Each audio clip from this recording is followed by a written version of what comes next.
The rolling iron door at the entrance of the supermarket was suddenly kicked open by someone, and a man wearing a black cloth mask walked in first. His eyes were as cold as ice, and the black assault rifle in his hand flashed with a cold light. Following closely behind were 7 or 8 armed bandits, all with ferocious expressions and no hesitation in their eyes. The next second, the muzzles of their guns were raised and dense bullets poured out like a rainstorm, sweeping the entire area in an instant. Customers fled in all directions, shopping carts fell to the ground, cans and water bottles were scattered all over the floor. A few timid people were already on their knees, trembling, and others were huddled in the gaps between the shelves, trembling. The gangsters were calm and indifferent, as if they were carrying out a mission. They quickly divided the work and worked together to pack and move all the food, medicine, and drinking water on the shelves in an orderly manner. The whole process took less than 10 minutes, and the supermarket was looted, leaving only cold wind blowing through the empty aisles. The root of all this comes from a ring in Chen Yang's hand. The ring gives him a bizarre ability to freely shuttle between the real world and the wasteland world. The so-called wasteland world is the Earth 200 years later. Due to a global nuclear war, tens of thousands of nuclear bombs have turned the Earth into a scorched earth. The ecosystem has completely collapsed, and the population has plummeted. In that wasteland, the surviving plants and animals also mutated in the radiation and evolved into various alien creatures and zombies. The whole world looked like hell. The scarcity of resources has reached an extreme. A piece of bread is enough to drive weapons experts to develop electromagnetic railguns. A pound of rice can enable top medical scientists to develop a specific anti-cancer drug. Relying on the abilities granted by the ring, Chen Yang used iron-blooded means to seize resources in the wasteland world, then return to the real world to frantically plunder survival supplies, and gradually established a doomsday empire of his own. At this time, the door of a simple shed was pushed open, and Li Lu walked in sweating profusely and put a heavy backpack at Chen Yang's feet. Bang! A muffled sound was heard.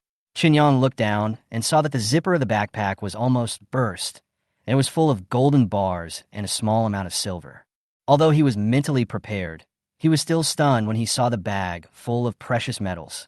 Chen Yang breathed rapidly, trembling as he pulled out an unmarked gold bar, tightly grasped the cold and heavy metal, and swallowed his saliva with all his might. Li Lu said solemnly, "We don't have much gold and silver in our settlement, and these are almost all concentrated. Because they have no practical value, no one has ever recycled them.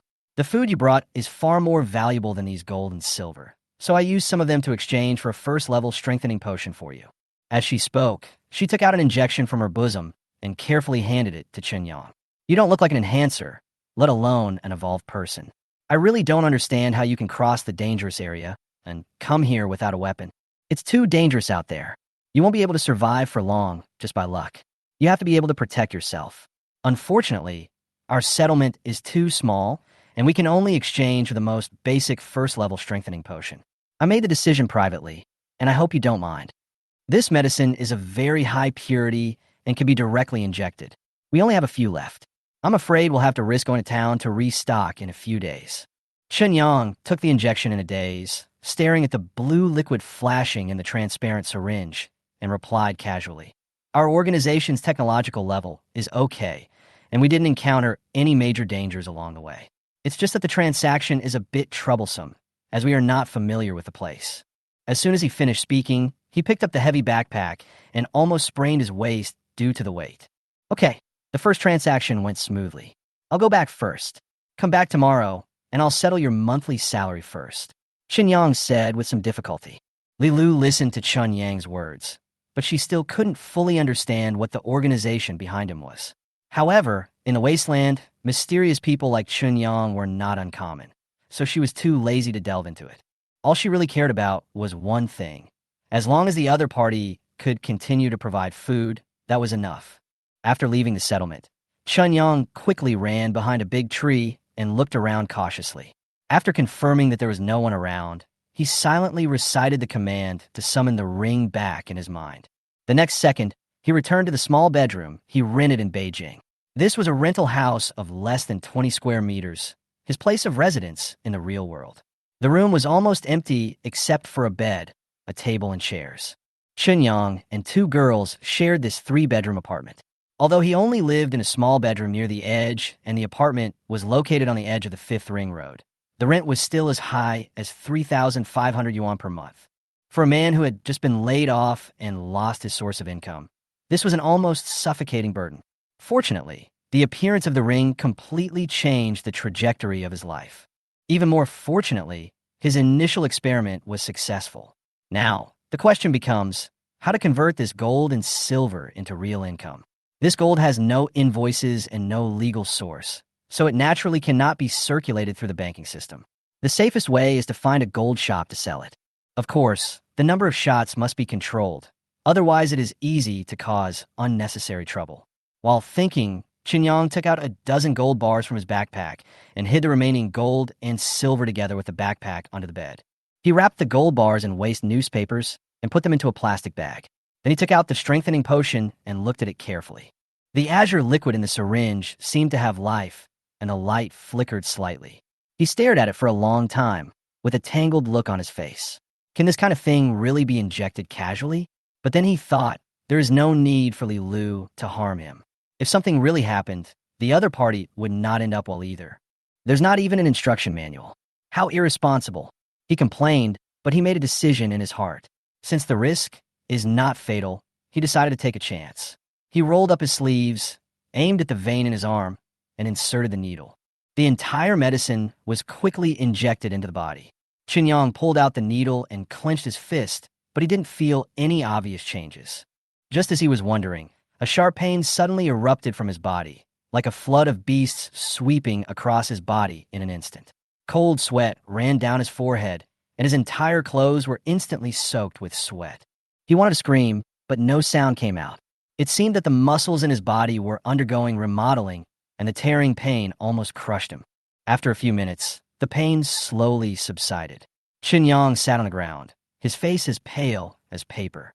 He didn't care about anything else, rushed into the bathroom, turned on the faucet, and washed off the cold sweat on his body. Standing in front of the mirror, he wiped and checked his body condition. Then, he was stunned. The body in the mirror was almost flawless. His 8 abdominal muscles were clearly defined, and his inverted triangle body was graceful, as if he was possessed by a fitness expert. This was actually his own body? The originally flabby belly completely disappeared, replaced by strong muscle lines. It turned out that just a first-level strengthening potion could bring such an effect. What kind of earth-shaking changes will the more advanced strengthening potion bring? Qinyang was excited and his head was hot, and he hurried out of the bathroom. At this moment, the door was open with a click. The door was pushed open, and a beautiful girl in her early 20s walked in with her head lowered. The two looked at each other. The air froze instantly. Huh, you're back so early? Didn't you go for an audition? Qinyang asked subconsciously when he saw one of his roommates suddenly come back. The beautiful young girl in front of him was named Shuya, the same age as Qinyang. She was currently an actress, but she only occasionally got some minor roles. In order to make a living in Beijing, she usually had to do various odd jobs. Something unexpected happened, and I didn't pass the audition. Suyaro responded helplessly. Then, she looked at Qinyang carefully, and then couldn't help but smile, shook her head, turned around, and walked into the bathroom. Qinyang was stunned for a moment before he realized what he looked like. His eyes suddenly widened, and he turned around and rushed back to his room in panic. Bang! The door slammed shut, and Qinyang had already hidden back in the room. He felt so ashamed that he wished there was a hole in the ground that he could crawl into. Should he just treat Shuya to a meal tonight as an apology? Anyway, he had gained a lot today. If everything went well, he might not have to worry about money anymore. Qinyang changed his clothes quickly while thinking about all these things in his mind. He picked up the plastic bag and carefully opened the door. He was relieved when he heard the sound of the shower coming from the bathroom. Qinyang swallowed his saliva and shouted toward the bathroom. Shuya, I have to go out for something. If you are free tonight, I will treat you to a meal to make up for what happened just now. Okay, you can eat the meal, but you don't have to apologize. After all, strictly speaking, you're the one who suffers the loss. Shuya's smiling voice came from the bathroom, her tone full of ridicule. When Qinyang heard this, he felt even more embarrassed. He didn't dare to reply. He quickly put on his shoes, pushed the door open and left, almost running away. He, Shuya, and another girl have been renting together for exactly 3 months. The three of them get along very well. They're all open-minded people who don't haggle over trivial matters. They usually take care of each other, and their relationship is much closer than that of ordinary roommates. We are already friends. On this basis, even if there are some minor embarrassments, they will not really cause misunderstandings. Qinyang walked to the gate of the community, took out his mobile phone, opened the map, searched for nearby businesses, and finally chose a gold shop that was obviously privately run. Well-known jewelry chains usually do not easily recycle gold of unknown origin. After all, most of their store managers are employees who prefer stability over success and are very methodical, making it difficult to make concessions. But it is different for private gold shops. They are naturally willing to do this kind of low-risk, high-return transaction. Thinking of this, Qinyang quickened his pace. But after a few steps, he noticed some unusual changes in his body. Not only did his physique become stronger and his muscles were full of strength, but his vision was also sharper than before today. Everything around him became exceptionally clear. Not only that, whether it is hearing, taste, or smell, the abilities of these five senses seem to have been strengthened to varying degrees. Although the extent of the improvement cannot be specifically tested at present, there is no doubt that the injection of first-level strengthening potion has a comprehensive and far-reaching effect on the improvement of physical fitness. From this point of view, even though the wasteland world has experienced a nuclear war and the entire planet has almost become a ruin, scientific research technology is still ahead of the current world in some aspects. After all, there is a scientific research accumulation that is 200 years ahead of others. Even if most of the technologies have disappeared in the war, those that remain still have epic-making advantages. There seems to be a lot of room for maneuver here. While thinking, Qinyang had already walked to the door of the gold shop. He gathered his mind, took a deep breath, and pushed the door open. This gold shop is not big, with only 2 tellers in the shop. As soon as Qinyang entered the door, the 2 immediately came forward to greet him warmly. "Is your boss here? I want to sell some gold bars. The amount is not small, so I need to talk to your boss in person," Qinyang said with a smile. The 2 were stunned, and one of them reacted quickly, nodded and said, "The boss is here, please wait." Then he turned and walked towards the staff lounge. Soon, a middle-aged man in ordinary clothes and steady steps appeared in front of Qinyang. The 2 shook hands, and then Qinyang unfolded the newspaper in the plastic bag, revealing a dozen gold bars. The middle-aged man raised his eyebrows slightly, pulled out one of the gold bars, examined it carefully, and then said in a gentle tone, "I need to use an instrument to test the purity. My friend should not mind, right?" "Of course, go ahead." Qinyang nodded readily. In the wasteland world, gold and silver have long been useless, and it is impossible for anyone to go to the trouble of counterfeiting such standard gold bars. Sure enough, the testing equipment showed that these gold bars were all standard 999 gold. They are in very good condition, 200 grams each. There are 15 in total, with a total weight of 3 kilograms. If you have a formal invoice, I can recycle them at 400 yuan per gram. The middle-aged man observed Qinyang's reaction while speaking. Qinyang knew what he was thinking and responded with a smile. "You may be guessing where they came from. To be honest, there are indeed no invoices or receipts for these gold bars, but you can rest assured that they are absolutely clean and will not involve any trouble." Middle-aged people are not surprised by this. In fact, people who are willing to go to private gold shops to sell gold always have some problems in their gold. Otherwise, they would have gone to banks or chain jewelry stores to exchange for money. Wouldn't that be safer? Recycling these problem gold and reprocessing and reselling it is one of the main sources of profit for such gold shops. The 3 kilograms of gold in front of him was a big deal for the middle-aged man. He showed a trace of embarrassment on his face and said in a deep voice, "It would be difficult to handle without formal procedures. After all, no matter how good you say it, is still a big risk for me." However, Qinyang waved his hand and seemed very straightforward. "Boss, I'm a direct person. No need to beat around the bush to lower the price. Just tell me how much you can offer. If I think it's suitable, we'll make a deal. If not, we can just be friends, right?" After saying that, he looked at the middle-aged man with a calm expression, not caring about the other party's poor acting skills at all. The middle-aged man was stunned for a moment, staring at Qinyang for a few times, and the embarrassment on his face gradually disappeared. He smiled and nodded and said, "You are right. In this case, I won't hide it. 200 yuan per gram. If you agree, I will take it all. 200 yuan per gram. A total of 3 kilograms. That is 600,000? Chun Yang silently calculated in his mind, and the moment he got the result, his heartbeat instinctively accelerated a few beats. The key point is that these gold bars together only account for about 1/5 of the gold in the backpack. Does this mean that he exchanged a bunch of snacks that cost only 100 yuan for gold worth millions? Although he felt as surprised as if he had picked up money, Chun Yang still suppressed his emotions and did not show it. He frowned, his tone filled with displeasure. Boss, you are too ruthless. Are you going to cut in half? My gold is not stolen goods. At most, it is missing some formalities. I would feel it as a loss if you cut it by 10%. So the price is 360. Are you kidding? I still have to take the risk. I definitely can't accept 360. The middle-aged man's eyes widened immediately, as if his tail was stepped on. The two began a fierce bargaining. The discussion lasted for half an hour and finally reached an agreement. 280 yuan per gram, a total price of 840,000 yuan.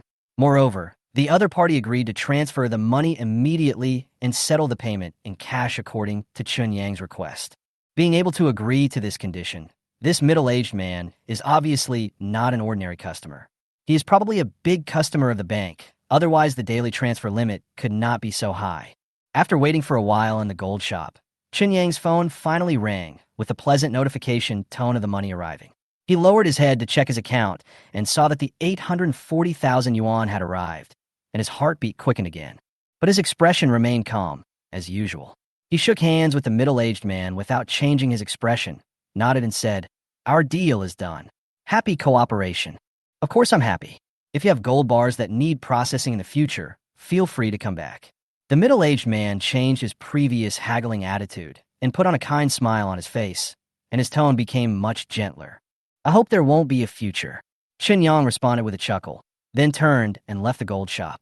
Although he still had more than 10 kilograms of gold hidden under his bed, for safety reasons, he did not plan to sell all of it in the same gold shop. He planned to sell the gold bars to several individual gold shops separately, so that the transaction amount of several 100,000 yuan per shop would not be too eye-catching. After all, this is Beijing, a place where housing prices easily exceed 200,000 yuan per square meter, and a few 100,000 yuan can't even buy a toilet. Thinking of this, Chun Yang suddenly felt that he should have a bigger goal. Constantly traveling through the wasteland world to exchange for gold, and then returning to the real world to resell and make money. This model is not sustainable. It's okay to have a small amount of money at the beginning, but when wealth accumulates to a certain level, it will inevitably attract various overt and covert scrutiny. If you want to enjoy this income legally, the best way is to build your own business in the real world. Now it's time to set a small goal. Make 100 million first. However, I still need to think carefully about what kind of business I want to do. It would be best if I could do a business that would take advantage of my ability to travel through the wasteland at any time. Otherwise, it would be a pity. Just as Chun Yang was lost in thought, his cell phone suddenly rang. He looked down and saw that it was his college roommate, Wu Guangji, calling. "What's wrong, Guangji? You called me suddenly. Did you miss me?" Chun Yang answered the phone with a smile. There were 6 people living in their university dormitory, and Wu Guangji was the birth brother of him. They had the best relationship.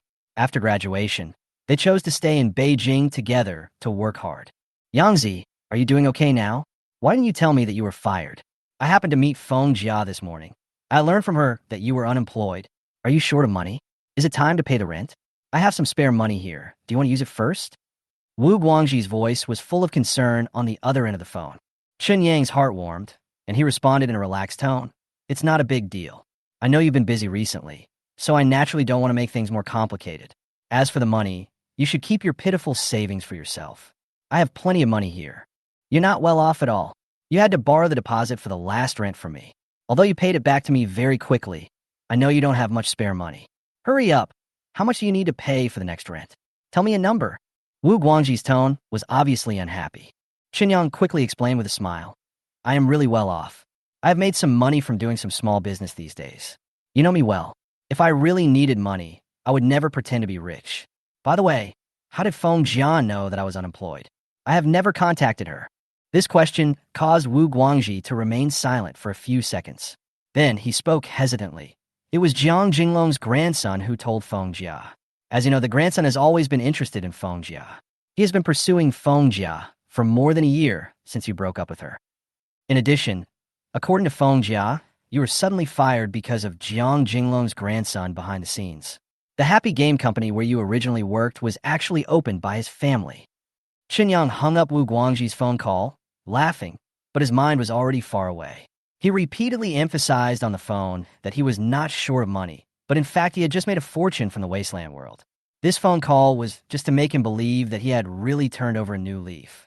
But after hanging up the phone, Feng Jia's figure emerged uncontrollably in his mind, his first love that was buried by time.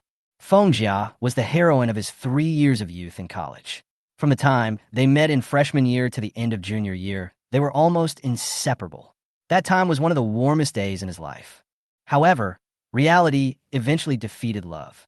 Not long after the start of the senior year, Feng Jia took the initiative to break up, saying that she wanted to stay in Beijing and needed to find a local boyfriend. At that moment, Chen Yang understood. No matter how deep the feelings are, they cannot beat the household registration and real estate. He came from an ordinary family, and it didn't matter that he didn't have a house in Beijing, let alone a household registration. Feng Jia was a realistic girl, and it was understandable that she left him. Although he was heartbroken, he had no choice but to accept it. Not long after the breakup, Jiang Jinglong appeared beside Feng Jia. Jiang was a second-generation rich man from Beijing, with money and connections, everything Feng Jia dreamed of. But Feng Jia was not stupid. She knew Jiang Jinglong was a playboy who changed girlfriends like changing clothes during college. She wanted to settle down and get married, but Jiang was not the man who could give her marriage. Chunyang was a little depressed as the memories came flooding back. He returned to his rental house with a heavy heart. His roommate Shuya's door was closed, and there was faint music coming from it. He returned to his room carefully. He opened the box and took out a dozen more gold bars, ready to continue disposing of these waste gold bricks. Deep down, the reason why he chose to stay in Beijing after graduation was probably to prove something to Feng Jia. However, this city is too realistic. He once dreamed of making a career, but reality always squeezed his passion and hope. If he hadn't accidentally acquired the ability to travel through the wasteland world, he might have been forced to pack up and go back home to pay the rent next month. So he said that success does not depend on hard work or talent. Sometimes luck is the key to determining destiny. He spent the whole afternoon running around several gold shops, selling the pile of gold bars in his backpack one by one. Although the prices fluctuated slightly, he was generally satisfied. The highest price was 287 per gram, and the lowest was 272. When the last gold bar was sold, the balance in Chunyang's bank card was fixed at 4.1 million. He stared at the screen, his hands trembling with excitement. It was the first time in his life that he had seen so much money. As the sky gradually darkened, Chunyang calmed down from his excitement, took out a cell phone, and called Xiaoya. Will Dandin come back tonight? I'll treat you to dinner at the Bai family courtyard. Shuya on the other end of the phone was surprised when she heard this. Are you crazy? The average price per person in that place starts at 500 yuan. Did you win the lottery? Qinyang smiled and said, it's about the same. I can afford it anyway. You go to the subway, and I'll book a seat. Shuya advised him not to be so extravagant, saying that it would be nice to find a barbecue restaurant to eat skewers. Besides, Dandin had to work overtime tonight and couldn't come back. Qinyang could only sigh that Dandin didn't have a good time, and then insisted on persuading Shuya to keep the appointment. Brother, it's rare for me to be generous. Don't be hypocritical. Let's go. After hanging up the phone, he called the Bai family courtyard reservation number, booked a table, and took a luxury taxi. Although he was still wearing the same old clothes, his mentality was completely different. Money can bring confidence and make people hold their heads high. Qinyang sat in the back seat of the car, and he was not anxious even when the traffic was stuck during rush hour. It felt so good to be able to lie down and not squeeze into the subway. After being stuck in traffic for nearly an hour, he finally arrived at the gate of the Bai family compound. As soon as he got off the car, he saw Shuya waiting for him at the gate, dressed particularly brightly. A white hip skirt outlined her exquisite curves, and her facial features were made three-dimensional with light makeup. She looked like a star that walked out of a magazine, leaving Chunyang stunned for a moment. Not only Chunyang, but also passers-by were peeking at this radiant girl. Shuya smiled and took his arm, half-jokingly saying, "How is it? Isn't it very face-saving?" She also joked that when she was riding the subway, men looked at her with strange eyes. Can't pretty girls ride the subway? I really wanted to tell them at that time. No matter how beautiful a girl is, she still has to go to the toilet. Chen Yang's heart was beating fast, his heartbeat accelerated by Shu Ya's intimate actions, and his brain almost short-circuited. The two entered the Bai family compound and sat down. Shu Ya looked at the menu and was shocked. A dish could easily cost hundreds of yuan, and she couldn't help but frown. Chen Yang saw her reluctance, so he took the menu and ordered a few signature dishes and 2 Dungeness crabs, and even ordered juice for her. Shu Ya used her eyes to hint wildly, but Chen Yang pretended not to see it. As soon as the waiter left, Shu Ya immediately lowered her voice and complained, "Are you crazy? A crab costs more than 500 yuan. Can we eat this?" Chen Yang smiled and said that he was well off now. "Don't worry, it's just 2 crabs. We can afford it." Shu Ya earnestly advised him to be frugal. This is not a question of abundance, but a question of necessity. We are not a Zhongquang family. Chen Yang nodded repeatedly, saying that he would not be extravagant in the future and that tonight was an apology. However, Shu Ya refused to admit it. "Strictly speaking, I was the one who took advantage of you. Let's go AA tonight." Chen Yang quickly said no. "It's my treat. You can just treat me to a barbecue later." But Shu Ya was still adamant. "How much does a barbecue cost? You spent more than 2,000 tonight. Tell me the truth. What happened?" Let me remind you, you pronounced the word wrong just now. It's not convince, it's sleep into. So what you mean is that I have to sleep with you before you agree to let me treat you." Chen Yang joked with a smirk on his face, and the atmosphere suddenly became much more relaxed. Chen Yang was about to say something in defense, but Shu Ya stopped him with a look. Her cheeks suddenly flushed, and she looked embarrassed and annoyed. "Don't try to change the subject here. You dare to say sleep with me? Tell me, where did you get the money?" He almost blurted out, "I dare you," but after seeing her expression, he backed off and could only scratch his head and explain, "My house was demolished, and I got some compensation." After hearing this, Shu Ya was stunned at first, staring at him for a few seconds before she reacted and said with a smile, "Oh, I see. No wonder you treated me to a big meal today. Now I can eat with peace of mind, robbing the rich to help the poor." Seeing that she was no longer struggling, Chen Yang felt relieved. Although he couldn't tell the truth, at least this excuse was enough to deal with it for now. After eating for a whole hour, the two finally put down their chopsticks contentedly. Shu Ya burped unladylike, while Chen Yang stood up to pay the bill and prepare to leave. As the two were walking towards the door, a familiar voice suddenly came from behind them. "Chen Yang, you are here." Chen Yang turned his head and frowned immediately. The man was none other than his college classmate Jiang Jinglong, and Feng Jia was standing next to him. Jiang Jinglong sneered and approached, his tone full of sarcasm. "Aren't you the kind of person who usually spends no more than 10 yuan on meals? Now you dare to come to a place like this to spend money. Aren't you just trying to show off? I heard that you were just fired. Have you found a job now?" Before he finished speaking, his eyes had already landed on Shu Ya, and a trace of greed immediately flashed in his eyes. Then he put on a gentleman posture and stretched out his hand. "Beauty, don't be fooled by Chen Yang. He is very poor. My family runs a game company. Would you like to meet him?" Shu Ya just raised her eyebrows and ignored his outstretched hand. Instead, she took Chen Yang's arm and asked softly, "Is this person your friend?" Chen Yang responded calmly, "No, he is my college classmate. This girl, Feng Jia, is my ex-girlfriend." "Ex-girlfriend." Shu Ya smiled slightly and looked at Feng Jia. Her attitude was polite but meaningful. "Hello, I'm Shu Ya, his current girlfriend. Thank you for letting me go. Otherwise, I wouldn't have met such a good boyfriend." After saying that, she turned to look at Jiang Jinglong with a calm and indifferent expression. "Who are you? I know what my boyfriend is like, so you don't have to worry about it.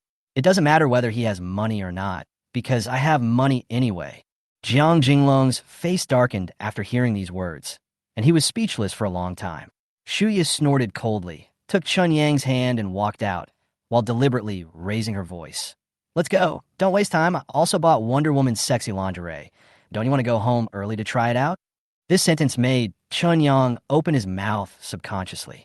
Although he knew that she said it on purpose for the two men to hear, this benefit was something that no one could resist. After the two left the restaurant, Shu Ya hailed a taxi, got in the car, and secretly stuck out her tongue at Chen Yang, saying a little embarrassedly, "I pretended to be your girlfriend without saying hello to you. It was not intentional. I just couldn't stand that person. She was so annoying." Chen Yang grinned. "It's okay to pretend to be a girlfriend, but what you said about underwear, it's a little too real. Don't think too much. I just deliberately provoked your ex-girlfriend to make her regret it."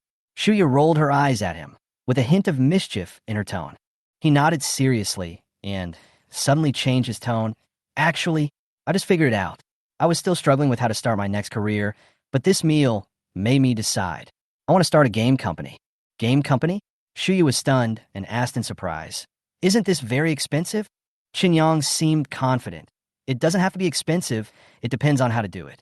I have seriously considered it. It's not just a whim, just wait and see what I do. Strictly speaking, Shan Yang's decision to start a game company was not an impulsive one. As early as when he was stuck on the road to the Bai family compound, he began to think seriously about this issue, especially about the complementary advantages between the wasteland world and the real world. He knew that he couldn't always rely on gold to exchange back and forth, and he had to find a more long-term valuable way. At first, he also considered working in the pharmaceutical industry. After all, he had personally experienced the magical effect of the first-level strengthening potion. Unfortunately, this type of medicine is not cheap in the wasteland world, and the cost of making a profit from the price difference is too high. Moreover, it involves the medical field, and the connections and approvals are too complicated in reality, making it unsuitable for initial entrepreneurship. But Qinyang didn't know much about the wasteland world. All he knew was that it was the Earth 200 years after the catastrophe. Human civilization was almost destroyed, and no one could tell how many scientific and technological achievements were left. However, he soon realized that the biggest advantage was actually talent. Only 10 years had passed since the disaster, and a large number of survivors in their 30s and 40s were a generation that had received a complete education. Even if they are just ordinary programmers, the knowledge they possess is a treasure in today's society. As long as such talents are found, the cost of hiring them is so low that it can be almost ignored, but the skills they master are priceless. The most valuable thing in the wasteland world is food, and the cheapest thing is people. If you can use these people to develop a groundbreaking game, then making money is not a problem at all. Moreover, the game industry has a low threshold, a short cycle, and makes money quickly. It is not easy to cause trouble, making it an ideal starting point for entrepreneurship. After returning to the rental house, Qinyang took a shower and locked himself in the room. While searching the internet for the various procedures for opening a game company, he carefully planned the next goals and strategies. It was not until the second half of the night that he fell asleep with his mind full of plans and a motivated smile on his face. After sleeping for about 6 hours, Qinyang woke up feeling refreshed. The enhanced body was obviously working, and he immediately contacted an agency and explained all the matters needed to start a company. After the price was agreed, he simply washed up and prepared to start a new day of action. At this time, Shuya, who shared the apartment with her, had already left the house, while another roommate, Zhou Dandan, was still fast asleep, probably because she had worked overtime too late last night. Qinyang moved very quietly, trying not to disturb her, and quietly left the house. Then he rushed to a nearby supermarket, did some shopping, and returned with 2 large bags of raw meat and vegetables. This time he avoided buying packaged food. After all, the wasteland world is the future, and if someone saw the production date on the packaging bag, it would definitely arouse suspicion. I was too careless when I brought snacks with me last time, but luckily I had almost finished them. I have to be careful this time and not leave any clues that might expose my identity. He looked at the 2 large bags of food and began to think about longer-term countermeasures. It seems that I need to find a food factory to cooperate with, specializing in the kind of simple food without production information. In the future, we can't just rely on raw meat and vegetables. We need to have more product varieties. We can't be profiteers. Qinyang pondered to himself, but there was a more troublesome problem. The amount of these materials was not small, and it was really inconvenient for him to transport them back and forth. In the future, he would need to carry more things over, and he couldn't do it with just his hands. He was just worrying about this when suddenly, the ring on his left middle finger flashed. Then, the 2 bags of food in front of him disappeared out of thin air. Qinyang was stunned on the spot, and then a virtual space of about 1 cubic meter emerged in his mind. The 2 bags of food were lying quietly inside. He subconsciously tried to retrieve the command, but the thing immediately appeared in front of him. Is this the subspace? He was so surprised that he almost jumped up. This ring can actually provide storage space, just like the backpack system in the game. This is simply a magical tool to solve transportation problems, more convenient than any logistics express. Chen Yang was immediately delighted and said in his heart that this service was more considerate than Hadaleo. The only small regret was that the space was too small, only 1 cubic meter. He began to think about whether he could upgrade the space in the future, but the most important thing at the moment was to find technical talents. Otherwise, the company would be useless if it only had a shell, but no one was working. Thinking of this, Chen Yang put the 2 bags of food into the ring space again, then directly activated the crossing and disappeared into the bedroom. Meanwhile, in the settlement of Grey Rat D in the wasteland world, Li Lu was sitting on the shabby bed in a trance. She recalled the taste of yesterday's biscuits, her face full of satisfaction. The long-lost feeling of fullness and taste enjoyment made her feel like she was in heaven. There were more than a dozen bags of snacks hidden under the bed, which were the reward she received after helping Chen Yang complete the transaction. Although these foods could only keep her going for a week at most, in the wasteland world, this was already a very luxurious treatment. In this world of scarce resources, having enough food is almost a luxury. Li Lu knew that this little bit of food did not mean she could live a good life, but at least now, she had more confidence to survive. All this was because of Chen Yang. It was just a simple transaction, but Chen Yang gave her such a generous reward. The generosity of this man deeply impressed Li Lu's heart, and also made her feel good about him. Especially when she thought of the value of the biscuits. She couldn't help but shake her head and sighed. It was simply a sky-high price. Even a few pieces of biscuits are enough to make some women do shameful things in this world. Of course, Li Lu felt that she was not included. Li Lu was in a trance all day, thinking about the man named Chen Yang. What was his background? How could he bring so much food? In this wasteland with depleted resources, a force with such supplies must be extraordinary. But what concerned her more was Chen Yang's words before he left, "I'll come again tomorrow." Li Lu didn't dare to believe it, nor did she dare to expect it. She was afraid that it was just a casual consolation from the other party. She kept recalling the taste of the biscuits she had eaten yesterday, which was a kind of happiness she had not tasted for many years. But the fear in her heart was growing. If all that was just an illusion, if Chen Yang never came back, she really didn't know how to accept the cruelty of this world. Just as she was lost in endless fantasies, the door of the shed suddenly creaked open. Chen Yang, covered in dust, stood at the door carrying 2 heavy plastic bags. At that moment, Li Lu was completely stunned, and then she almost threw herself at Chen Yang and hugged him. Her voice was trembling, and her eyes were red. "You are really back. I thought you were just talking yesterday." Chen Yang was confused, not quite understanding why she was so excited, and subconsciously asked, "Why would I lie to you?" Li Lu lowered her head and bit her lip, muttering, "I pointed a gun at you yesterday. You used food to exchange my useless gold and silver. What if you're blamed by your forces?" Hearing this, Chen Yang finally understood and couldn't help laughing. He patted her shoulder, his tone calm and relaxed. "You think too much? I'm actually quite influential in our power. It's no problem for me to decide on some small matters." As he said that, he simply threw the 2 large bags of food directly on the ground, and the plastic bags made a dull sound when they hit the ground. The sound startled Li Lu, who was still holding him, and she turned around and looked at him with a look of astonishment in an instant. She walked over carefully and took out a stalk of green celery from the bag, with an expression of disbelief on her face. "This is a vegetable? It's actually a fresh vegetable." She almost cried. She hadn't eaten real vegetables in the past 10 years. Ever since the cataclysm, pollution had covered the entire land, and crops that were once ubiquitous were now almost legendary. Seeing her trembling with excitement, Chen Yang thought he had said something wrong, and quickly spoke to comfort her. "Don't cry. You like these dishes. I'm giving them all to you. Don't take it seriously." Li Lu seemed to have not heard clearly, and turned around blankly and pointed at herself, confirming, "Give them to me? All." Chen Yang nodded, still with a serious face. "You are my employee now, so this is your bonus. As a boss, how can I treat my employees unfairly?" He said it as a matter of course, but in fact, he was still not accustomed to the rules of this world in his heart. In the real world he lived in, food was not rare at all, and no one would even look at a car full of plastic bags. But now, in the wasteland, a place where even a scallion could lead to a massacre, Li Lu was completely shocked by Chen Yang's heroism. She stared at him for several seconds before she slowly stood up, took a deep breath, and bowed to him fiercely. "You're a good person," she said seriously. "In this world, Good people are really rare. These vegetables are too precious. I can't accept them. Since I accept the employment, I will take what I deserve, and I won't take a penny. Please rest assured.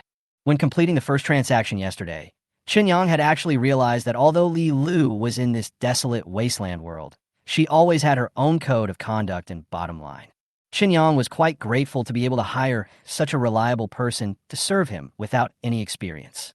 So he was not surprised when Li Lu rejected his extra kindness in a respectful tone. It was just that this good guy car came out of nowhere, which made him feel a little unhappy. He shrugged his shoulders, looking indifferent, and pointed at the two large bags of supplies and said, I thought about it. It's really not appropriate to settle your salary with snacks. So today we've changed to more substantial food. If you have any special needs, you can also ask me and I'll try my best to meet them. But you must continue to serve as my guide and secretary and answer various questions for me. Li Lu swallowed subconsciously while looking at the raw meat in the bag, and then nodded her head as if she had made some kind of decision. She said solemnly, Don't worry, I will do my best to serve you. Even if it's accompanying you, I can accept it. Qinyang was stunned for a moment, obviously not realizing what accompanying meant. Seeing his silence, Li Lu thought he despised her, and quickly explained, I have taken a strengthening potion, a second level one, so my body is clean and has no radiation pollution. Qinyang finally understood, and his whole body instantly became hot. Although he and Feng Jia had been in a relationship for 3 years, he had never really experienced anything, and Li Lu was definitely superior in both appearance and figure. In his original world, she would be a pure goddess. But even so, Qinyang has his own principles, and he never accepts a relationship without emotional foundation. He smiled and waved his hand. It's not that complicated. We are an employer-employee relationship. I pay you, and you do things for me. Don't think too much. This time I brought meat and vegetables because I want you to help me hire a few more people. They have to be capable and loyal. What do you think is the most reliable place to recruit people? Li Lu frowned when she heard this, obviously a little confused, but she still answered seriously. There are few job opportunities in the wasteland world, so it is not difficult to hire people. You just need to pay the price. There are more than 10,000 survivors in the nearby Gray Rat town. You should be able to find anyone you want. She then added, there are 12 small settlements around Gray Rat town, identified by letters from Gray Rat A to Gray Rat L. Ours is called Gray Rat D, with a total of 213 people. It is a medium-sized settlement and is completely dependent on Gray Rat town for daily life. After hearing this, Qinyang finally understood why the place name was so strange. It turned out that it was arranged in alphabetical order. He nodded in confirmation. So, I want to hire some technical talents, such as those who can write programs. Can I find them in Gray Squirrel Town? As soon as he said that, he saw Li Lu's face was strange, and he couldn't help asking, what's wrong? Li Lu hesitated a little. Computer? That's an antique from hundreds of years ago. You mean that kind of primitive product? Qinyang's head buzzed. Computers are called primitive products these days. But on second thought, living in this wasteland era, this name seems to be correct. He smiled awkwardly. Yeah, it's a bit old-fashioned. Can we still find people who understand this kind of technology now? Li Lu scratched her head. I'm not sure about this. Before the disaster, we had already used the intelligent brain system, and artificial intelligence took care of everything. Programmers and the like were almost eliminated. She thought about it and said, but there's a brother here at Gray Mouse D. He was the technical director of a technology company before the disaster. He is the person who knows the most about intelligent brain here. I will take you to have a look. After that, she stuffed the meat and vegetables under the bed and clapped her hands in satisfaction. Li Lu didn't worry about the food being stolen. In Gray Squirrel D, everyone was extremely poor, and there was almost nothing to steal in the shed. More importantly, this small settlement is small and united. Most people trust each other, and few people would do such sneaky things. In this world, if you want to survive, sticking together is the kingly way. Li Lu led Qinyang, and they didn't walk far before they came to the door of a dilapidated shed. She knocked on the door and then led him directly inside. Inside was a slovenly middle-aged man in his 40s, squatting on the ground, struggling to skin a giant rat. The rat was about half a meter long, with hard fur, so it was particularly difficult to skin it, but his face showed a look of satisfaction. Hearing the sound, he just looked up casually and continued to do his work. He smiled and said while working, Xiaolu, you came at the right time. I just hunted an adult gray rat. I will give you 2 hind legs later. You can finally have a good meal tonight. As soon as Chun Yang and his group arrived at Gray Rat Town, Li Lu began to introduce a mutant creature here, the Gray Rat. This big rat is extremely fast, cunning, and ferocious. The body length of an adult can reach half a meter, not counting the tail. Some particularly strong individuals can even reach 1 meter and are classified as a different species. This kind of gray rat is almost everywhere around the Gray Rat Town, and its reproduction capacity is extremely strong. Although it is not as dangerous as other alien species and zombies, it can still be a challenge for survival.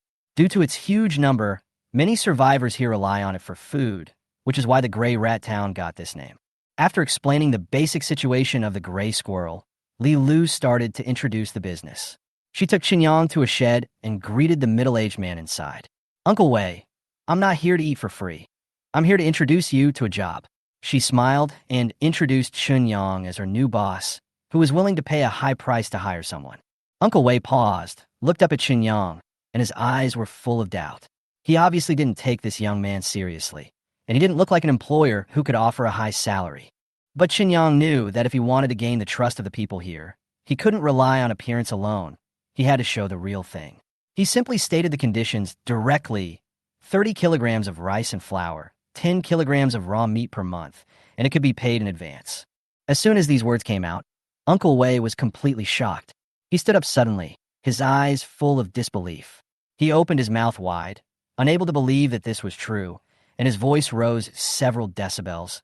Are you telling the truth? Li Lu immediately added with a smile. Uncle Wei, it's true. My boss has a lot of meat right now. If he hires you, he can give it to you right away. Her words instantly changed Uncle Wei's attitude. Uncle Wei obviously trusted Li Lu very much. He immediately became nervous, wiping his dirty pants several times, looking both excited and embarrassed. He whispered that he was indeed the person who understood intelligent brain best in this settlement, but his technical level was not actually top-notch.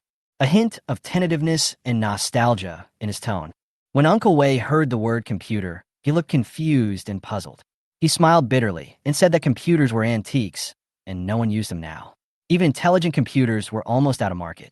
With his mediocre technical level, no one was willing to hire him. Qinyang couldn't help but twitch his lips when he heard this. The cognitive gap caused by the technological gap is really a headache. He coughed lightly and said seriously, I just want someone who understands these antique technologies. If I give you a computer, can you program it? This question completely stupefied Uncle Wei. He looked stunned, as if he had heard someone ask an excavator driver if he could use a shovel. He stammered, Although I have never used a computer, I understand the principle. As long as I have a computer, I can learn programming in 2 or 3 days at most. At this point, he was still puzzled. But what's the use of this? The effect of computer programming is far from that of intelligent brains. Isn't this just a waste of time? Qinyang rolled his eyes and cursed in his heart. Of course I know, but if you really want to use the top intelligent brain and directly bring out the system, you will be courting death. His goal is to gradually develop something, not to expose himself. Of course, he would not say these reasons. So, Chan Yang's face darkened, and he said impatiently, I don't need to explain so much. You just need to tell me whether you can do it and whether you are willing to take the job. The rest has nothing to do with you. Uncle Wei suddenly became nervous and began to stutter. He nodded quickly and assured her, I can do it. It's not difficult at all, but I can't find the computer. Qinyang immediately made the decision. I'll take care of the computer. If you have any other needs, tell me. As long as you can do what I ask, you will be treated very well, and I guarantee that you won't have to worry about food and drink in the future. Uncle Wei's eyes lit up, and he quickly added, It would be even better if I had another low-end intelligent computer. I can use the intelligent computer to develop small programs first, and then convert them into computer programs. This way, it will be more efficient. As long as the equipment can keep up, I will definitely be able to do it. Qinyang nodded, which was considered as approval of his request. He said in a deep voice, Let's do this for now. You are now in the probation period, and your salary will be calculated at 80%. Li Lu will send the advance payment for food. After saying this, Qinyang turned around and left without saying another word. As Qinyang walked out of the shed, he turned around and asked Li Lu, Do you know where I can buy a smart brain? This question made Li Lu stunned. In the wasteland, Most people have already given up on such things, thinking they're useless. But for some medium-sized forces that still have organizational structures, smart brains are still of great value. In her opinion, since the power behind Xinyang could supply so much food, it must be quite large, so how could it lack such equipment? This question made her a little confused, but she didn't say anything more and answered honestly, "You can't buy it in the settlement, but you can buy it in Gray Rat Town. But the price is quite expensive. You need at least 15 kilograms of gray rat meat to exchange for one. It's not cost-effective to exchange it with that." Xinyang nodded, but did not dwell on the meat issue. "As long as we can buy it, it's fine. We won't trade with the gray squirrel meat, but the raw meat I brought. The quality is definitely higher, so we should be able to negotiate a price." At this point, he asked casually, "Didn't you say before that there are no more strengthening potions in the settlement? Are there any in Gray Mouse Town?" "Yes." Li Lu answered immediately. "Strengthening potions are divided into 10 levels, but Gray Rat Town only sells level 1 and level 2. Level 1 is the cheapest, and you can exchange it for 5 kilograms of gray rat meat. Level 2 is almost 5 times the price of level 1. When Xinyang heard this, he immediately started to calculate in his mind. 5 pounds of meat can be exchanged for a bottle of potion? According to the real price of pork, it is only about 100 yuan. This price is really a bargain.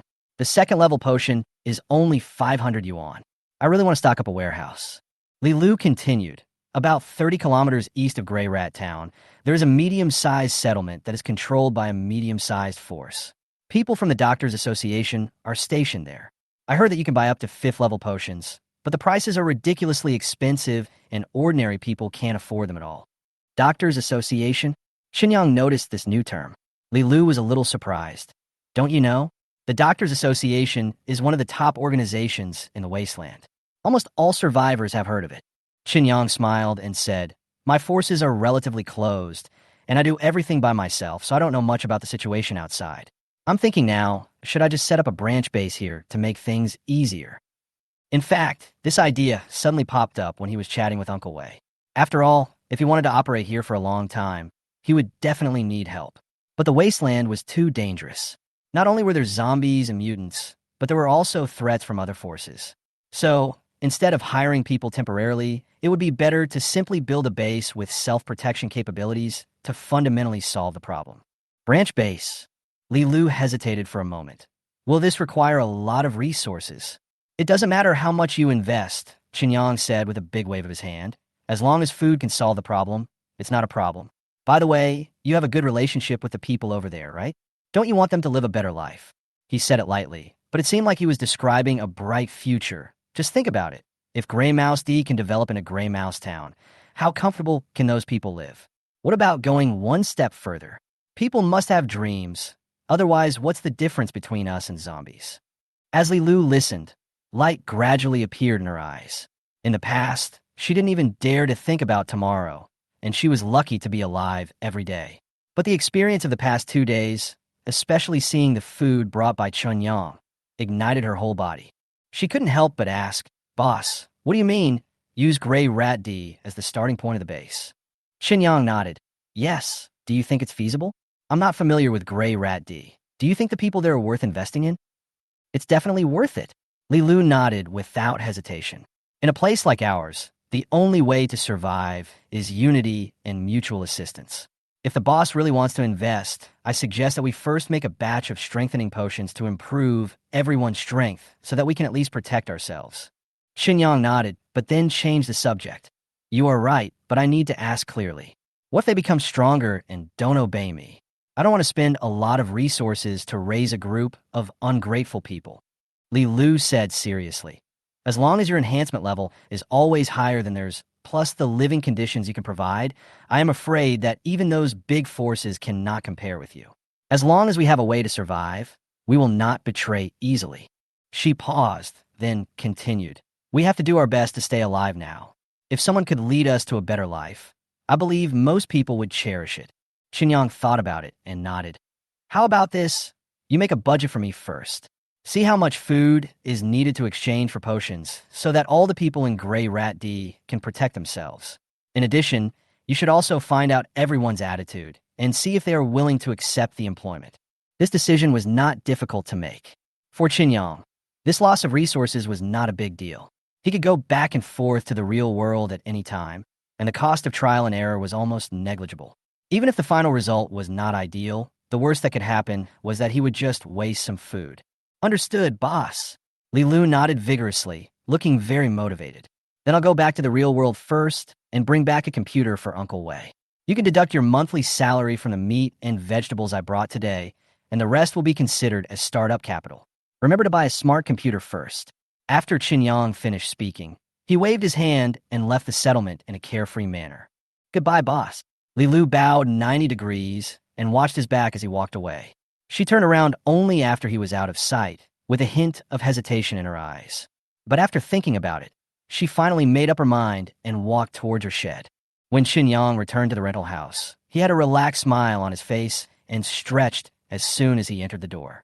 He was in an indescribable good mood because he had just confirmed a big thing from Uncle Wei. His previous bold idea was completely feasible. In the wasteland world, as long as you take out 30 kilograms of rice and 10 kilograms of raw meat, you can hire a programmer at the level of a technical director. Calculated in this way, the monthly cost is only 400 yuan. This is not hiring a person. It is like picking up a treasure. The more he calculated, the more excited he became. He even felt that this was not a bargain price, but a bargain price, so cheap that it made people want to laugh. And the more critical point was that there was no market for those technical talents in the wasteland world, and no one was interested in them. Therefore, as long as he provided food, he could easily monopolize this resource without having to worry about competitors. Thinking of this, he became excited all of a sudden, and he felt a little bit dizzy. So he turned around and walked out of the bedroom, ready to go to the mall to buy a high-configuration computer. He knew that the hardware level in the real world was much higher, and it would completely crush the productivity of the wasteland. As for the power supply problem, he was not worried because there was a power supply device at Grey Rat D. For the apocalyptic civilization, 200 years later, power supply in a small area was not a problem at all. While thinking, he ran out of the community, hailed a taxi, and rushed to the nearest shopping mall. Although he was in the real world, his mind was filled with plans in the wasteland. In Chunyang's view, if he wanted to really make a name for himself in this world, the resources of the wasteland world were the foundation.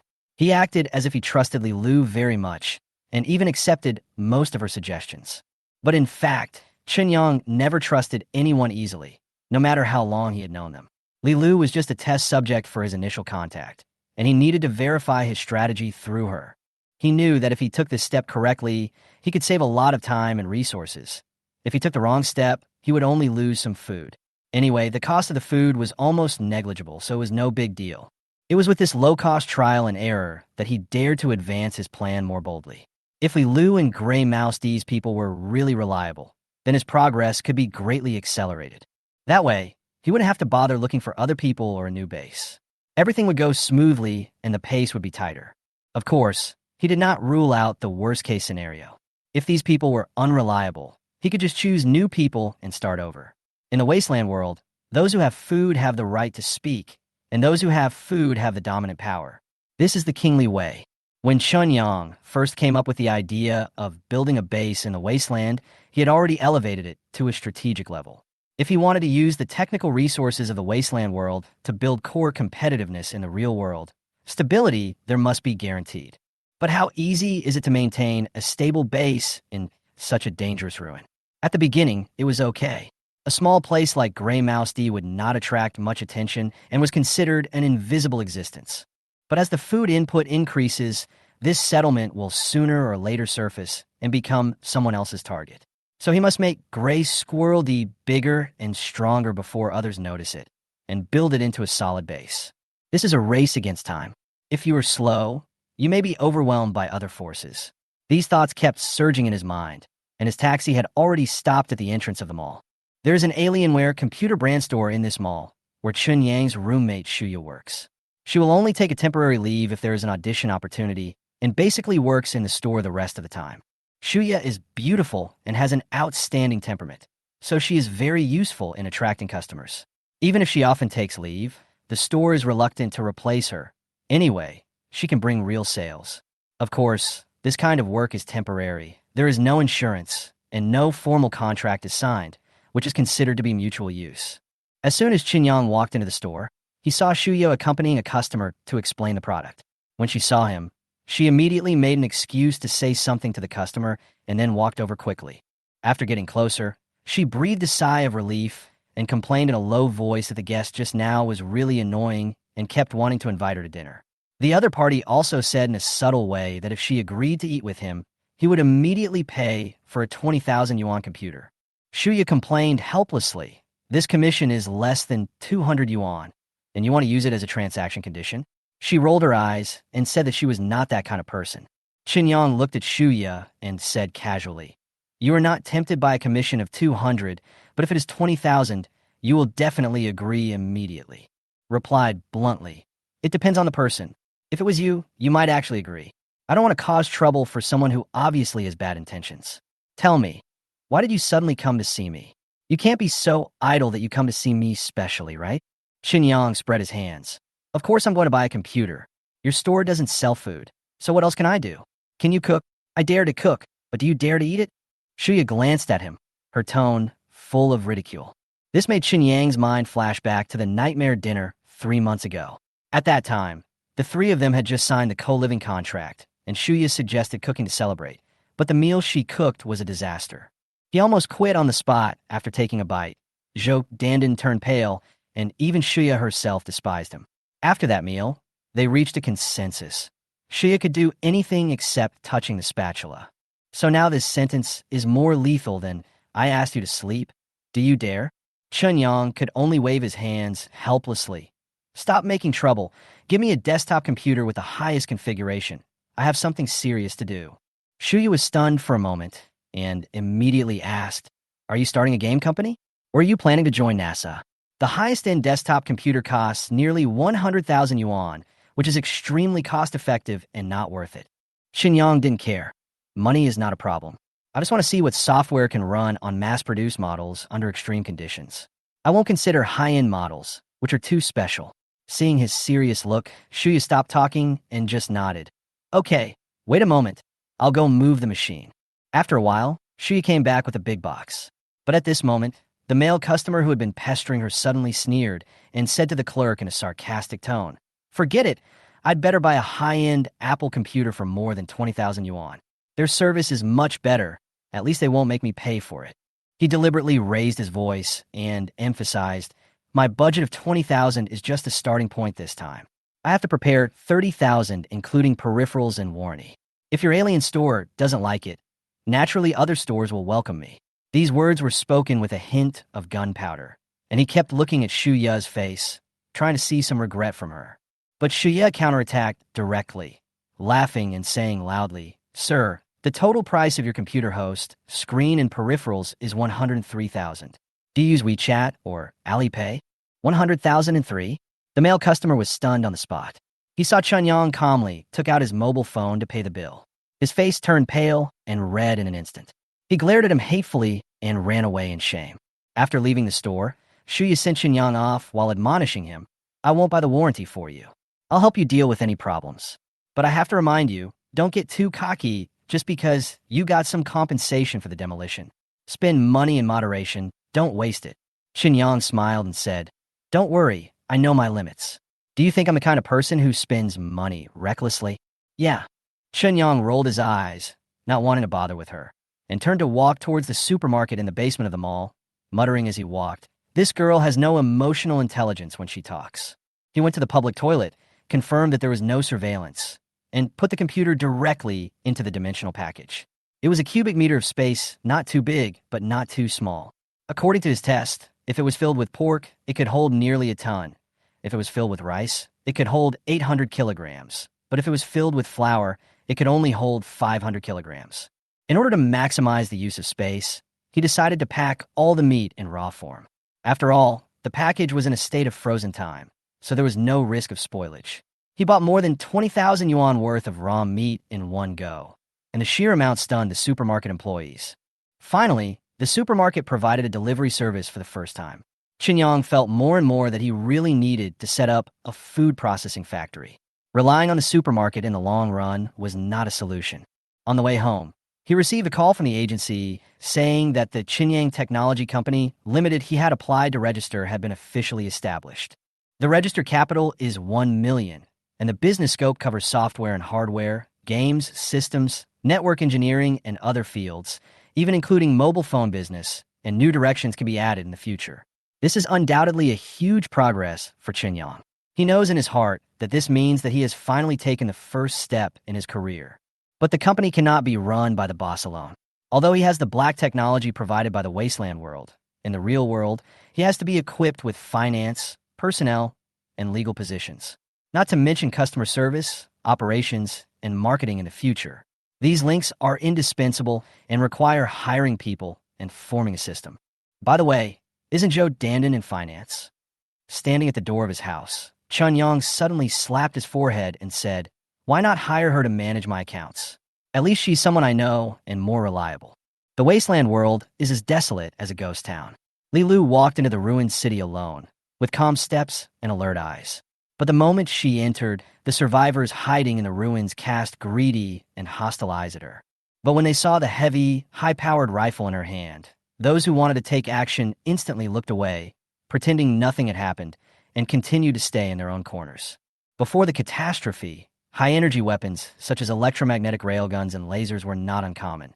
But the catastrophe destroyed the energy system, and these advanced energy-consuming weapons naturally left the stage.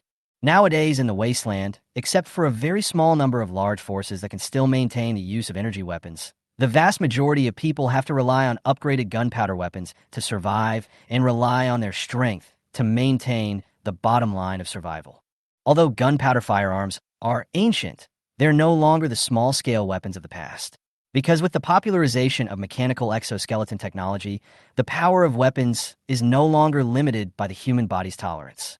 Even though exoskeleton devices almost disappeared later, fortunately the Doctors Association developed strengthening and evolutionary drugs, which greatly improved human strength and no longer needed to rely on mechanical support. It is precisely because of this that an individual like Li Lu, who is armed with heavy firearms and has the identity of an enhanced person, is enough to intimidate a group of desperate people who dare to spy on her in the wasteland. The premise is that she does not carry anything too valuable, such as a fresh cabbage. This cabbage hidden in the combat uniform is more dangerous than a gun. She has to act like an ordinary strong woman to hide from the eager eyes around her. Li Lu came from Grey Rat Town, and her destination was exactly this abandoned city controlled by a medium-sized power. She traveled alone for more than 30 kilometers just to complete an extremely important exchange mission. As a second-level enhanced person, it shouldn't be too difficult for her to reach the city within 2 hours. But even so, she rarely left the settlement because the risk outside was too high.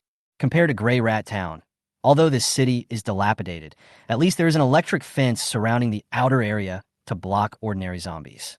In addition, the internal order is relatively stable, so it has become the choice of many people to escape. The city is very large, but the area that can be truly cleared is actually only a few blocks. These places surrounded by electric fences have become the shelter for more than 30,000 survivors. However, under the oppression of the iron-fisted forces, their living conditions are not good, and they can only survive by barely maintaining themselves. Li Lu walked on the street, seemingly calm, but in fact she was always on high alert. Even though the public security here was barely stable, she knew that once she revealed her flaws, the guys lurking around would never be polite. In this wasteland, there was no morality or mercy, only strength. The weak were trampled, and the strong survived. Soon, she saw a small shop on the corner with the Doctors Association logo hanging in front of it. She felt relieved. Her goal had finally been reached. She left Gray Squirrel Town to find the Doctors Association's distribution office and exchanged the cabbage for a strengthening potion to improve Chun Yang's strength. Since Chun Yang left, Li Lu realized that even though Chun Yang was her boss, if his physical fitness was not strong enough, he would have difficulty surviving in the wasteland. She could not understand why Chun Yang, who was in such a rich resource, had never taken any strengthening potions. This shortcoming must be made up. The distribution point of the Doctors Association was set up in a small shop of only 20 square meters. There was only one staff member inside, who was bored and wasted time browsing his handheld smart computer. Even when Li Lu walked in, the man was too lazy to pay attention to her. He pointed casually and asked her to look at the price on the wall. Various strengthening potions were hung on the wall, with clear prices and no discounts. This was an open rule in the entire wasteland. The Doctors' Association was different from other predatory forces. They were powerful but rarely aggressive. Almost all settlements of any size would accept them as distribution points. They sell their own products in exchange for supplies and scarce materials. This fair trade method also gives them a very high reputation in the wasteland. So even if the power is poor, they will welcome the entry of the Doctors' Association because it not only symbolizes recognition, but also brings hope. The association also has a performance evaluation system, and the number of medicines sold is one of the evaluation criteria. Therefore, it is not difficult to understand why the staff member in front of him has a lazy attitude. Although this city is big, the marginal settlements are so poor that almost no one can afford to buy medicine. Most people just come in to take a look. But this time, he was wrong. Li Lu actually took out a fresh cabbage from her arms. Chapter 16, Amazing Value. He Jianian felt that he must be dazzled. Otherwise, how could you possibly see a living cabbage? It has been almost 10 years since the cataclysm broke out, and two things have completely become memories of all the survivors. One is fruit, the other is vegetables. Severe radiation pollution has caused changes in the composition of the soil surface of the entire planet. Only a very small number of grains with particularly strong vitality can survive in such polluted soil. Even for those grains that can still survive, the yield per mu has been greatly reduced, and there are various problems with the harvested grains. Coupled with the fact that meat mainly comes from mutated creatures, the quality of food in the wasteland world is extremely low. In this case, the value of fruits and vegetables has far exceeded that of the top-quality black truffles, which were known as the diamond of food before the catastrophe. After all, before the cataclysm, as long as you had money, you could still eat top-quality black truffles. But now, even if you stand on the top of the wasteland and can decide the life and death of tens of thousands of people with just one word, you still can't eat any fresh fruits or vegetables.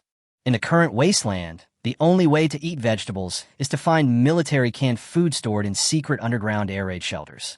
Although those military canned foods have long passed their expiration date, the contents are still edible. It's just a matter of taste. It's good to have something to eat. Why do you need a bicycle? But it is very difficult to find that kind of underground air raid shelter. At least most of the forces in the wasteland do not have such ability.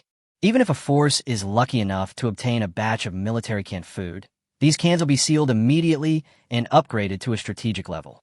After all, every time you eat a can of canned food, there's one less can. This thing doesn't know how to reproduce itself. Therefore, when he Jianian saw a real cabbage right in front of him, his first reaction was that he was dreaming. But the next second, he Jianian came to his senses. He jumped up from the chair as if he had been electrocuted, and in front of Li Lu's astonished gaze, he suddenly rushed to the door of the store and slammed the door shut. Such a reaction really scared Li Lu.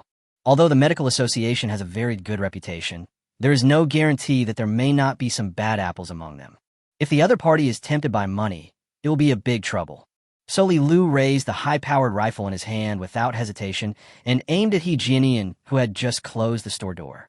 At this time, He Jianian had already turned around and noticed Li Lu's reaction, but he didn't care.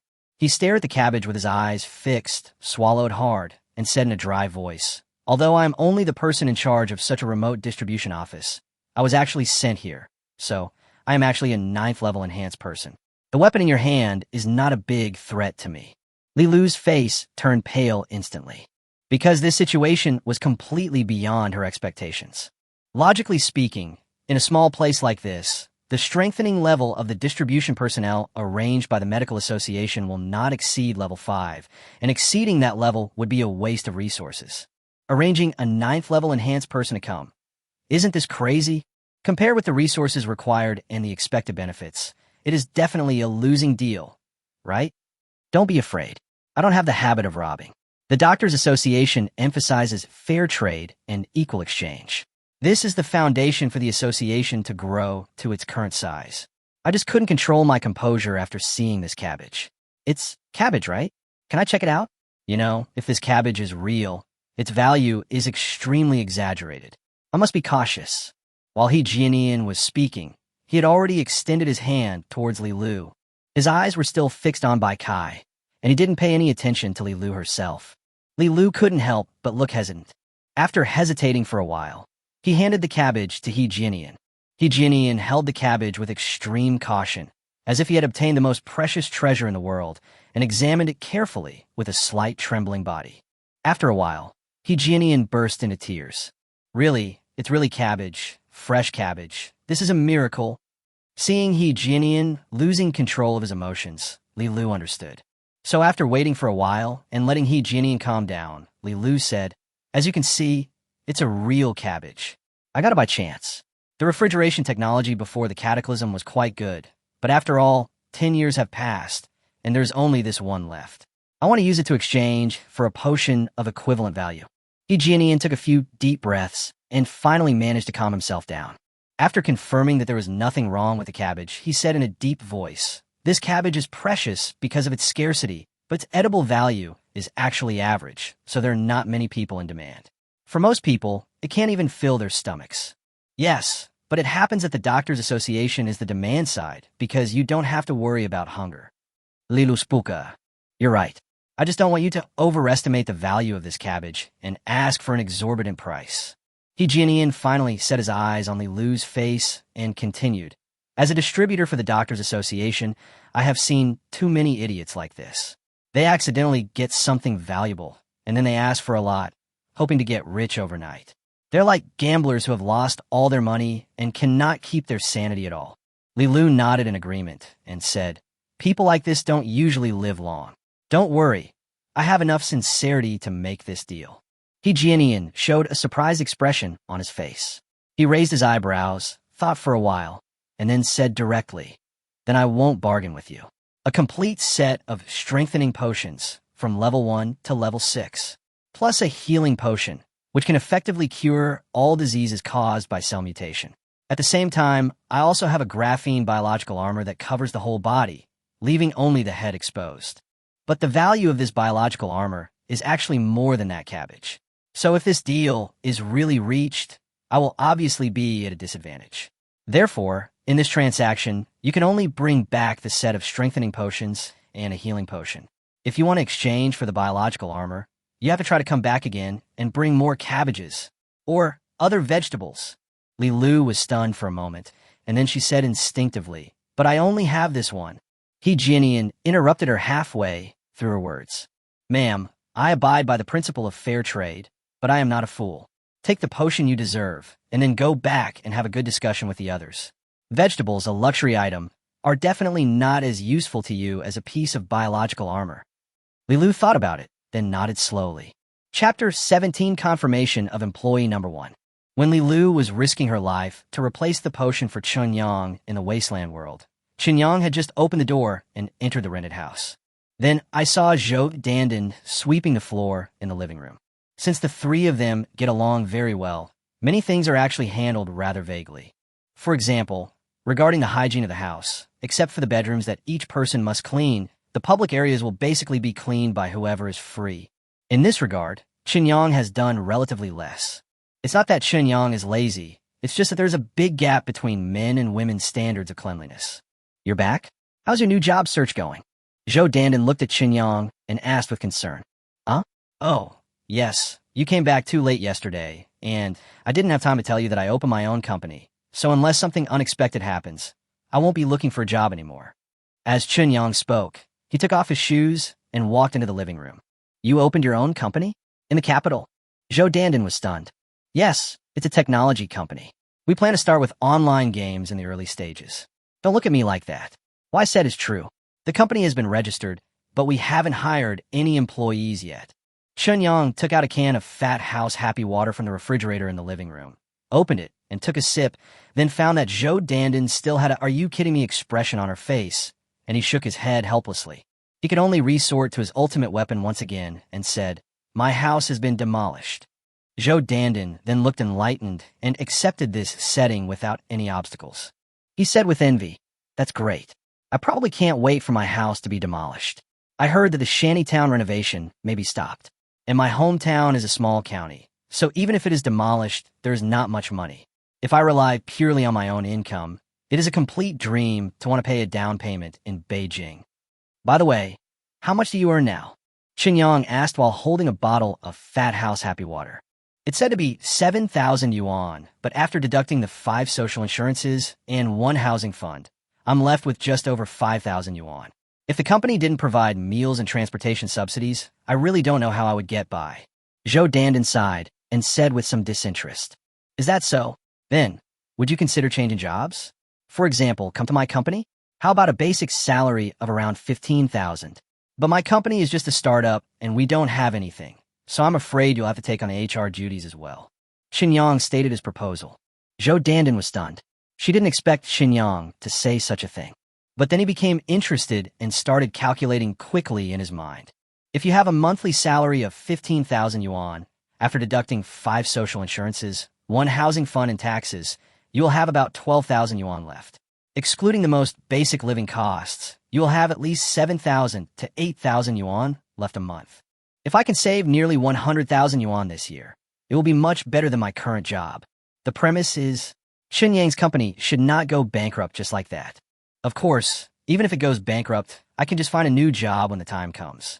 It is actually not difficult for financial personnel to find a job. Can you first tell me briefly about your company's situation so that I can have a better idea of it and make a decision? Zhou Dandan asked. Certainly. Xinyang nodded, and then introduced the current status of his company to Zhou Dandan in detail. After learning that the technology company opened by Xinyang did not need to pay any R&D and personnel costs for the technical team, Zhou Dandan's little face was full of disbelief. After repeatedly confirming with Xinyang, although Zhou Dandan felt that this company was unreliable, facing Xinyang's expectant eyes, she still nodded and agreed for some reason.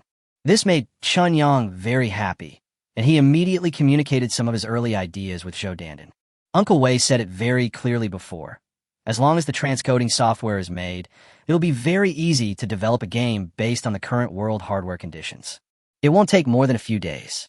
In this way, Xinyang Technology Company's recruitment must get on track immediately. Otherwise, if the game is developed, but there is no corresponding staff to distribute it, it will greatly delay the development progress of Xinyang Technology Company. As for the operating costs, after recruiting support personnel, Xinyang was very sure that the small 4 million in his personal account was enough to consume during the initial startup process. Just lend the money to the company in the form of legal personal loans. After discussing with Zhou Dandan for a full hour, the general framework was finally decided. However, compared to Xinyang's full confidence, Zhou Dandan looked worried. Because if her understanding is correct, Xinyang's company now has nothing but money. At the same time, she needs to be busy with a series of subsequent affairs.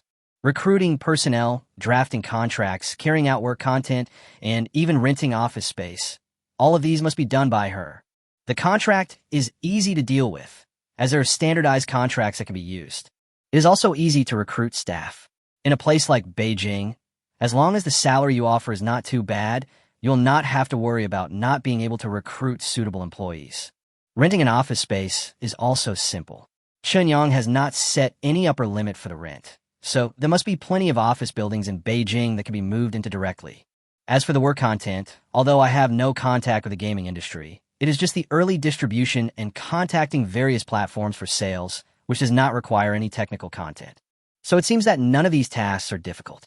But putting all these tasks together and putting them on her shoulders alone, with all the tedious things entangled with each other, it seemed quite terrifying. Your monthly salary of 15,000 is not easy to take. Zhou Dandan sighed with exhaustion. Be good, I'm really busy, so you have to bear with me in the early stage. When the company is on the right track, I will give you a bonus. If you think the salary is too little, we can discuss it again. Xinyang said with a smile. It's a lot. I've only graduated for a year, and you've offered me 15,000. It's really exaggerated. It's just that I've never done so many things before, so I'm not sure about it, and I'm afraid I can't do it well. Zhou Dandan said with a pout. It doesn't matter. Learn by doing. As long as the product is good, other problems will not be a problem. Xinyang said indifferently. Chapter 18. Terminal illness? This is Xinyang's real thought. He doesn't need to hire people with strong working abilities, because he was absolutely certain that the products that could be obtained from the wasteland world must be the best. Everyone can understand how important absolute technological leadership is to a technology company. Just like the impact that 3D games had on 2D games, what kind of sensation would it cause if true holographic games could be realized based on current hardware? There's no need to think about how great the support and promotion staff are. This epic-making product itself has incomparable news value. Of course, Chinyang still doesn't know whether something as sci-fi as holographic games can be made based on current hardware. Even if it can be done, there must be a sufficient preparation process before people can accept it smoothly. The games a company makes when it is just starting out definitely can't be so exaggerated. What to do specifically needs to be decided after a detailed discussion with Uncle Wei. Maybe mobile games are a more suitable choice. After all, mobile devices have become the mainstream of current internet access and have the widest range of users in the world. Moreover, the review, production, promotion, and distribution of mobile games are much simpler than those of PC games. It should be safer to start with mobile games. After completing the communication with Zhou Dandan, Chen Yang became a hands-off boss. Zhou Dandan immediately went back to the bedroom to change clothes and prepare to go out. Because even her own work contract needed to be handled by herself, Chen Yang was only responsible for signing and stamping. So she had to get back to work immediately, first resign from her original company, and then complete the formalities for joining Chen Yang's company as soon as possible so that she could start the follow-up work right away. The more Zhou Dandan thought about having to handle the entry procedures herself, the more she felt it was unreliable. But there is no other way. Since I have already promised Chen Yang somehow, I can only try my best to do it. Watching Zhou Dandan leave the house, Chen Yang couldn't help but stretch. All things are difficult at the beginning. The early stages of starting a company are extremely cumbersome. Having someone to help him run those troublesome procedures would undoubtedly allow him to free himself up and focus his main energy on the world of Wasteland. After all, the Wasteland world is his core competitiveness. Seeing that it was just noon, Chen Yang did not plan to return to the Wasteland world immediately. Everything that was planned before is proceeding in an orderly manner. The heavy pressure that was originally on my shoulders has basically completely dissipated. The best thing to do at this time is to completely relax and have a drink. So Chen Yang took out his cell phone and planned to call Wu Guangji to ask his best friend from college to go out with him in the evening. Have a good drink. Before I could even open the address book, my cell phone suddenly rang. Finding out it was his father calling, Chen Yang quickly pressed the answer button. Son, if you're not too busy these days, buy a plane ticket and go home this weekend. As soon as the phone was connected, my father's voice came from the receiver. But the tone was very low, and he seemed to be in a bad mental state. What's wrong, Dad? What happened? Chen Yang asked with a frown. Your grandpa has just been diagnosed with advanced liver cancer. The doctor says he probably only has about a month left to live. So, come back and see your grandpa for the last time. What? Chen Yang was completely stunned. I was not mentally prepared for this news at all. His grandfather just turned 69 this year and had always been in very good health. How come he suddenly had advanced liver cancer? I'll book a flight right away and be home this afternoon. After quickly replying, Chen Yang hung up the phone. He rushed out of the house as fast as he could, ran outside the community, hailed a taxi, and headed straight for the Beijing airport. On the way, he first bought a ticket for the next flight, and then sent WeChat messages to Xu Ye and Zhou Dandan respectively, saying that there was something urgent going on at home and he would be away from Beijing for a few days. After finishing all this, Chen Yang closed his eyes, leaned back in the back seat, and tried to calm himself down. He is the eldest grandson in the family, so he has been deeply loved by his elders since he was a child. Although he came from an ordinary family, he had never suffered any hardship. Even though he often got into trouble because of his mischief as a child, he was hardly ever beaten by his parents. Because his grandparents have always spoiled him and can't even stand his parents disciplining him. I originally thought that after graduation, I must work hard, make a name for myself, and be filial to my parents so that they can spend their later years in complete happiness. But he never expected that his career had just started and his grandfather had already reached the end of his life. No, I can't let Grandpa just go like this. I am now the chosen one who can travel back and forth between the Wasteland world and the current world at will. I'm sure I can think of a way. Although advanced cancer is an incurable disease in the current world, in the Wasteland world, perhaps we can find a specific medicine? After all, this is the Earth 200 years later. Even though it has experienced a catastrophe, even such a magical thing as a strengthening potion can be developed, which shows that medical technology was not interrupted during the catastrophe. So after 200 years of development, it should not be difficult to develop a method that can completely cure cancer. With these thoughts in his mind, Chen Yang's originally anxious mood finally became calm again. Taking a deep breath, Chun Yang decided that after getting off the plane, he would rush to the hospital immediately. After asking the doctor about the specific situation, he would go to the wasteland world immediately. Almost an hour later, Chun Yang entered the terminal of Beijing Airport. Since he bought the ticket for the nearest flight at the last minute, the economy class was sold out, so Chun Yang could only buy the business class ticket. When we arrived at the boarding gate, the flight had just started checking tickets. Business class tickets had a separate channel, so we didn't need to queue. After sitting down, according to the seat number on the ticket, Chun Yang began to wait quietly for the entire boarding process to be completed. Soon, passengers in economy class boarded the plane one after another. Chun Yang was closing his eyes to rest when someone suddenly patted his shoulder gently, and a surprised voice sounded in his ear. "Jin Young? Is that you? What a coincidence. We can even meet on a plane?" I looked up subconsciously, and a small face with delicate makeup came into my sight. Chun Yang was slightly startled, and then he recognized who the beautiful young girl in front of him was. My desk, mate in junior high school, Lu Churin. The two sat at the same table for 3 years, but because they didn't get into the same high school, they basically lost contact. So they haven't seen each other for 7 years? At that time, they were just beginning to fall in love, and the relationship between them was quite ambiguous. Later, whenever I thought about it occasionally, I would feel very warm. "Ma'am, please take your seat as soon as possible to avoid congestion in the aisle." The flight attendant next to him saw Lu Churin suddenly stop and couldn't help but hurriedly reminded him. Because the passengers behind Lu Churin all showed impatient expressions when Lu Churin stopped. Chapter 19. Sleepy in the Pillow. Sorry. Chun Yang, my ticket is in economy class, so I'll go first. We'll talk when we get to Shanghai. Lu Churin was reminded by the flight attendant and finally came back to his senses from his surprise. He immediately bowed to apologize, then said hello to Chun Yang and walked towards the economy class.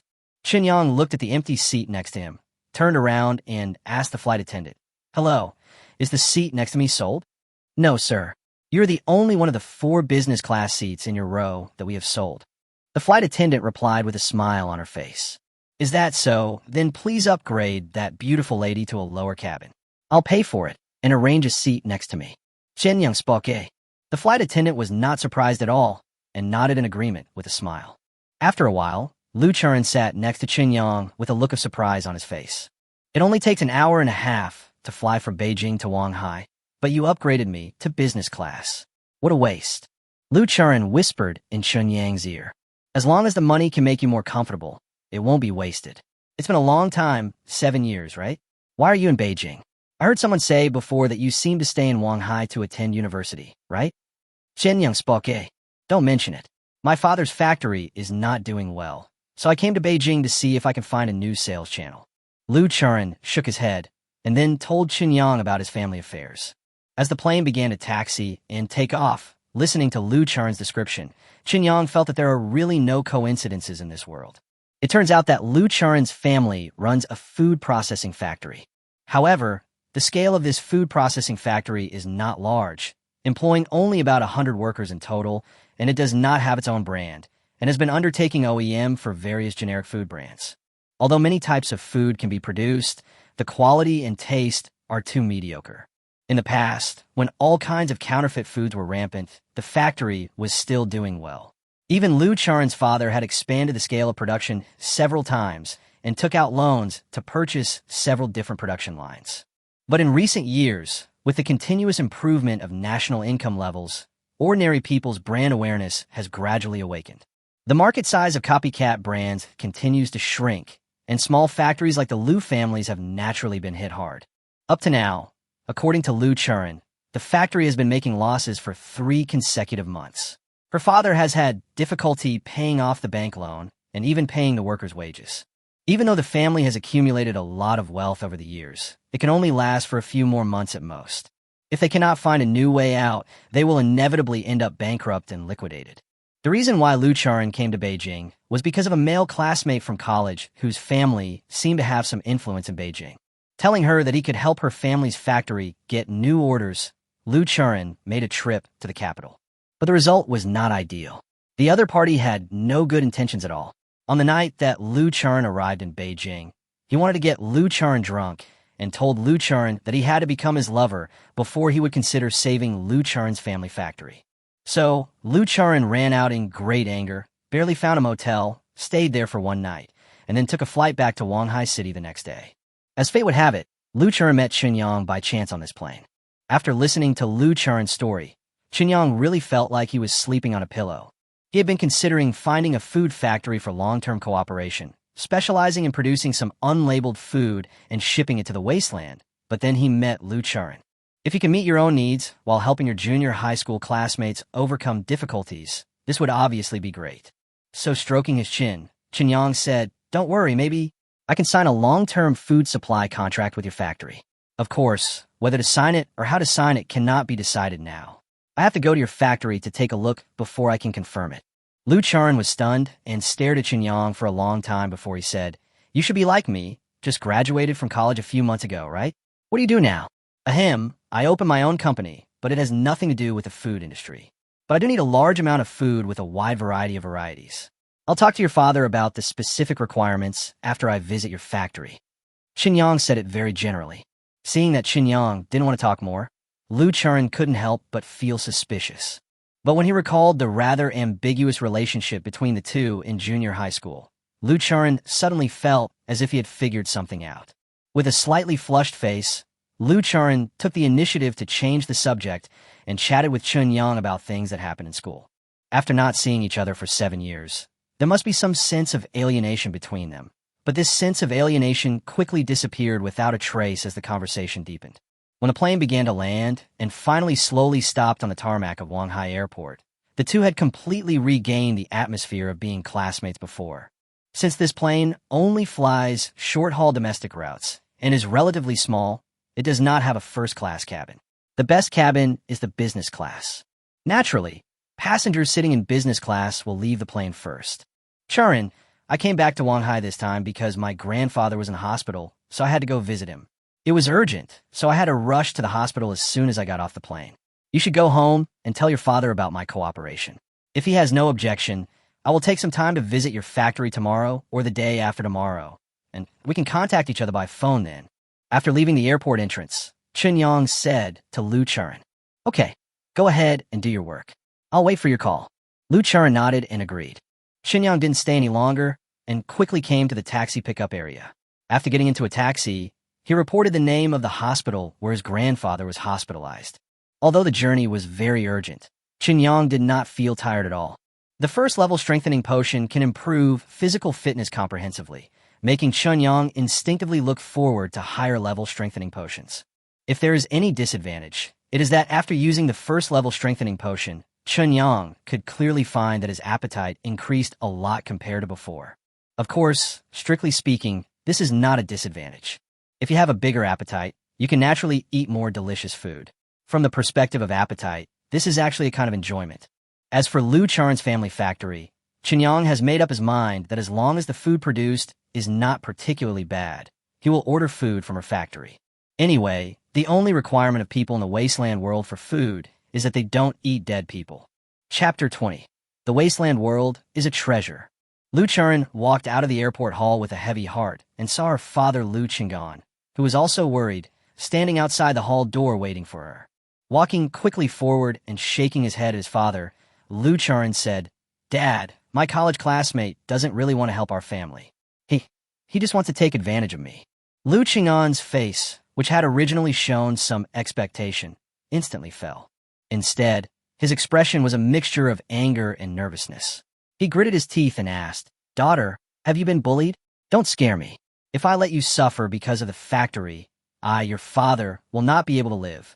No, I saw something was wrong, so I ran away. I'm in a hurry to buy a plane ticket back today." Lu Churin shook his head. Lu Qinggan heaved a sigh of relief and said, "That's good. Don't worry about the factory. If it doesn't work out, just close it down. The money we owe to the bank is not that much. If we sell one of our 3 houses, it should be enough to pay it back. Dad, maybe things can turn around. I just ran in my junior high school desk mate on the plane on my way back. He said he would contact me in a couple of days and visit our factory. If there is no problem, he will sign a supply and demand contract with our factory." Lu Churin spoke. Lu Qinggan was stunned for a moment, but then he frowned and said in a deep voice, Junior high school classmate? Doesn't that mean he's the same age as you? How can a guy who just graduated have such a talent?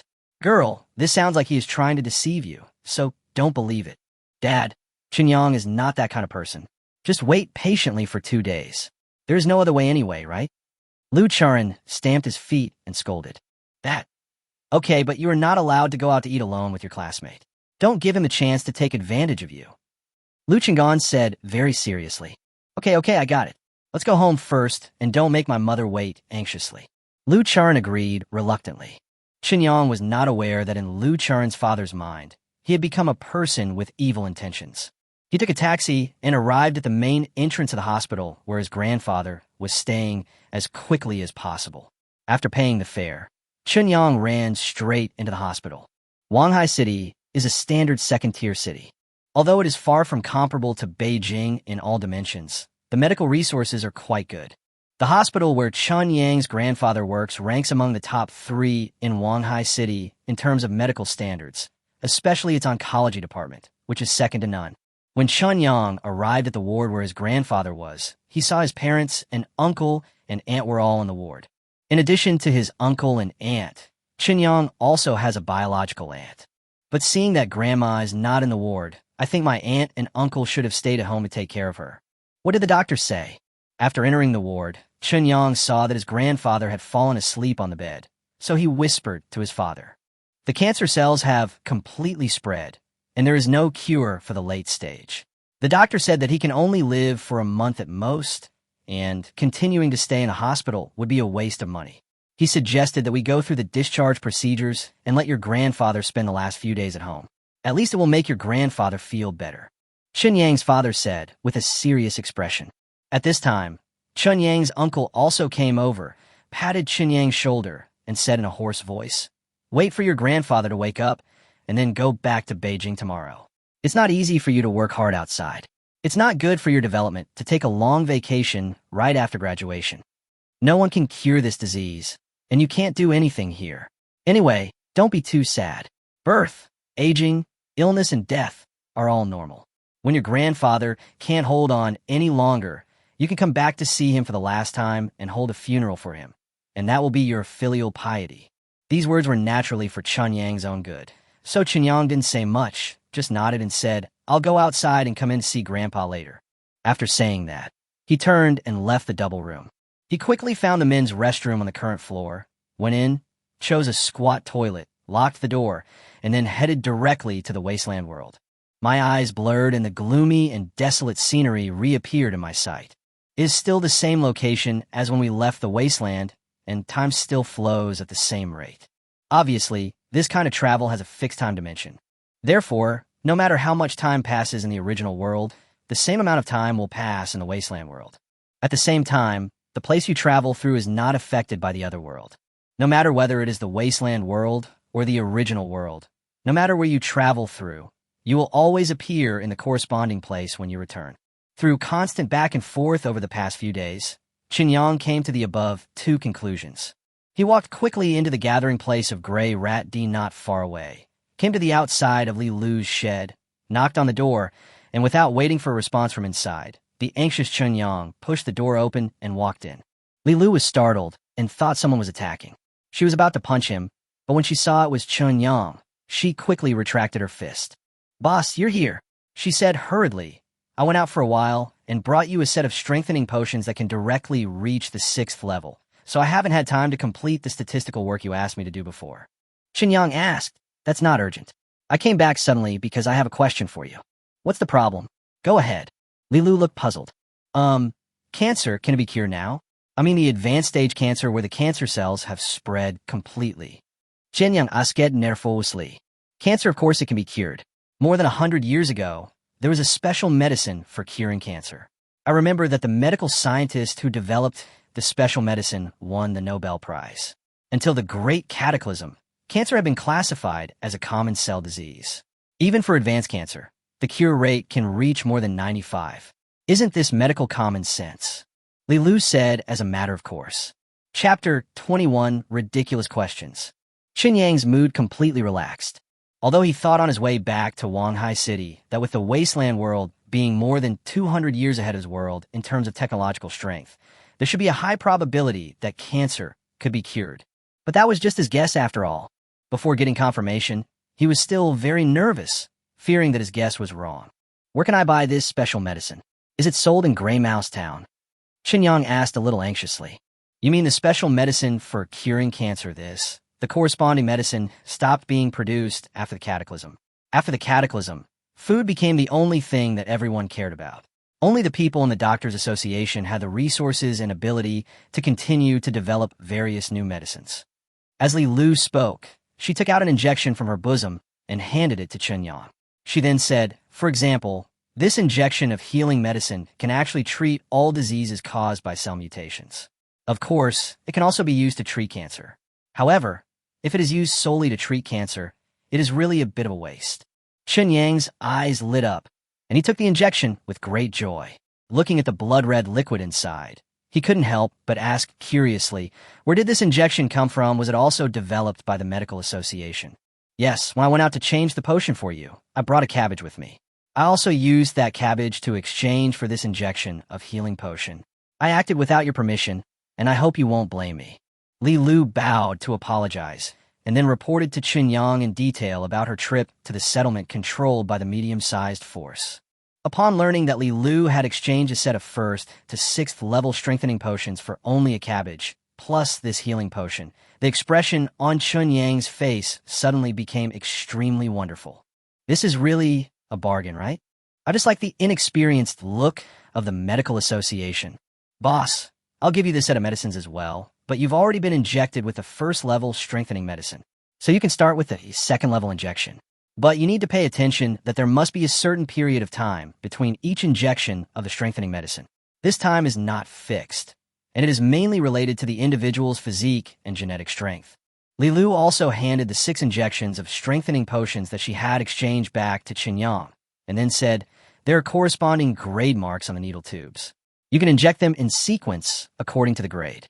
There is usually a gap of 2 or 3 days between the 2nd and 1st grades. There is usually a gap of about a week between the 3rd and 2nd grades. The injections must be made in order. If you skip a certain stage and directly inject a higher grade potion, your body will collapse because it cannot withstand it. Under normal circumstances, if nothing unexpected happens, it takes about 3 months to complete the comprehensive enhancement from level 1 to level 6. Of course, some people take longer, and some take shorter. The person who injected the medicine will have a very clear sense of when the body can completely digest the single injection of the medicine, and you will understand it at that time. Qinyang reached out again and took the transparent box containing 6 injections. He suppressed his increasingly excited emotions and said excitedly, you just said that the distributor from the Doctors Association guessed that we still have a lot of other vegetables, so he wanted to continue the transaction. Yes, boss, I didn't think it through. It was mainly because I had no experience that I missed the point.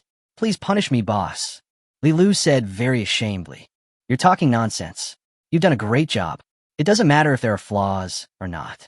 As long as we build a base as soon as possible and make our own strength strong enough, we won't need to be so cautious anymore. Qinyang stretched out his hand and scratched the tip of Li Lu's nose and continued. The transaction with the distributor of the Medical Association should continue. In addition to the biological armor he mentioned, all these vegetables should be replaced with strengthening potions. I can be strengthened all the way to level 6, so the cadres of our base must be strengthened to at least level 5 after its establishment. In addition to you, I will have a comprehensive understanding of the entire Gray Rad-D later. Please recommend a few more cadres who will be on the same level as you and report directly to me. As for the ordinary members, they must be strengthened to at least the 4th level. Our base will definitely continue to develop in the future, so as long as these people are reliable, they will all be our core members and will become reserve cadres in the future. Since we have this condition, don't be stingy in distributing strengthening potions. After hearing these words, Li Lu opened her mouth slightly, and the expression on her face looked a little dull. Qinyang was very confused by this reaction. He scratched his head subconsciously and asked, what's wrong? Can't I get so many medicines? Li Lu quickly shook her head and said with difficulty, that's not the case. The vegetables you brought are enough to exchange for those things, and there will definitely be a surplus.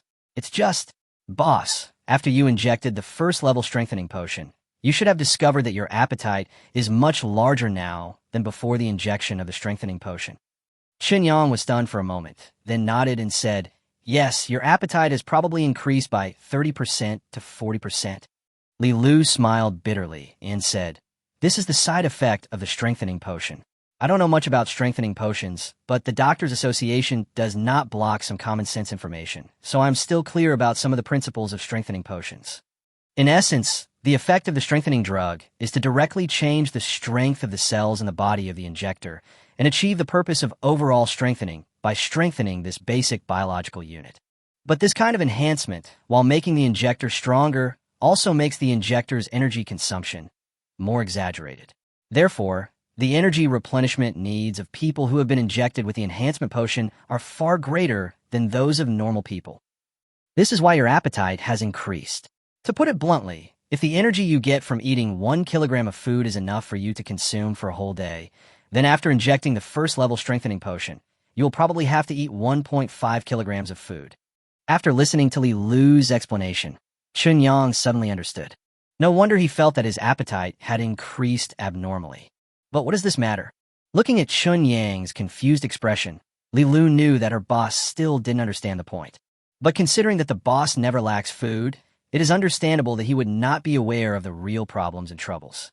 Boss, the higher the level of enhancement, the higher the cell strength, the stronger the body, the more exaggerated the demand for energy, and therefore the larger the appetite. In other words, according to what you said, if all the members of Grey Rat D are upgraded to the 4th level of enhancement, then it won't be long before everyone will starve to death. Li Lu said helplessly. Chapter 22, Girl's Heart Bursts. Starve to death? Qinyang felt it was ridiculous for a moment.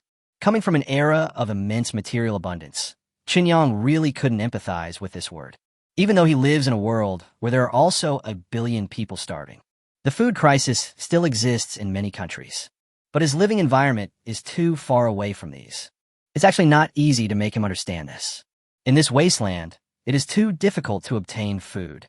The exaggerated demand for food by enhanced and evolved people has exacerbated this. In fact, in terms of price alone, the price of a first-level enhancement potion is not expensive. But there are still very few people who are really willing to buy and use it. Li Lu shrugged and continued to explain, because the strengthening potion is actually a long-term burden for us. Even if we can hunt more dangerous mutant creatures after using the strengthening potion, the increased appetite will still make people fall into despair. Of course, the price of enhanced potions above the 2nd level is no longer affordable for ordinary people. Normally, enhanced people above the 2nd level are able to survive on their own in the wasteland. However, the area around Grey Rat Town is too barren. If everyone is really upgraded to the 4th level of enhancement, the greatly increased food demand will inevitably cause Grey Rat D to collapse quickly. Looking at Li Lu's worried expression, Qinyang couldn't help but reach out and rub Li Lu's hair, sighing at the same time. He said speechlessly, "Student Li Lu, you need to change your way of thinking. I told you before that I have no shortage of food, but now I have to emphasize it to you again. Remember, as long as you work for me, I will be responsible for your stomach. As your boss, it is my responsibility to make sure you have enough food. You don't need to worry about food. I will handle all the food-related problems.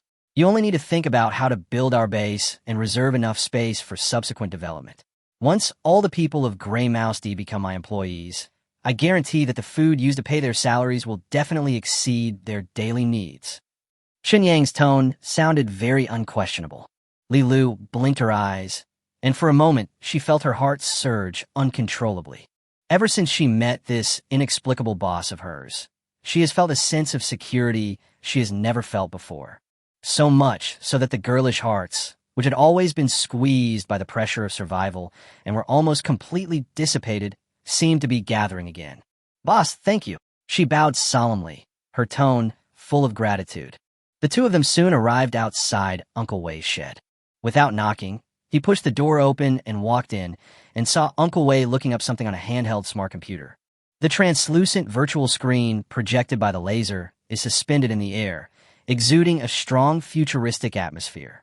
Uncle Wei kept touching the virtual screen with one hand, turned his head to look at Qinyang and Li Lu, who pushed the door open, and explained with a smile, "I am looking up all the information about computers. Although it is an outdated technology that has been eliminated, it is precisely because of this that some details need to be relearned. Before I went to exchange the potion, I bought this handheld computer for Uncle Wei. The configuration is very ordinary. Before the Cataclysm, it was just an ordinary home-use computer. This is the only computer you can buy in Grey Mouse Town. There are no better computers in Grey Mouse Town. But Uncle Wei meant that it is more than enough for converting computer programs. Lilu spoke up. Yes, it is enough. Now, I just need a computer that can start normally, and then I can understand the corresponding program logic after actual operation. Uncle Wei nodded and said. Qinyang couldn't help but snap his fingers, turned around, and walked out of the shed again. In a few seconds, he returned to the shed, carrying the unopened alien computer. Chapter 23. Grit your teeth, 4 or 5 days will do. An expression of surprise appeared on Uncle Wei's face. But he didn't ask any more questions. He just walked up to Qinyang, took the computer box from his arms, and quickly opened the box to connect the computer components. There is a small generator set in Gray Squirrel D, which can provide enough electricity to support the normal use of the settlement. So there's a corresponding power interface in Uncle Wei's shed. But after all, this is the Earth more than 200 years later, so the standards of the power interface are completely different from the interface standards of Qinyang's world. After looking at the plugs on the power cords of the alien computer, Uncle Wei worked hard again before the computer was powered on. While searching for information with the intelligent brain and operating the computer after it was started, only a few minutes later, a satisfied smile appeared on Uncle Wei's face. Boss, there's no problem. If you have any needs, you can tell me directly. As long as the hardware can support it, I guarantee that I can make it, and it definitely won't take long. The language format of the software program installed in this computer is very backward and crude. Even if I do nothing but optimize the programming language, I can make more powerful software. Uncle Wei said with confidence. Such an answer made Qinyang very happy, and he reached out and took out the HW mobile phone from his pocket. He handed it to Uncle Wei and said, I hope you can use your computer to develop a game that can be run on a mobile phone, and it should be an online game. It would be best if this game can be based on the hardware foundation of the mobile phone and achieve a pseudo-realistic effect. For example, use the built-in camera of the mobile phone to capture the scene. As long as you open the game, the mobile phone screen will show the real scene in real time, and in this scene, the game content will be presented. I downloaded an AR game on my phone. You can take a look at it. I hope the effect I can present is much stronger than this. It must allow players to be truly immersed in it, and even have an illusion that perhaps the real world is what the game presents. Can it be done? Uncle Wei took Qinyang's phone, fiddled with it for a while, and then opened the game. After playing for only a few seconds, an expression of disdain appeared on Uncle Wei's face. He sneered. You can call this a game? It's really outdated. Before the Cataclysm, the worst product produced by any game company was many times better than this. Boss, don't worry. This request is very simple. If you allow me to copy some games before the Cataclysm, I can complete it faster. However, due to the limitations of the hardware itself, the visual effects presented by the game will definitely be greatly reduced. But don't worry, even if it's at its lowest point, it's still infinitely better than the one you showed me. This thing is so crude that it's unbearable to look at. Hearing Uncle Wei's statement, Qinyang felt even happier. He nodded with satisfaction and said, Thank you for your help. Don't worry, I will give you extra rewards after the finished product is out. The better the completion, the higher the reward. I keep my word. As for plagiarism, you can plagiarize as much as you want. I have no restrictions on you in this regard. Thank you, boss. In that case, please give me this phone. After the game is developed, it will have to be transferred to this phone for testing. If everything goes well, I promise that I can get it ready for you in 7 days at most. Uncle Wei patted his chest and said, 7 days? Qinyang was extremely surprised. Because it's so fast, the normal development time for a mobile game, even a very simple one, often takes several months. Even if the wasteland world can be transformed by intelligent computers, Qinyang did not expect it to be so exaggerated. The technological gap between the two worlds is so huge, it seems to be unimaginable. However, Qinyang's surprised expression and questioning tone caused Uncle Wei to misunderstand. Uncle Wei thought that Qinyang was not satisfied with the 7 days. So Uncle Wei gritted his teeth and made up his mind, saying, there are a few other people in our settlement who actually know some intelligent computer technology. Although they're not as good as me, They're definitely capable of researching and developing this outdated computer technology. I will get them to work together. It will probably only take 4 or 5 days. By then, I will share part of their salary. Qinyang was even more dumbfounded. 7 days is already an exaggerated and jaw-dropping number, and such a time limit can be further compressed. Sure, brother. 996 seems to be a blessing for you. When Qinyang looked at Uncle Wei, his eyes were suddenly filled with admiration. I have to say that from the employee's perspective, seeing the 996 workweek as a blessing can be a bit of a gritting of teeth experience. But from the boss's perspective, if there are employees who really regard 996 as their pursuit and dream, it will indeed make the boss feel very gratified. And such employees seem to be everywhere in the wasteland world. You don't need to share your salary. Since you work for me, of course I will be responsible for all of your salaries. Qinyang waved his hand and continued, Not just you and Li Lu, I will hire everyone in the entire Gray Rat D settlement as long as they are reliable. In other words, if nothing unexpected happens, everyone in Gray Rat D will work for me, and I will provide you with enough food so that you won't go hungry again. Uncle Wei was stunned and subconsciously turned his head to look at Li Lu. It's true. The boss has asked me to seek everyone's opinions as soon as possible. However, I'm a bit busy today, so I haven't started yet. In the next few days, the boss will come to meet everyone in our settlement. According to the boss, as long as the people in our settlement are reliable and loyal to the boss, he will hire them and provide them with sufficient food. Li Lu nodded and said seriously. After getting Li Lu's confirmation, Uncle Wei became visibly excited. His eyes instantly became moist, and after a trembling body, he knelt down in front of Qinyang with a thump. Then he kowtowed to Qinyang 3 times with force. Bang, bang, bang. I want to thank you on behalf of everyone. This saved the lives of everyone in our settlement. Qinyang was shocked. He never expected Uncle Wei's reaction to be so big. He hurried forward to help Uncle Wei up from the ground and said, I'm just offering you a job opportunity, not saving your life. You work for me, and I pay you, which is reasonable.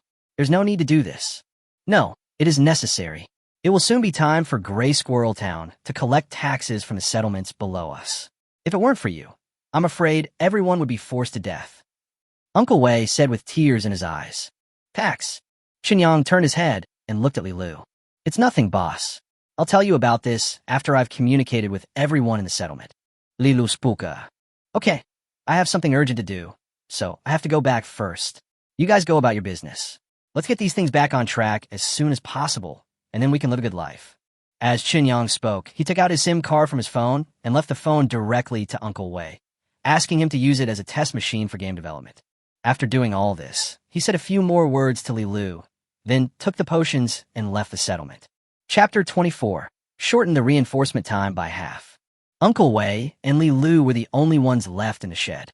After several minutes, the emotional Uncle Wei finally calmed down. After looking at the alien computer and then at the HW phone, Uncle Wei showed a hesitant expression on his face. He asked, Xiaolu, who is this boss? Why is it that the things he brought out are so new when they are obviously hundreds of years old? Especially the computer. Has it not been opened for hundreds of years? I don't know.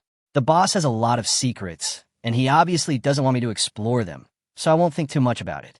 If the boss doesn't want me to know, I won't ask. If the boss wants me to know, he will tell me naturally. There are too many people with secrets in the wasteland.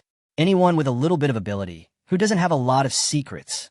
Li Lu shook her head and said, if we don't know anything about him, how can we be sure that he has no ill intentions towards us? Uncle Wei asked with a frown. Li Lu glanced at Uncle Wei and immediately laughed. Have ill intentions towards us? Is there anything in us that is worthy of the boss's plot? With the food that the boss brought over these 2 days, if the boss needs someone to work for him, he can easily recruit anyone he wants. Don't even mention that you were just here to help him develop some software or games. Even if it means buying someone's life, there will definitely be people who will sign up crazily after throwing away all that food. Maybe they just want to have a full meal before they die. Uncle Wei, I really don't understand the boss. I don't know where he comes from, why he has no shortage of food, and what the meaning of him asking you to do these things is. But what I do know is that he can keep me from being hungry. He has a smell that makes me feel very comfortable. He is very peaceful, different from any wastelander I have ever met. His calm and relaxed temperament is something I have never seen in the wasteland. When I am with the boss, I feel very safe. So I think this is our chance. As long as we seize it firmly, then our fate will definitely change. Li Lu's words made Uncle Wei fall into deep thought. After pondering for a long time, he slowly nodded and said, "You are right. I was thinking wrongly. Since the catastrophe, I have never met such a good person, so I instinctively have a little mean heart." Li Lu reached out and punched Uncle Wei's chest, then smiled and said, "It's not a mean heart. I think it's more like a fear of loss." "Okay, Uncle Wei, you can get busy. There can't be any mistakes in the tasks assigned by the boss, and you must not let the boss down. I should also communicate this matter with other people in the settlement. I believe everyone will be very excited after hearing the news." "Indeed, just as you said, we Grey Mouse D must seize this opportunity. This is our chance to change our destiny," Uncle Wei said seriously with a look of approval. While the two were communicating, Qinyang had already returned to the public toilet in the hospital with the medicines in his arms. After listening carefully and making sure that there was no one else in the public toilet, Qinyang walked out of the toilet with confidence.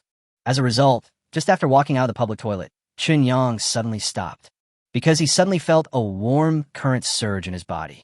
In just a moment, the warm current flowed through his limbs and bones, making Qinyang feel very refreshed. The warm current came and went quickly. In just a few seconds, all the feeling of satisfaction suddenly disappeared. After Qinyang was stunned for a moment, he suddenly had an epiphany. This is the result after the first level strengthening potion is completely digested and absorbed.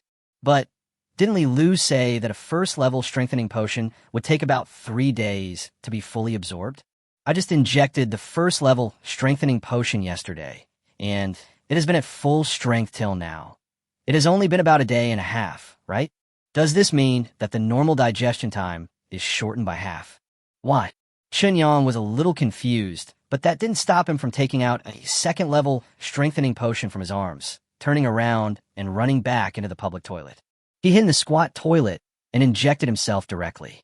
After a while, the pain throughout the body that he had experienced when he was injected with the first-level strengthening potion came again. But I don't know if it's because of the first-level strengthening that has caused the body's tolerance to pain to increase. This time, the pain did not make Qinyang feel unbearable. A few minutes later, Qinyang left the public toilet as if nothing had happened. The changes in the body's appearance are not as obvious as when the first-level strengthening potion was injected, but the muscles are much stronger than before, the 5 senses are sharper, and the energy is more abundant.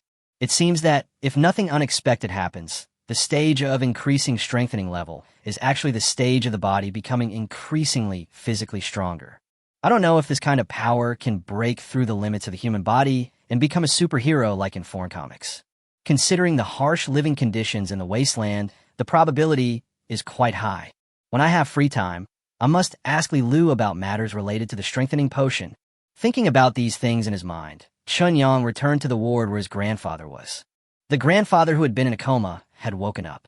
When he saw Qinyang appear in the ward, an obvious smile immediately appeared on his wrinkled old face. He stretched out his hand towards Qinyang with great difficulty and seemed to want to say something, but no sound came out. The doctor just came and gave the same advice as before. Your grandfather's health condition is already quite bad. If he continues to be hospitalized, it will cost a lot of money.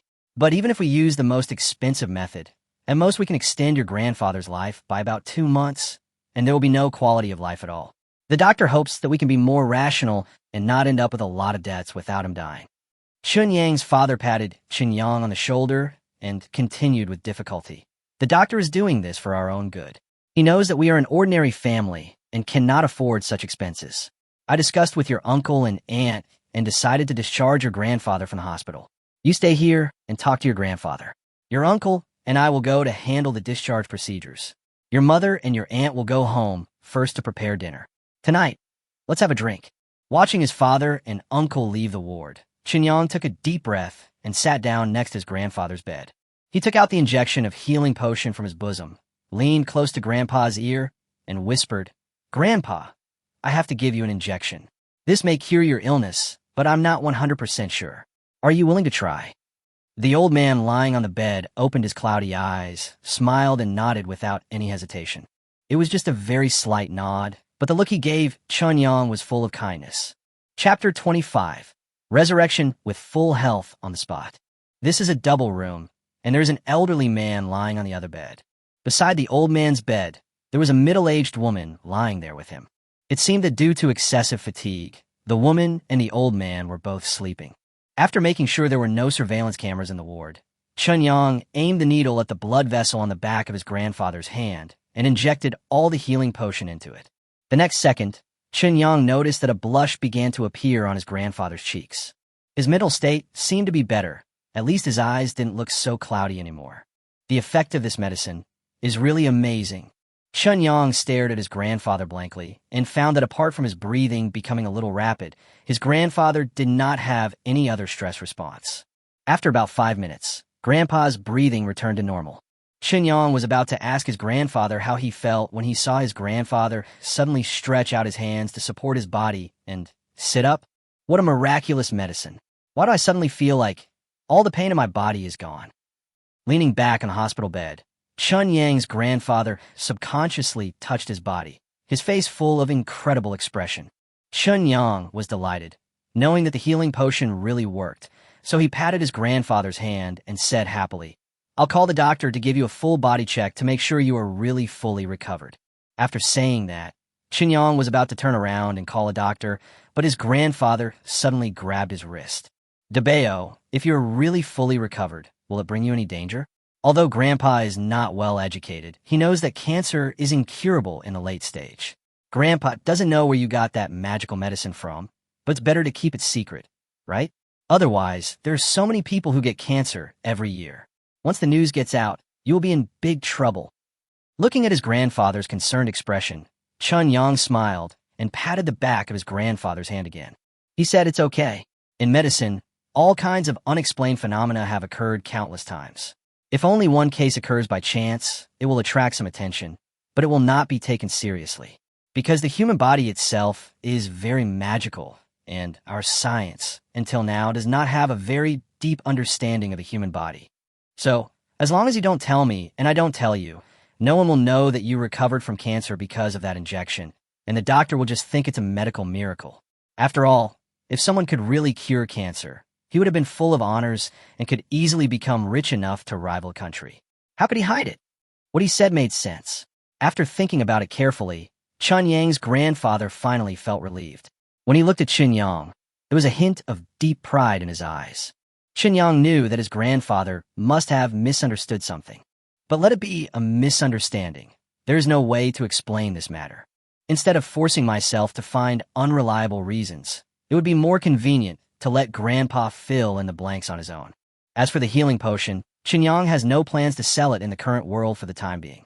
One reason is that this medicine can currently only be purchased from the Doctors Association, and he himself has no production capacity in the wasteland world. That meant that he had no idea of the raw materials and scientific principles behind the production of this medicine. In this way, if you simply act as a middleman, it will easily cause all kinds of problems. Apart from anything else, he had no way of applying for a patent. The second reason is that the benefits of this drug are too terrifying. Being able to cure cancer in today's world is enough to drive everyone crazy. If he rashly showed the healing potion to the world when he himself had no real strength, the storm that might form would probably tear him into pieces. Chunyang is very clear about this. Otherwise, he would not have positioned the starting stage of his career in the gaming industry. I called the nurse on duty from the corridor outside the ward and briefly explained the situation to her. The nurse then walked into the ward with a look of disbelief on her face. Then I saw that Chunyang's grandfather had actually gotten out of bed and was stretching his body. The young nurse was wearing a medical mask that covered most of her face, but the part that was exposed was enough to show her horror. "You wait a moment, I'll go call Dr. Han over this. This is unbelievable." After the nurse finished speaking, she ran out of the ward looking a little dazed. Chunyang's grandfather chuckled, patted Chunyang's arm, and whispered, "Debeo, Dr. Han is a very iconic beauty. I heard that she is a top student who came back from abroad, so she can become an expert in oncology at such a young age. My sudden recovery will definitely surprise Dr. Han. You should take this opportunity to get in touch with her more. Maybe you can become friends with her or something." Chunyang was speechless. My own grandfather. He has never been so disrespectful to his elders before. After a while, the sound of dense footsteps was heard in the corridor. Soon, Chunyang's father and uncle, followed by a female doctor, rushed into the ward together. When they found the old man standing beside the bed in high spirits, expressions of disbelief appeared on the faces of the three people at the same time. However, Chunyang's father and uncle were in disbelief and were filled with surprise. The female doctor was in disbelief and had some doubts. I need to give the patient a comprehensive physical examination, and I hope you can cooperate. The hospital will pay for it, so don't worry. The female doctor spoke. Let's check and see if it's really healed. Without confirmation with professional instruments, I still can't be completely assured. Chunyang nodded and said, "This is the truth." Although his grandfather seemed to be in very good condition now, Chunyang was not sure whether the healing potion had really cured his grandfather completely, or whether the healing potion itself had some kind of stimulating effect on the mind, causing his grandfather to experience a phenomenon similar to a last-ditch burst of vitality. Therefore, a comprehensive physical examination is the best option. Chunyang's father and uncle certainly had no objection, not to mention the hospital paying for it. Even if they had to pay for it themselves, they had to do the examination. It's so scary. He looked seriously ill a few minutes ago, but how come he was fully recovered in the blink of an eye? Although it is a good thing, and it does make people extremely happy, it still feels a little uneasy. So check it out. Chapter 26, Medical Miracles. If Chunyang had not been with his grandfather and followed the entire physical examination process, he really would not have known that a comprehensive physical examination would have so many items. At the same time, I also understood why the young female doctor emphasized that this comprehensive physical examination should be paid for by the hospital. Because the entire set of examination items, according to the hospital's price list, would cost around $15,000.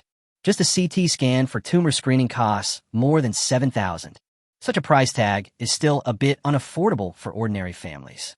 However, Chunyang was somewhat curious about the fact that the young female doctor could get the hospital to cover the expenses with just one sentence. His identity should not be just an oncology expert. Even if he is a chief physician, he probably doesn't have such authority, right? Of course, we cannot rule out the possibility that the female doctor paid out of her own pocket. After all, what happened to his grandfather was indeed too unbelievable from a common-sense perspective. Not long after the physical examination, a detailed report was compiled. The female doctor looked at the report for a long time, her eyes filled with shock and disbelief. The old man is in very good health, so good in a weird way. Not only have all the cancer cells that had spread disappeared, but all the old age diseases that had accumulated in his body have also disappeared. Apart from a normal aging of his organs due to age, there are no other problems. In other words, the old man is extremely healthy. The female doctor put down the report in her hand, turned her head to look at Chunyang, and asked in confusion, "What happened?" I asked the nurse, and the nurse said that only you and the old man were awake in the ward. The patient and his family members on the other bed were all asleep. Why did the old man suddenly recover on his own? This is unscientific. I don't know either. My dad and my uncle were going to handle the discharge procedures for Grandpa, so I stayed by his bed and talked to him. I told him to try harder and hold on. You should at least see me get married and have kids before he passes away. Then Grandpa's spirits perked up all of a sudden. Maybe it was because of this? Did the spiritual power overcome the stubborn illness of the body? Chunyang scratched his head, his face full of confusion. The female doctor stared at Chunyang for a while, but did not find anything suspicious in his expression. He frowned and thought for a while, but still had no clue. Finally, he could only say helplessly, "Okay, according to the results of the physical examination report, the old man is indeed fine, so you can be discharged from the hospital. But the situation that happened to the old man, I have never encountered before. Or, the entire medical community has never encountered it before. So from my perspective as a doctor, I can't be sure if the old man has any sequelae. Even if the physical examination report shows that he is very healthy, it cannot completely rule out the possibility of residual sequelae. For the sake of the old man's health, I may call him frequently to inquire about his physical condition. I hope you don't mind." Chunyang's father quickly agreed and said, "Dr. Han, you are too kind. There are not many doctors as serious and responsible as you now. Thank you for your understanding and cooperation. I won't waste any more of your time. The old man has recovered, so I guess you should celebrate together. Remember to bring him in for a checkup in a week. If there are no abnormal changes in his body after a week, you can rest assured." The female doctor said with a smile, and at the same time extended her hand to Chun Yang's father. After shaking hands with Chun Yang's father, she personally took Chun Yang's father to go through the discharge procedures. After sending Chun Yang and his family out of the hospital, the smile on the female doctor's face disappeared. Her beautiful willow-shaped eyebrows were twisted together. After hesitating for a moment, she took out her cell phone and dialed a number. The call was connected quickly, and a clear female voice came from the microphone. "Student Han Siliu, I'm in a meeting at the company. If it's nothing important, wait for me for an hour. I'll call you after the meeting." The female doctor said helplessly. "A patient of mine with advanced liver cancer suddenly recovered completely today without any warning. I just finished a comprehensive physical examination, and the patient recovered very thoroughly and is incredibly healthy." The other end of the phone fell into silence. A burst of hurried footsteps and the sound of a door closing came from the microphone.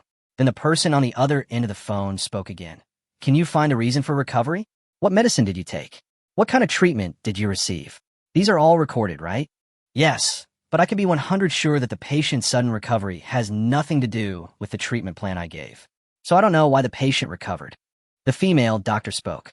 "Send me a copy of the patient's detailed information, the entire treatment process, and all relevant records."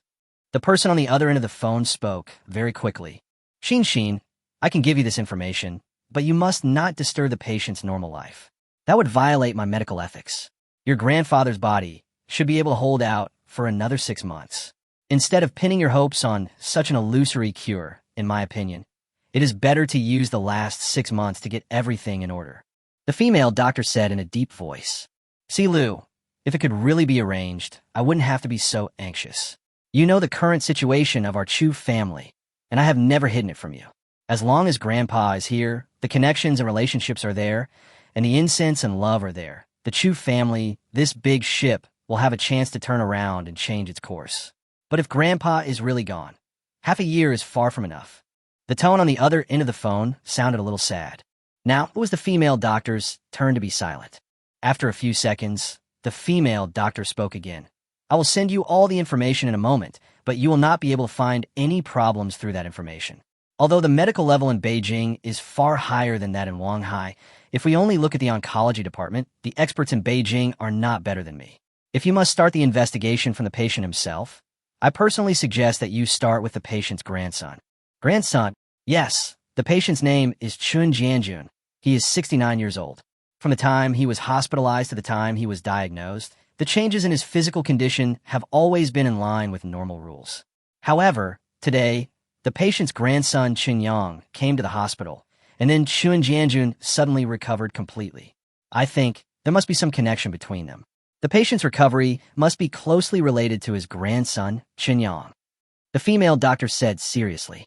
As for the so-called saying of spirit triumphing over body that Chun Yang had mentioned to her before, she was not stupid, so how could she possibly believe it? Chun Yang. "Okay, I'll remember that." Chapter 27, Everything Goes Well. On the way home, Chun Yang's father called home excitedly and informed his family of the latest situation. This unexpected surprise came without any warning, so much so that the entire Chun family was a little overwhelmed. In the end, Chun Yang's father and uncle decided to not have dinner at home in the evening.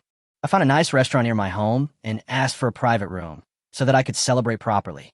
Although they're just an ordinary family, in the past decade or so, with the continuous development of the national economy and the continuous improvement of per capita income levels, the Chun family's conditions are actually quite good. At least when there are happy events during the holidays, we can still afford to go to a restaurant." The family, a total of 9 people, came to the private room of the hotel before dark. Compared to the dark and gloomy atmosphere in the hospital before, the Chun family is now full of joy. Although everyone found Chun Jianjun's sudden recovery incredible, since it was a good thing, it didn't matter even if they couldn't figure out. After all, the Chinese people have always been in a state of being ambitious when faced with benefits. In the 3rd generation of the Chun family, besides Chun Yang, his uncle and aunt also have a child each. So Chun Yang actually has a younger brother and a younger sister. It's just that my younger brother and sister are now attending college in other provinces, and it's difficult for them to come back without holidays. Therefore, when the family gathered together this time, only Chun Yang from the third generation was present. The atmosphere of the entire dinner was excellent. Everyone in the Chun family was immersed in the joy of Chun Jianjun's sudden recovery. For a moment, they felt that the haze had disappeared and they felt relaxed. Only old man Chun Jianjun knew why his body was suddenly cured, and he naturally praised his eldest grandson during the meal. Although Chun Yang's uncle and aunt found the old man's attitude and tone a little strange, considering that the old man had doted on Chun Yang since he was a child, they didn't think much about it, even though his performance at night was a little exaggerated. The meal was a happy one for everyone, and Chun Yang felt very happy. At the same time, he also silently decided that after he had completely established his foothold in the wasteland, he must have a comprehensive understanding of the medical level in the wasteland. Especially those medicines developed by the medical association, he wants to find out what effects each medicine can achieve. If possible, it would be best to inject your parents and relatives with appropriate medicines that can maintain their health without anyone knowing. With the ability to travel back and forth between the wasteland and the present world, his future is bound to be bright. So the most important thing is, of course, that family members live in good health and happiness, and at least enjoy all the prosperity of this world.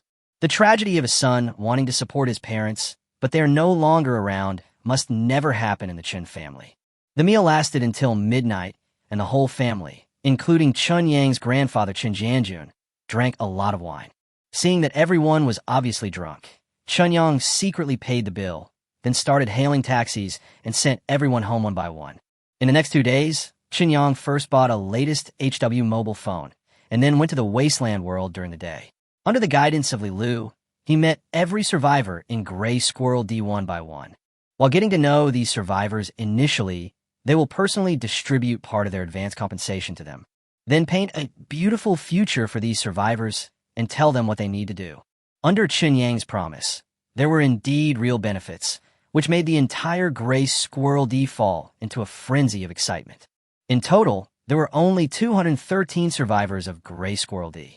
After being injected with the second-level strengthening potion, Chun Yang's body functions were further enhanced, and his brain development seemed to have improved as well. So much so that in 2 days, Chun Yang easily memorized the names, ages, specialties, and certain personality traits of the 213 survivors of Gray Rat D. Although these people still need further observation and understanding, after initial contact and conversation, Chun Yang can be sure that what Li Lu said is correct. In the wasteland world, the relationship between people is actually simpler. The people of Gray Mouse D are able to gather together, and they indeed have a very reliable level of trust in each other. Although it can be seen that there are still a lot of little tricks involved, everyone can still agree on the general direction. They know very well that they must stick together in order to survive in the wasteland world. As for Chun Yang's appearance and the corresponding employment requirements he put forward, all the survivors of Gray Rat D did not show the slightest resistance. Instead, they regarded Chun Yang as a savior. In fact, the employment content mentioned by Chun Yang seemed too generous to the survivors like Gray Rat D. Chun Yang didn't need them to do anything dangerous at all. He just asked them to build a base based on Gray Mouse D. As for the scale of the base, it will continue to expand with subsequent development. Except for those who understand intelligent brain technology and are temporarily hired as technicians who only need to do some non-difficult and non-dangerous work every day, everyone else will be hired and trained as combatants. But the purpose of hiring these fighters, after all, is simply to protect the safety of the base. In the eyes of the survivors of Gray Squirrel D, protecting the safety of the settlement is what they should do. As a result, I can still get compensation from Chun Yang. If it weren't for the fact that Li Lu had great prestige in Gray Rat D, and that Chun Yang had directly prepaid their food supplies for a week, the people in Gray Rat D would have simply thought that Chun Yang was a liar. However, after confirming the authenticity of the whole thing, Chun Yang easily gained the supreme status and prestige in Gray Squirrel D. Nowadays, whoever can fill everyone's stomach, everyone will work for him without hesitation. The daytime is used to learn about the entire Gray Squirrel D, and at night Chun Yang will return home and have a couple of drinks with his grandfather. Chun Jianjun didn't ask even a single question about the magic potion, as if his body had really recovered miraculously on its own. Seeing that there was basically nothing to do at home, Chun Yang planned to return to Beijing to see how Zhou Danden's company preparations were going. As a result, on the morning of the third day, Chunyang received a call from Lu Churen. Although Lu Churen just said that he wanted to treat Chunyang to a simple meal, Chunyang instantly understood what Lu Churen meant. I've been busy with the wasteland world for the past 2 days, and I forgot about the problems at Lu Churen's factory. So without hesitation, Chunyang made an appointment with Lu Churen to have a working lunch at Lu Churen's factory, mainly to see the specific situation of the factory.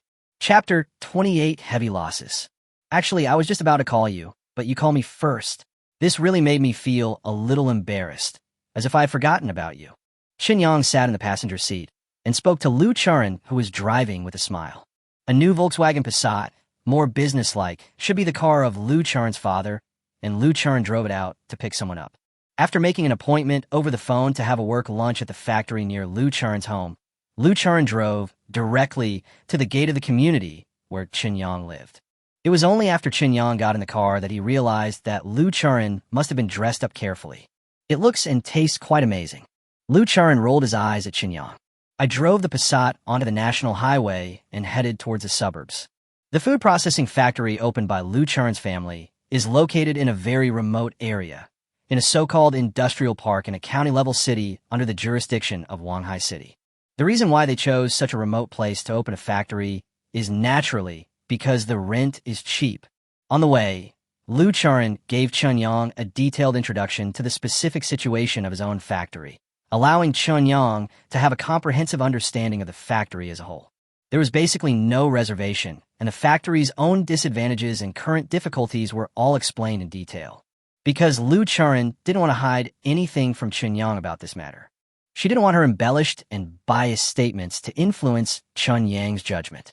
After all, deception may work for a while, but not forever. If Chunyang looked down on her because of her deception, she would feel very embarrassed. This emotion is actually quite subtle. After driving for about an hour, the Passat finally drove into a factory that looked very old. Lu Churen had called in advance, so Lu Chingan was already waiting at the factory gate.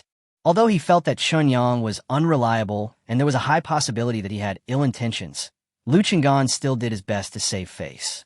The factory had indeed reached its most difficult time, so Lu Chingan didn't want to miss any chance. Mr. Chun, thank you for your hard work. My factory is in a very remote place. I am sorry to have caused you trouble. Seeing the car stop, Chunyang got out of the passenger seat. Lu Chingan took a quick step forward, and while speaking, he leaned forward and shook hands with Chunyang. His attitude was so humble that Chunyang was shocked. He quickly stretched out his hands and bent his body, even more exaggeratedly than Lu Chingan. He smiled bitterly and said, "Uncle, you could just call me Chunyang. Chu Ran and I are classmates, and we used to sit at the same table. Please treat me as your junior. Otherwise, I will shorten my life." "Yes, Dad. Why are you so polite to him?" Chunyang also said that he originally needed to find a long-term food processing factory to produce different kinds of food for him. So if we can reach a cooperation, it means we can solve each other's difficulties, and he will thank me a lot.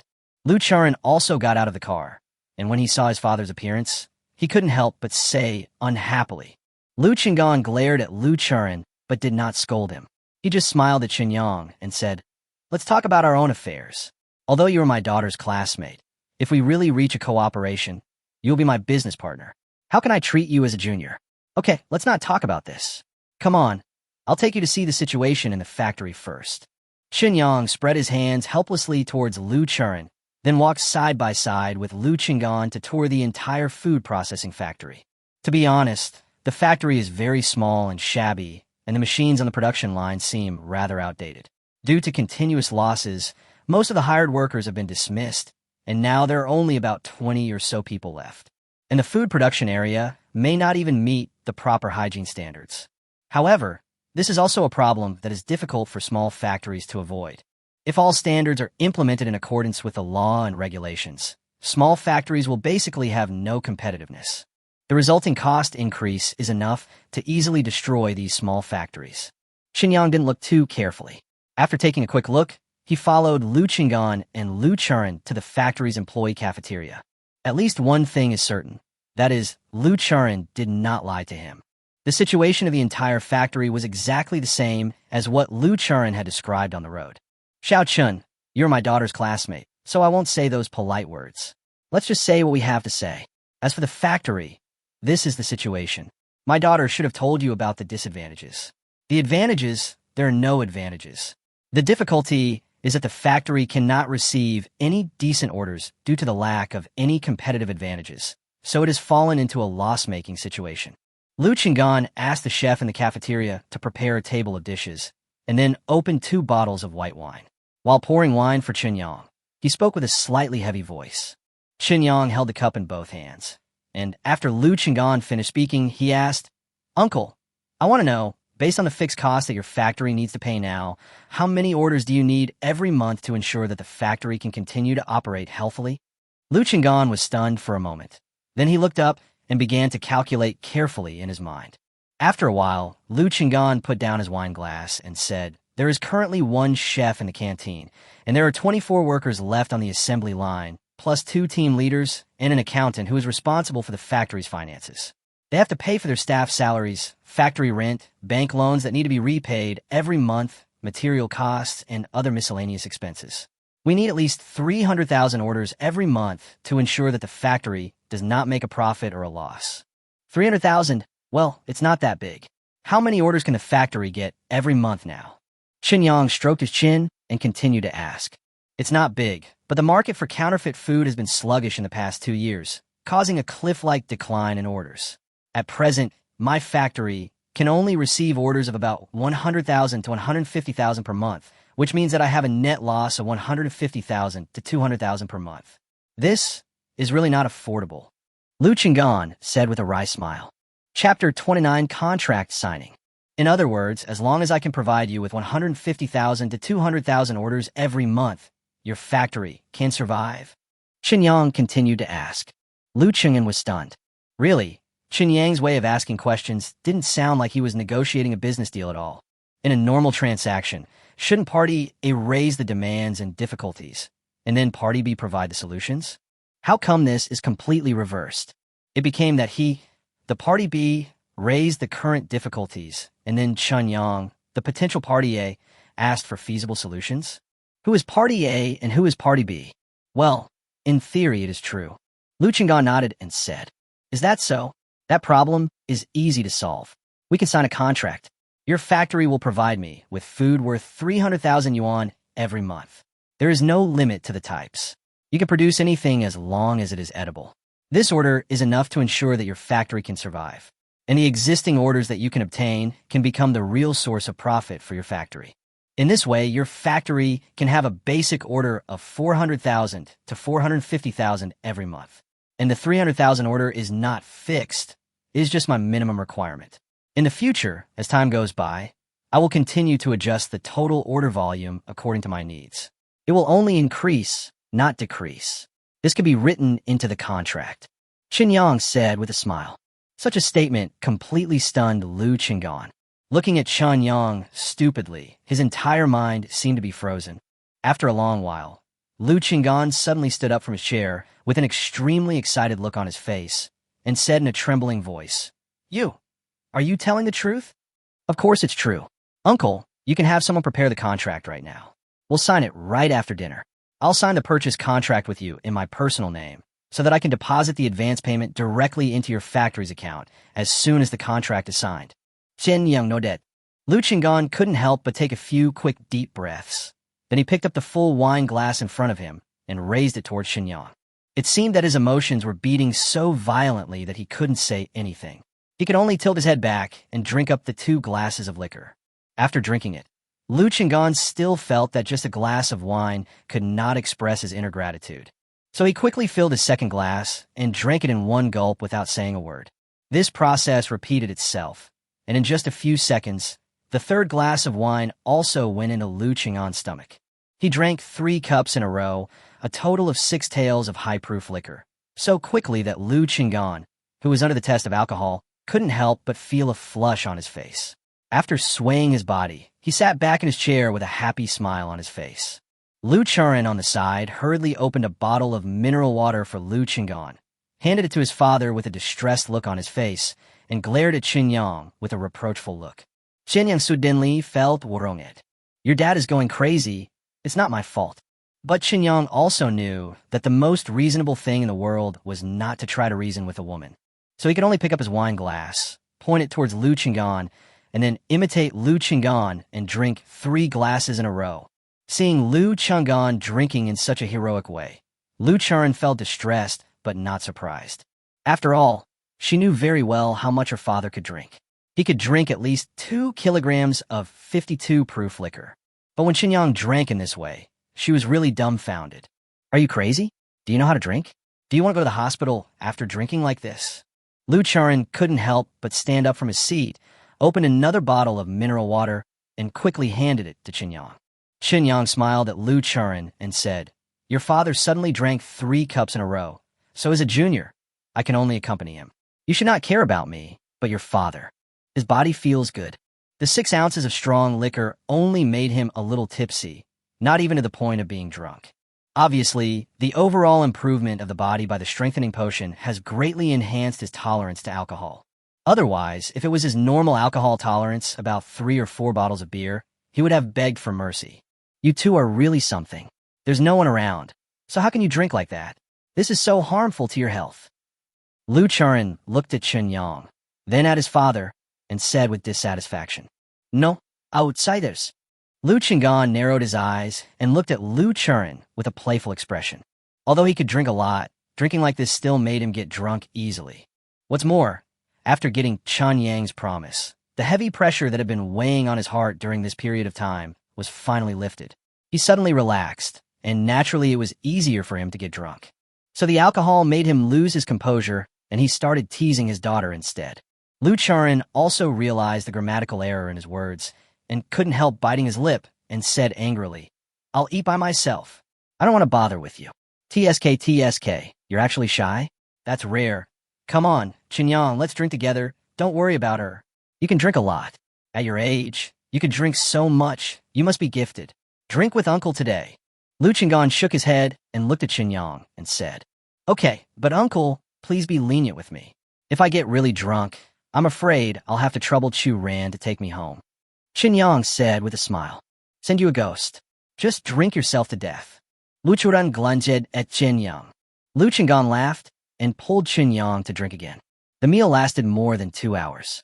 Lu Qinggan drank almost 1.5 kilograms of wine, and Qinyang also drank the same amount of wine.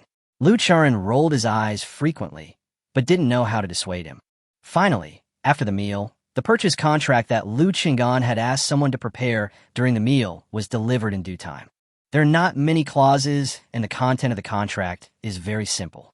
After the enhancement, his brain power increased greatly, allowing Qinyang to read all the text descriptions with just a glance. Overall, the contract itself is very beneficial to Party A. Lu Qinggan was very sincere and did not tamper with the contract or play any word games.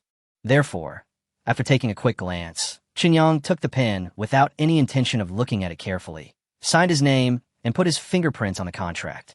But in Lu Qinggan's eyes, this kind of performance showed that Qinyang trusted him immensely. He signed his name without even reading the relevant terms of the contract.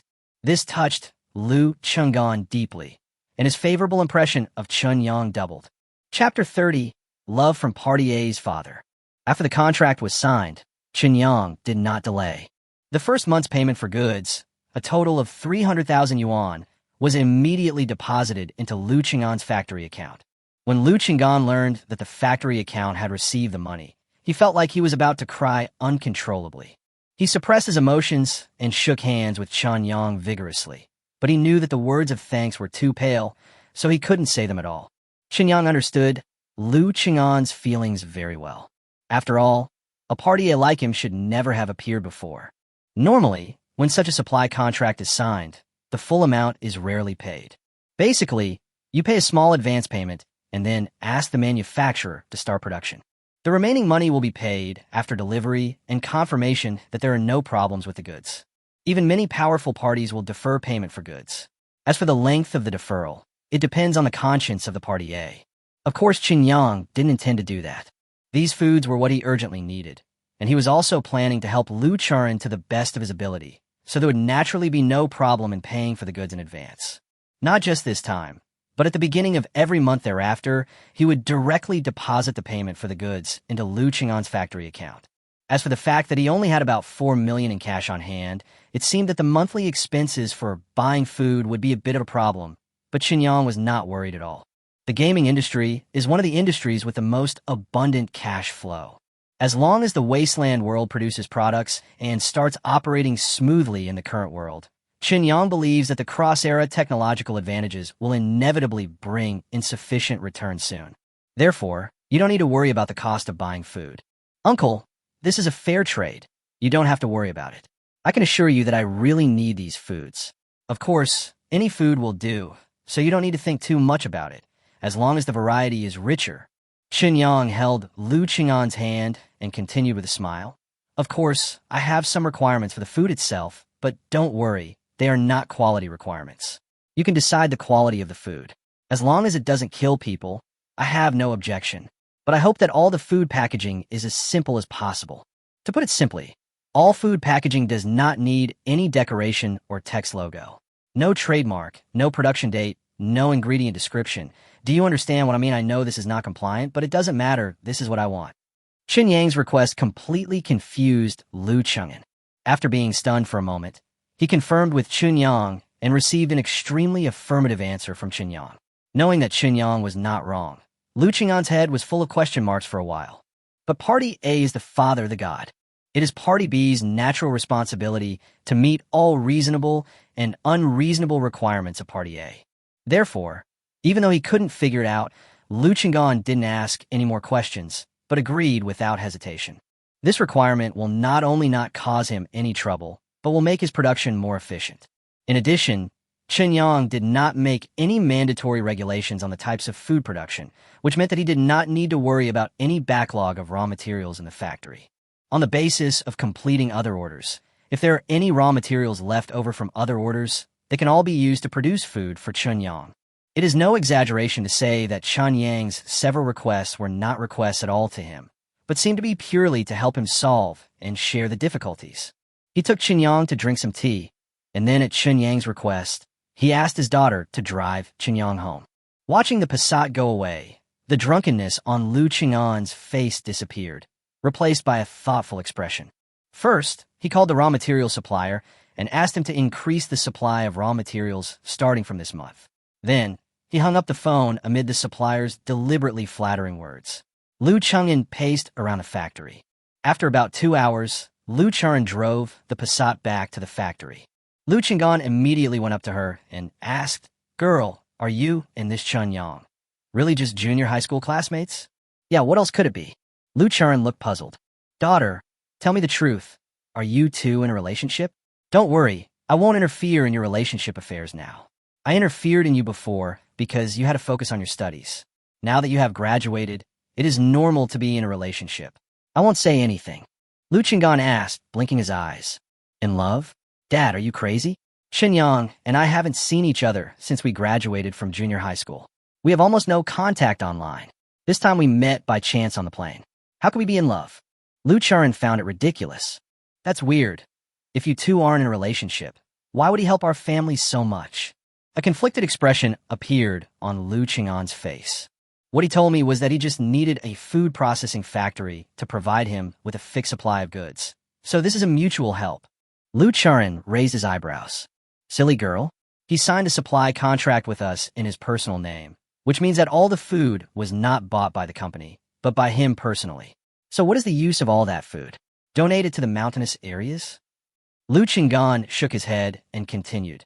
"Besides, think about the requirements he put forward. Are they really requirements? There is no limit on the types of food. He wants whatever we produce. This is obviously to help us solve the problem of raw materials. What this means is that he wants whatever raw materials are left in our factory and whatever we can produce. In other words, he doesn't care about what products we provide. Do you think that someone who really needs food supplies would make such a request? Also, he requires that the finished products we produce should not have any words or logos on the packaging, and it is best to have completely transparent packaging without any labels. Then such finished products will definitely not be able to be sold. If they cannot be sold for profit, why would he need so much food? Is he hoarding it and waiting for it to grow mold?" Lu Qing'an was stunned for a moment. Then he suddenly realized, yes. Then why does he need so many goods, 300,000 in payment every month?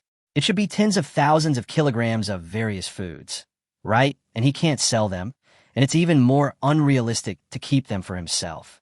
What is he thinking? My silly girl, what do you think he is thinking? He is obviously doing this for your sake, purely to help our family.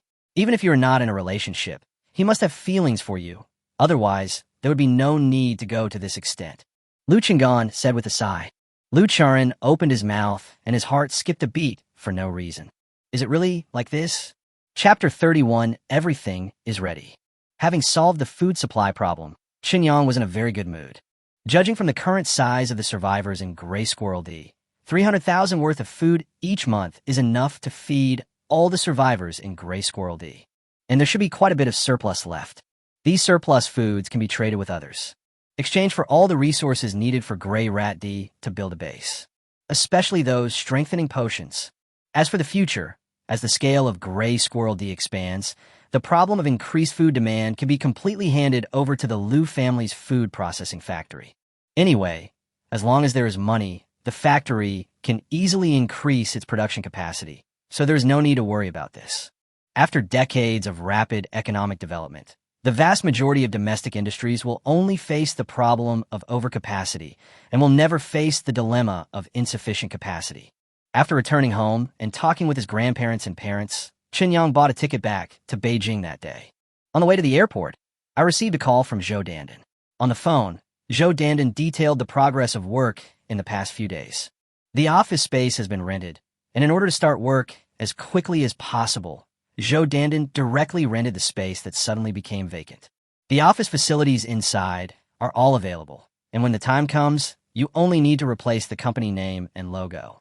The employees recruited at the same time have also started to take up their posts one after another. Most of them are new graduates. Only a few managers have relevant work experience, and they still have to deal with previous work relationships. You can only start work after completing the resignation process. Originally, Zhou Dandan hoped that Chen Yang would be responsible for the interview personally. After all, Chen Yang is the boss, and this is recruiting employees for Chen Yang's company. In the early stages of a company, when it is very small, it is normal for the boss to personally confirm the joining of each employee. But something happened in Chen Yang's family, so he had to rush back to Wanghai. The company's preparation work could not come to a standstill, so Zhou Dandan had to interview the applicants on behalf of Chen Yang.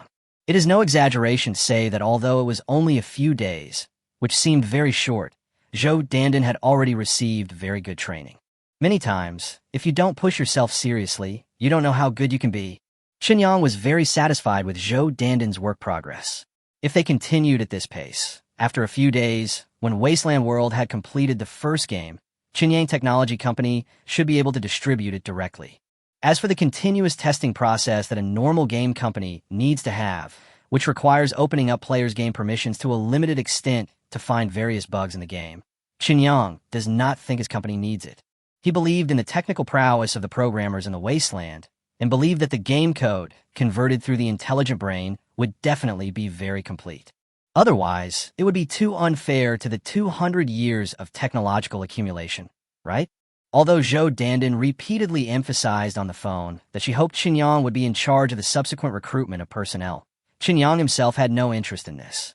The core competitiveness of Chen Yang technology lies in the epic-making technologies that Wasteland can provide. All the employees recruited in the current world can be classified as logistical support, which means they are actually not important. Although there's a lot of work that needs to be done by them, those jobs are highly replaceable, so Chen Yang naturally doesn't care much. Just leave it all to Zhou Dandan to handle.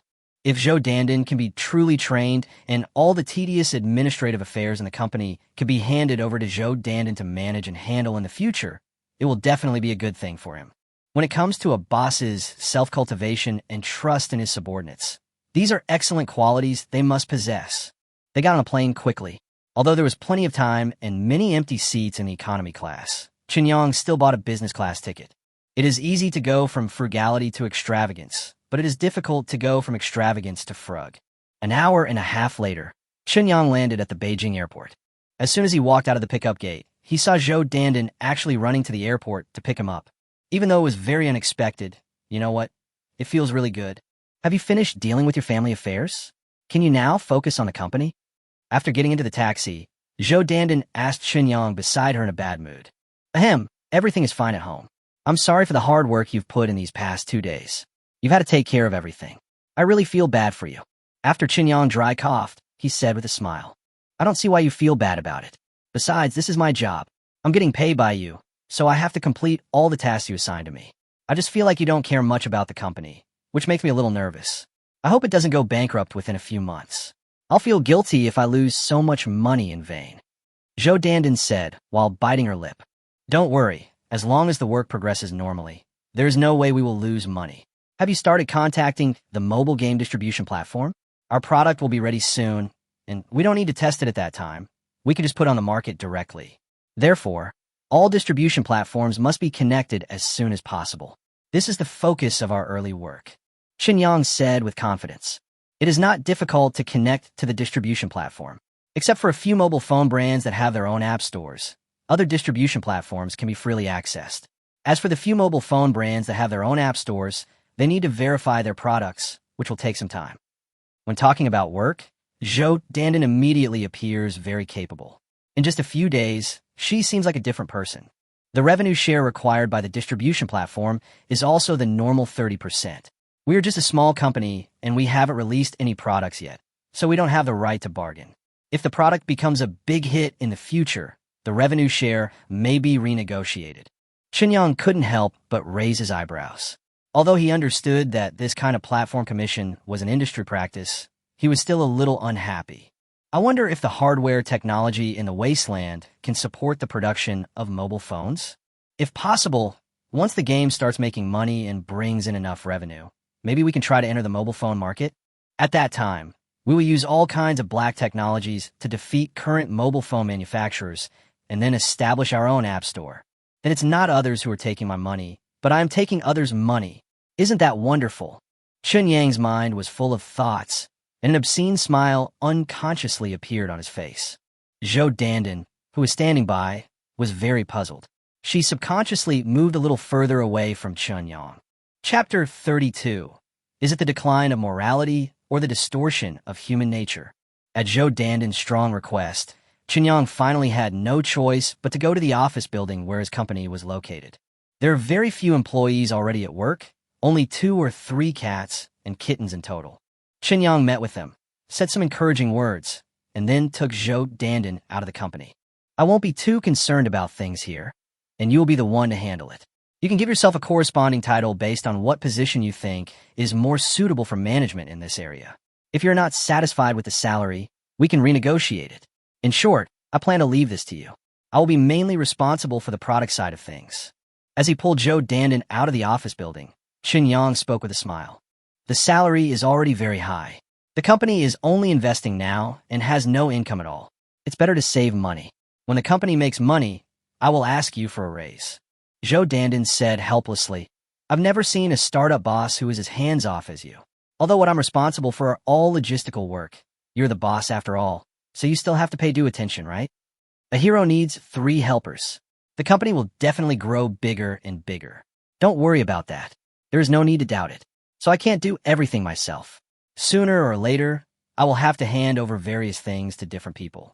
I just need to be in charge and control the direction of the company's development.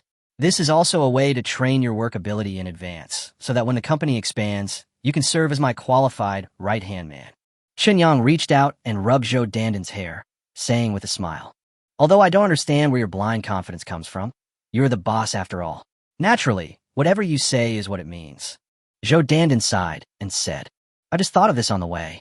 Qinyang Technology will definitely not be just a simple game company in the future. It will inevitably involve the issue of diversified development.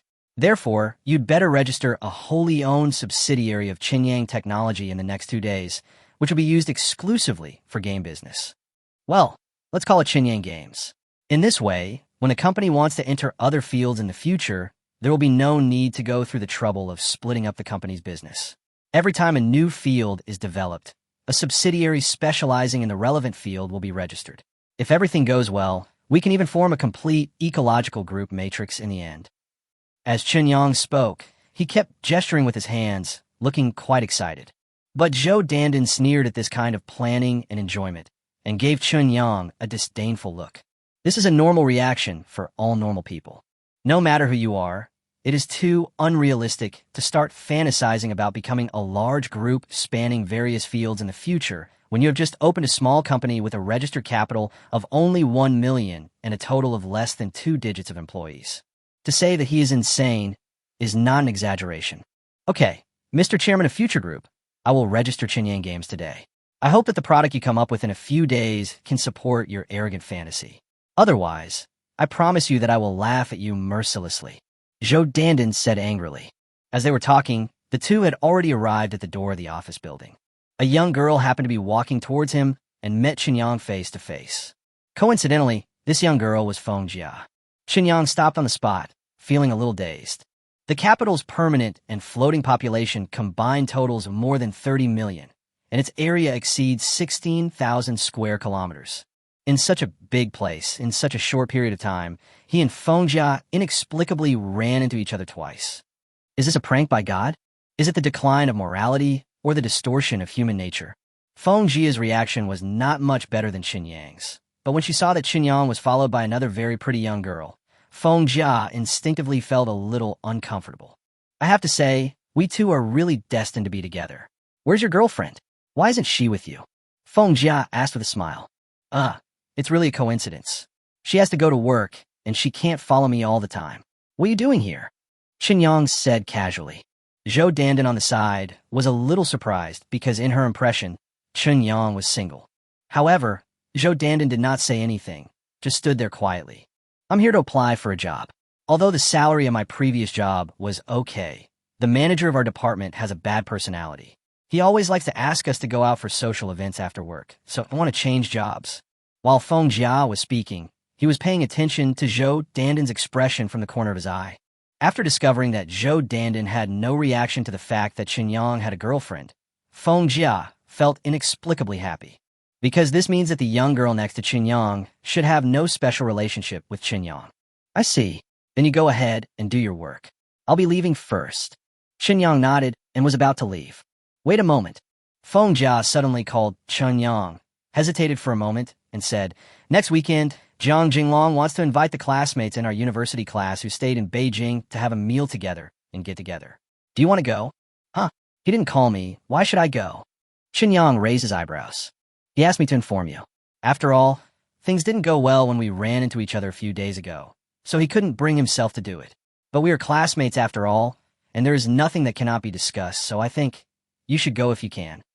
Feng Jia said with a somewhat evasive look.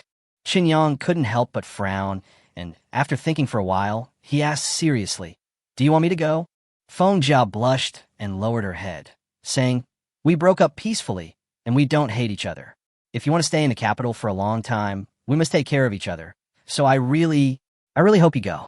Okay, I'll go then. Chinyang agreed very readily. Chapitre 33, Vibrant Gresquirelde. Today is just Tuesday, and there is still more than 10 days until next weekend. So after agreeing to Feng Jia, Chinyang did not think too much about it, but went straight back to his rented house. Zhou Dandan is busy with various promotional work for the company. In addition to her daily part-time job, she will go for any audition and group performance opportunities. So Chinyang is the only one in the house. After simply cleaning the public areas of the house and washing up, Chinyang changed into new clothes and headed to the wasteland world in his bedroom. The place where it appeared was still not far from the Gray Rat D settlement. However, compared to a few days ago, the current Gray Squirrel D has undergone considerable changes. The original Gray Rat D was basically lifeless, and the mental state of the survivors was extremely poor. There was no positive side to be seen on their faces. But now, Gray Squirrel D exudes a vibrant aura from the inside out. Among the more than 200 survivors of Gray Squirrel D, except for a few who were busy developing mobile games for Chinyang, the rest were all working hard to rebuild the entire settlement. The various materials needed for the reconstruction came partly from the collection of the survivors in the surrounding wilderness, and partly from Gray Squirrel Town. Chinyang provided Li Lu with a large amount of food as an advance payment for their wages. Currently, all the survivors of Gray Squirrel D have received a full week's pay in advance. The frequency of weekly payroll is also determined by Chinyang based on the characteristics of the food itself. After all, if it is distributed monthly, most of the food will be difficult to preserve. Although the survivors of the wasteland have strong resistance to toxins, spoiled food is not only poisonous, but also has a greatly affected taste.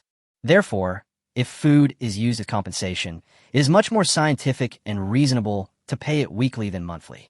It is precisely because of this 1 week's salary paid in advance that the survivors of Gray Squirrel D are so motivated.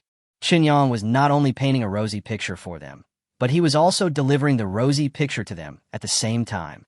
Even though the pie handed out is not as big as the one drawn, this approach has made the survivors of Gray Squirrel D believe that as long as they follow Qinyang wholeheartedly, the pie drawn will appear before their eyes sooner or later. In the wasteland world, there are very few people like Qinyang who can bring real hope to the survivors. Coupled with the constant exaggeration and incitement from Li Lu and Uncle Wei, the survivors of Gray Squirrel D cherish their current situation even more. Of course, I will do my best to complete the task assigned by Qinyang without any compromise. Hello, boss. Hello, boss. As soon as Qinyang walked into Gray Rat D, the busy survivors saw him one after another and immediately put down what they were doing and saluted Qinyang with great respect and admiration. Qinyang also smiled and returned the greetings one by one, calling each survivor by name and chatting with them in a slightly intimate manner. Such behavior made the survivors of Gray Squirrel D even more excited. They felt an urge to die for their friends growing in their hearts. Qinyang kept greeting and chatting with these survivors along the way, and soon arrived outside Li Lu's shed. I pushed the door open and saw Li Lu placing medicines neatly on the ground. In the past few days, Li Lu has been acting as the logistics minister.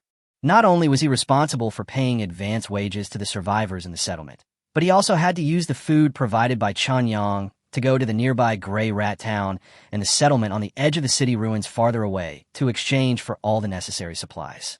Li Lu is also responsible for carrying out subtle propaganda and brainwashing within Gray Mouse D. Although there are many things to do, which makes her nervous every day and she doesn't have enough time, Li Lu doesn't feel tired at all. On the contrary, he was quite excited and wished he could stay awake for 24 hours to promote the construction of the base. Boss, you are here. According to your previous request, enough medicine to upgrade all the people in Gray Rat D to the 4th level Enhanced Human has been purchased. Since there are very few people in Gray Rat D who have been injected with the 1st level enhanced medicine, it will take about 1.5 months to upgrade all the people in Gray Rat D to the level of the 4th level Enhanced Human. Li Lu glanced at Qinyang, who pushed the door open and spoke with excitement on her face. Then let's start arranging for them all to be injected. Our base is already under construction. In the coming period, we will have to constantly exchange food for the necessary supplies. This large amount of exchange is concentrated in Gray Rat Town and the medium-sized settlement further away. I think it will definitely attract the attention of those who are interested. Once others think that we, Gray Squirrel D, are a tempting piece of fat meat, then corresponding troubles will come one after another. We must have the power to deal with the troubles. Otherwise, if the opponent is slightly stronger, we will be at their mercy. It is imperative to make our people stronger as soon as possible. Qinyang nodded and said, Yes, boss, but once everyone becomes a level 4 enhanced human, the amount of food consumed will at least double the current amount. Will there be any problems with our food supply? Li Lu asked with some concern. Don't worry. Anything can go wrong except the food, let alone doubling the amount. Even if it's 10 or 100 times, the pressure on me is just that. Of course, the premise is that you have to follow my requirements and complete the tasks I assign to you. Qinyang said with a smile. Okay, boss. Uncle Wei seems to have achieved some results, but you still need to confirm. I will arrange for everyone to receive an injection of the strengthening drug today and adjust their weekly salary accordingly. Li Lu agreed seriously. I've been familiarizing myself with the settlement these past 2 days and getting to know all the survivors in the settlement. I finally found some time today. Tell me about the taxation issue I mentioned earlier. From what Uncle Wei said, will Gray Rat Town collect taxes from the settlements of your subordinates? Qinyang sat cross-legged opposite Li Lu and asked. Li Lu was stunned for a moment. Then a wry smile appeared on her face. He nodded and said, Yes, Gray Rat Town collects taxes from its 12 settlements every 3 months. The standard for collection is based on the number of people who pay a corresponding share of food. The next tax collection is less than a month away. Chapter 34. Girls from the Wasteland are good. Collecting food based on the number of people, but aren't all of you survivors hungry if you still have to pay this kind of food tax? Wouldn't that make your lives even worse once you can't survive? Isn't the ruler of Gray Mouse Town afraid that you will rebel or flee from here, which will also cause the population under his rule to decline, right? Qinyang asked with a frown. We are indeed hungry, but we can at least survive in this fixed settlement. The reason why there are 12 settlements of different sizes around Gray Rat Town is because the guy who ruled Gray Rat Town and his people basically cleared out all the alien species around Gray Rat Town. Li Lu shrugged and continued. So as long as we can barely survive, we can't escape from here. Because in the wilderness, there are alien species everywhere, which is much more dangerous than the settlements. As for rebellion, the food we can get is barely enough to maintain basic survival. Where can we get extra food to exchange for strengthening potions and maintain the increased appetite after strengthening? Listening to Li Lu's explanation, Qinyang suddenly understood and said, in other words, the collection of food tax, in addition to exploiting you, is actually also objectively controlling you to become stronger, right? Li Lu nodded and said, that's true, and the effect is very good. Gray Rat Town's approach is not new. In the years since the cataclysm, the entire world has been forming a completely new order. Now, this order has basically stabilized, and the world structure has almost really settled down. Small settlements like Gray Rat Town are everywhere in the world. As long as there are not many alien species, or they're not strong enough, small forces may emerge and establish corresponding settlements, and then use this method to control the sphere of influence. These small forces are often involved with medium and large forces. The settlements they established are often extensions of the control areas of medium to large-scale forces. With this level-by-level division, a seemingly loose but actually quite tight organizational structure is formed. Most of the survivors in the wasteland world are struggling to survive under this control. Only a very small number of powerful Lone Rangers have freedom. Listening to Li Lu's story, Qinyang frowned, rubbed his chin, and said, it seems that the conflict between us and Gray Rat Town will be inevitable. With the collection of food tax, the more food we have, the more taxes Gray Rat Town will probably collect. I'm not that generous to take out our things and give them a Gray Rat Town for free. How about this, Xiaolu? Pick a few smart ones from among our people and have them stay in Gray Rat Town for 10 days or half a month. Give them a certain amount of food as activity funds, and have them try to be as covert as possible to find out the forces that control Gray Rat Town and what kind of power they possess. Also, we will complete the injection of strengthening medicine for all of our people today. We will strive to have the strength to fight against Gray Rat Town, or even surpass them, before the deadline for the next food tax collection in Gray Rat Town. Li Lu quickly stood up, bowed to Qinyang, and said, yes, boss, I will arrange it right away. Well, the construction of the base should proceed as planned. By the way, you told me before that it usually takes about 3 days for a first-level strengthening potion to be completely digested. But how come after I injected it, the strengthening potion was completely absorbed in just a day and a half? Qinyang asked. Li Lu was stunned for a moment, then said, boss, the absorption time of the strengthening agent is affected by the severity of the radiation infection in the body, because the agent needs to repair the body's cells. So the more serious the radiation infection, the longer it takes to absorb. If you completely absorb the agent in just 1.5 days, it means that your body has hardly been infected by radiation. As for those who are not infected by radiation, they should have disappeared completely from the moment the catastrophe broke out. Even those who hid in the shelters will be affected by the radiation to some extent. I really don't know how you did it, boss. Also, can I cancel the plan for my house? Anyway, I am your personal secretary, and I am responsible for taking care of your daily life. If I live directly in your house, it will be more convenient. Li Lu suggested tentatively. This was obviously exactly what Qinyang wanted, so without any hesitation, Qinyang nodded and agreed. For a moment, I couldn't help but imagine my carefree life in the wasteland world after the base was initially established. Girls from the wasteland are still the best. No car, no house, not even a dowry. As long as there is a stutterer, I am willing to be with you.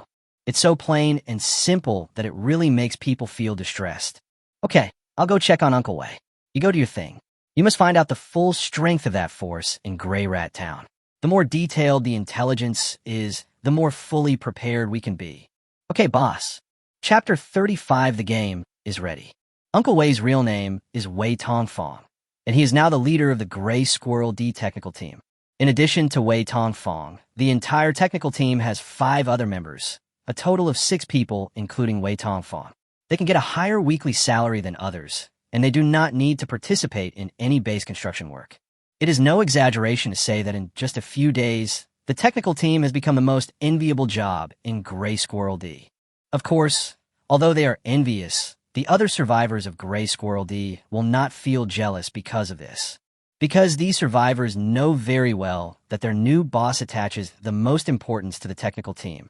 The reason why Gray Squirrel D was favored by the new boss and all the people in Gray Squirrel D had the opportunity to be hired was entirely due to the existence of the technical team that could meet the needs of the new boss. Therefore, the other survivors of Gray Squirrel D, while full of envy for the members of the technical team, also attach great importance to their safety. So even if there were members of the technical team who wanted to help other survivors build a base during their rest period, they would be directly rejected. For the other survivors of Gray Squirrel D, the technical team's ability to complete the tasks assigned by the boss on time and perfectly is the greatest contribution to the entire Gray Squirrel D. When Chunyang arrived at the temporary shed where the technical team was working, Uncle Wei was testing the HW mobile phone he had left behind. As Chunyang walked in, Uncle Wei came forward with a smile on his face and said, "Boss, you came at the right time. According to your requirements, the mobile game you wanted has been developed almost. Today we will conduct the final numerical debugging. If there are no problems, the finished product can be handed over to you by tomorrow morning at the latest." Chunyang took the phone handed to him by Wei Tongfang and looked at the screen on the phone. Just as he requested, the mobile phone screen directly activated the mobile phone camera, and the game scene application was carried out based on the real-time images captured by the camera.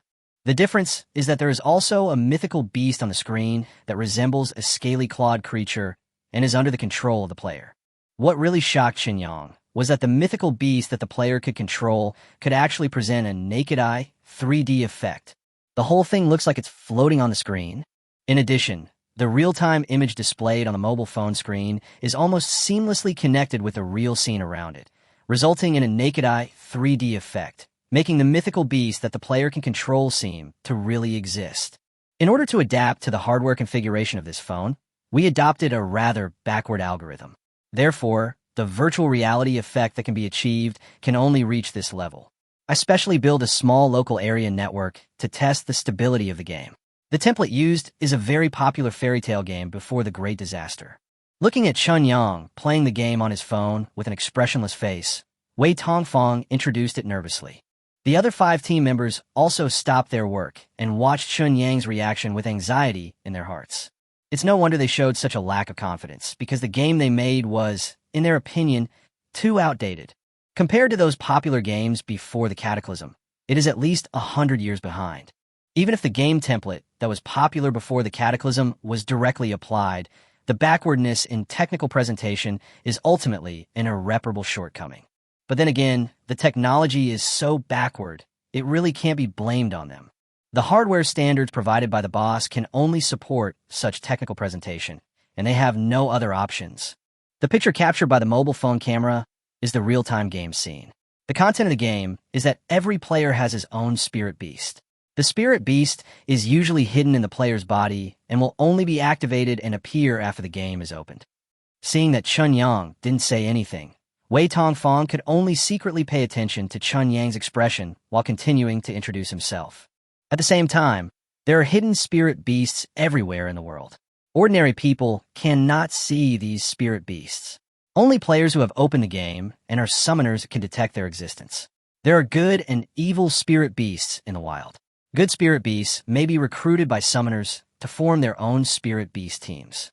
Evil spirit beasts create destruction and crises all over the world. Summoners must stop these spirit beasts from destroying the world. All spirit beasts are created based on the mythical beasts that have appeared in myths and legends. As the player's level increases, the number of spirit beasts that can be enslaved at the same time will increase accordingly, but the level of the spirit beast itself cannot exceed the player's level. Each player can summon up to 5 spirit beasts at the same time to form a team to fight, corresponding to the 5 elements of gold, wood, water, fire, and earth. The more Wei Tongfang spoke, the more nervous he felt, and his voice became smaller and smaller. There was no way. Chun Yang's expressionless face was really scary. But what he didn't know was that the reason why Chun Yang's expression didn't change was not because he was dissatisfied with the game he made. I was completely shocked by the effects presented by the game. This is a mobile game. The HW he left behind was not a high-end model, but just an ordinary model with a mid-range price. As a result, Uncle Wei and a few other people created a game that looks futuristic and full of high-tech in just a few days. Although I have long known that there is a huge technological gap between the world I live in and the wasteland world. But the final result still shocked Qinyang. It's outrageous. This is crazy.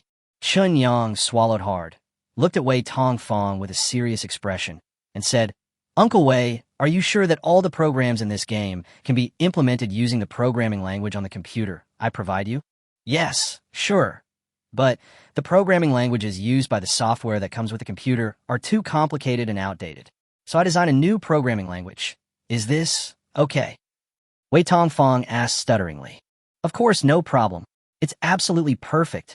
I'm very satisfied with the game you made. It has exceeded my best expectations of you. According to what I promised you before, I will give you a bonus after the game is completed. However, I need to discuss the specific amount of the bonus with Xiaolu. But don't worry, it will definitely be released to you within this month. Qinyang said with full praise. Wei Tongfang and the other 5 were all stunned at the same time, but they quickly reacted, and the 6 of them started cheering loudly together.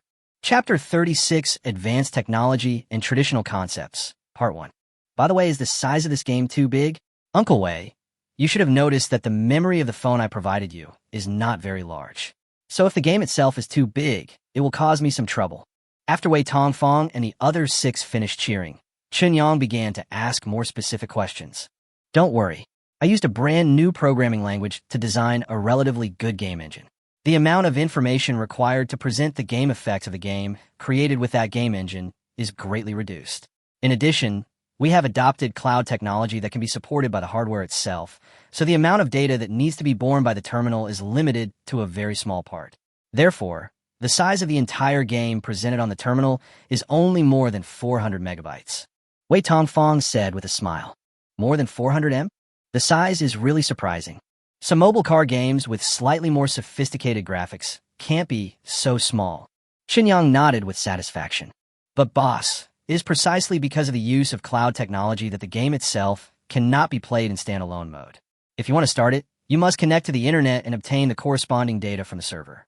Under the existing hardware conditions, I can't do better. I'm really sorry. An expression of shame appeared on Wei Tongfang's face. That's okay. It's designed for online games. But will the data consumption caused by getting data from the server be large? In other words, without a public network and only using the data of the mobile phone card, how much data will be consumed for a whole day of gaming? Qinyang suddenly realized this problem and asked nervously. Wei Tongfang was stunned for a moment. Then he looked up and calculated for a while before saying, I haven't verified it specifically, but it won't be much, probably around 1 megabyte per hour. 1 MB per hour? In other words, only 24 megabytes per day? Even if you play continuously for a month, it will only consume more than 700 megabytes? This data usage is really very low. Qinyang breathed a sigh of relief. A smile reappeared on his face, and he said, That's good. How about security? If you want to operate the game, you have to rent a server. In this way, the game itself may be attacked by the network. Does it have the ability to protect itself in this regard? Wei Tongfang was stunned when this question was asked again. Because in the current wasteland world, there is no world network at all. Even though some large forces are still using intelligent computers to ensure strong internal control, the corresponding network support is only a local area network. So much so that the so-called cyber attacks are completely impossible to occur in the current wasteland world. But since his boss asked this question, he had to answer it. No matter how strange the questions his boss asks, it is his job to satisfy him. It has self-protection capabilities, but I just set up a regular firewall in it. In other words, if you use the current intelligent brain technology to crack it, the firewall of the program itself will not play any role at all. But if you use the programming language I developed to attack, the firewall can form a perfect defense. As for the old programming languages in the computer, they will not pose any threat to the firewall. If you use those old programming languages to attack, the firewall will have a very good counter effect. Wei Tongfang answered honestly. Such an answer still made Chun Yang very satisfied. Cyber attacks are indeed a problem that any internet company must face. In the original world, his Qinyang technology only employed logistical support personnel and did not employ any technical personnel. This means that once Qinyang Technology's products encounter a cyber attack, the only thing it can do is to hope that the product itself can withstand all attacks and even have the ability to counterattack itself. After all, he couldn't bring the Wastelanders back to their original world. Not to mention that it is not clear yet whether living beings can be carried along by him across time. Even if he could, he would never take the risk. Very good. The last question is also the most important one. How was the helium gold mode of the game designed? Can it ensure that people of any income level will have a strong desire to top up in it? Qinyang took a deep breath and finally asked about the part that he was most concerned about. After all, the purpose of making games is to make money. Therefore, after ensuring the playability and disruptiveness of the game itself, the corresponding ability to attract money is the most important indicator to measure the success of the game. A game that can make money is a good game. If you can't make money, everything is meaningless. We haven't made many changes to the in-game spending model. Basically, we're using the spending templates of other games before the Cataclysm. Before the Cataclysm, the game companies at the time had already developed a set of effective ways to stimulate player spending.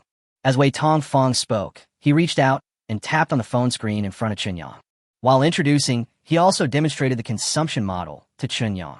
According to the research of the game company, humans are born with the gene to become drug addicts. Everyone will embark on the road of addiction due to continuous stimulation. The game company has summarized the 6 steps of this stimulation. 1. Attractive goals. For example, winning or losing, obtaining in-game decorations, achieving achievements, and completing tasks. 2. Positive feedback. For example, daily check-in and rewards after completing each goal. 3. Effortless progress. For example, rapid level increase in the early stage. 4. Gradually upgraded challenges. For example, titles with upgraded levels and more powerful monsters. 5. The tension of incompleteness. This involves the Zygarnik memory effect. 6. Fascinating social activities. For example, tasks in the game that require mutual help from players to complete. Basically, as long as all 6 steps are perfectly presented in the game, most players will easily fall into addiction. And this feeling of addiction will stimulate their habitual impulse consumption. At this point, Wei Tongfang paused, letting himself calm down, and continued. In this game, the consumption model we provide is also related to these 6 links. As long as these 6 links are entangled with each other, then unless you are a person with extraordinary willpower, it is unlikely that you will escape the trap of addiction. But then again, if you are a person with extraordinary willpower, you won't play games yourself. Chapter 37 Advanced Technology and Traditional Concepts, Part 2. Boss, you see, we have simply and crudely set all the spirit beasts in the game into 5 different grades from 1 star to 5 stars. According to the recharge standard you provided, with the first recharge of 6 yuan, you can get a certain amount of game resources and a 5-star spirit beast. These spirit beasts can advance by devouring spirit beasts of the same element, but spirit beasts from 1 to 4 stars can only advance to 5 stars at most. Only 5-star spirit beasts can continue to advance, up to 13 stars. Of course, it will be a relatively long process to advance to 13 stars. To upgrade to a level above 5 stars, not only a large number of other 5-star beasts of the same element are needed, but also the beasts that are being upgraded. This requires any player to collect 5-star beasts by the thousands. The rarer the beast, the smaller the chance of it appearing naturally. This collection process will run through the entire game. When all 5 spirit beasts in a team have been upgraded to the highest level of 13 stars, the game will open up a new dungeon challenge. The content of this dungeon challenge will stimulate players to upgrade the 5 strongest spirit beasts under each of the 5 elements to 13 stars. That is to say, according to the current design, if players want to reach the graduation level in collecting spirit beasts, they need to cultivate at least 25 13-star spirit beasts. And this is only part of the collection system. In addition to the spirit beasts, each spirit beast must be equipped with an exclusive artifact of the same element, as well as a corresponding set of equipment. In order to awaken the soul in the body, the attribute values must be refined. There are many other things, and they all revolve around the spirit beasts. Wei Tongfang spoke faster and faster. The original nervousness had completely disappeared with Chun Yang's recognition and affirmation. The whole person was immersed in the introduction of the game. Because the game is mainly based on collection, players need to cultivate powerful spirit beasts to defeat the evil spirit beasts hidden around the world. So the recharge excitement is also related to the cultivation of spirit beasts. There are 15 VIP levels in total. You requested that the recharge amount be based on RMB from more than 200 years ago. So for the lowest level VIP, you only need to recharge 10 yuan. But for the highest level 15, you must recharge a total of 200,000 yuan. In addition to being able to capture spirit beasts on the wild map, you can also summon them directly through the spirit summoning pool by condensing the elements of heaven and earth. For every 200 yuan, you can summon 10 times, and a 5-star spirit beast will definitely appear. However, 5-star spirit beasts are divided into R level, SR level, SSR level, and UR level. The 5-star items that will appear after 10 consecutive summons are all SR level. SSR items depend on your luck. As for UR items, they will definitely not appear. They may only appear in subsequent game activities. Of course, most of these game activities are related to recharge and consumption. Zero Helium players can also play, but it will definitely take up a lot of time. We have already made relevant settings in the game for other things such as resource packs, discount packs, spirit beast training packs, limited time packs, etc. Although the price of each pack is very low, the quantity is too large. Especially for the limited time packs, I set it so that every time a player gets a spirit beast above 5 stars, a related limited time training pack will pop up. For example, a limited time 5-star spirit beast training gift package, a limited time 6-star spirit beast training gift package, and so on. The time limit is 2 hours. After 2 hours, the gift package will automatically disappear. Wei Tongfang tried to use relatively brief language to introduce the recharge content of the game. But since the game itself is rather complicated, no matter how much I want to give a brief description, I still have to say a lot. Fortunately, Qin Yang is quite familiar with these methods of inducing players to recharge. In his world, that's what gaming companies do too. I didn't expect that after more than 200 years, technology has made great leaps forward, but the means of defrauding money have not improved much. As expected, although the pursuit of science is endless, humans have long developed all possible means to plunder wealth. Therefore, after listening to Wei Tongfang finally finish explaining the helium gold system in the game, Qin Yang didn't have anything to add. After carefully thinking about it in his mind, he nodded and confirmed Wei Tongfang's designs. I have no more questions. Just take this as the final product. I'll come over tomorrow morning and give me everything then. Also, what do you think of this phone I gave you? Qin Yang looked at Wei Tongfang with sharp eyes and shifted his attention. Wei Tongfang looked puzzled and scratched his head. This phone is already worthy of the title of antique. What can I think of it? Tech geeks are all stubborn. Qin Yang complained silently and could only ask directly, is there any way to design a new mobile phone based on the hardware I provided? Design a mobile phone with as many new technologies as possible.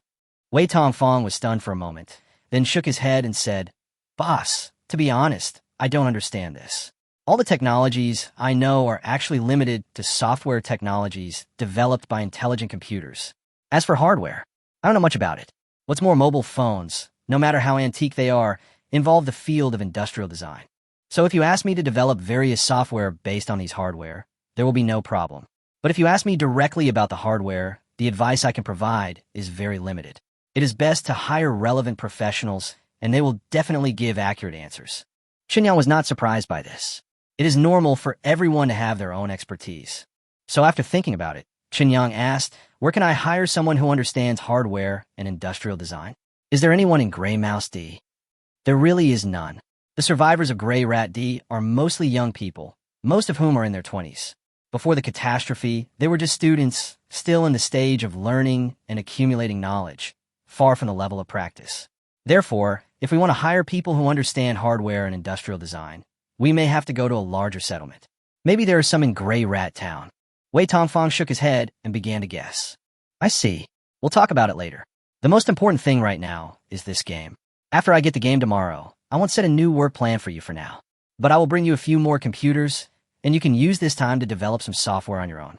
If someone has a good idea, and the software they develop is interesting, I won't be stingy with the bonus. Qinyang opened his mouth and gave orders. Boss, don't worry. You have provided us with such good living conditions. We will definitely not let you down. Wei Tongfang patted his chest and assured. Chapter 38. Liar? After checking the work progress of Lao Wei and others, Qinyang started wandering around in Gray Squirrel D again. Since there are only more than 200 survivors in the entire settlement, the area covered by the settlement is certainly not very large. However, in the planning of the base construction, Qinyang expanded the initial land area of the base to about 10 times the current area of Gray Squirrel D.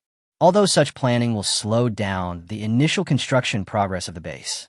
However, considering that once the base is established, new members will inevitably have to be absorbed for subsequent development, it is reasonable to try to expand the area in the early planning. No survivor is idle, and no survivor is lazy. These people from Gray Rat D showed an almost crazy enthusiasm for setting up a base.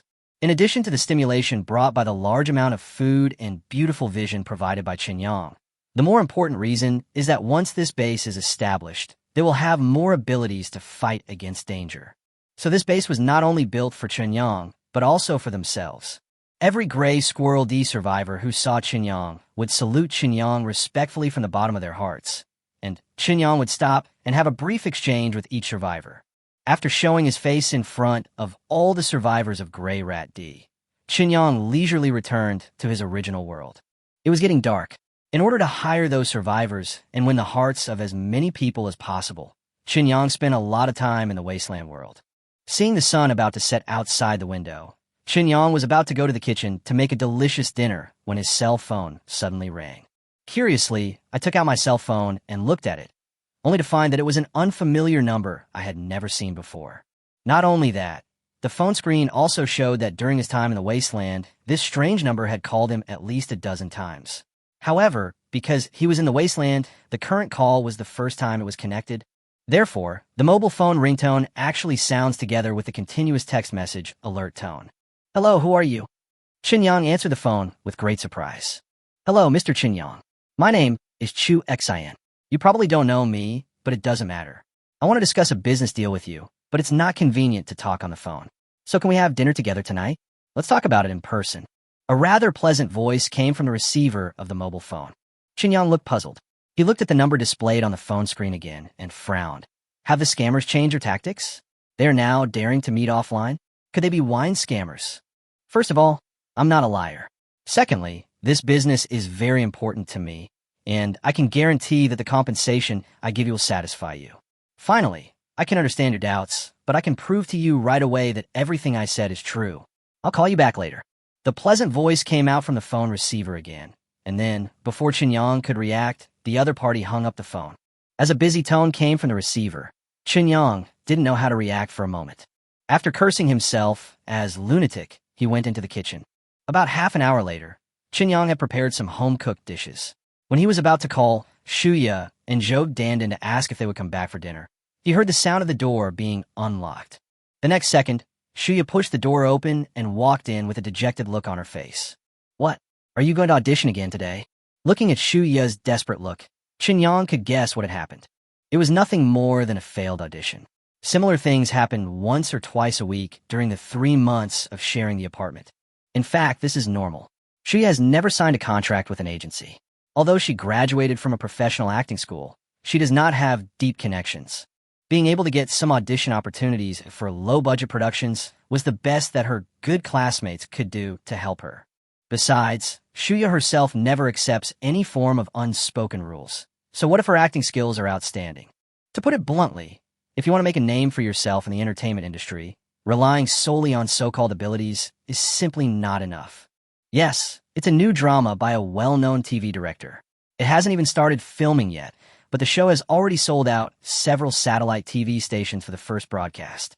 All major TV stations have high hopes for this drama and believe it should be able to hit the ratings champion this year. Shuya took off her high heels and said weakly, "Is this true? Why would a show like this let you audition? You're a complete newcomer." Qinyang asked curiously. "I'm not auditioning for the main character. I'm just auditioning for a clerk in a milk tea shop. There are 42 episodes in the TV series, and that clerk will only appear in 5 of them. There are only 4 lines in total. The total appearance time will not exceed 1 minute. Shuya got angry at Qinyang. It's not that I'm really angry. It's just that I'm in a bad mood and need some way to relieve it. If Shuya didn't regard Qinyang as a friend, it would be impossible for her to treat Qinyang as an outsider. After all, we're always used to getting angry with people close to us, but we are tolerant and polite enough to strangers. Qinyang was very clear about this, so he didn't take it to heart at all. He just shrugged and said, with your acting skills, you can easily handle this kind of passerby role, right? The reason for failure is the same as before. The person who can decide the role has intentions towards you. Shuya pouted her lips, walked into the living room in a very decadent manner, half lying on the sofa, and said with lifeless eyes, "It's not the case this time. Because the drama is so popular, many bigwigs are using their connections to get people into the crew. The audition was just a formality, and the candidate had actually been decided long ago. It's just a minor supporting role that is not important at all. It won't hurt anyone to use it to settle a favor." Qinyang suddenly realized, walked up to sit next to Shuya, and said to comfort her, "This is a very normal thing. When you went to the audition, you should have been mentally prepared, right? I am mentally prepared, but I still have some fantasies. What if they decide to give me a chance because of my outstanding acting skills? Unfortunately, the facts prove that fantasies can only be fantasies. Qinyang, do you think I'm not suitable to be an actor?" Shuya fell into self-doubt. Just as Qinyang was about to speak, Shuya's cell phone rang. Without even bothering to look at the number on the phone screen, Shuya directly pressed the answer button and said in a half-dead voice, "Hello, who is this?" The next second, Shuya's eyes suddenly widened and she jumped up from the sofa. "Are you telling the truth?" Chapter 39, Showing Off Your Muscles. Because Shuya's reaction was so big and there was no warning at all, it really scared Qinyang, who was standing next to her. Seeing Shuya jump up from the sofa, her whole body was obviously rejuvenated. Qinyang suddenly became curious and couldn't help but wonder who called. After being strengthened by the second-level strengthening potion, the acuity of the five senses has been greatly improved, but the sound of Shuya's mobile phone microphone has almost no dispersion. So even if Qinyang stood up and moved closer to Shuya, he couldn't hear clearly. After a while, Shuya hung up the phone, then turned around and looked at Qinyang with her eyes fixed. "What's going on?" Qinyang instinctively made a tactical lean back and leaned his body backwards. It was Shuya's eyes and actions that looked quite aggressive. "Qinyang, I need to get to know you again." As Shuya spoke, she took 2 steps forward. Qinyang subconsciously tried to step back, but his calves hit the sofa as he stepped back, causing him to lose balance and sit back down on the sofa. "What does this mean?" Qinyang said blankly. "The person who called me just now is that director. He's a very famous person. When it comes to casting for this drama, the important roles must be based on his opinions, while the unimportant minor roles can be decided by others."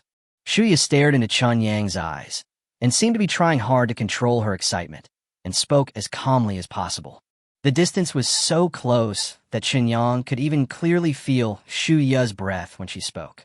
"The director called you? Did the audition result turn around?" Qinyang asked with his heart beating faster. In fact, the current posture of the two of them was too ambiguous, and he couldn't help but start to have wild thoughts. "Yes, the director told me. I passed the audition. But the role chosen for me is not that minor supporting role, but the leading female role." She said word by word. "This news is really unexpected. The leading female role? Really? How is that possible?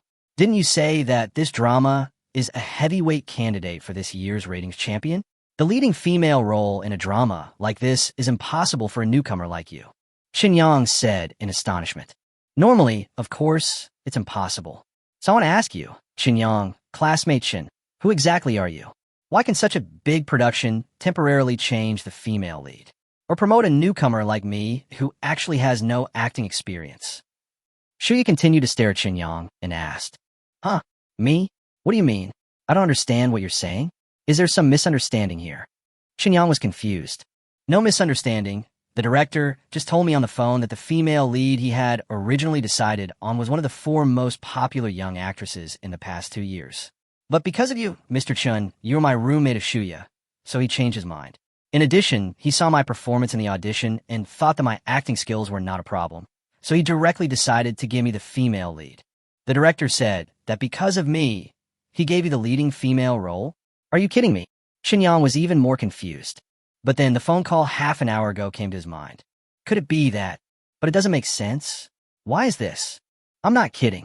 That big director wouldn't joke about this kind of thing either. His tone on the phone was completely businesslike. The reason he mentioned you is obviously to let me know that this favor is not for him, but for you. If I want to repay or give back the favor afterwards, I only need to give it back to you. Shuya said, patting Chun Yang on the shoulder gratefully. So, how do you want me to thank you? Chun Yang was stunned for a moment, then said, since it's a good thing, then prepare well, strive to become famous overnight, and truly start your acting career. This is your dream, so you must seize it. As for thanking you, actually, I'm as confused as you are now, but I can roughly guess what's going on. I just need to confirm it, so I may have to go out for dinner tonight. I've already prepared dinner at home, so you can eat whatever you want. Dandin has been busy recently and may not be able to come back on time. Shuya couldn't help laughing when she found that Chun Yang's body was quite stiff and his expression looked even more nervous than hers. But then his smile faded. He took a deep breath, looked at Chun Yang very seriously, and said, thank you. This favor is so big that I don't even know if I can repay it. Anyway, I'll keep it in mind. Just at this moment, his cell phone suddenly rang. Chun Yang was startled and quickly took out his mobile phone. The number displayed on the screen was the same one that called more than half an hour ago. Chapter 40, A Date. Mr. Chun Yang, I don't know if you are satisfied with my gift, but whether you're satisfied or not, I think I have proved that I am not the liar you say I am. It's still that pleasant voice, still that steady speaking pace, still that sense of calm, yet subtle distance. But at this moment, the feeling Chun Yang heard was completely different from the feeling he had more than half an hour ago. Humans are such sensory animals. The same sentence, spoken by different people, means different weights. Half an hour ago, Chun Yang thought the other party was a liar, but now, the other party has demonstrated unimaginable influence, so Chun Yang naturally has to treat it with caution. Sin, Sai. I'm sorry for doubting you before, but I still don't understand. What business do you have to discuss with me? Chun Yang winked at Shuya, then asked in as calm a tone as possible. Let's meet and talk. I know a very good private restaurant. The chef is a traditional official. I'll send you the address after I hang up the phone. You'd better come by yourself because I don't want others to know about this business. After the pleasant voice finished speaking, it didn't give Chun Yang any chance to hesitate any longer and hung up the phone directly. Listening to the busy tone on the phone, Chun Yang's eyes refocused on Shuya's face and said, like I said just now, you have to eat by yourself tonight. The one who made you the leading lady wants to talk to me alone. Shuya frowned and asked worriedly, so it wasn't you who greeted the big director? Someone wanted to get to know you in this way? Or maybe there was something they needed your help with? Chun Yang shrugged and said, I don't know more than you do now, but it is basically what you said, so I have to leave now. I have to meet the real owner before I can figure out what happened. Shuya frowned even deeper. Chun Yang's confirmation made her even more uneasy. She bit her lip and said, this is too weird. The leading actress of that big director. Let's not talk about anything else. Just the salary. If it was played by an actress of the corresponding status, it would be at least tens of millions. The interests of all parties involved will be very troublesome. The agency, the agent, the team that relies on the actresses for their livelihood, and even some areas that may involve money laundering, including the TV series investors and the TV stations that purchase the copyrights. It's definitely not just about being a leading actress. If someone throws out such ships just to show off their muscles and get to know you, then what they're after is definitely far beyond this. No, it's too dangerous. We are just ordinary people at the bottom of society. If we are inexplicably involved in this kind of trouble, God knows what will happen. I will call back and refuse the starring role. Chun Yang was very surprised by Shuya's reaction, because he knew very well how important this opportunity to play the leading role was to Shuya. Normally speaking, this opportunity to play the leading role will basically change Shuya's destiny. As a result, faced with such a huge temptation, Shuya was not overwhelmed, but was able to calmly make the decision to give up. Chun Yang asked himself, if he did not have a unique ability to travel freely to the wasteland world, then when faced with similar temptations, he would definitely not be able to be as straightforward as Shuya. Don't be so anxious. We still don't know what's going on. Let me go to the appointment and find out what the other person really thinks before making a decision. Chun Yang said with a smile.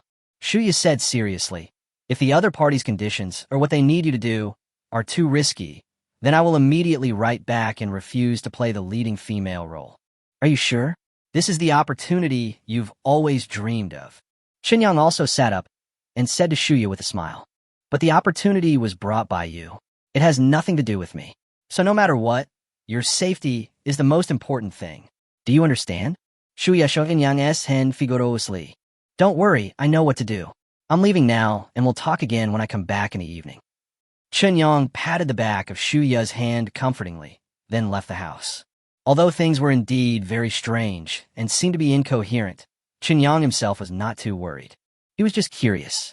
The ability to travel freely to the wasteland world quickly boosted Qinyang's self-confidence. This increase in self-confidence allows him to remain calm when facing anyone. After all, no matter how powerful a person is, can you travel through time?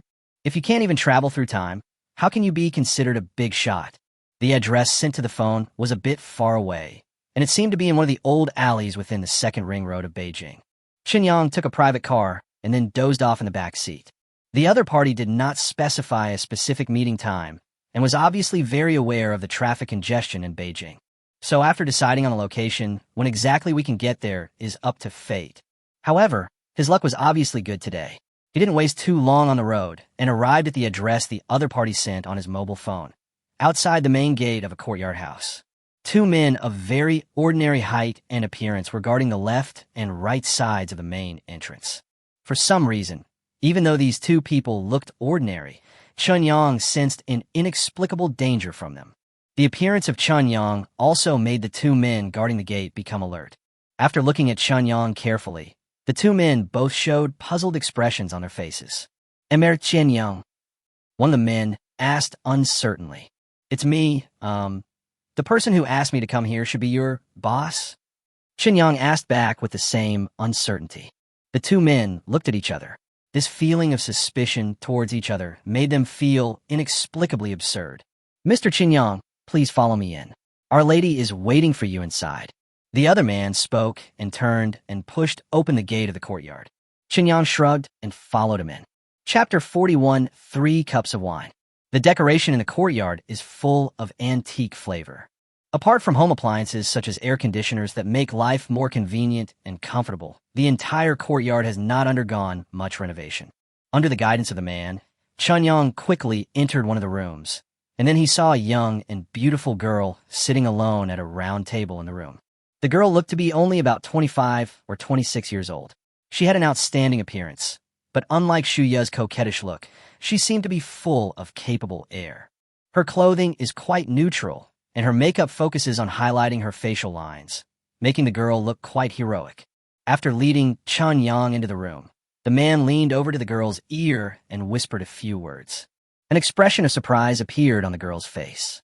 After looking at Qinyang, she waved at the man. The man bowed and quickly left the room, leaving Qinyang and the woman alone in the room.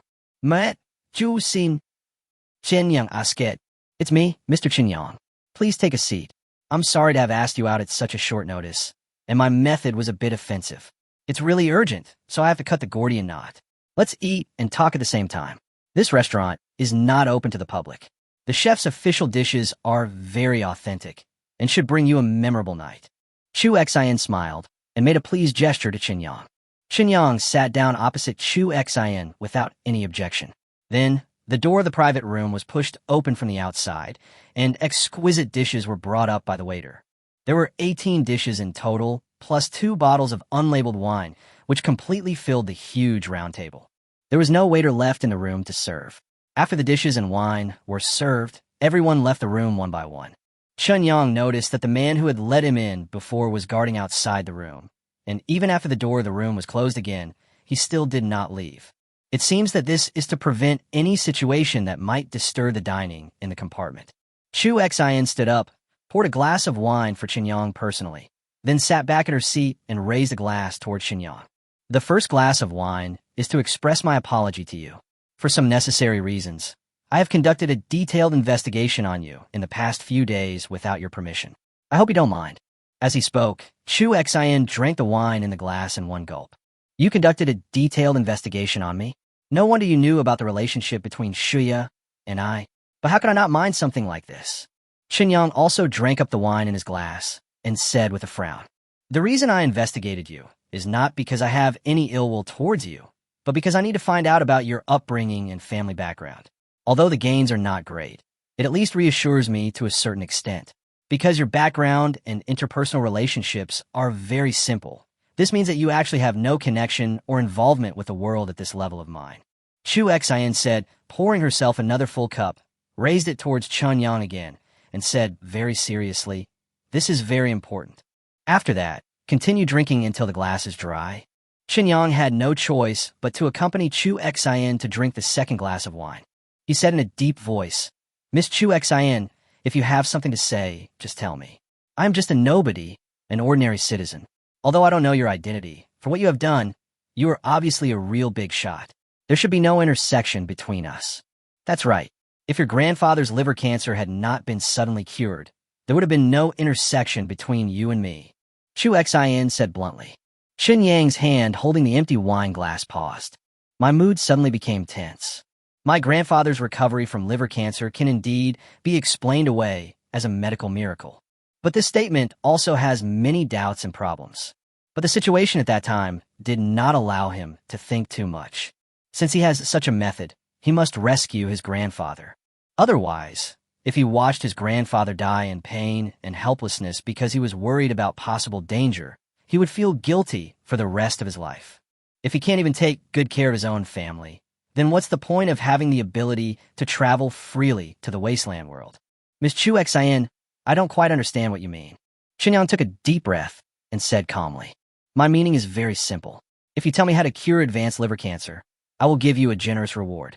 Of course, I am well aware of the scale of the issues involved, so I can assure you that this matter is known only to you and me, and no third person will know about it. Chu Xian stared at Xinyang and said. Xinyang frowned and said, Since you have conducted a detailed investigation on me, you should know that my grandfather's liver cancer suddenly recovered, and even the doctors and the hospital don't know the specific reason. How can I do anything? Chu Xian was not surprised by Chun Yang's reaction.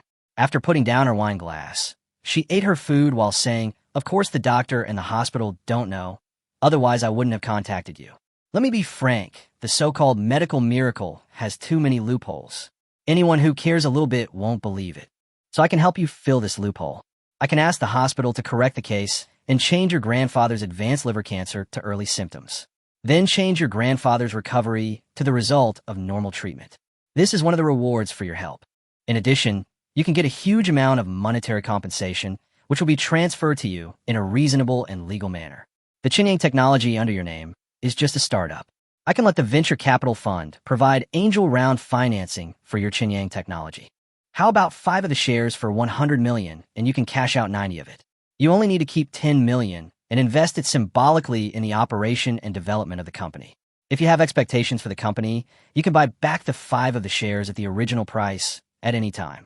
Chu Xian's tone of voice was very flat, as if he was just talking about some trivial matters. But she was always paying attention to Chun Yang's reaction out of the corner of her eye. She had to ensure that her offer could impress Chun Yang. When Chun Yang heard Chu Xian casually say the number of 100 million, his heartbeat suddenly accelerated.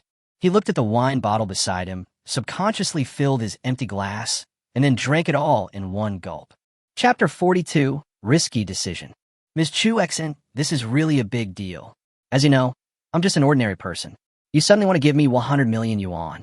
To be honest, I have no resistance to this money, but I really don't know how to cure advanced liver cancer. If I make up a random method and cheat the 100 million yuan, and then you find out that my method is completely ineffective, I think I may have the life to take the 100 million yuan, but I won't have the life to spend it, right? Qin Yang said with a wry smile. He was indeed very moved. However, with the Wasteland World's trump card in hand, making money should not be a difficult thing for him. So in the face of temptation, safety is more important. Chu Xian blinked and was silent for a moment. Then she suddenly smiled and said, My grandfather's name is Chu Yampa. He has been retired for more than 20 years. I wonder if you have heard of this name. Qin Yang was stunned for a moment, and after thinking carefully, he shook his head with a bewildered look on his face and said, I have indeed never heard of it. Is it very famous? Famous or not is relative. You can search on your phone and you will know what this name means. I hope you can tell me the method to treat advanced liver cancer, also for my grandfather. He is 95 years old this year. If he can be cured, he can at least live a few more years. The old man is in good spirits. I think it should not be difficult for him to live to be 100. Zhu Xin spoke. Qinyang frowned and thought to himself, how long can your grandfather live? What does it have to do with me? Although thinking this, he still took out his cell phone and searched for Chu Yangping's name. The next second, Qinyang was stunned. Qinyang felt dizzy because of the long string of titles behind this name. He really didn't expect that this name actually meant a big shot who was almost at the top of the country. Before the founding of the People's Republic of China, this great man even participated in a series of national defense wars and had a terrifying status and prestige in both the military and political circles. It was not until the end of the last century, when this great man was in his 70s, that he gradually retired and faded out of the public eye. Qinyang had just been born at that time, so of course he had no impression of this name. Seeing this, Qinyang suddenly looked up and glanced at Chu Xan, who was sitting quietly opposite him. Then he continued to search for a while with his head down, and sure enough, he found Chu Xan among the relatives of that big shot. The big shot had 3 sons and 2 daughters. When he was 40 years old, he gave birth to his youngest son. The youngest son gave birth to his only daughter, Chu Xan, when he was 30 years old. So Chu Xan is exactly 25 years old this year. I searched for photos of Chu Xan and found that there was very little information about her online. But the few unclear photos were still enough for Qinyang to confirm the identity of Chu Xan in front of him. For a moment, Qinyang became nervous instinctively. Although he is confident, Qinyang is still just an ordinary citizen in essence. It is impossible not to be affected by suddenly sitting together with such a top powerful person. Are you sure? I didn't lie to you. I can easily fulfill my promise to you. As long as you are willing to tell me the method, in addition to 100 million in cash and helping you eliminate all hidden dangers, you can also gain the friendship of our Chu family. Chu Xan leaned forward slightly, and the whole person looked a little more oppressive. The Chu family's friendship? Qinyang repeated it subconsciously. That's right. Although it sounds empty, the benefits it can bring to you are definitely far greater than the 100 million in cash. You know how to cure advanced liver cancer, but you want to hide it. In other words, you don't need much money. So I think the friendship of the Chu family should be more useful to you than the 100 million in cash. Chu Xan said seriously. Qinyang hesitated immediately. Chu Xian's background and the Chu family status did make him want to take risks. If the other party was just an ordinary rich man and could only be paid with a large amount of money, Qinyang would definitely not consider it all. Relying on the technological capabilities of the wasteland, he believed that sooner or later he would become the richest man in the world. But putting money aside, the other help that the Chu family can provide is this country's absolutely top scarce resource. If you want to do business safely in this world, money alone is not enough. Money and power complement each other and are indispensable. Once the scale of a business reaches a certain level, without the corresponding power to protect it, no matter how much assets one has, they are nothing but rootless duckweed. It's easy for people to eat you as fat. Therefore, when such an opportunity is in front of us, it seems that we should really seize it. After all, from a cost perspective, the price he needs to pay is almost zero. The only trouble is, can the other party keep his word and really help him keep the secret?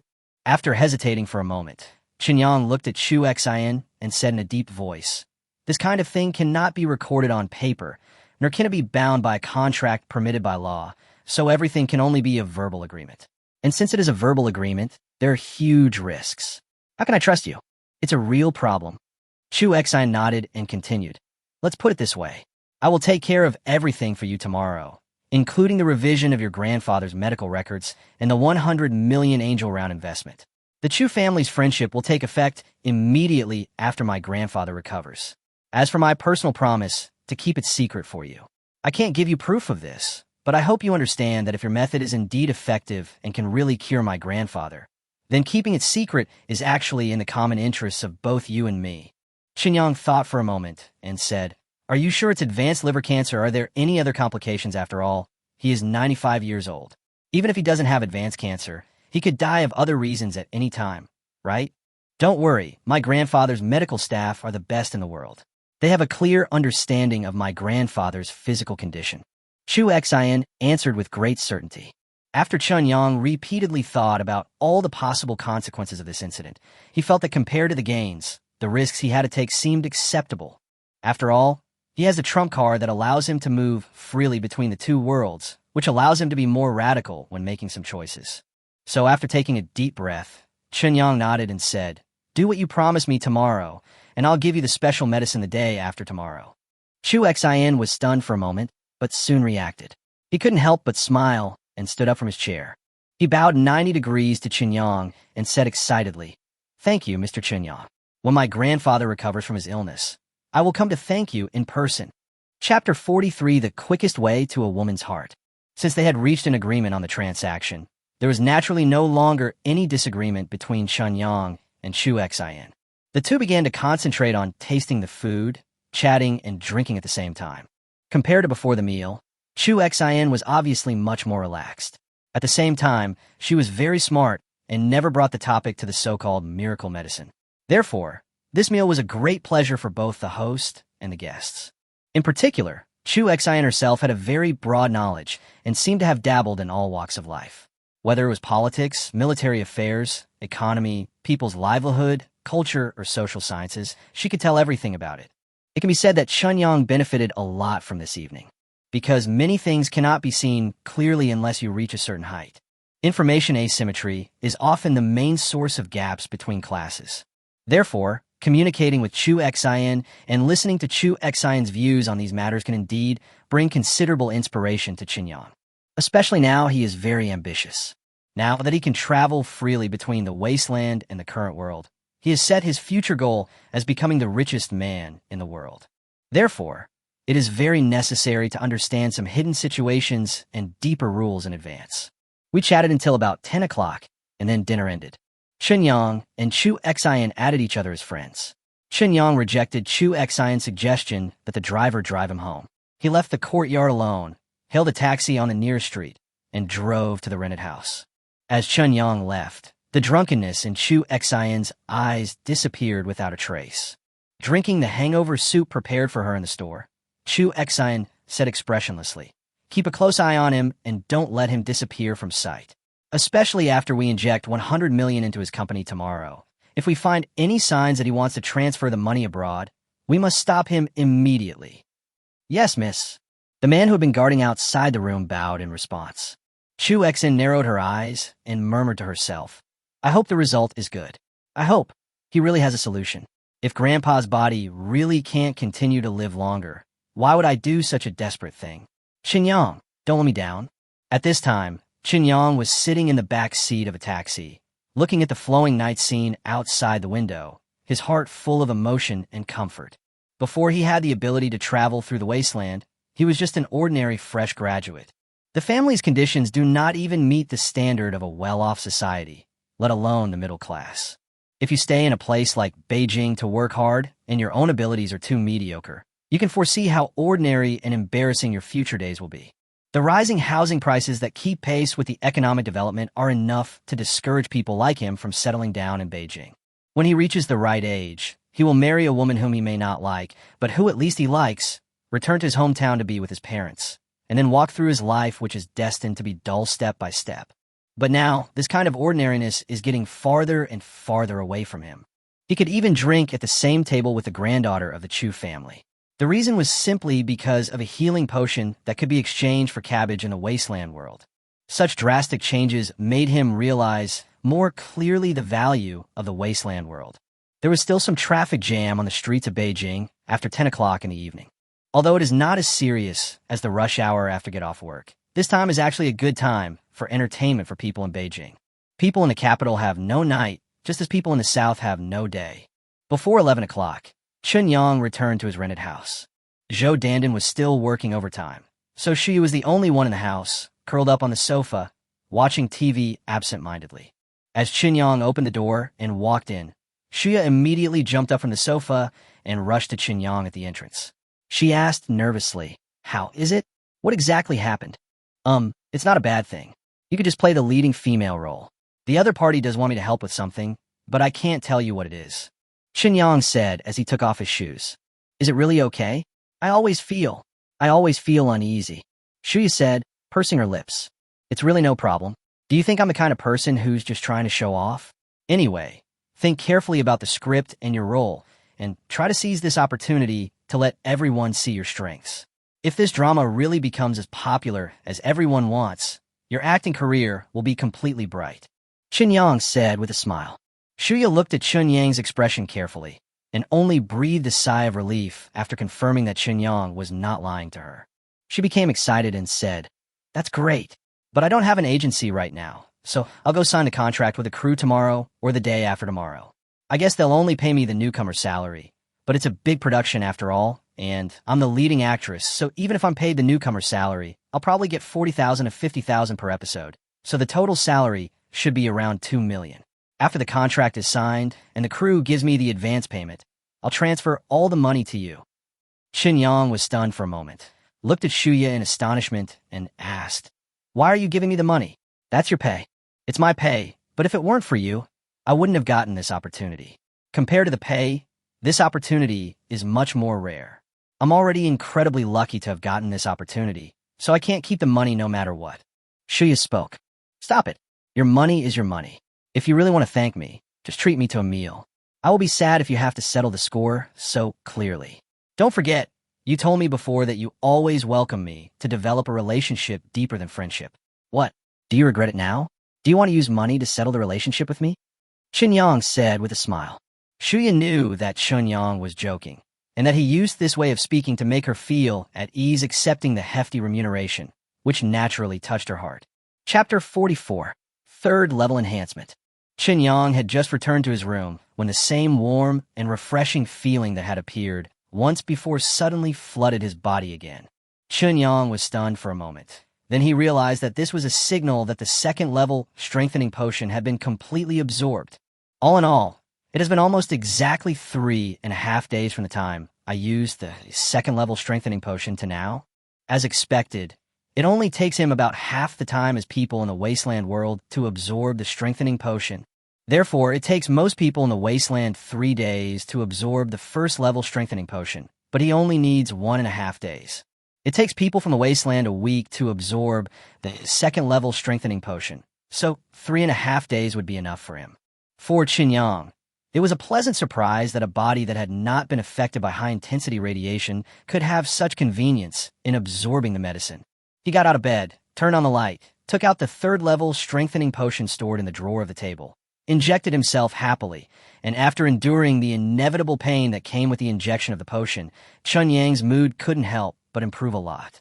The irritability caused by not being able to take the next step with Shu Yu was also greatly relieved. Hearing the sound of the shower head in the shower room stop spraying water, Zhou Dandan came out and returned to the bedroom. Then Chun Yang pushed the door open and went into the shower room.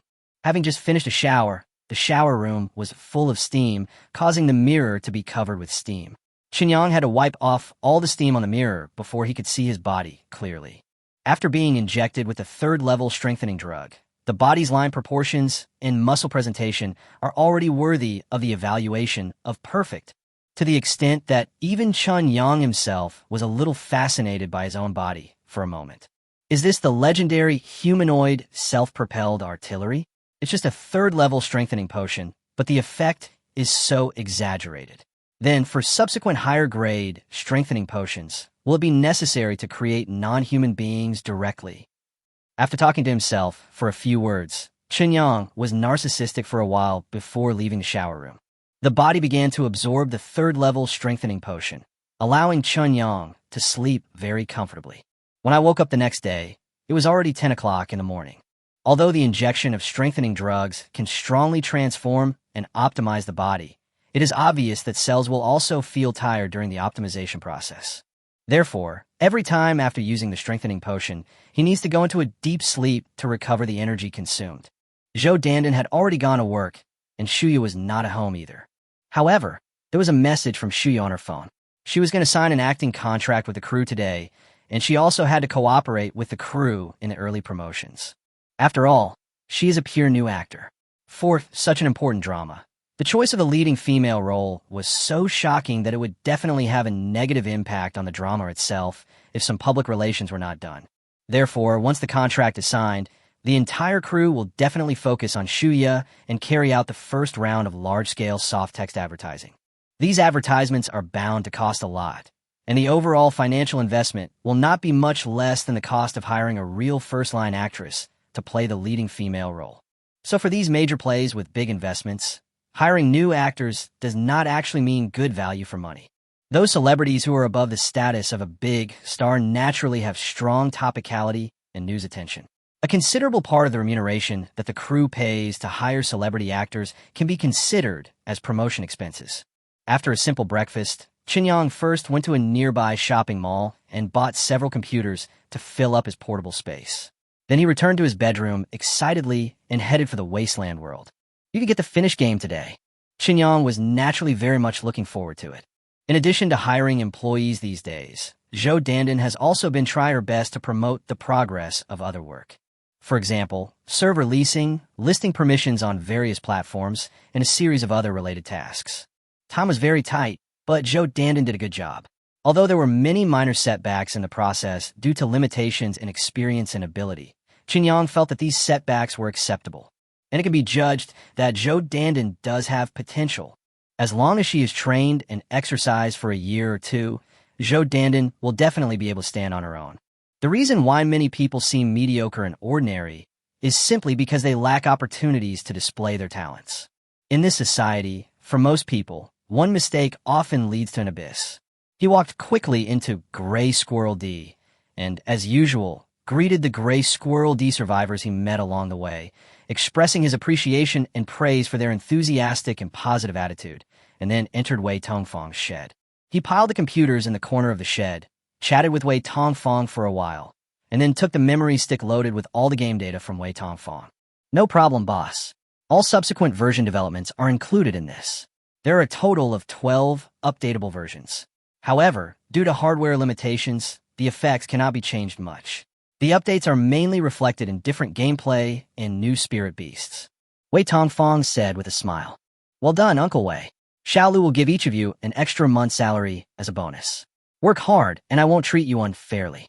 Chin-Yong patted Wei Tongfang's shoulder with satisfaction and said. Cheers suddenly rang out again in the shed. Chapter 45, Low-Level Mistake.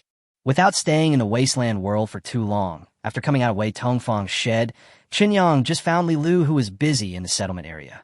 After learning about the injection situation of the strengthening potions for the survivors in the entire settlement, he ran into the shed with Li Lu and spent some time intimately with her. After instructing Li Lu to replace more healing potions in case of emergency, he returned to the current world. His most important task at the moment is to get this mobile game online as soon as possible and make Qinyang technology famous. After all, this is his career. We need to build a base in the wasteland and have sufficient power just to protect our business in the current world.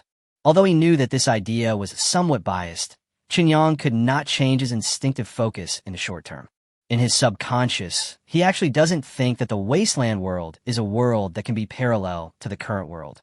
Instead, it is more like a game world, filled with an indescribable sense of illusion. Even though he knew very well that the wasteland world was real and that his ability to travel through time was a folding of the time dimension, it would still take some time for him to accept it wholeheartedly and to raise the importance of the wasteland world to the same level as the current world. I went back to the bedroom, changed my clothes, left the house directly, hailed a taxi outside the community, and rushed to the company. Just before lunch, Chin-Yong came to his company and handed the game to Zhou Dandan. I originally thought that at this point, everything would fall into place. All the necessary preparations have been made and the necessary bullets are ready, so the next step is of course to get down to business. Unexpectedly, just after having lunch at a random restaurant outside the company, Chin-Yong received a call from Zhou Dandan. Chin-Yong, I'm sorry, it's all my fault. I forgot about this and ended up not going through the approval process at all. What should I do? The voice coming from the phone was crying. Chin-Yong was not mentally prepared for this. He could only tell Zhou Dandan not to worry. Then he hung up the phone and returned to the company. In the not-so-large office, more than a dozen employees all looked at Chin-Yong with sad faces. Zhou Dandan choked up and explained the root cause of the problem to Chin-Yong with great shame. It turns out it was about the game review system. Although relevant regulations have been in place for 10 years, they have never been strictly enforced. It's the same whether it's there or not, and few game manufacturers comply with it. As a result, the entire gaming industry has become quite free and open, with 100 flowers blooming. But in the past 2 years, the higher-level authorities responsible for reviewing games have suddenly tightened the standards for implementing the policy. This resulted in a large number of games being unable to be launched on the market on schedule. In some of the worst examples, the game content was modified for nearly 2 years under such review standards. Therefore, under normal circumstances, if a game company wants to release a game, the first thing it needs to do is to register with the Superior Competent Department and submit it to the Superior Competent Department for review. Only after passing the review and obtaining the corresponding license number can the game be officially released and operated. But Zhou Dandan, as a complete layman, ignored this process. Among the employees recruited, those who are currently able to start work are all recent graduates or newcomers who have only worked for 1 or 2 years. They are not very familiar with the relevant procedures, which led to such a big mistake. After figuring out the whole thing, Qinyang looked at Zhou Dandan and asked, if we submit it for approval now, how long will it take to get the approval number? I just consulted a friend. According to my friend, if it is a more complex game, the possibility of it being approved in one go is very small. Basically, it has to be submitted for approval several months in advance, and then the game content is constantly revised according to the guidance. So how long it will take is unknown. Zhou Dandan said somewhat ashamedly. Several months? That's definitely not possible. The game has already been completed. Why would we wait for several months just to go through the review process? That would be a waste of time. Qinyang immediately shook his head. It's not just a matter of wasting time, but also a problem of limited liquidity. If I really have to wait for a few months in vain without any income, then the millions I made from reselling gold will probably be wiped out, right? After all, about 300,000 worth of food has to be transported to the wasteland world every month. Add to that the company's basic operating costs. A few million won't last long. What's more, for Qinyang now, he cares more about the unnecessary waste of time. That's not right. Didn't Chu Xian say yesterday that he would arrange for someone to inject 100 million yuan directly into my company today? Are people arriving soon? Qinyang's eyes suddenly lit up, and then an idea came to him. He clenched his right fist and knocked the palm of his left hand hard. Isn't it just game approval? You can definitely ask Chu Xian for help. With the power and status of the Chu family, Chu Xian could easily solve such a small matter with just a phone call, right? Thinking of this, seeing Zhou Dandan in front of him seeming to burst into tears again uncontrollably, Qinyang hurriedly reached out and rubbed Zhou Dandan's hair. It's okay. I'll think of a way. You don't have to worry about it.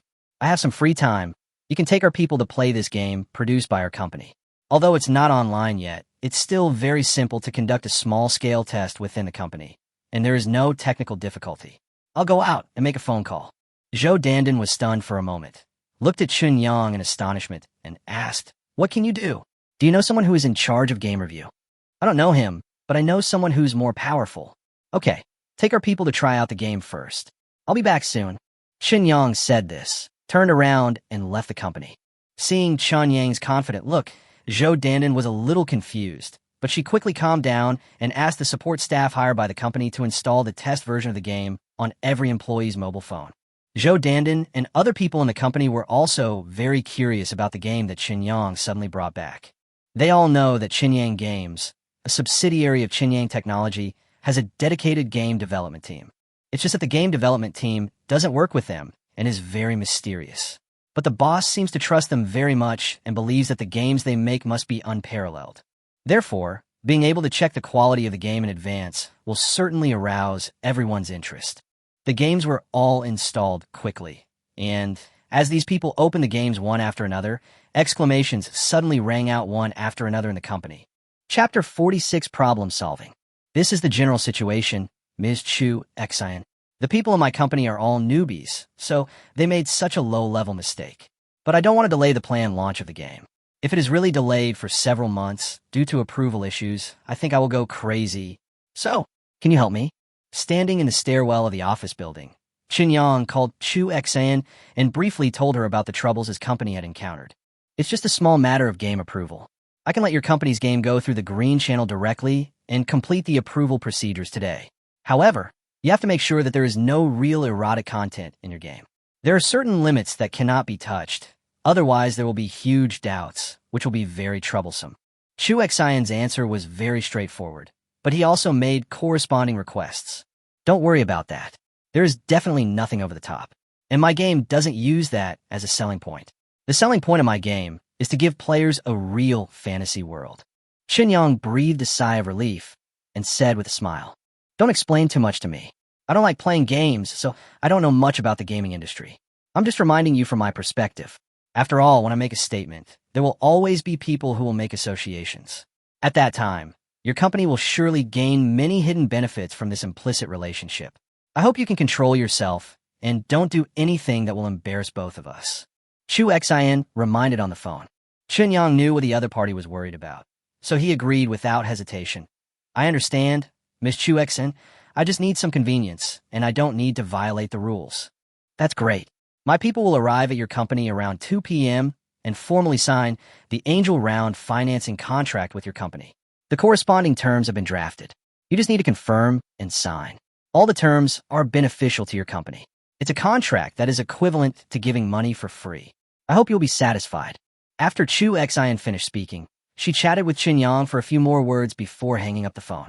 The problem was solved, and Qinyang was in a good mood.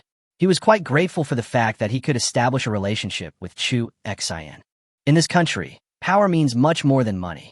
Having money can allow you to enjoy the prosperity of the world, but having power can make everything go as you wish. It seems that the relationship with Chu Xin needs to be maintained well. Thinking about this idea in his mind, Qinyang returned to his company. Then he discovered that more than a dozen people in the company, led by Zhou Dandan, were holding their cell phones, shouting and looking for something in the company. "Oh, I found it. The last mountain-moving ghost hiding in our company is actually here at the printer. Ha! I destroyed it. Look at my Bifong. It's upgraded." A male employee shouted excitedly. Qinyang looked in the direction where the situation was taking place and saw a palm-sized three-dimensional image of a bird-like spirit beast floating in the air next to the male employee's phone. Its entire body blossomed into a ball of fire and then quickly evolved, with its body color becoming brighter than before. The naked eye 3D technology provided by Wei Tongfang is more advanced than the current naked eye 3D technology in that the effects presented by this technology do not have to be seen through a screen. As long as the mobile phone's camera provides permission, the naked eye 3D virtual image can be presented on the mobile phone. Of course, at Chun Yang's request, in order to avoid the technology being too shocking, the wild beast that can be found in the game must be presented through the mobile phone screen. Only each player's companion spirit beast can be presented within a certain area around the mobile phone through this technology. But even so, this display effect can definitely be called the pinnacle of black technology. No wonder these employees in the company seem so excited. "How is it? Are you trying out our company's games? How do you feel about it?" Qinyang walked into the company and asked with a smile. "Oh my God, boss, you are so amazing. You will be my idol from now on. Our company's technical capabilities are too terrifying. How did you create this effect when I first opened the game? This little thing suddenly appeared out of thin air next to my phone. I almost peed myself." A female employee turned her head and saw Qinyang walking in and immediately shouted excitedly, "Hey, the boss is back. Boss, I want to take a photo with you. You can actually make such an incredible game. I really admire you." Another female employee instantly turned into a little fangirl. "Boss, where exactly does our technical team work? I really want to go and see how they do it. It's so cool. It's just like something out of sci-fi movie. If this continues, could our technical team also be able to create the same gaming effects as in Ready Player One?" The male employee who owned the Bifong Spirit Beast spoke excitedly. All the employees spontaneously rushed towards Chunyang and soon surrounded him. Because the emotions were too excited, everyone was talking at the same time, and Chunyang was very confused by the chattering. "Quiet." Chunyang had to raise his hands to stop the employees from behaving slightly out of control. Then he said, "I have a few announcements. First, the game review issue has been resolved. The higher authorities will open a green channel for US, and the game will be able to go through the entire review process today." The company employees headed by Zhou Dandan were stunned for a moment, but the next second, they all cheered, and the admiration in their eyes when they looked at Chunyang became even stronger. For ordinary employees, the stronger the boss's network of contacts, the more confidence they will naturally have in the company. Secondly, the name of the game, The Unknown World, will remain unchanged. Although it's a bit tongue-twisting we haven't done any publicity or promotion for the game itself. From the beginning, we relied on word of mouth to gain popularity, so a tongue-twisting name might actually have a better effect. Third, I have already negotiated with an investment fund for the company's angel round of financing. The other party will come with a contract soon. The financing scale will reach 100 million, so don't worry about the company's capital chain. As long as you work hard, I will not be stingy in treating you well. As soon as Qinyang finished speaking, the employees led by Zhou Dandan cheered again. But this time the cheers were much louder than the previous ones. It was as if it was going to shatter all the windows in the company. Sure enough, no promise is as attractive as actual benefits. The 100 million in financing mentioned in the third point completely ignited the enthusiasm of all employees. Chapter 47, 100 million in financing. Chu Xian's people arrived on time. At 2 o'clock in the afternoon, a person in charge of signing contracts and a lawyer came to Qinyang's company. Qinyang brought Zhou Dandan and the company's newly hired legal officer into the conference room with Chu Xian's people.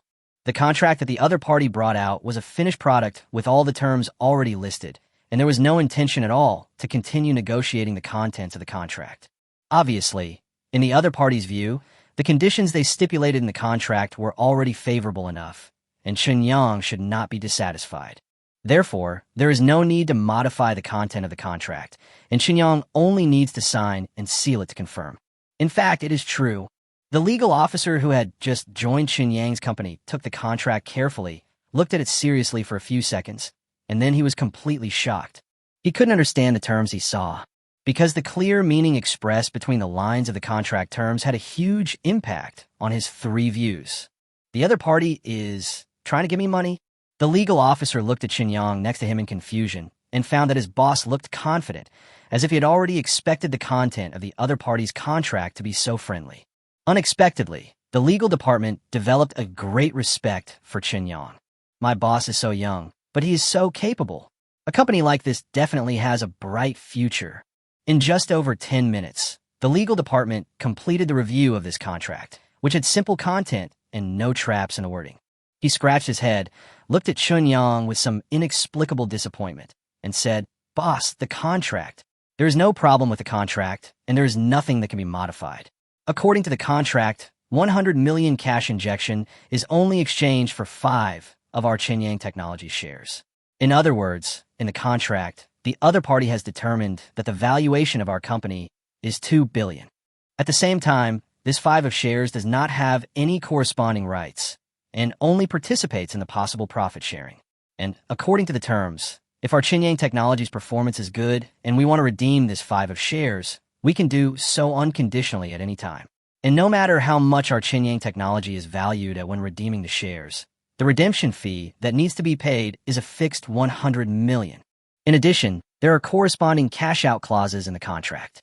Of the 100 million in cash raised, you could directly cash out 90 million, leaving only 10 million in the company as normal operating funds. You can use the 90 million at your own discretion, and the financing party will not make any requirements or supervision. Boss, to be honest, this is the most amazing angel round investment agreement I have ever seen." Looking at his legal officer's expression full of doubt about life, Qinyang smiled and nodded. The content of the contract was too simple, so he could actually see it clearly. Therefore, after the legal department confirmed it, he took out the company's official seal, stamped it, and signed his name. "Mr. Qinyang, 100 million will be deposited into your company account later today. The cash will involve tax issues, which we will handle for you. You need to provide us with a personal account to facilitate our operations." Seeing Qinyang sign his name, the other party's lawyer stood up, extended his right hand towards Qinyang, and spoke. Qinyang smiled and shook hands with the lawyer. He knew that the other party would directly implement the 100 million yuan of funds today. In fact, it was also a way to show strength, so he naturally didn't say much. As for the issue of my grandfather's medical records, it was impossible to verify it with the 2 people in front of me. After all, that is a violation of the rules, so I can just confirm it with Chu Xian privately afterwards. After leaving a contract for record, Qinyang personally escorted the 2 out of the company. The content of the contract did not contain many confidentiality clauses, so other employees in the company knew the news that the company's financing contract had been signed at the first time. So much so that thunderous cheers rang out in the company once again. Even though the money has nothing to do with them right now, the richer the company is, the better their treatment will be. What's more, Chinyang had promised before that as long as they work hard, he would never treat them unfairly. Now that the boss is so rich, the probability of fulfilling his promise will of course increase greatly. All right, let's all go back to our workstations and start working. The boss has already said that the game will definitely be approved this afternoon.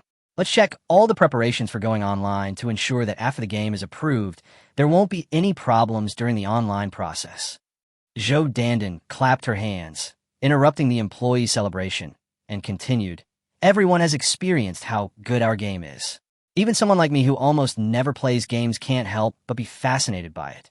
So, it is obvious that the quality of the game is beyond doubt. The boss has done everything he can, and now it's up to us.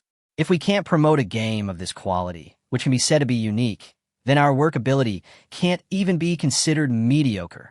The employees listened to Zhou Dandan's words, expressed their deep agreement, and started working with great enthusiasm. Even though the most difficult task has been solved by Chinyang, there is still a lot of tedious work that they need to complete. After sending the two men out of the office building, Chinyang turned around and went back into the company. The launch of the first game is also a big deal for him, so he must be in charge of the company at this time. He can't just be a hands-off boss like he did in the previous few days. It didn't take long for all the money promised by the other party in the contract to be in place. Due to the need to pay taxes, Chinyang certainly could not get the full amount of 90 million, but the other party carried out some legal circumvention measures so that the taxes paid by Chinyang were far lower than the normal standard. If he paid according to normal standards, Chinyang would have to pay at least 40 million in taxes for the full amount of 90 million. But after the other party's reasonable avoidance, the tax paid was reduced by about half. There's a big gap between the inside and the outside. As soon as I received the money, my cell phone rang. After Chinyang pressed the answer button, Chu Xian's pleasant voice came from the microphone. "I have done everything I promised you. Don't forget what you promised me. Don't worry, I'll send the things to you tomorrow morning. Then I'll wait for you." Chapter 48 is officially launched. It has passed the review. Our game has received the license number. Everyone, get to work. Now, immediately right now. Zhou Dandan had been staring at her work number, and the moment she found out the message had been sent back, she shouted excitedly. All other employees in the company suddenly became busy, especially the girls who were responsible for liaising with various mobile game distribution platforms, who were typing away on their keyboards at a rapid pace. Since no money was invested in publicity and promotion, this kind of work of launching on the distribution platform naturally would not get any resources. So even if they were full of confidence in the quality of the game itself after trying it, these employees of the company were also very clear that at least in the early stage of the game's launch, it would not be possible to cause any waves. Therefore, no matter how busy you are actually just doing the established process work. I have already completed the online distribution platform. Just before the end of the shift, one of the girls who was responsible for contacting the distribution platform finally breathed a sigh of relief and spoke with a smile. "It's the same here. These distribution platforms are quite efficient." Another girl stretched and said contentedly, "Wow, this is so infuriating. The contact person at the HW store just ignores me."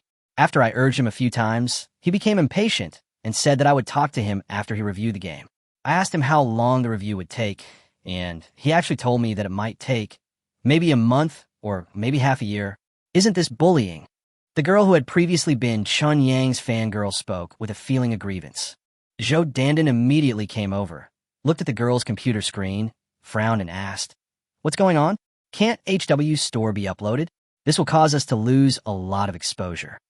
The contact person hinted that I had to give him some benefits in order for him to release our game online as soon as possible. But wasn't this kind of PR method expressly prohibited by the boss? As a result, the contact person just gave me a perfunctory answer. He said that we were a small company with only one game, so we had to wait in line first. He didn't know exactly when we could release the game. The girl said with a bitter face. HW mobile phones had a market share of over 30% in China last year. If their app store doesn't allow us to put our game on the shelves, it will definitely affect our early promotion. Or give him some PR fees. Zhou Dandan said hesitantly, "No, we rely on our products to speak for ourselves, so we can't do these things that follow unspoken rules." Shinyang also walked out of his office at this time. Seeing that everyone's eyes were focused on him, He couldn't help but smile. Then he said, I know that normal interpersonal exchanges should exist, but we must put an end to sensitive economic exchanges. Because our goal is not to be an ordinary company. You should be able to see from the first product that we are a company destined to become great. A great company must have a great style. We don't follow the crowd. We only speak with our products. So what if our market share exceeds 30%? Doesn't that still mean 70% of the market belongs to other companies? As long as our product reputation spreads, HW stores will naturally take the initiative to put our products online. In the final analysis, those minor details and unorthodox methods can only play a supporting role. When the product is average or not good enough, they can even have miraculous effects. But when the product is excellent enough, even excellent to the point of being incomparable, these methods are of little significance. Since the boss has spoken directly, it is impossible for the employees to have any opinions. After what happened today, Chun Yang's image in the eyes of these employees has become even taller than before. The employees have begun to form blind trust in Chun Yang, so they will unconditionally execute Chun Yang's requests without any doubt. Okay, it looks like there's nothing to do. Our game is an open world, and there's no concept of opening new servers. All players are exploring the same world, so once the online work is completed, it should be almost done. Go home when it's time to get off work. I personally don't advocate overtime culture. As long as you're done with the work at hand, you don't need to stay in the company too long. After Qin Yang finished speaking, he waved to Zhou Dandan, signaled other employees to do as they pleased, and then took Zhou Dandan back to the office. Although you are pretending to be awesome, you can't really do nothing. Although I believe that with the quality of our game, it will be a big hit sooner or later. The earlier it becomes a big hit, the earlier our company can get back on track. So, in your personal name, you can advocate in the company and require our employees to open the game at any time when they're on their way to and from get off work. Qin Yang sat back on his desk and continued. In the creation of the three-dimensional images of the spirit beasts that accompany the players, we have deliberately reduced the authenticity. So when our employees go to and from get off work in the subway, other people they meet along the way will definitely notice the three-dimensional images of the spirit beasts floating around the employees. This technology is unique in the world. Once it is noticed by people, it will easily attract the attention of relevant media. At that time, we don't need to do any public relations at all, and the media will flock to it. Because this is a world-leading technology developed by our country, it is very consistent with the psychological needs of the Chinese people. Zhou Dandan nodded suddenly and said, I see. I will make relevant suggestions in the company group in a while. You are right. The technology reflected in our game is indeed unmatched. With the emergence of such a completely epic-making and disruptive product, all media will be aware of its news value. By then, we won't have to spend a penny on public relations. I'm afraid that all the news will be about us, right? If nothing unexpected happens, it will definitely be like this, so don't worry. Although the aroma of wine is afraid of being hidden in a remote alley, the aroma of our wine can reach the sky. At this point, Qin Yang suddenly changed the subject and said, the company has a lot of money in its account now, and I have also received a large amount of cash. You have been working very hard these days, so I will give you a raise. How about doubling your current salary? Zhou Dandan was stunned for a moment and instinctively wanted to refuse. However, before she could finish her words, Qin Yang reached out and flicked her forehead, then said with a smile, I've made up my mind, just do it. You can finalize the company's salary system later. Once the game is on track, we will have to continue to increase the scale of recruitment to ensure the needs of operation and support. The salary system must not be messed up. This is very important. Okay. Zhou Dandan agreed with a little excitement. Chapitre 49 Abnormal Diffusion par an. Wu Guangxi was busy in the company all day long. It was not until it was completely dark and past 8 o'clock that he left the company and walked towards a near subway station. As a programmer who has just been working for a few months, Wu Guangxi has already gotten used to this time of getting off work. Every day when he enters the company, he has to face various and incredible demands from the products, and then realizing these demands is his whole day's work. Very boring, no fun at all. Therefore, Wu Guangxi's biggest hobby outside of work is playing some mobile games. However, unlike most other players, Wu Guangxi seldom plays those popular games. He always looks for new games released daily on various game distribution platforms, and then selects those games that interest him at first glance to try out. I don't know how Yangzi has been doing these days. Feng Jia also said that Jiang Jinglong will organize a class reunion next weekend. TSK, I guess he wants to show off something again? Give Yangzi a call in a few days and ask him if he wants to go. Wu Guangxi muttered to himself and came to the subway station.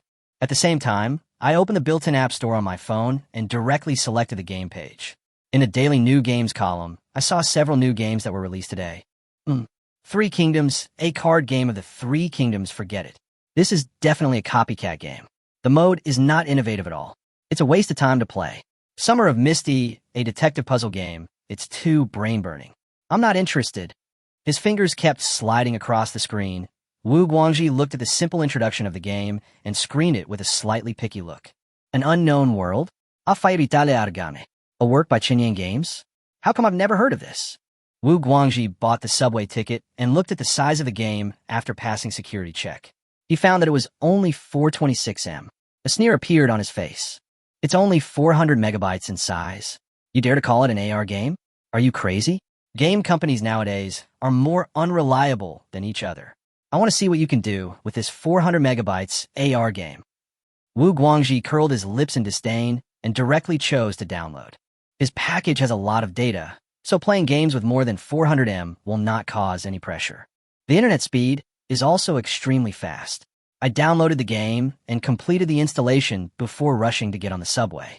The game account was registered directly with a mobile phone number, and Wu Guangxi casually entered the game interface. He had no expectations for this game at all. He just downloaded it because he was bored while riding the subway, so he wanted to use this game to complain. However, the next second, Wu Guangxi was stunned on the spot, because after the game officially started, he found that a virtual three-dimensional image had condensed out of thin air next to his mobile phone. Then the three-dimensional image began to make sounds, giving him a simple introduction and guidance on the content of the game. Fuck! Wu Guangxi screamed out instinctively. Other people riding the subway were immediately attracted by the sound and subconsciously turned their heads to look over. Then, all of them saw the three-dimensional image floating next to Wu Guangxi's phone. Ouch! What is that, young man? A laser? An old man said in astonishment. Uncle, you're quite trendy. You know about lasers. But this is definitely not it. It looks more like the virtual images in science fiction movies. The middle-aged man next to him spoke. I don't know. I just downloaded a mobile game, and after I started it, it turned out like this. Wu Guangxi said with some stammering. The people around couldn't help but become more curious and started asking what game it was. After getting the answer from Wu Guangxi, these people immediately searched for the game on their mobile phones and started downloading it. There was no way, it was too surprising, and they were eager to figure out what was going on. Wu Guangxi lowered his head and studied the game carefully. The more he studied, the more frightened he became. Putting aside the playability of the game and a series of gameplay methods that induce consumption, the fact that this game uses real images captured by the camera as the direct game background, and then provides technical support for presenting the game content on this background, makes Wu Guangxi feel it is amazing. As a qualified programmer, he had no idea how this was achieved. What's more, the virtual image of the so-called spirit beast has been floating around him. Although the texture is not good, one can tell at a glance that it is not real. It is just a blurred naked eye 3D imaging technology, but this way of presentation is still too shocking. At least in Wu Guangxi's opinion, this kind of technology should not appear in a mobile game. Although there is now a relatively mature naked eye 3D technology, the imaging of virtual images can also be achieved through the cooperation of different devices. However, this method of implementation has corresponding requirements for equipment and environment. It is definitely not something that can be done with just a mobile phone and a camera. Because it is related to his profession and he understands some of the principles involved, Wu Guangxi knows better than anyone else how amazing the technical content is. Wu Guangxi kept playing the game along the way and even spent several hundred yuan on the game, and he missed his stop. My mind is full of the technical advantages that are reflected in all aspects as the game content continues to deepen. The gap was so huge that Wu Guangxi felt like a primary school student meeting the top physicist. This is simply a god game, and such a game is only over 400 M in size. It's definitely a ghost. With over 400 M of data, the game team was able to make a good card game.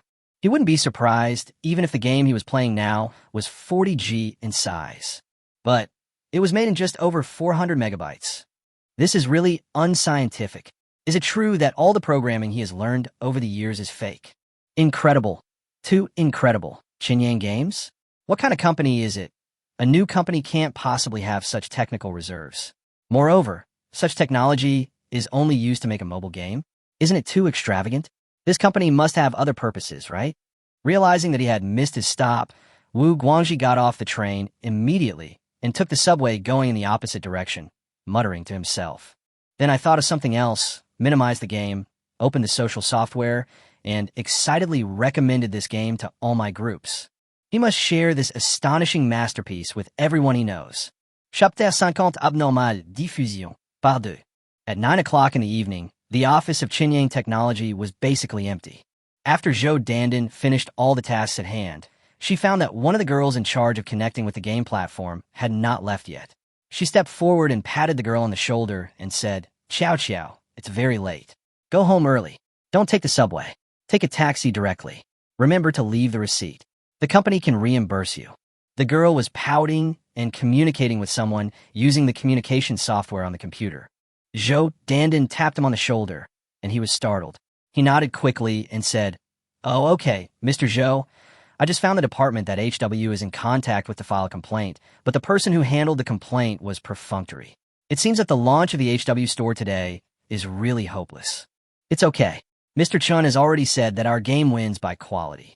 As long as there is one person playing our game, the effect of our game will inevitably spread geometrically. So don't worry. I'm leaving first. Remember to lock the door."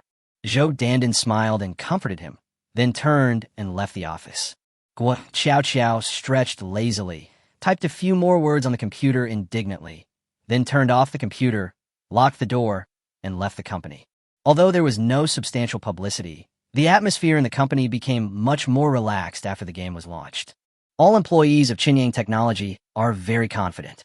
Judging from the quality of their own games previously demonstrated, there is no other game in the entire mobile game market that can compete with them. I'm not targeting anyone. I'm saying that everyone here is a loser. Therefore, the successful launch of the game on time is half the success for the company. All that remains to be done is to wait for the passage of time and for word of mouth to spread explosively about the game. Guo Xiao is very sure that her company's games will be a huge hit. She did not take a taxi home as Zhou Dandan requested. Instead, after leaving the office building, she opened the game, looked at the fist-sized cat-like spirit beast floating beside her, and walked towards the subway station with a smile on her face. Zhou Dandan had previously made suggestions in the company group, hoping that everyone would keep the game running when they go out on a daily basis. In this way, the virtual image of the spirit beast presented by Naked Eye 3D will always float around the player and become a moving, living advertisement. Guo Xiao strongly agrees with this promotion method. Because if you ask yourself, if she was not an employee of Chinyang Technology and just happened to see this kind of virtual imaging technology display on the road, she would definitely be very curious. The publicity effect that this promotion method can create must be fission-like. With these things emerging in her mind, Guo Xiao subconsciously reached out to touch the spirit beast beside her. But it was just an illusion after all, so Guo Xiao's hand passed through it without any surprise. After a moment of silence, Guo Xiao realized what she was doing. She couldn't help but smile and shook her head, feeling extremely fortunate in her heart. She previously worked as a customer service representative at a small gaming company. Her job was to communicate with players who came to complain, and she was also responsible for maintaining several official player groups. If the company's game opens a new server and there are not enough people, she will have to act as a supporter, using her identity as a rich woman to stimulate other players to consume in the server. After working like this for a year, Guo Xiao really felt that there was no meaning in this job, and she couldn't see any future development direction. It just so happened that Chinyang Technology was recruiting and the salary offered was better than her previous company. So she decided to give it a try and went for an interview. At first, Guo Xiao didn't think too much about it and had no expectations for the new company Chinyang Technology. There are very few employees, all of them are new, and the company does not have any products yet. It looks like a shell company that may go bankrupt at any time. But I never thought. Such a company suddenly completed a financing of 100 million today, and the first game it came up with was a stunning masterpiece. So Guo Xiao felt that she was very lucky. A company that was destined to have a bright future would inevitably become increasingly difficult to enter in the future, but she squeezed in during its early stages. Xiao Bai, I will definitely work hard in the company, especially our boss. From today on, he is my idol, Guo Qiao Qiao said with a smile to the spirit beast beside her. This was what she got after she secretly recharged dozens of dollars while at work and made 10 consecutive draws. It was a 5-star SSR spirit beast, Bai Zhe. The current image is still in its infancy. As its star level continues to increase, the image of the spirit beast will continue to change. Only when it reaches the highest 13 stars will the spirit beast evolve into its complete form. I took the subway, playing games all the way back to the community where I rented a house. While playing the game, people kept coming to ask what the Bai Zhe floating next to her was because they couldn't suppress their curiosity. Guo Qiao Qiao, who came from customer service, answered these inquiries very patiently and carefully. Seeing those people who ask questions start to download the game impatiently as soon as they got the answers, Guo Qiao Qiao felt a sense of pride in her heart. This is our company game. When I entered the rented house, I saw several roommates gathered in the living room watching TV. In addition to Guo Qiao Qiao, there were 5 other people living in this large 3-bedroom apartment. Including Guo Qiao Qiao herself, there were a total of 6 girls. As Guo Qiao Qiao opened the door and walked in, several girls started to greet Guo Qiao Qiao, but then they noticed the Bai Zhe spirit beast floating next to Guo Qiao Qiao. Wow, what is this, Qiao Qiao? It looks so cute. Is it a cat? One of the girls jumped up from the sofa, ran to Guo Qiao Qiao's side, and tried to reach out to touch Bai Zhe. But of course, her hand touched loneliness. Oh my god, a virtual image? How did you do that?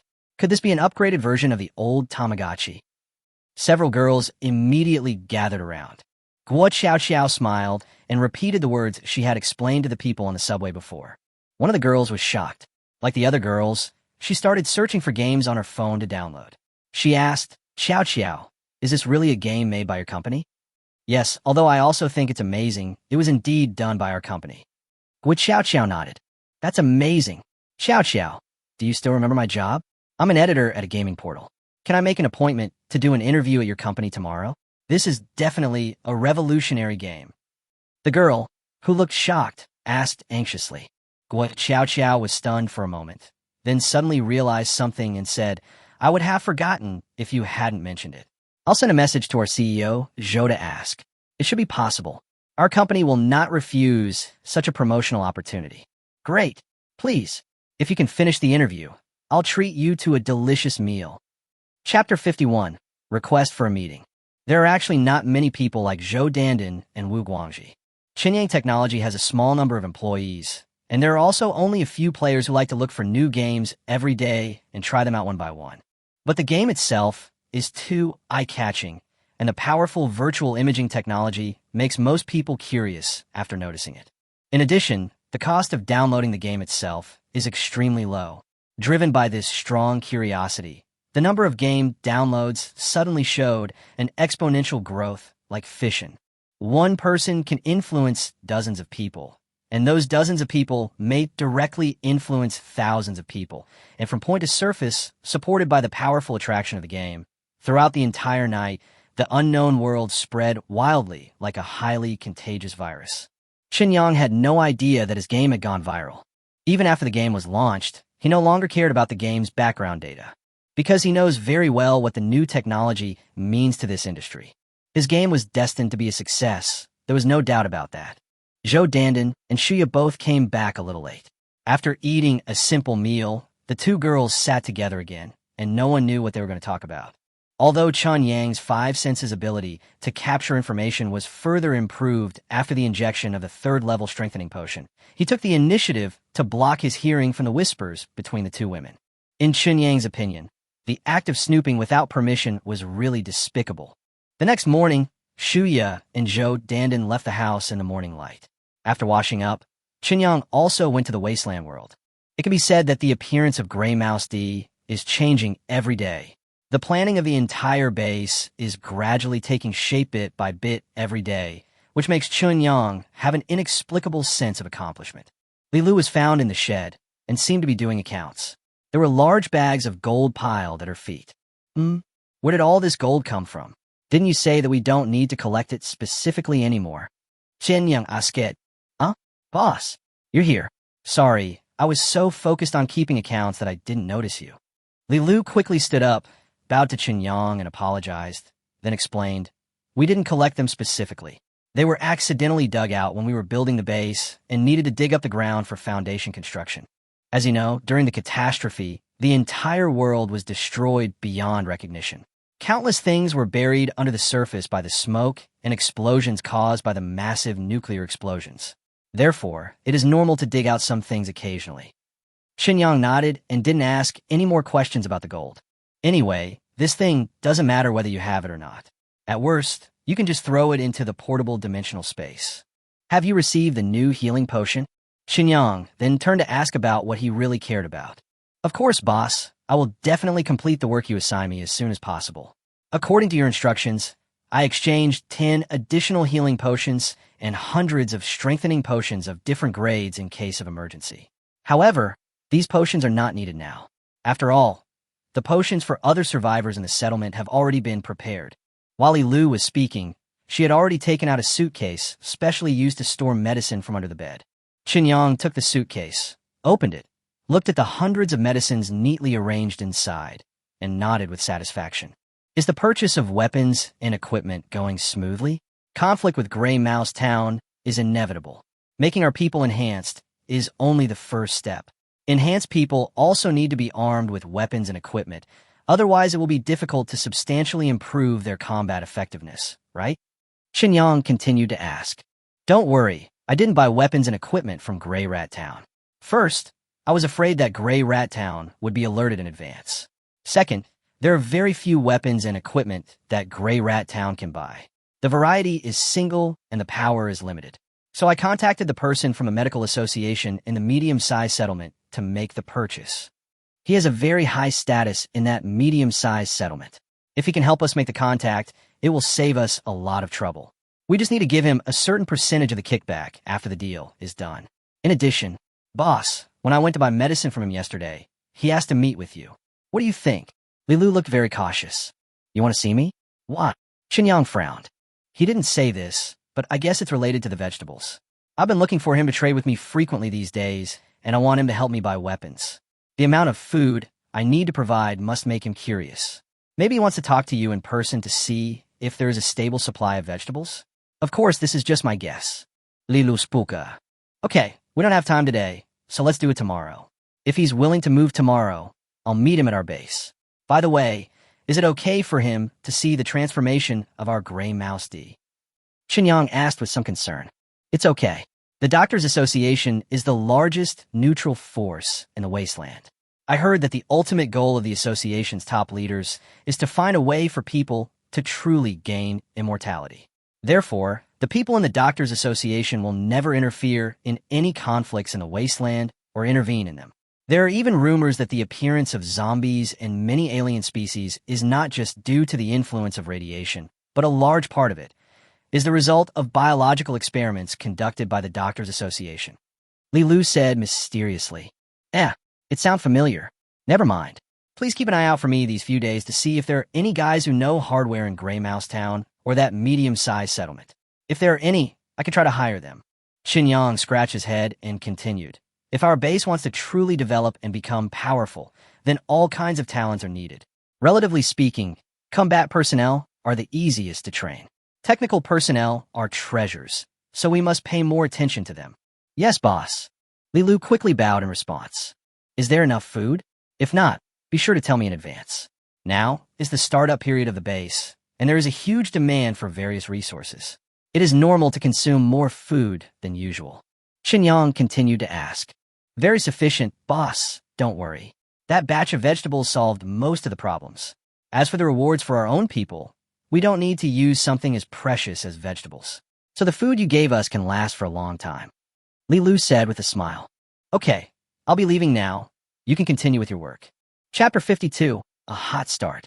Carrying the suitcase full of medicines in one hand and the big bag of gold in the other, Chen Yang returned to the place where he traveled through time. After making sure that there was no one around, he threw the suitcase and the gold into his own dimensional space and returned to his own world. Chen Yang appeared in the bedroom, took out a suitcase from the dimensional space, took out a healing potion, closed the suitcase, and threw it back into the dimensional space. This portable dimensional space is so convenient beyond imagination. Fortunately, it was me who got the dimensional space. If it was a terrorist, wouldn't it be the end? It is impossible for any security check to lock and scan the dimensional space. It would be really fun to throw some bombs in there and then die together after getting on the plane. Chen Yang was thinking wildly and was about to leave the bedroom with the healing potion, but suddenly he froze in place. After blinking blankly and scanning the dimensional space again, Chen Yang felt a little unwell after making sure that he was not seeing things. Because the big bag of gold that was originally placed in the dimensional space disappeared, there was only an empty bag, lying alone in the dimensional space, proving to Chen Yang that the previous incident of throwing a large bag of gold into the dimensional space was not an illusion. What's happening? Where are my golden characters?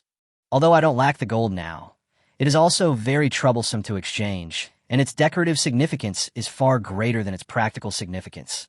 But it is my gold after all. How come it disappeared suddenly?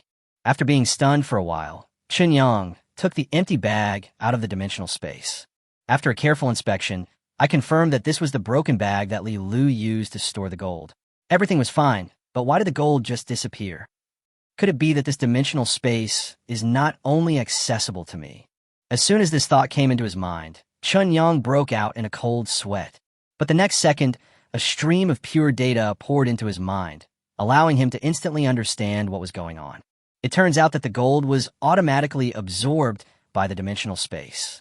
Chen Yang had wondered before whether this dimensional space, which only had a volume of 1 cubic meter, was not big enough, but he was not sure how to increase the volume of the dimensional space. As a result, after throwing a large bag of gold in today, the problem was solved directly. This time, the volume of the metaspace was expanded by absorbing gold. As for the size of the expanded volume, it is in a 1-to-1 ratio with the volume of gold itself. Isn't this a bit cheap? You know, 1 cubic meter of gold weighs nearly 20 tons. In other words, if you want to expand the area of the portable space from the current 1 cubic meter to 2 cubic meters, you need to collect 20 tons of gold for it to absorb. What kind of joke is this? Since the beginning of human history, up to the 21st century, the total amount of gold mined is only about 190,000 tons. Even if all of this gold was thrown into the portable space to be absorbed, at most it could create a cube that was about 20 meters long, wide, and high. The total volume is less than 10,000 cubic meters. If you calculate it this way, it doesn't seem small? Never mind. Gold has no value in the wasteland anyway. Let them collect it. The more they can collect, the more they will expand their dimensional space. Everything will be up to fate. Chen Yang stroked his chin, muttered to himself, and then left the bedroom. He took out his cell phone and was about to dial Chu Xian's number, but Zhou Danden's number called first. After a slight pause, Chen Yang pressed the answer button, and then Zhou Danden's extremely excited voice came directly from the receiver. Chen Yang, guess how much recharge flow our game has had on the first day of its launch yesterday? It's probably a lot, otherwise you wouldn't be so excited. Chen Yang said with a smile. How can you say there are a lot of people? There are quite a lot of people. There are really a lot of people with gongs and drums blaring, firecrackers blasting, red flags waving, and huge crowds of people. Zhou Danden said with extreme excitement. Chen Yang's forehead was full of black lines. He coughed dryly and said, even if you are Baiyun, I am not high. Can we talk seriously? Hey, sorry, I was so excited that I messed up the words. I just arrived at the company today, and after looking at the data summarized in the back end, I couldn't control myself. You don't know that our game, without any promotion, the number of downloads exceeded 300,000 yesterday. And all of these 300,000 downloads were registered and activated on independent machines. What's even more outrageous is, do you know what the payment conversion rate is? For ordinary games, the payment conversion rate is only about 2%. But for our game, the payment conversion rate is 40%. 300,000 real players, with more than 121,200 paying players. The average payment is over 20 yuan. Just on the first day of going online yesterday, our game revenue reached more than 2.4 million. Jinyang, this is an incredibly astonishing number. Cough, cough, cough, cough. It seemed that Zhou Danden choked on her own saliva because she spoke too fast and was too excited. After coughing hard several times, he continued, "The next thing to look at is the next day retention and 7-day retention data. As long as the next day retention exceeds 40% and the 7-day retention exceeds 15%, our game can continue to operate healthily and sustainably. With the strong word-of-mouth spread and payment conversion capabilities shown by our game, if we can promote the game to the popularity of the current top games, the daily turnover will be an astronomical figure." After listening to the data reported by Zhou Dandan, Qinyang was also very happy. To be able to achieve such results on the first day of launch without any substantial publicity is undoubtedly because the quality of the game itself is too outstanding. As for the next day retention and 7-day retention, Qinyang was not worried at all. From the payment conversion rate, we can see how attractive this game is to players. In the face of technological advantages that transcend the times, all so-called sophisticated contents are just paper tigers. Well done. Thank you for your hard work. Tell our employees that as long as our game can maintain a normal and healthy growth curve, I will give everyone a bonus next month. Qinyang said with a smile. "Okay, Mr. Boss, are you coming to the company today? One of our employees just told me that someone from Gamehouse wants to come to the company for a brief interview about our game. If you come, it would be a good idea for you to accept this interview." Zhou Dandan asked in a very good mood. That's not certain. I have something to do today. Anyway, you're the CEO of the company, so you should be the one to take care of the interview. If there is any problem in the company that you can't solve, please call me. Clear. Chapter 53, Critical Moment. After hanging up the phone with Zhou Dandan, Qinyang dialed Chu Xian's number. The real meaning of instant connection. Qinyang didn't even hear the sound of the microphone ringing, but Chu Xian's pleasant voice was already ringing in his ears. "Mr. Qinyang, are you going to send me something? If so, I'll send the address to your phone. Could you please take a taxi here? Or I could send a car to pick you up. I have some problems here, so I can't leave for the time being." His tone sounded a little anxious. It seemed that Chu Xian on the other end of the phone was not in a good mood. "Yes, I'll give you what we agreed on. I can just take a taxi.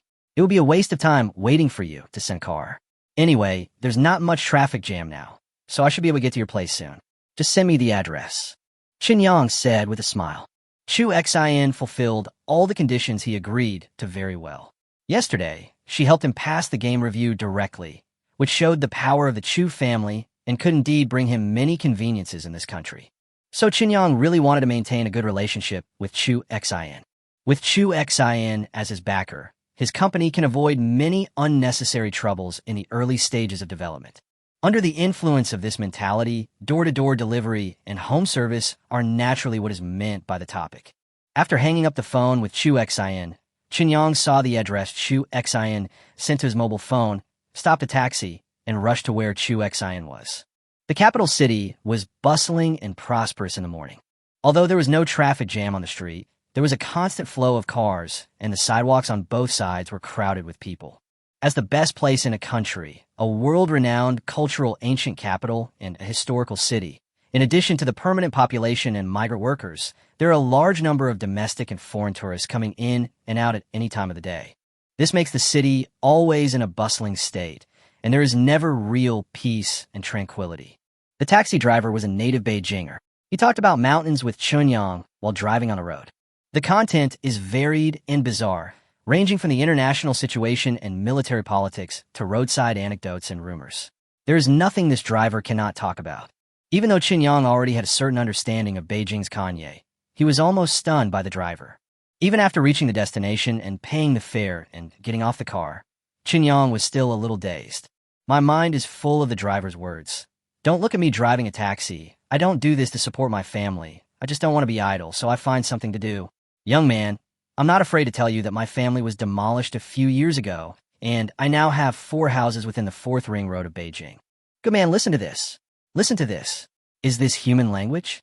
What's the difference between this and Ma Huateng from an ordinary family, and Sa Bainoing, who is also a Peking University student? So, living in Beijing really requires very strong inner support. Otherwise, it is easy to develop a cynical mentality." As the taxi drove away, Qinyang looked at the area in front of him. It was a villa area with an excellent environment. Outside the main entrance of the villa area, there's several guards standing guard. And these guards are obviously not the security personnel like those in other high-end communities. These guards are obviously real soldiers. He took out his cell phone and called Chu Xian again.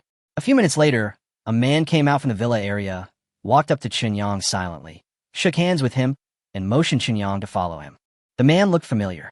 After recollecting for a moment, Qinyang remembered that he was the bodyguard who had been guarding outside the room when he first met Chu Xian.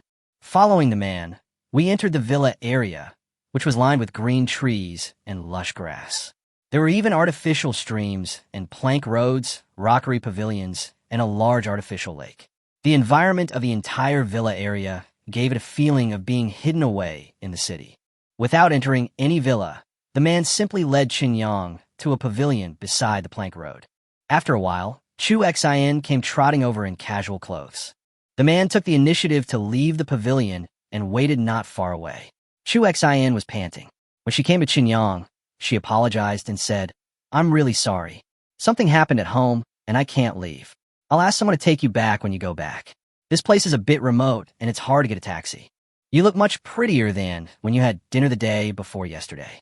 This kind of casual clothing is more suitable for you. Too formal professional attire, coupled with deliberate makeup, will make you look full of aggression." Qinyang said with a smile, "There's nothing we can do about it. In many areas, women are inherently inferior to men. If we don't make our image and temperament stronger, we will always be ignored and looked down upon, intentionally or unintentionally." Chu Xian shrugged and said helplessly. Qinyang nodded and did not continue chatting. Instead, he took out a healing potion from his arms and handed it to Chu Xian. He said, "I know you are anxious, so I won't waste your time. This is what I use to cure Grandpa. To keep it secret, you must give your Grandpa the injection yourself. After the injection, please dispose of the needle cleanly and don't leave any hidden dangers." Chu Xian showed joy on her face and took the medicine carefully. Although she still had doubts, as things had come to this point, she had no other choice but to give it a try. He bowed to Qinyang and said seriously, "Then I will go to give Grandpa the injection, and my people will drive you back. If Grandpa can really recover, you'll be my friend forever." "I'm honored." Qinyang smiled and bowed, watching Chu Xian impatiently turn around and leave quickly. Then he followed the man to the parking lot. When Qinyang got into the other person's car and started his journey back, Chu Xian had already returned to her villa. This villa was not bought by the Chu family, but was issued by the state. Chu Xian's grandfather has been living here since he retired, acting like a man who has retired from the world and live a life without any conflicts with the world. But the old man's prestige is there. As long as he is still alive, even if he is unwilling to appear in front of other people, everyone else will give the descendants of the Chu family enough conveniences for the old man's sake.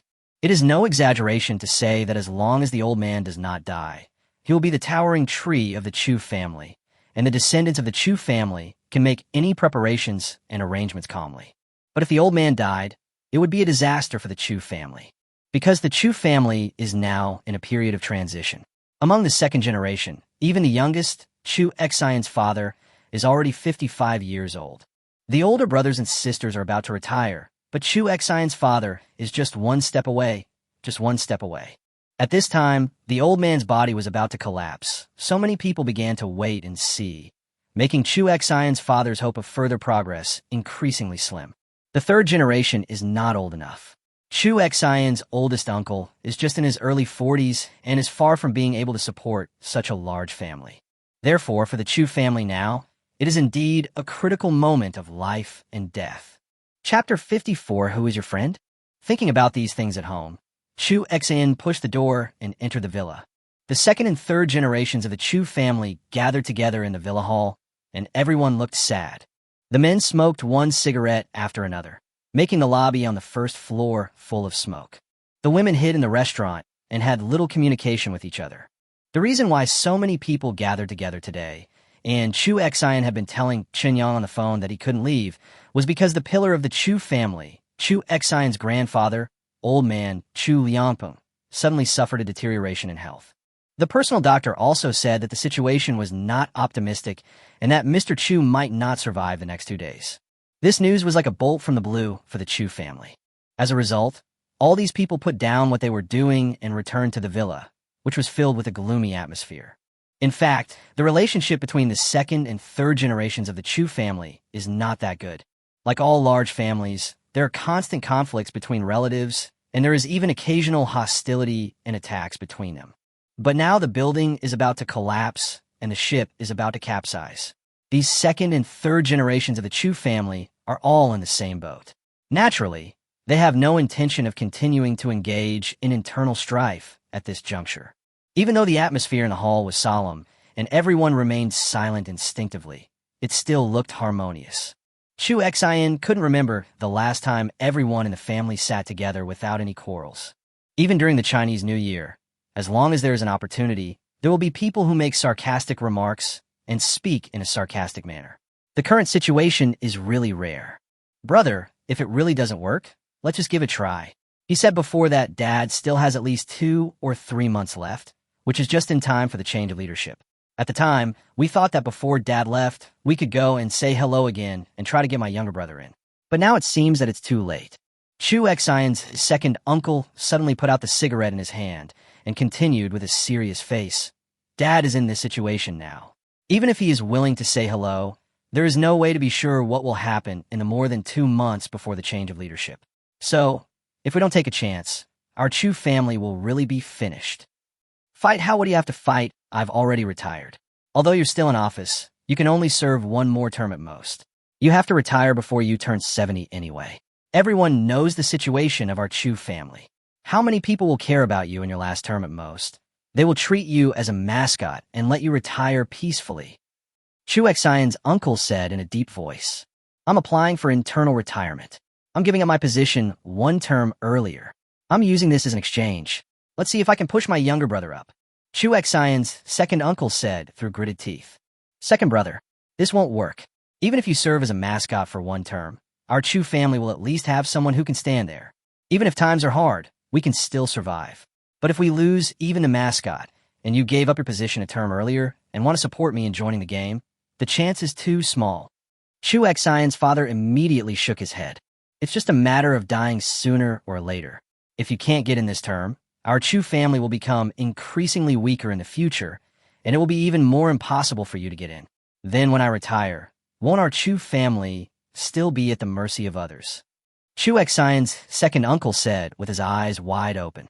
Listening to the discussion between the elders, Chu Xian did not interrupt or say hello, but went straight to the 2nd floor of the villa.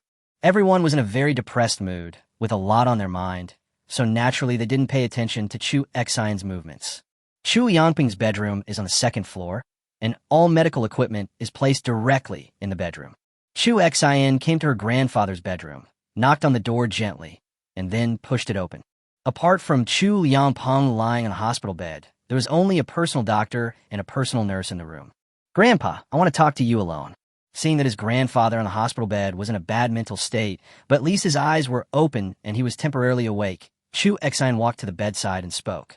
Chu Yangping raised his hand with some difficulty and waved to the doctor and nurse. Despite their concerns, the doctor and nurse obeyed and left the bedroom and closed the door. Grandpa, you're in a very bad condition right now, so I'll tell you straight. I have a friend who gave me a special medicine that can cure your advanced liver cancer. Although it sounds ridiculous and incredible, I really have no other choice, so I want to try it. This medicine has not been approved by anyone, and only a few people know of its existence. Apart from me and my friend, there should only be the people who developed it. Are you willing to let me take the risk? Chu Xian mustered up the courage to speak. Chu Yangping forced a smile on his face and said, Life and death are determined by fate. I'm already 95 years old. Dying at this time is a happy funeral. Don't be too sad. I'm not at a loss to see the earth-shaking changes in the country in the past few decades. As for the special medicine, after all, it's a filial piety. If you want to try it. But don't have any expectations. It's okay if you fail, understand. Hearing her grandfather trying to comfort her, Chu Xian almost couldn't hold back her tears. Taking a deep breath to calm herself down as much as possible, Chu Xian bit her lip and said, Grandpa, you haven't lived to be 100 yet. How can you think of leaving now? At least you have to see me get married, right? This is something you promised me before. You can't go back on your word. After saying that, Chu Xian sat down beside the bed, took out the injection of healing medicine, and calmly lifted up Chu Yangping's thin and wrinkled arm, found the blood vessel, and inserted the needle directly. Although she had not received any nursing training, This kind of acupuncture work was not technically difficult, so Chu Xian handled it smoothly. After injecting all the medicine in the syringe into his grandfather's body, Chu Xian looked at his grandfather's face with great nervousness. Chu Liangpeng smiled and was about to continue comforting his granddaughter, intending to tell her that he felt much better. But before he could say anything, he suddenly felt a surge of heat in his body. Immediately afterwards, Chu Liangpeng clearly felt that his originally extremely weak body was quickly recovering strength. What happened? Chu Liangpeng showed a look of shock. Chu Xian also noticed that his grandfather's face was becoming rosy again. He couldn't help but feel happy and quickly reached out to help Chu Liangpeng sit up. After about another 5 minutes, Chu Liangpeng no longer felt any discomfort in his body. Chu Liangpeng looked down at his hands blankly, then shook them vigorously. Then he looked at Chu Xian in shock and asked, "Who is your friend?" Chapter 55, Rebirth. Grandpa, are you okay? Chu Xian did not answer her grandfather's question, but asked cautiously with a feeling of excitement and anxiety. "It's okay, but how did you do that? What on earth was that medicine you injected into me? I can feel that it's not just the cancer, but also some of my old illnesses from the war, which seem to have been completely cured." "This is incredible," Chu Yangpeng asked in disbelief. "Great. It actually works. It actually works. It's amazing. I'll call the others up now." "No, we need to give you a full body check first. What if there are any hidden dangers that we can't detect? Could it be a last gasp?" Chu Xian became somewhat incoherent, and it was obvious that he was in a state of ecstasy. However, Chu Yangpeng had experienced countless big scenes, and after being shocked, he quickly calmed down. He reached out and grabbed Chu Xian, who was about to run out of the bedroom, and said, "Don't worry, I know my body well. This is definitely not a last gasp. I have really cured all my problems. If you run out now, and they ask you how I recovered, how will you answer?" Chu Xian was stunned for a moment, tilted her head, and thought for a moment, then asked, "Just say that a friend taught me a secret recipe? Should I give it a try? What a mess. What kind of remedy? What kind of friend? With my physical condition, I was already half buried in the ground. I was about to go to the underworld to see the king of hell, but I recovered quickly and completely. If there is such a remedy, do you think you can keep it?" Chu Yangpeng glared at Chu Xian and continued, "And your friend, he can actually come up with such a magical special medicine. Then why is he not well known? Why does this world still think that cancer is a terminal illness? This shows that your friend doesn't want anyone to know that he can cure cancer. It's normal to have such thoughts. You were able to pull me back from the brink of death with my physical condition. God knows what kind of precious ingredients are in the injection you just gave me. The yield is definitely not high. If this news spreads, how will you let your friend deal with it? How many rich and powerful people in this world have this kind of terminal disease? What can these people do to survive? If your friend is exposed because of your carelessness, do you know how much danger it will bring to him? If someone is willing to give you this medicine, it is equivalent to handing over his life and property to you. Are you going to repay them like this?" After being scolded by his grandfather, Chu Xian finally came to his senses. "I knew that I was too excited just now, so I didn't think carefully and almost made a big mistake." Chu Xian had promised to help Qinyang keep the secret because she understood the interests and dangers involved and how terrifying they were. But when Chu Xian agreed to Qinyang, he didn't really believe that Chun Yang's method was feasible, so he didn't always remind himself. "I am just trying anything out of desperation, whether it works or not. I just want to try it out first." But now, she found that the medicine given by Chunyang was really effective, and the effect was surprisingly good. It was even completely beyond her understanding. For a moment, Chu Xian, who had finally managed to calm down, suddenly had beads of cold sweat on his forehead. If Grandpa hadn't reminded her in time, she would have almost made a big mistake, because she knew very well that the people in her family were able to be very united even in the face of such a disaster. But once the crisis is resolved, things will definitely return to their original state. If she leaked any information about Qinyang, it would bring endless trouble to Qinyang. Grandpa is right. I was too happy just now, and my mind is a little unclear. Chu Xian shrank her neck and said embarrassedly, "When your friend gave you this medicine, did he also emphasize the importance of keeping it confidential?" Chu Yangpeng asked. "Yes, Grandpa. Keeping the secret for him is the prerequisite for him to give me the medicine." "Ju si not that?" "That's it. When I was an underground party member, confidentiality was my lifeline. If I wasn't careful, not only would I die, but other comrades would also die. So, you must pay attention to this and don't let your guard down. Chu Yangpeng said with a serious face. Yes, Grandpa, I understand. Then, how do I tell my family? Chu Xian asked in a low voice. You don't have to say anything. If they ask you anything, just say you don't know anything. Just say I got better suddenly. Science can't explain this kind of thing, so what can we explain? Chu Yangpeng waved his hand and continued. In short, don't let your friend have any risk of being exposed. Do you understand? When you contacted and met him before, the people who followed him were trustworthy, right? The ones who are trustworthy are all my people. And I was very careful not to say anything specific to him on the phone. When we talked in person, I asked others to stay away. Only my friend and I knew what we talked about. Chu Xian said quickly. That's good. No matter how cautious we are in handling this matter, it won't be too much. This is a strange man in the martial arts world. Since he is willing to trust you, you must never let him down. Our Chu family never lets an enemy go and never harms a friend. Chu Yangpeng said seriously. Yes, Grandpa, don't worry. He founded a company and just made a game. I gave him 100 million for free to express my gratitude to him. Chu Xian said with a smile. 100 million, huh?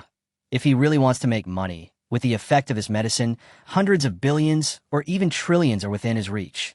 If he is willing to give you the medicine for 100 million, it is not an equal exchange, but he does not want you to have a psychological burden. So he takes your money. TSK. If you're just friends, it shouldn't be done to this extent. Chu Yangpeng suddenly looked at his granddaughter thoughtfully and continued with a smile. Is it a male friend? Could it be that he is interested in you? That's why you said before that you wanted Grandpa to at least see you get married. Grandpa? What are you talking about? We're just ordinary friends. We just met not long ago. Chu Xian's face suddenly turned red.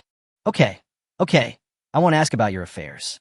But he is willing to take such a big risk to give you the medicine. This is a great favor to our Chu family. Find a chance to bring him home so that I can meet him. Chu Yangpeng said with a smile. What's so good about this? What's the name? Okay, it's settled. You can figure out the reason yourself. Go and call them in, so they don't have to look so sad, as if the Chu family is finished. Okay. Chapter 56, I can't control these hands. After coming out of the Chu family's villa, Qinyang thought about it and decided not to go to the company. He has already done what he should do, and the subsequent game operation is just procedural work, so it doesn't really matter whether he goes to the company or not. As for the settlement of transactions, it also requires a process, and the account splitting between various platforms is quite cumbersome. These companies have dedicated people to connect with them, so he doesn't need to spend any energy. Besides, strictly speaking, he started a company to make money in order to make life easier and better. If after starting a company, you end up being as tired as your grandson, then what's the point of starting a company? Is it purely for self-realization? Qinyang asked himself. Compared to such a positive attitude towards life, he prefers to be a salted fish. Chu Xian's bodyguard was responsible for driving Qinyang home. Along the way, the bodyguard remained silent as usual. Even if Qinyang wanted to chat with him to kill time on the way, the bodyguard would only answer in the briefest way, easily destroying Chun Yang's interest in chatting. This formed a very sharp contrast with the taxi driver Qinyang met when he came here. There was no mood for chatting, so of course all attention was focused outside the car window.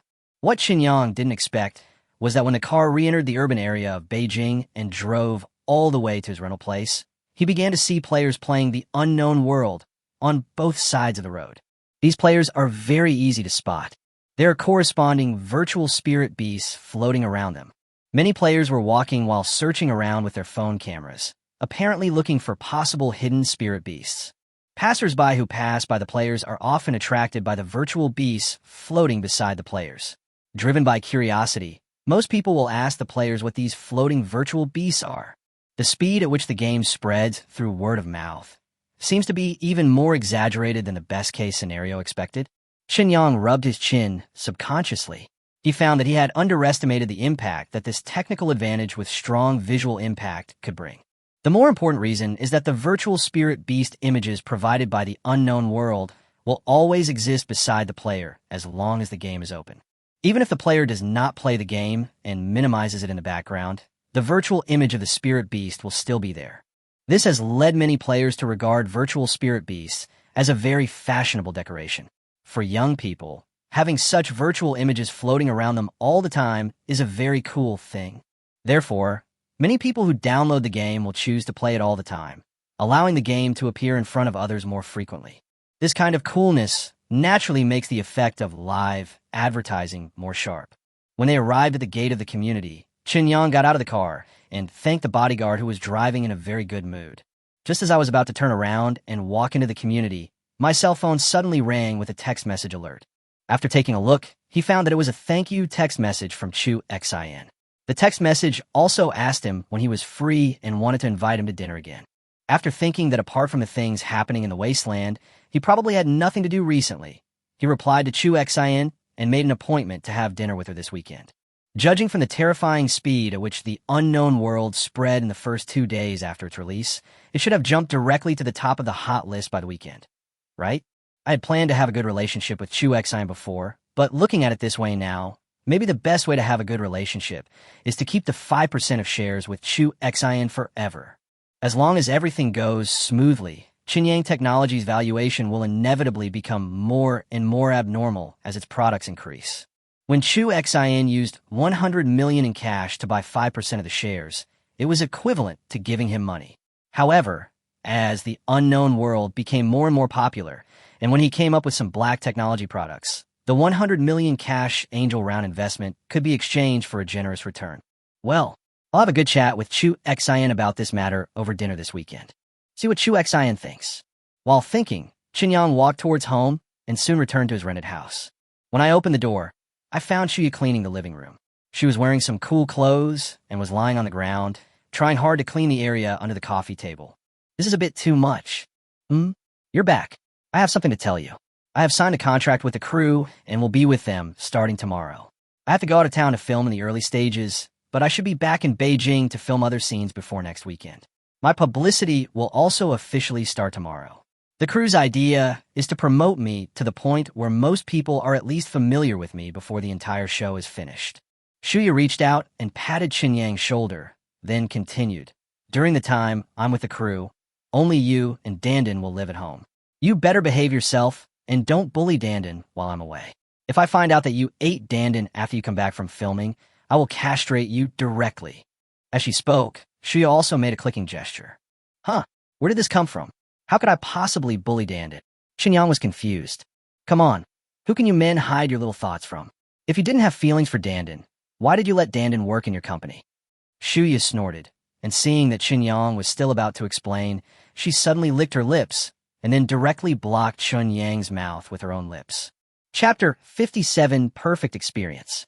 After living for 22 years, this is the happiest and most fulfilling day that Qinyang has ever had since he could remember.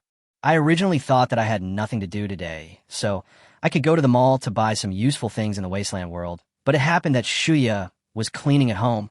In addition, Shuya will be going out with the crew to film tomorrow, so the things they had agreed on before were simply carried out today.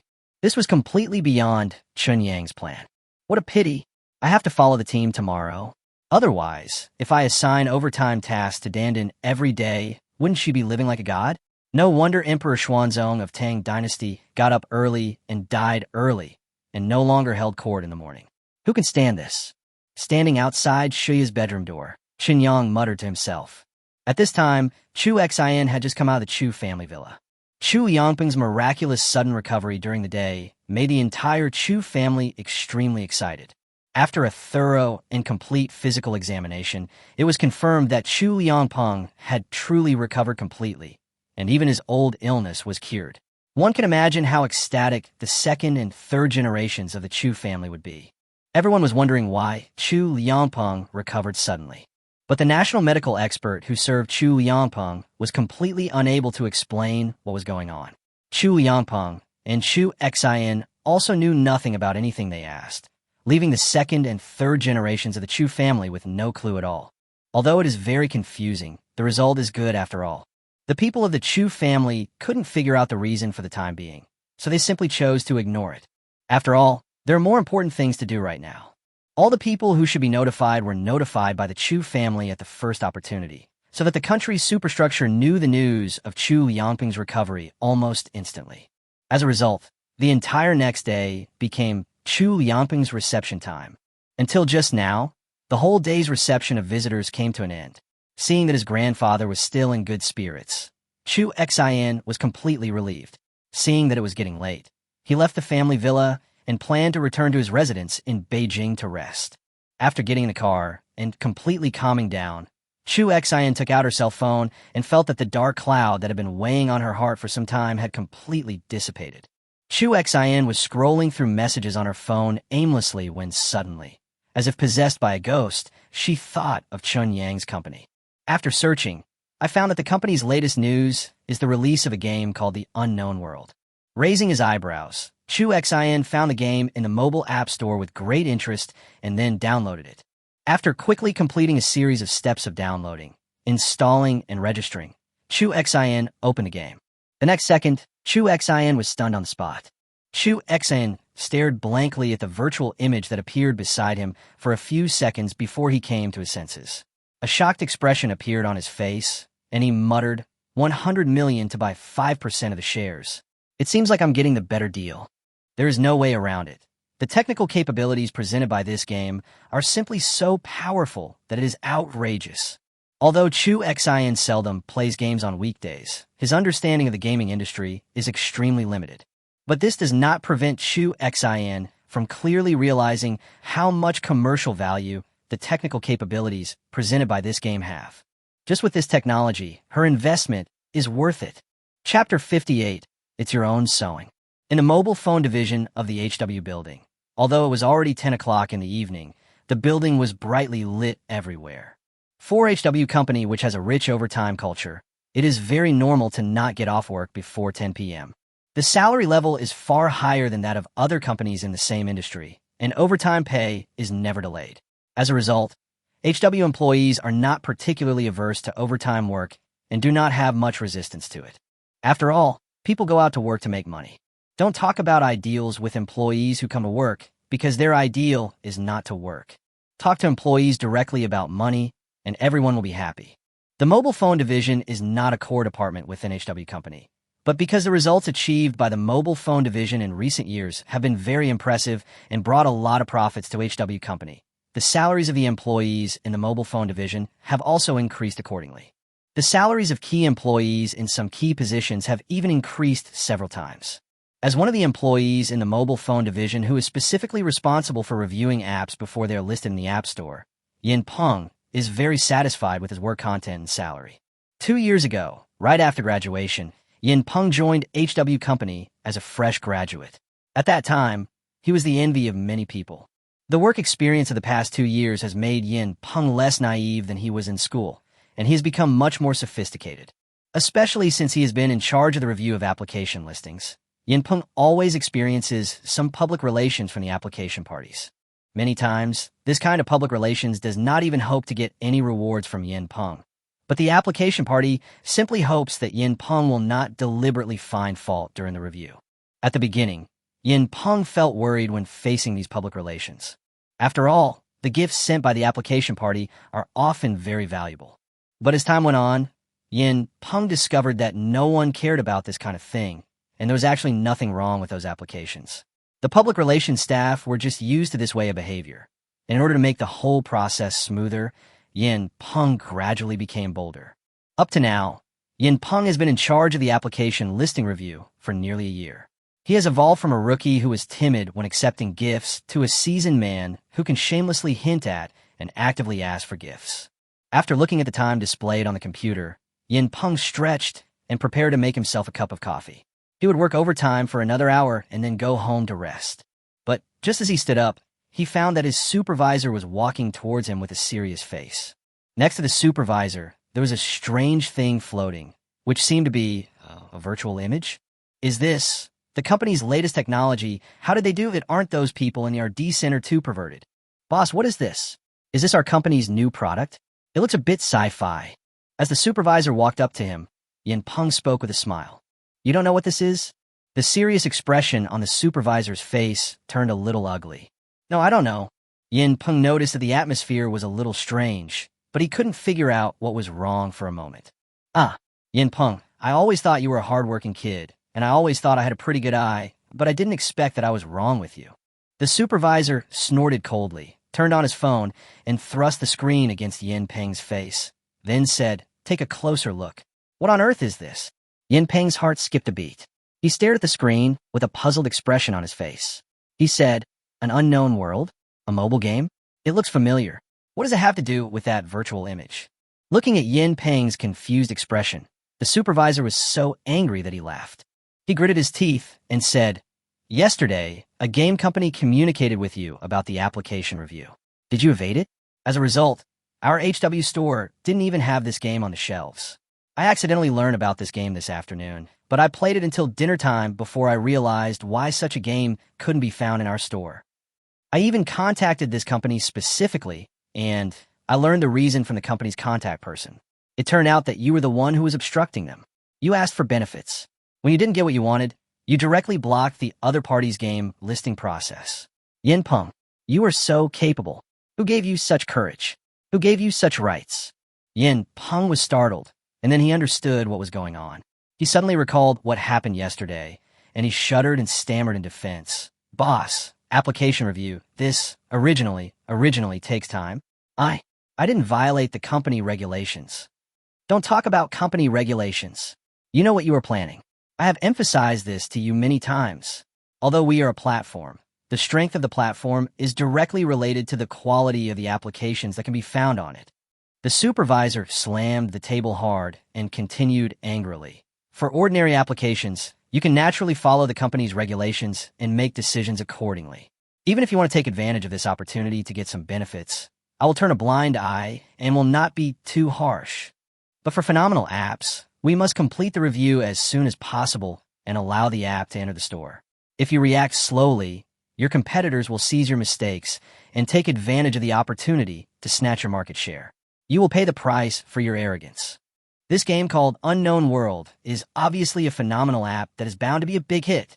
You actually dare to make your own calculations when dealing with this kind of app. If I hadn't accidentally learned about this game today, how much loss do you think you would cause to the company if you keep dragging it out like this?" Yin Peng immediately shrank his neck. Although he was panicking, he still couldn't help but said stubbornly, "It's just a game. How big of an impact can it have? How big of an impact can it have? The number of downloads for this game will definitely be in the hundreds of millions. Once the popularity is formed and players cannot find it in the HW store, everyone will rush to other stores to download it. If this behavior habit is formed, it will be a fatal blow to the HW store."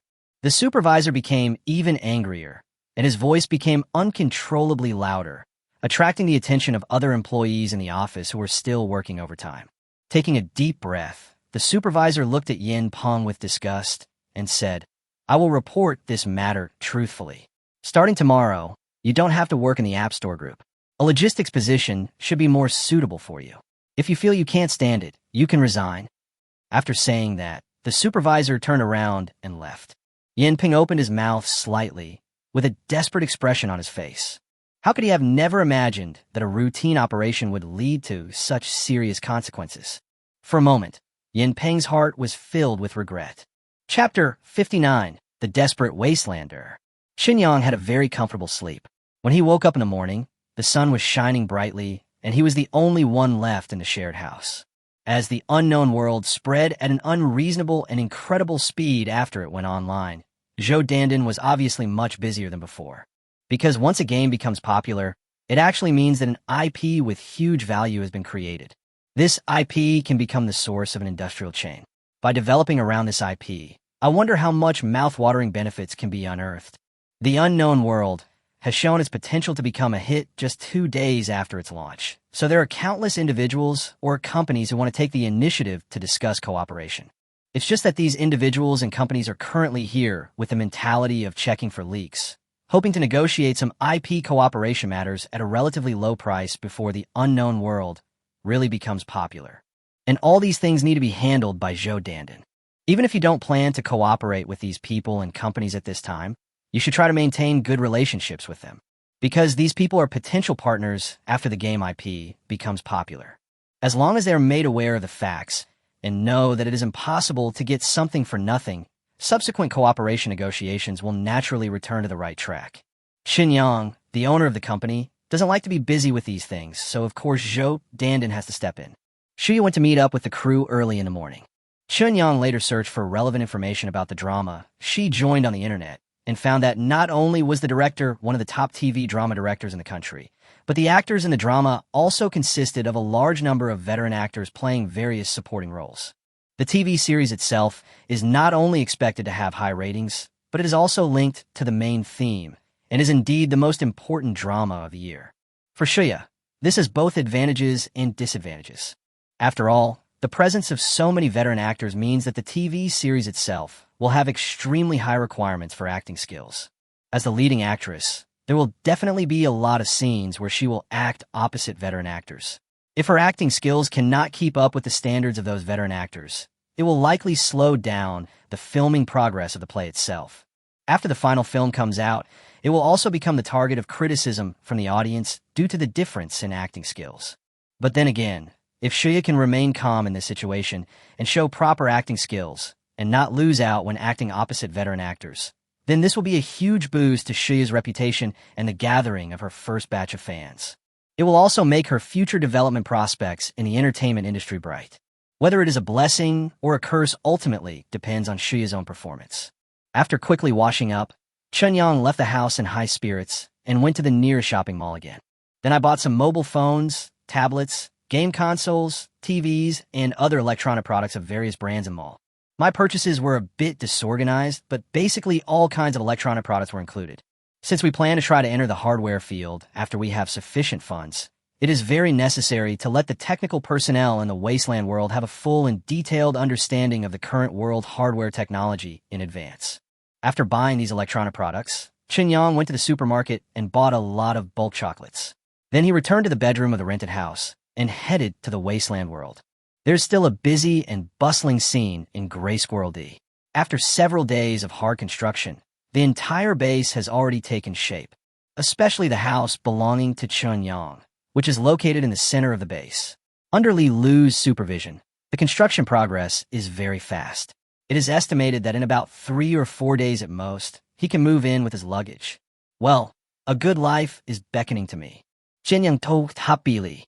With these thoughts in his mind, Chunyang gave all the electronic products he had bought to Wei Tongfang.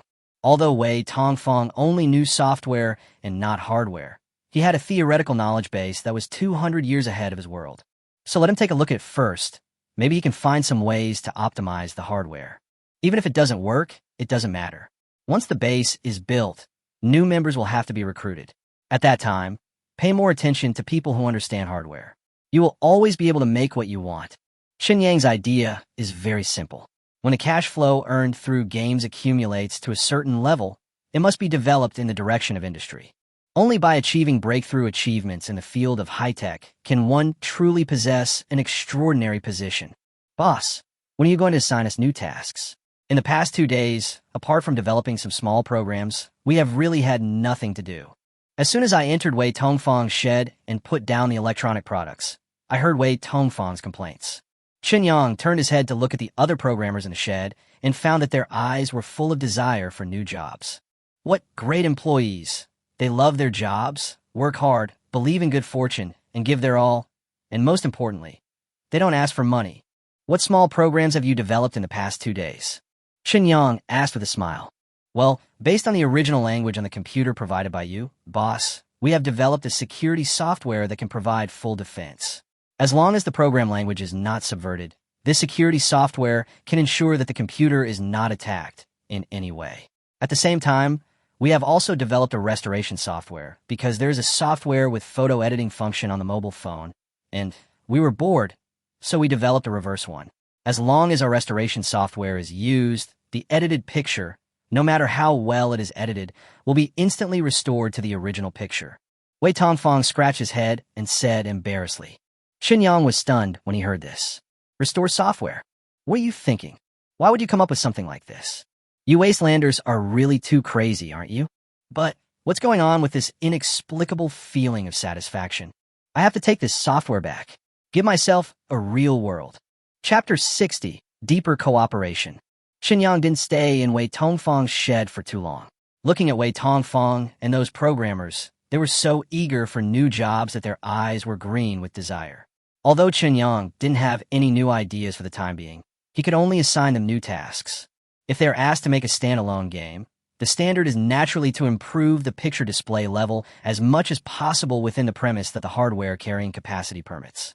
The background of the game itself must be a large open world, mainly action-adventure, interspersed with some puzzle and comedy elements. The graphics and gameplay must surpass those of benchmark 3A masterpieces such as Devil May Cry, Assassin's Creed, and Red Dead Redemption. But at the same time, the size of the game and the hardware requirements must be lower than these games. As for these benchmark 3A masterpieces, they're already stored in Chunyang's newly purchased electronic devices, especially the game consoles he bought. As long as they are powered, he can directly connect them to the TV to try them out. Therefore, Wei Tongfang and those programmers don't have to worry about having no knowledge of these games, and thus no corresponding comparison to make new games. Apart from these, Chunyang did not have any specific requirements regarding the content of the game. Just like the unknown world, Wei Tongfang and others don't have to conceive the game plot and worldview themselves. Just take out the games that were popular before the Cataclysm, split them up, and then find one that you like and copy it. With new tasks, Wei Tongfang and those programmers threw themselves directly into the new project with full enthusiasm. So much so that when he came out of Wei Tongfang's shed, Chunyang still couldn't help but sigh in his heart. What great employees! They love their jobs, work hard, believe in good fortune, and give their all, and most importantly, they don't ask for money. Why does it sound familiar? Chunyang touched the tip of his nose and was about to go find Li Lu to get intimate when he saw Li Lu walking towards him with a middle-aged man who looked very sloppy. Boss, I finally found you. I thought I would have to wait for you for a while with Dr. He, but I heard from them that you're already here, but you are at Uncle Wei's place. Li Lu waved at Chunyang and walked towards him while laughing loudly. Dr. He? Chunyang's gaze stayed on the sloppy middle-aged man for a few seconds. When Li Lu brought the sloppy middle-aged man to him, Chunyang took the initiative to stretch out his right hand and said with a smile, Doctor, he is the one who has been doing business with our Gray Mouse D these days. Right, thank you. Dr. He, otherwise our Gray Mouse D would not have been able to undergo such a big change in such a short time. The middle-aged man shook hands with Chunyang and looked at him carefully before he spoke. My name is He Jianian, and I'm a Class B physician of the Medical Association. I'm very grateful to Mr. Chunyang for agreeing to see me. As for the word thank you, there's no need to mention it, because we've always been fair in our dealings, and each gets what they need. There's no question of who thanks whom. That makes sense. I'm just being polite out of habit. Let's go to the shed and talk, shall we? Gray Squirrel D is currently undergoing a major construction project, so it's a bit of a mess outside. Chunyang smiled and made a pleased gesture. He Jianian was stunned for a moment, then nodded, followed Chunyang, and walked into Li Lu's shed not far away. Dr. He, I wonder if you suddenly want to see me. Is there something going on? If you're dissatisfied with the previous transaction, you can tell me directly. I am willing to help coordinate anything I can. As soon as he entered the shed, Chunyang asked directly. Li Lu's shack was bare, with nothing in it except a bed, so naturally there was no place to sit. Gray Squirrel D is in the process of building a base. Once the outline of the base is completed, he will start to tear down all the sheds and build new houses. Therefore, even though there is enough food now and he has become very rich, Li Lu has no plans to add anything to the sheds. No, I approve of the several transactions over the past few days. The quality of the vegetables you provided surprised me. Although you exchanged a large number of medicines from me, overall, I actually got a bargain. Of course, I was able to get this bargain because the Doctors Association itself has no shortage of food. If it were other small or medium-sized forces, even if you had vegetables, you would not be able to exchange so many medicines. Therefore, strictly speaking, you did not lose anything either. He Jianian smiled and shook his head. While speaking, he took out a palm-sized plastic box from his arms and handed it to Chunyang. He continued, this is a biological armor made mainly of graphene. By mixing it with other biological materials, the armor has the powerful protective capabilities of graphene while avoiding the shortcomings of graphene itself. The entire suit of armor covers the entire body. Due to its excellent elasticity, it can be used by humans of all sizes, leaving only the head exposed. The protective ability can basically offset the attack power of a 9th level enhanced person. In other words, if you wear this biological armor, as long as you protect your head, You will be absolutely safe as long as you don't encounter an evolver or an alien species equivalent to an evolver. Of course, if your enhancement level is upgraded to the 9th level, then this biological armor will be useless to you. Now it's yours. After saying that, He Jianian raised his hand and motioned Qinyang to take the box. Qinyang couldn't help but frown and turned to look at Li Lu. Li Lu could only spread her hands and said helplessly, "This biological armor was recommended to me by Dr. He at the beginning. But when I went to him to trade later, he refused to sell it to me, saying that the time was not right. Who knew that he would take it directly today and even pretend to give it to you? Boss, I really didn't know what was going on beforehand. Mr. Qinyang, this is my way of expressing my goodwill and sincerity. Please don't misunderstand me. This set of biological armor is a gift for you. I hope that our cooperation can be more in-depth and not just limited to normal transactions like now." He Jianian said with a smile. Qinyang hesitated for a moment, but still took the box in his hand. "It's a gift anyway. Don't miss it. But if the other party thinks that by giving him some benefits, he can reach some deal with him that will make him suffer a loss, then he is definitely thinking too much. I want to see what you are up to." Qinyang rolled his eyes in his heart, put the box in his arms, put on a fake smile again, and said, "I wonder what Dr. He means by deeper cooperation.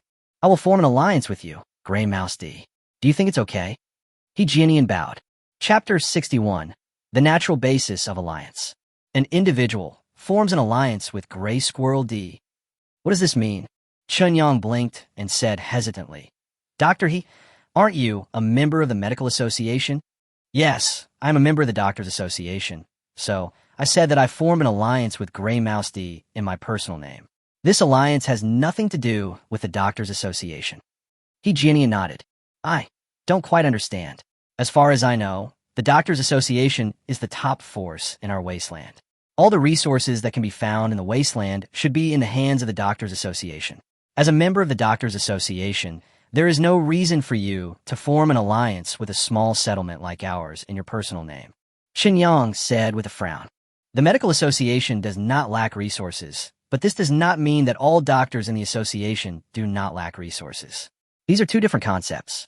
I need to conduct research that I am interested in, but the research that I am interested in is not supported by the association, which means that I cannot get the corresponding resources from the association." He Jianian shrugged and continued. "In this case, if I want to continue the research, I can only find a way myself.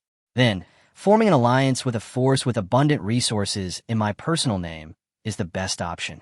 But this choice also has a serious problem. That is, powers with abundant resources are often large in scale.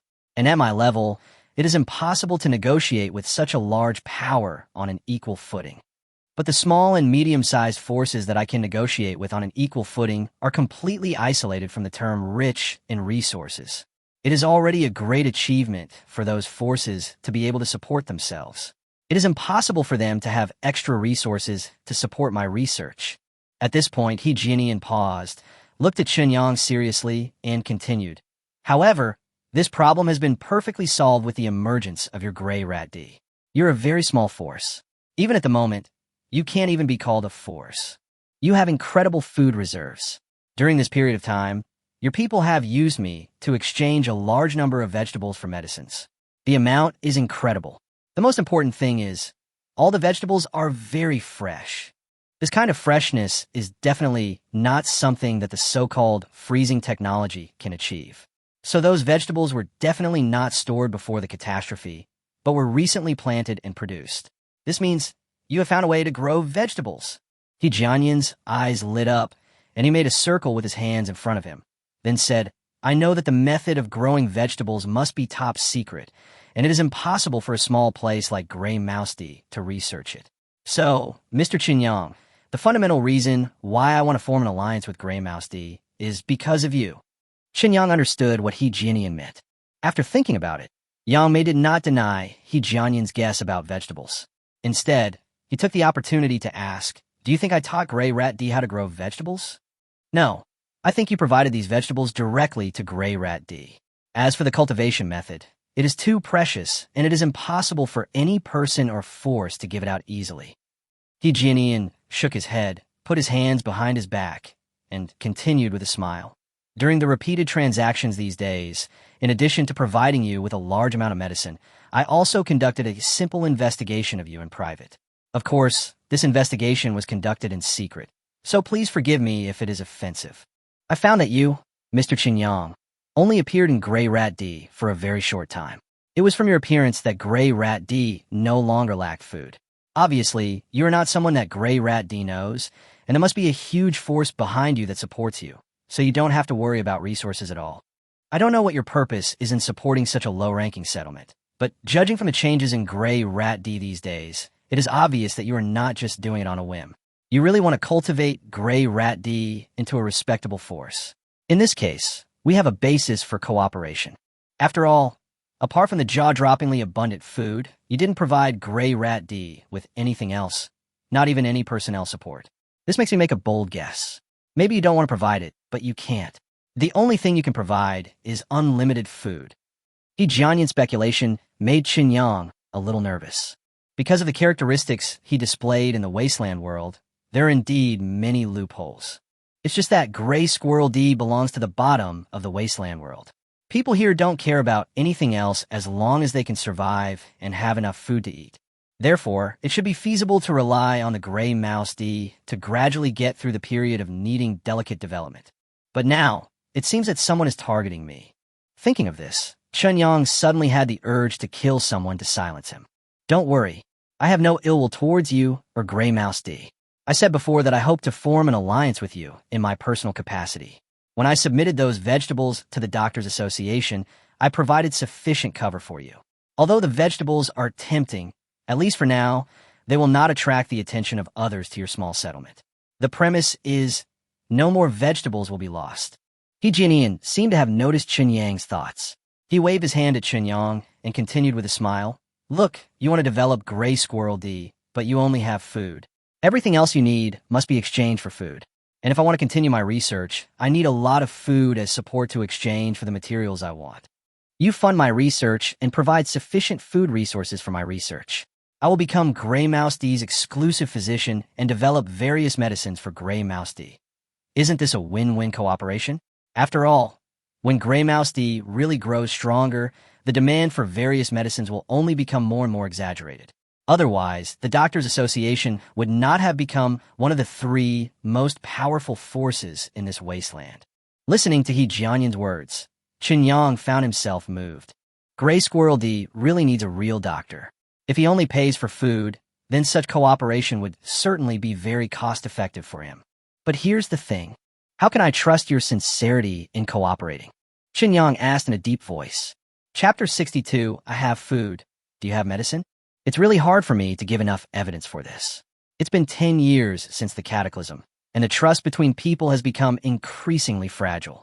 The only thing I can use to convince you is that our interests are aligned. I need you to provide me with a large amount of food to meet my research needs.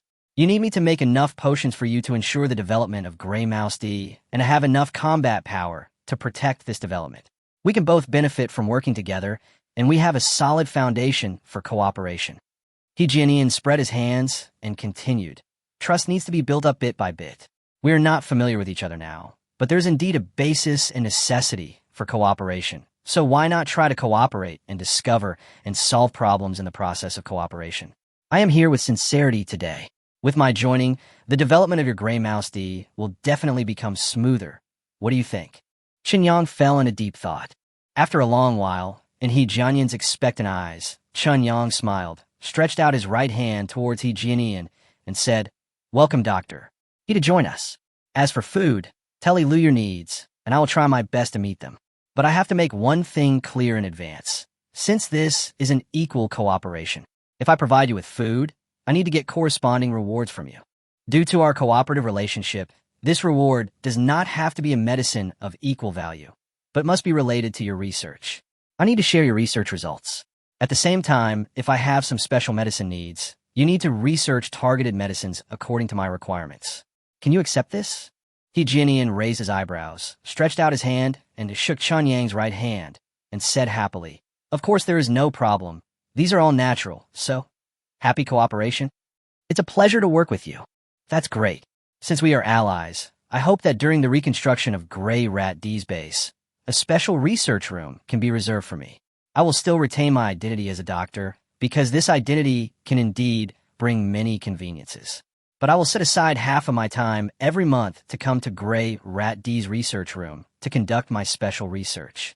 The intention of cooperation was reached, and He Jianian directly put forward his own needs. No problem, but Dr. He, can I ask you what you want to study? Why don't the people in the medical association support your research project? Qinyang let go of He Jianian's hand and asked curiously. There's nothing to hide. In fact, what I want to study is consistent with the overall research goals of the medical association. We all want to find a way to achieve immortality, but the direction of our research is different from theirs. He Jianian pointed outside the shed and continued. After the catastrophe, the news was blocked. Although many things were not secrets, there were still very few people who knew about them. For example, the appearance of those zombies actually had nothing to do with the catastrophe. The catastrophe destroyed the entire world and caused the emergence of numerous alien species. But zombies, even if you take a shower in radiation, will not appear. The reason why zombies appeared is that they are a failed extension of the Medical Association's research on immortality. I will tell you these secrets in detail later when our trust in each other is stronger and our alliance is more solid. As for now, you only need to know that the Doctors Association existed before the cataclysm. At that time, they were pursuing immortality. The outbreak of the cataclysm was not an accident. The emergence of zombies is a byproduct of the research on immortality, as are some of the alien species. Because the Medical Association believes that by adjusting the organizational structure of human cells and reorganizing DNA, it is possible to peek into the secret of immortality.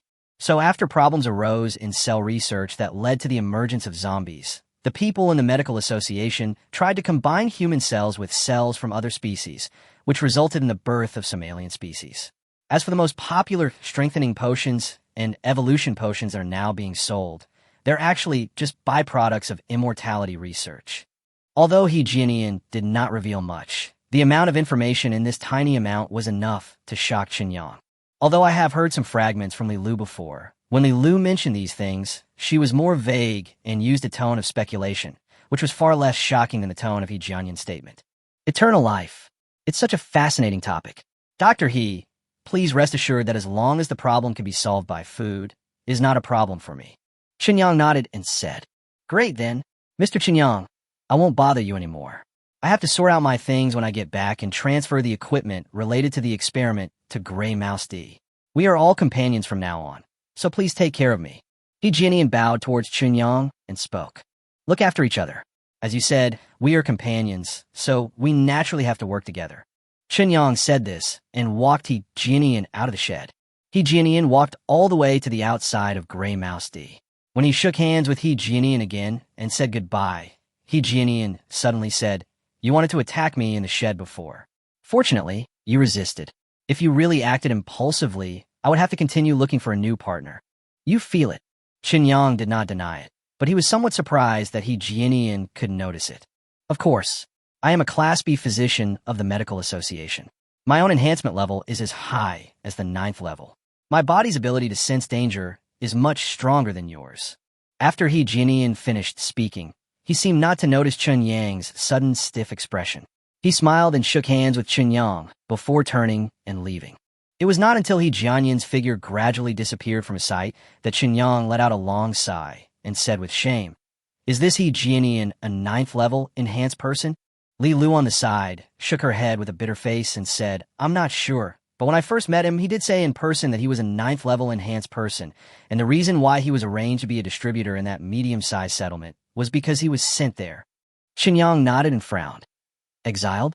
That means that Dr. He's research direction is not only different from the mainstream direction of the Medical Association, so the supply of resources is restricted.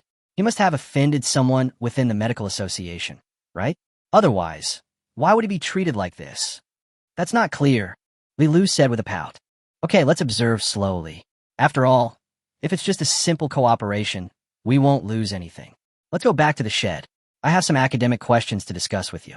Qinyang said with a grin. Academic issues? What academic issues? Li Lu asked curiously. The science of the male and female body structure. Chapter 63, Local Tyrant. Life is hard. I originally thought that those vegetables could open up connections and allow me to return to the association's headquarters to continue my research. But it turns out that these people are too stupid. They harvested the vegetables without any hesitation, but didn't do anything for me. How can I seek justice? Jianian had a dejected expression on his face and continued to talk to himself. But the association's research direction on immortality is absolutely wrong. Even if these methods of cell recombination and gene sequence modification are really successful, then will humans still be humans? Moreover, I always feel that the top leaders of the association have gone a little crazy. Compared with the association 5 or 6 years ago, the current association is completely different. The current association is becoming more and more aggressive, which is not a good thing. He muttered to himself as he walked towards the medium-sized settlement where he lived. Along the way, Jianian was so immersed in his own thinking that he didn't notice at all that he was surrounded by 5 men without knowing when. The 5 men looked pale and thin, and their clothes were very tattered, but 2 of them were holding old-fashioned automatic rifles, and their eyes were emitting quite dangerous light.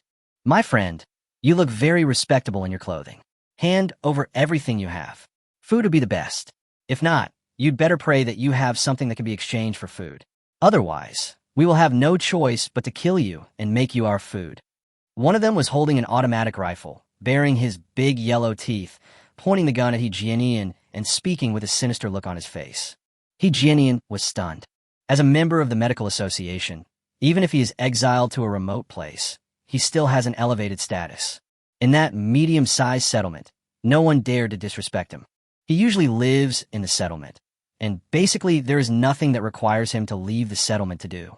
Therefore, Jianian did feel a little unfamiliar with the scene before him. "What are you daydreaming about? Don't you understand what I'm saying? Hurry up. Hand over everything you have, including your clothes. If the harvest satisfies us, we may be kind enough to spare your life. Otherwise, you could just wait to be eaten by us." Seeing that Jianian did not react, the man holding the automatic rifle suddenly felt despised and became extremely irritable and angry. "Nothing, I just think it's quite interesting. Judging from your body movements, you are not even enhanced humans, right? How dare you just run out and rob with guns? Aren't the people in Gray Rat Town too ignorant of the world?" Jianian said with a smile. "Bah, I am a member of the Gray Squirrel Gang. If you want to make a living in Gray Squirrel Town, you have to follow the advice of our Gray Squirrel Gang." The man holding the automatic rifle spat a mouthful of thick phlegm at Jianian while speaking. It seemed that they wanted to humiliate Jianian in this way in order to eliminate Jianian's will to resist. However, just as he spat out the thick phlegm, he found that Jianian in front of him disappeared out of thin air. After being stunned for a moment, before he could figure out what was happening, he felt a piercing pain in his neck. The next second, his eyes went black and he completely lost consciousness.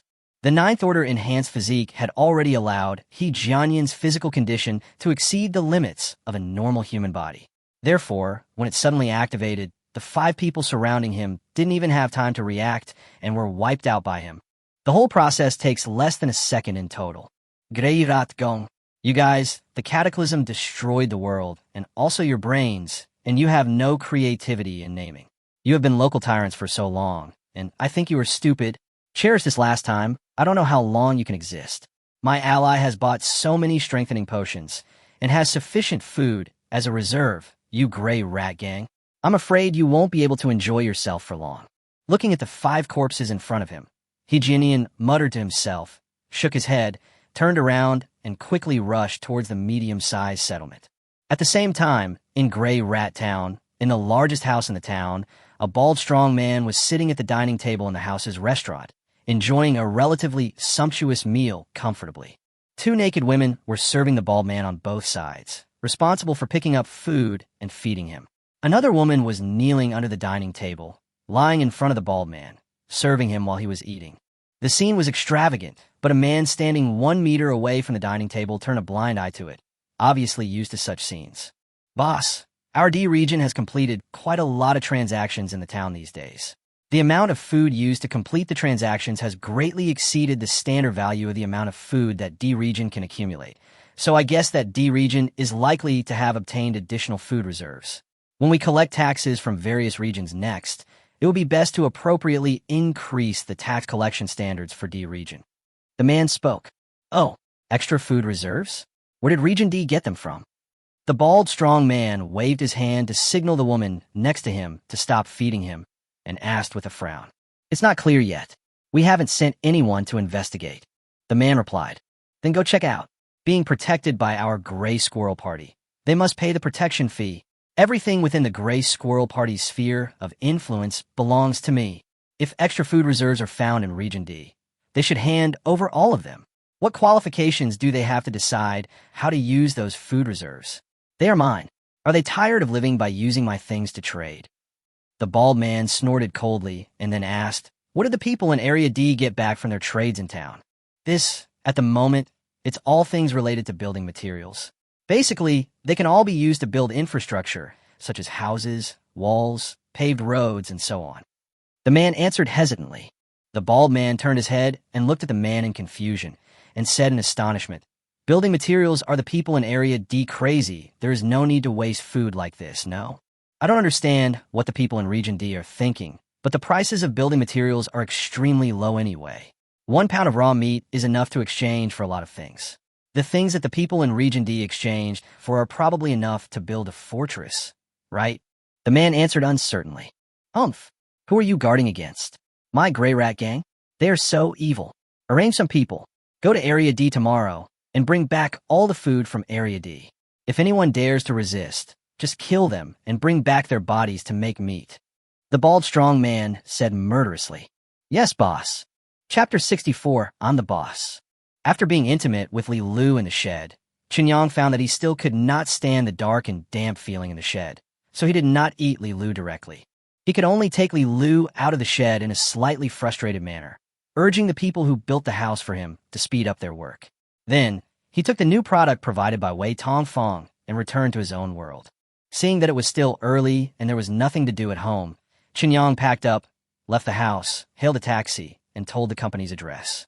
Although I really want to be a lazy boss, the company is my own after all, and I still have to try to visit the company when I am not busy. Otherwise, if we really leave all the matters to Zhou Dandan to deal with, we don't know whether Zhou Dandan will rise up in rebellion. It would be really funny to add a line like our kings, princes, generals, and ministers born with different species. On the way to the company, I found that the proportion of pedestrians playing the unknown world on both sides of the road was slightly more than yesterday. Almost 1 out of every 10 people has activated the game. Of course, a considerable number of online players of these games are not actually operating the games. They just simply think that it is cool to have a virtual image with naked eye 3D effects floating around them. But it doesn't matter. Even if these players don't make any recharges in the game, their current behavior is still giving the game free advertising.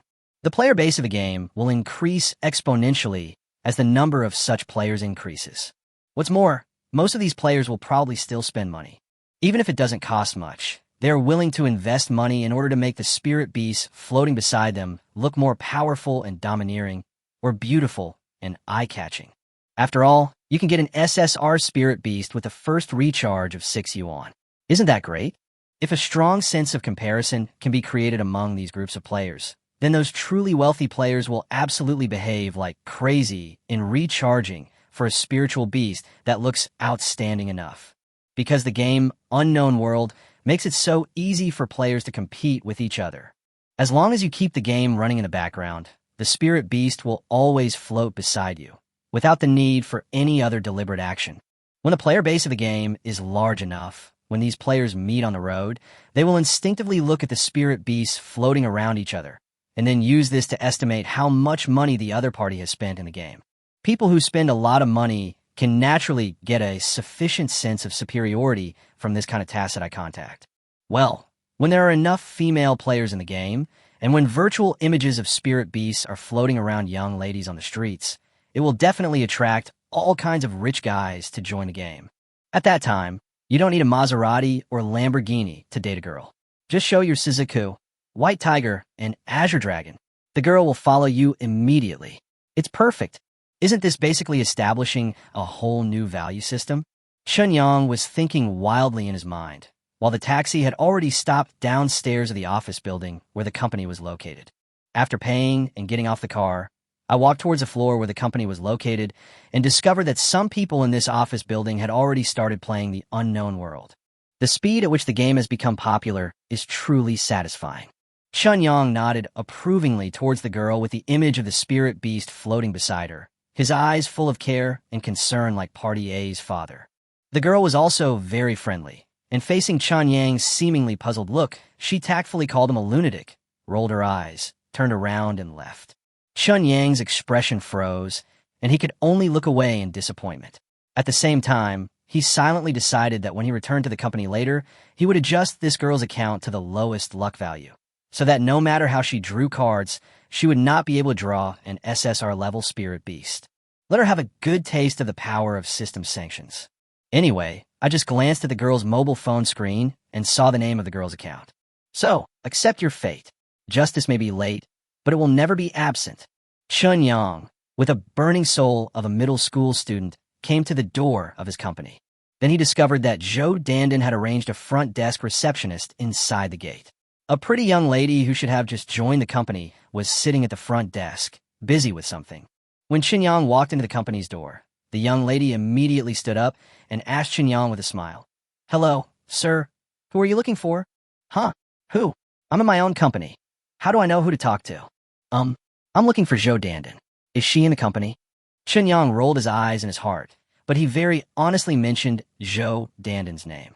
"Are you looking for Mr. Zhou? Do you have an appointment?" The young lady continued to ask with a smile. No appointment." Chun Yang was quite caught off guard. "I'm sorry, sir. If you don't have an appointment, our CEO Zhou may not have time to see you. Do you think you can call CEO Zhou's secretary first and make an appointment? CEO Zhou is very busy these 2 days, and there is really no way to arrange time at the last minute." The young lady said apologetically. "Is that so? Then I won't look for Dandan anymore. I'll just go in and take a look." Chun Yang said helplessly. "I'm sorry, sir. This is a private company. Outsiders are not allowed to enter and visit at will." The young lady stopped him again. "Chun Yang es balshurt. It's your own company, but you can't get in? It seems that I really need to come here more often in the future. Otherwise, my employees won't recognize me, which would be too embarrassing. Ahem, I'm not an outsider.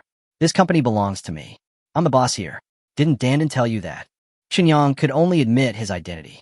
Miss Naiha stared at Chun Yang for a moment. Then she put on an awkward but polite smile again and said patiently, "Sir, this kind of joke is not funny. Please don't disturb me while I'm working. If you continue to pester me, I will have to call the police." "Fuck KFC. Who's kidding you? I'm serious. Look at my big, sincere eyes." Chun Yang was a little sad and angry, but for the time being he had no way to prove his identity. He could only take out a cell phone and prepare to call Zhou Dandan and ask her to come out and pick him up. But before he could find Zhou Dandan's number in the phone book, a female employee from the company came out. It was Guo Xiao, who had previously become Chun Yang's fangirl. "Mr. Chun, why are you standing at the entrance of the company?" Guo Xiao asked curiously. Hearing that he was recognized, Chun Yang really felt like crying. He quickly grabbed Guo Xiao, pointed at the lady at the front desk, and said with a bitter face, "I was stopped from entering. Come on, prove to her that this company is really mine, and I'm not kidding her." Chapter 65, I'm so disappointed that I have to take the bus. Guo Xiao naturally proved her identity to Chun Yang, but this made the receptionist turn to feel like crying. Seeing Chun Yang entering the company and Guo Xiao going to the public toilet in the corridor outside the company, the receptionist suddenly became restless. On the first day of work, the boss was stopped outside. This is going to be a disaster. But the problem is, she really doesn't know the boss of this company. Not to mention that the company boss never gave her an interview. Just the boss's age looks too young, doesn't he? At most, she looks like she just graduated from school. How can she have the temperament of boss? She also downloaded the games made by this company, which was truly amazing. Being able to make a game like that, the company's technical strength is obviously world-class. Although the technical team does not work here, it is enough to prove the company's strength from the side. The boss of such a company is a young man who looks like he just graduated. Who would believe it if I told them? Just as the receptionist was daydreaming, Guo Xiao finished using the restroom and returned to the company.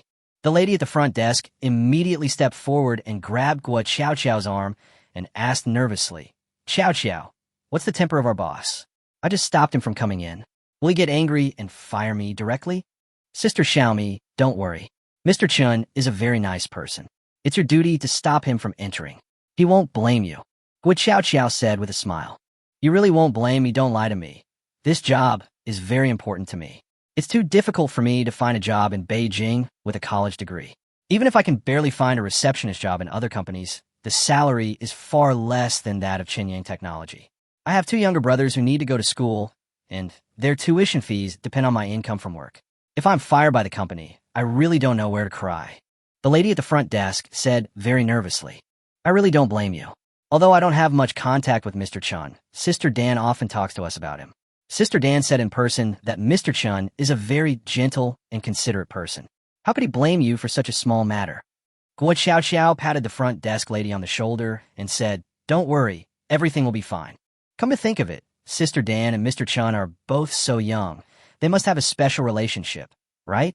After Guo Xiao Xiao's repeated assurances, the receptionist finally calmed down a little, and then her attention instantly shifted to gossip. Hee, I didn't know something about this, but don't tell anyone. Sister Dan and Mr. Chun are roommates. Guo Xiao Xiao lowered her voice and whispered to the girl at the front desk. Gossip is a woman's nature and a pleasure that no woman can resist. At this time, Qinyang had already handed over Wasteland's 2 newest products to the company's operation and maintenance department. The job of this operation and maintenance person is very simple. He only needs to maintain the company's official website and provide some support that does not require much technical content. Of course, since there is so little work to do, this operation and maintenance person also has to take charge of some of the work of the game GM. After Chun Yang handed him the 2 latest products of Wasteland, he only asked him to put them on the company's product library and provide free download services, but did not set any charging standards for these 2 products. Even the internal advertising bundling that is common in normal free software does not exist in Qinyang software. Anyway, it's just a little gadget made by Comrade Lao Wei and his people when they had nothing to do. It only belongs to the category of auxiliary software. If it is charged for, Qinyang will despise himself. What's more, the unknown world is a big hit. Once the settlement cycle begins, a steady stream of huge amounts of funds will begin to be continuously injected into the company's account. So there is no shortage of money for these 2 gadgets. Also, you have GM privileges, right? I'll give you an account name, and you can search for it. It's located in our office building. After you find it, adjust her account's card drawing index to the lowest. Well, you can't do her too much harm, so set a special index for her. If she can't draw an SSR card, but she can still accumulate 1,000 draws, then she will definitely win a UR card next time. After watching the 2 products being added to the product library of the official website, Qinyang continued to talk to the operation and maintenance staff. The operator was stunned for a moment, then turned to look at Qinyang in astonishment and said, Boss, the current game setting is that a 5-star beast will definitely appear after 10 consecutive draws. An R-level 5-star beast is synthesized from a 4-star beast. So a SR will definitely appear after 10 consecutive draws, and an SSR will definitely appear after 100 draws, but UR can only be obtained through activities. Your change seems to be a reward instead of a punishment for this account, right? After all, he is our player, so we can't really punish him. If this player is still willing to persist in drawing thousands of times, even though no SSRs are released, then he can be considered a die-hard fan of our game. For such a die-hard fan, rewarding him with a UR Spirit Beast is nothing. This kind of exception will not affect the balance of the game, so it's okay. Just do as you were told. Qinyang spoke. Wanting to punish that player is simply a case of middle school syndrome, but this form of punishment is just for fun, and it is best not to cause any real damage to the other party. After all, as a game operator, you still have to have the necessary moral integrity. Hey, there aren't many game operators as conscientious as me. I've lost so much money that I almost have to work as a bus driver. Qinyang sighed and shook his head as he walked into Zhou Danden's office. 2 company employees had just finished reporting to Zhou Danden. When Qinyang walked in, the 2 employees saluted Qinyang respectfully and then happily left Zhou Danden's office. Looks like good news. You came just in time.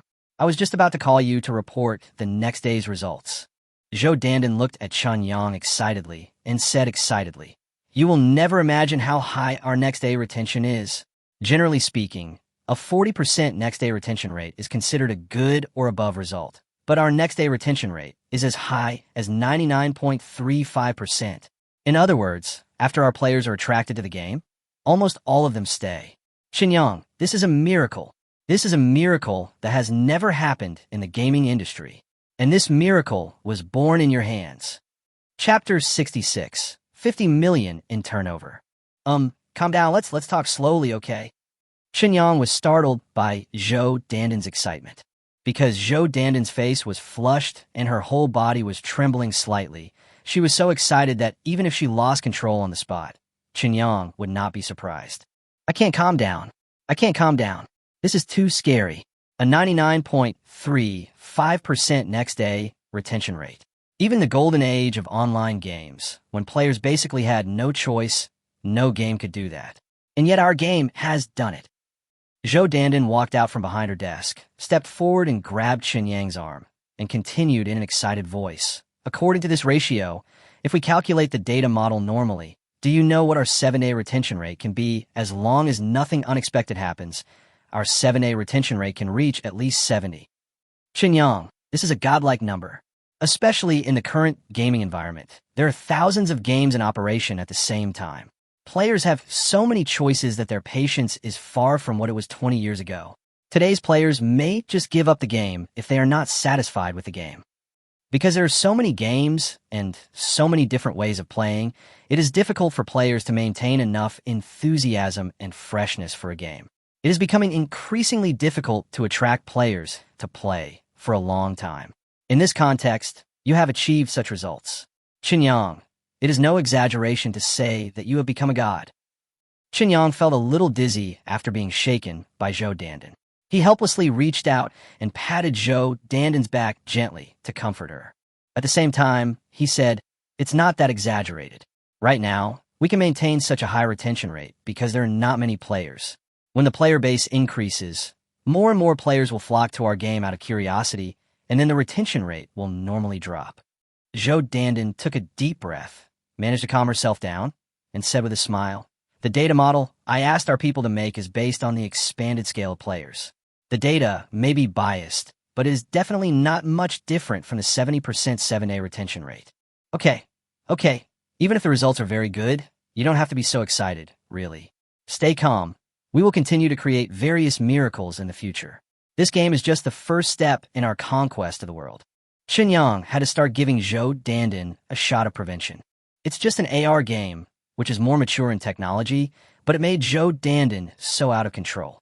If the time is ripe and Comrade Lao Wei and his people develop a real holographic game, wouldn't Zhou Danden have a heart attack?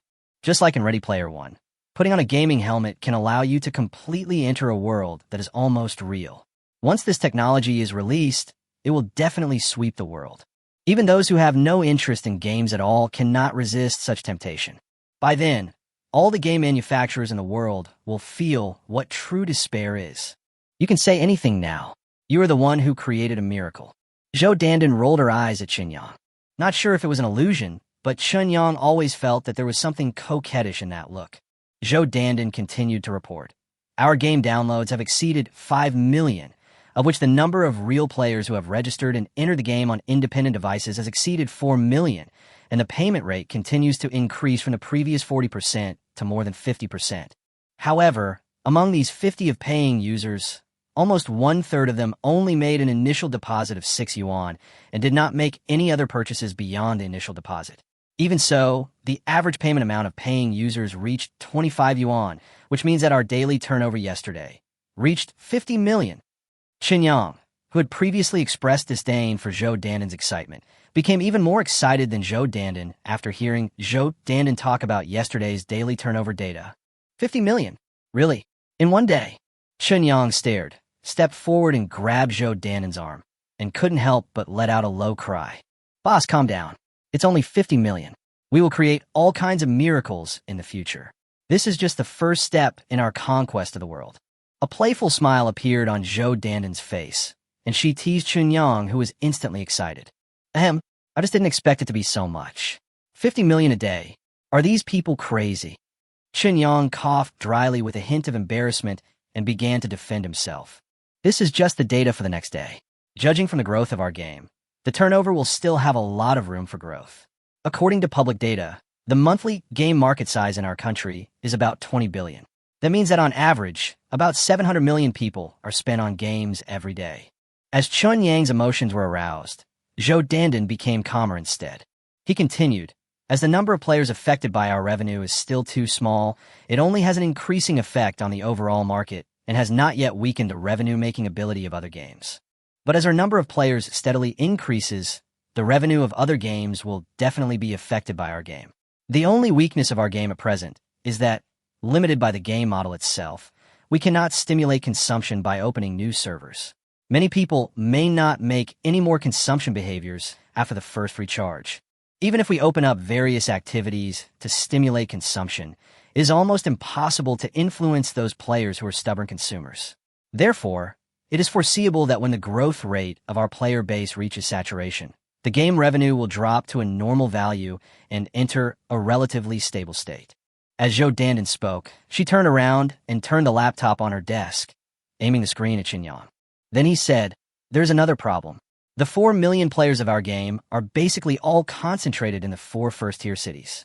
In other words, the current increase in the number of players of our game is almost entirely due to word of mouth and the influence of players as live advertisements.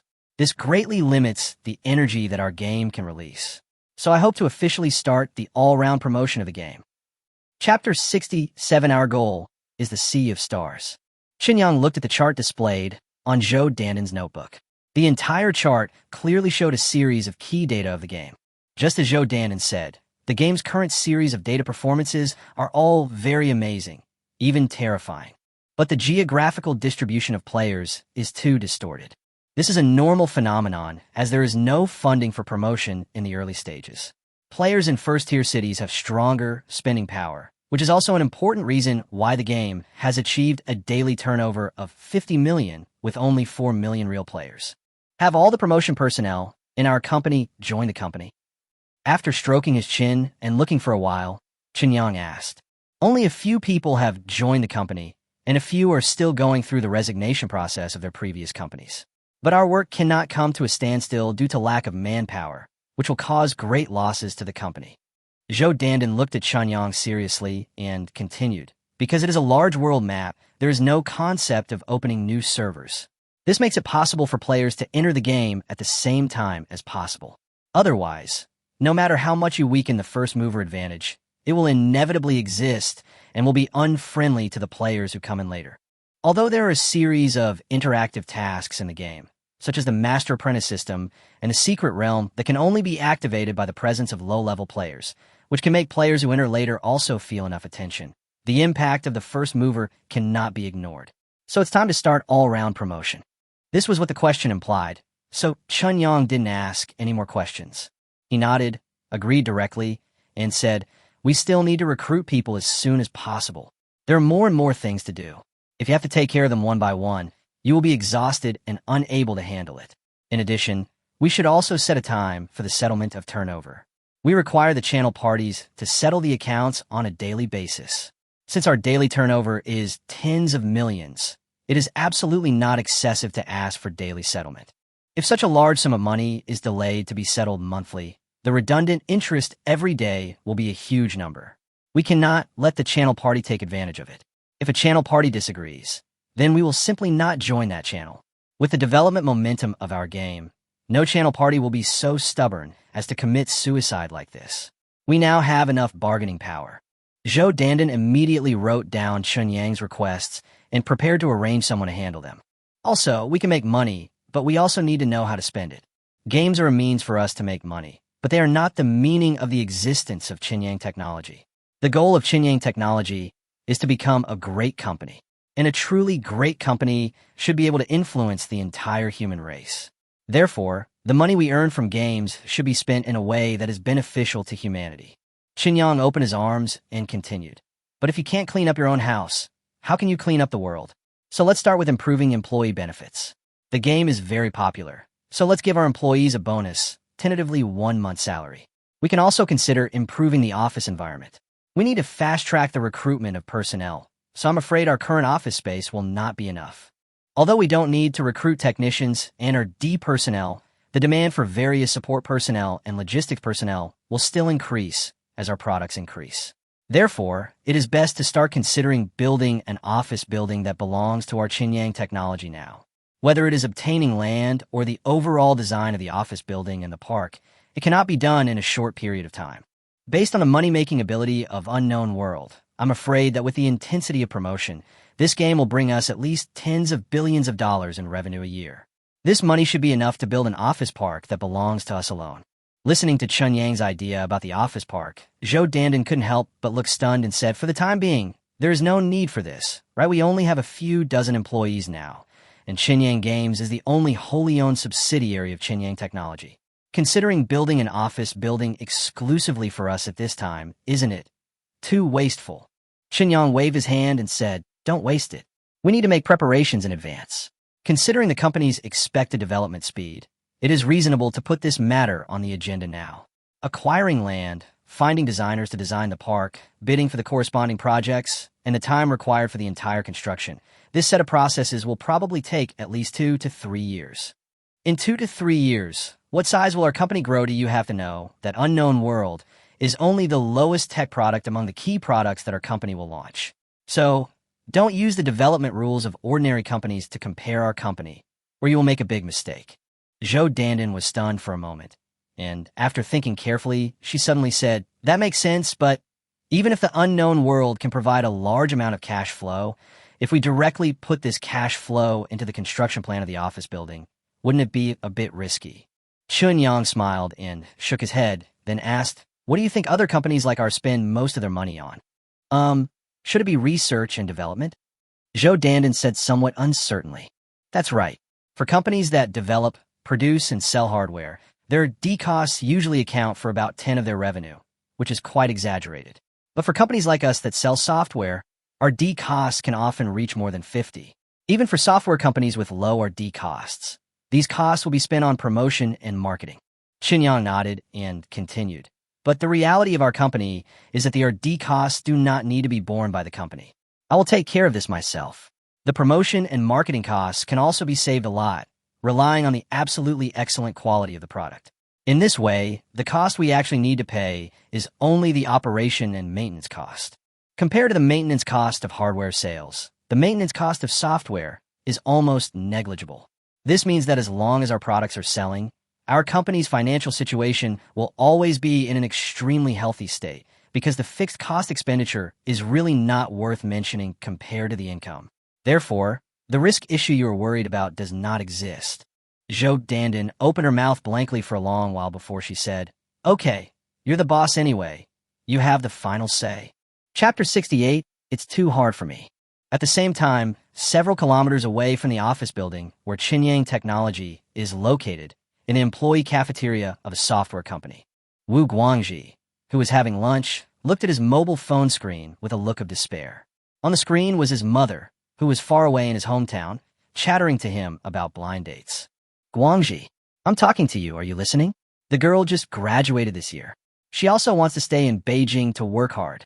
Isn't this a perfect match for you?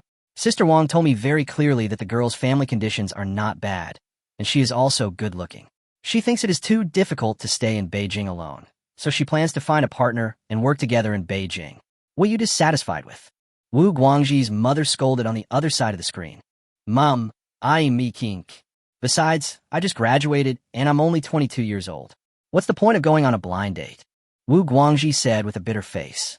"What's wrong with being 22? There are still people in our village who get married at 17 or 18. They just have to wait until 22 to get the marriage certificate.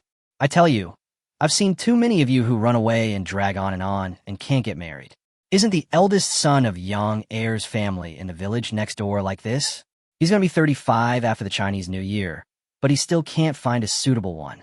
Yang Heir is so worried that he wants to drink pesticides." Wu Guangji's mother continued to chatter. Moreover, in just a few words, he could bring up a bunch of unrelated things, which gave Wu Guangji a headache. Knowing that he would not be able to enjoy his lunch if he continued like this, Wu Guangji could only nod and say, Okay, I get it. Can I go on the blind date? That's right. I sent the photos and contact information to your phone. You should take the initiative. The girl looks pretty in the photo. She must be shy. Don't be stupid." After Wu Guangji's mother finished speaking, She gave Wu Guangji a few more instructions before hanging up the video call with satisfaction. Wu Guangji hurriedly finished his lunch after taking a few tasteless bites of rice. After opening the message from his mother, the photo that came into his sight immediately made his heart beat faster. So beautiful?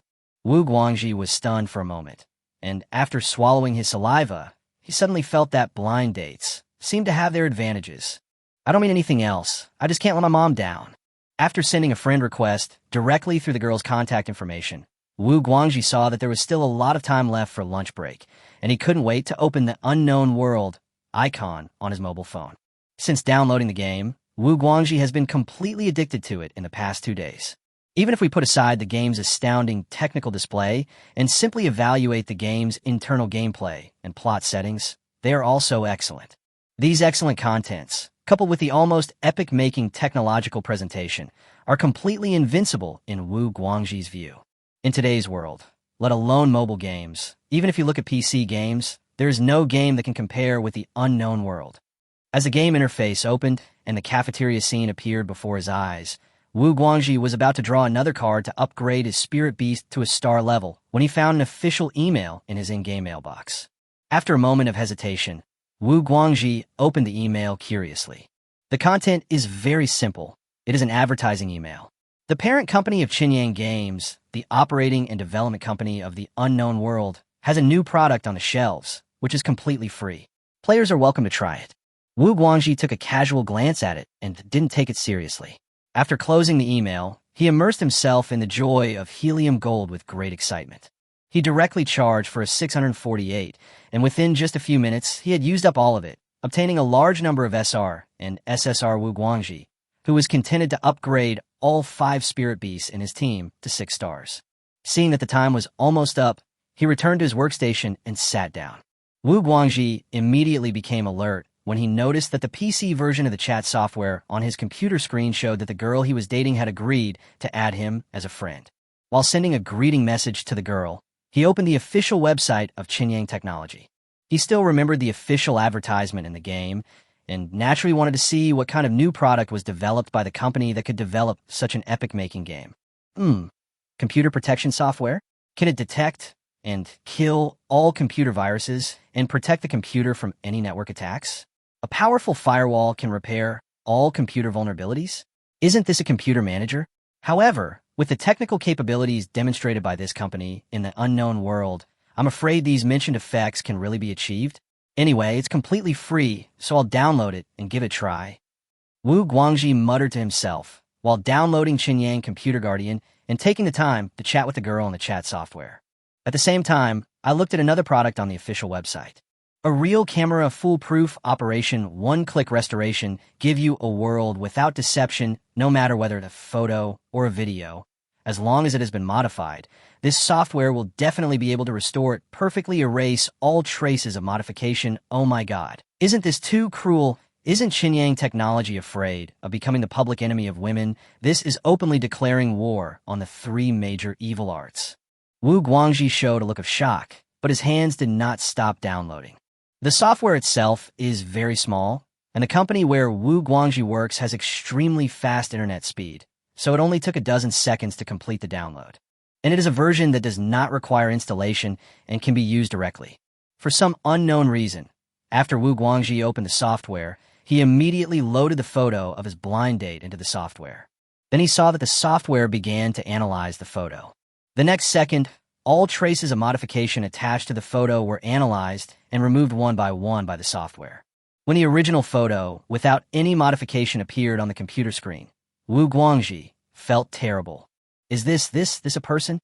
If the photo after retouching can at least be rated as goddess level with a score of 7, then the photo after restoration can barely get a score of 3, right? This is not beautification. This is simply face swapping. He stared at the computer screen stupidly for a long time and found that the chat software was still constantly reminding him that his blind date had sent him new messages. Wu Guangji couldn't help swallowing and felt quite sad and angry for a moment. Where has the most basic trust between people gone? He took out his cell phone and dialed Qinyang's number. As the call was connected, Wu Guangji said sadly, "Yangzi, accompany me for a drink tonight. It's so hard for me." Chapter 69. Plans cannot keep pace with changes. Qinyang hung up the call from Wu Guangji with a confused look on his face. He couldn't understand the grief-stricken state Wu Guangji showed on the phone. Wu Guangji didn't say much, just asked him to have a drink together in the evening and told him to drink and talk while eating. Qinyang naturally had no objection. He had originally planned to make a date with his college roommate this weekend. Now that Wu Guangji called first, he just moved up the time for the date. But what surprised Qinyang was that not long after he hung up the phone with Wu Guangji, Chu Xian called him. The purpose was basically the same as Wu Guangji's, which was to ask Qinyang if he had time tonight and to invite Qinyang to have a quick meal together in the evening. Knowing that Qinyang had an appointment with his classmates tonight, Chu Xian didn't care at all. She asked Qinyang to bring his classmates along, and she would choose the place to eat. Having said that, of course Qinyang couldn't refuse. Moreover, he had been planning to build a good relationship with Chu Xian and let the Chu family safeguard the development of Qinyang technology. In this case, Chu Xian took the initiative to make an appointment, so he had to go if he could. Plans can't keep up with changes. After hanging up the phone with Chu Xian, Qinyang muttered to himself. Whether it was Wu Guangji or Chu Xian, he had originally thought of meeting them on the weekend, but they happened to meet up today. As expected, he was not a person who was good at making plans. What plan doesn't change as fast? Zhou Dandan on the side asked curiously. Nothing.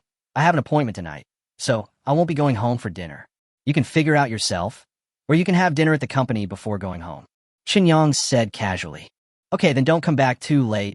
Otherwise, I will habitually lock the door before going to bed. Don't blame me if you can't get in. Zhou Dandan spoke. Don't worry. It's just a gathering of friends. It won't last long. Have all our people at lunch? Gather them all. I'll hold a brief meeting and announce the bonus for them. After all, I'm not the boss here often, so I can only use this method to win people's hearts.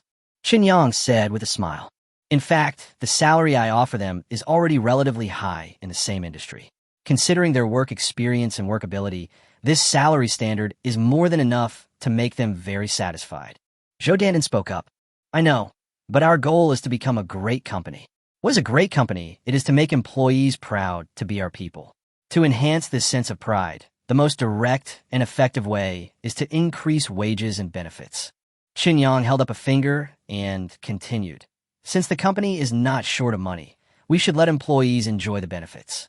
Abilities can be improved, work experience can be accumulated. These are not a problem. We should make employees feel that being able to join our company is the greatest luck in their lives, and make them willing to devote all their enthusiasm to the company. So go ahead, Pikachu. After saying that, Qinyang very naturally took a picture of Zhou Dandan's buttocks. This action was completely subconscious, so much so that after the filming, Qinyang and Zhou Dandan were both stunned on the spot. Accident. I can explain. Qinyang looked down at his palms, then looked up at Zhou Dandan, whose face had turned red, and spoke awkwardly. This was simply because his relationship with Xu Ye and Li Lu became closer, so he became less careful in his behavior. I'll go get someone to listen to your speech, the big boss. Zhou Dandan rolled her eyes at Qinyang, and when she reached the door of the office, she suddenly stopped. A hesitant expression appeared on her face. She didn't dare to look at Qinyang and bit her lip and said, Don't do this outside the office in the future. After all, I have to manage employees. If they see it, it will affect my prestige. After saying that, Zhou Dandan pushed the door open and walked out, looking as if she was about to flee. Qinyang was stunned for a moment, but after carefully savoring Zhou Dandan's words, he couldn't help but laugh. Don't do this outside the office? Does that mean you can do it in the office? TSK. No, Qinyang, you can't be so shameless. Shuya warned you before joining the group not to bully Dandan. However, it would only be considered bullying if Dandan disagreed. If Dandan acquiesced, it wouldn't be related to the word bullying, right? Qinyang rubbed his chin with his hand, feeling that his analysis was very reasonable. Zhou Dandan was very efficient. It only took her a few minutes to gather all the current employees of Qinyang Technology. Of course, this is also due to the fact that the number of employees at Qinyang Technology is still small. The number is so small that even though the subsidiary Qinyang Games has been established, Qinyang Technology's employees have not yet transferred their work relationships. There's really no need for that at the moment. When I walked out of Zhou Dandan's office, I found that everyone's eyes were full of anticipation when they looked at me. Qinyang knew that Zhou Dandan must have leaked some information to them in advance when she was gathering them. To be honest, when you look at me like that, I'll have the illusion that I'm really handsome. Qin Yang said with a smile. Boss, you are so handsome. In my heart, you are the most handsome in the world. Gui Xiao Xiao spoke directly. Well, although flattery is not advisable, I like it. Well, let's not talk about small talk anymore. After all, our game is still in a period of rapid expansion and everyone is very busy, so I will just briefly say a few things. Qin Yang sat directly on the nearest desk and continued. First, the game has received a good response since its launch, and the achievements have been obvious to all. This is the result of everyone's joint efforts, so I decided to pay double wages this month. Wow, long live the boss. Boss, you are so handsome. Boss, I love you. The employees of Qinyang Technology suddenly became agitated. Second, regarding employee benefits, as the company's performance continues to improve, there must be corresponding changes. In addition to normal employee care, there will be 2 paid travel opportunities each year. I will discuss the specific standards and locations of the travel with General Manager Zhou later to ensure that everyone is satisfied. Qin Yang stretched out his hand and pressed it lightly, signaling everyone not to get excited, and then continued. Third, from the beginning of the company to now, Mr. Zhou has always been the busiest person, helping me share most of the work. Therefore, I decided to increase Mr. Zhou's salary, and the specific amount will not be announced here. In short, this is everyone's first month at the company. Many people don't know much about the company yet, so they have doubts. This is normal. What I want to tell you is to put your heart at ease. As long as you work hard in the company will never treat you unfairly. You should have what other companies have. You should also have what other companies don't have. As soon as the words fell, deafening cheers suddenly rang out throughout the office. Chapter 70. The road ahead is long and difficult. In fact, continuously improving the welfare level of employees is not just a whim of Qin Yang. Although he has not studied any business management-related majors, Qin Yang has his own ideas and plans. Of course, the premise of these ideas and plans is that he has sufficient funds to implement them. The wasteland world can provide technological support far beyond that of the current world, which means that his company has been invincible from the moment it was established. The main issue he needs to consider is not how the company develops and how to make more profits, because these problems are not problems at all in the face of the absolute advantages of technology. It is absolutely true that science and technology are the primary productive forces. Therefore, what Qin Yang really needs to consider is how to gain a firm foothold and how to move forward steadily and step by step after his company has demonstrated the world's top technological level. It is for this reason that we started with the gaming industry and began the original accumulation of capital. This industry has huge cash flow without touching the core interests of the real powerful people. It is really suitable to be used to earn funds and ensure the sustainable development of the enterprise. In the future, as the company grows larger and its influence becomes more and more terrifying, driving Qin Yang's own status higher and higher, then the core development focus of Qin Yang Technology will of course change. Relying on the technological advantages of the wasteland world, we can carry out a dimensionality reduction attack on the current world, thereby realizing the great rejuvenation of the nation and truly dominating the world. It will no longer be a dream. But this idea was too horrifying, so Qin Yang never mentioned it to anyone. Not to mention it, he wouldn't even show the slightest trace. The road ahead is long and arduous, but we will get there gradually. The process will certainly be full of thorns and dangers, but if you cannot make a career out of such a miraculous opportunity, wouldn't it be like living in vain? In this world, we must always leave some traces. Otherwise, decades will pass by in a flash, and compared with the long years, they will be like mayflies. What is the meaning? The reason why I want to have a good relationship with Chu Xin is also based on this consideration. It is very important for high-tech companies to get sufficient support at the official level, because there are too many gangsters in this world, especially the one with the biggest fist who will never reason with you. The inexplicable breakup of Alstom, once the industrial pride of France, was the proud work of that big gangster. If you want to make a living in this world, you must definitely live under the shadow of that big gangster. If there is no strong support from the official level, once Qin Yang Technology really develops and attracts the attention of that big gangster, and is considered by the big gangster to pose a certain degree of threat, you can guess what will happen even with your ass. This must be prevented. As for improving employees' welfare levels and salary packages, the approach is to start from within and establish a cult of personality. Although the technical support from the wasteland world is the core of the company's competitiveness, people cannot live solely on their heart and brain. No matter how smart the brain is or how strong the heart is, it still needs a strong torso to protect it and limbs to carry out external extension operations. Therefore, we should constantly improve employees' sense of happiness and satisfaction with the company, and let employees develop a sense of personal worship from the bottom of their hearts. Then, as the number of employees increases, Chunyang's own influence will also increase day by day. What's more, Chunyang technology will inevitably be involved in various cutting-edge technology fields in the future.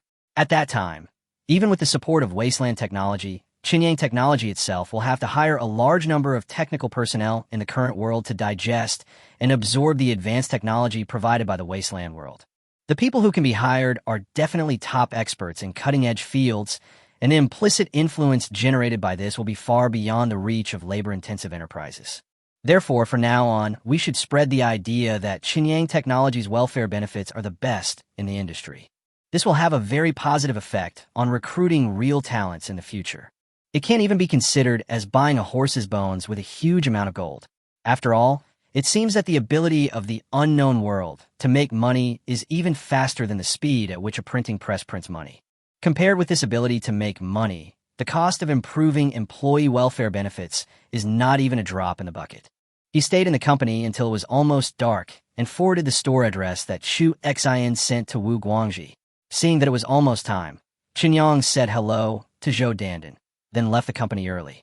Seeing Chunyang trotting away like the wind, Xiaomi, who was standing at the front desk, shrank her neck, then sneaked back into the office area and found Guo Xiaoqiao, who was renegotiating the listing matters with the HW App Store.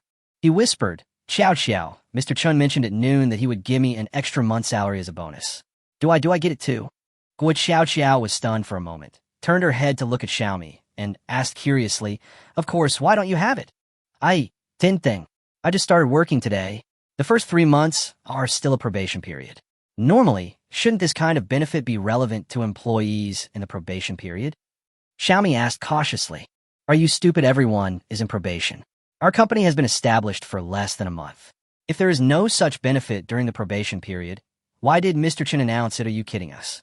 Guo Xiaoqiao couldn't help but laugh. She stretched out her hand and gently pinched Xiaomi's pink face, then continued. Don't worry. Everyone must have it. Before you came, the company had a round of financing, and Mr. Chen also said that he would give everyone a sum of money. Maybe you can get that. Moreover, our company pays the previous month's salary directly on the 1st of each month, unlike most companies that delay it until the 10th or even the second half of the month. It is impossible for Mr. Chan to deduct this little money from you. I didn't say that Mr. Chan would deduct money. I just felt like I was dreaming.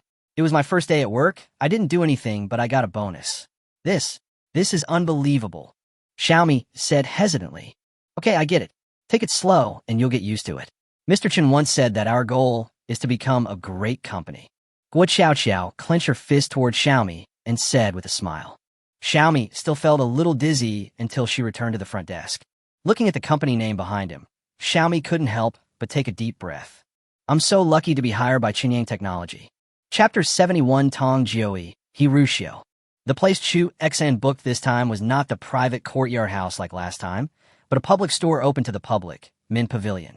Of course, popular is only relative.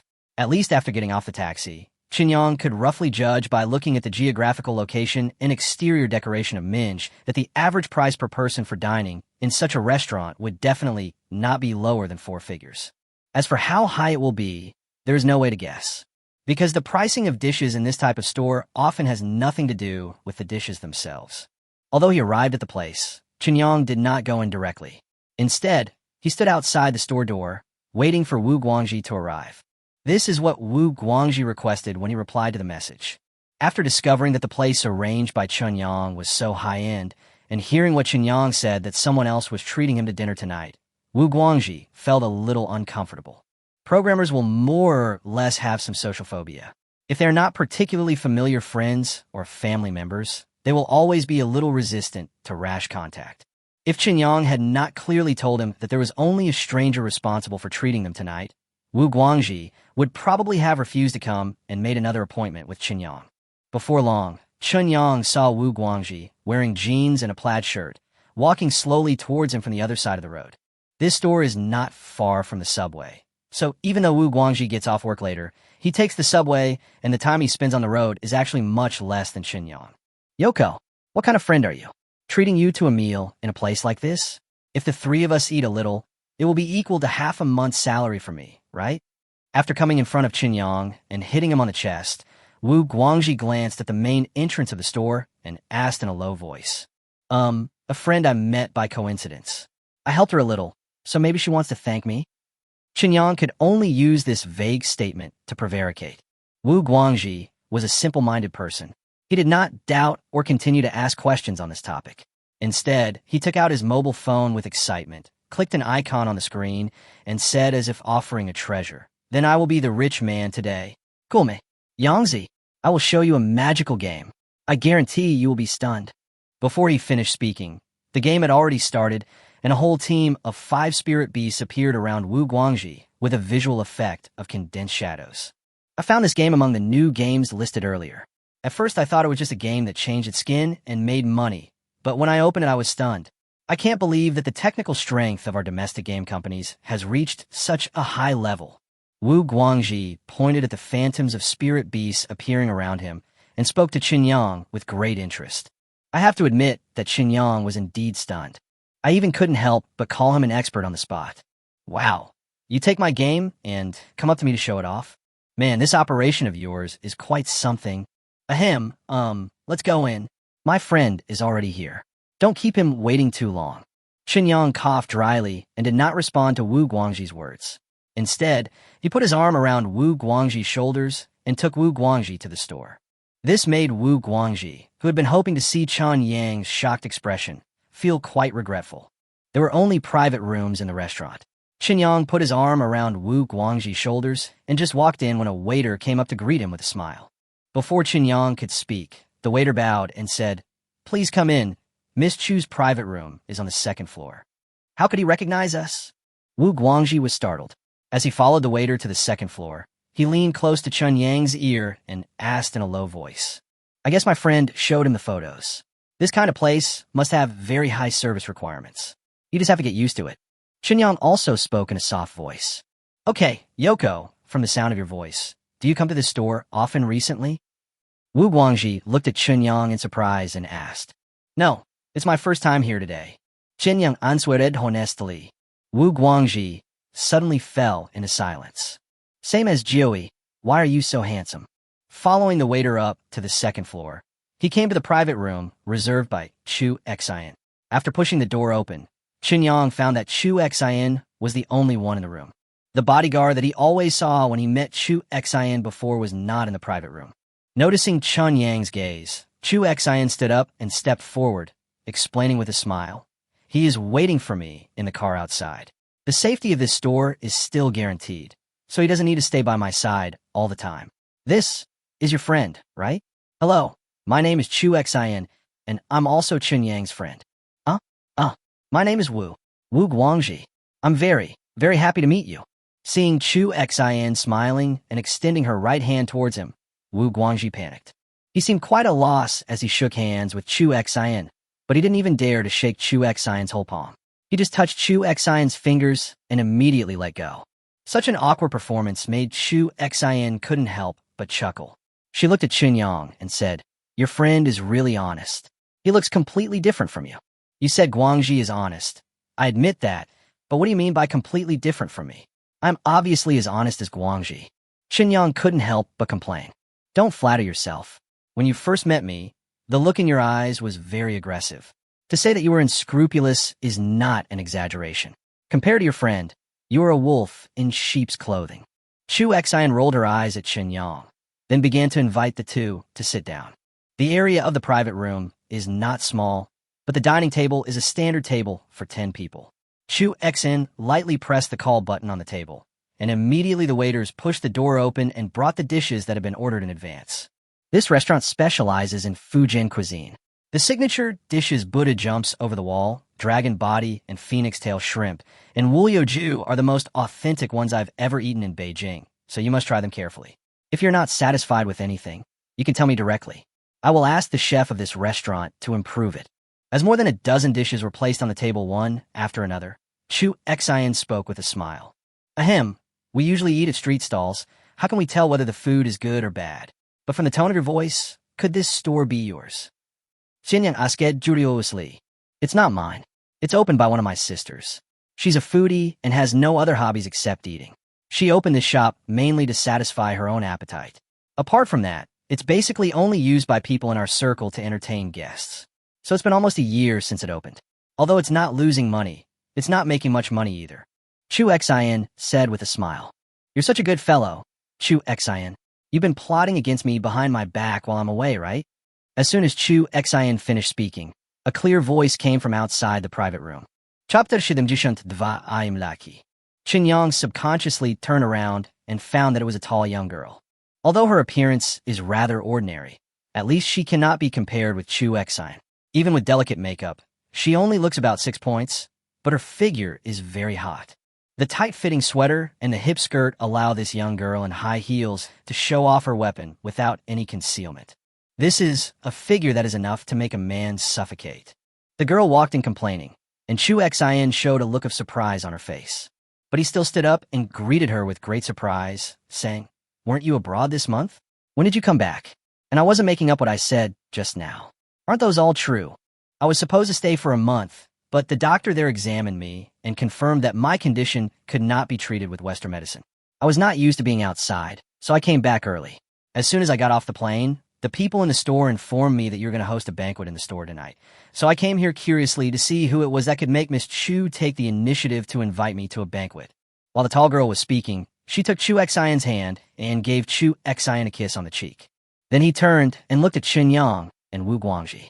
After just a glance, she locked her target on Qin Yang and generously extended her right hand towards Qin Yang, saying, Hello, my name is Xiao Junkie, the boss of Min Pavilion, and also Chu Xian's best friend. Hello, my name is Qin Yang, and I'm Chu Xian's friend. Qin Yang stood up and shook hands with the girl. His keen perception allowed him to understand the girl's emotions. It seemed that she was examining him. She is the gourmet I mentioned. Her biggest hobby is to look for all kinds of food that interest her. Even though she is the same age as us, when it comes to eating, we combined are no match for her. Chu Xian smiled and explained to Qin Yang and Wu Guangji, then pulled Xiao Junkie to add another chair and sat at the table together. Then he stuck out his tongue at Qin Yang and said a little embarrassedly, I'm so sorry. Qin Yang, I didn't know Junkie was coming back today, and she didn't inform me in advance. So can we add one more person to the meal tonight? It happens that there are 2 of us, you and your friend, and Junkie and I, so it's a perfect match. You're the one who's in charge of the meal. I don't think there's any need for us to be so distant, right? It's a very happy thing to be able to have a meal with a beautiful woman. How could I have any objection? Qin Yang said with a smile. No need to be distant. Has your relationship become very advanced? Xiao Junkie looked at Qin Yang, then at Chu Xian, and asked, Don't talk nonsense. Qin Yang and I are friends. Come on, eat the food quickly. It won't taste good if it gets cold. Come on, Qin Yang, I'll toast you a glass, and everything is self-explanatory. Chu Xian reached out and patted Xiao Junkie's shoulder, then filled his own glass, raised it towards Qin Yang, and drank it all in one gulp.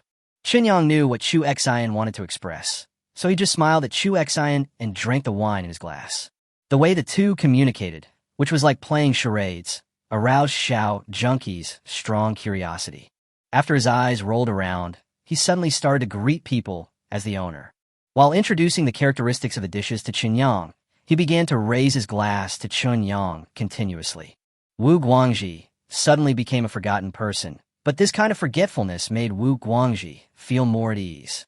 In addition, the chef of this restaurant was really skilled. Wu Guangji felt that the taste of every dish was so memorable and lingering that even while Xiao Junkie kept forcing Qin Yang to drink, Wu Guangji was enjoying the meal. Chu Xian knew Xiao Junkie very well, so she knew exactly what her best friend was trying to do. However, she was not optimistic about her best friend's methods, which had always been successful.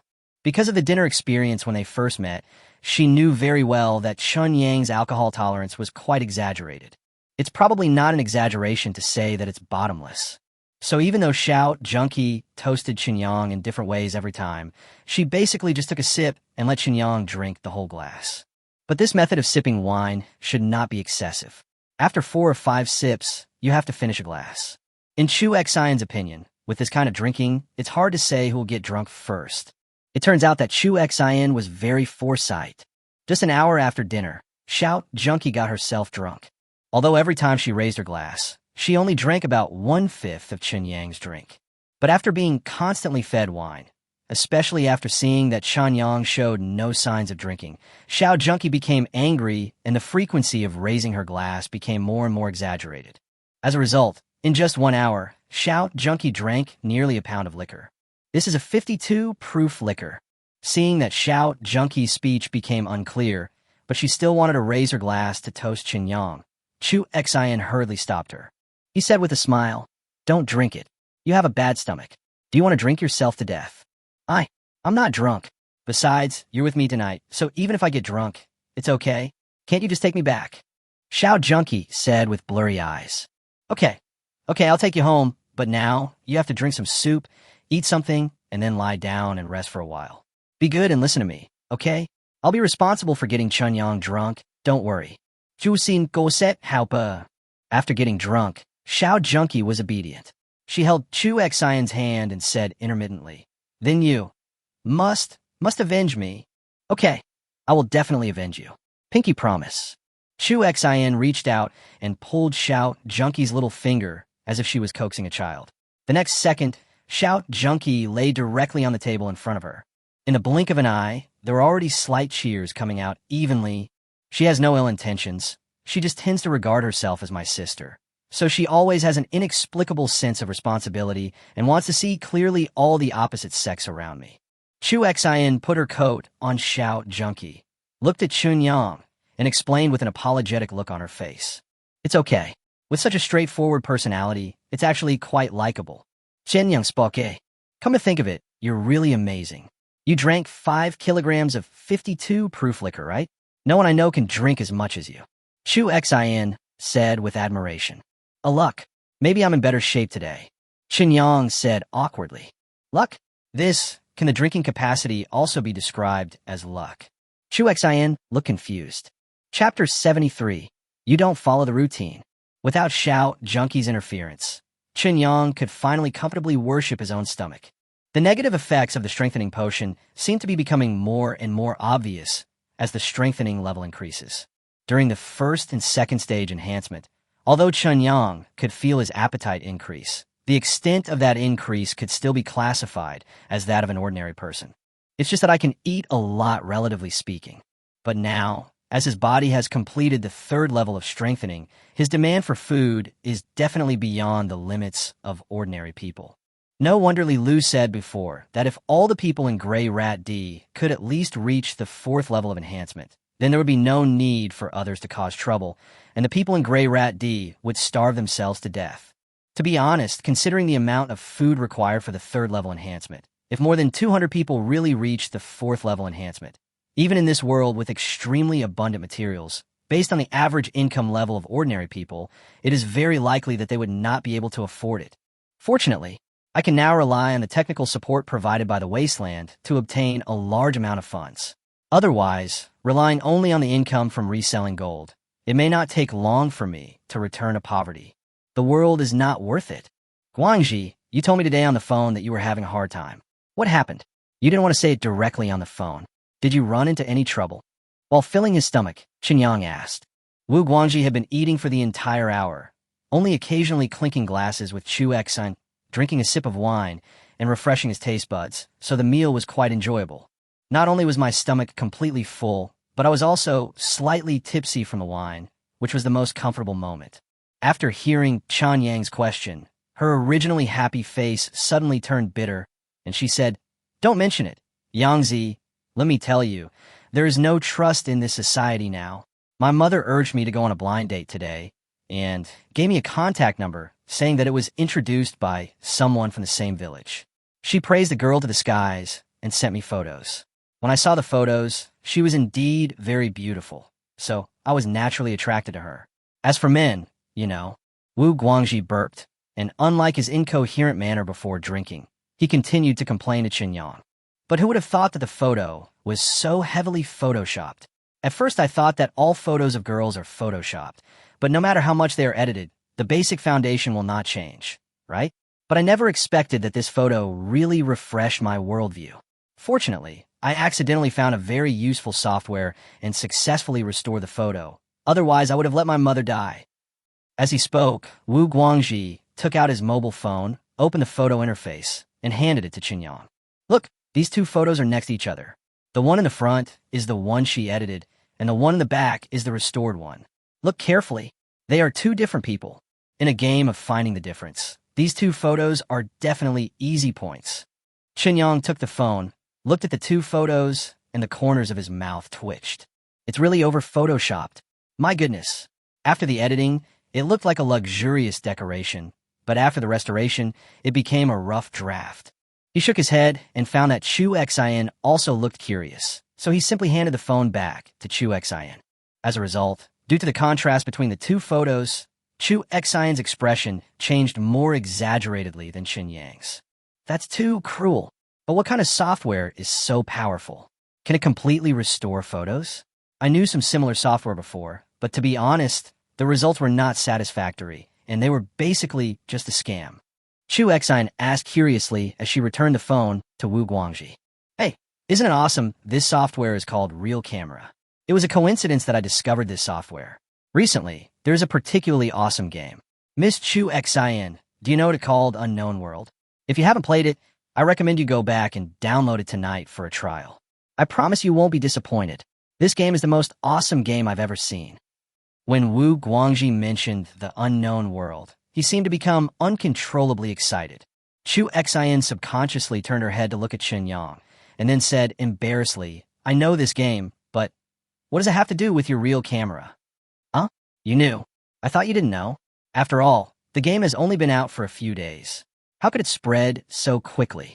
The desire to show off was once again nipped in the bud, and Wu Guangxi felt a sense of loss from the bottom of his heart.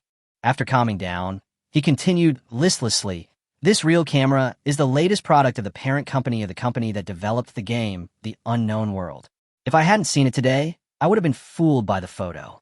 How embarrassing it would be when we meet in person. Huh, this real camera is also a product of your company? Chu Xian was stunned for a moment, turned to look at Qinyang, and asked. In fact, Qinyang did not expect that Wu Guangxi would restore this photo through the product he had just launched today. I should have added the company's watermark to the product earlier. It was just made in the past 2 days. It's just a small gadget, and it's directly available on the official website. Everyone can download and use it for free. Qinyang nodded in acknowledgement. That's amazing. It seems that your company's technical strength has really reached the world's top level. Although it's just a small software, the various technical reserves involved are definitely not as simple as they appear. I now feel more and more that the financing I gave you before was not a benefit to you at all. It was completely taking advantage of you, right? Chu Xian said with admiration. Wu Guangxi, sitting aside and listening, felt as if he was out of the 3 realms and out of the 5 elements. He looked at Chu Xian, then at Qinyang. His eyes shifted back and forth between the two, and finally stopped at Qinyang and asked in a daze, Yangzi, your company's product? What does it mean? It means literally, that real camera was made by my company. Including the unknown world, it was also made by my company. Qinyang touched the tip of his nose and said with a wry smile. Wu Guangxi was even more confused. Chu Xian looked puzzled and asked, Your friend doesn't know? In fact, no one I know knows. Qinyang said with a wry smile. Why? Chu Xian's mind was suddenly filled with various thoughts, and all kinds of palace fighting scenes flashed before her eyes one after another. Nothing, the company just developed too fast, so I didn't have time to tell you. Qinyang Sruget.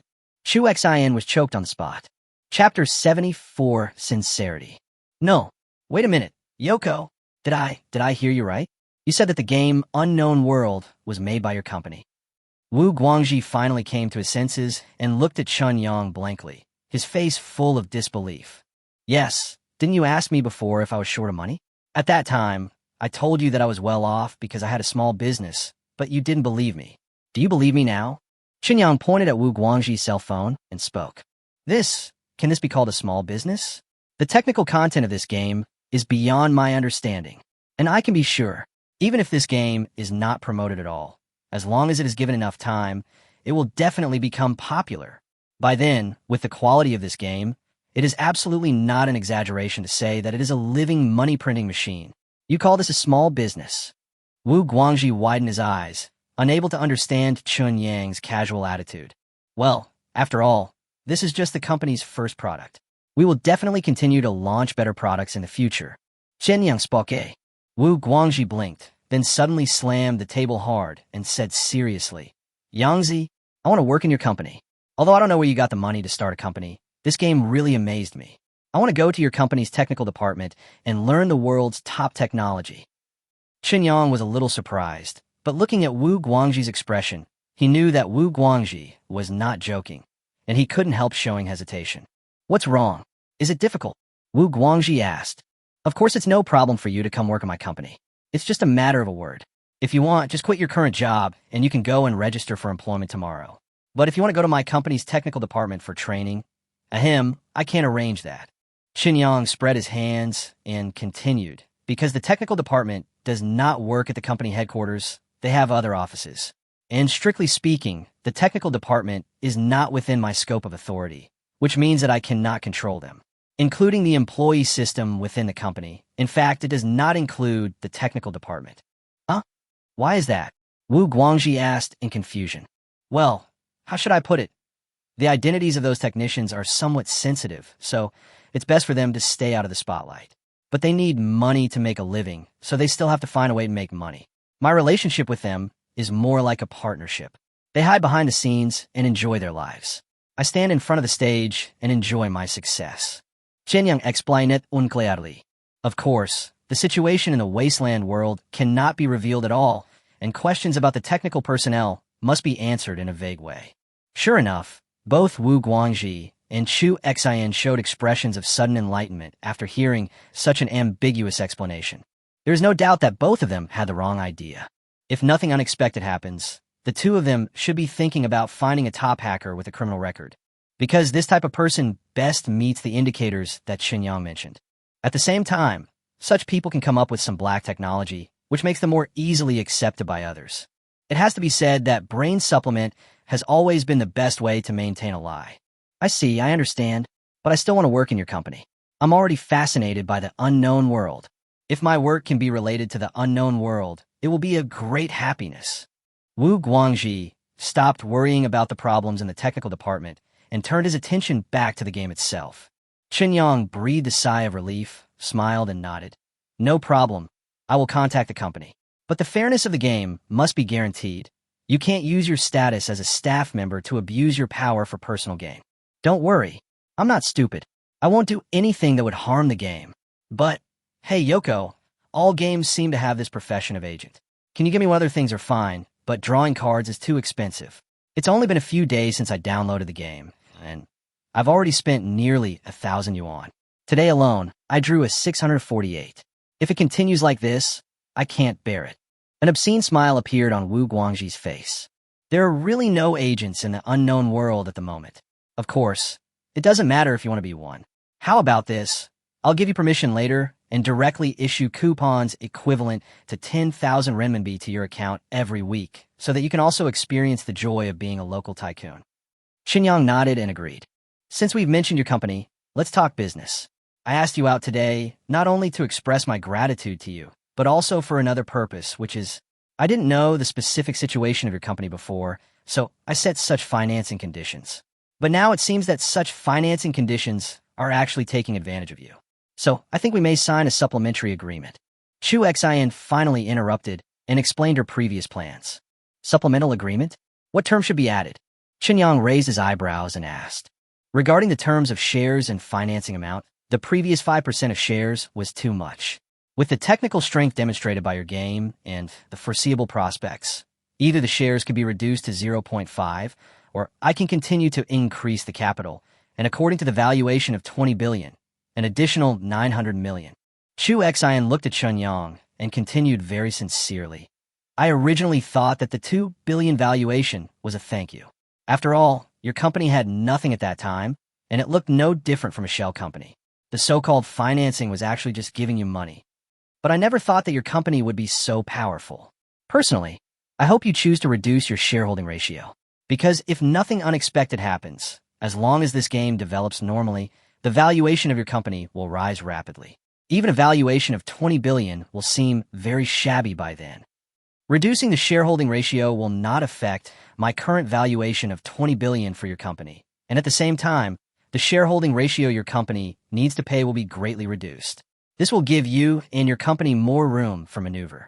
Another point is the additional 900 million cash investment will also cause considerable financial pressure for me. Therefore, reducing the shareholding ratio should be a solution that everyone is happy with. Listening to Chu Xian's suggestion, Chun Yang blinked, and naturally his heart was moved again. Chapter 75, One Family. When Chun Yang and Chu Xian first accepted Chu Xian's financing conditions, their ideas were basically inconsistent. Chu Xian felt that such financing conditions were equivalent to giving money to Chun Yang. So after signing the contract, it was considered a kind of gratitude to Chun Yang. But Chun Yang hopes to take advantage of this opportunity to completely tie himself to the Chu family and find a backer with enough weight for his company. It is truly miraculous that they were able to reach a financing agreement despite having completely different ideas. But now, with the release of The Unknown World, and within just a few days after its release, it has shown the potential to become a hit. Chu Xian finally truly realized the value of Chun Yang's company. Today, Chun Yang's company has launched a new software. Although it is just a small and completely free software, the technical strength contained in it has clearly proved that The Unknown World is definitely not a flash in the pan. With such technical support, The Unknown World has also demonstrated quite satisfactory game content. With the combination of the two, Chun Yang's company is bound to have an extremely bright future and development prospects. In this case, the financing agreement reached earlier seems quite inappropriate. She wanted to express her gratitude, but ended up asking Chun Yang for help. While saving the entire Chu family, she was also taking advantage of Chun Yang and taking the opportunity to rob him. Is this what a human being does? Therefore, she needs to correct this mistake as soon as possible and reduce her shareholding from 5% to 0.5%, while keeping the original withdrawal conditions unchanged. Despite the divestment clause, whether or not she carries out such a share reduction has no practical significance. Anyway, as long as Chun Yang is willing, he can buy back her shares at the original price at any time. But this is a matter of attitude. She must express her attitude and must not let Chun Yang have any misunderstandings. Just from the fact that Chun Yang completely cured her grandfather's terminal illness with just one injection of medicine, Chu Xian could clearly judge that Chun Yang was a truly capable folk genius. Even with her identity and the Chu family status in the country, she still had to try her best to maintain a good relationship with this unfathomable folk eccentric. On this point, Chun Yang's thoughts are exactly the same as Chu Xian's. The only difference is that Chun Yang never thought about buying back shares from Chu Xian. In the future, as the company's value continues to increase, the value of Chu Xian's shares will become more and more exaggerated. When it reaches a certain level, the value represented by the shares owned will become extremely important even for the Chu family. Even for the sake of their own interests, the Chu family will completely regard the affairs of his company as their own affairs. The deep binding of everyone's interests is the basis for long-term and close cooperation. Cooperation based on emotional ties is often not solid. Cooperation based on interest relations can last forever as long as the interests exist. 0.5 is too little. Let's say 1. Add a non-dilution clause to the supplementary agreement. No matter how high my company's valuation reaches in the future, your one stake will not be reduced. Of course, if the company develops smoothly, it should not need to raise funds anymore, and there will be no need for a non-dilution clause. But it's just in case. Chun Yang said with a smile. Chu Xian was a little surprised. She stared at Chun Yang for a while. After she understood what Chun Yang meant, she no longer insisted on her statement. Instead, he nodded and said, after the supplementary agreement is signed, I will change this 1% of shares to a proxy holding. The real owner will be the entire Chu family. When your company develops in the future, maybe our Chu family will rely on you for food. This is, of course, a joke. As long as the old man of the Chu family is in good health and lives a few more years, The Chu family will use this precious time to smoothly complete the handover, and then the road ahead will be smooth. As for money, in this country, if you have power, you can never be short of money. But money and power complement each other, and neither is indispensable. When the company develops to the point where it can get along with the Chu family on an equal footing, the effect of 1 + 1 being greater than 2 will be achieved. It's up to you. The stock repurchase clause can also be removed from the supplementary agreement. I have no intention of using this clause. You've also discovered that my previous promise to help you actually had little to do with money. We'll all be family from now on, and in many cases, there's no need to make such a clear distinction. Qin Yang said with a smile. I like the term our own people. So, cheers to our company. Chu Xin raised her glass towards Qin Yang again. Wu Guangji, who was standing aside, also raised his glass with a look of dismay and drank up the wine in the glass together with Chu Xin and Qin Yang. Because he knew so little, he didn't understand what Qin Yang and Chu Xin were talking about. But it doesn't matter. Starting from tomorrow, he will become a game agent in the unknown world. Every week, he can have 10,000 renminbi worth of coupons to spend as he pleases. Is there anything that could make him happier than this? Never again. Blind date? What kind of blind date is that? Where are the games that are fun to play with my girlfriend? After finishing the wine in the glass, he helped Chu Xin carry Xiao Junkie, who was still in a deep sleep, out of the Min Pavilion. When they arrived at the car parked on the roadside outside the store, Qin Yang stuffed Xiao Junkie into the back seat. Just as he was about to say goodbye to Chu Xin, he saw Chu Xin looking hesitant and did not get in the car with him. What's wrong? Qin Yang asked curiously. Qin Yang, I have an unreasonable request. Although I know it's a bit excessive, I still want to ask you. Chu Xin took a deep breath and continued. Junkie's love for food is not because she's greedy. You can tell from her figure. If she was really greedy, her figure wouldn't be so well proportioned. She has mild anorexia. Although it's not serious, she has little interest in food, so she has to look for delicious food to keep herself eating. This symptom is quite troublesome. Junkie has seen many doctors at home and abroad, but none of them have any effect. I am very worried that if she continues like this, if her condition worsens, the consequences will be disastrous. Qin Yang, since you can cure my grandfather's terminal illness, then, can you cure her disease? Anorexia? Qin Yang subconsciously glanced inside the car, then said, I'll go back and think about it, but I can't guarantee it. Anorexia seems to be a mental illness, not a physical problem, so I don't know for now. Chu Xin was overjoyed when she heard Qin Yang agreed. She bowed deeply to Qin Yang and said, Then I'll leave it to you. Chapter 76, Steady Development. In the next few days, Qin Yang once again lived a recurring life.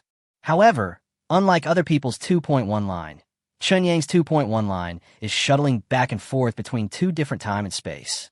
With the popularity of the unknown world, Qin Yang technology has also entered a period of truly rapid development. Some of the middle and senior management personnel recruited previously have completed their resignation and joining procedures, making the entire company structure gradually clearer. Basically, dozens of new employees join every day, making the office environment of Qin Yang technology look a bit messy.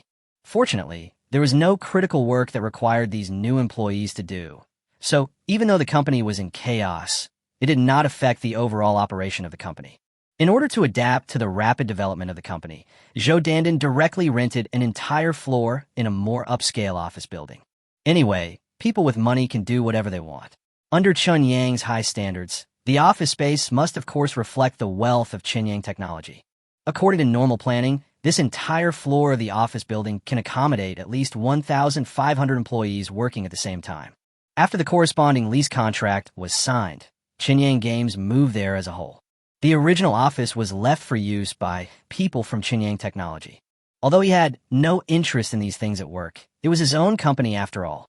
Therefore, during these days, Qin Yang would go to the company almost every afternoon and stay until the end of the get-off-work day. He doesn't do anything related to work in the company. Anyway, the daily work of the company is handled by Zhou Dandan. In order to prevent Zhou Dandan from dying from overwork at a young age, he also assigned Zhou Dandan several secretaries to form a special secretariat. The main reason why I report to the company every day and stay there for a long time is just to get familiar with the people in the company. He always has to remember the names and appearances of middle and senior management personnel, and ordinary employees always have to remember their names and appearances. Otherwise, How could he carry out his plan to build a cult of personality? After a company has really grown in size, it can create a sense of mystery, but in the early stages of development, it is best to present itself as a people-friendly company. These days, Zhou Dandan has been caught up in a busy schedule. Even though there are several secretaries working together, the company's rapid growth still brings a large amount of constantly changing work content. In addition to working until late at the company every day, Zhou Dandan also takes various management courses online after returning home. At the same time, Chun Yang discovered that Zhou Dandan bought a lot of management books and seized every spare moment to make up for the shortcomings. Chun Yang admired this highly self-disciplined and fighting spirit. As long as you are willing to learn and constantly improve yourself, then even if you don't have talent, it will be no problem to reach an above-average level through hard work. For a company like Chinyang Technology, having upper-middle level management capabilities is sufficient. Wu Guangji successfully completed the onboarding process, and after entering Chinyang Games, he began his dream life. On the day he started work, points worth 10,000 renminbi appeared in his game account, which made him so excited that he played the game all night long. However, compared to the truly wealthy players in the unknown world, even with this cheating bonus, he can only be considered a small R player at best. Is still quite far from the big R. As for the wasteland, the construction of the Grey Rat D base went extremely smoothly. With the hard work of more than 200 Grey Rat D survivors, the entire base took shape. And the villa that belongs to Chun Yang alone and is located in the core area of Grey Squirrel D has finally been built. The wasteland world is worthy of being the future 200 years later. Although it has been turned into ruins by the catastrophe, many of the remaining technologies can still produce amazing results once they are utilized. For example, during the construction process of the base, Grey Squirrel D exchanged food for a lot of construction equipment. Many of these machines are fully automatic, using solar energy to store electricity. As long as the raw materials are available, the entire construction process can be completed quickly. This is how Chun Yang's villa was built. According to Li Lu, before the catastrophe, humans had even mastered real 3D printing technology. In other words, if you want to build anything, as long as the designer draws the corresponding, sufficiently detailed 3D drawings and then verifies that there are no flaws or problems in the drawing content, you can directly use the equipment to analyze the drawings, and the equipment will automatically print out the contents drawn on the drawings completely. If the materials are up to standard, the final printed product will be much stronger and more perfect than man-made buildings. Of course, the machines that can automatically build those large buildings are all heavy engineering machines. With the outbreak of the catastrophe, those heavy engineering machines have been almost destroyed and are basically difficult to see in the wasteland world. The equipment currently available to ordinary survivors are all small devices that can be operated by one person. If not for this, the base construction of Grey Rat D could actually be more efficient. Xinyang didn't listen to Li Lu's words much. It's not that he has no patience, but the villa that belongs to him has finally been built, and the decoration inside is very perfect, which finally made him lose his instinctive resistance. In this case, he certainly has more important things to do. So on the day the villa was completed, Xinyang did not report to his company. Li Lu did not appear in the sight of the other survivors of Grey Squirrel D the entire day. Compared with the perfect experience with Shuya, Li Lu brought Xinyang a completely new feeling. Perhaps because she has lived a life that is both present and future, Li Lu is obviously much more open-minded than Shuya.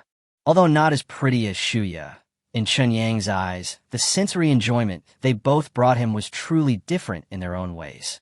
During this period, He Jianian also asked for the plan of a house in Grey Mouse D and began to gradually move his research equipment to the Grey Mouse D base.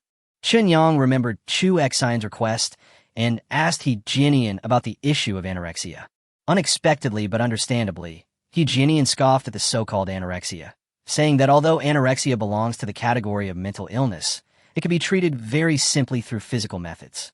But because it was too simple, he didn't have any ready-made medicine on hand. At Chun Yang's request, He Jianian had to make one temporarily. According to He Jianian, this medicine is not specifically for anorexia, but has excellent therapeutic effects on insomnia, neurasthenia, and even depression. It would be a waste to use it only for people with anorexia. Although I know that what He Jianian said is right, but according to the standards of the wasteland world, what is not wasted? This may be the greatest value in peacetime. Chapter 77, Probe and Invitation. Friday, sunny, bright, and cloudless. When Qinyang woke up from his sleep, he once again felt the pleasure of completely digesting the strengthening potion. The time it takes to digest and absorb the third-order strengthening potion is significantly longer than that of the first and second-order strengthening potions, and even exceeds the total absorption time of the first and second-order strengthening potions. After getting up and taking out the fourth-level strengthening potion from the drawer, Qinyang injected himself skillfully. He is now able to calmly face the pain that he will inevitably experience when injecting the strengthening drug. You can even endure the pain of body transformation while looking at your own body in the mirror and admiring the visible muscles moving under your skin. During the time he was absorbing the third-level strengthening potion, Gray Rat D's group of survivors also completed digesting the first and second-level strengthening potions. Yesterday, at his request, all the survivors of Gray Rat D were injected with a third-level strengthening potion. Although this would lead to a significant increase in the amount of food they needed, Qinyang also increased their monthly salary, so that when their food intake increased due to the improvement of their enhancement level, they would have more food left over. Such a change naturally made the survivors of Gray Squirrel D ecstatic. On the premise of being able to have enough food to eat, they certainly hoped to be as strong as possible. If it weren't for the sake of the stomach, who would really refuse to strengthen themselves? In a world full of crises, having greater power means having more ability to resist risks. Even an idiot understands this truth. The pain caused by the injection of the fourth-level strengthening potion quickly disappeared. Qinyang looked at the time and called Chu Xian.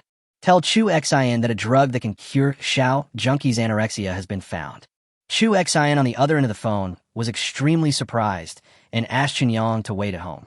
Less than half an hour later, Qinyang heard a knock on the door. Standing up and opening the door, Chu Xian, dressed in casual clothes, appeared in front of Qinyang.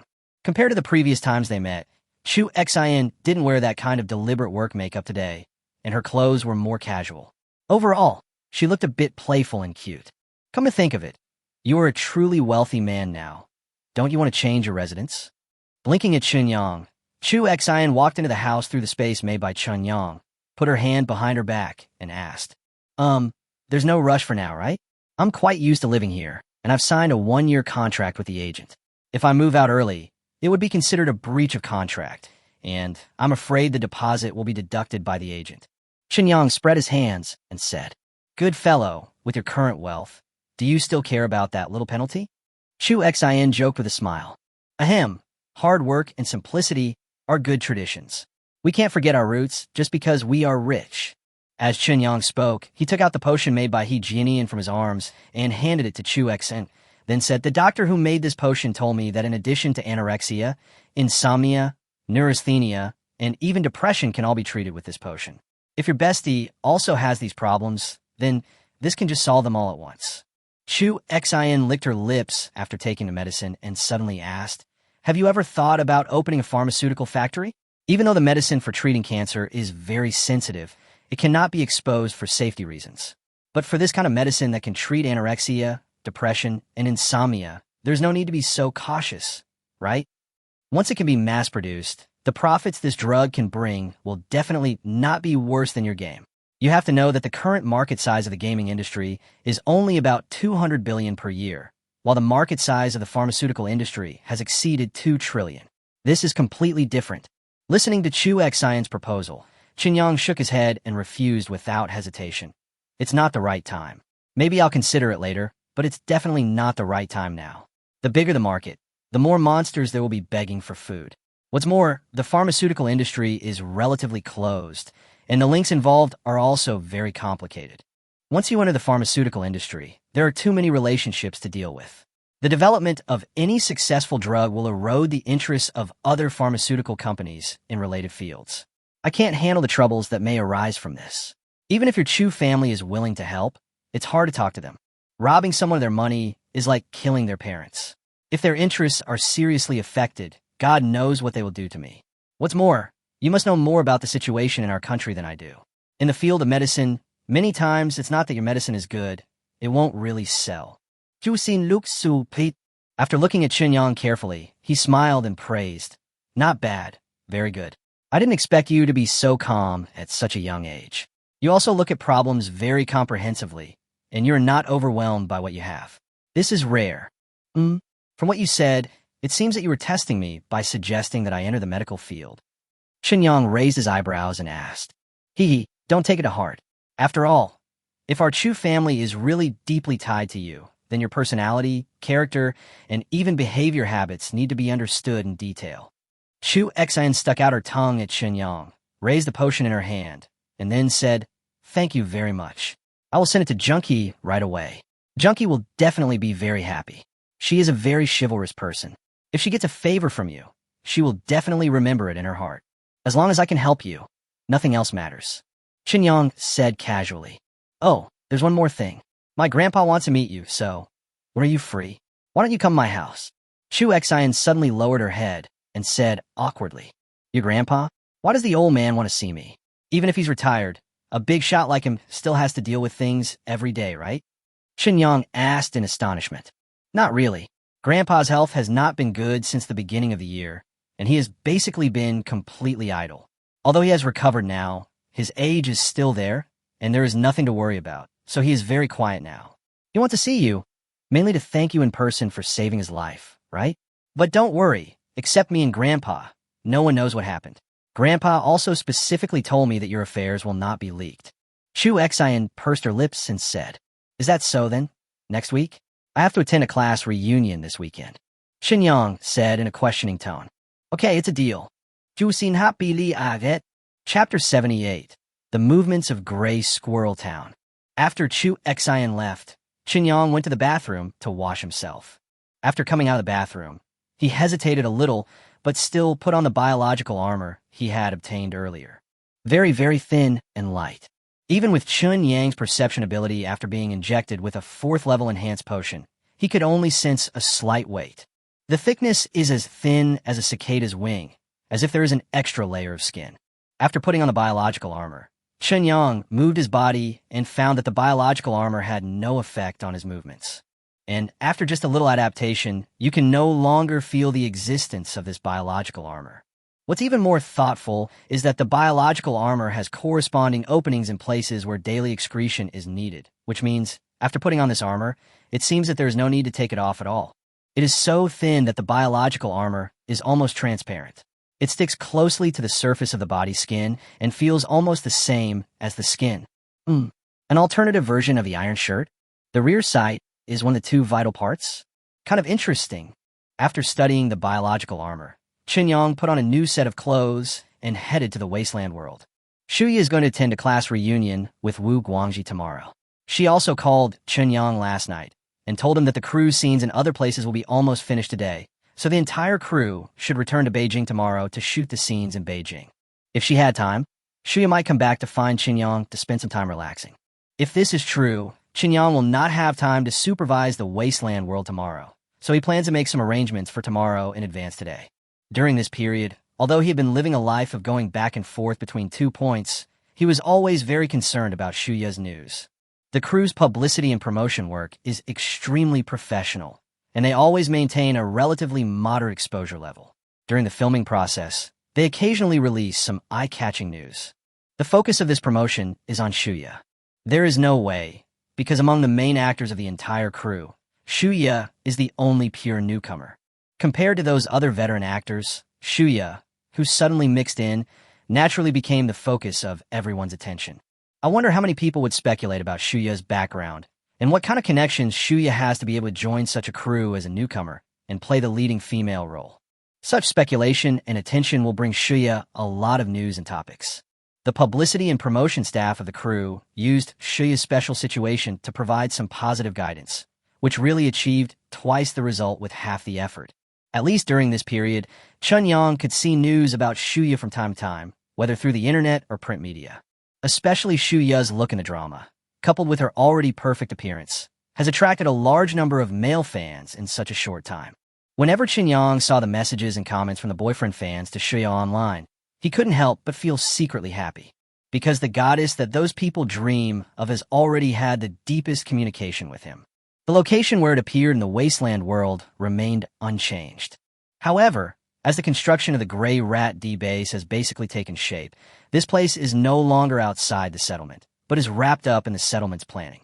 Therefore, Chunyang made special changes to the plan and temporarily added a plan for a single-family building at the location where he was crossing. When this standalone building is completed, a special order will be issued to the base, prohibiting anyone from entering the building. Then he will not have to worry about being disturbed during his crossing process. The sky is still gloomy. It's like there's a layer of haze that always covers the sky, making it very difficult for sunlight to penetrate. Since coming to the wasteland world, Chunyang has never seen even a sunny day in the wasteland world. According to Li Lu's explanation, this was because of the great catastrophe 10 years ago, in which tens of thousands of nuclear bombs plowed almost the entire planet, causing a large amount of radioactive dust to rise into the sky and attach to the atmosphere. After the catastrophe, the people in the wasteland world never saw true sunshine again. Although sunlight can still penetrate with difficulty, it is not direct radiation after all, causing the average surface temperature of the wasteland world to drop by at least 10 degrees compared to before the catastrophe. This is also one of the important reasons why a large number of crops cannot grow normally. Combined with the ubiquitous radiation, food production in the wasteland world has become difficult. Chunyang had previously asked Li Lu how long it would take for such radioactive dust to dissipate. Because if I remember correctly, the extinction of dinosaurs was caused by the impact of an asteroid, which caused a large amount of smoke and dust mixed with floating objects to merge into the atmosphere, causing absolute darkness on Earth for as long as a year and a half. During this year and a half of absolute darkness, 99% of all life forms on the surface died directly because they could not get nourishment from the sun. Although the current wasteland world is far from being in a state of absolute darkness, is unable to directly enjoy the sunlight. The longer the time is, the worse the ecology will probably become. We soon entered the base and saw the scale of the base for the first time. The construction of the first layer of the outer wall had already begun. According to Chunyang's idea, these original survivors of Grey Rat D will become the core force in his hands and will all live in the core area of the base. Use the first layer of exterior walls to separate the core area from the peripheral area. The construction of the outer area will change with the number of new people joining in the future. When a number reaches a certain threshold and is within the control limit of the core personnel of Grey Rat D, the construction of the second outer wall will begin. It should be a safer approach to expand the power of the base through digestion and accumulation in this way. On the way to his villa, Chunyang saw Li Lu communicating with several children with a serious face. These children are the hope of Grey Mouse D. In the wasteland world, every newborn is very precious and is entitled to preferential treatment and privileges in every settlement.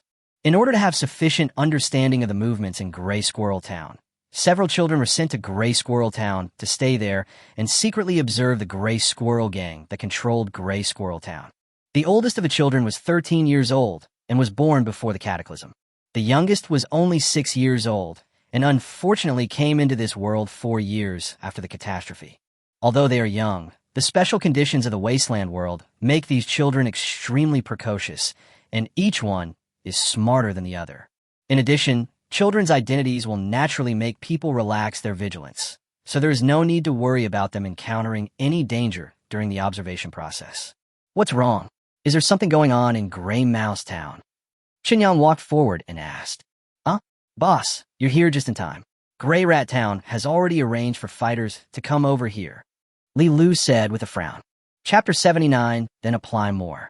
It's not time to collect taxes yet, is it? Why are they coming here now? Chunyang asked.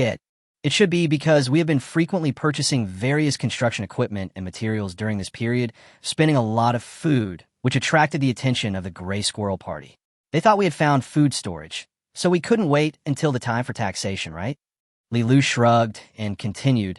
A few days ago, the Grey Squirrel Party seemed to want to arrange for combatants to come, but something happened temporarily, which delayed their action time. According to what Xiaofeng and his friends have learned, several members of the Grey Rat Gang were killed not far from Grey Rat Town. This was a slap in the face of the Grey Rat Gang, so the leader of the Grey Rat Gang was very angry and demanded that the murderer must be found. However, after so many days, there has been no progress in the investigation. The person who did it seems to be very powerful. The leader of the Grey Rat Gang has no patience to waste time, so he turned his attention back to our Grey Rat D. Chunyang couldn't help but raise his eyebrows and nodded. So, We should thank that unknown passerby. If that person hadn't killed a few members of the Gray Rat Gang, would we have had to face pressure from the Gray Rat Gang a few days ago? At the moment, that's true, Li Lu said with a smile. Although the situation seemed serious, neither Li Lu nor Qin Yang were actually that nervous. If there hadn't been these days of delay, the situation might still be a little troublesome, but after so many days of accumulation, all the members of Gray Squirrel D have been injected with the 3rd level strengthening potion, and Qin Yang himself has been injected with the 4th level strengthening potion. In terms of overall strength, they're simply not comparable to the Gray Squirrel Party. Even though the leader of the Gray Rat Gang should be a 5th level enhanced human, and even though the members of Gray Rat D had just been injected with enhanced potions of the corresponding grade and had not yet fully absorbed the potion's power, the overall strength comparison between the two sides was still greatly skewed. What's more, there's also Hegienian in the base. 9th level enhanced humans are basically invincible in front of such small and medium-sized settlements. Have we called back all the people we sent to Gray Rat Town? Since the Gray Rat Gang is starting to cause trouble for us, let's gather all the people together and don't give the Gray Rat Gang the opportunity to defeat them one by one. Shenyang Asket, they're all back. In order to avoid attracting attention to the surveillance of the Gray Squirrel Party, I only arranged for these children to go. The adults stayed at the base and were busy with construction. They were not arranged to be part of the surveillance team. Liluan Surat. Shenyang nodded, reached into his arms, used his clothes as a cover, and took out a few pieces of loose chocolate from the subspace. Then he handed the chocolates to the children with a smile and said, "You did a great job. This is an extra reward for you. It is not included in your salary."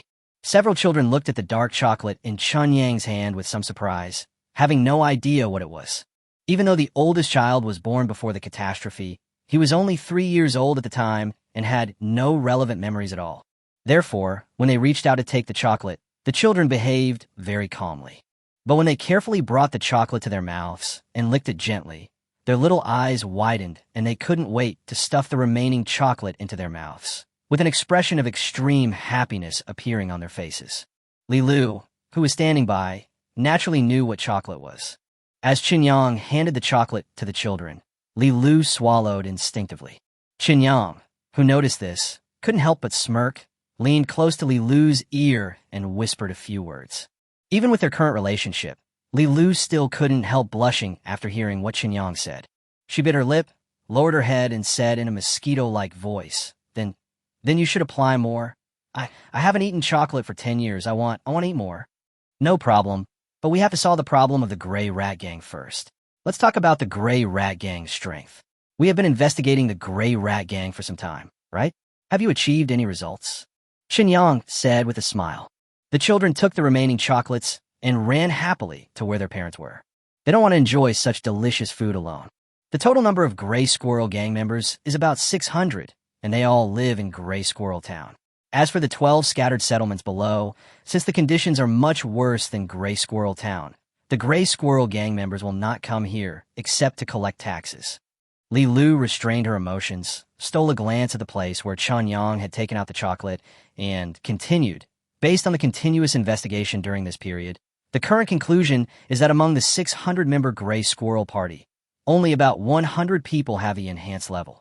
This is basically in line with the population pattern of Gray Rat Town. Gray Rat Town has a population of 10,000, and it can support about 100 enhanced people, which is a relatively normal ratio. There is no need to worry about the 500 ordinary Gray Rat Party members. Although they also have weapons, most of them are actually just cold weapons such as machetes. The number of guns owned by the Gray Rat Gang is about 200. Half of them belong to the enhanced people, and the other half are distributed to the ordinary Gray Rat Gang members. Most of the enhanced people are only at the 1st level. The number of 2nd-level enhanced people does not exceed 2 digits. In addition, there are 2 3rd-level enhanced people who are the right-hand men of the Gray Rat Gang leader. The leader of the Gray Rat Gang is a level 5 enhanced man. He probably doesn't have heavy firepower, but he seems to have an older Vulcan cannon with plenty of bullets. He bought it from the nearest medium-sized settlement. Because the weapon is so outdated that it can almost be considered an antique, the medium-sized settlement was quite generous when selling it to him. While listening to Li Lu's introduction of the Gray Squirrel Party strength, Qin Yang was silently comparing it with Gray Squirrel D's current strength in his heart. After Li Lu finished speaking, Yang couldn't help but frown and said, "In terms of enhanced humans, we do have an absolute advantage, but the 200 guns in the hands of the Gray Squirrel Party are really a bit troublesome. Level 3 enhanced humans definitely can't resist bullets, so we have to be careful. If the Gray Squirrel Gang comes in full force, it will indeed be very troublesome. But what I know is that the Gray Squirrel Gang doesn't take us seriously at all. The number of fighters sent here this time is only a few dozen, so we should be able to nibble away at the Gray Squirrel Gang bit by bit," Li Lu said with a smile. "In that case, let's gather everyone together and prepare a big gift for those members of the Gray Rat Party." Yang opened his mouth and gave orders. Chapter 80. The Gray Squirrel Gang is coming. At this time, just a few kilometers away from Gray Rat D, a team of about 30 or 40 people was rushing towards Gray Rat D in a disorderly manner. 30 or 40 people were all walking on foot, and at least 20 of them were only carrying machetes and homemade simple maces. The other dozen people were holding various types of guns. Most of them are pistols, and there are only 3 real automatic rifles. And they're all outdated weapons that have long been eliminated. Brother Hey, if I remember correctly, there are only about 200 people in Area D, right? Do we really need to make such a big fuss?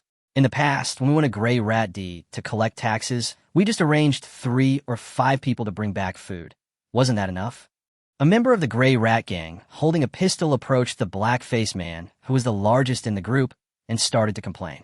The situation this time is different. Region D got a lot of food from somewhere. Boss suspects that it was probably the supplies prepared for the shelter before the catastrophe. So this time, we must not only take away all the food in Region D, but also find out the location of the shelter from Region D's mouth. You know, the shelters prepared before the catastrophe not only store a lot of food, but also a variety of other supplies, including weapons, medicines, and equipment in various fields. If we can get these supplies, our Gray Squirrel Party, maybe we could try to change our name," the black-faced man said coldly. The Gray Rat Gang member holding the pistol was stunned for a moment, but then an excited look appeared on his face. He said, "What do you mean? The boss wants to attack that medium-sized settlement? Great. The women there are much cleaner than those in our Gray Rat town." "Shut up." The black-faced man glared at the Gray Rat Gang member, and then scolded, "Don't ask what you shouldn't ask. Don't say what you shouldn't say. Otherwise, if you anger the boss, no one can protect you. What we have to do now is to complete the task assigned by the boss beautifully.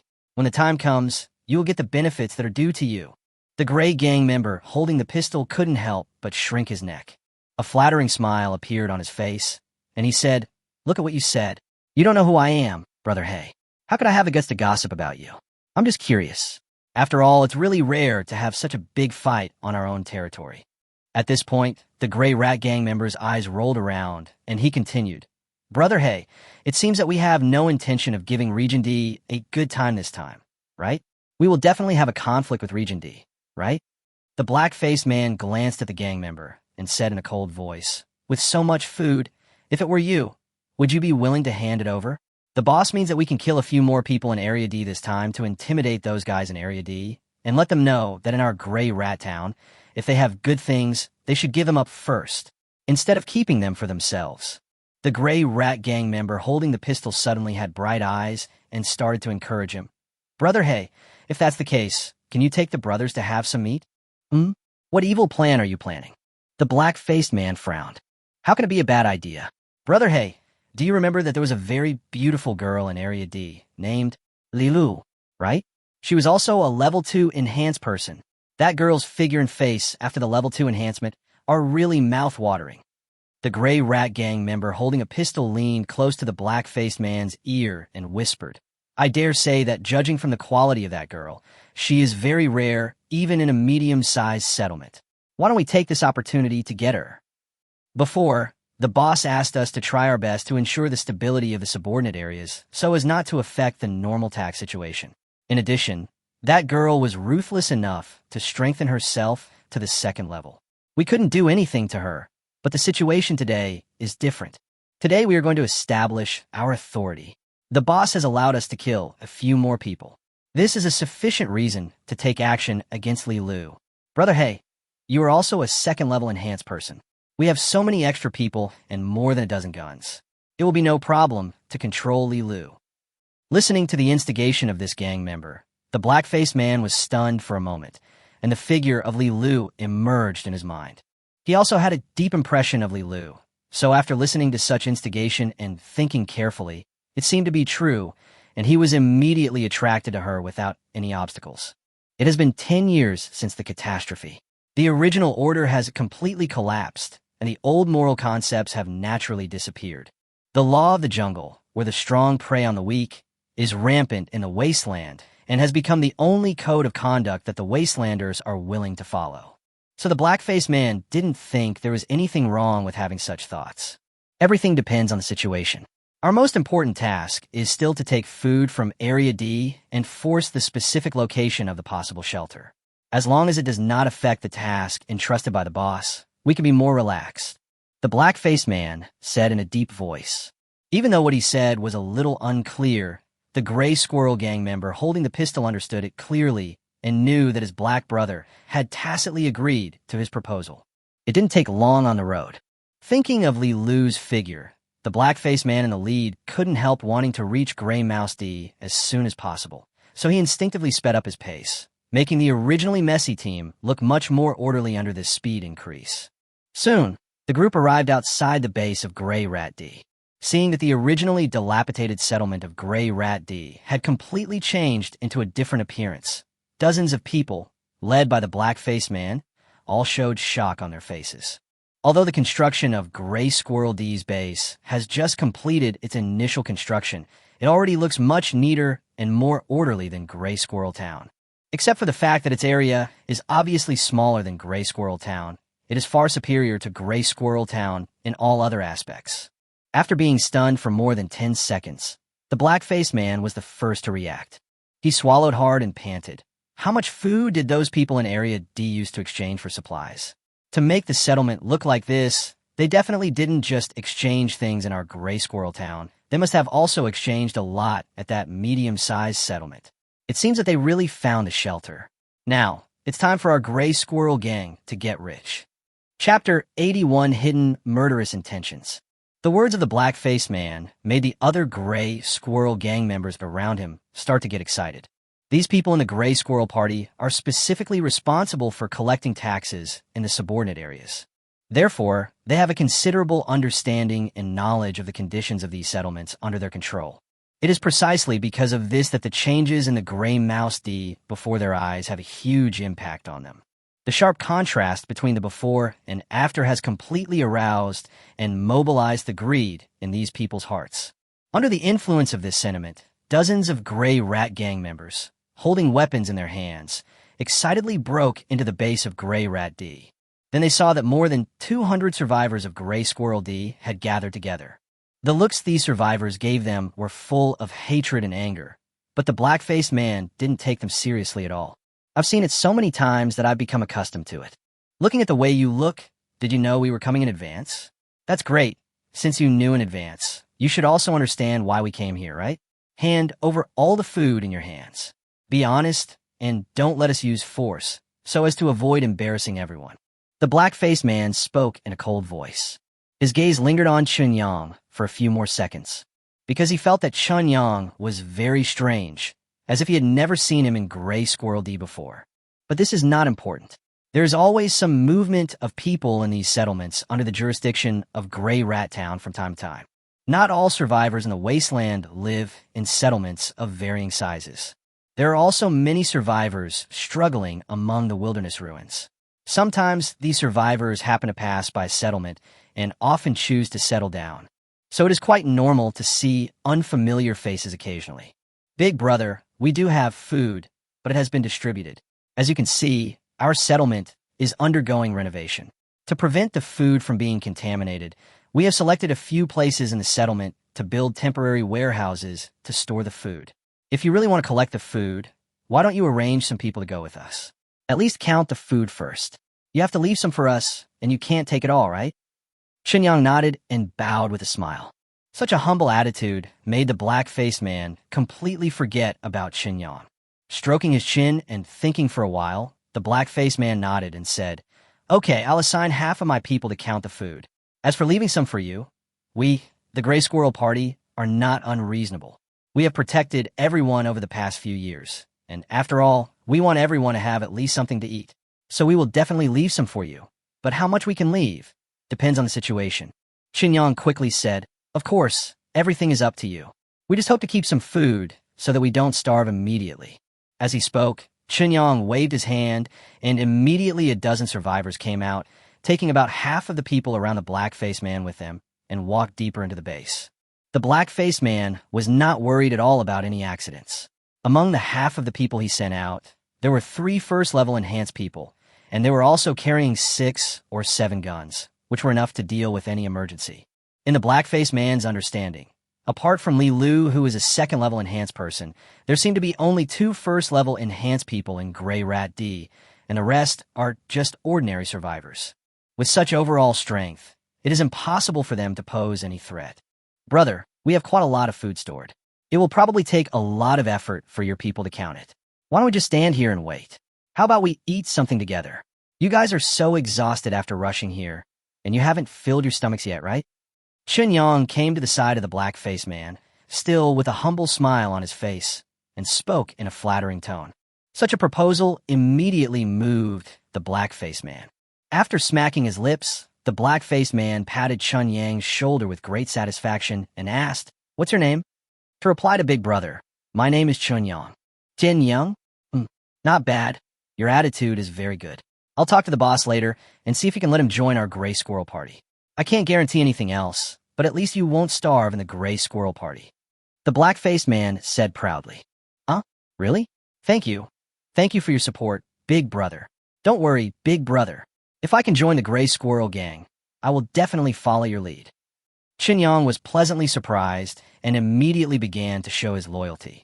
The survivors of Gray Squirrel D had already taken out a large amount of food from the nearest, newly built house.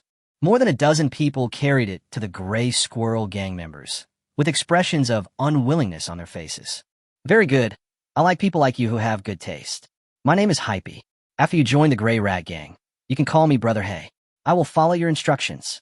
The black-faced man patted Qinyang's shoulder again, then looked at the dozen or so Gray Rat Gang members behind him who were beginning to spit, and scolded with a smile. "Eat, eat.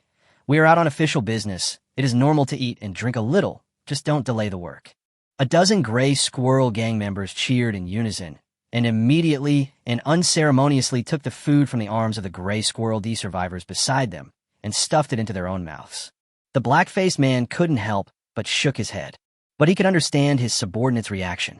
The ordinary members of the Gray Squirrel Gang don't have a very good life. Although it is better than the survivors in the settlements, there is still not much time to fill their stomachs. Therefore, such an opportunity to eat to one's heart's content is also an irresistible temptation for ordinary Gray Squirrel Gang members. "Qinyang, where's my share?" The black-faced man looked at Qinyang and asked. As the leader of this operation, the black-faced man knew that he would definitely be treated differently from others. Therefore, after seeing that the D area was treating other party members to quite sumptuous treats, the black-faced man naturally became more looking forward to the treat he would receive. "Your share." Qinyang leaned close to the black-faced man's ear, and his voice suddenly became much softer. The black-faced man instinctively turned his head towards Qinyang, but the next second, a heart-pounding sense of crisis suddenly surged into his heart.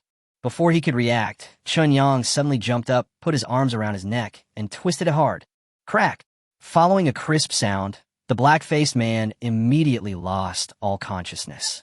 At the same time, the survivors in Area D who were originally holding food almost simultaneously threw all the food in their arms at the Gray Squirrel Gang members beside them. Taking advantage of the moment when the Gray Squirrel Gang members were confused, they all knocked them to the ground. It was not until this time that the Gray Squirrel Gang members were shocked to find that the survivors in Area D who had pounced on them were actually enhanced humans. Chapter 82, How Do You Want to Thank Me? With their deliberate planning and absolute strength advantage, these Gray Squirrel Gang members were easily dealt with by the survivors of Gray Squirrel D. They never expected to encounter such an unexpected situation. They never expected that people from Area D would dare to attack them. This is completely contrary to their perception.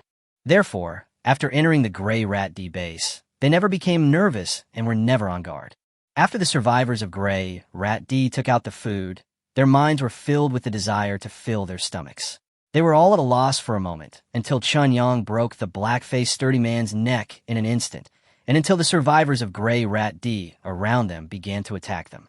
My brain even froze on the spot, and I didn't understand what was going on. But there was no way the people of Grey Mouse D would give them any time to think. We have made so many preparations just to catch them off guard. Now that the goal has been achieved, of course we will kill them directly. Having been oppressed by the Grey Rat Gang for too long, they now finally have the power to resist. The survivors of Grey Rat D are extremely excited, and several of them are surrounding each other, madly venting the hatred that has been accumulated in the past. After Chun Yang broke the black-faced sturdy man's neck with both hands, he looked at his exhausted body with his eyes wide open, and his stomach instinctively churned. This is his first time killing someone. During these days in the wasteland world, he was only planning the construction of the base, and he had never gone out to face the zombies and alien species outside. Not to mention a living person, killing someone doesn't feel good. Moreover, Chun Yang discovered that even though he had made sufficient preparations and possessed an absolute advantage in strength, he would still feel extremely nervous after actually killing someone. Affected by this emotion, his stomach felt a slight cramp, which made him feel like vomiting. Of course, this feeling was not too strong. Chun Yang just dry-heaved a few times, but did not actually vomit. First time killing someone, Li Lu came to Chun Yang's side, reached out, and held Chun Yang's head in her arms, and asked softly, "Yes, I originally thought it wouldn't be a difficult task, but I didn't expect. It seems I thought it was simple. Chun Yang smilet bitterly. It's normal. You'll get used to it. To survive in this world, you either kill or be killed. You have to adapt. Zombies and alien species are scary, but they are incomparable to humans. In the wasteland, the most dangerous people are always the same kind." Li Lu stroked Chun Yang's hair and comforted him. "You'll get used to it, but do you really need to get used to this kind of thing?" Chun Yang took a deep breath on Li Lu's chest. The fresh scent made his brain clearer. He signaled Li Lu to loosen her arms around his head. After standing up straight, he said loudly, "Arrange a few people to check whether the dozen or so Gray Squirrel Gang members who were taken away earlier have been dealt with." "Yes, boss." Someone immediately agreed, turned around, and ran deeper into the base. There aren't many people coming with the Gray Squirrel Gang this time, and their strength is very limited. We don't need to waste so much food. Even if we surround and kill them directly, they are definitely no match for us. Li Lu spoke up, "But they have guns. If we surround them directly, they will panic and shoot randomly. Even if it's just stray bullets, it may cause casualties on our side. The threat of those guns is too great. We must treat it with caution. Use some things as bait to make them relax their vigilance, and then we will launch a sneak attack. The method is simple, but very effective. It is a good deal to be able to use some food as a price to ensure that our people will not suffer casualties." Chun Yang spoke. Li Lu curled her lips, as if she disagreed with Chun Yang's idea. "Why? Do you think human life is less valuable than food?" Chun Yang turned his head to look at Li Lu and asked, "Boss, before you showed up for any settlement, food was much more valuable than life. Human life is the cheapest thing in the world," Li Lu said while biting her lip. "You also said that was before I showed up. I have no control over what this place was like before. But after I came here, I have to set the rules. Everyone in our base is my employee and is responsible for me. Everyone is my most precious asset, and their lives are far more important than food." Chun Yang narrowed his eyes and continued, "In the future, before our base makes any plans or prepares to take any actions, we must reach a consensus that all plans and actions must ensure the personal safety of the participants. If the danger is too great, we would rather give up the action or plan than let our people die in vain." A look of surprise appeared on Li Lu's face. After staring at Chun Yang for a long while, he suddenly bowed to Chun Yang and said seriously, "Boss, on behalf of all the members of Gray Squirrel D, thank you." "Thank me? I think we can find another way," Chun Yang said with a wicked smile. Li Lu blinked and grabbed Chun Yang's arm. "Then I'll thank you in another way. I hope the chocolates you have with you are enough." "That's definitely enough. But let's go to the villa later. Let's eat up all the members of the Gray Rat Gang. It won't take long for the Gray Rat Gang to notice the problem. We have to make some preparations in advance to deal with the Gray Rat Gang's next move." Chun Yang spoke. "What are you going to do?" Li Lu asked. He Jianian is unwilling to help. According to him, we have acquired a lot of power in recent times. If he is still needed to deal with the Gray Squirrel Gang, he will doubt whether the decision to cooperate with us is correct. Chunyang shrugged and continued. So we can only rely on ourselves to deal with the Gray Rat Gang. When Gray Rat Town notices the problem, the next wave of people coming will definitely be the main force of the Gray Rat Gang. Even the Gray Rat Gang's Fifth Order enhanced human leader may lead the team himself. But the Gray Rat Gang can't come out in full force. They have to leave enough people behind to ensure that Gray Rat Town doesn't get into trouble. And even if they realize something is wrong, because these people didn't go back, it would be hard for them to change their impression of us, Gray Rat D. So it's best for us to ambush them on the road and catch them off guard. Lilu nodded and said, Boss, just make the arrangements. We will listen to you. Don't worry. It will take some time for them to notice the problem. This time is enough for you to thank me. Shenyang Chuklet. Chapter 83. Small people have big ambitions. In Gray Squirrel Town, the leader of the Gray Squirrel Gang stood at the entrance of Gray Squirrel Town with a serious face. Surrounding him were several sturdy Gray Squirrel Gang elites, all of whom were second-level enhanced humans. Unlike ordinary Gray Squirrel Gang members, the number of second-level enhanced Gray Squirrel Gang elites is very small. They're the core force of the Gray Squirrel Gang used to deter and control subordinate settlements. The reason why the entire Gray Squirrel Gang has only 2 third-level enhanced people and less than 10 second-level enhanced people when it has 600 members is not because the Gray Squirrel Gang cannot afford the enhanced potion, but because the Gray Squirrel Gang's normal food source can only support such a large team of enhanced people. That's right. Not only does the Gray Squirrel Town have a population of more than 10,000, it also controls 12 small settlements with a total population of more than 3,000.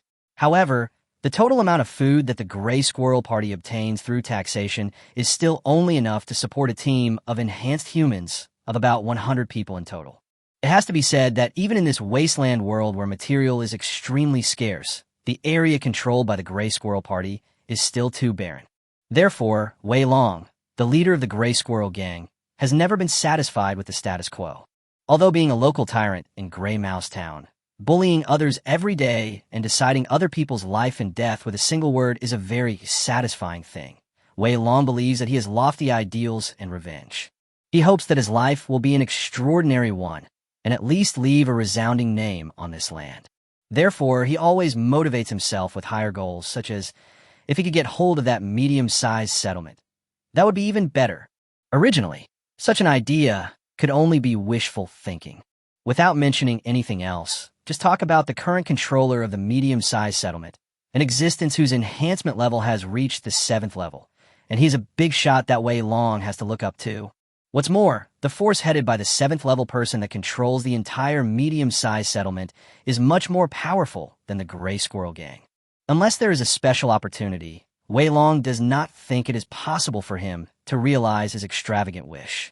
But now, the opportunity of his dreams has appeared.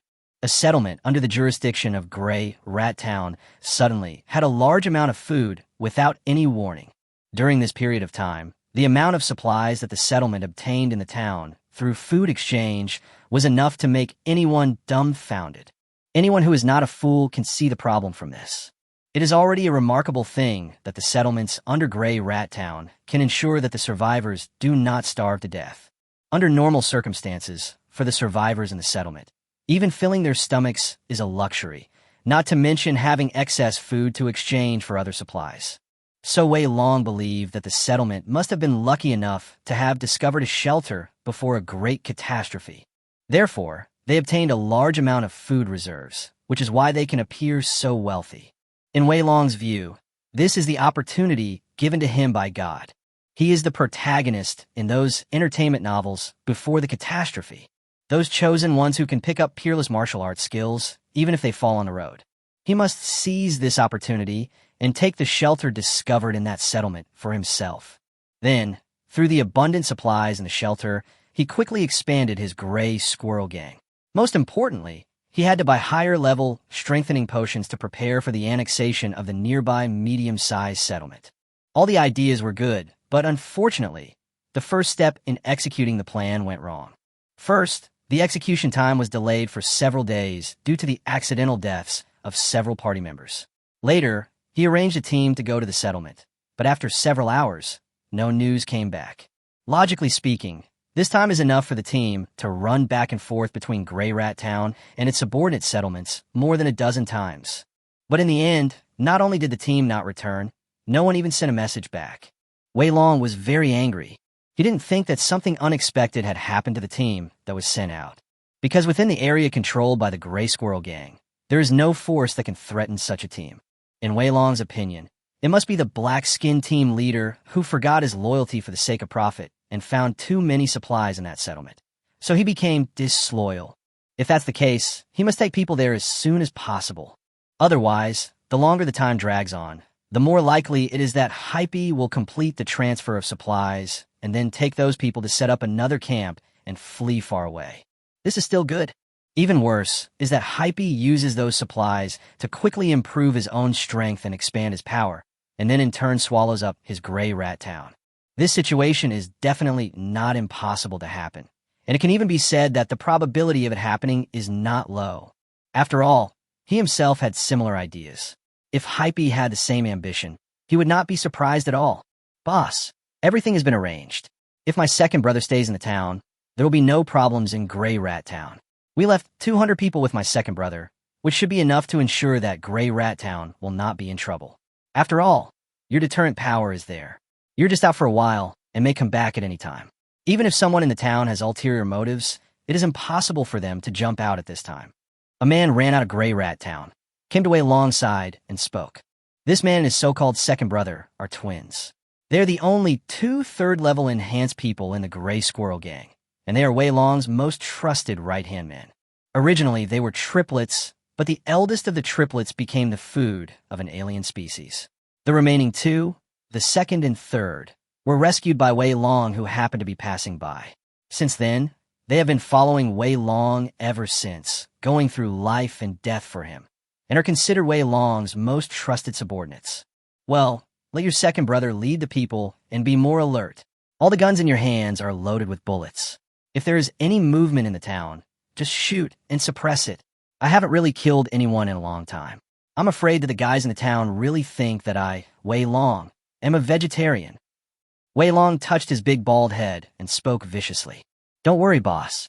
Second brother knows what's going on. The man said with a grin. Of course I am confident in you two brothers. Of all the Grey Rat Gang, I'm the only one who can be confident in you two. If everything goes well in this operation, we won't have to stay in a small place like Grey Rat Town anymore. By then, let alone strengthening humans, even evolving humans, maybe we can have a chance. Wei Long squinted his eyes and said, then he stretched out his hand and waved his arm vigorously, shouting loudly, Brothers, let's go. Chapter 84 Ambush. Due to the importance of this operation, Wei Long brought 300 people and headed towards Grey Rat D. However, most of these 300 people were just ordinary Gray Squirrel Gang members, and they were simply unable to keep up with Wei Long's pace. Wei Long was anxious, worried that if he arrived too late, Hype would escape again. So he moved forward very quickly, so that not long after leaving Grey Rat Town, the entire team was stretched into a long line. Boss, we're traveling so fast that it is hard for the brothers to keep up. The team is so long. I'm afraid it is easy to be ambushed, right? The man who followed Wei Long closely came closer to Wei Long with great effort and spoke. Even with his third-order enhanced strength, he felt it was not easy to follow his boss, let alone those ordinary Gray Squirrel Gang members behind him. The first and second-level enhanced humans are fine. After all, their physical fitness has been comprehensively enhanced. Even if their speed cannot keep up, their endurance can allow them to slow down as much as possible. But those ordinary Gray Squirrel Gang members really suffered a lot. Not only was his physical strength not up to par, his speed and endurance were also far behind. And because he was not full, he was always in a state of relative hunger and fatigue. Rushing along at such an extreme speed was really a death sentence. Ambush. Who dares to ambush us? Who has the ability to ambush us? Those settlements of our subordinates? I'll lend them some courage. If we didn't need manpower to carry the supplies, the two of us would be enough for this operation. So let the brothers behind figure it out on their own. If you can't keep up, just walk slowly. We'll go and solve the problem first, and then they can go over and do the hard work. Wei Long snorted coldly, and then said, Hey Pai must have betrayed me. Otherwise, he wouldn't have stayed away for so long. What we need to do most now is to hurry over there, so that Hey Pai won't run away with the stuff. Every second we delay is giving Hey Pai time to escape. Okay, I get it, boss. The man gritted his teeth, knowing that he couldn't persuade his boss to change his mind, so he could only try his best to continue to follow his boss. After a while, Wei Long and his third-level enhanced man had already left the other members of the Gray Squirrel Gang behind them to the point where they could no longer be seen. Even those second-level enhanced people who were still trying hard to follow could only see some blurry images from a distance. Wei Long didn't care about it, because the Gray Mouse D appeared in his sight.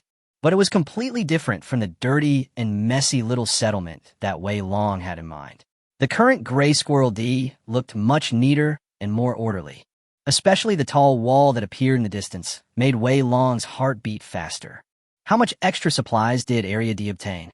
In such a short period of time, they completely renovated the settlement? It's really eye-catching. With his emotions agitated, Wei Long couldn't help but quicken his pace. But at this moment, gunshots rang out. Countless guns suddenly appeared from behind the mounds on both sides, and the muzzles were pointed at Wei Long and the third-order enhanced man, spitting out flames fiercely and unreasonably. Da. Even though it is an antique that has long been eliminated, it is a fully automatic rifle after all. As long as you are not stingy with the consumption of bullets, its firepower is still very fierce. The third-level enhanced man didn't even make any reaction and was shot into a sieve by the dense rain of bullets. Wei Long was not killed on the spot. The reaction ability, body speed, and muscle strength of a fifth-level enhanced person are far superior to those of a third-level person. Therefore, facing the first wave of bullets, although Wei Long dealt with it extremely awkwardly, he at least survived. But this lucky escape did not make Wei Long happy, because he was actually ambushed in the area he controlled. Are you kidding me? Has this world gone crazy? Although he is a fifth-level enhanced human, ordinary gunpowder weapons can still pose a threat to him. He could withstand only ordinary pistol bullets, relying purely on his muscle strength. But when faced with automatic rifle bullets, there is no better way. If one wants to be immune to the lethality of this kind of individual gunpowder weapon simply by relying on physical strength, then one must have a strengthening level of at least level 7. It is said that when a person reaches the 9th level of enhanced human, not only this kind of individual gunpowder weapon, but even the anti-material sniper rifle will find it difficult to cause fatal damage to the 9th level enhanced human. He Jianyan's efficiency needs to be improved. We have been trying to buy weapons from him, but we haven't received them yet. As a result, we can only rob the Gray Rat Gang of their guns and then deal with them. This is really troublesome. If the weapons we bought before could be fully armed, we wouldn't have to be so cautious when dealing with the Gray Rat Gang. Qin Yang stuck his head out from behind a mound not far away, looking at Wei Long, who was still jumping around in the hail of bullets, and couldn't help shaking his head. There's nothing we can do about it. If we want to buy weapons, we can only get them from that medium-sized settlement for now. But that medium-sized settlement has very strict control over weapons, so even He Jianian has to put in a lot of effort. I heard that the reason why the leader of the Gray Rat Gang was able to get a lot of weapons to form the Gray Rat Gang is because he has a close relationship with a prominent figure in that medium-sized settlement. The Gray Rat Gang is actually a peripheral force of a prominent figure in that medium-sized settlement. Li Lu on the side began to explain. Really? If we swallow up the Gray Rat Gang, wouldn't that mean we are offending that medium-sized force? Qin Yang was shocked. He really didn't know about this before. It looks like that, but there's no need to worry too much. The forces that control that medium-sized settlement are not united internally, and there are all kinds of dirty things going on. If the Gray Squirrel Gang is eliminated by us, there will definitely be people in that force who will be happy to see it happen. Li Lu smiled and continued. So even if the other party wants to retaliate, it won't be possible to reach a consensus within the faction in a short period of time. We always have to balance and coordinate internal conflicts. As for us, as long as we have time, we can develop and improve rapidly. By then, who knows who will swallow whom? Qin Yang frowned and said, It seems that I have to have a good talk with He Jianian. Since it is a cooperation, he must provide us with sufficient support. He can't just take advantage without doing any work. As he spoke, seeing that although Wei Long was injured in the hail of bullets, he was still full of energy and began to rush towards the mound. Qin Yang took a deep breath and took the initiative to meet him. Chapter 85. Ridiculous Battle. After all, Wei Long is a 5th-level enhanced person. Among the current Gray Rat D, except for Chun Yang, who is a 4th-level enhanced person, Li Lu's current third-level enhancement makes him the second best person in Grey Rat D. As for the absorption speed of the strengthening potion, Li Lu cannot be as fast as Chun Yang's, so he still cannot inject the fourth-level strengthening potion. However, compared to other members of Grey Rat D who were injected with third-level strengthening potions, Li Lu's absorption of the potion has reached the end after all, so she is stronger than other members of Grey Rat D. Even so, there is a huge gap between Li Lu and Wei Long, who is at the 5th level. Therefore, facing the rushing Wei Long, of course only Qin Yang can take the lead. The gap between the 4th and 5th levels is at least within an acceptable range. What's more, Chun Yang was wearing a biological armor with amazing defensive capabilities. Even with the strength of a 5th-level enhanced person, it would be impossible to break through the defense. The only drawback is that Chun Yang has always been an honest child since he was young. I have very little experience in fighting with others, so naturally, I don't have any so-called combat experience. Therefore, after blocking Wei Long head-on, Chun Yang was unsurprisingly at a disadvantage. At the same time, as Chun Yang and Wei Long got into a fierce battle, the previous dense gunfire stopped immediately. The members of Grey Rat D didn't have much experience in holding guns. At such a close distance, Chun Yang and Wei Long kept changing positions with each other. They were worried that they might accidentally injure others while firing. As a result, the pressure Chun Yang faces is naturally greater. After Wei Long realized this, he simply curled up and fought with Chun Yang. The gunshot wound on his body was quite serious, but it was not to the point where it affected his movements. After realizing Chun Yang's level of enhancement, although he was very surprised, looking at the reactions of others, he could judge that Chun Yang's status should be extraordinary. So if you want to leave here alive, the best way is to capture Chun Yang alive and take him hostage. Are you guys stupid? Shoot. Have you forgotten what I'm wearing? Just don't shoot me in the head. I'll be fine. Lower the gun. Shoot. He was easily suppressed by Wei Long. Although the biological armor's defense prevented Wei Long from causing any harm to him, the feeling of just being able to passively take the beating was still too bad. When he heard the gunshot stop again, Chun Yang was naturally a little overwhelmed and couldn't help shouting loudly. The people who heard the shouting finally reacted. The biological armor brought by He Jianian was not a secret in Grey Rat D. It was just that they were so concerned about the situation that they forgot about it when they saw Chun Yang and Wei Long fighting each other. Da-da-da-da-da. The gunshots rang out again. And because the distance is much closer than before, the hit rate of this firing has obviously been qualitatively improved. Wei Long was not mentally prepared at all for this and was caught off guard. In an instant, countless bullet holes appeared on his body. Although the powerful muscle strength prevented the bullets from penetrating Wei Long's body and they were only embedded in his muscles, the pain was real. What's more, the more wounds caused by bullets, the more serious the problem of blood loss would be. Less than half a minute after the gunshots rang out again, Wei Long was stunned. Why? You're not afraid of bullets? Looking at Chun Yang, who was so close to him, who was also surrounded by the rain of bullets, and whose enhancement level was not as good as his, but was unharmed under the cover of the rain of bullets, Wei Long felt completely broken. Are you stupid? There's something in this world called a bulletproof vest. Chun Yang, who had been shrinking his neck to protect his head, kicked Wei Long to the ground angrily. He was beaten badly just now. Although he was not injured because of the protection of the biological armor, Chun Yang was still very unhappy because he was beaten to the point where he had no power to fight back. It seems that after returning to my own world, I have to find time to learn fighting skills. Otherwise, there will be many opportunities in this wasteland world where you will need to use your fists. It's not possible that I would get beaten up every time I meet someone of similar strength, right? How can he live like that? He is not a masochist. If he was beaten right at the start of a team fight, wouldn't he become a team tank? This didn't fit his aesthetic.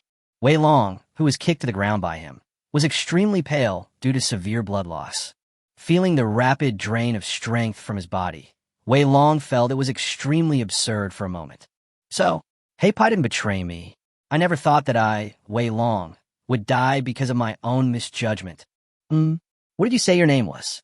Chun Yang was stunned and asked in astonishment. You don't know my name? You live in the territory of Gray Squirrel Town, but you don't know my name? Even when he was near death, Wei Long still became angry when he found out that Chun Yang didn't know his name. Why do I have to know your name to live in Gray Squirrel Town? Chun Yang looked puzzled. Because I'm the ruler of Gray Squirrel Town. I'm a master of Gray Squirrel Town. I can decide the life and death of everyone in Gray Squirrel Town. Seeing Wei Long's excited expression, Chen Yang impatiently kicked Wei Long in the face. Bow. Stop talking nonsense. Just tell me your name. What's the point of all that nonsense? Chen Yang said, rolling his eyes. My name is Wei Long. It's really a spicy noodle name. I thought I heard it wrong. Forget it. I don't want to waste time talking to you. Xiaolu, give me the gun. I'll kill him. Chen Yang turned and said to Li Lu. Boss, aren't you feeling uncomfortable? Li Lu took an automatic rifle, handed it to Chen Yang, and asked, You have to do it, even if it's uncomfortable. Just like you said, living in this world means either killing or being killed. You have to get used to it. If you don't want to be killed, you have to learn to kill. As Chen Yang spoke, he raised his automatic rifle and pointed the muzzle at Wei Long's head. Being so close to death, Wei Long suddenly realized that he didn't feel fear at all. He originally hoped that his life would be an extraordinary one, and at least leave a resounding name on this land. But the reality is, let alone leaving a name in this land, even in the territory of Grey Mouse Town, there are still people who don't know his name. His life was so boring, so pathetic. The sound of bullets spitting out was heard, and Wei Long's head was directly smashed into pieces like a watermelon. Chapter 86, One-Sided Massacre. After he had emptied the entire magazine of bullets, Chen Yang finally released the finger that was pulling the trigger. His face looked a little ugly, and the feeling in his stomach was even stronger than when he broke the black man's neck with his own hands. He threw the automatic rifle directly to the ground, then turned around and bent over and finally vomited. Wei Long's head was blasted to pieces by a volley of bullets. The mixture of red and white liquid, accompanied by a peculiar fishy smell, made Chen Yang feel very uncomfortable. In addition, the scene was too bloody. If someone who had not experienced it suddenly saw such a scene, he would be greatly shocked. Some people often develop psychological illnesses once they return to normal society after participating in a real war. It is because I have seen too many scenes like this, and the stimulation I have received is too severe, which has caused a certain degree of psychological barriers. Of course, Chen Yang knew the feeling of killing someone with his own hands, and it would definitely affect his emotions. This will cause stress, both physically and psychologically. But he still has to do this because he wants to build his own base in this wasteland world, and similar things will definitely happen frequently in the future. He had to get used to the feeling of killing and the way of dealing with it violently. There are no laws or morals in this world. The only rule is the survival of the fittest. Although being a strong person may lead to a bad death, being a weak person will definitely lead to a bad life. If one has to choose between living a miserable life and dying a miserable death, Chen Yang doesn't think there is any difficulty in making this choice. Only by living a glorious life can you die generously and calmly. After vomiting for a while, Chen Yang finally felt better. He took another look at Wei Long's head that was beaten to pieces, and his stomach, which had already vomited everything, began to move violently again. To fully adapt to this feeling of blood and killing, it will take some time. The people we arranged on the road should have already started, right? The gunshots here are quite loud. Although those gray rat gang members are a bit far away, they should still be able to hear them. Gently rubbing his stomach, Chen Yang straightened up and asked, Don't worry, as soon as we heard the gunshots, they would definitely attack at the same time. Our people are all at the level of third-order enhanced people, and their hearing is much better than that of ordinary people. If we attack suddenly in an ambush, there will definitely be no problem if we are careful and unintentional. Li Lu said confidently. In fact, this is true. Hundreds of Gray Squirrel gang members used all their might to try to keep up with Wei Long, who was in the front. As a result, the team of several hundred people was divided into several different echelons. The second-level enhanced humans were closest to Wei Long, followed by a group of first-level enhanced humans, and at the end were, of course, the ordinary Gray Squirrel gang members. This not only further divided the power of the Gray Squirrel gang, but also caused them to be out of breath in their pursuit of catching up with their boss. Their physical fitness was greatly affected, and their combat effectiveness was naturally reduced even more. Although the survivors of Grey Rat D were at a disadvantage in terms of numbers, every survivor had completed the injection of the third-level strengthening potion. Even if there is no time for digestion and absorption, the body's strength has exceeded the limit of the second-level enhancement. They were already in a state of division and ambush, and they were well-rested and waiting for the enemy to tire themselves out. Their ambush on this group of gray squirrels was very successful. The Gray Squirrel gang members were unable to organize an effective counterattack and fell into disarray under the attack of the survivors, Gray Squirrel D. After all, they're just a mob. They gather together because of the situation and usually live a life of bullying. Their cohesion is almost negligible, and their so-called combat quality is close to negative. Once they encounter a more difficult situation, they naturally will not have much will to resist. Faced with the sudden attack from the survivors of Gray Rat D, the scene quickly turned into a one-sided massacre. Even those Gray Squirrel gang members who had guns in their hands wished they could just throw away their weapons to reduce the weight and allow themselves to run faster. But they had exhausted all their energy from rushing to get there before, and now they wanted to run away desperately.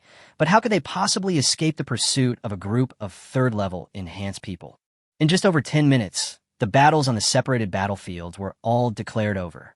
At this time, Qinyang had already rushed over accompanied by Li Lu and several other survivors of Gray Rat D. Seeing that the members of Gray Rat D who had ambushed here in advance were cleaning up the battlefield, Qinyang took a deep breath and tried his best to appear calm and composed. The scene was somewhat tragic. The survivors of Gray Squirrel D were full of hatred for the Gray Squirrel gang members. They were often bullied, humiliated, and even suffered other worse situations. Therefore, when faced with the opportunity to retaliate against the Gray Squirrel gang members, their actions seemed a bit extreme. None of the Gray gang members' bodies were left intact. All kinds of broken limbs were everywhere, forcing Qinyang, who had just emptied his stomach, to use great willpower to control himself. All the members of the Gray Rat Party have stayed, right? Did anyone escape?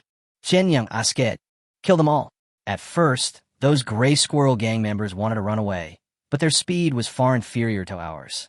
There was no way they could outrun us. Later, they realized this problem and wanted to gather together to fight us to the death, but it was too late. This battle was a great pleasure. These Gray Squirrel gang members usually bullied us so much, and now they finally got rid of their anger. A survivor of Gray Rat D, who was in charge of the team, came up to Qinyang and said happily, "Just kill them all, so that no one can run back to Gray Mouse Town to report the news." "Have you asked how many forces are left in Gray Mouse Town?" Qinyang continued to ask. "Yes, boss. We deliberately left a few people alive and questioned them carefully. The conclusions they got were almost the same, so they should be true, so we killed them. According to them, there were only about 200 Gray Rat gang members left in Gray Rat Town, no level 2 enhancers, only more than 30 level 1 enhancers, and a level 3 enhancer leading them. These, plus the ones we just killed, are almost the entire strength of the Gray Rat gang." The survivor replied excitedly, "Very good. Gather the people. Let's kill all the remaining Gray Rat gang members in one go. Then we will directly occupy Gray Rat Town. Let Gray Rat Town become the first satellite base of our main base. After the goal is completed, I will give everyone a month's worth of food supplies as an extra bonus." Qinyang waved his hand and gave the order in a loud voice. Long live the boss. All the Gray Squirrel D survivors around cheered. Everyone started to pack their equipment with great motivation, and then marched towards Gray Mouse Town with high spirits. Chapter 87. I got used to killing people. At this time, the atmosphere in Gray Rat Town seemed a little tense. As Wei Long left Gray Rat Town with a large number of people, the third-level enhanced person left by Wei Long to look after the house directly arranged the remaining Gray Rat Party members to patrol Gray Rat Town in groups of 2. In order to make this patrol have sufficient deterrent power, the third-level enhanced person who stayed behind carried out centralized deployment. There are a total of 102-person patrol teams, and each team will have one person holding a gun. The other person was holding a machete, ready to deal with any possible emergencies at any time. In fact, under normal circumstances, nothing would happen. The Rat Gang has ruled Rat Town for several years. During these years, the Rat Gang has established a very solid ruling foundation and a notorious reputation. It is unlikely that the survivors of Gray Squirrel Town would have the courage to resist the rule of the Gray Squirrel Party. But special cases require special treatment. Wei Long took at least 60% of the Gray Squirrel Gang away, and the number of people left in Gray Squirrel Town was obviously insufficient. If someone planned to take the opportunity to create chaos at this time, it would indeed be troublesome. So there's no harm in being cautious. If for some reason The third-level enhanced person who stayed behind to look after the house always felt a little uneasy, as if something bad was going to happen. The last time they felt this kind of palpitations was when the three brothers encountered an alien species. That time, the eldest of the three brothers left him and his third brother forever. I hope I'm just being too concerned this time. In the area controlled by the Gray Squirrel Gang, no one can pose a threat to Boss Wei Long. The third-level enhanced person who stayed behind silently encouraged himself in his heart, looking at the most beautiful women in Gray Mouse Town who were specially selected by him. He felt no emotion for a moment. He waved his hand irritably, signaling the women to disappear from his sight quickly. Then he put on his clothes again, picked up his large-caliber pistol, turned around, and left the house. He decided to patrol the town until Boss Wei Long and his men returned triumphantly, and then he would indulge himself. As for now, the strong feeling of uneasiness made it impossible for him to concentrate even if he was enjoying himself, and he really couldn't feel any pleasure. As a result, I had just walked out of the house and had not yet decided which direction to patrol when I suddenly heard gunshots not far away. His heart tightened, and the third-level enhanced human instinctively rushed towards the direction of the gunshot. After a while, this third-level enhanced man saw the bodies of several Gray Rat Gang members, as well as a round head, thrown casually on the side of the road. Even though the head had been beaten to pieces, this third-level enhanced man could still recognize it from the brows. It was the head of Boss Wei Long. Boom! This third-level enhanced man felt his brain go blank all of a sudden. Boss Wei Long is dead. Boss Wei Long, who possessed the fifth-order enhanced power, just died like that. What happened? He was not given any time to think. Just as he was stunned by the shock, a figure suddenly rushed in front of him, and the muzzle of a pistol was pointed at his head. The muzzle of the gun had obviously just fired a bullet, so the temperature was extremely high. The moment it hit his forehead, it woke him up from his daze. His body tensed up immediately, and he subconsciously wanted to beg for mercy, but he never expected that the other party would not even give him such an opportunity. Bang! The gunshot rang out, and the third-level enhanced man's eyes went dark, and he instantly lost all consciousness. A shot shattered the head of the third-level enhanced man, and Qinyang continued to adapt to the uncomfortable feeling. In order to get familiar with the state of killing as quickly as possible and get used to facing these bloody scenes, Qinyang did not hide behind in this operation against Gray Rat Town, but took the lead. People must be a little harder on themselves. Otherwise, if they always remain comfortable and hide in their comfort zone, they will be ruined in no time. Without even looking at the corpse of the third-order enhanced man, Qinyang strode forward and continued to look for the Gray Rat Gang members in Gray Rat Town. Many survivors of Gray Rat Town were watching this scene coldly. They did not show any emotional inclination towards Qinyang and others' efforts to find and kill the Gray Rat Gang members.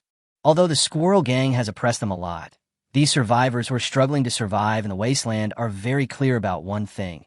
That is, all rulers are almost the same. Changing a group of people to rule Gray Squirrel Town would not necessarily do a better job than the Gray Squirrel Gang. However, someone soon recognized Li Lu's identity. During this period, Li Lu frequently conducted transactions in Gray Rat Town. Coupled with her outstanding appearance, it was natural that Li Lu became famous in Gray Rat Town. When the survivors of Gray Squirrel Town discovered that the uninvited guests who suddenly broke into the town and attacked the Gray Squirrel Gang members were not outsiders, but came from a settlement of their subordinates, the original indifference and hostility of the survivors were alleviated a lot. After all, everyone was living under the oppression of the Squirrel Gang, so at least they could sympathize with each other. Although it is not clear what happened, since the subordinate settlements suddenly have the power to fight against and even overthrow the rule of the Gray Squirrel Party, it seems a good thing? The situation can't be worse than being ruled by the Greyhounds, right? For a time, the survivors of Gray Squirrel Town also joined the ranks to help Qinyang and others find the surviving members of the Gray Squirrel Gang. In a blink of an eye, they were caught in the vast ocean of the People's War, leaving the remaining members of the Gray Squirrel Party with nowhere to hide.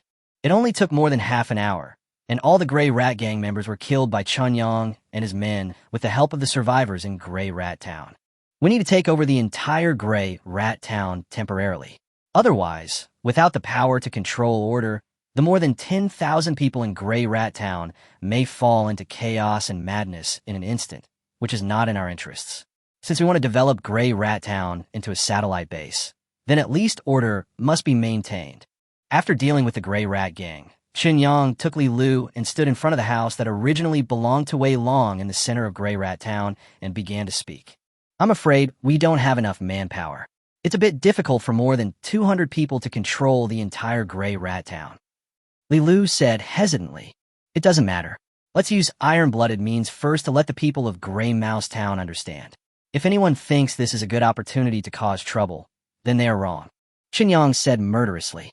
He suddenly realized that after killing so many people, it seemed that was the case. Chapter 88, Great Goal. Don't worry, boss. We have already arranged everything in advance. Our people are armed with the guns seized from the Gray Rat Gang and are forming groups to occupy various nodes in Gray Rat Town. We have also ensured that they can see each other. If anyone wants to take advantage of the opportunity to cause trouble, our people will kill them immediately without any mercy. Li Lu nodded and said, Well, after what happened today, the Gray Rat Gang was completely wiped out. There must be people who are hoping for a lucky break. We must use the most severe means to kill those who want to take advantage of the opportunity to cause chaos, so as to deter others from making any moves.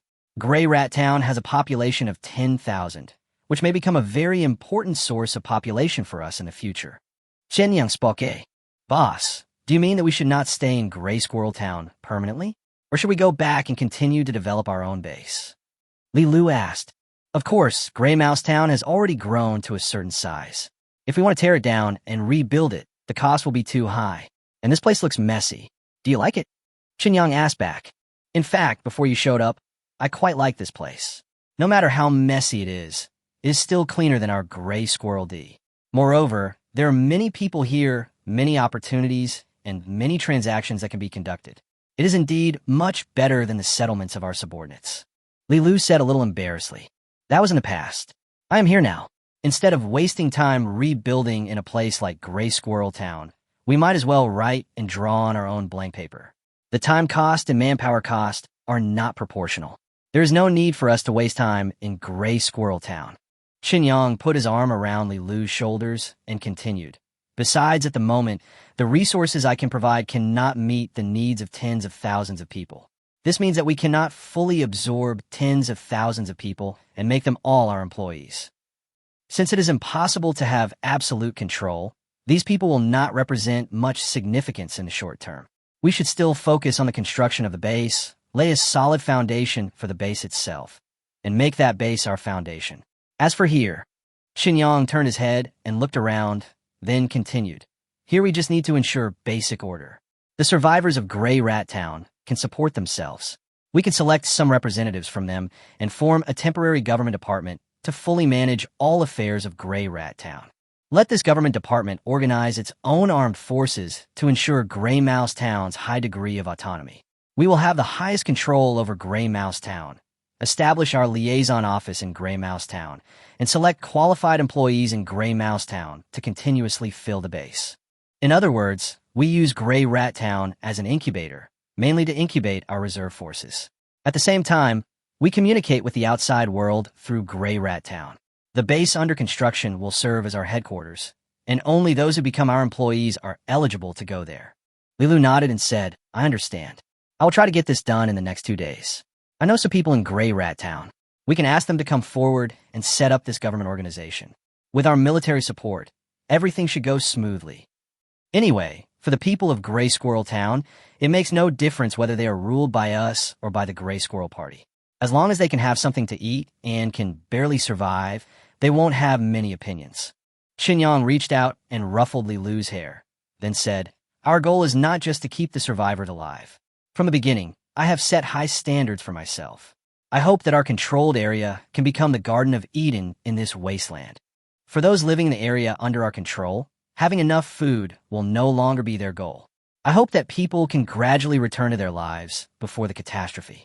I hope that the question that everyone will consider in the future will no longer be whether they can have enough food, but what they should eat.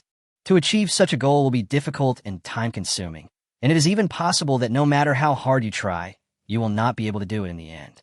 But you have to do it because only by doing it can you have the possibility of success. Listening to Chen Yang's story, Li Lu's face showed a longing look, and she murmured, Boss, My life before the catastrophe is now only left with many childhood memories. Although too many things have become blurred, I still often dream about those days. That was the happiest time of my life. If I could really go back to the past, I am willing to give everything. Be good, rely on our own efforts, and move towards that goal. One day, the dream will become reality. Xinyang patted Li Lu's butt and said, "Go ahead. You will be in charge of all matters in Grey Rat Town." I have to go back and talk to He Jianian and ask him to show his sincerity as a partner. Since we are allies, we can't just provide some medicines. Even if we fulfill our cooperation obligations, it would be too easy for him. Yes, boss. I have to arrange for people to go to the settlements of other subordinates and inform them of this matter. This is to prevent someone from taking advantage of the lack of information and going to the settlements of other subordinates to take advantage of the situation. While Li Lu was speaking, she clenched her fists vigorously and said with full energy, "Come on, Li Lu." To return to the past. This kind of passionate emotion can be contagious to others. At least when Xinyang saw Li Lu's fighting spirit, he couldn't help but like her. It seems that Zhang Ailing's words didn't say the whole story. The fastest path to a woman's heart is likely also the fastest path to a man's heart. It's obviously not a one-way street. They quickly returned to the base. Since most of the manpower had been mobilized to participate in the operation against the Gray Squirrel Gang, there were only a dozen people left in the base to guard the house. Xinyang came to He Jianian's house. The house had not been completely built yet, but He Jianian had already moved many of his things in, so normal experiments and medicine preparation could actually be carried out in this room. "Huh? Why are you back? Has the Gray Rat Pack been dealt with?" As Xinyang walked in, He Jianian, who was conducting an experiment, just looked up and then turned his attention back to his own experiment and spoke in a perfunctory manner. "It's solved, but Dr. He, we need to have a good talk." Xinyang came to He Jianian's side and said seriously. He Jianian was stunned for a moment, then looked at Chun Yang's face and could only stop the work at hand and asked, "What are you talking about?" "About the specific content of the cooperation." Chapter 89, Strengthening Limit. I thought we had already discussed these things before. He Jianian shrugged, motioned for Xinyang to sit down, then turned around and poured Xinyang a glass of water. In the wasteland world, clean water that has not been contaminated by radiation is also a very scarce resource. I talked to generally before. I found that your cooperation in this operation against the Gray Squirrel Gang was not very high. This makes me a little worried. Xinyang told the truth. "Are you saying that I don't want to get involved in the conflict between you and the Gray Gang?" He Jianian asked. "Yes, I can understand some of your ideas, but since we have reached an agreement to cooperate, even if you don't want to get involved in the conflict, you shouldn't act like an outsider." Xinyang nodded and said, "Well, maybe my actions were not considerate of your feelings, which led to some misunderstandings. If that's the case, I apologize." He Jianian bowed towards Xinyang and continued, "I need to explain that the reason why I acted completely indifferent to this matter is, first, because I want to test your strength. Second, in my opinion, the Gray Squirrel Gang can't pose any threat to you, even if their leader is a 5th-level enhanced person. After all, I gave you a biological armor. That biological armor is enough for you to have the ability to fight against that 5th-level enhanced person. So, we have been hoping to buy weapons from you, but you never provided us with the weapons we needed. How do you explain this? With your status, no one should refuse to buy some weapons in that medium-sized settlement, right?" Xinyang asked with a frown. "Indeed, if I want to buy weapons, the power that controls that medium-sized settlement will definitely give me face. But the question is, how can I prevent them from getting suspicious? Even if a doctor in the medical association needs weapons, he can apply for them through the internal channels of the medical association. The weapons that can be applied for will be far better than those that can be purchased in that medium-sized settlement." He Jianian spread his hands and continued, "What's more, the number of weapons you need is not enough to arm 1 or 2 people, but to arm a full 200 people. Such a large-scale weapon demand is not in line with my professional identity. Although I want to conduct my own research, I still don't want to throw away this layer of skin on my body unless it is absolutely necessary. Therefore, all my actions, at least on the surface, must be consistent with the image of the medical association, so as not to arouse too much suspicion and association. The association is not a monolithic entity, and all kinds of intrigue and scheming are everywhere. Where there are people, there are rivers and lakes, not to mention such a large organization as the medical association. I cannot let anyone catch me. So the channel I'm using to buy weapons for you is not through that medium-sized settlement, nor through our doctors association, but through arms dealers. Although buying weapons from arms dealers will be much more expensive, at least their service is very good. They will basically deliver the goods to your door, and they never meddle in other people's business, so you don't have to worry about getting into any trouble. Listening to He Jianyan's explanation, Chen Yang couldn't help scratching his head. He found that he seemed to have misunderstood Dr. He, and an embarrassed expression appeared on his face. The arms dealer, who is he? After a dry cough, Chen Yang asked, half out of curiosity and half to change the subject. Don't you know? Most of the arms dealers in the wasteland come from the top forces equal to our medical association, the Red Legion. However, compared to the lawful neutrality of our medical association, the Red Legion tends to be lawful evil. It is said that it is a huge organization established by a group of soldiers before the Great Disaster, and it has an absolutely powerful armed force. He Jianian looked at Chen Yang strangely, and then said, they control many underground shelters built before the catastrophe, so the material reserves are quite amazing. The scientific and technological strength is also well preserved, and they also have their own scientific research system. According to the needs of the Legion, they continue to conduct in-depth research in various fields. The Red Army will take its discarded equipment to various places in the wasteland through its subordinate arms dealers for sale. Although these equipment are at least several generations lower than the Red Army's own configuration, they're all real hot commodities in the wasteland. Let alone medium-sized settlements. Even the forces that can control large settlements, the equipment of their main armed personnel is at most this level. Therefore, I exchanged weapons for you from them, which is enough to make your own weapons and equipment level surpass that of medium-sized settlements. Those things are also high-end goods that cannot be bought in medium-sized settlements.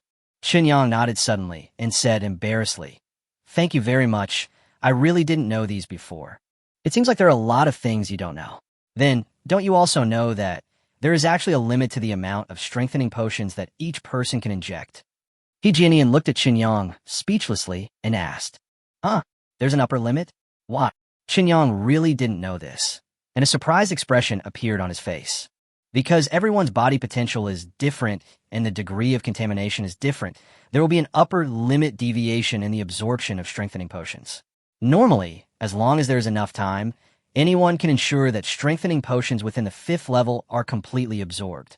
Finding that Chen Yang really didn't know, He Jianian could only continue to explain helplessly, but the strengthening potions above level 6 cannot be fully absorbed simply by relying on time. According to the research and experiments of our medical association, the vast majority of ordinary people in the wasteland are seriously contaminated by radiation. So level 5 is actually the upper limit of their strengthening level. Only a few people with extremely strong physical potential can break through this limit. People who are relatively less contaminated by radiation have a higher limit. Among them, only 1 in 10,000 has a 9th order limit. Therefore, if you plan to use sufficient food resources in exchange for an overall improvement in strength, this actually has considerable limitations. Chen Yang blinked his eyes and frowned. Is it because the body is contaminated by radiation that it cannot absorb the effects of high-level strengthening potions? Then, what if ordinary people are given healing potions first, and then strengthening potions? After all, the effect of the healing potion is to treat all cellular diseases in the body, right? Hearing what Chen Yang said, He Jianian was stunned on the spot. He stared at Chen Yang blankly and was speechless for a moment. He didn't quite know how to express his feelings. If I have to describe it in one sentence, it would be, damn it, what kind of magical idea is this? Chapter 90, Relatively Precious. What's wrong? Is there something wrong with my idea? Looking at He Jianyan's strange expression, Chen Yang couldn't help but ask guiltily, what's the problem? Do you know the value of the healing potion? He Jianian looked at Chen Yang as if he was a madman and asked, I don't know. I got 2 healing potions from you before. Xiaolu exchanged them with you, but she didn't tell me the price. Chen Yang shook his head. Your confidant has exchanged more than 200 1st to 4th level strengthening potions from me during this period, and there are dozens of 5th level strengthening potions. I don't have any 6th level strengthening potions in stock, so I need to temporarily allocate them. So I only have the one I provided at the beginning. As for strengthening potions above level 7, they are all high-end products. Not only do I not have any in stock in my store, I don't even have the raw materials to make potions. Even so, your confidant exchanged nearly 1,000 strengthening potions for me. Of those nearly 1,000 strengthening potions, there were only 2 healing potions. Do you understand? He Jianian sighed and continued.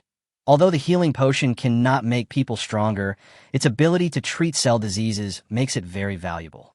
Ordinary people naturally don't need the healing potion, nor can they afford it. Those who can afford the healing potion and need it are enough to push up the price of the healing potion. Compared to strengthening potions, the value of healing potions is roughly equivalent to that of 9th level strengthening potions.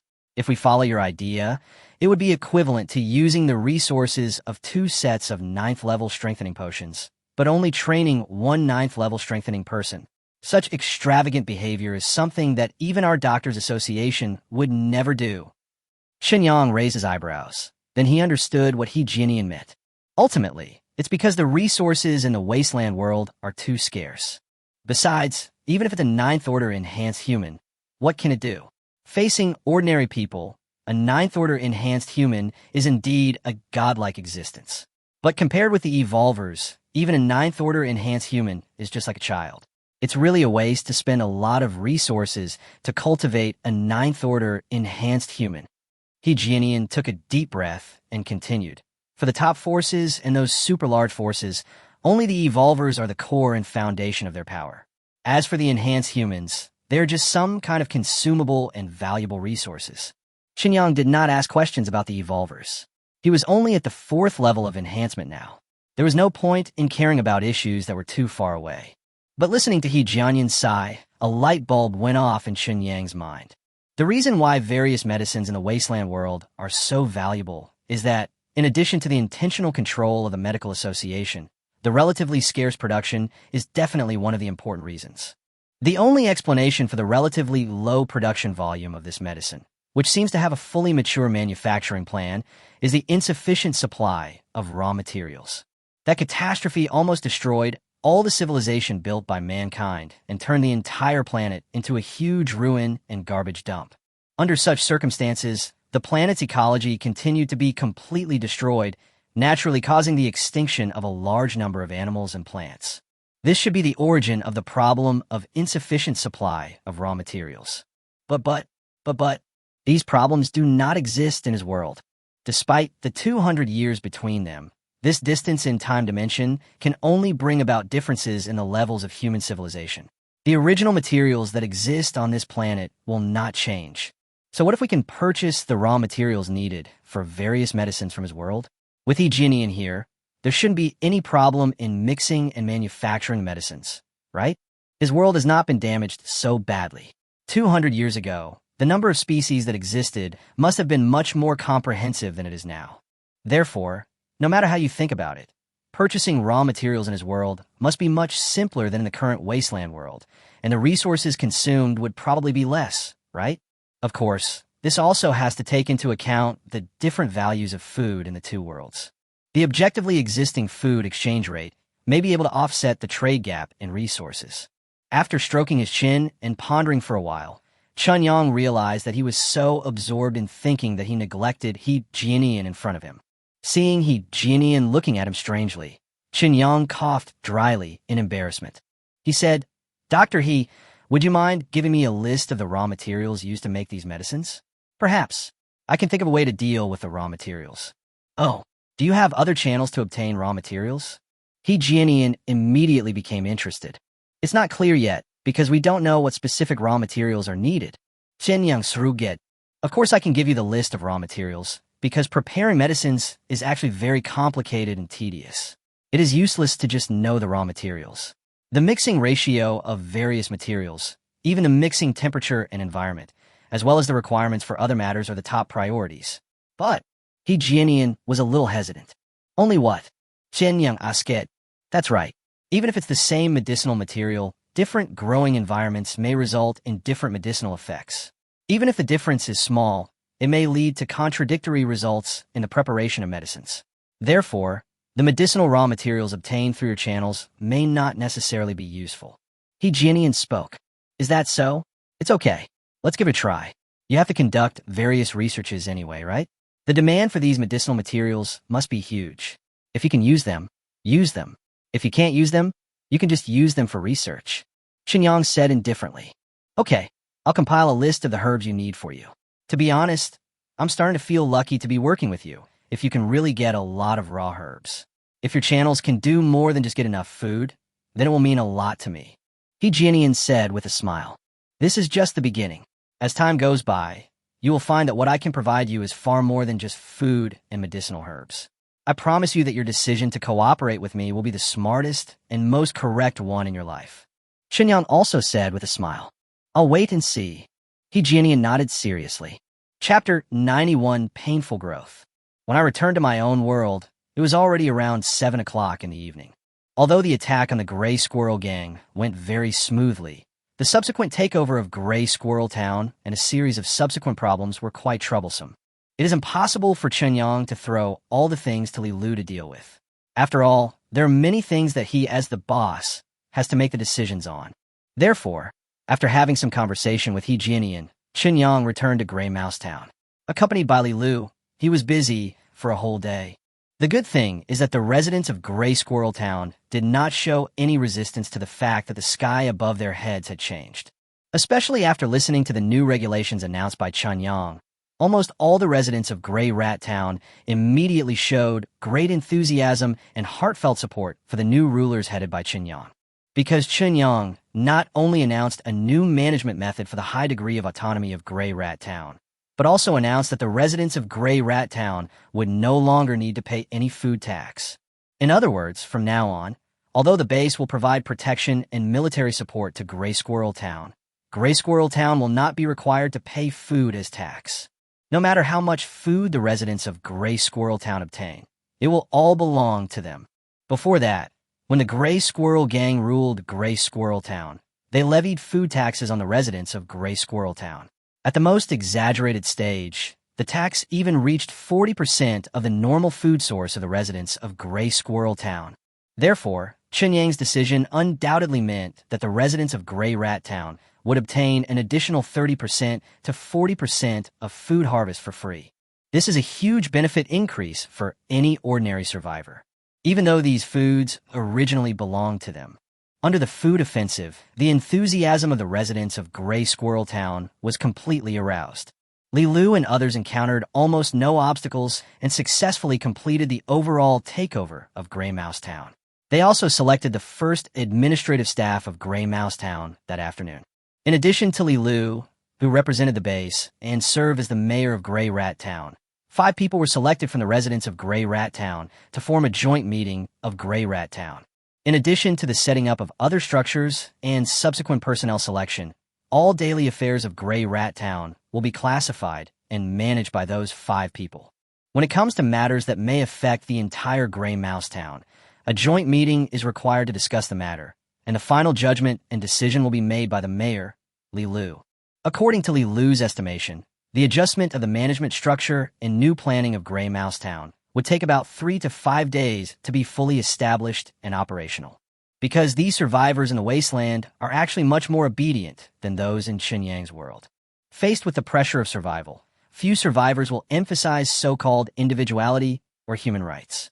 As long as they can survive, they don't care about anything else. As for the other settlements under the jurisdiction of Gray Rat Town, they also became Qinyang's territory along with Gray Rat Town. However, the reception of those settlements was not as smooth as that of Gray Squirrel Town. Seeing that Gray Rat Town was about to be taken over by Gray Rat D's people, some people in other settlements began to have thoughts that they shouldn't have.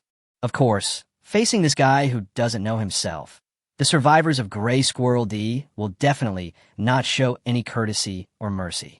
In such a short time since Qinyang came to Gray Rat D, he has changed the fate of everyone in Gray Rat D and made every survivor of Gray Rat D begin to rekindle their expectations and hopes for the future. In the eyes of these survivors of Gray Rat D, Qinyang has become their faith. Naturally, they would not allow anything to happen that might affect Qinyang's plan. After several small-scale bloody suppressions, the subordinate settlements finally came to their senses. He began to accept the reorganization from Gray Mouse D without any resistance. In this land, bullets and fists are always more useful than reason. At the same time, as Gray Rat Town and its subordinate settlements were incorporated into the sphere of influence, it became inappropriate for the base to continue using the name Grey Rat D. So Chunyang took Li Lu and several other survivors of higher status in Grey Rat D, and after much thought, they decided to officially rename the Grey Rat D base as the Dawn Base, showing this base symbolizes dawn. And from now on, all bases and subordinate territories involving external affairs will be named Dawn. Stretching, Chunyang looked out the bedroom window. The night, which should have been pitch black, was now bright with neon lights because of the bustling city. After killing many people and being busy all day, Chunyang felt extremely mentally exhausted. Especially the tragic scenes of those people after their death were deeply imprinted in Chunyang's mind. He could see them clearly as long as he closed his eyes. This situation made Chunyang feel a little nervous. Fortunately, I don't live in a wasteland forever. Fortunately, I can return to my own world every day and resume normal life. Otherwise, Chunyang was worried that if this killing spree continued for too long, he might really have mental problems. Of course, being able to return to his own world and live a normal life every day will be very helpful in easing his mental state. If he can pull and get used to it repeatedly, I think it won't take too long for him to develop really strong nerves, right? But this process will probably be very painful. After all, killing is something that makes him unable to feel happy. But no matter how painful it is, you have to do it. When a person continues to grow in pain, it actually means that he is on the road to success. He took out a piece of paper from his pocket, on which was written by He Jianian the list of medicinal materials that would be needed. They are all names of traditional Chinese medicines, such as Acanthopanax cortex, planago seed, Eucamia ulmoids, tangerine peel, and Isatis root. What Chunyang found most interesting was that He Jianian specially marked two key medicinal ingredients, dandelion and sunflower. After the cataclysm, sunlight could no longer directly reach the Earth's surface, causing dandelions and sunflowers to become almost extinct worldwide. However, several powerful medicines developed by the Medical Association all require dandelions and sunflowers, which has led to the value of dandelions and sunflowers reaching an incredible level in the wasteland world. In short, the medicinal raw materials recorded on the paper are not rare stuff. It seems that I could try to find a Chinese medicine store and make some purchases, then bring them back to He Jianian to see how effective the medicine is. After all, the medicinal herbs in his world have definitely not been contaminated by radiation, so it is hard to say whether they will be useful. Chapter 92, Personality Incompatibility. After calculating the food reserves, it was discovered that after the conflict with the Gray Squirrel Party, the original food reserves were significantly short due to the promise to give the base members an extra month's worth of food as a bonus. Chunyang called Lu Chingan directly and asked him to expand the production capacity, doubling the original monthly order demand from 300,000 to 600,000. At the same time, he will go to Wanghai City next week to ship a batch of food recently produced by Lu Chingan's factory. Although he was puzzled by Chunyang's request to expand production capacity in such a short time, Lu Chingan still agreed. Because Chunyang is different from other Party A, Chunyang is a magical party A who settles all payments for goods in advance. For Lu Chingan, all orders from Chunyang do not involve any risk at all. Yes, it's just pure profit. After all, Chunyang didn't have any requirements for the food itself, and he had an attitude that it was okay for him to do whatever he wanted. In Chunyang's words, as long as it doesn't kill people, it is a qualified product. For a food factory, this requirement is simply not a requirement. So no matter how strange Chunyang's request was, Lu Chingan would not ask too many questions and would only try his best to complete it. After hanging up the phone with Lu Chingan, Chunyang didn't feel sleepy at all. The mental exhaustion made him have an urgent urge to vent. But unfortunately, Shuya hasn't come back yet, and her relationship with Zhou Dandan hasn't progressed to that stage. As for Li Lu, I was busy during the day, and I only found time to visit Li Lu once in the morning. From the afternoon to the evening, I didn't find any chance again. Logically speaking, for a normal person, this would be enough to happen once. However, Chunyang's current 4th stage enhanced body has the need for such things. Once he has an idea, it is often not something that can be solved in 1 or 2 times. I want to take a cold shower with a sad face. Just as I came out of the bathroom, my cell phone suddenly rang. I picked up the phone, and a familiar, yet unfamiliar number appeared on the screen. He said it was familiar because he had memorized the number firmly in his mind. Therefore, even though his phone book contained the phone numbers of all the people he knew, this number was the only one not recorded. The reason why he felt strange was that he hadn't called this number for more than a year. So when he suddenly saw this number appear on the phone screen, Chinyang subconsciously felt a little dazed. Clearly not much time has passed, but why do I always feel as if a lifetime has passed? Taking a deep breath, Chinyang pressed the answer button, and Feng Jia's voice came from the receiver. Yoko, do you have time? I'm at the Muse Bar on Dishing Street. Let's have a drink together. The voice sounded a little lonely.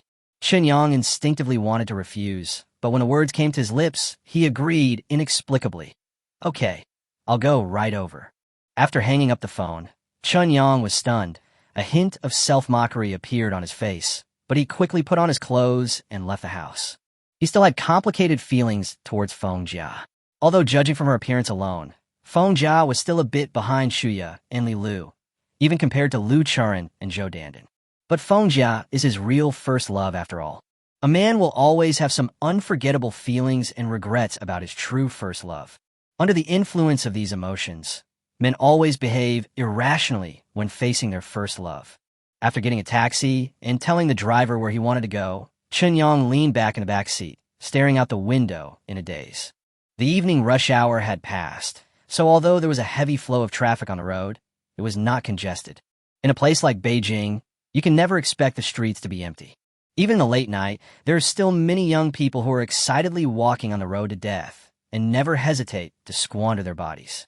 More than half an hour later, the taxi stopped outside the news bar on Dishing Street.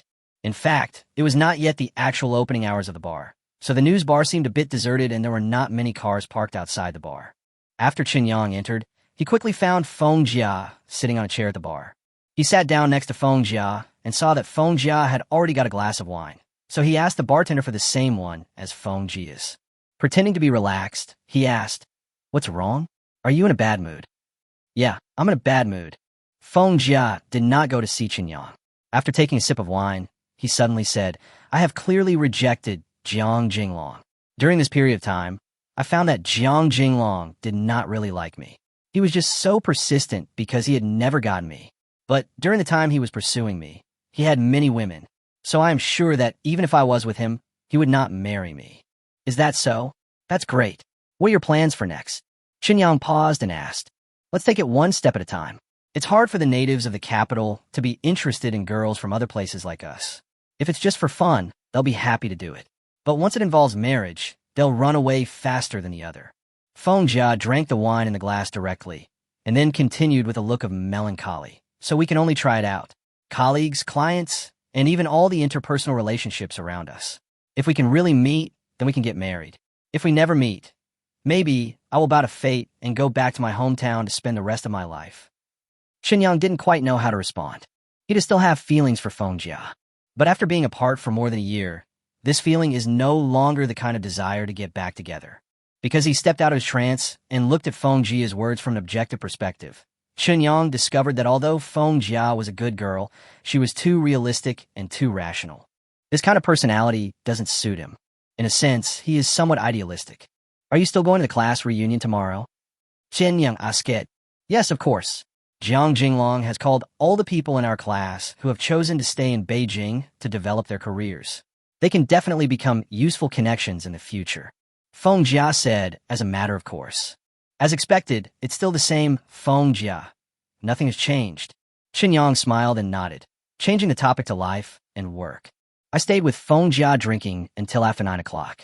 When more people started to come to the bar, our little gathering came to an end. As Feng Jia was already drunk, Chinyang was worried that something might happen to Feng Jia. So he took a taxi and sent Feng Jia all the way to where he was renting. A village in the city.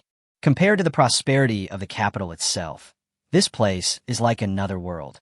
After paying the fare and getting off the car, he helped Feng Jia walk a short distance when 4 men suddenly surrounded them.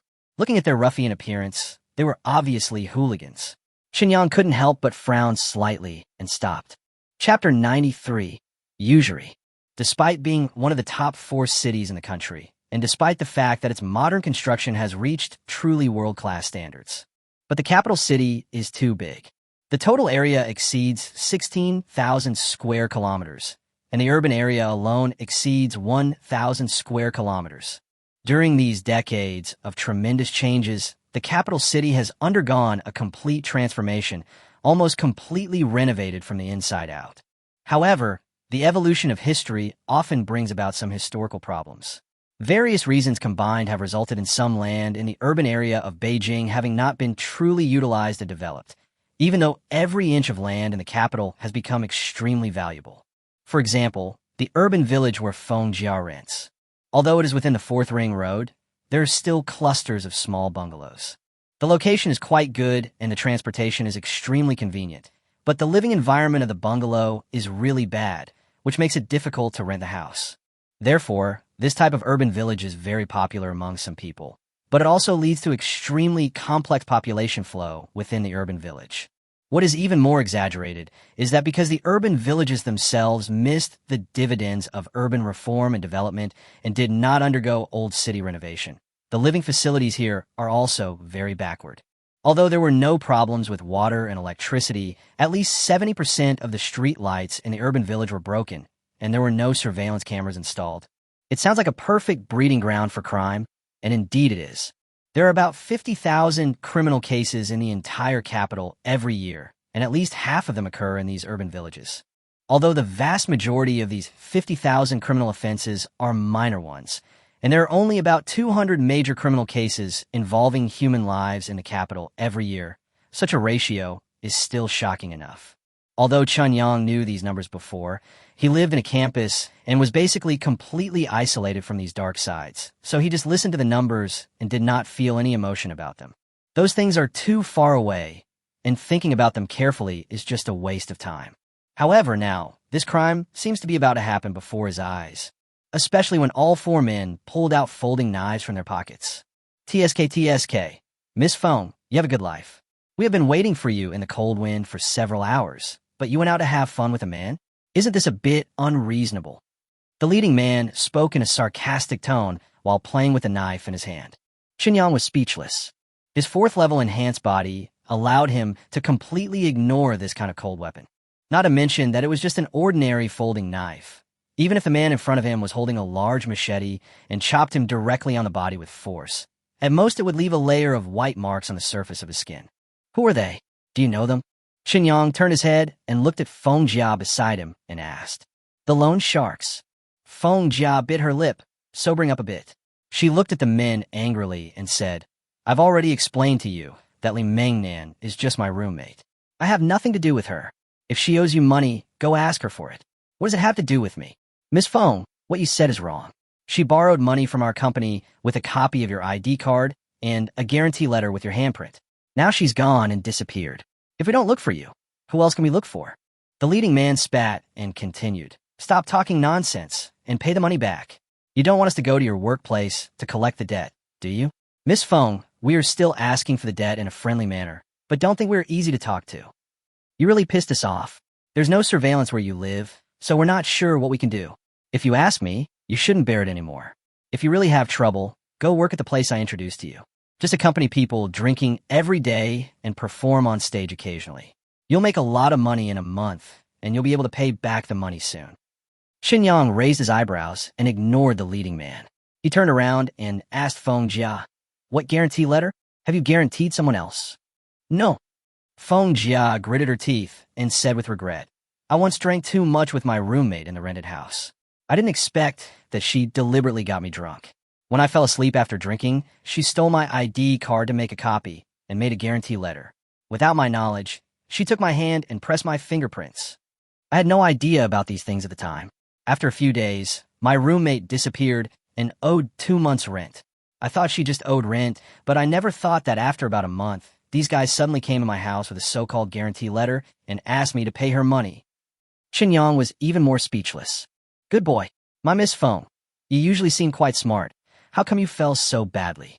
Noticing Chun Yang's eyes, Fengjia blushed and said with a grieved look, I didn't expect that roommate would be so unreliable. Besides, I thought we were just drinking together at home. We are all girls, so nothing can go wrong. Who knows? Okay, you go back first. I'll take care of this. As Xinyang spoke, he patted Fengjia on the butt. Although the two of them had never had a real, substantial relationship, they had been together for 3 years after all. Except for not taking it to the final step, They had basically done all the intimate things that couples should do. So Chen Yang's subconscious action at this time was done very naturally. Feng Jia didn't think there was anything wrong, but asked worriedly, "How do you deal with it? They are vicious people. I called the police before, but it was useless." The police station said that this is a normal debt relationship, and they can't do anything about it. At most, if their interest is too exaggerated, they can limit the interest to the scope permitted by law according to the law, but the money owed still needs to be repaid. Chen Yang waved his hand and said, "Don't worry about it. A company that lends out money at high interest rates must have connections with the police station. As long as they don't go too far, the police station will definitely ignore it. You staying here will only distract me. I'll come find you after I'm done with it." The leader of the other party frowned. Although he was quite dissatisfied with Chen Yang's disregard, since Chen Yang said he would take over the debt, he could endure it. After all, they can't go against money. When you are out there making money, isn't that what you seek? Chapitre 94, qui une intention. In the end, Feng Jia was persuaded by Chen Yang to return to the rented house. Although she was very worried about Chen Yang's safety, Feng Jia also knew that what Chen Yang said was right. She could not help at all there, and might even have a negative effect. As Feng Jia finally disappeared from his sight, looking back every 3 steps, Chen Yang completely relaxed. With his hands in his trouser pockets, he looked at the man in front of him and asked, "What is the total debt?" The leading man looked at Chen Yang and sneered, "Not bad, buddy. I admire you for going this far, just to sleep with a girl. With this money, you can probably go to nightclubs and sleep with the same girls for several months in a row, and you can guarantee that you won't sleep with the same girls twice. If you don't know which nightclub is good, I can recommend one to you. I don't have time to waste on you. Just tell me the total amount of debt. Let's settle this matter today and save ourselves the trouble." Chen Yang said impatiently. Without Feng Jia by his side, he no longer had to try to control his emotions, and the restlessness caused by the killing in the wasteland world during the day began to resurface. "TSK, you still have a temper? Okay, let's talk about the debt. Your girl signed a guarantee for someone and borrowed 50,000 from our company. Now it's been almost 2 months, and the principal plus interest is a total of 180,000. Pay it back." The leading man took out an IOU and a letter of guarantee from his arms and said sarcastically, "You borrowed 50,000 yuan and paid back 180,000 yuan in 2 months? Isn't this loan sharking a bit too much?" Chen Yang raised his eyebrows. "Bah, this is the money we earn. You want to negotiate with us? Are you crazy? Hurry up. Pay it back if you have money. If you don't have money, throw that girl to our cooperative nightclub to work as a hostess and make money. Stop wasting time here. Do you think we have a time to argue with you?" The leading man raised a folding knife in his hand and said fiercely. The other party's attitude made the violent emotions in Chen Yang's heart become more active. In particular, the 4 men kept waving folding knives in front of his eyes. Although it was impossible for them to pose any threat to him, the hostility of this behavior itself was too obvious. If Chen Yang hadn't suppressed his instinctive reaction, I'm afraid the 4 men would have become corpses by now. There must be something wrong with your so-called guarantee process, and the interest itself has far exceeded the illegal standard. I know you have someone in the police station, which is why you're so unscrupulous, but this matter can be big or small. If I insist on taking it to court, your connections in the police station will also be afraid of trouble, and in the end you can only act within the scope of the law. So, how about we each take a step back?" Chen Yang spoke in a deep voice. "Let's take a step back? What do you mean?" The leader of the other party frowned and asked. My friend didn't know how to judge people. This loss is a lesson for him. I can pay back the principal, but not the interest. So I will pay you back 50,000 yuan. Give me the IOU and the letter of guarantee, and this matter will be over. How do you think?" Chen Yang spoke. The leader of the other side was stunned for a moment, then showed an angry look on his face. He pointed the folding knife in his hand at Chen Yang and said hatefully, "Are you kidding me? You don't want to pay the interest? Have I been eating dust for nothing with my brothers all this time?" The folding knife kept slashing across his eyes, making the impulse in Chen Yang's heart increasingly difficult to control. "Nothing to discuss?" Chen Yang took a deep breath, and his pupils gradually turned red. "Nonsense. Who the hell discussed this with you? I'm telling you, either you pay back the principal and interest, or this matter won't end. It's useless even if we go to court. Even if we win the verdict, what will happen? We will continue to pester you. As long as she doesn't pay back the debt, she won't have a good life for the rest of her life." The leader of the other side roared in a low voice. This sentence completely made Chen Yang unable to suppress his emotions. He nodded, his face returned to normal, and he said calmly, "You just said that there is no surveillance here, so no matter what you do, it is difficult to leave direct evidence. Is that what you mean? That's good to know. We brothers really don't dare to kill anyone, but we can beat you half to death, or poke a few holes in your body and let you stay in the hospital for a few months. It's still okay. Don't let it go to the end, where you have to pay the money but not get the person back. Do you understand?" The leader said viciously. "You don't dare to kill people, but I do." A bright smile suddenly appeared on Chunyang's face. Before he finished speaking, he had already stretched out his hand and swiftly grabbed the neck of one of the opponents, and then broke the man's neck without hesitation. He killed one person in the blink of an eye, but Chunyang did not stop. He used the same method to strangle the necks of the other two people.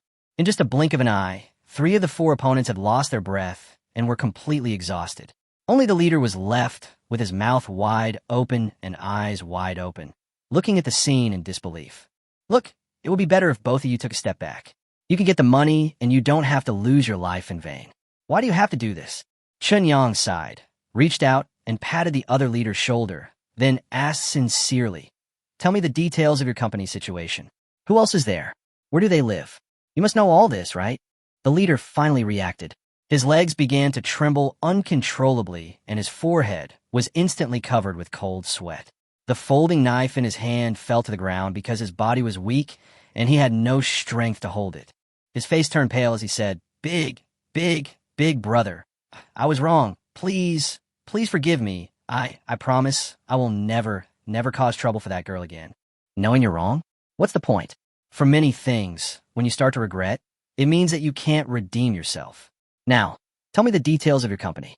You guys are like parasites, which is really disgusting. Once you get entangled with you, your life may be ruined. So in order to solve the problem once and for all, I can only use this extreme method. I think you can understand it. Chunyang said apologetically. But even if there's no surveillance here, if someone dies, it's still a big case. You'll be found out. The leader stammered. Under the influence of fear, even breathing seemed to become difficult for him. He really didn't expect that he would just come out to collect a debt as usual, but he would actually run into such a ruthless person who would kill him directly if he didn't agree with him. This is not a movie. What era is this? Why do such desperados still exist? That's something I need to think about. As for you, just answer my questions. Unless you want to die right now. As Chunyang spoke, he reached out and grabbed the leader's neck again. I'll tell you. Chapter 95, Eliminating the Roots, Part 1. The situation at the loan shark company where the other party worked was not complicated. In just a few minutes, the leader explained everything clearly. After Chunyang remembered everything in his mind, he strangled the leader's neck on the spot. Having killed many people in the wasteland world, he was in a state of agitation. Before he could vent his emotions, he ran into the thugs from the loan shark company. To be honest, they could only blame them for being unlucky. In fact, if they had not been so aggressive, perhaps Chunyang's murderous intent would not have really gathered together.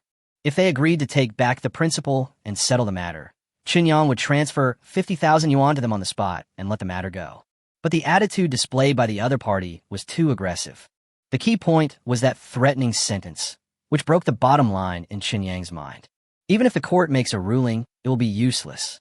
They will continue to harass Feng Jia and make it impossible for Feng Jia to escape from their clutches for the rest of her life. Chunyang believed that the other party was capable of such a cruel method. Because this kind of people are actually just like drugs. Once you get addicted, you can't escape. Moreover, these people are very familiar with doing similar things and know clearly where the boundaries are, and basically will not cross them. It is entirely possible to ruin your life without causing too much trouble for yourself. Even calling the police would be useless.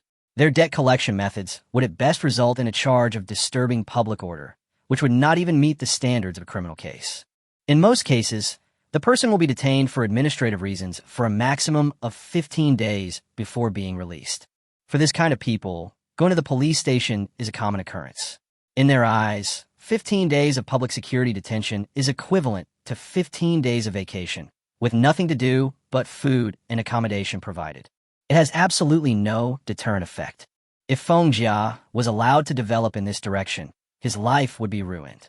Of course, Qinyang could also really take out the 180,000 yuan that the other party mentioned and spend money to buy peace.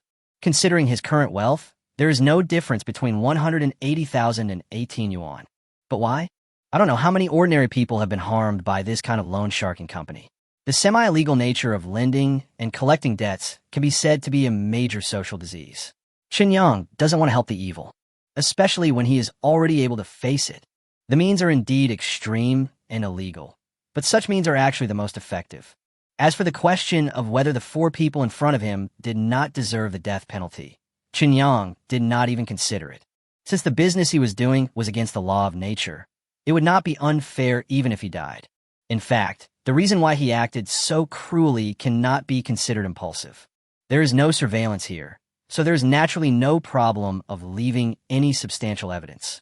As long as the body can be disposed of perfectly, there is actually no risk based on current technical means and case-solving standards. After all, in this country with the largest population in the world, a large number of people go missing every year.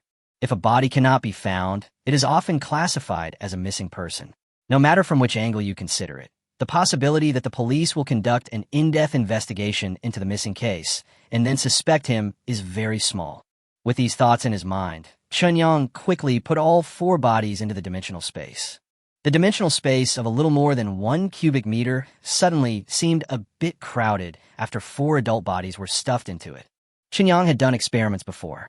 This dimensional space cannot accommodate living things, but anything that does not have life can be thrown into it. Therefore, living people definitely cannot be put into the dimensional space, but dead people can. Qinyang didn't know what this meant, but he had some vague ideas, but they were not very clear at the moment. Since the death was caused by strangling the neck, there were no real wounds on the 4 bodies, so there was no blood left. Qinyang carefully observed the surroundings and found that the only traces of footprints were difficult to deal with. But the footprints left behind don't matter. This is one of the entrances and exits of the urban village in front. Every morning and evening, there will be a large number of people coming in and out during the rush hour, so the remaining footprints will become very messy. Even if you want to take samples, you don't know where to start. After making sure that there was no problem, there were no passers-by around, and there was really no surveillance nearby, Qinyang took a deep breath, hid behind the bushes, and headed towards the wasteland world. The Dawn base is still busy at night. The survivors of Grey Rat D seem to be working day and night to build the base. Apart from necessary sleep and rest, all the rest of their time was spent on building the base. This is more than just 996. This is 711. After simply saying hello to the people he met, Qinyang quickly ran out of the base. After taking out the 4 bodies from the dimensional space, he was too lazy to do anything and just left them exposed in the wilderness. Qinyang returned to the base and returned to his own world. Killing only these 4 thugs is far from enough. According to the information we just learned, there are a total of 13 people in that loan shark company. In addition to a boss who is considered the owner of the company, there is also the boss's mistress, who is in charge of the company's finance and administration. As for the remaining 11 people, they were all responsible for lending and debt collection. These people have a very clear division of labor. Debt collectors have a relatively simple job, while lending is a technical job. Because there are many different sources of lending now, and competition among loan sharks is very fierce, those in the company who are specifically responsible for lending often need to take the initiative. In order to maintain their business, those responsible for lending money will even set up scams to lure their targets to borrow usury. Compared to those who are responsible for debt collection, they are more despicable. Qinyang's plan is to catch all the people in this loan shark company in one fell swoop. Not a single one will slip through the net. Simply getting rid of the 4 people responsible for debt collection will not completely solve Fengjia's troubles. Now that the 4 debt collectors are missing, the loan shark company can continue to arrange other debt collectors to come. So only by cutting off the source can the problem be solved once and for all. As for the question of whether too many people would be killed, Qinyang didn't care at all. The number of people he had killed personally in the wasteland today was already above this number. What's the harm in going back to my own world and killing 13 more damn people? Just handle it cleanly and don't leave any obvious clues or handles. That's all. Chapter 96, Eliminating the Roots, Part 2.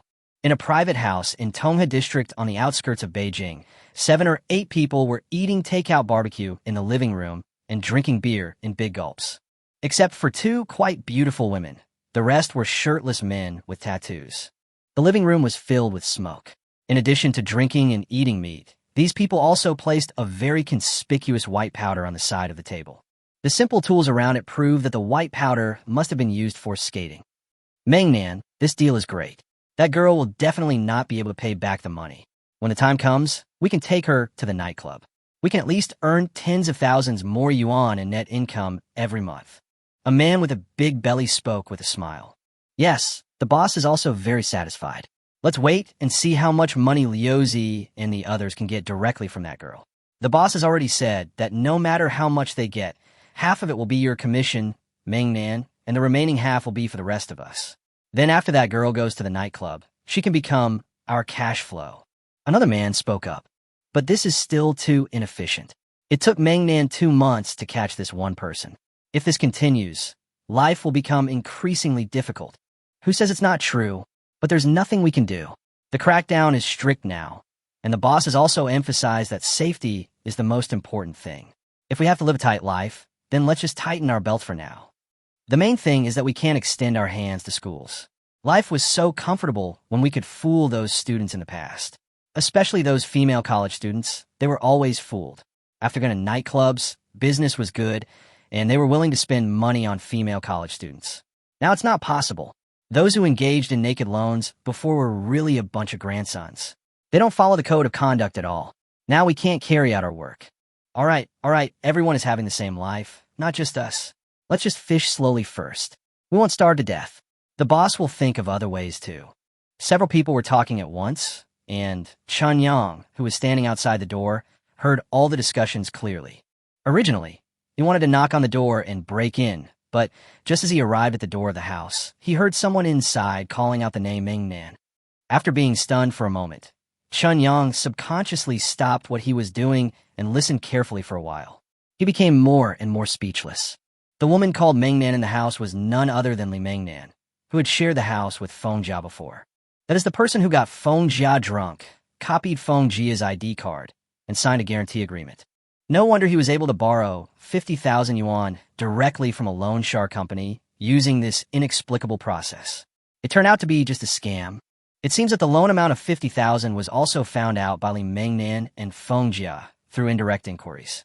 It should be because they were sure that Feng Jian could directly come up with 50,000 yuan, so they set the principal at this standard. As for the interest, it is just a necessary measure to continue to squeeze Feng Jia's blood and marrow. At the same time, when the squeeze can no longer be continued, in order to achieve the goal of long-term control over Feng Jia. As expected, my previous thoughts were correct. These people all deserve to die. None of them is innocent. Chun Yang sneered and knocked on the door. Although the residential complex where this house is located is a high-rise building, it has actually been built for quite a long time. Although the monitoring facilities are fully installed, there are still many blind spots in the monitoring area within the community. Before entering the community, Chun Yang observed carefully.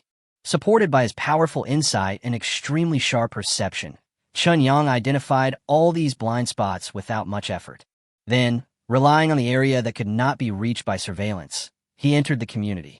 At the same time, he did not take the elevator, but climbed the stairs and came to the door of the house. From beginning to end, he did not leave any visual records of his entry. Who is it? So late at night. The knock on the door was quite forceful. The person inside was obviously very impatient with the knocking and immediately started shouting. The delivery guy. Chen Yang replied. Delivery? We didn't order any takeout. A doubtful voice was heard, but the door was still pushed open from the inside. Chun Yang tightened his gloves and directly broke the neck of the man who opened the door. In addition to gloves, he also put plastic bags on his shoes and wore sportswear, so there was no need to worry about leaving traces of fabric fibers. He wore a hat on his head to prevent his hair from falling accidentally. Today's detective technology is developing rapidly. Even if there's only a strand of hair left at the scene, it is possible to analyze the corresponding DNA information. At that time, once the DNA information is entered into the database of the relevant department, as the level of national information networking becomes more and more developed, in the future, we may only need to draw blood in the hospital, and the corresponding information will be automatically compared and screened out. That would be truly untraceable. Therefore, Yang had to be extra careful to ensure that he did not leave any useful traces and that the body was dealt with cleanly so that the operation would be flawless. The neck of the person who opened the door was broken, and the body fell to the ground without any strength to support itself. Yang walked in and closed the door. The people who were drinking and eating meat around the tea table in the living room were suddenly stunned. But then, the remaining shirtless man stood up cursing and walked toward Yang. "What's wrong with you, kid? Just deliver food. Who the hell let you in?" Yang ignored the men and looked at the only two women in the living room. He raised his hand and continued to strangle the men who had approached him. He asked casually, "Who is Li Mengnan? Who are you?" The two women were so frightened when they found that their companions had all collapsed in the blink of an eye. "I'm Feng Jia's friend, and I'm here to help her solve her problem. The high-interest loan you forced upon her caused her great distress, so I'm sorry, but I'm a rough man, and I can't think of a better solution except murder," Yang said with a smile. It turned out to be Feng Jia's friend? What the hell, is this a joke? Isn't Feng Jia just an ordinary college graduate? How could I know such a terrible friend? The way to solve the problem is to kill people. Are you crazy? Is this still the 21st century? Li Mengnan's eyes were dull, and he felt it was incredible what was happening before his eyes. However, Yang did not give her time to continue doubting her life. After stating his purpose, he ended her young and confused life cleanly and neatly. Chapter 97. Eliminating the Roots, Part 2. Letting the dying understand why they are dying is a kind of consideration out of humanitarian considerations. Since a lot of people were killed this time, Yang divided them into 2 batches and transported all the bodies to the wasteland world in 2 batches. He didn't touch anything else in the room. As for the idea of taking away some valuables and pretending to be greedy for money, Yang never considered it. The disappearance of so many living people out of thin air was enough to make the police who came to investigate afterwards have many magical associations. So there is absolutely no need to create unnecessary complications. Yang only found out the corresponding loan records and then destroyed them. He didn't want Feng Jia to be involved. If the loan records are not destroyed, the police, faced with such a case, will definitely give priority to investigating those who have financial dealings with loan sharks. After carefully checking the house again and making sure that he had not left any hair or other things behind, Yang left the house quietly. The boss of this loan shark company and his mistress lived in another community in Tonga district. After leaving the current community, Yang followed the same method and made the boss and mistress of the loan shark company disappear from the face of the earth. After doing all this, Yang felt quite calm. It was far from the first time I killed someone in the wasteland today, when I felt so uncomfortable that my stomach almost cramped. In just one day, he had completely adapted to the feeling and state of killing. The speed of his growth was so fast that even Yang himself found it a little unbelievable. Am I born a cold-blooded person? Or is it the effect of the strengthening potion? After all, the strengthening of the body is extremely comprehensive, and it is very likely that the adaptability has also been greatly enhanced. Although it was a bit unexpected, Yang didn't care. Being adaptable is a good thing. Otherwise, if you're still not used to killing people, then you might need to build up your mental strength after killing more than a dozen scumbags in one night. It was already late at night, and the subway had stopped running long ago. Yang walked a long distance before taking a taxi back to downtown Beijing. It was indeed too late, so Yang did not go looking for Feng Jia again. Instead, after getting off the car, he called Feng Jia and told her that all the problems had been solved and she didn't have to worry about it anymore. Feng Jia was obviously not asleep yet. It was obvious that Yang never came to the rental house to find her, which made her feel very uneasy, fearing that something might happen to Yang. Originally, Feng Jia even considered calling the police for help, but after calling the police, faced with the debt collection behavior of the loan shark company, the police station was helpless and did not offer any constructive suggestions, which made Feng Jia distrust the police station. So after hesitating, Feng Jia did not call the police and just waited anxiously. Now I finally received a call from Yang. After listening to Yang's assurance on the phone, Feng Jia couldn't help but let out a sigh of relief and asked with great concern, "Where are you now?" "Outside the residential complex where I rent. It's getting late.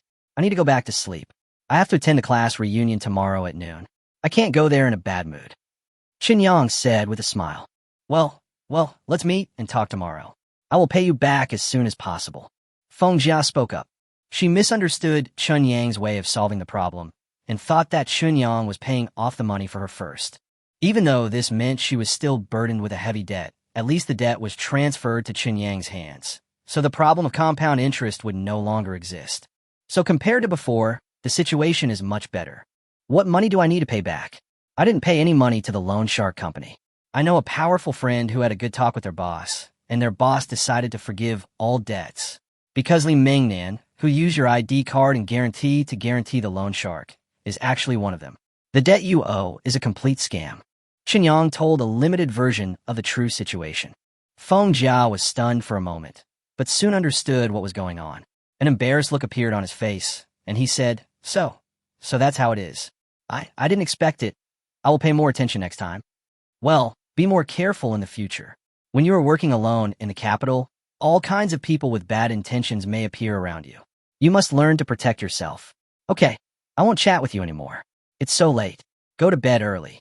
After Chen Yang finished speaking, he gave a few more instructions and then hung up the phone. Feng Jia was listening to the busy tone on the phone and couldn't help but stare blankly. If it weren't for Chen Yang, she really wouldn't know what to do this time. The other party's debt collection methods were not aggressive, but they were very disgusting.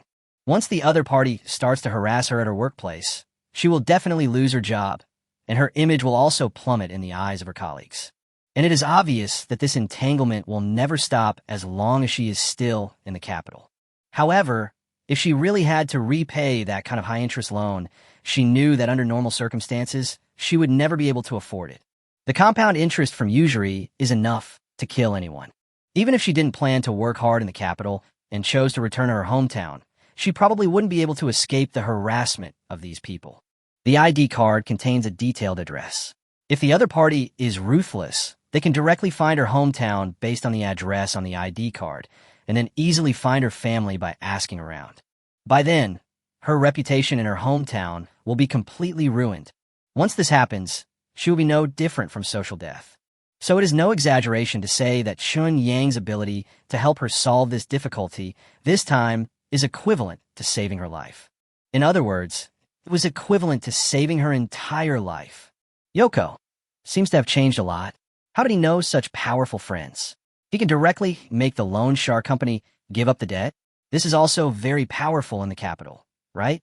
Feng Jia looked at the screen of his phone, then at the night outside the window, and continued to mutter to himself. He also has such a beautiful girlfriend. His girlfriend seems to be the heroine of a drama that has been highly promoted recently. She is a star. Why did she fall for Yangzi?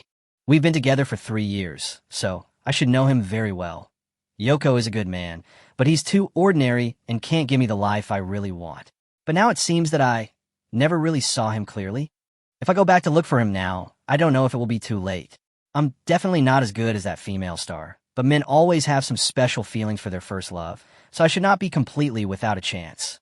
Feng Jia fell into a deep sleep after a while of random thoughts in his mind. Chapter 98, I will compensate you with myself. Early the next morning, Chen Yang was woken up by Zhou Dandan. Because it was the weekend, Zhou Dandan did not go to work. Instead, she got up and ran to the community to buy soy milk and fried dough sticks, then came back to wake Chen Yang up for breakfast. For some reason, looking at Zhou Dandan's lazy look in her home, casual clothes, the two of them sitting face to face eating together, Chen Yang actually had a vague feeling of family life. By the way, I asked the technicians to make a new game, but it's not an online game, it's a standalone game. It's not for mobile phones either. It's a standalone game for PC. I'll bring the game to the company later, so you should make some warm-up preparations and promote it in advance. Chen Yang ate the fried dough sticks and continued. I haven't seen what the game looks like yet, but with the strength of our technical staff, I think the quality will definitely be fine. We could just buy it out and sell it.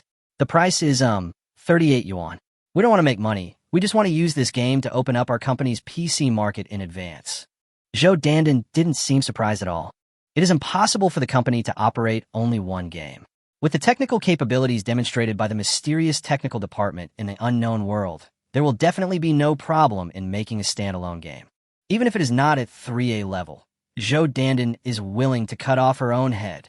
With the rapid development and conquest of the unknown world during this period, the entire Qinyang technology, from top to bottom, has become more and more worshipful of the mysterious technical department behind the scenes.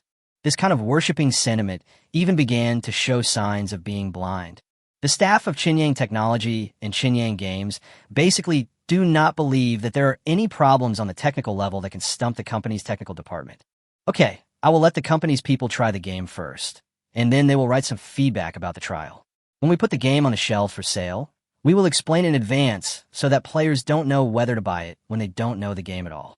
Zhou Dandan nodded and agreed. As for the specific operation, you can handle it. I'm only responsible for providing products. Don't worry about the wrong strategy causing losses to the company. Our current situation is very good. Even if there are losses, we can afford them.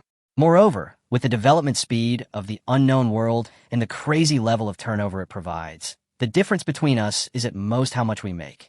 We can't lose money even if we want to. Qin Yang said with a smile. Don't worry. If you can give me the entire company to practice with, I have to live up to your trust. I can't guarantee big achievements, but at least I can't make obvious mistakes. Zhou Dandan said seriously. Oh, what if I make a mistake? Qin Yang teased Zhou Dandan with a smile. If I make a mistake and cause your company to suffer heavy losses, I will compensate you with myself. Okay. Zhou Dandan rolled her eyes at Qin Yang and said, unhappily.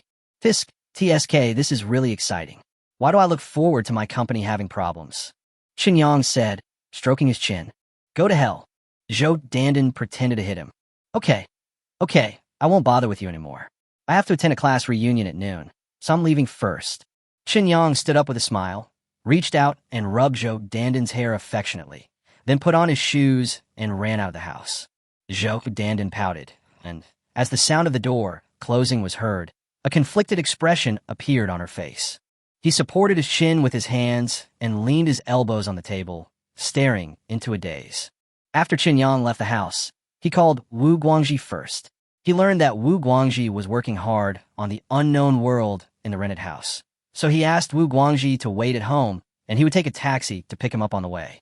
Early in the morning, Feng Jia sent over the name and address of the restaurant where Jiang Jinglong was going to treat him.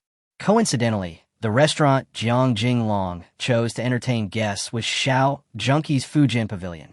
It seems that Jiang Jinglong is planning to bleed heavily. According to Feng Jia, there are probably about 12 or 13 people attending the class reunion today. With such a large group of people dining at Min Pavilion, even if they don't order any specialty liquor, the cost of the dishes alone can easily reach 5 figures. If you add the money for the drinks, it's really a bit confusing. However, the relationship between him and Xiao Junkie is a little unusual now.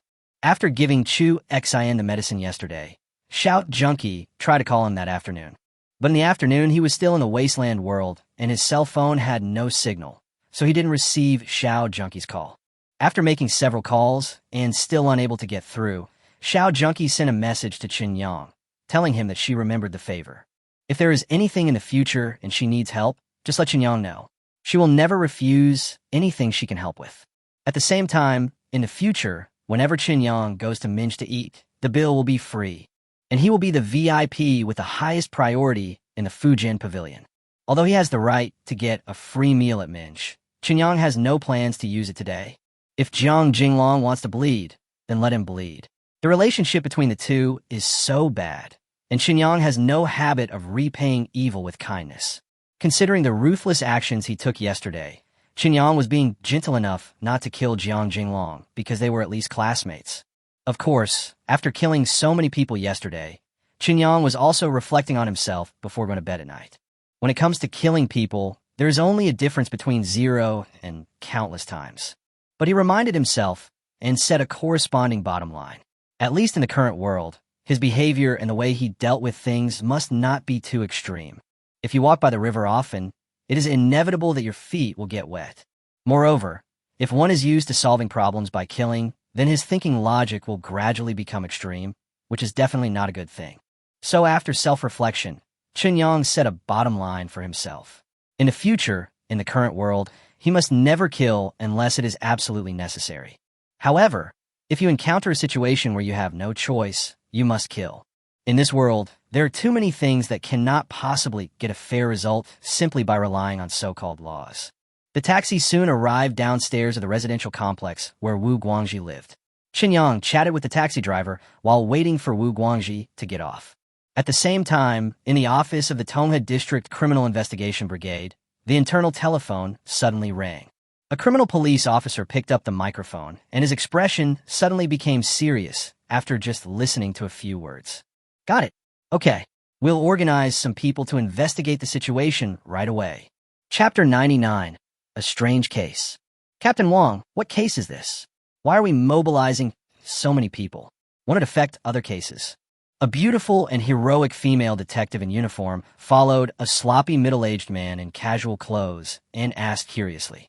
The middle-aged man walked out of the team, picked his teeth with a toothpick, and then threw the toothpick into the trash can on the side of the road. He opened the door of a criminal investigation brigade bus parked at the door and sat in the driver's seat. Get in the car and we'll talk on the way.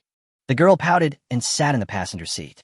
There are a total of 110 criminal police officers of various levels in the Criminal Investigation Brigade of Tongha District. Under normal circumstances, it is enough to have 2 or 3 criminal police officers cooperating with each other in investigating a case. But a phone call this morning almost mobilized the Tongha District Criminal Investigation Brigade. Apart from the criminal police who were investigating cases, only the necessary personnel on duty were left in the brigade, and the rest were all mobilized. There were about 30 or 40 people. Such a large-scale action is quite new to the girls. It has been 2 years since I joined the Criminal Investigation Brigade as a clerical worker after graduation. However, in the girls' memory, the entire brigade has never had such a big commotion as today. So, she was really curious. Xiao Shun, your application to transfer from civilian to frontline should be approved this month. But I still want to ask you, why would a delicate girl like you transfer to the frontline? How dangerous is the job? There is room for advancement in civilian work, especially in the technical department, where you can also make contributions. Why bother? After the sloppy middle-aged man started the car, he did not talk about the case directly, but started chatting with the girl in the passenger seat. Captain Wong, please don't underestimate me. I got straight A's in the police academy. Even in mixed martial arts, there are only a few boys in the school who can beat me. What's the point of doing this job if I can't investigate cases on the front line? The girl said with a pout. Does your family know about your decision? What do they think? The middle-aged man continued to ask. I didn't tell them. If I had told them, they would definitely not agree. My parents are worried that I won't be able to find a partner in the future. If they knew that I was transferred to the front line, wouldn't they go crazy? The girl stuck out her tongue and said coquettishly, Captain Wong, you have to keep it a secret for me. If you run into my parents, you must not let it slip. The middle-aged man turned his head and glared at the girl, then said unhappily, I really owed you something in my previous life, and I kept it a secret for you. Your parents will find out sooner or later. Won't they blame me to death after they find out? Forget it. Let's talk about the case. The case reported this morning is very bizarre. Otherwise, we wouldn't have mobilized so many people. The girl's attention was instantly drawn to him, and her expression became serious as she put on a posture of listening. The subject of the case is a loan shark company. Including the boss, there are 13 people in total, all of whom have gang-related backgrounds. The reporter has financial dealings with them.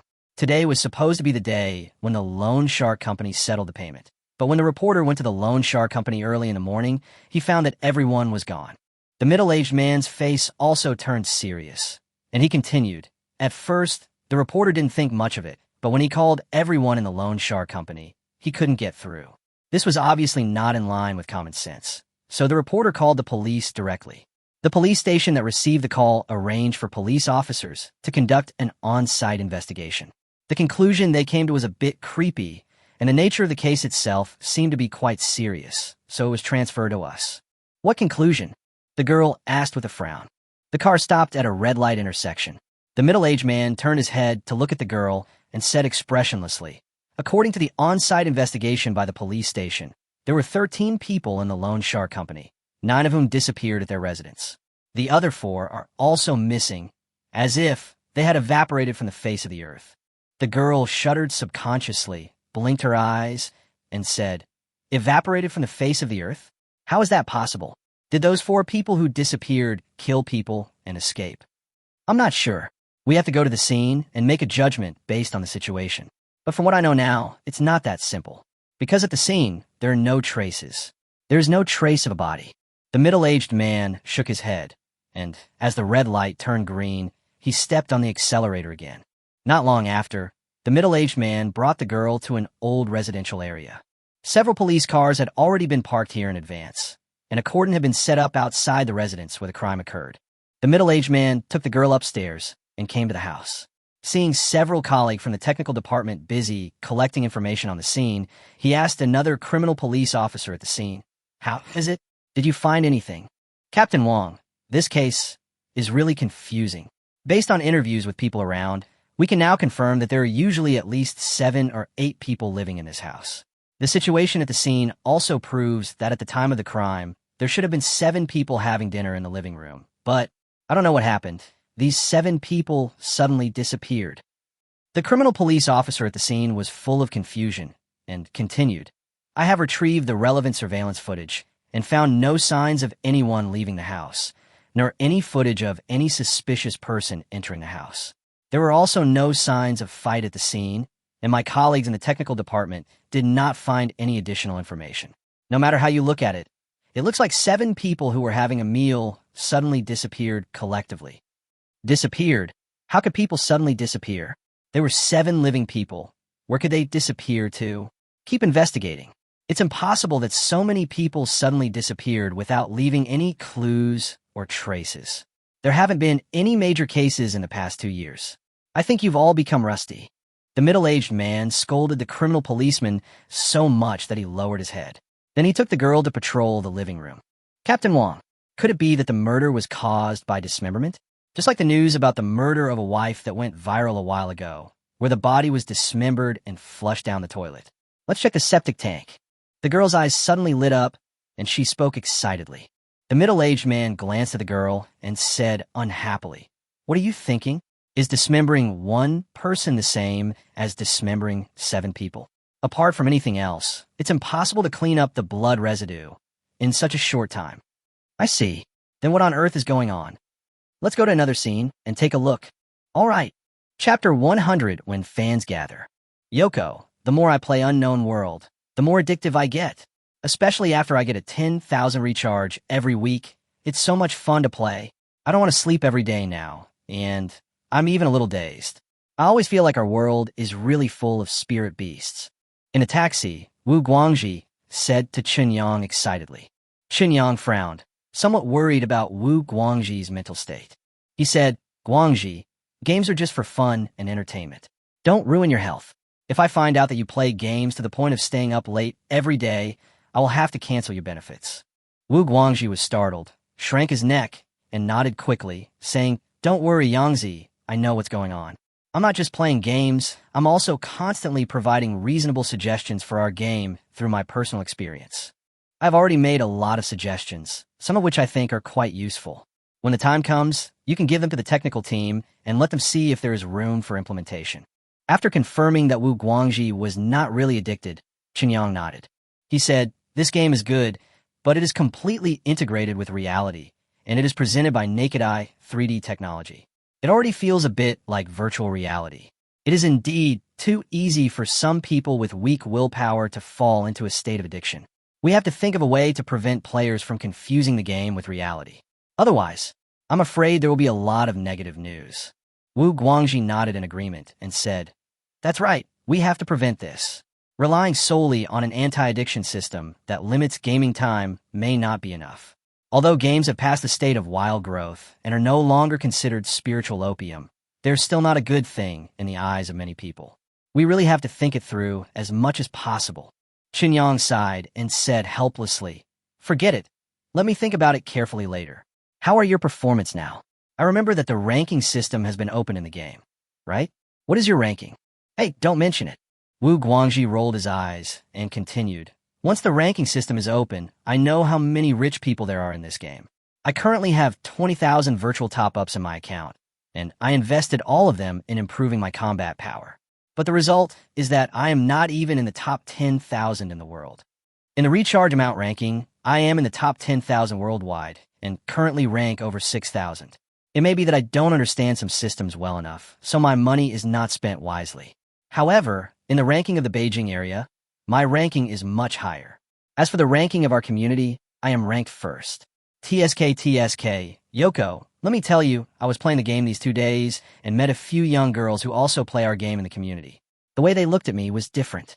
Looking at Wu Guangxi's amorous expression, Chen Yang knew that Wu Guangxi must have taken the opportunity to add the girl's contact information.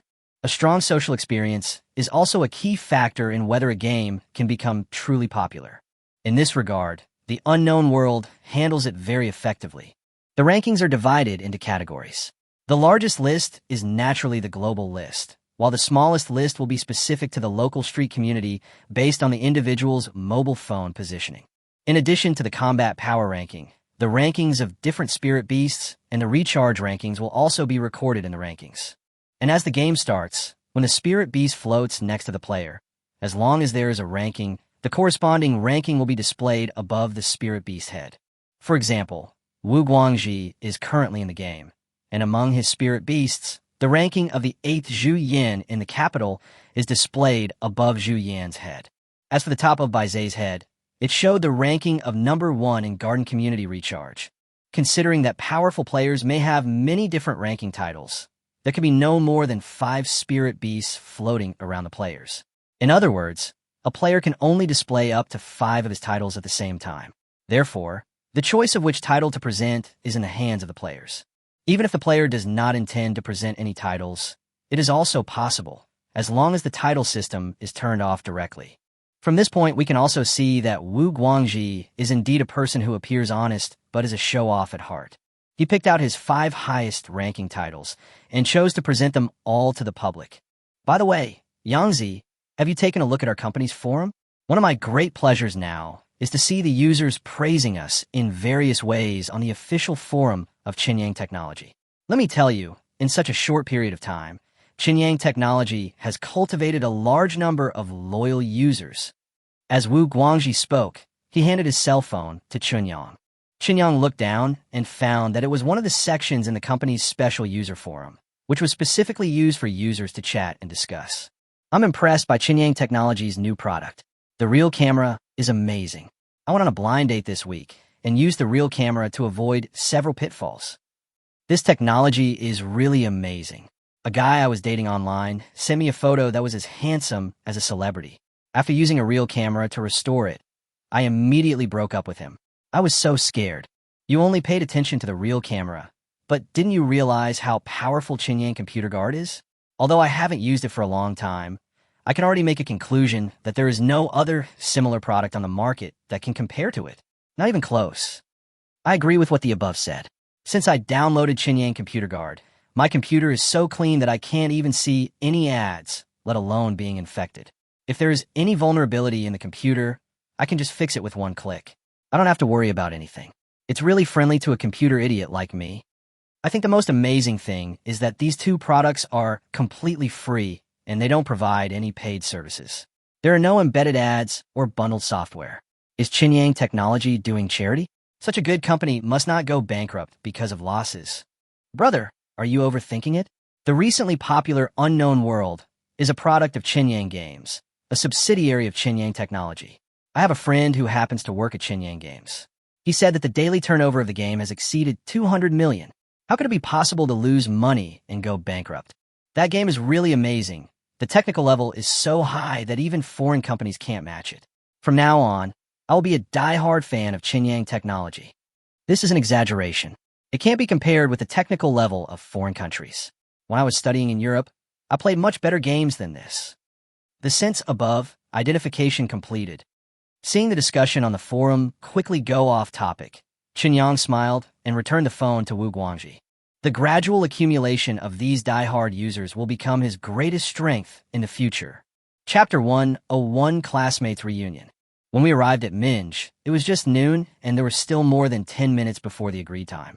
Qinyang and Wu Guangxi got out of the taxi, and before they walked into the store, they saw a Porsche 911 parked in front of the door of Min Pavilion. The next second, Jiang Jinglong walked out of the car wearing big sunglasses. He casually handed the car keys to the waiter who came forward and asked the waiter to park the car in the parking space. Then he seemed to see Qinyang and Wu Guangxi for the first time, and he raised his head and nodded at the two of them with his chin. He said, "Come in, don't stand outside. I have booked a private room in advance, and the waiter will lead you in directly. Don't act like you have never seen the world. It will embarrass me." After saying that, Jiang Jinglong walked straight into the Min Pavilion. What the hell? He came here today because we are classmates and we don't have any mortal enemies. Otherwise, who would come to support him? Wu Guangji spat, turned around, and said to Qin Yang, Yangzi, you are a big boss now after all. Just buy a car so that this grandson won't look down on you. His Porsche, at best, shouldn't cost 2 million, right? It's not even enough to make half an hour's turnover in our game. You could just buy a Bentley and scare him to death. Qin Yang was stunned for a moment, and after thinking about it carefully, he really felt that it was time to buy a car. It's actually not very convenient to always take a taxi like this. As for the license plate issue, there is no need to worry.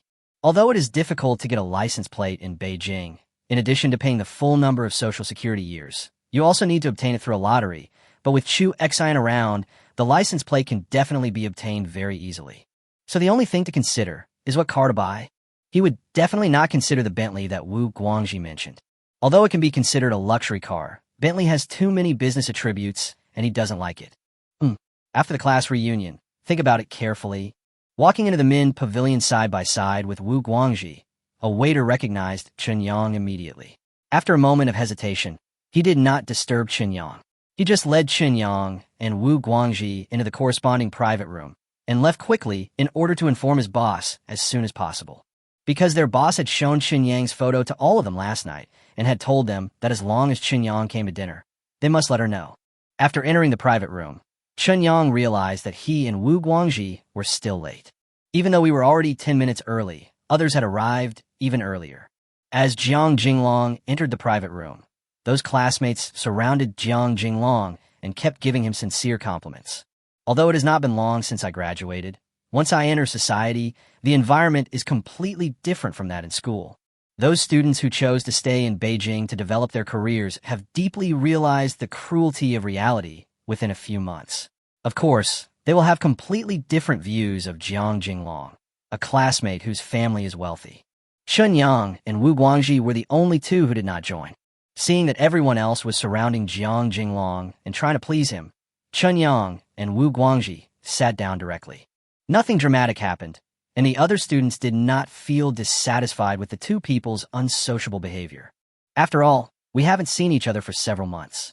Our relationship in school was not close, but it was definitely not unfamiliar.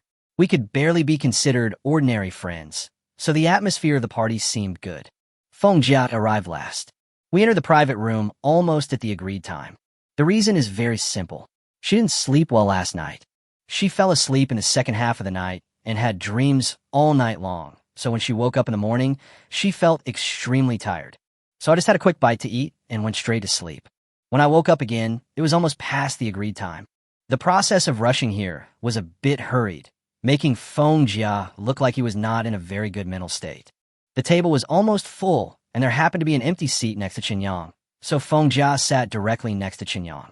After expressing his apologies to others and briefly explaining the reason for being late, he lowered his head and asked Qin Yang about the details of what happened yesterday.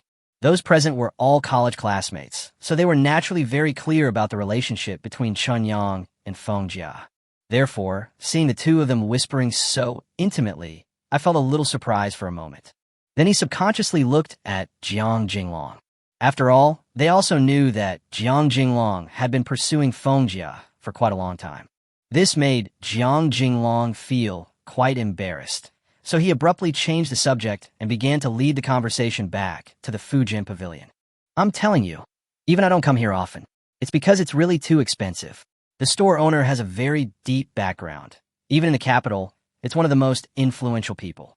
And this store is very difficult to book, so I've spent a lot of money today to let everyone see the world. Jiang Jinglong spoke.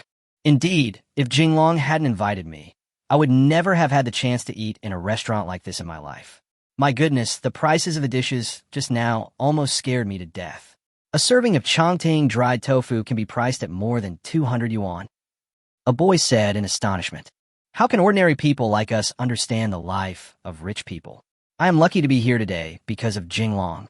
Otherwise, even if I can afford to eat at this kind of restaurant, I would never come here.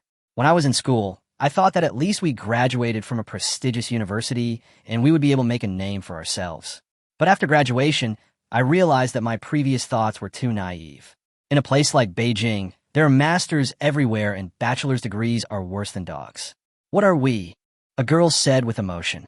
These words immediately resonated with the others, and they all started to agree with them, talking about the unpleasant things that happened to them at work in the past few months after graduation.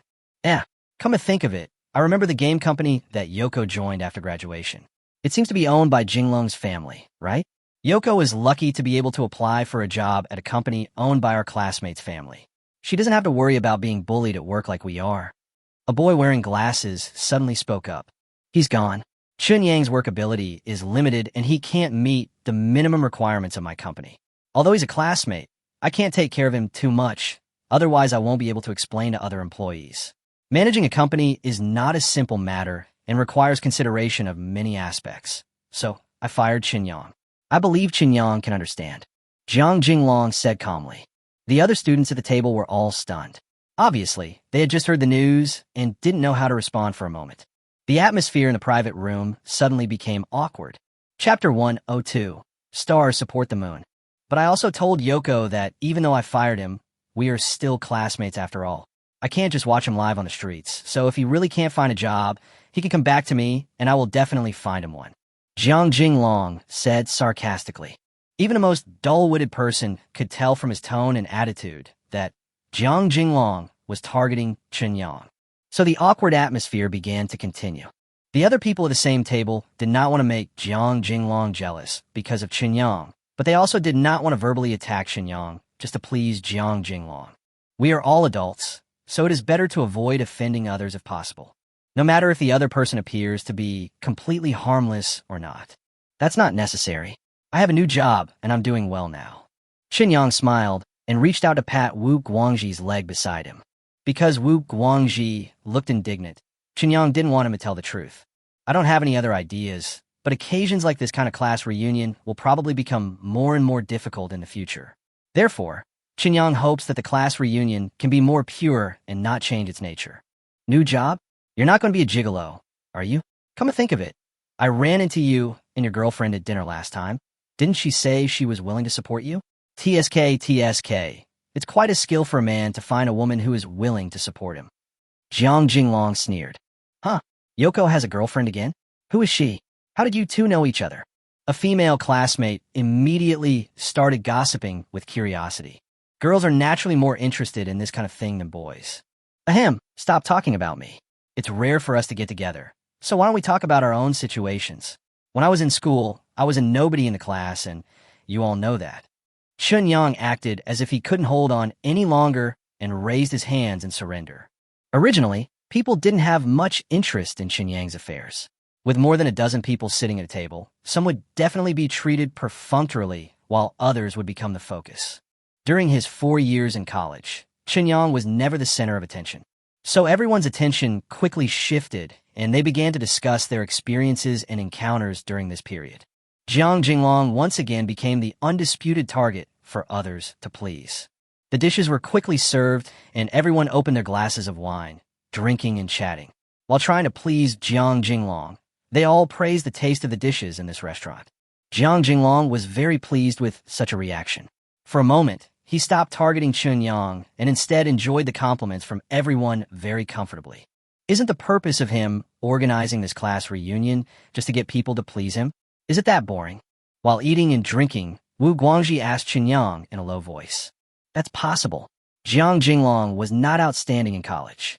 Apart from his privileged family background, he was extremely mediocre in all other aspects of school. Now that he has finally graduated, the celebrities in his class have chosen to stay in Beijing for development, but they're trapped in reality and can no longer shine like they did in school. On the contrary, Jiang Jinglong can rely on the power of his family and instantly live the life of a truly successful person. Under this contrast, it is not difficult to understand why Jiang Jinglong can't wait to show himself in front of other classmates. Chunyang said in a low voice. That's right. Jiang Jinglong is a narrow-minded and jealous person. From what I know about him, he is definitely capable of organizing a class reunion just to get others to compliment him. He just wants to see those powerful guys in his class, when he was in school, start to fawn over him after entering society. Feng Jia on the side also joined the discussion in a low voice. Hey, Jia, what are you doing? Wu Guangji was stunned and found Feng Jia's reaction a little confusing.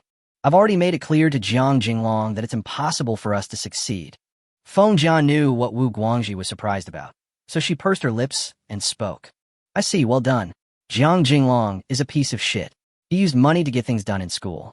From what I know, he got at least 3 or 4 girls pregnant, but he paid people to have abortions. It's obvious that he was just having fun. I was worried that you would be harmed by him and suffer for nothing. But with my relationship with Yangzi, I really have no right to advise you. Luckily, you figured it out yourself. Wu Guangji suddenly realized. I'm not stupid. How could I be fooled by him? Although I got close to him, I never let him hold my hand. On the contrary, your good brother Qinyang, he didn't do anything to me except sleep with me. While Feng Jiao was speaking, he glanced at Qinyang. Qinyang felt embarrassed for a moment.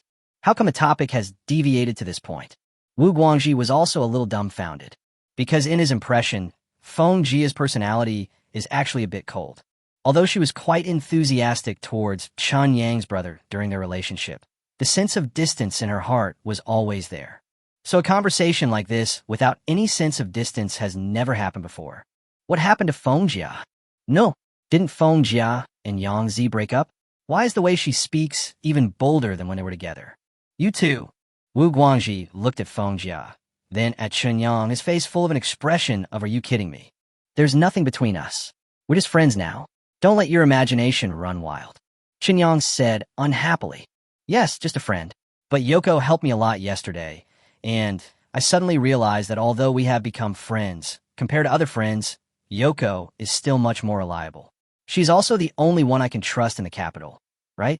Feng Jia said with a smile. Chen Yang couldn't help but hold his breath and shook his head with a bitter face. He didn't dare to agree with Feng Jia's attitude, which was obviously full of hidden meaning. He had finally gotten over that relationship, and he didn't want to fall into it again. This guy, falling into a pit once is enough. If someone falls into the same pit again and again, it only shows that he is too stupid. A Saint Seiya will not be defeated twice by the same move. When Qinyang was still in his middle school days, there was a knock on the door of the private room. Immediately afterwards, Xiao Junqi walked in accompanied by a foreman. Jiang Jinglong, who had been enjoying everyone's compliments, jumped up from his seat when he saw that the person who came in was Xiao Junqi. There was an obvious excitement on his face, as if he was extremely surprised and excited that Xiao Junqi came in person. Chapter 103. Who are you here for? Given Jiang Jinglong's identity, it was naturally impossible for him to know Xiao Junqi. Although the gaming company run by Jiang Jinglong's family was not small in scale, and their net worth barely exceeded 100 million, in a place like Beijing, Jiang Jinglong's family could at best be considered wealthy. Maybe it doesn't even meet the standards of ordinary wealthy people. The difference in status between him and Xiao Junqi is naturally as huge as the difference between heaven and earth. But this did not prevent Jiang Jinglong from recognizing Xiao Junqi. The reason why he chose to have a meal in Min Pavilion from time to time was not because Jiang Jinglong thought the food here was delicious, but simply because he hoped to find an opportunity to get to know Xiao Junqi. Even though the chance is small, you should always try. What if? Ever since he learned the identity of the owner of Minj, Jiang Jinglong has been keeping this in mind. If he could establish a relationship with Xiao Junqi, who knows how much impact and benefit it would bring to his company. Furthermore, after obtaining the photo of Junqi Xiao through his own channels, even if Junqi Xiao's family background was put aside, Junqi Xiao herself alone made Jiang Jinglong quite excited. Although Xiao Junqi is not particularly beautiful, her figure is really hot. It's totally different from the soft and slender figure of Oriental people, and people can't help but feel like their noses are spurting blood when they see it. If he was lucky enough to be favored by Xiao Junqi and thus successfully marry into the Xiao family, then not only would Jiang Jinglong be able to gain the beauty, but he would also definitely be able to ascend to the sky overnight and directly enter the real upper class of this country. The prospects are so broad and the expected returns are so tempting that it is certainly worth making some initial investment. His father was also very supportive of this, even though the consumption of Manga was a bit distressing even for their family. Originally, Jiang Jinglong had never thought that this kind of thing could produce results so quickly. By coming here once or twice a month, I could always find a chance to meet Xiao Junqi. I would get to know her first, and after a year or two, we would naturally become friends.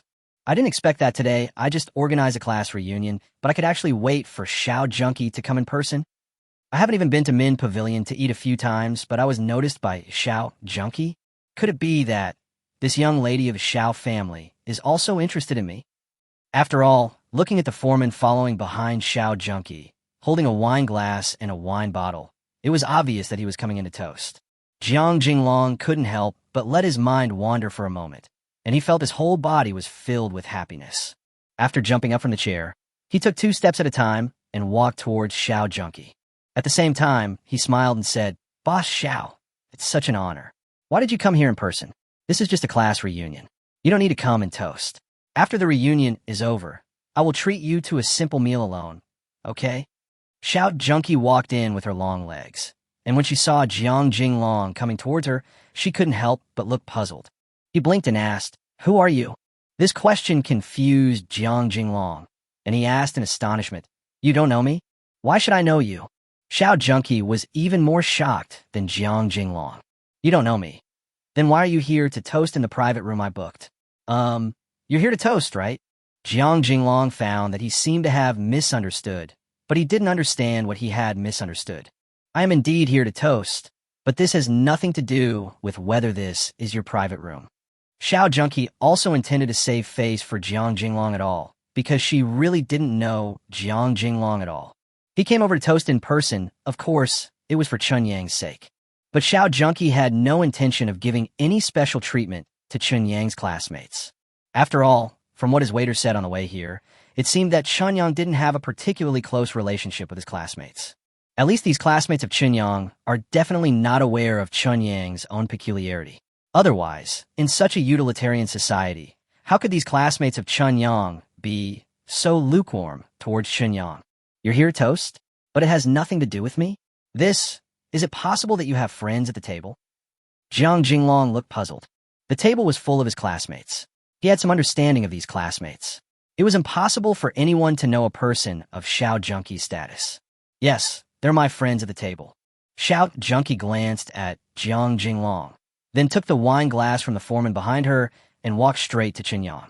Smiling, she said, "Why did you come to my place for dinner without informing me? Don't you consider me your friend?" As soon as the words came out, the atmosphere in the private room changed completely. The other students did not know Xiao Junkie's specific identity, but just by looking at Jiang Jinglong's performance, they could guess that Xiao Junkie must be a big shot with an astonishing background. But such a big shot, while completely ignoring Jiang Jinglong, actually smiled sweetly at Chunyang? Why? Jiang Jinglong also widened his eyes, and his brain was a mess. I don't understand why Xiao Junkie would show such a close attitude towards Chunyang. And judging from what Xiao Junkie said, the reason she came to toast was for Chunyang. What's going on? He had clearly investigated Chunyang's family situation. Wasn't it just an ordinary working-class family in an ordinary second-tier city? Compared with Xiao Junkie's background, this kind of person is from 2 completely different worlds with no intersection at all. How do they know each other? Noticing the change in the atmosphere in the private room, Chunyang couldn't help but smile bitterly. He stood up, picked up his wine glass, and said, "It's just a gathering with classmates. I didn't expect that classmates would choose your place for the dinner. It's not my treat, so I don't want to disturb you. You don't want to disturb me, or you don't want to be disturbed by me?" After Xiao Junkie joked with Chunyang, she clinked glasses with Chunyang and drank most of the wine in the glass. Then he waved his hand, and the foreman immediately brought a bottle of wine and placed it on the table. "Since your classmates are treating, I won't interfere. But since you're here, I have to show my appreciation, otherwise Xin will probably blame me in her heart. So this bottle of wine is for me. It's real 30-year-old Mao Dai. Okay, I won't disturb your classmates' reunion anymore. I'm leaving. Remember to call me next time you come to my place for dinner. Otherwise, I'll complain to Xin and say that you look down on me as a friend." After saying that, Xiao Junkie just nodded and greeted Wu Guangji, with whom she had dined before, and then ignored anyone else. She turned around and left the private room with the foreman. The atmosphere in the private room suddenly turned cold. Chapter 104, Deteriorating Relationship. Chen Yang smiled bitterly again. He found that the other students at the same table looked at him differently. Xiao Junkie gave me too much face. Not only did he come forward to toast, he also directly gave us a bottle of 30-year-old Matai. This vintage Matai wine is completely different from the Fate Hien sold on the market. A bottle costs at least 20,000 yuan. Is this wine for people to drink? In Qinyang's simple understanding, this kind of wine should be offered as a sacrifice and used to burn incense and worship during festivals. It is really not suitable to be drunk.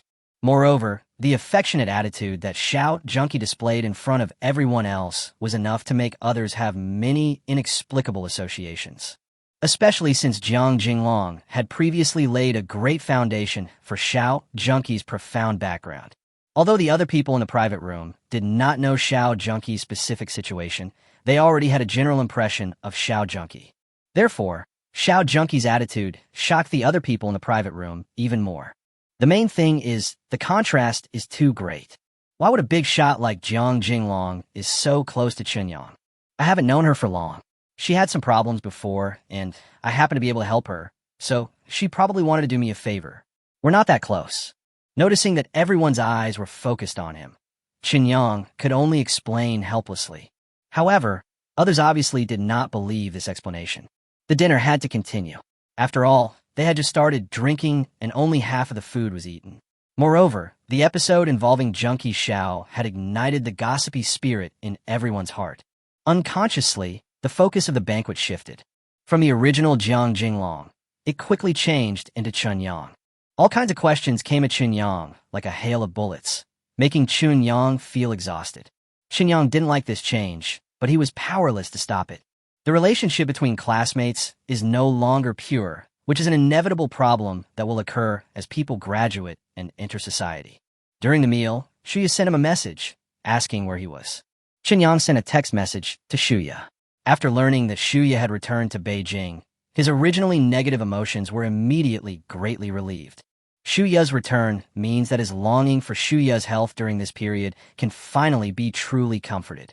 If you think about it carefully, this kind of thought is really a scumbag. Jiang Jinglong stopped making sarcastic remarks to Qinyang and remained quite silent during the second half of the dinner. Xiao Junkie's statement made him lose face and also made him start to re-examine Qinyang. Being considered a friend by Xiao Junkie, Qinyang is definitely not as simple as he appears. So, what exactly did he overlook? When the dinner was about to end, and Qinyang was beginning to get impatient with the awkward conversations with the other people at the table, Jiang Jinglong suddenly asked, "Yangzi, you said before that you have a new job? I wonder what exactly it is." "Nothing, I also make games." Qinyang replied casually. But Wu Guangji, who was standing by, had already drunk quite a bit of wine by this time. His face was flushed, and he was in high spirits.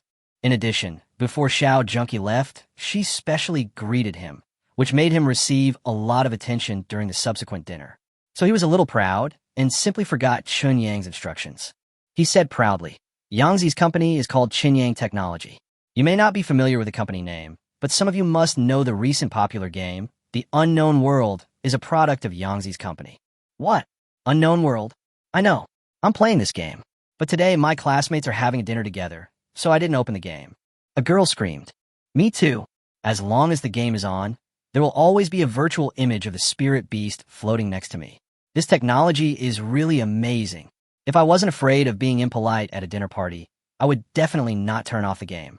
A boy said with surprise, as if he met an old friend in a foreign land. There were several other people who also spoke up and agreed, and when counted, they accounted for about half of the students who attended the dinner today. The other half of the students who had not played this game started asking the people around them who were playing this game. Soon, people who were playing this game opened it one after another and watched the virtual image of the spiritual practitioner appear in the air. Those who did not play this game were amazed from the bottom of their hearts. Wu Guangji had turned off the game when he got off the taxi earlier. Seeing this, he naturally couldn't wait to open the game again. As his title of the 8th Juyin of the capital was magnificently displayed, the classmates who were playing the game immediately gathered around him. "Oh my god, Guangji, you are really good. How much money did you spend? Can Juyan's fighting power be so high?" "Yeah, I shot hard and got 648, but now I'm only ranked in the community." "How come you've got the ranking in Beijing?" "That's not right, Guangji. I remember asking you before, isn't your monthly salary only 7,000 or 8,000? Where do you get so much money to play games?" Surrounded by several classmates, Wu Guangji laughed drunkenly. "It's too old, isn't it? I've already started working at Qinyang Technology, and my salary is much higher than before." "You also go to work at Qinyang Technology? Wow, that's great. What does Chunyang do at Chinyang Technology? How come a name sound exactly the same? One girl finally realized something. What does Chunyang do? The entire Chinyang Technology belongs to Chunyang. What does he as a boss need to do? Of course, he should count money every day until his hands cramp. Wu Guangji said, shaking his head. You're the only one who talks too much. Chunyang raised his hand and patted Wu Guangji's head gently. He found that the eyes of the classmates in the private room had changed significantly again, and he couldn't help but sigh. With a smile on his face, he said, It's getting late. Let's call it a day. We'll meet again if we have the chance in the future. After saying that, Chunyang pulled Wu Guangji and walked out of the private room. After hearing what Wu Guangji, the big mouth, said, if he continued to stay in the private room and did not end the party, he was afraid that he would enjoy the same treatment as Jiang Jinglong before. The problem is, he actually quite resents that kind of treatment. If classmates cannot get along with each other relatively simply, then the identity of classmate is actually meaningless. As Chunyang pulled Wu Guangji out of the private room, the others followed without any hesitation. Jiang Jinglong finally reacted at this time, and followed quickly with an expression of disbelief. Chunyang quickly walked out of the main gate of Min Pavilion, and just in a nanny car stopped at the door of Min Pavilion. Immediately afterwards, Shuya ran out of the nanny car, and after finding Chunyang just outside the main gate of Min Pavilion, she happily took a step forward and rushed straight into Chunyang's arms. Surprise! Shuya screamed with joy, hugged Chunyang's neck, and kissed Chunyang hard on the lips as if no one was around. Chapter 105, The Most Familiar Stranger. Shuya doesn't wear any makeup, but she is naturally beautiful, and even without her makeup, she is still stunning enough. The tight-fitting outfit shows off the well-proportioned figure to the fullest. She just hung on Chunyang and kissed him as if no one was around. Naturally, this attracted the attention of everyone behind Chunyang. So even though Chunyang felt that this passionate kiss was extremely intoxicating, he had to gently signal Shuya to stop for a while. He turned around and said to Wu Guangji, Guangji, go back by yourself. I won't send you back. If it's convenient for you, send Jeja back first. After saying that, he didn't dare to stay at the door of Min Pavilion any longer. He pulled Shuya and hurriedly got into the nanny car. That woman looks so familiar. I've definitely seen her there. A girl who attended the party muttered to herself. Yes, I think she looked familiar to me too. Oh, I remember now. The most talked about new female lead in the annual drama Sword of Justice that has been widely reported by various media recently and brings together almost all the powerful veteran actors. Seems to be her. Another girl suddenly thought of something and couldn't help but screamed. The girl who was mumbling to herself at first was stunned for a moment. Then a look of realization appeared on her face, and she nodded vigorously. Say, yes. I was wondering why she looked familiar. It must be the leading actress. It's just that she didn't wear any makeup today. So, she looks a lot more ordinary, but she's still so beautiful. Even a girl like me can't help but be moved. Is her name Shuya? I remember that newcomer was called Shuya. The entire show's promotion seemed to be centered around her. From the director to other veteran actors, everyone praised her highly. I even discussed with a few colleagues what Shuya's background was. Another girl excitedly joined the discussion. Girls are naturally more sensitive than boys to this kind of situation in the entertainment industry. My colleagues and I have speculated before. We thought that Shuya might be like other new female stars, with a big boss supporting her behind the scenes. But looking at what happened just now, Shuya seems to have a special relationship with Yang Zi. The first girl looked puzzled. Feng Jia took a deep breath and turned back to explain. Shuya is Yang Zi's new girlfriend. We have met before. After saying that, Feng Jia also didn't want to stay here any longer and said to Wu Guangji beside him, Guangji, take me back. You must complete the task that Yang Zi assigned to you. Yes. Then let's take a taxi and go. Wu Guangji came to his senses and quickly agreed. It was the first time he met Shuya. So much so that the thoughts in my mind are a little confused. If Yang Zi already has a girlfriend, then what about Mr. Zhou? And what about Miss Chu Xin who had dinner with him before?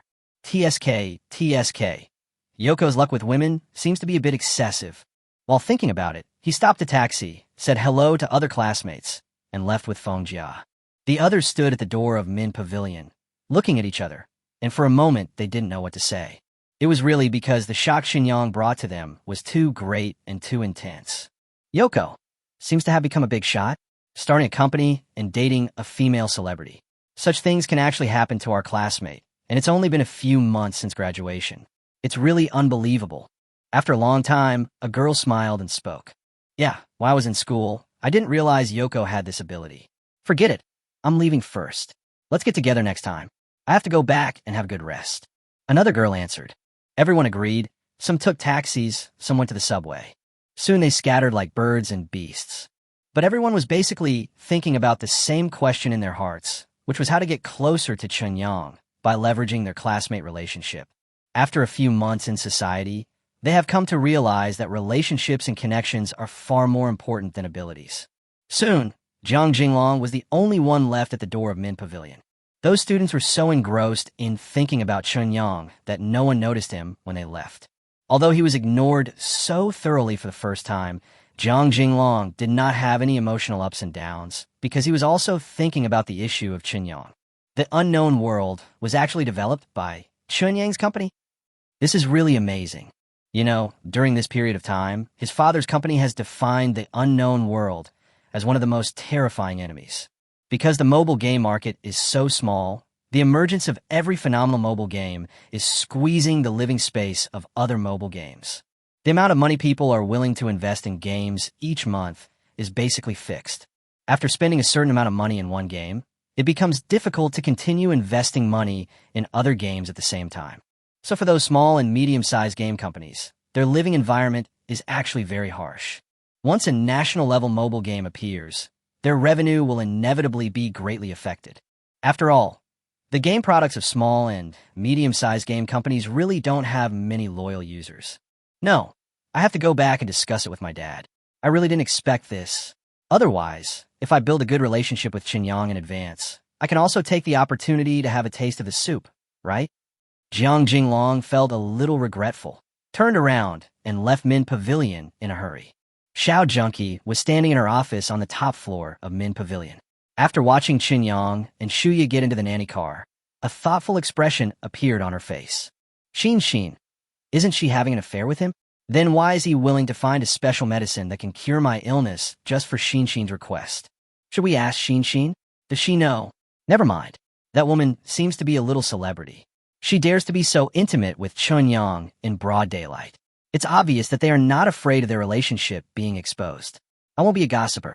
Xiao Junkie muttered to herself and shook her head. At this time, Chunyang and Shuya were sitting in the extended back seat of the nanny car and had just finished a deep kiss that lasted for several minutes. Shuya was obviously aroused. If there hadn't been a driver in the nanny car, she would probably have killed Chunyang on the spot. Is Dandon home? Shuya asked with rapid breathing. Yes, Dan has been a little crazy recently because of the pressure from work. Apart from work every day, she spends the rest of her time at home reading various management books and participating in various online teaching and training. Sometimes I can't help but feel guilty when I see her so busy. After all, strictly speaking, this is equivalent to me letting her take responsibility for what I should do. Chen Young Nodet, you feel guilty? I didn't tell. I thought you were enjoying it. Since Dandon is at home, let's not go back and go to the hotel. Shuya stared at Chunyang and spoke aggressively. Okay, but I hope you can hold out a little longer this time and not beg for mercy after just a while. Chunyang said with a smile. How arrogant. Who knows who will be begging for mercy soon. Chapter 106. After becoming powerful, you will be surrounded by good people. 2 hours later, in the Hilton Hotel suite, Shuya opened her big watery eyes and hugged Chunyang pitifully. Tiske, it seems that I can't just find one wife in the future. I have to find more wives. Chunyang said with a smile. That's a good idea, as long as your future wife doesn't mind. Shuya nodded in agreement. Do you care? Chunyang suddenly asked. Shuya was stunned for a moment, then raised her head and stared at Chunyang seriously for a while before she said, If it's the identity of a wife, then I would definitely care. If it's the identity of a lover, then I wouldn't care. Chunyang, isn't it good for us to be like this now? You just graduated, and I also just graduated not long ago. We are both so young, so don't think too much about the future, okay? In our circle, few people get married young. With your current abilities, you will definitely not be sure of women. While you are still young, shouldn't you have more fun and see more of the world? Chunyang raised his eyebrows, and then put on a ferocious expression, and said through gritted teeth, Shuya, what do you want to see? You have a new love after joining the crew, right? You're crazy. You're so perfect. How could I possibly be attracted to someone else? Shuya took a picture of Chunyang and said with a look of reproach on her face, "Perfect. In the future, it will become more and more perfect." Chunyang murmuret. What are you thinking about? Seeing Chunyang in a daze, Shuya couldn't help but ask curiously. Huh? Nothing, just thinking about the class reunion. When we were in school, although we weren't close, we weren't distant either. The atmosphere between us was pretty good, at least we were all friends. But today's class reunion, well, for various reasons, they knew something about my situation, and as a result, the original atmosphere changed. How should I put it? I don't like that kind of change. Chunyang changed the subject. This topic resonated with Shuya. He sighed and said, "It can't be helped. Life is full of busyness. When you're involved in the mortal world, you will be entangled in interests that are hard to cut off. When interests are involved, there will inevitably be changes in mentality. For example, between you and me, to be honest, don't be angry. Although I thought you were a good friend before, if it weren't for the story of the heroine, which really touched me and made me feel uncontrollable, I would never have become like this with you." "How dare you? Are you saying I have no personal charm?" Chunyang said in a ferocious manner. "Okay, I'm wrong. Isn't that enough? Let me take my time, at least rest for half an hour, and then I'll serve you again. But to be honest, if a man wants to impress a woman, he always needs a point that makes the woman give up her rationality and excitement.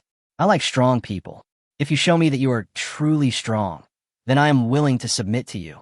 Shuya begged for mercy without hesitation, and then said, "I told you before, right? I actually graduated from the Beijing Film Academy, but I don't have any connections.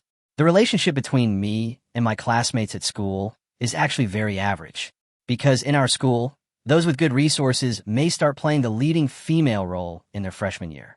The competition and comparison between each other is very exaggerated. Although I had good grades in my major courses at that time, I had no connections, so I naturally couldn't get any real roles. This continued until graduation, and the interactions between classmates were still very distant.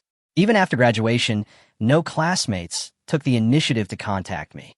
But this week, as the crew's publicity for me became more and more frequent, my classmates also noticed that I had become the leading actress in this drama. In just 1 week, everyone who had my cell phone number took the initiative to call me and asked me to take time to sit down and get together. At this point, Shuya hugged Chunyang's neck tightly and continued, "You see, everyone is like this. Why do we have to work hard to climb up? It's because in this society, everyone wants to climb up. When you raise your head to climb up, you can only see other people's faces. But if you lower your head, you can see other people's smiling faces. So as long as we climb high enough, to the top of the highest peak, when there's no one above us, all we see are smiling faces. I am actually a bit vain, so I actually enjoy the sudden enthusiasm and compliments from my classmates, although I don't consider them as my friends. But just for the feeling of being the center of attention, I must work hard to really stand at the top of the entertainment industry." Chapter 107 New Clues. Captain Wong, this case is too bizarre. Judging from the current situation, did the 13 people in the entire loan shark company really disappear out of thin air? In a street-side bun shop, a pretty female detective and a sloppy middle-aged man sat opposite each other. Each ordered 2 baskets of buns and a bowl of porridge, and were having a simple lunch. Although it was already past 3 in the afternoon, it was actually long past lunchtime. But the two of them have been busy until now, conducting various on-site investigations and checking all the evidence and clues, which resulted in them not being able to have lunch on time.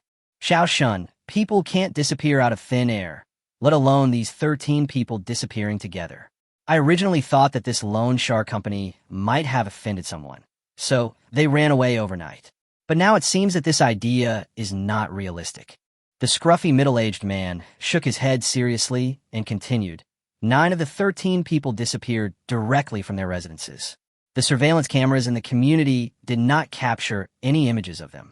Even if they might have avoided the blind spots of the community surveillance and secretly left the community, the public security surveillance outside the community is enough to cover all entrances and exits of the community. But from the surveillance footage outside the community, we have confirmed that they have never left their residence. They're just a group of gangsters. If they really want to escape, it would be amazing if they could avoid the blind spots of the community surveillance. It is absolutely impossible for them to identify all the blind spots of public security surveillance outside the community and develop a route that completely relies on the blind spots. At the same time, we successfully found the traces of the other 4 of the 13 in other surveillance last night. However, after they entered a village in the city where there were no surveillance cameras installed, we also lost track of them. If they really wanted to escape as a group, they would not have to act separately like this. The pretty female detective nodded and asked in confusion, "Yes, Captain Wong, it's impossible that the people from the Loan Shark Company ran away together. Then, how did they disappear? For people disappeared in the village area, and the other 9 disappeared directly in their residence. Isn't this too fantastic? So, this is the contradiction. Something that obviously couldn't happen has happened. If we can't figure out what happened, then this case will probably become an unsolved case and be shelved." The middle-aged man said helplessly, "Put on hold? 13 people are missing. Can such a serious case be put on hold?" The pretty female detective looked surprised. When you have been working on the front line for a long time, you will find that there are not too many cases that need to be shelved, especially some old cases, which were previously limited by the means of detection and could not find evidence and clues. Now, with the improvement of detection technology, it is often necessary to redetect and investigate. These old cases are enough to drive you crazy. Xiaoshun, it's not too late to regret now. The work of the technical department is more suitable for you. The middle-aged man began to persuade. "Captain Wong, I, Shun Zihan, am not the kind of person who gives up easily. Since I have made up my mind to handle the case on the front line, I will never back down. If the work is not difficult, how can we reflect the value of our work? Don't you agree?" The female detective patted her towering chest and spoke. Okay. In that case, you will be in charge of this case. I will ask my colleagues in the technical department to cooperate with you. Although the procedures for your transfer to the front line have not been completed, it will only take about a week at most. It is reasonable for you to adapt to the work in advance." The middle-aged man shook his head and said, I'm responsible? I'm directly responsible for the case of 13 missing people? This is not good. Captain Wong, where are you going?" The female detective was a little dumbfounded.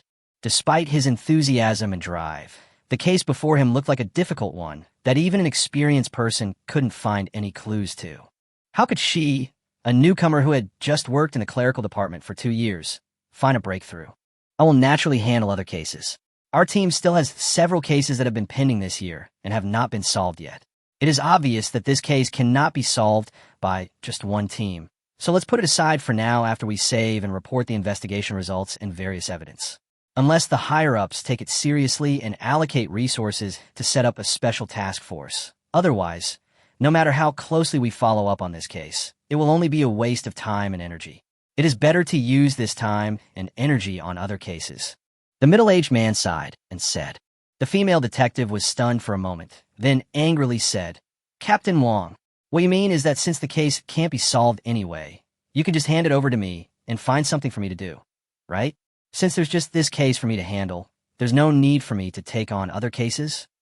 The middle-aged man couldn't help but look embarrassed when his thoughts were directly revealed by the female detective. He said, "Ahem, I'm doing this for your own good. Besides, although this case seems to have no clue, the more incredible the case is, the simpler the method of committing the crime is.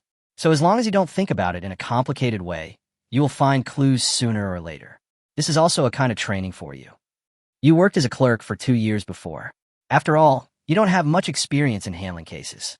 If you directly participate in other cases, problems will easily arise.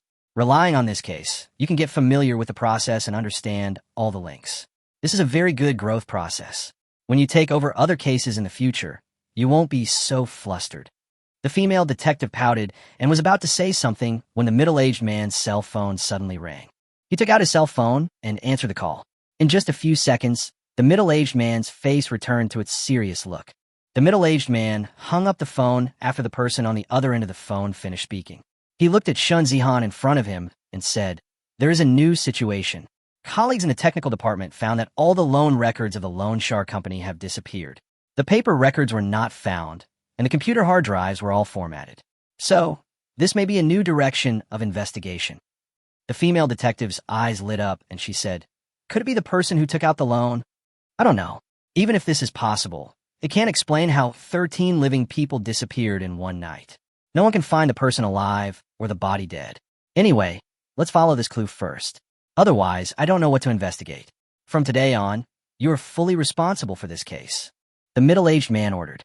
The female detective couldn't help but look bitter and said, "There are new clues, or do you want me to investigate alone? What's the use of this clue? If you can't figure out the method of committing the crime, nothing else will matter. So you can handle it yourself and report to me in time if there is any situation." The middle-aged man said indifferently. Chapter 108, Magical Brain Circuits. Chen Yang was not aware that the police had already found the correct direction of investigation for his case, in which the entire loan shark company was wiped out on the first day after the incident. But even if he knew, there was nothing he could do. Anyway, he didn't leave any real evidence or clues during the crime, and all the bodies were thrown into the wasteland world.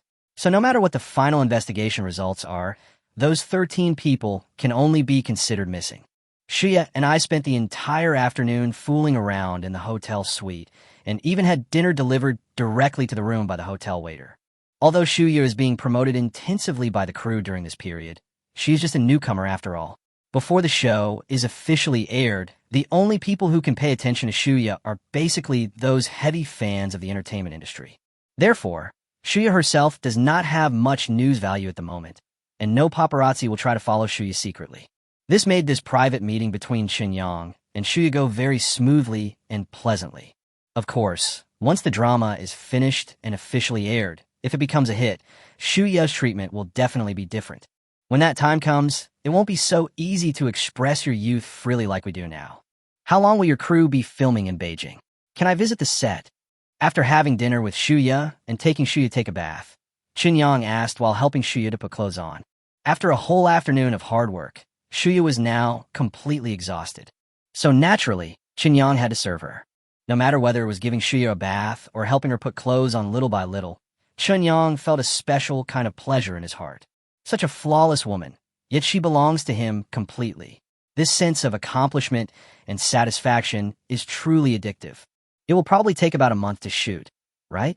I don't know the details. It depends on the director's arrangement.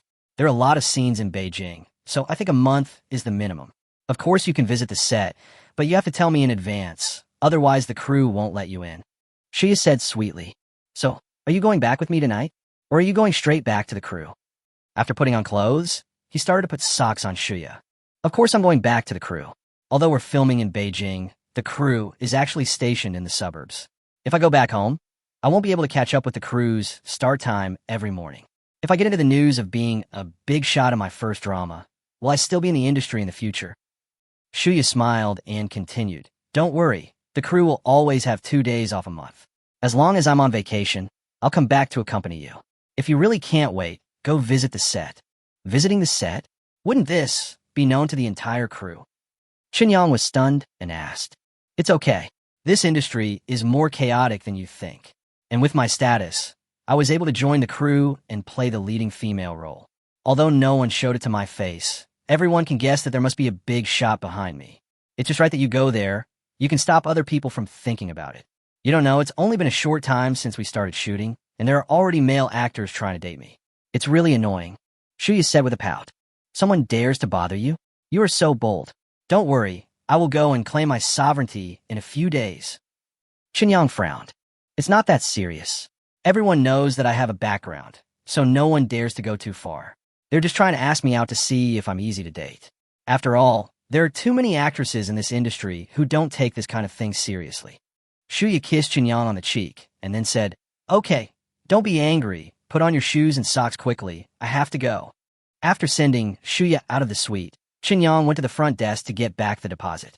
After watching Shuya's nanny car drive away, he took out his cell phone and dialed Chu Xian's private number. The call was connected quickly, and Chen Yang didn't exchange pleasantries and directly told Chu Xian about his own affairs. You want to learn martial arts systematically?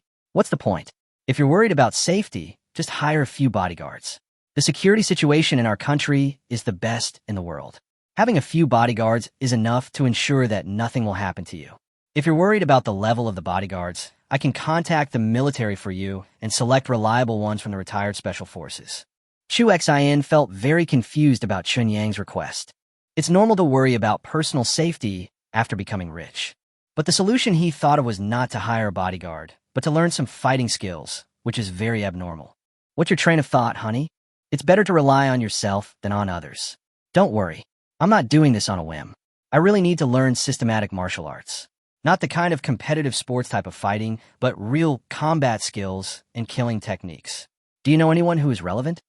Chen Yang spoke. I don't understand you, but if you said you don't want to learn competitive sports type fighting, but want to learn the real art of killing, I do know a person who currently runs a Sanda training class in Beijing. The fees are very expensive. He is a retired Special Forces soldier. The reason for his retirement is that he has a strong personality. When performing a certain mission, he killed prisoners too cruelly, which seriously violated discipline. However, he had accumulated too many military merits before, and it was inconvenient to punish him. So he was directly given a generous severance pay and arranged for his retirement. Chu Xian's voice sounded a little helpless. Although she didn't understand Chen Yang's request, she stopped trying to persuade him because Chen Yang's attitude was firm. Oh, can I say hello to him? The Sanda training class is only for training normal Sanda competitions, right? I'm afraid that only after someone familiar with him explains it clearly will he be willing to teach me the real skills. Chen Yang immediately became interested. Was he discharged from the army because he killed too many prisoners? This is perfect for him. He just likes this kind of madman who kills people without hesitation. It is not an easy task to find a truly capable killer in this peaceful country, because these people are basically all in the military. It must also be a special secret force. Without sufficient background and connections, the possibility of contacting such a person is infinitely close to zero. Okay, I'll have someone call him and explain your situation in detail. I'll send you his address and contact information later, and you can go find him directly. Chu Xian said with a sigh. Well, thank you very much. I'll treat you to dinner some other day. Chen Yang said with a smile. You don't have to treat me to a meal. Just remember to come visit my grandfather next week. No problem. I won't forget it, don't worry. Chapter 109, I hope you don't regret it. After sending a message to Zhou Dandan, telling her that she would still be back late tonight, Chen Yang took a taxi and headed outside the 4th Ring Road, according to the address provided by Chu Xian. If you rent a storefront within the 4th Ring Road to run a Sanda training class, the cost would be too high. After all, the size of the venue required for a training class is more exaggerated than that of other small and medium-sized businesses. Unless you want to go for the high-end route, it would be more cost-effective to open a business outside the 4th Ring Road. When I arrived at the door of the training class, it was open. The lights inside were bright. There was only one receptionist and no other service staff. Although the lights are already on, it is clear that the busy time of the training class has just begun. There is no other way. If you want to keep the business going, you have to prepare according to the schedule of the target user group. This type of training class is generally aimed at high-income, white-collar, and gold-collar workers. In addition, interest classes specially prepared for children are also a major source of income. Except for the weekends, these people only have time in the evenings. Even on weekends, many people don't want to change their schedules. Therefore, the busiest period is from around 7 o'clock to before 11 o'clock in the evening. After getting off the taxi, Chen Yang looked at the name of the training class on the street and made sure that he had not made a mistake. Then he walked in. Hello, sir, we have a membership system here. If you want to go in, you need to show the corresponding membership card. When the receptionist saw Chen Yang come in, she immediately spoke with a professional smile. I'm looking for your boss. Can I give him a call? He should know. Chen Yang spoke. Oh, okay, please wait a moment. The receptionist said as she picked up the phone in front of her, dialed the number, and said a few words briefly before hanging up the phone. She then asked Chen Yang, what's your name? My name is Chen Yang. Okay, please come in. The boss is at the training ground. Just turn right after you enter. Chen Yang nodded and quickly arrived at the training ground. A field of at least nearly 1,000 square meters appeared before him. There were more than a dozen people training on the field, and there were also a few children who looked about 6 or 7 years old, learning the poses. If a venue of this size were located in a prime location in Beijing, the rent would be absolutely exorbitant. After taking a quick look at the entire venue, Chen Yang quickly focused his attention on a man with a crew cut. The man looked to be only about 30 years old, about 1.80 meters tall, and had an extremely ordinary appearance. If he were thrown into a crowd of people, he would definitely blend in with the crowd and would not attract any attention. But because he was wearing a vest, his extremely strong, tendon muscles were exposed.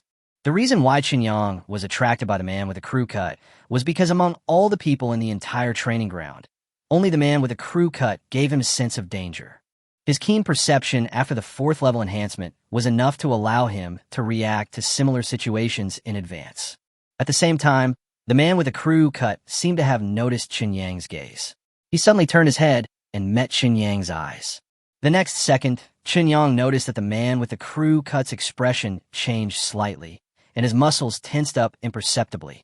After a moment, the man with a crew cut realized something, relaxed his body. The alert look disappeared from his face, and he walked towards Yang. "You are Yang, right? My name is Yang Song."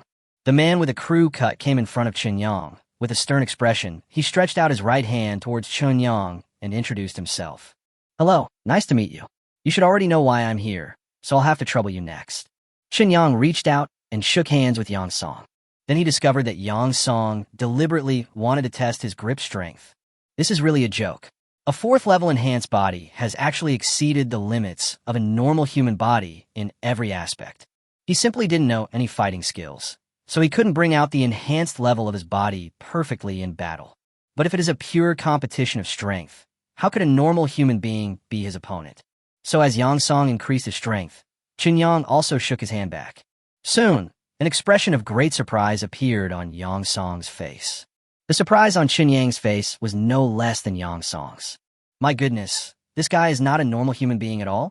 My body, which has undergone a 4th stage enhancement, is only slightly stronger than the other person in terms of grip strength."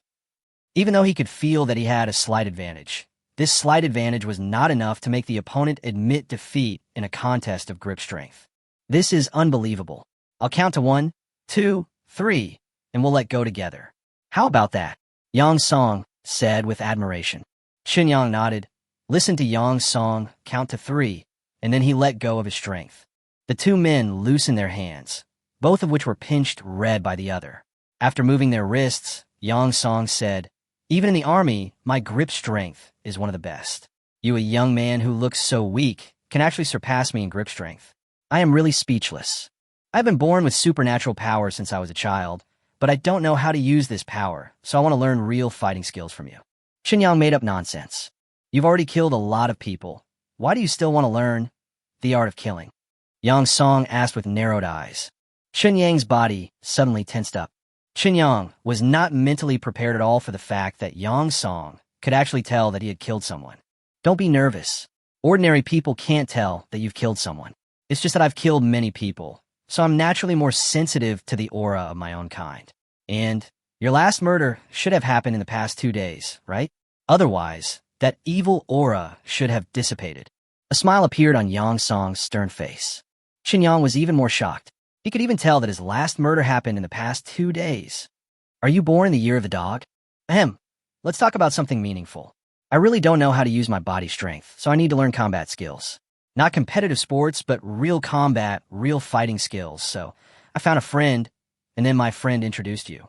As long as you can learn real things, the price is negotiable." Yang coughed dryly and decisively changed the subject back. "You don't need to worry about the price.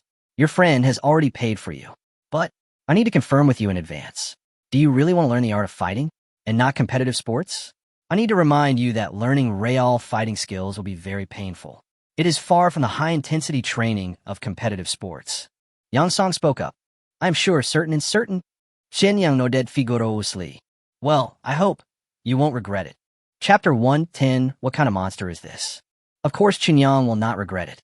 If under normal circumstances, if he had everything he has now, then given his personality, he might really indulge in pleasure and spend his whole life living a luxurious life. He would also follow Chu Xian's advice and hire reliable bodyguards to ensure his own safety and adequate protection. But the thing is, he's not normal. In other words, the situation he encountered was not normal. Everything he currently has, in the final analysis, all comes from the support of the wasteland world. The wasteland world is a place full of dangers. If you do not have strong enough individual and group power, it will be difficult to survive in the wasteland world. Not to mention establishing a large rear base with a stable product supply. Therefore, whether it is the desire for subjective initiative or the requirement from objective conditions, he must try his best to strengthen himself. Otherwise, What he has now will be like a mirage, which may be exposed at any time. It is easy to go from frugality to extravagance, but difficult to go from extravagance to frugality. This has been a truth since ancient times. However, his situation and the self-evident thoughts that arise from it cannot be truly understood by others. So in the eyes of Chu Xin and Yang Song, Chun Yang is indeed a weirdo. If you are sure that you have no basic fighting skills, I will have to teach you from the beginning. The real fighting skills emphasize a single strike to kill, without any delay. The purpose of all skills is to strike the enemy's vital parts. But there is a prerequisite, that is, you have already achieved a high level of attainment in fighting skills. Only in this way can you accurately find opportunities to attack the enemy's vital parts in an ever-changing situation. Yang Song spoke as he led Chen Yang to a corner of the training ground. Everything will be done according to your arrangement. Don't worry about my physical condition. No matter how intense the training is, I can stick to it. Chen Yang nodded and said, I can tell from your grip strength, but I still have to test you, so let's have a fight. I have to see your true level so that I can develop a reasonable training plan based on your level. As Yang Song spoke, he had already arrived at a stage in the corner. Someone in the training ground had already noticed Yang Song's actions and immediately began to remind others around him. After a while, all the people in the training ground gathered around the arena where Yang Song and Chun Yang were with excitement on their faces, because they haven't seen Yang Song take action in person for a long time. In this training class, Yang Song is a legendary figure. Although no one knows Yang Song's true identity and past, since the training class was opened, Yang Song has been in charge of the class as the head coach, and his record can indeed be said to be brilliant. There were even national-level Sanda athletes who were defeated by Yang Song here. Otherwise, this training class wouldn't be doing so well. It's mainly because of the fame Yang Song has built himself. Of course, as the training class became famous and customers began to come in an endless stream, Yang Song rarely participated in any duels in person. Firstly, as the head coach of the training class, he had to maintain a certain sense of mystery. And secondly, there was no one worthy of his effort. Those who have the time and interest to do this kind of Sanda training are almost all at the amateur level. Many people are not even at the amateur level and can only be called enthusiasts at best. Such a group of people would definitely not arouse Yang Song's interest. In this way, Yang Song's strength could only be passed on by word of mouth in the training class. While it was passed on in a miraculous way, it also made those who had never seen Yang Song in action full of curiosity about Yang Song's true strength. Who is this guy? He looks so young, and he can even get the head coach to do something personally. He must be very powerful, right? A student was discussing with another student.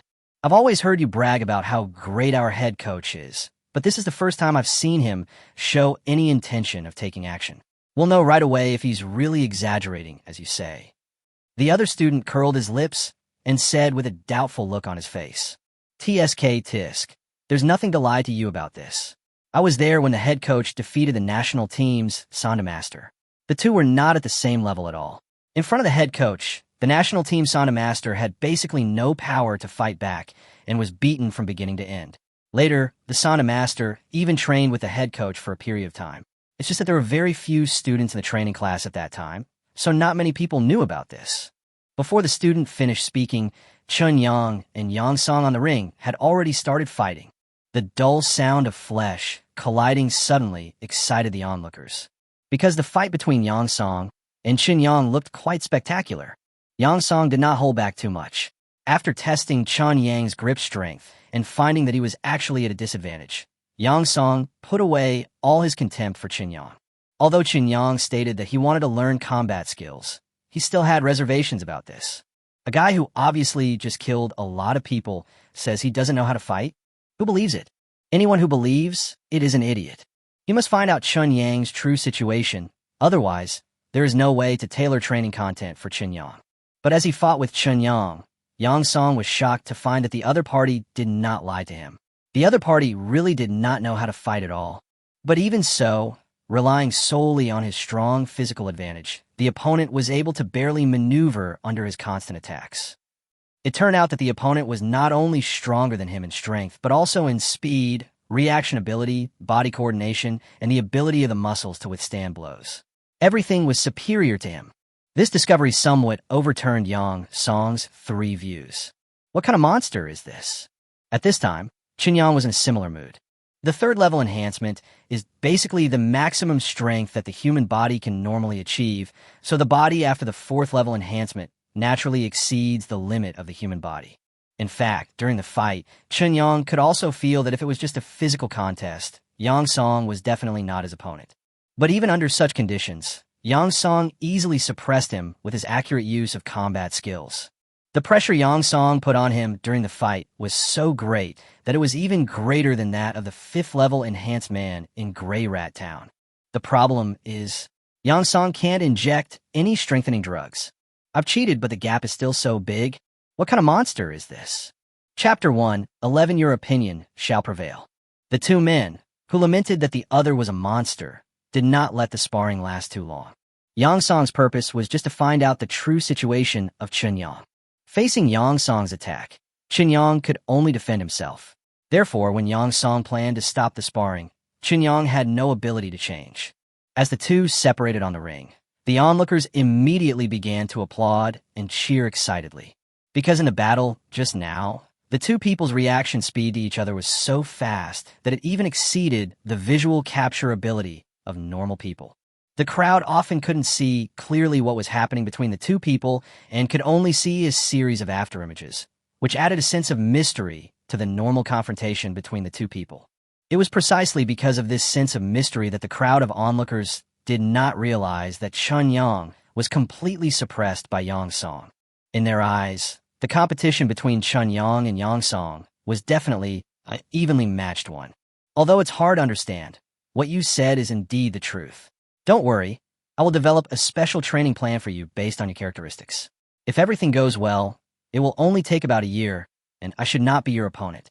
Yang Song ignored the jeers from others around him, walked up to Chun Yang, patted him on the shoulder, and said with emotion.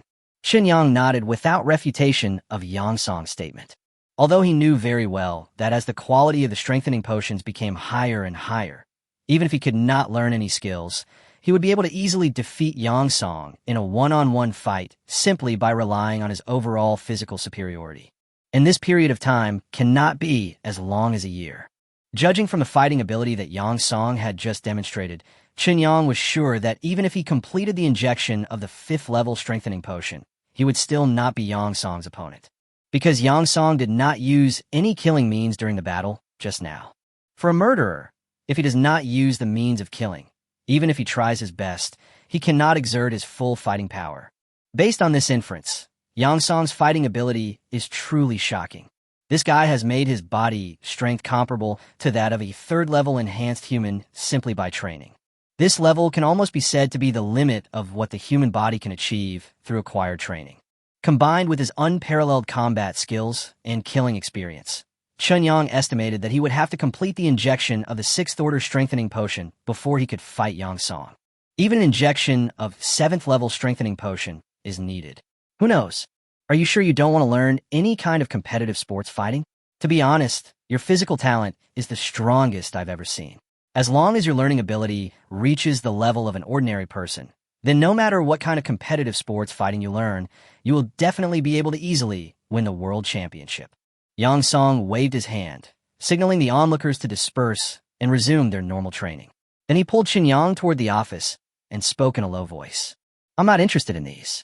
You may not know that I have started a company and my main business is games. So compared to achieving success in the sports field, I prefer the feeling of running a company. Chun Yang said with a smile. Is that so? That's a shame. If you were in ancient times, you would have become a legendary warrior. But in this day and age, apart from sports, there is no other space for your strong physical talent to be used. Even in the military, there are no mandatory requirements for physical training. After all, under the threat of hot weapons, no matter how strong the body is, it cannot stop bullets. So instead of spending a lot of time and energy on painful physical training, it is better to use this time to master various military skills. Yang Song shook his head with emotion and then said, Don't mind, I'm just a little excited to see your physical talent. I always feel that it would be a waste if it can't be displayed. Everyone pursues different things. I don't like the life under the spotlight. So, as you said, participating in competitive sports, winning the championship, and becoming a sports star is not attractive to me. I prefer to make a lot of money through the operation of the company and use the company's products to influence every aspect of the world. Eventually become the most influential person in the world. Chen Yang said with a smile. Yang Song glanced at Chen Yang and didn't take Chen Yang's words to heart at all. Use the company's products to influence every aspect of the world? Who dares to say that they can do what neither of the two Ma dads can do? Okay, I won't keep you here today. Your situation is too special, so I have to tailor a training plan for you tonight. Starting tomorrow, you'd better come to my place every day, and it's best to fix the time so that the training can form muscle memory in your body. This will greatly benefit the effectiveness of the training. Yang Song spoke up. Chen Yang thought about it and decided that he would definitely go to the wasteland world during the day.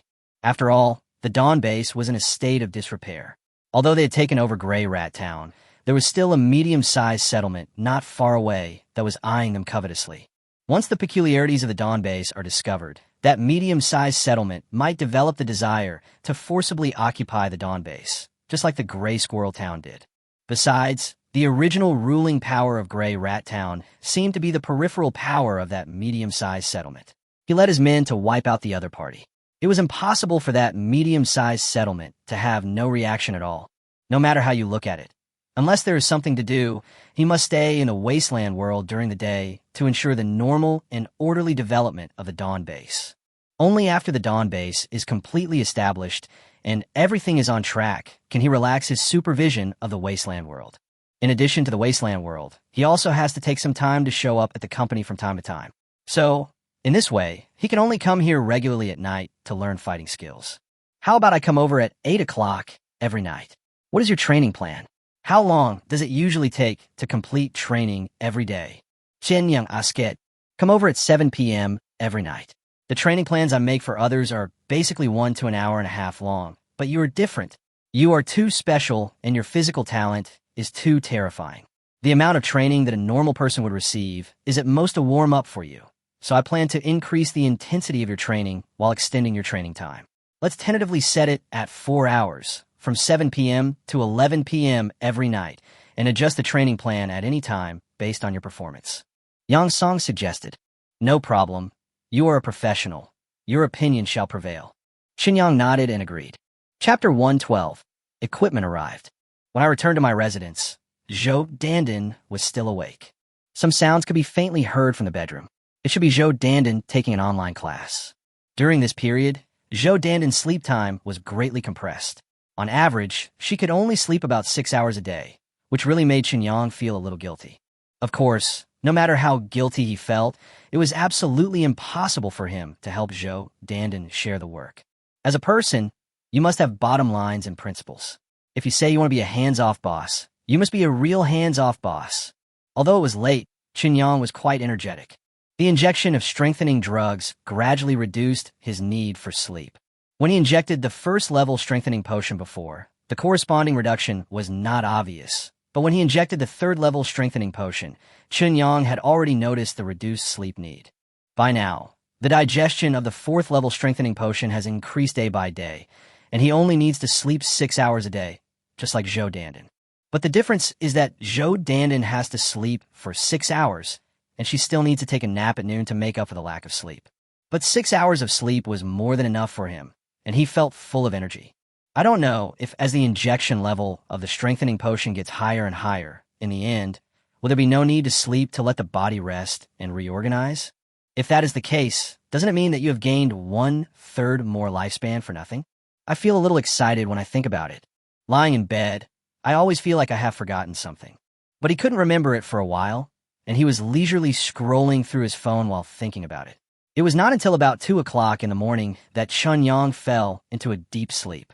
Another benefit of physical strengthening is that Chen Yang's control over his body is getting stronger and stronger. This improvement in control allows Chen Yang to more easily control certain states of his body. For example, when he goes to sleep, he will not lie down for a long time, but still feel more energetic. As long as he intends to fall asleep, he can immediately control his body and fall asleep quickly. The next morning, after having breakfast with Zhou Dandan went out to work, while Chen Yang went to the wasteland world. The people in the Dawn base seemed to be in very good spirits. They had completely controlled Gray Rat Town, which made the survivors who originally belonged to Grey Rat D feel inexplicably excited. After greeting these people along the way, Qinyang went straight to his villa. Li Lu looked like she had just gotten up, wearing only a single layer of clothing. As Qinyang walked in, a look of excitement suddenly appeared on her face. He stepped forward and hugged Qinyang, saying, "I was wondering when you would come over, boss. The munitions that Dr. He bought for us were delivered to our base last night. They were large in quantity and high in quality. I arranged for someone to move all of them into the warehouse at our base overnight. Do you want to come take a look?" "Oh, we're finally here? Let's go and take a look." Qinyang also became excited. Any normal man would not be able to resist the temptation of arms. Even in his world, where the entire country has the strictest gun ban in the world, various toy guns still occupy nearly half of the toys of boys. From this we can see that the love for arms and weapons is a man's nature. I misunderstood Dr. He before. Dr. He did not purchase this batch of weapons through the medium-sized settlement, but directly contacted the arms dealers. No wonder the weapons and equipment have not been shipped. Our location is too remote, and it takes a lot of time for the arms dealers to transport the weapons and equipment. This is thanks to our large transaction volume. Otherwise, those arms dealers would definitely not have any interest in trading. Li Lu hugged Qinyang's arm and reflected on herself. He Jianian had mentioned this to Qinyang before, so Qinyang knew it and nodded. It won't hurt to be cautious. If you encounter something that you think is wrong in the future, tell me directly. After all, although our Dawn base has been established and the first batch of members are all survivors of the original Grey Rat D, the only person I truly trust the most is you. These words made Li Lu feel very sweet. The hand that was around Qinyang's arm couldn't help but tighten. His eyes moved and his face flushed. By the way, how come the number of people working on the base has increased so much all of a sudden? I just glanced on the road, and there are at least 500 or 600 people busy in our base, right? Are they all hired from Grey Rat Town? Qinyang knew that Li Lu was aroused, but she was not an animal. When she was in the mood, she would do it anytime and anywhere without any care. So he could only pat Li Lu's hand gently and change the topic to divert Li Lu's attention. Yes, everyone took out part of their salary and hired people from Grey Rat Town to come and build the base together. Because according to the plan, if we don't hire new people and just use the existing people to renovate, it will probably take several months to build everything. But after conquering Grey Rat Town, we may have to face the threat from that medium-sized settlement. The sooner the base is built, the better. I discussed it with everyone, and everyone agreed with my idea. Li Lu nudda. I pay these people's salaries. You are my employees, but you have to pay out of your own pocket to hire people for me? It doesn't make sense. Qinyang spoke. It's okay, boss.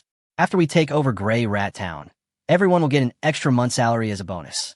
It won't be a burden to hire some people from this. Besides, you have done so much for us, it's time for us to do something for you. Lilupota. I just provided you with food. I didn't do anything else. As for you, aren't you working for me all the time? For example, you even put yourself in this situation. Qinyang Deaset. That's different. Boss, you sound so lighthearted, but you also know how precious food is. What we're doing now is actually not worthy of the remuneration at all. Li Lu said while biting her lip. Well-deserved. More than well-deserved. If I were to go to the job market with a few kilograms of rice and flour to recruit in my world, wouldn't everyone think I was crazy? You are such hard-working and dedicated employees. You won't be found anywhere in the world. Qinyang dog silently. Okay, let's not discuss this topic anymore. I'm the boss, and I have the final say. If you want to work for me, then run the base better and make it a real oasis in the wasteland. Qinyang rubbed Li Lu's hair, and while speaking, he followed Li Lu out of the warehouse. Then Qinyang saw large quantities of gold bars piled up on both sides of the warehouse door. Chapter 113, Food Levels. This gold. Qinyang pointed at the gold bars outside the warehouse door in a daze, and was a little surprised for a moment. This looks like it must weigh at least dozens of tons. Such a huge amount of gold suddenly appeared in front of him. Even though Qinyang had been through a lot during this period of time, he still couldn't help but be shocked. Boss, didn't you tell us to collect any gold we saw? After we occupied Grey Rat Town, I mobilized people to collect all the gold in the town. No one wanted this gold. In Grey Rat Town, it was used as table corner pads or to plug holes in sheds. We only spent a small amount of food to get such a large amount. Li Lu smiled and continued. I originally wanted to put all the gold in the warehouse, but I didn't expect that the weapons and equipment that doctor he helped to buy had almost arrived at the same time. The warehouse has limited space. Although the gold doesn't actually take up much space, except for food and weapons and equipment, I don't think it has any right to be put in, so I just piled it at the door. No one will take it anyway. No one will take it anyway. Listen, listen, is this human language? If I said this in my own world, I would be beaten to death on the spot. There seem to be many touching stories like this in the wasteland world. Why do I always have tears in my eyes? Because I love this land so deeply. You've done a good job. If there is more gold in the future, continue to collect it. Of course, you don't have to do this specifically. Just give the order and let our people know. Qinyang patted Li Lu's butt and praised her. Yes, boss, I have given the order. However, for the time being, our focus is on the construction of the base. We have basically no plan to arrange for a large number of personnel to go out, so the acquisition of gold, I am afraid there will be no gains in the short term. Li Lu nudda. It doesn't matter. It's not the main point. Let's go in and take a look at the weapons and equipment first. Qinyang walked towards the warehouse excitedly. As soon as I entered the warehouse, I found He Jianian standing in the warehouse, seemingly counting something. As Qinyang and Li Lu walked in, He Jianian stopped what he was doing, turned around and came at Qinyang and said, I looked at the goods provided by the arms dealer. They're basically equivalent to the food I gave them. It's rare that this arms dealer didn't cheat me in the deal. Huh? What do you mean? Didn't you ask for the weapons and equipment first? Why do you sound like you don't know what weapons and equipment they will give you? Qinyang asked in astonishment. The arms dealers affiliated with the Red Army are not so easy to deal with. Since these arms dealers don't know what kind of equipment the Red Army will eliminate at each stage, they have no way of determining what equipment can be used for trading. He Jianian shrugged and continued. So when trading with arms dealers, you always give them the things to exchange first, and then they decide what kind of equipment to provide you based on the value of the things. There's a lot of room for maneuver here, and almost all arms dealers will do something fishy. After all, a considerable portion of the trading profits of these arms dealers have to be handed over to the Red Army. If they can get something from the transaction, it is equivalent to objectively increasing their own profits. But they will not go too far, otherwise, the Red Army will not let them off. After listening to He Jianian's explanation, Qinyang finally understood how ridiculous the deal with the arms dealer was. The wasteland world's unfair terms may not seem to be put on paper, but they are obviously more exaggerated than those in his world. The unfair terms in his world can be summed up in one sentence. Dear user, I am your daddy. But after all, it still starts with dear user. Wasteland world is great. It just skipped the opening chapter. That's pretty economical, bro. So, the arms dealer didn't steal anything from us during this deal with us, right? Qinyang asked, stroking his chin. Yes, I guess it was because the food I gave to the arms dealer caught his attention. After all, the food was of very high quality. Even for the top forces in the wasteland like the Red Legion, I'm afraid only the top bigwigs can enjoy food of similar quality. Therefore, the other party may regard us as a potential target for sustainable transactions. He Jianian said with a smile. Oh, the food we provide is of very high quality. Qinyang was a little surprised. Although Lu Qinggan has not really started to provide food in large quantities, there is still a lot of stock in the warehouse. Therefore, the food that Qinyang transported to the wasteland, in addition to the raw meat and rice and flour bought from the supermarket, also included a lot of products from Lu Qinggan's factory. However, if I remember correctly, his only requirement for the food provided by Lu Qinggan was that it should not contain dead bodies. As a result, this minimum requirement of not eating dead people, when brought to the wasteland world, becomes high-level food. You wastelanders are really living in dire straits. Of course, you don't know what level of food you provide. He Jianian was even more surprised than Qinyang. Ahem, due to some special reasons, the forces that provide me with food actually have limited understanding of the situation in the entire wasteland, you know? So, can you explain it to me? Qinyang said very ambiguously. However, this vague statement is easier for others to accept. At least He Jianian nodded in understanding and said, the food grade is jointly determined by several top forces and is divided into 5 grades. S, A, B, C, and D. The lowest grade, D, is high radiation food. Eating it can easily cause various problems in the body in a short period of time, leading to death. Grade C is low radiation food, and the flesh of ordinary mutant creatures belongs to this grade. Under normal circumstances, Low radiation food can be eaten for a long time without causing too much trouble. B-grade food is radiation-free food, which is generally only available to medium-sized and larger forces. Those who are qualified to eat it are either rich or noble. A-grade food is exquisite food, which can not only fill the stomach, but also allow people to enjoy the pleasure of eating. The food you provided before can be classified as B-grade or A-grade. As for the highest S-grade, this requirement is more general, but the vegetables exchanged from you can be classified as S-grade. In the wasteland, food has absolute value and has the attributes of currency. Therefore, the top forces will classify food to materialize the economic role of food. Xinyang nodded with a look of sudden realization. I have a more intuitive understanding of the wealth I own. Wow, raw meat and rice and flour should be B-grade, but fake food is a grade? All kinds of vegetables are even S-grade. Thoughtful, creative, I like it. Chapter 1:14 Future Weapons. So what kind of weapons and equipment do the arms dealers provide? Standing next to He Jianian, Xinyang did not continue to worry about the food issue, but curiously glanced at the various weapons, equipment, and ammunition that almost filled half of the warehouse. The overall look was quite visually shocking. The area of this warehouse is about 3,000 square meters and was originally used only to store food. However, the quantity of weapons, equipment, and various types of ammunition delivered this time was too large, and the dedicated arms warehouse had not yet been built, so they could only be temporarily piled up here. Together with the food, the warehouse was almost completely filled. It's still mainly thermal weapons, plus a semi-energy weapon, and there are no real energy weapons. Of course, even if the arms dealers provide energy weapons, we can't use them at all, not to mention the scope of Grey Mouse Town. Even in that medium-sized settlement, there is no energy that can provide support for energy weapons. He Jianian took a pat on an automatic rifle-shaped firearm and continued. For example, this improved version of the Invader has a caliber of 7.62 millimeters, a muzzle velocity of 2,300 meters per second, and an effective range of 1,200 meters. Within a distance of 500 meters, it can easily penetrate steel plates. It can pose a fatal threat to enhanced humans below level 7. He Jianian patted a more sturdy-looking gun next to him and continued. For example, this Kiss of Death is a heavy sniper rifle with a 25 millimeters caliber, a muzzle velocity of 3,000 meters per second, an effective range of 7,000 meters, and a maximum range of more than 16,000 meters.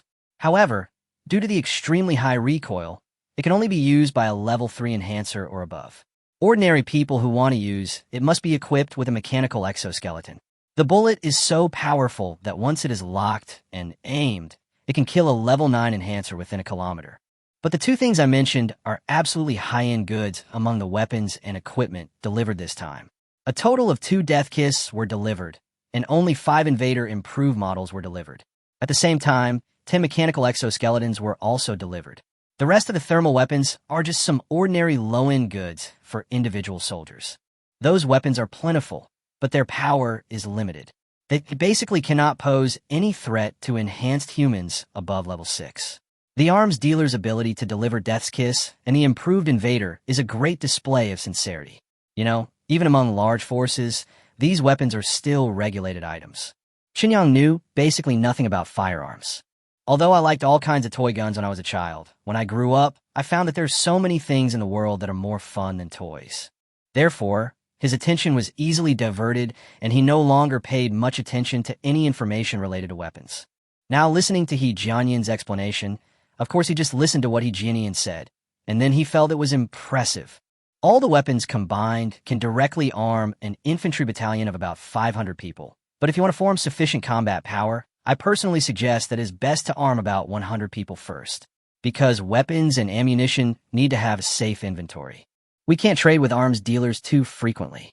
Even if you have enough food, you have to keep a good interval between transactions. Otherwise, it's easy for arms dealers to have unnecessary misunderstandings. Once arms dealers think that robbing us directly will bring more benefits than trading with us, they will definitely act without hesitation. The rules of the Red Army are different from those of the Medical Association. Therefore, we must continue the transaction with the arms dealer, but the next transaction will be delayed for a while, which requires us to use the weapons obtained from the current transaction more economically. Oh, by the way, this semi-energy weapon provided by the other party is quite interesting. You might like it, Heejinian said as he took a suitcase down from a shelf. After opening it, a pistol with an arrogant shape appeared before his eyes. Ouroboros, an air pistol, compresses air to the limit, turns it into air bullets, and then fires them to attack. The reason why it is called a semi-energy weapon is mainly because the power of this pistol is too poor. The effective killing range does not exceed 50 meters, and it can only pose a threat to enhance people within the 3rd level at most. The advantage is that since the bullets are condensed by compressed air, theoretically, it can fire bullets indefinitely as long as there is air. However, the compression of the bullets takes time, so this pistol cannot fire continuously. There must be a 2-second interval between 2 shots. In short, it is a product that is far more entertaining than practical. This time Qinyang understood, but the content left him speechless. Wow, a product that looks so awesome, but in summary, it can only be considered a relatively powerful toy? At least in the wasteland world, such a pistol really has no real use value. I'll keep this pistol. As for the other weapons, we'll start distributing them to our own people first. We'll give them the corresponding live fire training so they can adapt as quickly as possible. Also, we'll increase patrols and protection of the warehouses. This kind of above-ground warehouse is still a little unsettling. Let's try to open an underground warehouse in the base in the future. Qinyang turned and said to Li Lu, "Okay, I'll arrange it right away." Li Lu nodded and agreed. Dr. He, is there anything else? If not, I'll go find Uncle Wei first." Qinyang looked at He Jianian again. He Jianian raised his eyebrows and said, "Boss Chun, have you forgotten what you told me before?" What's going on?" Qinyang asked back curiously. He Jianian realized that Qinyang really had forgotten about it, so he couldn't help but shake his head, sighed, and said helplessly, "Didn't you say before that you had a way to get a large amount of medicinal materials?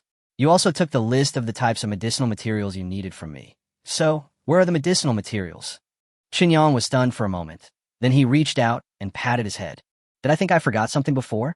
It turned out to be about buying medicinal herbs for He Jianian. This is a little embarrassing. Ahem, I've already mentioned my needs, and I should have the goods soon. Don't worry, it won't take long, at most 2 or 3 days, and I'll bring the herbs to you." Qinyang coughed dryly and said with some guilt, "Okay, the sooner the better. The sooner the herbs arrive, the sooner I can start my research.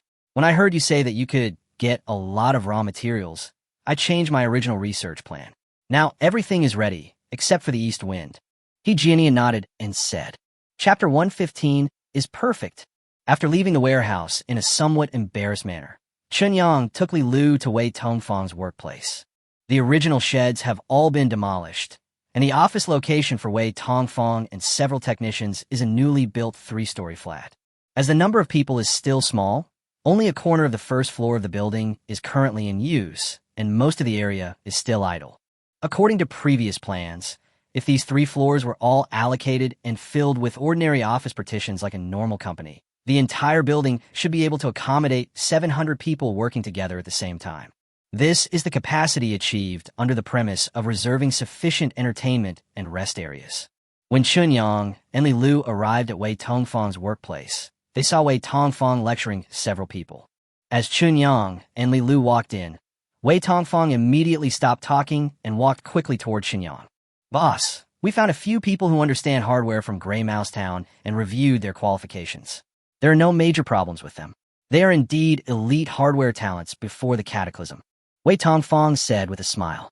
"Oh, are these the people you are lecturing?" Qinyang immediately became interested. "Yes, but after the cataclysm, they have hardly touched hardware in the past 10 years, so their skills may be a little rusty, but at least the basics are there, and it shouldn't take too long to get back to the basics." Wei Tongfang nodded. "Very good. How about this? You take a few of the phones I gave you and throw them to them. After they disassemble the phones, they can see how to reasonably iterate and upgrade the existing hardware. Also, let them think about how to form hardware interactions with personal items such as glasses, watches, headphones, etc. Of course, all of this must be based on the hardware of the phone itself. You cannot replace the hardware that makes up the phone across generations." Qinyang opened his mouth and gave orders. Wei Tongfang was not at all surprised by such a request. This is what their boss has always demanded of them. Whether it is software or hardware, The benchmark is almost the level of 200 years ago, which makes their work content always seem very easy and there is no difficulty at all. If they were asked to develop more advanced software and hardware based on the existing level of technology, they would definitely not be able to do it. Not to mention their limited abilities. Even if they invited the top experts in the wasteland world, they would still be helpless. In the 10 years since the cataclysm, although the wasteland world has retained many technologies and scientific research achievements before the cataclysm, even more have disappeared. This has resulted in extremely unbalanced development in all aspects of the wasteland. It is impossible to form any complete industrial chain and closed loop, and naturally there is no way to carry out deeper research and development. But my boss has no such requirements at all. Although I don't understand my boss's purpose, it doesn't matter. I just do whatever my boss asks me to do. This is the basic professional quality of an employee. What's more, everything is benchmarked against the standards of 200 years ago, and the boss even bluntly said that plagiarism doesn't matter. Isn't this equivalent to directly giving them food and supporting them for nothing? If Wei Tongfang had not actually received such amazing treatment, he would have sneered at it. Don't worry, boss.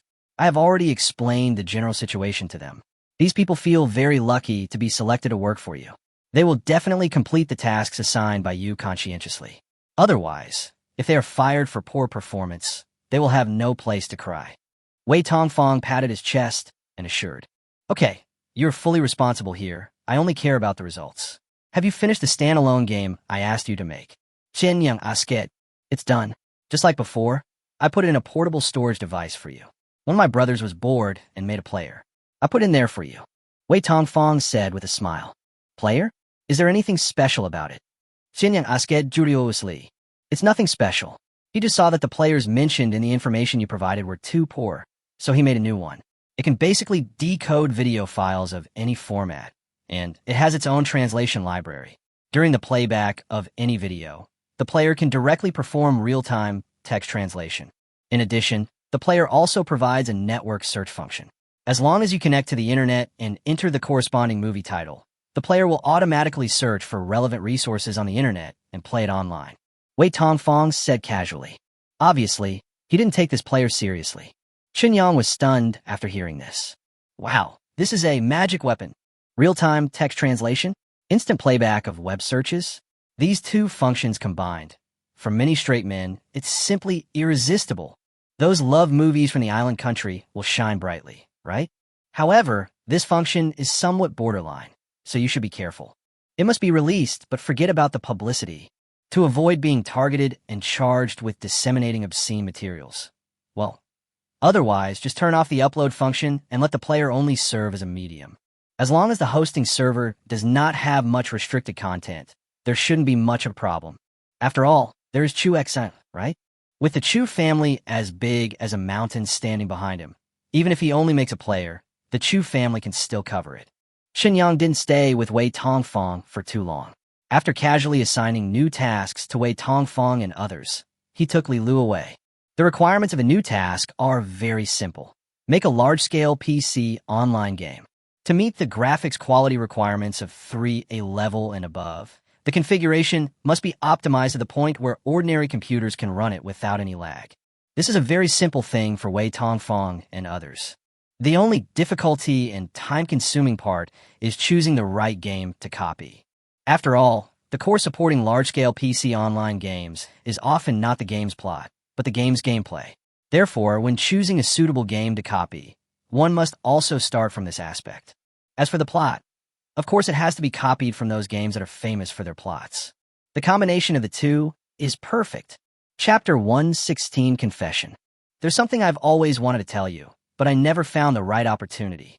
After leaving Wei Tongfang's office, Chen Yang suddenly spoke while holding Li Lu's hand and strolling in the base, watching the progress of projects in various areas.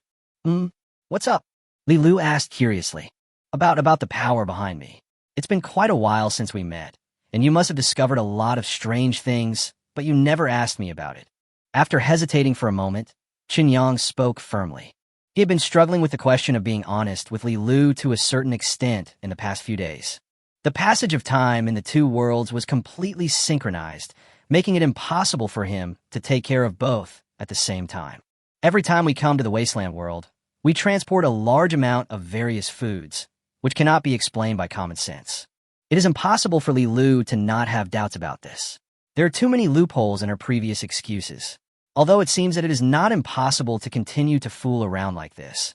If she wants Li Lu to follow her sincerely without any barriers or grudges, it is the best choice to confess some facts appropriately. After all, if you want to run the wasteland as your own logistics base, it is impossible to hide everything. I do have doubts, but you will tell me what you want to say, and you won't tell me what you don't want to say, so there's no need to ask. Li Lu hugged Chen Yang's arm and continued. I don't want to do anything that might embarrass you. Before you appeared, my life was bleak. 10 years of living in the wasteland made me almost lose all my expectations and imagination for the future. It was your appearance that saved everything. You made me see the real light in this world that is always shrouded in haze. Chen Yang was somewhat touched. He could tell that Li Lu was very serious. He could also see that the survivors who originally belonged to Gray Squirrel D were looking at him with a gradually more pious look recently. Because of his appearance, Gray Squirrel D was freed from hunger and lived a life that he could only dream of in the past 10 years. And it is visible to the naked eye that this kind of life will get better and better. Before Chen Yang appeared, the survivors of Gray, Rat D almost forgot what it felt like to have a full stomach. But with the appearance of Chen Yang, not only can they fill their stomachs, but the variety of food has also become more and more abundant. Recently, they have even luxuriously restored the standard of 3 meals a day. 3 meals a day. Every morning when you wake up, you can have a steaming hot breakfast. This kind of heavenly life, even if you look at the top forces in the wasteland, only people with a certain status can enjoy it, right? Chen Yang could feel the emotional changes of these survivors very clearly. There's nothing I want to say, I just don't know how to explain it. Anyway, you can understand that my organization is not actually in the wasteland world, so I know almost nothing about the wasteland. But my organization has opened up a wormhole that can lead to the wasteland world, but for reasons I don't understand, I'm the only one who can travel freely back and forth through this wormhole. Chen Yang tried his best to explain his background in a way that Li Lu could accept. Before the catastrophe broke out in the wasteland world, technological development had reached a considerable level, so there must be a deeper understanding of wormholes. Using a wormhole to explain the phenomenon of traveling through time should be acceptable, right? Wormhole. Li Lu frowned and nodded. No wonder, but before the cataclysm, wormholes were still a conjecture in the scientific community. Theoretically, they should exist, but no one knows how to achieve them. Boss, your organization can actually artificially create a stable wormhole, which is beyond my cognition. This is not important. Anyway, through this stable wormhole channel, I can provide this side with a continuous and unlimited supply of food. However, for now, in order to ensure that the prices in the surrounding areas do not fluctuate greatly, I will temporarily control the supply of this food. As long as our people have what they need, we can maintain normal trade. Chen Yang felt that his boasting about wormholes was a bit exaggerated, so he quickly brought the subject back to the topic. I understand, boss. Don't worry, I won't tell anyone. In the future, I will try my best to shape your image in a mysterious direction. The more mysterious you are, the more pious the people under our control will be to you. In the end, they may even gradually deify you in their hearts and make you their only belief. At that time, our Dawn base will be truly unbreakable. Li Lu said with full fighting spirit. Li Lu felt even more touched that Chen Yang no longer hid anything like this from her. This is truly a trust of her life and property. She must not let down such trust. Okay, this is a secret between the two of us. If necessary in the future, you'll have to help me cover up and try not to let a third person know my true origins. Chen Yang spoke. Li Lu nudda seriously. The confession process was barely completed, and the result was very satisfactory. Chen Yang was completely relieved. Accompanied by Li Lu, Chen Yang inspected the Dawn base and gained a lot of favor in front of those who were working in the base, then returned to the outside of the warehouse. He Jinian was no longer in the warehouse, and the door of the entire warehouse was tightly locked with a smart lock. This smart lock has the function of automatic identification. In the Shuguang base, currently only Chen Yang, Li Lu, and He Jinian have the authority to open the warehouse door. Without avoiding Li Lu, Chen Yang directly stored all the dozens of tons of gold piled outside the warehouse into the dimensional space. Watching the gold disappear in an instant, A look of surprise flashed across Li Lu's face. Think about it. If they can create something as fantastic as a wormhole, then creating something else doesn't seem like a big deal. More than 10 tons of gold instantly almost filled the dimensional space. This time, the dimensional space did not directly absorb all the gold, but instead gave Qinyang some feedback. The information flow does not have any consciousness. It is just pure program feedback, just like the occasional information interaction that occurs when you open a mobile phone software. The content is also very simple. When the weight of gold exceeds 1 ton, how much gold the dimensional space will absorb will be decided by the master, Qinyang himself. But gold that is less than 1 ton will be directly absorbed by the dimensional space. After receiving such feedback, Qinyang suddenly became excited. With food in hand, you won't be worried. Does this mean that you can always store some gold in the dimensional space for emergencies? With this thought in his mind, Qinyang chose to keep just 1 ton of gold and use the rest of the gold to expand the volume of the dimensional space. Chapter 117, 0, Part 1.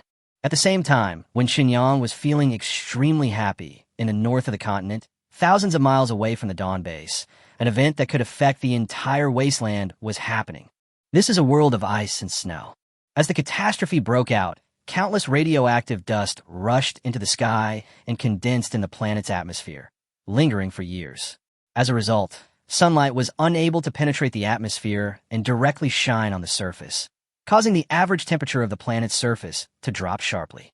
The areas on both sides of the equator are better. Even if they cannot enjoy direct sunlight, they are always bathed in heat energy. The temperature is not very suitable for survival, but at least it will not make people too uncomfortable. But for places outside the equatorial region, this sudden drop in average temperature is very unfriendly. The northern part of the continent is close to the Arctic Circle, and the amount of sunshine it receives each year is extremely short. The sudden drop in temperature causes the spring and autumn seasons in the north to disappear, leaving only summer and winter in a year. And the winter lasts for 9 months. A mighty steel city covering an area of dozens of square kilometers stands in this world of ice and snow. It seemed like a ferocious beast from ancient times, lurking savagely and unruly in the thousands of miles of ice and snow. This is the headquarters of the Medical Association. Contrary to the outside world's impression of a gentle and humble temperament, the headquarters of the Medical Association has a suffocating and oppressive appearance. The majestic city is surrounded by metal walls that are tens of meters high, and inside the city are various metal buildings. Even in this icy world, using metal to build buildings can easily make the temperature inside the building difficult to control. However, the built-in constant temperature materials and various temperature control devices can perfectly solve this problem. In fact, in the world after the catastrophe, building a city of dozens of square kilometers with all metal materials would require far more resources and be much more difficult to build than ordinary reinforced concrete buildings. So much so that after the catastrophe broke out, the entire headquarters was not fully completed until last year. During the construction period, countless workers died for various reasons. The main reason why the Medical Association spent so much effort to build its headquarters in this way was for safety reasons. The defense of this metal city is strong enough to withstand the impact of a nuclear bomb, although that catastrophe was said to have exhausted all the nuclear bomb reserves on the entire planet. After the catastrophe, given that the industrial system was completely destroyed, there was no way to manufacture the corresponding advanced equipment. Therefore, theoretically speaking, there should no longer be any nuclear weapons on this planet. But people in the Medical Association don't believe this. They would rather be adequately prepared than pin their comfort on so-called luck. At this moment, in the central metal building of the Medical Association headquarters, at the top of the layers of access control facilities and security protection, in a huge spherical experimental cabin, an old man in a white coat, with a fanatical look on his face, his eyes glowing with blazing light, staring at a life form in the reinforced glass with great greed. A large wall of tempered glass divides the spherical experimental chamber into 2 parts. On the side where the old man was, various experimental instruments were placed. There was also another middle-aged man in a white coat standing silently behind the old man. The side where the living being was located was empty. Success finally succeeded. Perfect life has finally been created. If these technologies can achieve normal transplantation, We will gain true immortality. The old man, lying in front of the reinforced glass, muttered in a somewhat out-of-control manner. Teacher, judging from the current data, the Zero experiment is still extremely unstable. This can't be considered a success, right? The middle-aged man spoke hesitantly. What do you know? It has its own thoughts. It even has gender awareness. Look at it. What a perfect masterpiece it is. It's so beautiful. After scolding the middle-aged man, the old man continued to be fascinated by the life form in his sight. The life form looks human-like, but has no hair on its body and no sexual characteristics. Its lower body is bald, with only a thick tail more than 2 meters long extending from its buttocks. The pure white skin is as smooth as jade, and the facial features are soft and beautiful, like a woman. At this time, the life form curled up into a ball, with only one eye exposed, looking at the old man outside the reinforced glass. The hatred revealed in his eyes seemed real. But, teacher, it is still out of control. The more powerful we make it, the more dangerous it is. According to the current data, it has the ability to survive in any harsh environment and has a strong regenerative ability. As long as its head is not destroyed, it is almost impossible for it to die. Even in a space full of radiation, it can still survive. So, once it gets out of control, how should we destroy it? The middle-aged man looked worried. Destroy it? Why should we destroy it? Who dares to destroy it? The old man suddenly turned his head and looked at the middle-aged man fiercely, then continued. It is the most precious treasure of our medical association since its establishment until now. Over the years, I have experienced countless failures before I cultivated such a living body. Its successful cultivation means that immortality is absolutely feasible. Judging from its cell activity, if there is no human intervention, it can live for at least 1,000 years. Whoever dares to harm it, I will kill him. The middle-aged man tilted his neck back. A wry smile appeared on his face, and he said, Teacher, in order to study the possibility of artificially controlling the unlimited reproduction of cancer cells, we created zombies. Later, in order to study the ability to survive in various extreme environments, we created many alien species. Those alien species are much more terrifying than the alien species that appeared under the influence of radiation. Both zombies and alien species have now formed normal groups, but they are not a deadly threat after all. They do not have intelligence, which means that their existence has a visible upper limit. However, Zero is different. You're its father. You know better than anyone how dangerous it is. As long as it cannot be controlled, then in fact, its so-called value is meaningless. The fanaticism in the old man's eyes faded a little. He turned around and came to an intelligent computer. After a complicated unlocking process, he motioned the middle-aged man to come over and said, Take a look. It's time for you to know. Chapter 118, Zero, Part 2. The middle-aged man walked forward curiously and looked at the virtual screen presented by the intelligent brain. He carefully read the text and various graphic information on it line by line, and an expression of extreme shock gradually appeared on his face. This is the most secret experiment record, and it is the experiment record that only the old man knows. Although the middle-aged man is currently the nominal controller of the Medical Association and is already one of the top figures in the Medical Association, he has never seen even a single word of these experimental records before today. You actually have been adding unauthorized ingredients to the strengthening and evolution potions. Are you using everyone as your experimental material? The middle-aged man finally finished reading all the information on the virtual screen, turned around suddenly, and questioned the old man. Otherwise, why do you think Zero was created so quickly? Before the cataclysm, I had already been researching for 30 years, but I could never make any tangible progress. After the cataclysm, it took only 10 years for me to cultivate Zero.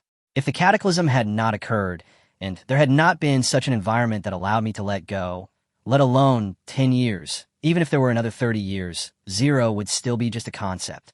The old man said very proudly, Are you crazy? How did you hide this from everyone? If something goes wrong with those who were injected with the strengthening and evolution potions, wouldn't the world be in chaos? The middle-aged man's face was full of disbelief. I founded the entire Doctors Association and formulated all the rules and regulations. What's so difficult about me doing something? I dare say that you don't know as much as I do about the preparation of strengthening and evolving medicines, every process and every procedure. I added something to the original solution to dilute it. So how can I test the final product? The dosage is too small. The old man shook his head and continued. As for the chaos, you see that there is a chaos now? Aren't the people who injected the strengthening potion and the evolution potion all fine? Not only the potions sold have additional additives, but the potions used by our medical association also have additives. Including the ones you and I injected, they all have additives. But look, aren't they all fine now? The middle-aged man widened his eyes, pointed at himself, and said in disbelief, "The medicine we injected also has additives? It's obvious. Otherwise, why do all the evolvers have different abilities? Some can create temperatures as low as -100 degrees Celsius. Some can swim in magma. Some have extremely poisonous blood, and some can quickly grow a new arm after having it cut off. These different abilities are all caused by my constant changes to the unknown additives in the stock solution."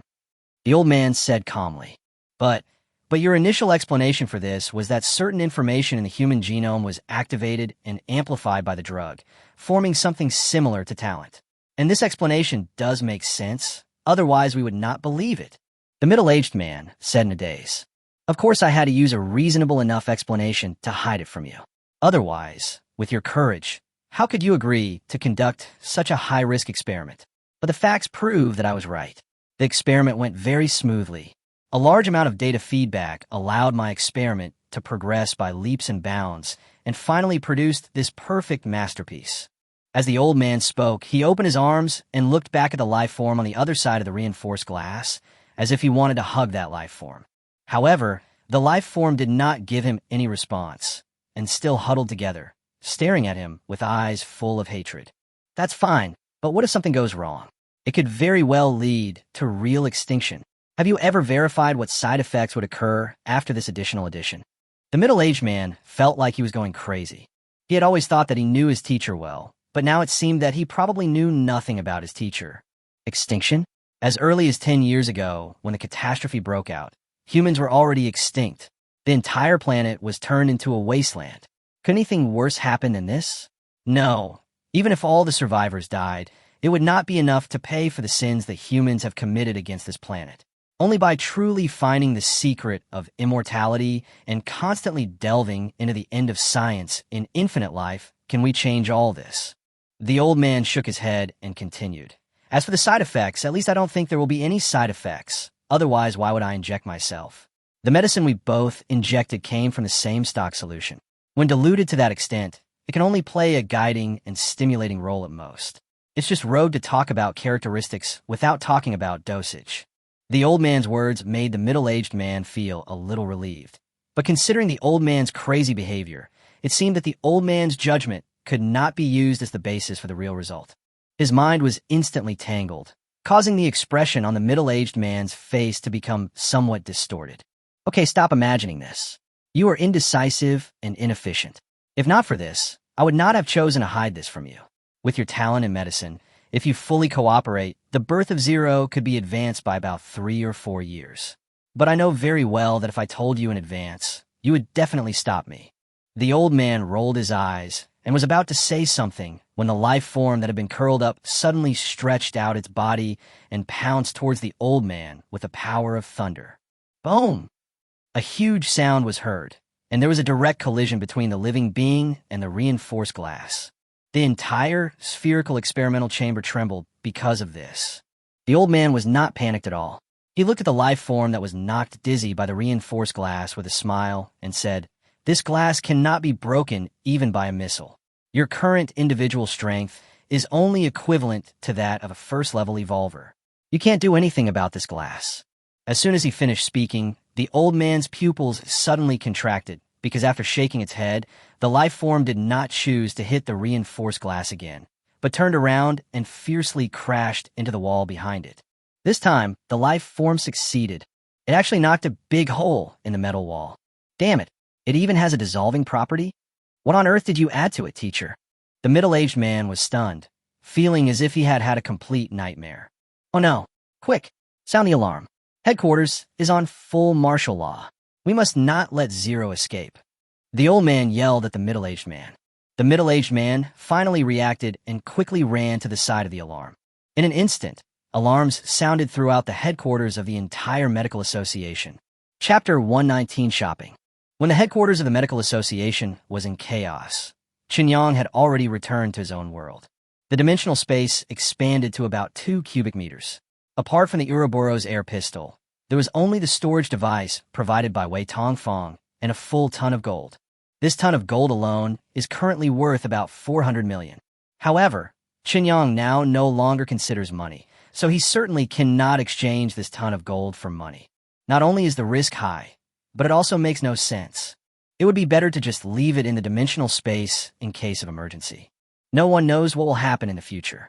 What if we encounter a problem that can only be solved with gold? It's not impossible, but do we need to prepare some emergency items in the dimensional space? Now that there are 2 cubic meters available, we don't have to be as tight-fisted as before. Thinking about these things, Qinyang looked at the time. It was just 2 o'clock in the afternoon, so he turned around and left the house. He had to go to the nearby pharmacy and buy all the Chinese herbal medicines he could. The list of medicinal materials provided by He Jianian basically all contained Chinese medicinal materials. Although there were also Western medicine ingredients, although Qinyang didn't know much about those Western medicine ingredients, he knew that they were basically in prescription drugs. Without a corresponding prescription, the pharmacy will not be able to sell it to you. What's more, Western medicines are all chemical preparations or extracted from minerals. In the wasteland world, the ability of these chemical preparations has not been lost, so the demand for Western medicine ingredients is far less than that for Chinese medicine ingredients. In this case, Qinyang did not consider buying any Western medicine for He Jianian. There are quite a few pharmacies near the community, and most of these communities are used for rent, which are basically old communities in Beijing. The age of the houses is generally more than 10 years, and the scale of the community is somewhat exaggerated. It is not uncommon to see tens of thousands of people living in a community. Therefore, there are abundant supporting facilities around the community. There are even 4 or 5 pharmacies. After walking for a few minutes, I found the nearest Chinese medicine store outside the community. The store is not big, and there is no customer in it. There is only a young girl who is looking at her phone boredly. As Qinyang walked in, the young girl lazily turned off her phone and asked weakly, "What do you want?" How many Chinese medicinal herbs do you have in your store? Count them up. I want them all, Qinyang said casually. The young girl was stunned for a moment, thinking she had misheard. She continued to ask in confusion, "What did you say?" I said, "Calculate the prices of all the herbs in your store. I want them all." Qinyang had no choice but to repeat it again. After making sure she hadn't heard it wrong, the young girl was a little confused. I've heard of people sweeping luxury stores, but I've never heard of people sweeping drugstores. What's going on? Sir, it's best for you to buy as much Chinese medicinal materials as you need. Follow the prescription given by the doctor. There's no need to buy too much and store it away. After all kinds of Chinese medicinal materials are not scarce, and it's useless to buy too much and store it away. The young girl said blankly, "Since I want to buy all the Chinese medicinal herbs in your store, it's because I need all of them.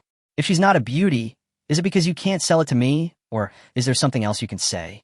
If you can't sell it to me, I'll go to another pharmacy and ask. Why is it so troublesome to buy some medicinal herbs?" Qinyang said speechlessly, "Are you buying some medicinal herbs?" The young girl complained silently, but quickly put on a smile and said, "I'm sorry, sir. I'm just worried that you'll buy too much and take it back without using it, which would be a waste. Since you're sure, I'll sort it out for you right away, but I won't know the specific price until I'm done sorting it out. Because the inventory in the store, although there are integers on the computer, there is no way to guarantee whether there are any omissions. Please wait a moment." After saying that, the young girl hurriedly turned around and went to the medicine cabinet and began to count each medicine cabinet. It's not the girl's fault that she couldn't react quickly. She really didn't buy herbs like Qinyang did. If the demand is really in large quantities, you can go directly to the medicinal materials wholesale market to buy them wholesale. The price will definitely be much cheaper than in a pharmacy. Who has nothing to do running to the pharmacy to buy stuff? He doesn't look like a heartless person. The girl complained in her heart while constantly counting the medicinal herbs. Qinyang was waiting idly by the side. Of course, he was smart and knew that he could buy cheaper medicinal materials at the wholesale market. However, the geographical location of such markets is relatively remote, and since he's not sure whether these medicinal herbs can be useful to He Jianian, he is too lazy to travel so far. It would be better to buy the herbs near home and wait for He Jianian to give an accurate reply. If these herbs can be used, then go to the market to wholesale them. It's just a matter of spending a little more money. Is he short of money now? The last thing he lacks now is money. After waiting for more than an hour, the girl finally sorted out all the herbs. She said to Qin Yang with some trepidation, "Sir, the actual quantity of herbs is not much different from the inventory recorded on the computer. The total is 563,223.6 yuan. I'll round off the zero and charge you 563,000 yuan. Okay, give me an account and I'll transfer the money directly to you. There's a limit on online payments." Qin Yang agreed very straightforwardly. The girl didn't expect Qin Yang to agree so readily. After a moment of hesitation, she asked Qin Yang to wait, then took out her cell phone and called the owner of the pharmacy. After talking for a long time, he hung up the phone, apologized to Qin Yang very embarrassedly, and provided Qin Yang with a bank account. As soon as the money was transferred, the girl's cell phone rang. After answering the phone, the girl did not hesitate to respond, and soon hung up the phone, then said to Qin Yang with a diligent face, "Sir, can I help you send these herbs back? Where do you live? Our boss just called and said that the money has arrived, so he specifically asked me to call a car directly to deliver the goods to your door." "No, I could do it myself." Qin Yang rejected the girl's kindness and walked out of the pharmacy very easily, carrying 2 large sacks of various Chinese medicinal materials weighing at least hundreds of kilograms. The young girl was left alone in the pharmacy, feeling confused. My goodness, is this still a human being? Can a normal person have this kind of strength? I just tried to lift the bag. I couldn't even lift it a millimeter with both hands. Chapter 120. Oh man. After getting the medicinal herbs, Qin Yang did not delay and delivered all of them to He Jianian on the same day. When hundreds of kilograms of medicinal herbs were thrown in front of He Jianian, the usually calm He Jianian was obviously stunned. After a brief moment of unconsciousness, He Jianian threw himself on the 2 large sacks with a fanatical look on his face, holding various medicinal herbs in his hands as if he was hugging his lover. Qin Yang is very clear that people who have great aspirations in a certain field often have some neurotic qualities. Therefore, he did not disturb He Jianian and let him immerse himself in the ecstasy. Then he went to Li Lu for an intimate moment and then left the wasteland world. In the evening, he had dinner with Zhou Dandan, who rarely got off work on time. After washing the dishes and cleaning the house together, Zhou Dandan started her usual study, while Qin Yang went to the training class and had the first day of training with Yang Song. The training program is very extreme. After a whole night of thinking, Yang Song decided on a training method specifically for Qin Yang. The intensity was so great that even with Qin Yang's 4th level enhanced physical functions, he was still exhausted after completing the first day's training plan. If possible, he really didn't want to suffer this. However, the wasteland world is full of dangers, and he must improve his strength to the maximum extent. Yang Song also expressed his surprise that Qin Yang was actually able to complete the training. After formulating this training plan, Yang Song was actually very hesitant, because for any normal human being, the intensity of this training plan is too abnormal. If this training plan were to be carried out by other people, even if they were strong athletes or resilient special forces soldiers, Yang Song was very sure that once the person wanted to complete all the training content, he would inevitably die from excessive physical exhaustion. However, if he did not design a training plan of such intensity, Yang Song felt that it would not be able to sufficiently hone Qin Yang's physical condition. So after the training plan was formulated, Yang Song decided that during Qin Yang's training, he must carefully observe all of Qin Yang's physical feedback. As long as he finds something wrong with Qin Yang, he will immediately intervene in Qin Yang's training and ask Qin Yang to stop the training. However, after observing for a while, Qin Yang actually completed the first day's plan so smoothly. The completion time was even more than 10 minutes earlier than expected. Yang Song began to doubt his life. He felt that all his 3 views had been overturned. Is this guy really a human? Qin Yang, who had completed the training, was not aware of Yang Song's inner struggle. After all, Yang Song didn't reveal anything on the surface. His calm look made Qin Yang not think that he had done anything remarkable. What's more, the amount of training is really too much, and even for him, it is a heavy burden. So as soon as the training ended, Qin Yang quickly returned home and laid down on the bed.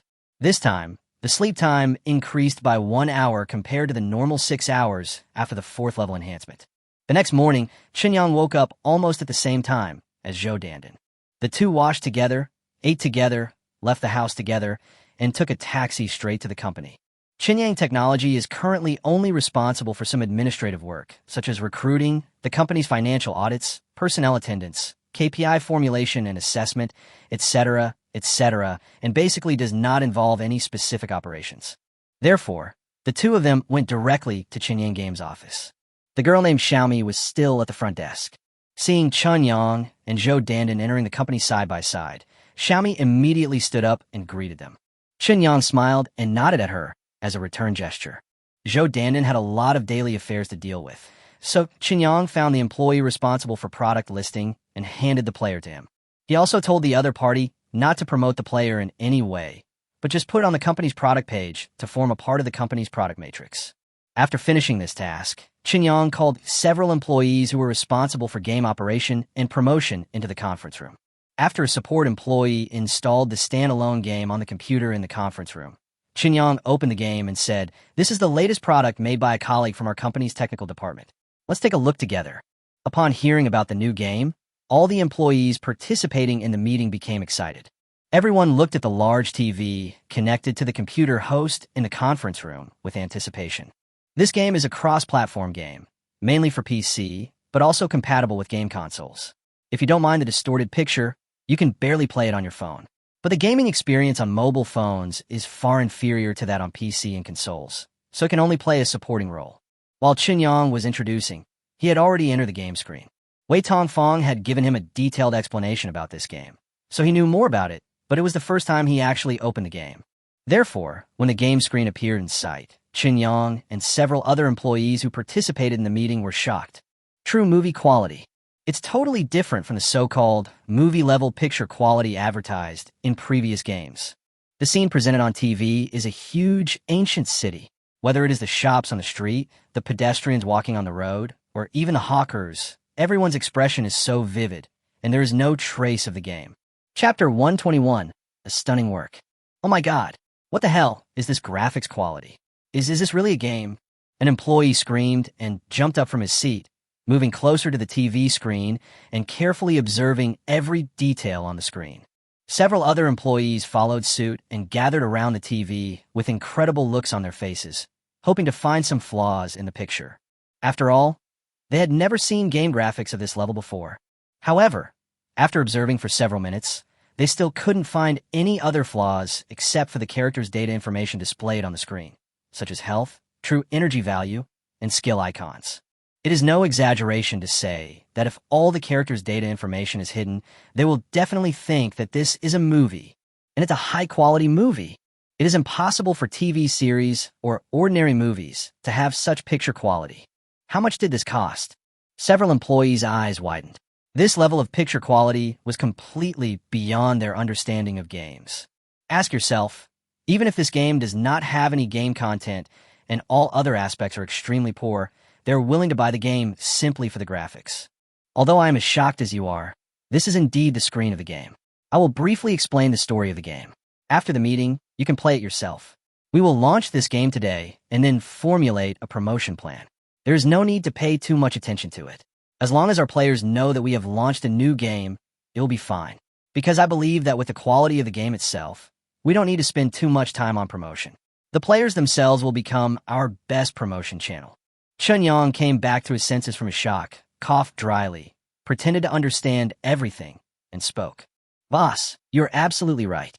With the quality of this game, anyone who plays it will definitely like it. The graphics are so amazing. I can't describe in words how much I admire the masters of the technical department. They are gods. The employee who rushed to the TV first stroked the TV screen with his hand and muttered to himself. Chun Yang ignored him, because it really looks like he has a bit of a Chinibu attack. He continued to talk to himself. As you can see, the background of the game is the ancient times of our country. Specifically, it belongs to the end of the Sui dynasty and the beginning of the Tang dynasty. At the end of the Sui dynasty, the world was in chaos and many heroes emerged. In addition to the Guanlong clan, there were Dou Jianda, Wang Shichong, Xueju, Li Mi, Du Fuwei, and so on, a series of separatist overlords. The protagonist is a member of the secret army, Flying Dragon, established by Li Shimin. He is responsible for carrying out various tasks, including assassination, escort, theft, and even direct warfare. In the process of carrying out the tasks, he will constantly encounter heroes from the Sui and Tang dynasties, and constantly face separatist overlords such as Do Jianda and Du Fuwei. The entire game map completely restores the geographical situation at the end of the Sui dynasty and the beginning of the Tang dynasty. It adopts a seamless large map structure and is produced on a one-to-one basis. Players have absolute freedom in the game. Game tasks and identities are just a main line for players to follow. If players don't want to follow this main line, they can just give it up. For example, if the player wants to be an emperor, he can rebel against the flying dragon, establish his own power, and try to compete with other overlords in this chaotic world. If the player wants to indulge in the beauty of nature and ignore the great cause of the country, he can also find what he wants to do and what he wants to see in the game. The game does not have any mandatory requirements for players. Different choices will trigger different events. Players can even become a cook, constantly learning how to make various dishes, and eventually become the best chef in the world. All of these are possible. The NPCs in the game will also react differently based on the player's choices, ultimately causing the world line to change constantly. In short, in addition to the game graphics being a selling point, the game itself is also rich in playability. Any player will definitely find what they like in this game. This game will present a brand new life. Chunyang introduced the content and background of the game as simply as possible. The employees who were originally shocked by the game graphics were shocked again by the game content design. The conference room suddenly fell into silence. After a long while, the employee who rushed to the TV first reacted and said in astonishment, "An open world with absolute freedom? To achieve this with this kind of graphics, how big must the game be? How high must the configuration be? I'm afraid only a customized computer can run it, right? It's just data. How big can it be?" Although the game is not small, it is not big either. It is only 6 GB in total. As for the computer configuration requirements, ordinary regular configuration can be used to achieve full effect. The mobile version is even smaller, only 2 GB, so the mobile version can only play a supporting role, and it is impossible to fully experience the charm of the game. Chunyang curled his lips and spoke. 6 gigabytes. How is that possible? According to the standard of this kind of graphics and the content of the game you just described, even if it's 600 gigabytes, I don't think it's enough. The employee looked incredulous. Don't forget, our company's technical staff is the best in the world. Okay, I've said everything I need to say. You can take the game back and put it on the shelves and sell it. We can also promote it at the same time. The sales price is set at 38 yuan. If there's an expansion pack later, we will reprice the expansion pack. Chunyang said with a smile. 38. So cheap. Games of the same type are usually priced at 400 or 500, and the graphics of those games are far from comparable to ours. At this price, even if all players support the legitimate version, it will not be able to make up for the development costs, right? The employees were shocked for the third time. However, this time the shock had nothing to do with the content of the game, but only with Chunyang's pricing strategy. 38. Among single-player games, only those of poor quality or outdated games would have such low prices, right? With Unknown World, I don't need this game to make money. No matter how much money a standalone game makes, it can never make more money than an online game. I just need to use this game to continue to shape the image of Chunyang Games as a company that only produces high-quality products, and at the same time, further build faith in the minds of players. Chunyang patted the table lightly and continued. In addition, you only need to execute all my requirements. You don't need to worry about other things. Do you understand? Understood, boss. Several employees nodded in agreement. Chapter 122, let's have an explosive opening. Soon, in less than half an hour, the player and the new game, The Sorrow of Chaos, were all put on the shelves. At the same time, the operating staff sent a corresponding advertising letter to all players of the Unknown World, informing them that Chunyang Games has launched a new product. The free version can be tried for half an hour, and after half an hour, it is necessary to purchase the genuine game code to carry out subsequent game activities. As for the player Chunyang audio and video, there was no publicity or promotion for it. It was just placed on the company's product page, alongside Chunyang Computer Guardian and Real Camera. Seeing that the employees had completed their work according to his requirements, and that the time was almost up, Chunyang left the company directly. I made an appointment with Chu Xian before, and today I will go to Chu Xian's home to visit Chu Xian's grandfather. This time should be just right.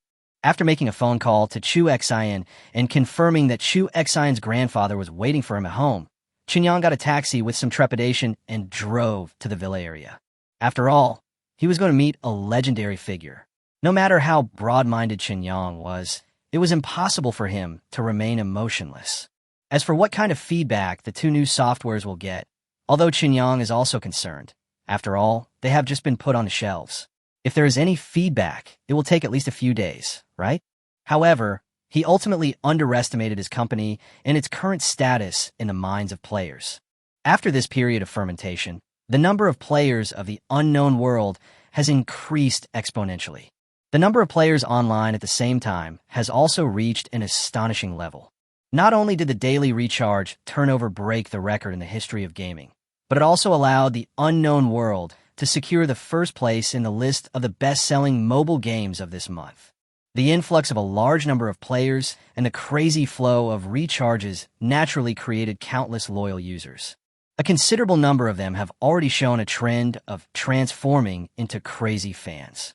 In particular, the two products, Qinyang Computer Guardian and Real Camera, are completely free, which makes users deeply satisfied. And this kind of free is definitely not the kind of false scam like other free software that uses the guise of free, but actually uses various annoying means to achieve the purpose of monetization. Qinyang Computer Guard and Real Camera are very honest and free operations, and all costs are borne entirely by Qinyang Technology. This kind of operation will naturally and easily win the favor of users and gain the reputation of a conscientious company from them. As a result, these users are becoming more and more addicted to the unknown world and are paying more and more attention to Qinyang Technology's products. Every day, millions of players flock to Qinyang Technology's official forum and official website to see if Qinyang Technology has any new products released. Therefore, when Qinyang Video and the Sorrow of Chaos were put on the product page, there was no need for any promotion at all, as hundreds of thousands of people noticed it in the first place. This is the effect of word of mouth. Let's not talk about Qinyang Video for now. After all, it is free software. After these people saw it, they downloaded it directly. Anyway, Qinyang Technology's products are clean, tidy, and super easy to use, so there's no need to worry about anything. What really caught their attention was the standalone game, The Sorrow of the Troubled Times, priced at 38 yuan. As the download volume of The Sorrow of Chaos surged, about half an hour later, a group of players with particularly fast internet speeds had completed the download and installation of the game. Immediately afterwards, the official forum exploded. The posts began to refresh at a rate of hundreds of new posts per second. The Sorrow of Troubled Times, another conscientious work by Qinyang Technology. The pinnacle of domestically produced games. The price is so affordable that it makes people cry. This game will definitely become a milestone. Similar post names appear endlessly. Click on any of them, and you'll see players going crazy after trying the game. Under the influence of completely uncontrollable excitement, they express their excitement with unscrupulous words of praise. Oh my God, my dear ones, this scene of The Sorrow of the Troubled Times shocked me on the spot. I thought it was a movie cut scene, but it turns out to be a real game scene. How'd they do that? Yes, the graphics are absolutely amazing. The key is that the computer requirements are surprisingly low. I have bought this computer for 3 years, and it doesn't lag at all when I turn on the highest graphics quality. Love it. Although I haven't tried the actual game content yet, I'm determined to buy the game based on the graphics alone. It's amazing. It directly destroys the best foreign games with the best graphics. Why is this game only 38? Even if it's 380, it's not expensive. The cost of developing a game must be sky high, right? If it's priced at 38, won't Qinyang Technology lose a lot of money? TSK. Qinyang Technology is so rich that they are willful. The Real Camera and Computer Guard are completely free. I guess they want to use the revenue from the unknown world to support these products and give back to us players, right? Other companies make online games to make money, but Qinyang Technology makes online games to make money to subsidize the production of better standalone games. The boss of this company must be an idealist. This is really conscientious. Just for the quality of this product, I'm willing to spend more money, but Qinyang Technology doesn't even give me the chance to spend money. No, I have to go to the world to spend more. This kind of conscientious company with ideals and integrity must not be allowed to lose money. Oh my god, I'm so fucking shocked. How can a game company lose money? Are you kidding me? How much money did Chinyang Technology give you? Why do you look like a shill? You are a water army from another game company, right? You have a small account with a recharge level showing 0, and you dare to come here to show off your IQ. NMCell. WCNMD. The sorrow of the troubled times completely detonated the official forum, causing chaos throughout the entire official forum. Among these posts, they're flooding the screen, discussing the sorrow of troubled times. There are occasionally 1 or 2 posts that mention Chinyang audio and video. It's just that the number of posts is too small. Basically, as soon as it appears, it will be instantly drowned out by the posts of Luanshi's Hishang. Very few people communicate with each other in these posts, and the language used is full of mystery. Brothers, the functions of Chinyang video. Anyone who uses it will know. Not much to say. Those who understand will understand. It seems that the product manager of Chinyang Technology is the one who understands our needs best. The built-in translation function can be said to be a direct hit to the soul. That search function is even cooler. From now on, as long as you know the license plate number, you don't have to worry about not being able to find the car. I'm borrowing your precious land to ask for a batch of license plate numbers. With or without horses, anyone is welcome, and everyone has a mixed taste. We ask the same thing. We pray together. May good people live a peaceful life. Good people will have a peaceful life. Good people will have a peaceful life. In domestic forums, it is very likely that only in posts with this kind of discussion content will you not see any verbal abuse or personal attacks, but only incomparable harmonious friendship and the most sincere blessings to each other. Chapter 123, Super High Sales. The road condition is bad today, and there is a huge traffic jam in the city. Even though a large number of traffic police were dispatched to conduct temporary manual intervention and control at each congested intersection, the effect was not very obvious. The traffic volume obviously exceeds the carrying capacity of road traffic. Even if gods come, they can't do anything. What use can the traffic police be? Ever since the capital began to implement license plate restrictions, similar congestion has actually become rare. Sitting in the back seat of the special car, Chinyang was somewhat curious about the congestion. It wasn't until I heard the announcement on the car radio that I understood what was going on. It turned out that an important person was traveling, so several main roads were blocked in advance, causing all vehicles that should have passed through those main roads to change direction and be diverted to other roads. How could this be good? Under normal circumstances, the carrying capacity has reached its limit, but now a large number of vehicles have suddenly been diverted, just like a river that has overflowed its embankment and is about to reach its flood peak. Unless the floodgates are open to release the water level will only get higher and higher. After being stuck in traffic for about 2 hours, the special car finally arrived outside the villa area.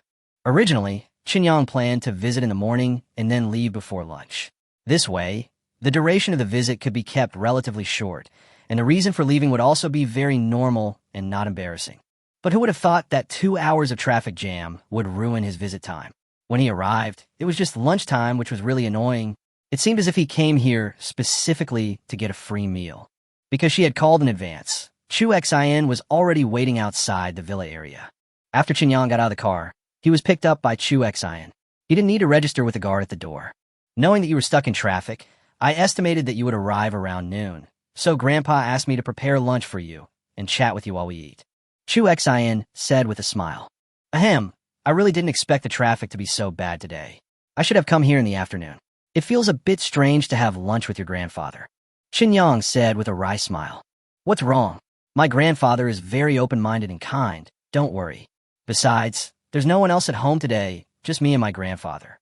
Everyone else is busy outside, so you can talk casually. You are my grandfather's savior, which means you are the savior of our Chu family. Grandpa must express his gratitude to you in person.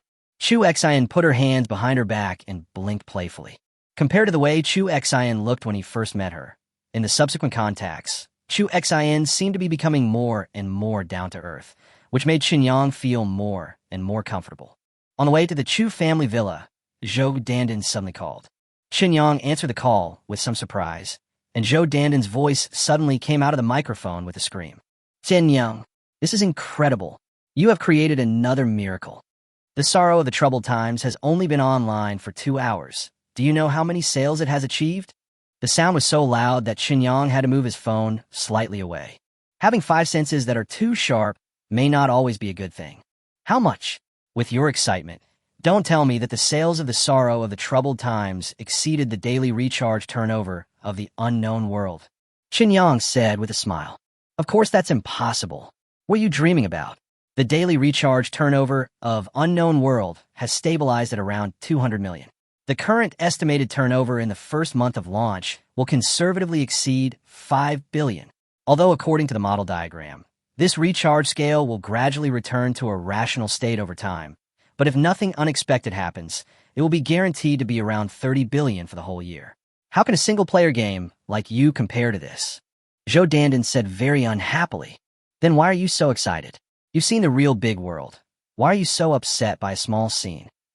Qin Yang asked with a smile. What do you know? This is a standalone game. Its ability to make money is naturally not on the same level as online games. What's more, the domestic standalone game environment is so bad that it's amazing to have a standalone game with sales of millions of copies every few years. If it can sell hundreds of thousands of copies, it's already an absolute hit. But do you know, our Sorrow of the Troubled Times has sold more than 2 million copies in just 2 hours since it was launched. Zhou Dandan was quite annoyed by Chun Yang's indifferent attitude. Whose company is this? 2 million copies? Not bad, but the number of real players of our unknown world has exceeded 50 million. They are naturally our user base, so there's no need to worry about the early sales of the Sorrow of the Warring States. But my real goal for this game is to use it to open the door to foreign players, so the Sorrow of the Warring States supports all common languages around the world. There are differences in the preferences of foreign players and domestic players. Foreign players are more receptive to the single-player mode. As long as we can make foreign players pay attention to us through the Sorrow of the Warring States, it will be of great benefit to our future development. So when the sales of the Sorrow of the Warring States reach 100 million copies, you can come back to announce the good news. Chen Yang spoke. 100 million copies? You are crazy. Do you know what this means? No single-player game has ever achieved this sales figure for a single product. Even if all previous products are added together, there are only 3 games in the world that have sold more than 100 million copies. Do you expect the Sorrow of the Chaos to achieve 100 million sales?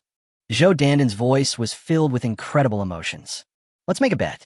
If we can reach 100 million sales, what will you lose to me?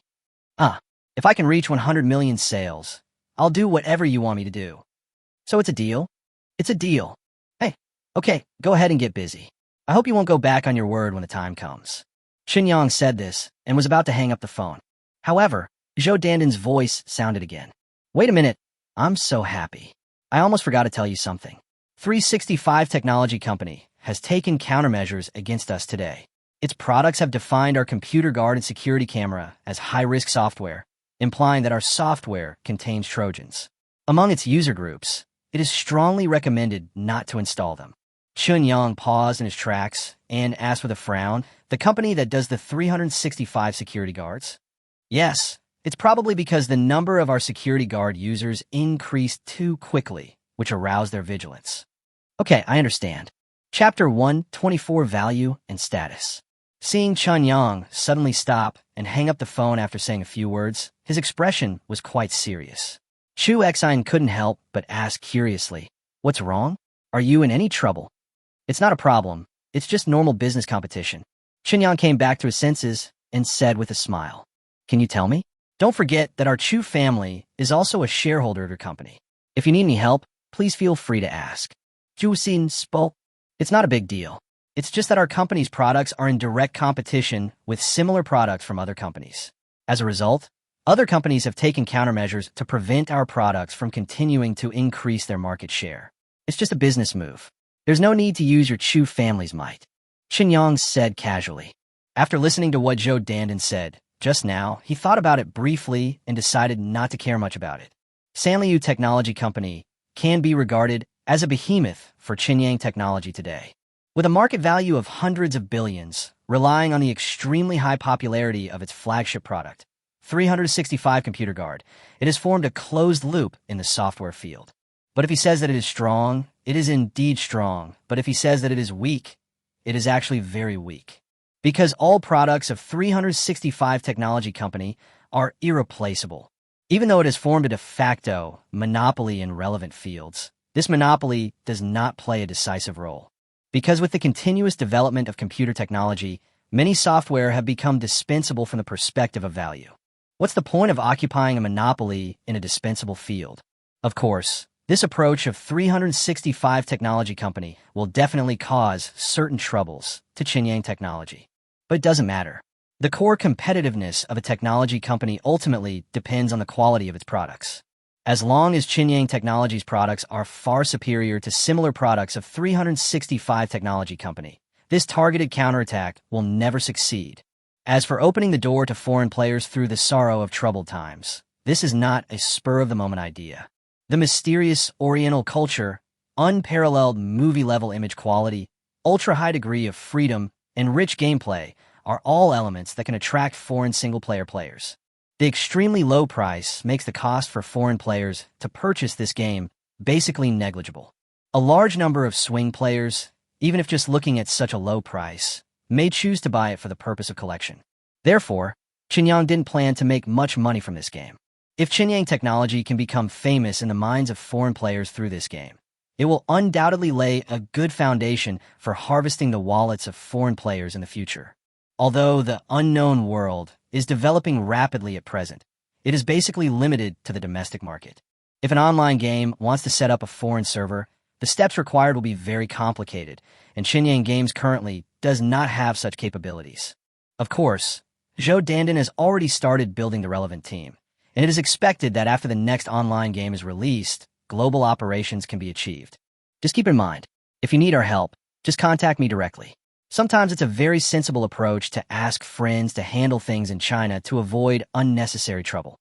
As Chu Xin spoke, she had already opened the door of her villa. Xinjiang followed Chu Xin in. A nanny came over immediately and took off Xinjiang's shoes. After changing into my slippers and entering the house, I saw an energetic old man sitting on the sofa in the living room of the villa, watching a military program on TV. "Grandpa, I brought Xinjiang here." Chu Xin stepped forward, hugged the old man's neck, kissed him on the cheek, and said with a smile, "Meet Mr. Chu."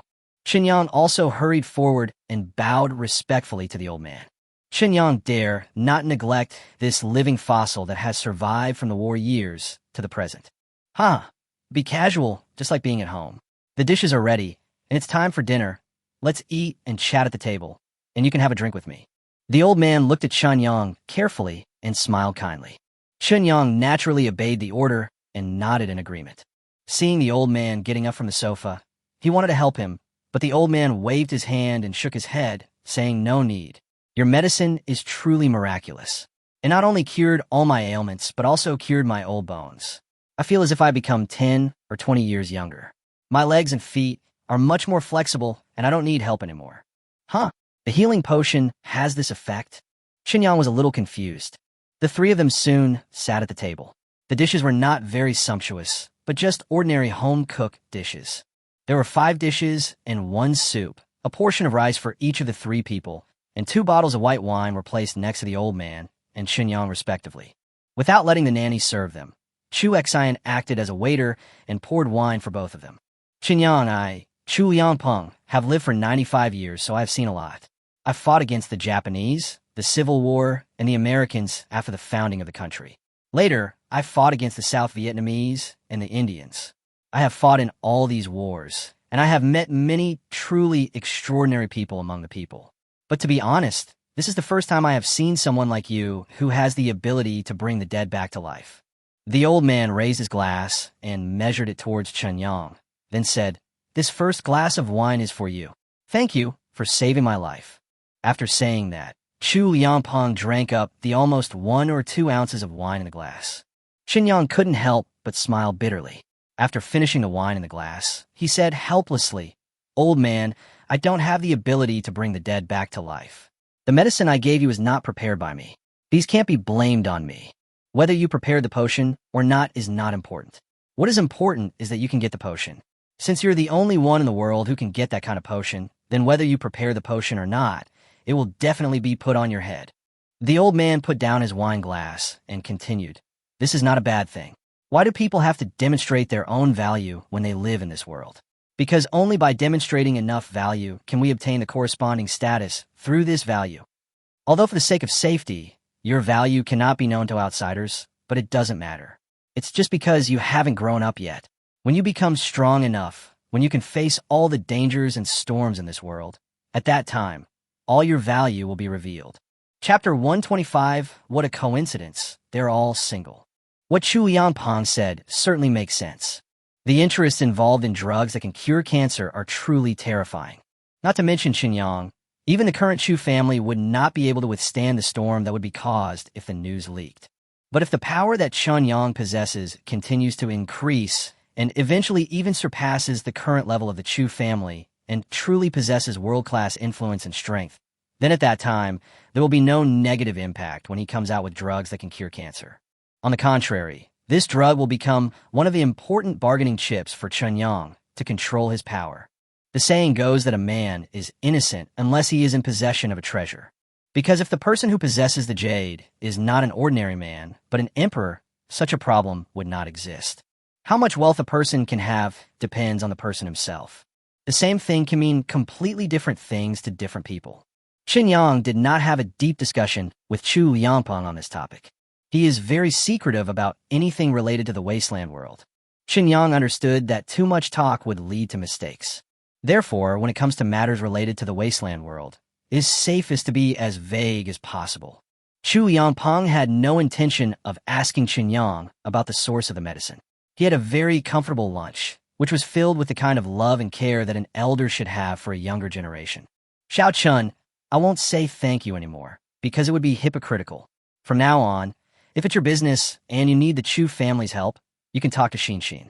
If Xin can't handle it, let her come to me directly and I'll take care of it for you. Of course, it's best if these things are not illegal. If there is any suspected illegality, try not to let me know. It took decades of fighting to get to today's prosperous and peaceful times. I really hate some illegal and disciplinary phenomena now. After dinner, Chu Xian began to clean up the table. Chu Liangpeng took Qinyang back to the living room and talked while making tea. Don't worry, Grandpa Chu. I'm absolutely a law-abiding citizen. Qinyang said with a smile. He is a good citizen, but he may not be law-abiding. Yang Song is an old soldier of mine, so Xin knows him. You need to learn the real killing skills from him. He has already told me this. Of course, the most important thing is that he found something unusual about you. I think you know what I'm talking about. For my safety, he cannot hide your situation without authorization. Chu Liangpeng personally poured a cup of tea for Qinyang and spoke. Qinyang's breath suddenly stopped, and he looked up at Chu Liangpeng in surprise. Don't look at me like that.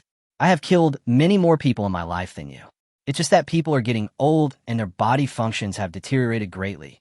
So, if I look at you, I can't see anything special. But Yang Song is a gifted boy. Even in the army, he is definitely an outstanding figure. Since he said so, it must be true, so you don't have to think about denying it. Chu Liangpeng said calmly. After discovering that Chu Liangpeng didn't seem to think killing was a big deal, Qinyang secretly breathed a sigh of relief. Scratching his head, he said this, Grandpa Chu, I also have my own difficulties. If there's a better way, I will not take such extreme measures. But you also know that the law, to a certain extent, actually protects criminals. So many things cannot be simply relied on the so-called law and law enforcement agencies to handle. You don't have to explain this to me. I know nothing, and you can sit across from me now without anyone finding fault with you. This proves that you are careful enough. Even if you did something, you wouldn't leave any handle or evidence. This is good. The world is complicated, it's not just black and white, so I can understand the existence of some middle ground. But this kind of thing can't be seen in the light after all, so it's easy to get into trouble if you do it too much. You have to find the right balance. If you really run into trouble that you can't solve, there are still people willing to save my face. Chu Liangpeng waved his withered hand and spoke. Understand. By the way, Grandpa Chu, why did Yang Song retire from the army? He said he made a mistake, but he didn't want to talk about what it was. He is such a capable person, and his retirement is a loss to the army, right? Qinyang asked, changing the subject. Yang Song, during a mission abroad, he failed to abide by the rules of not killing civilians and massacred a local village, killing hundreds of people. The incident caused a big fuss. Even if the military wanted to protect him, they could only retire him to calm the anger of all parties. Julian Pen spoke. Qinyang was stunned, with an expression of disbelief on his face. He said, he massacred hundreds of people in an entire village. What is going on? Why'd he do this? Because one of his comrades, who was also his life and death brother, was injured during the mission and was temporarily placed in this village. However, he never thought that this village was connected to the force they needed to eliminate during the mission, and sold out his comrade. Although the mission was still successfully completed afterwards, his comrade unfortunately died. The angry Yang Song took revenge and massacred the entire village. If not for this, with his ability, it would be easy for him to become a general before the age of 40. Chu Yangpeng said with some regret. Including women and children. Were they all killed? Chen Yang asked in a daze. When Yang Song was on a mission, he only distinguished between comrades and enemies, regardless of gender, age, or status. Chu Yangpeng took a sip of tea and continued. Don't learn from him. He is a soldier, and you are not. There may be some special situations that require you to take extreme measures to deal with them, but this is a society ruled by law and a civilized society after all. Everything has its own rules. With the status and strength of our Chu family, I believe that there is nothing in this land of our country that cannot be solved. Yes, Grandpa Chu, I understand. Qinyang quickly agreed. Well, as long as you know the answer, I'll ask you a personal question. Do you have a girlfriend now? Chu Yangpeng asked. Qinyang was stunned for a moment and answered uncertainly. It should be considered as no, right? What is there is there. What is not there is not there. What do you mean by should be considered as not there? Chu Liangpen Wen. Well, I have a confidant, but we don't have a confirmed relationship. Qinyang said a little embarrassedly. If we haven't confirmed the relationship, then there is no relationship. In that case, how about considering my Xin? What a coincidence. She is also single like you. Chu Yangpeng said with a smile. Qinyang was dumbfounded. What a coincidence. There's so many single people. Can you please be more careful when you find excuses? Chapter 126 Investigation Results. I didn't stay in the Chu family for too long. After drinking tea for about half an hour, Qinyang chatted with Chu Yangpeng about some things during the war. Listening to the well-known names coming out of Chu Yangpeng's mouth, Qinyang somewhat yearned for that era when heroes emerged in large numbers. Then Chu Yangpeng teased Qinyang about his relationship with Chu Xin. Qinyang couldn't stand it anymore and stood up to say goodbye. Chu Yangpeng did not keep Qinyang for long. He just gave Qinyang a phone number and told Qinyang that if he encountered any official troubles in Beijing, he could call this number directly and ask the other party to help solve the problem. After all, although Chu Xin had a status, he did not have any real administrative position. If Chu Xin is asked for help with some things, Chu Xin actually has to contact other people to solve them. In this case, it would be better to directly find an official figure to save time. My grandfather is just like that. Don't take it personally. He's always worried that I won't be able to get married because of my personality, so when he sees someone he likes, he wants to promote me. On the way to send Chunyang out of the villa area, Chu Xin said helplessly, how could you possibly not get married? The Chu family is so prestigious, and you are so beautiful. No matter how you look at it, you are good enough to be envied by everyone, right? Qinyang said with a smile. It's because you're too good that you might not be able to get married. My grandfather doted on me since I was a child and gave a strict order to my family not to arrange any political marriage for me. If I want to get married in the future, the man must be someone I like. But this is difficult to meet the standard. At least until now, I haven't met anyone of the opposite sex who can really make my heart beat. Then I wish you to find true love soon. By the way, I want to buy a car. It's sometimes inconvenient to always take a taxi or take the subway. But after the license plate restrictions in Beijing, it's hard to get a license plate. You should have a way, right? Qinyang asked. No problem. What car do you want? I'll give you one. Chu Xin agreed very straightforwardly. I am rich now, very rich, and I can still afford a car. I know you're rich, but I was still the one taking advantage of the financing I provided to your company, even after the share adjustment. So, you should at least let me find an opportunity to express my gratitude as much as possible, right? Chu Xin said with a smile. Well, I don't have any requirements for the car, as long as it can be driven. Since you want to give it to me, just give me any car. Anything is fine. Qinyang could only agree. Okay, are you free tonight? A friend of Junkie is coming back from abroad, and we're planning to get together. Do you want to join us? Jusin asket gasu. Not tonight. I have to go back to Wanghai City this afternoon. You guys have fun. Is that so? Okay, I'll have someone take you to the airport. Thank you very much. Watching Chen Yang get into the car, Chu Xian waved her hand and couldn't help pouting. What she didn't make clear to Chen Yang was that tonight's party was actually a big gathering in their circle. Men will bring female companions, and women will naturally bring male companions. If she went alone, it would be somewhat ridiculous. And Chen Yang is the only person of the opposite sex whom she finds pleasing to the eye in all these years. I feel that even if I am brought to such an occasion and people encourage me to play some intimate games, I will not feel disgusted. But I never thought that I would be rejected directly. I'll go alone if I want to. If anyone dares to laugh at me, I'll throw wine at him. Chu Xian stomped her feet on the spot, then turned around and went back to the villa area. As soon as I entered the house, I saw my grandfather sitting on the sofa in the living room, holding a report and looking at it carefully.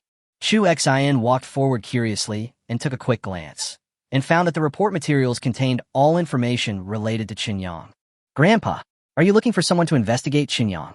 Jusin et Gerlim. It's not really an investigation. I just want to know more about Xiao Chun.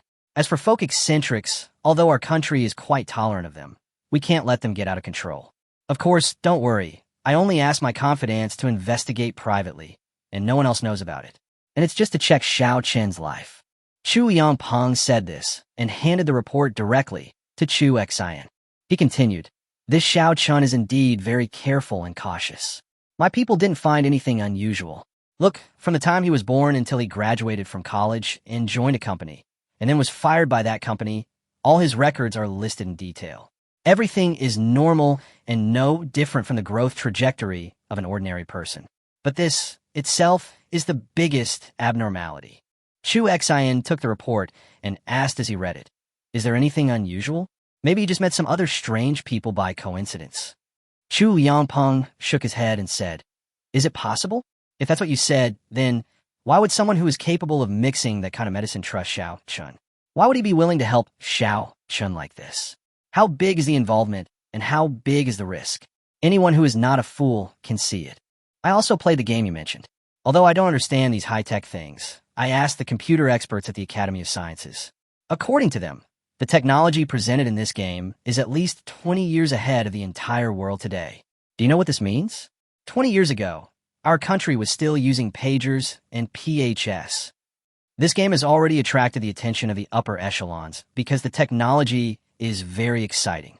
If the entire technology chain is mature, we may even be able to overtake the country across the ocean in certain areas. Xiao Chun, you have already entered the upper echelon's field of vision. And people with such skills are just quietly working behind Xiao Chen's back to help him make games? This doesn't make sense. Combined with the matter of the potion, don't you think it's strange? Why are these people with magical abilities willing to help Xiao Chun and never show up in public? What are they trying to achieve?" Chu Xian was stunned for a moment and said hesitantly, "Grandpa, what do you mean?" "Yang Song told me some of his judgments about Xiao Chun. Xiao Chun has killed people, and I'm afraid he has killed quite a few. However, whether it is the murders or the matters about those strange people, there is no reflection in the investigation report. My people are not so incompetent." Chu Yangpeng shook his head again and continued with emotion. "I'm old now. After all, the world will belong to you young people. Get in touch with Xiao Chun more. From today's meeting, Xiao Chun is a good kid, but he is young after all. He has so many peculiarities. We need to guide him and don't let him go astray." Chu Xian tilted her head and thought for a while before she said, "Okay, although I don't quite understand it, I understand. Chapter 127, I'll help you solve it." On the way to the airport, Chen Yang bought a business class ticket for the next flight to Wanghai City. I had decided to go back to Wanghai this week to sort out all the recent output of Lu Qing'an's factory and send it to the Wasteland world. After finishing this, he still had to visit Shuya's crew. Come to think of it, I've been so busy lately. I quickly boarded the plane, took a comfortable nap in the business class, and then arrived in Wanghai City. The straight-line distance from Beijing to Wanghai is very short. If you take the high-speed rail, it will take at least 4 hours, but by plane it only takes about an hour and a half. Of course, if you add the time of rushing to the airport and waiting at the airport, the difference is actually not that big. After getting off the plane, I called Lu Churin, but no one answered. Chen Yang was a little surprised and called Lu Qing'an again, but still no one answered the call. After being stunned for a moment, Chen Yang went to the taxi stop, hailed a taxi, and asked the driver to drive directly to Lu Qing'an's factory. This was a big order, and the taxi driver was very happy. He was in high spirits and chatty along the way, making Chunyang feel as if he had not yet left the capital. After spending more than 100 yuan on transportation, they finally arrived at the gate of Lu Qing'an's factory.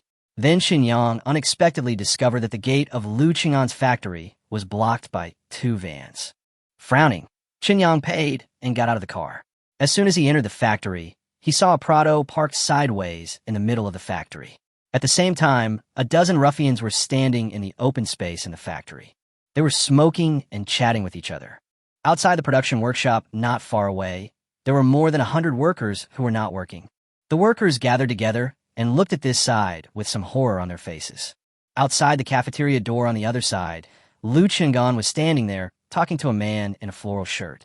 Judging from the way Lu Qing'an was nodding and bowing, the man in the flowered shirt was most likely the leader of these dozen thugs. Lu Charan stood beside Lu Qing'an, his face full of anger. "This is looking for trouble?" Qianyang walked towards Lu Qing'an. Hey, what are you doing, kid? If you want to discuss business, let's do it another day. The factory has a debt dispute and will not open today." Those thugs naturally noticed Chunyang and found that Chunyang walked in as if no one was around. One of them immediately started shouting, and at the same time, he and several others walked towards Chunyang. "I'm a friend of the owner of this factory. I want to talk to him about something." Chunyang replied expressionlessly. "What do you mean by friends or not? Don't you understand what I'm saying?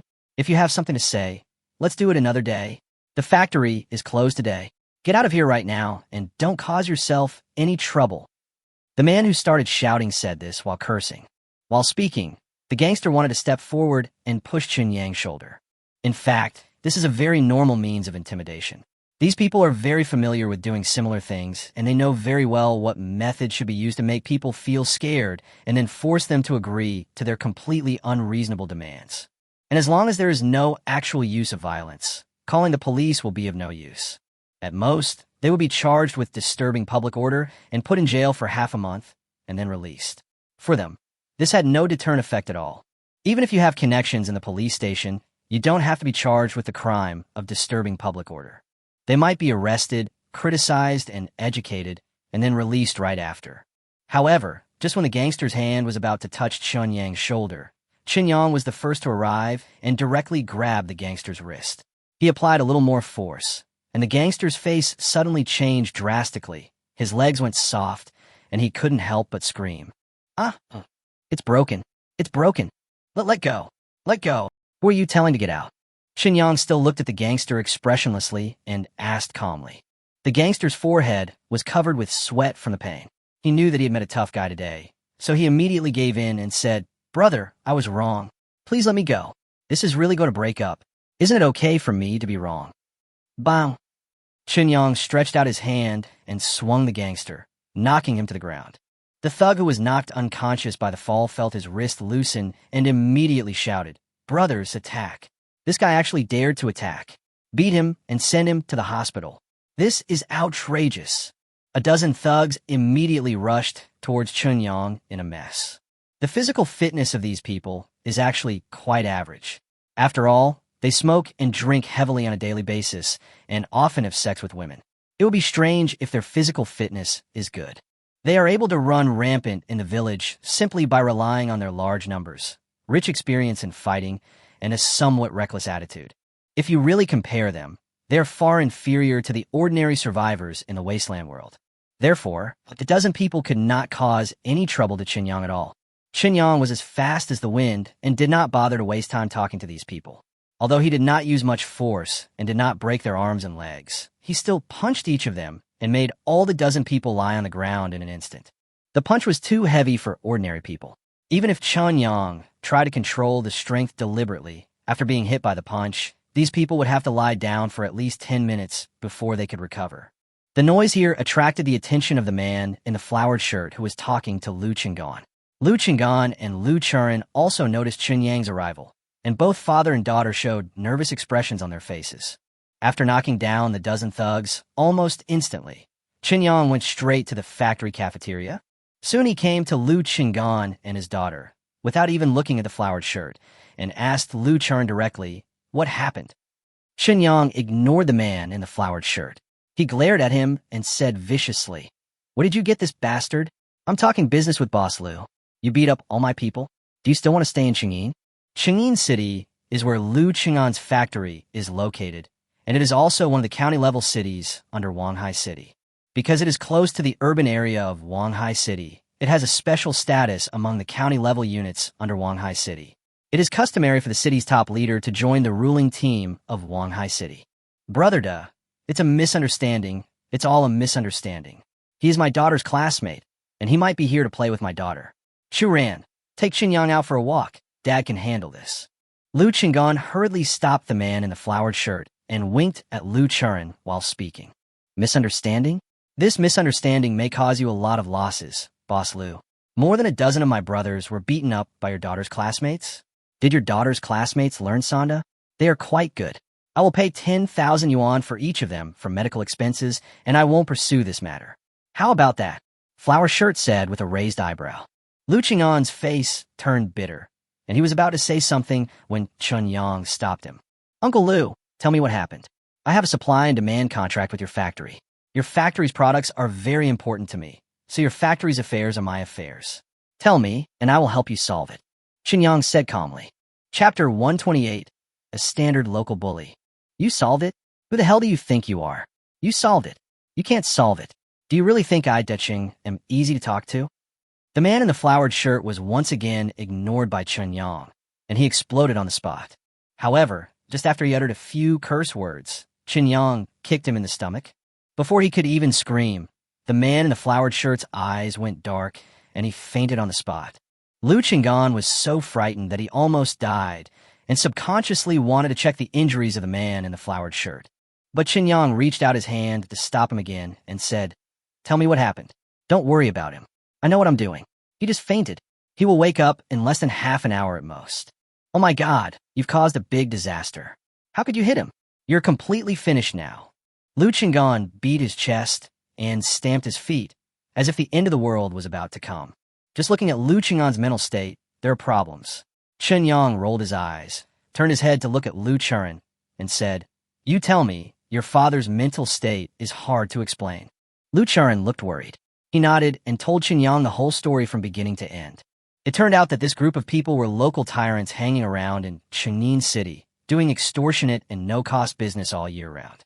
Generally, during festivals, people would take calendars or firecrackers and run to various factories to sell them. A calendar that costs $1 can be sold to you for 100, and a string of firecrackers that cost $20 can be sold to you for 500. You have to buy. If you dare not buy, they will bring people to block the gate of your factory that day and prevent you from doing business. Or they may send people to climb over the wall in the dark at night to cause damage to your workshop and delay your production progress. This group of people should not do too many similar things. If this kind of thing causes production progress to fall behind and orders to be delayed, the losses will be huge. Therefore, most factories can only choose to pay for peace. In addition, the money allocated to each family each year was not actually that much, at most 5 or 6,000 yuan. Naturally, a group of factory owners were even less willing to cause trouble, which made this group of people act more and more arrogant. They really relied on this method of extortion to live a comfortable life for several years. You know, Chang'an City is a place where factories gather. If Wanghai City wants to develop, all labor-intensive enterprises must be relocated. Many factories were directly moved to Chang'an City, which is not far from the urban area of Wanghai City and has relatively cheap rent. Adding all these factories together, there are at least hundreds of them. Just by extortion, this group of people can make a net profit of 2 to 3 million a year. Otherwise, the man in the flowered shirt wouldn't be able to support a dozen or so younger brothers following him around all year round. Before, Liu Qinggan's factory business was getting worse day by day, and sometimes even starting work became a problem. The man with flowered shirts didn't bring anyone here for a long time. After all, the factory is about to go bankrupt. If they come to blackmail us at this time and really make us angry and fight back, it will be really troublesome. Therefore, flowered shirts only causes trouble for factories that have business, because those people care more about the factory itself and are willing to spend some money to avoid disaster. As a result, thanks to Chun Yang, Liu Qinggan's factory came back to life. Recently, according to Chun Yang's requirements, he was preparing to expand the scale of production. This time, he was targeted by the flowered shirt again. Moreover, after arriving at the door, he started asking for a huge sum of money. What he wanted was not just the few thousand yuan given during the holidays, but he directly told Lu Qinggan that all the money that he had not paid when business was bad before had to be paid in one lump sum, including late payment fees. The total amount he asked for was 20,000 yuan. When Qinyang arrived at the factory, Lu Qinggan was smiling and negotiating with the man in the flowered shirt, hoping to pay less. See if I can still get a few $1,000s like before. As a result, Qinyang came at this time and knocked all these people down with one move. Can't we call the police? This kind of extortion, even if the amount alone doesn't seem to be much, but when added together, it's enough to be convicted of a felony, right? Qinyang asked with a frown. The man in the flowered shirt is called Li Duqing. His brother is the deputy director of a nearby police station. Although he is just a small official, not even at the level of an official, he is connected to the fire department and the sanitation department. So calling the police is not very useful. Li Duqing is quite sensible. Even if you call the police and he is arrested, he will be released soon. But once you call the police, his revenge afterwards will be hard to bear. If the fire and sanitation people come to inspect the factory again and find a random reason to suspend the factory for rectification, the losses caused by this will be unbearable. As for fully meeting the fire and sanitation inspection standards, this is impossible. As long as the fire and sanitation departments are too strict to meet the standards, no factory can meet the standards unless the factory does not want to make money anymore. Lu Churen said helplessly. I see. He is indeed a typical local tyrant. If we cannot kill him with one blow, there will definitely be endless troubles. Chen Yang nodded. Yes, so don't mind my dad's attitude. He's just scared. If you hit Li Duqing, he won't let it go. You'd better leave here and go back to the capital. Li Duqing won't be able to do anything to you. If Li Duqing takes this opportunity to arrest you and detain you, you will suffer greatly. Lu Churen said with concern. I can't leave. If I leave, I'm afraid your business won't be able to continue. I'm counting on your factory to provide me with products every month, so this matter has to be resolved. As Qinyang spoke, he took out his cell phone and called Chu Xian. Although Chu Yangpeng gave him an official number, Chu Yangpeng also said that the number was only useful in official matters in Beijing, so he should ask Chu Xian first. The county magistrate is not as good as the current one. Maybe the owner of a number given by Chu Yangpeng has a very high status, but no matter how high the official in the capital holds, he cannot manage Qingyin City. The call was connected quickly, and Qinyang briefly explained the situation here. After that, he asked Chu Xian if he had any friends in Wanghai City who could handle such matters. Chu Xian was indeed a little confused, and the tone on the phone also sounded a little bewildered. Let me ask Grandpa for you. I can find all kinds of connections in the capital, but Wanghai City is too far away to reach. Okay, I'll wait for your news. It's best if you reply to me as soon as possible, because I didn't do anything cruel to these people. They should all be sober in half an hour at most. Chen Yang spoke. Don't worry, your matter is now the top priority for Grandpa, so there will be news soon. After Chu Xian finished speaking, she hung up the phone. Wait a moment, don't worry, my friend can definitely handle this small matter. The only trouble is, since the matter is so small and the people involved are so low level, my friend has to spend more time and effort. Qinyang said to Lu Churen with a smile. Okay. Lu Churen nodded in a daze. Chapter 129. Using Cannons to Kill Mosquitoes. After Chu Yangpeng finished listening to what Chu Xian said, his first reaction was, where is Qingyin City? After finding out that Qingyin City was a county-level city under the jurisdiction of Wanghai City, Chu Yangpeng thought hard for a while before taking out his mobile phone and dialing a number.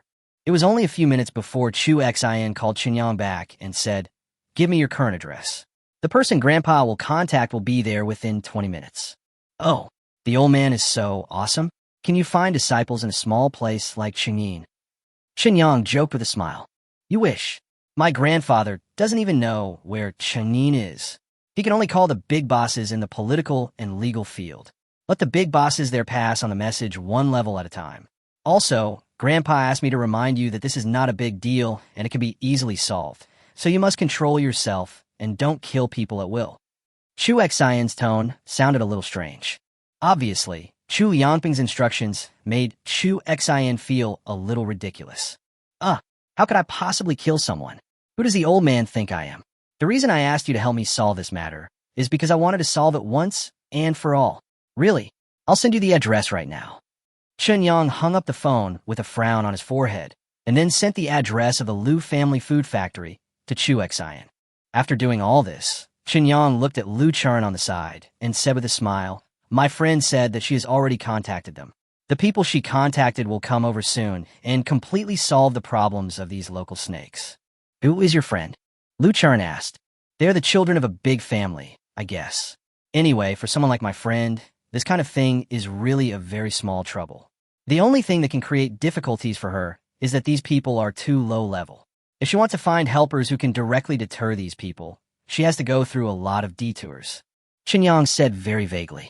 Liu Churn did not continue to ask, but just stared at Chun Yang for a while and suddenly said, "Yangzi, you have changed so much now that I almost can't recognize you." "You don't recognize me now? I thought you should have felt that you didn't recognize me when I signed a contract with your factory." Chun Yang said with a smile. "Indeed, I felt that you had become a little strange at that time, but generally speaking, I could still see the shadow of your junior high school in some of your habits. But today is completely different. When you were in junior high school, you never fought." Liu Churn pursed her lips and said, "Because I was relatively small and skinny in junior high school, I couldn't beat anyone even if I fought, so why bother to humiliate myself?" As Chun Yang spoke, he turned his head and looked at Liu Chingan, who still looked a little lost, and then said, "Uncle, let the workers start working as soon as possible. I have a great demand for food. I came here today to clear out your inventory and talk to you about expanding production. For the sake of stocking, I'm afraid I have to activate the supplementary clause in the previous contract in advance. I need you to guarantee at least 1 million worth of food every month."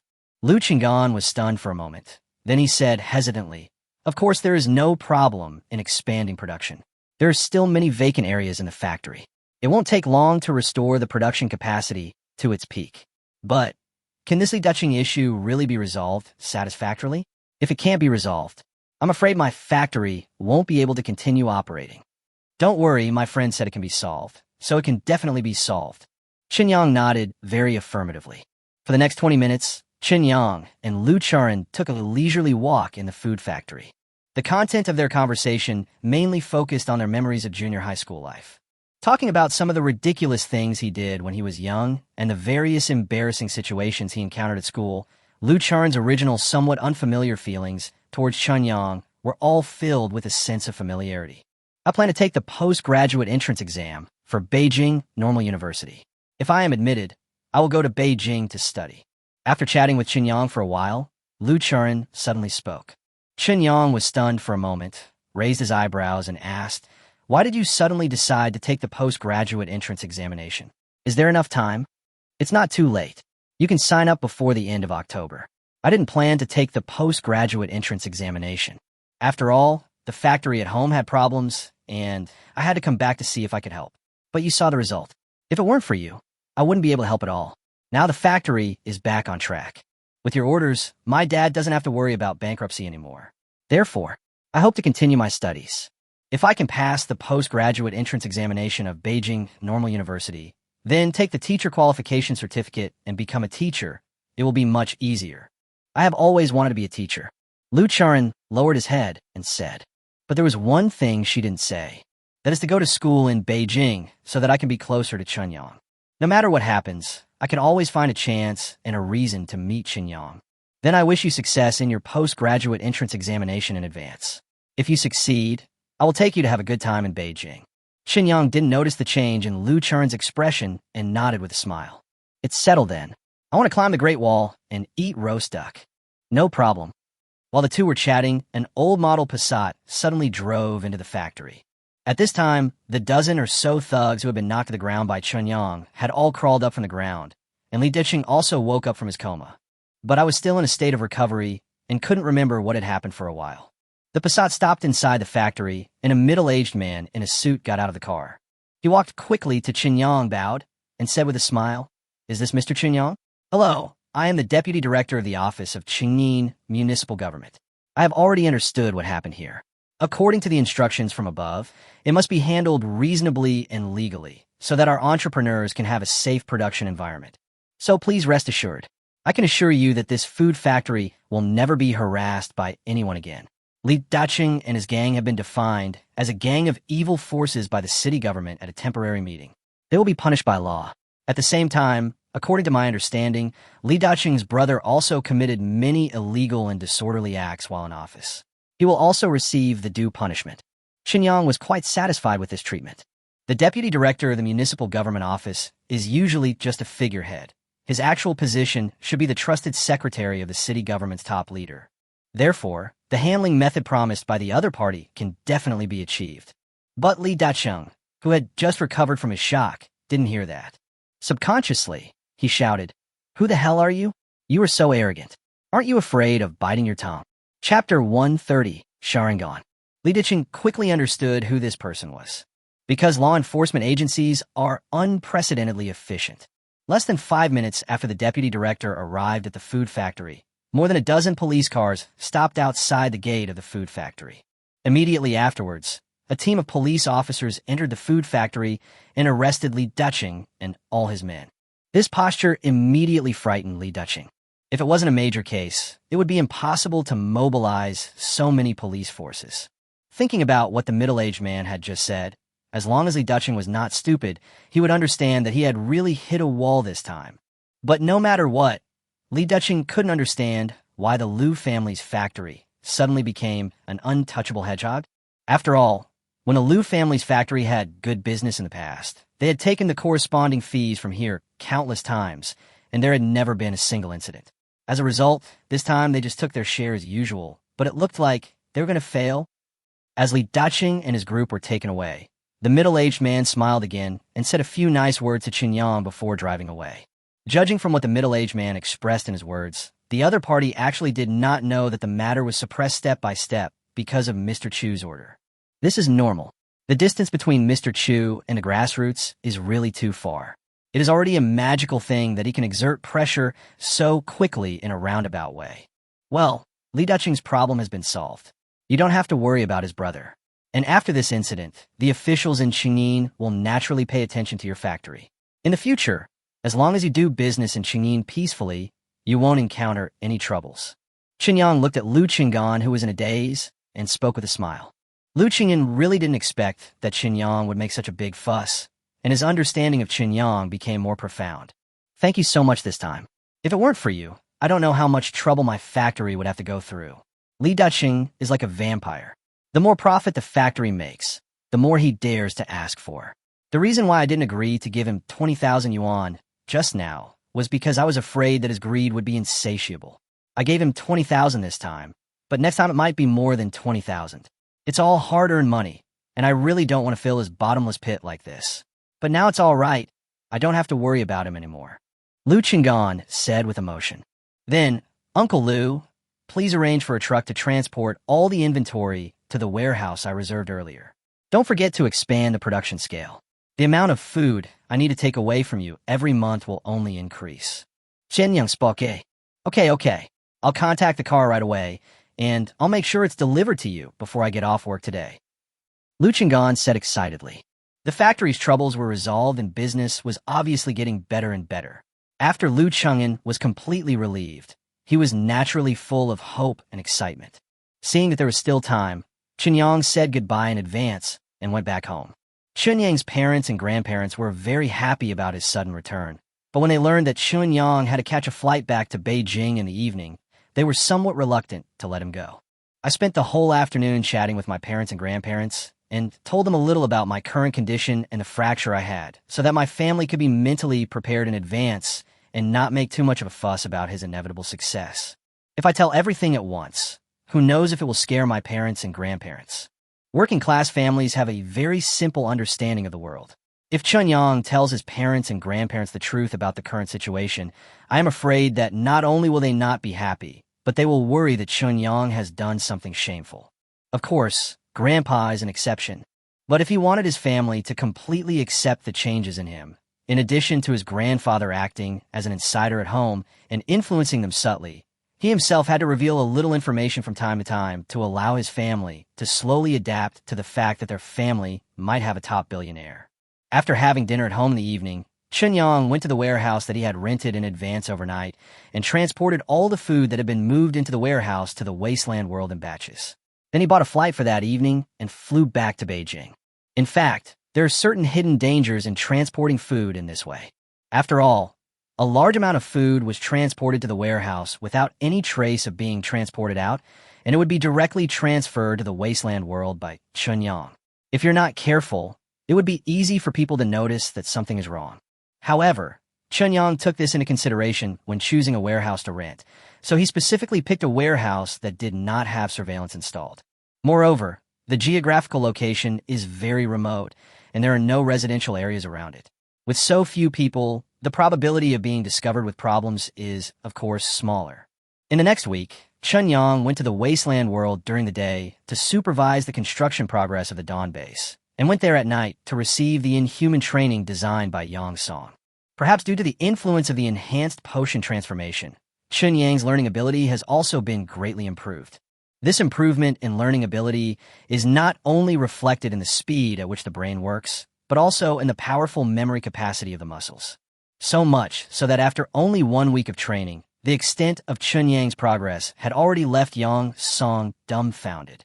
Although Chunyang was still no match for Yang Song during the actual fight, he could at least fight Yang Song on equal terms and was no longer in the completely suppressed state as at the beginning. Yang Song swore that it was absolutely impossible for a normal human being to make such progress. This doesn't feel like learning anymore. It's like copying and pasting. It's like you have the Sharingan. I learned everything just by looking at you. People doing things? According to this progress, Chunyang doesn't need to study with him for a long time. It is estimated that in 1 week at most, he, as the master, will have nothing to teach Chunyang. This is horrible, because according to the original training plan, he believed that Chunyang would have to study with him for at least 2 years. In fact, 2 years was his very optimistic estimate, to learn the real art of killing. How could it be effective without 10 or 8 years of hard work? But the result is, forget 2 years, it doesn't even take 2 months. This really made him doubt his life. I've lived for 30 years. Is this really seeing a ghost? Chapter 131, Additional Benefits. On a refreshing morning, Chunyang did not wake up naturally, but his deep sleep was disturbed due to changes in his body. But he was not angry, because the comfort and spiritual enjoyment brought by this change in his body was far more profound than deep sleep. The 4th level strengthening potion was finally completely absorbed by him. After taking out the 5th level strengthening potion and injecting himself with it, Chunyang took a deep breath and skillfully withstood the body's stress response after the injection of the potion. According to the currently known information, his body has hardly been contaminated by any radiation, so there should be no obstacles or drug resistance during the injection of the enhancement drug. In other words, as long as he has the corresponding strengthening potion, then after the accumulation of time, and after continuously absorbing the medicinal effects of the potion, he will definitely be able to smoothly upgrade to the level of a 9th order enhanced human. But in the wasteland world, strengthening humans is not the end of power. Strictly speaking, enhanced humans are not even the starting point of strength. Only the mysterious evolvers are truly powerful individuals in the wasteland world. I also don't know what the prerequisites are to become an evolver. If one can become an evolver by injecting medicine, then it shouldn't be too difficult. When the strengthening potion has been absorbed to the 7th or 8th level, go ask Jianian. Thinking about these things in his mind, Chunyang went to the bathroom to take a shower. I had just cleaned all the impurities excreted from my body through the pores and was wiping my body with a bath towel when Zhou Dandan suddenly walked in dazedly, wearing pajamas and with sleepy eyes open.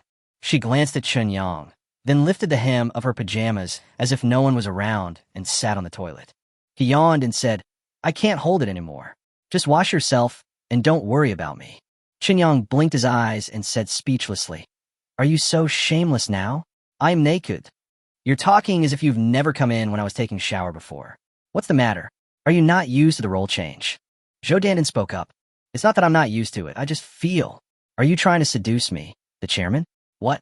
Are you trying to improve your treatment in the company through unspoken rules?" Shenyang joked. "Bah, you're totally indifferent to the company now. Do you know anything about HR and finance? You don't even know how much I pay myself. And you're using hidden rules to increase your salary? Do I need it? I can change whatever salary I want." Zhou Dandan rolled her eyes. His eyes wandered over Chun Yang's body, and his face turned slightly red. There is no way. Chun Yang's current figure is too lethal to the opposite sex. This shows my full trust in you.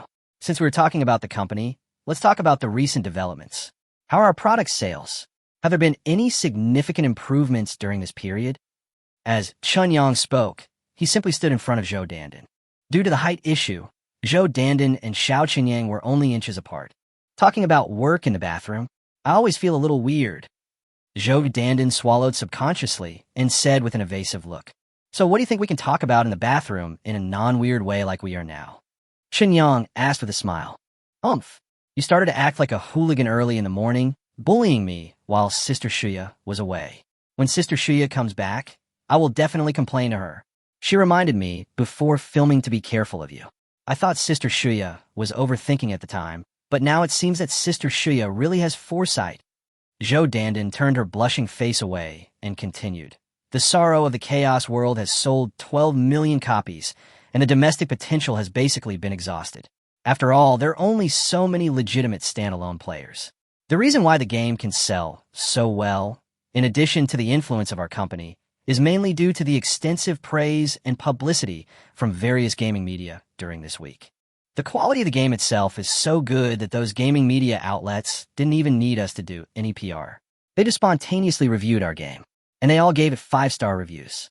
No one could find even the slightest fault.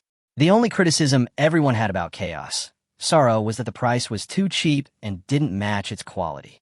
As for the unknown world, the number of real registered players has just exceeded 80 million, and the growth rate has begun to slow down significantly. It is estimated that before there is an injection of foreign players, the final number of real players will exceed 100 million, which is the limit. The current daily recharge turnover has also declined as the growth rate of players has slowed down and can only maintain a turnover of about 120 million per day. Since there are no plans to open holiday activities for the time being, the daily activities are fixed, so this turnover should be able to stabilize. Hearing Zhou Dandan actually start a report on her work, Qinyang felt a little embarrassed. He is actually letting himself go a bit now. Ever since breaking up with Feng Jia, Qinyang has been immersed in pain for quite a long time and unable to extricate himself. But after more than a year of buffering and settling down, he was finally able to let go of the disappointment of his first love. Suddenly, he felt that people should be more selfish in their lifetime. During the time I shared a house with Zhou Dandan and Shuya, I became more and more familiar with the two women, and naturally, I would occasionally have some instinctive fantasies. Now, the fantasy about Shuya has come true, and the experience was quite wonderful, which made Chun Yang's thoughts about Zhou Dandan even stronger. As expected, every man has the potential to become a scumbag. The only difference is whether there is a real chance to become a scumbag. Well, you did a great job. The first month's salary will be paid soon. Remember to cash out all the bonuses that should be paid. Only when employees actually get paid can they truly feel at home. Qinyang touched the tip of his nose and said awkwardly, Are you done? I'll put on my clothes after you're done." As soon as I said this, I suddenly felt something was wrong. Zhou Dandan just chuckled on the spot. He stood up and flushed the toilet, then reached out and touched Chun Yang's body and said softly, "You have a good figure. Wear less clothes at home in the future. It's an extra benefit for me." Extra benefits? It can be more than just a look. Qinyang started talking nonsense again. "Don't dream about this, unless... Wait until I'm in a good mood," Zhou Dandan said with a smile. Chapter 132, The Car Arrives. I got up early, but arrived late. Although it was only daybreak when he woke up, it was almost noon when Qinyang left home. After having breakfast with Zhou Dandan, Qinyang watched her go to work. He then called Shuya and told her that he planned to visit her on set today. Shuya on the other end of the phone was very happy. She sent the address of the crew directly to Qinyang and told Qinyang that the filming schedule in the morning was very heavy, so if he wanted to visit the set, it would be best to go there in the afternoon. Therefore, in the morning, Qinyang went to the wasteland. He first checked whether he, Jianian, had made any research progress on the medicinal materials he had previously transported there, and then he went directly to find Li Lu. After all, the ambiguous interaction with Zhou Dandan in the bathroom early in the morning made him quite emotional.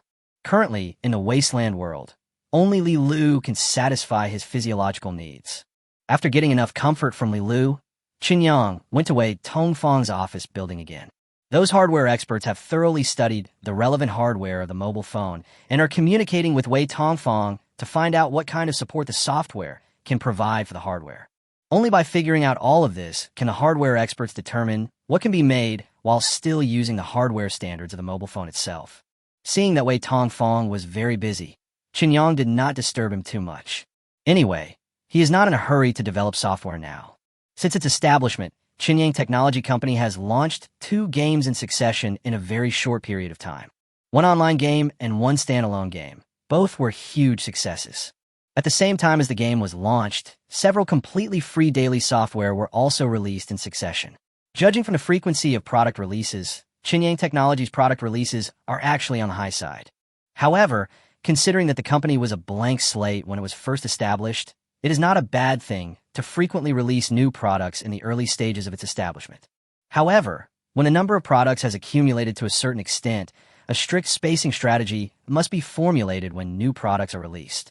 This will have long-term benefits for the development of a technology company. Of course, Qinyang Technology is still in the product accumulation stage, so there is no need to pay too much attention to the frequency of product releases for the time being. However, this issue must be taken seriously and planned in advance to avoid excessive chaos in subsequent product releases. After returning from the wasteland world, Qinyang had just walked out of the house and was about to call a special car to go to the filming location of Shuya's crew when Shu Xin suddenly called. Your car has arrived in Beijing and is now parked outside the gate of your rental community. I have completed all the formalities for you. I checked your driver's license and found that you have never taken the test before, so I applied for one for you. But I'm not sure if you can drive, so I've left a driver for you temporarily. If you don't know how to drive, don't force yourself to do it. You still need to pay attention to traffic safety. Anyway, driving is very simple. You should be able to get the hang of it after a few days of learning. Shu Xion's voice came from the receiver. Oh, so fast. All the formalities were completed in just 1 week. What car? Qinyang immediately became interested. It is true that he had never learned to drive, but even if he had not eaten pork, he had seen pigs run.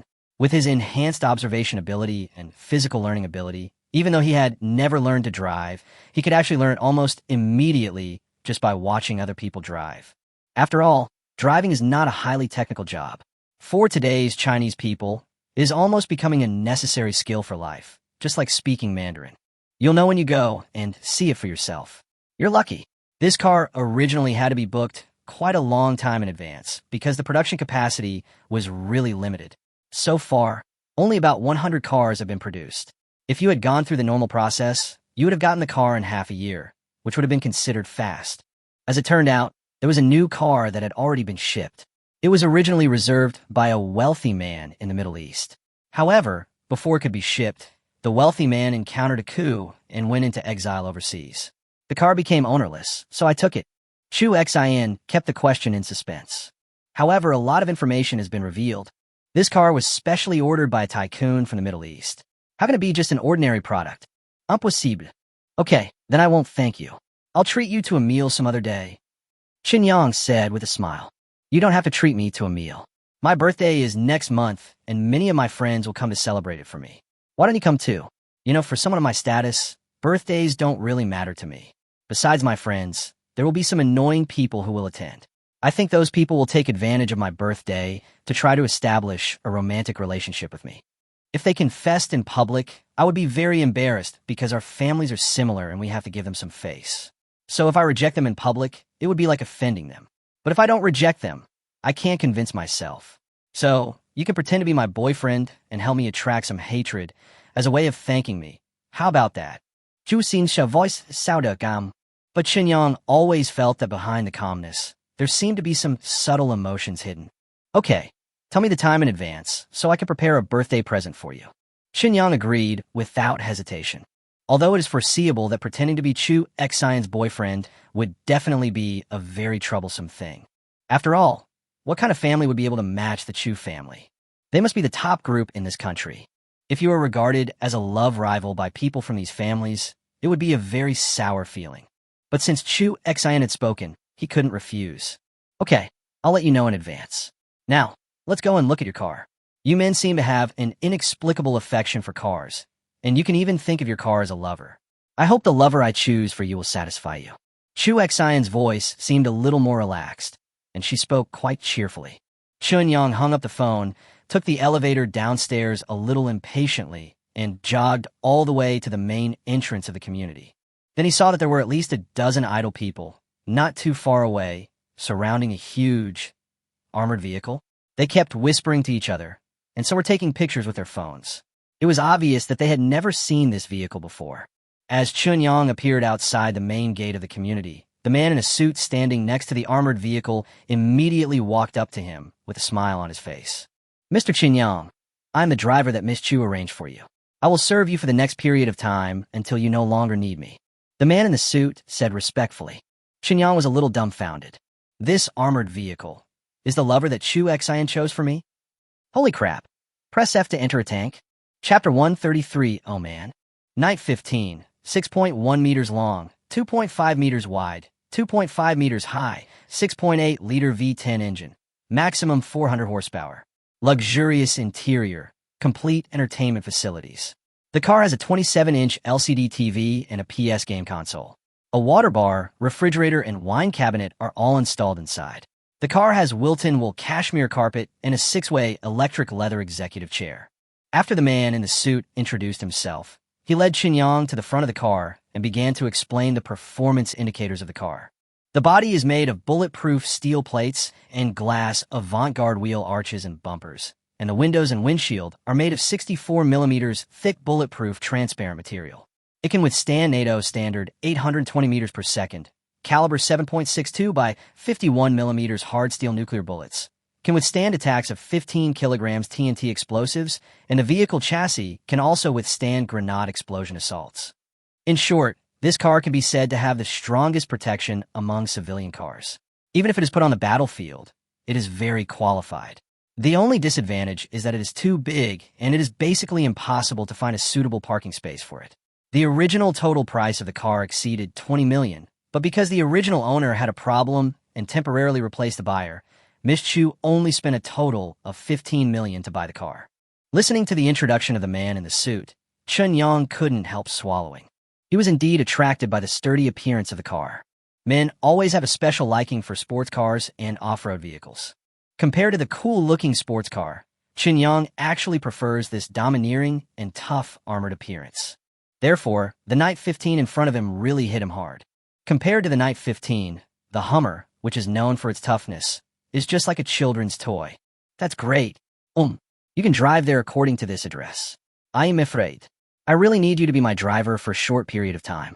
Chunyang showed the man in the suit the address sent by Shuya on his phone and spoke with a smile. I originally planned to drive myself, but the body of this Night 15 is too large and is definitely not suitable for novice drivers. If you're not careful, you may misjudge the volume of the car and cause a scratch during driving. To avoid trouble, it is best to let the driver drive until you are really familiar with driving the car. Sitting in the trunk of the vehicle, as the Night 15 started up, Chunyang took out a bottle of wine from the wine cabinet quite comfortably. The rear compartment of this car is a completely enclosed space, like an independent box, with 4 independent sofas facing each other in the second and third rows. Sitting here alone, it feels like being completely isolated from the outside world. After driving for more than an hour, Night 15 finally arrived at the filming location of the crew. Since the entire filming location had been rented by the crew, a cordon was set up outside, preventing the Night 15 from entering. The man in a suit, who was the driver, could only park the car and then get out with Chunyang. Night XV's domineering appearance made the person in charge of site security in the crew quite polite. Chunyang did not waste time and directly dialed Shuya's phone number.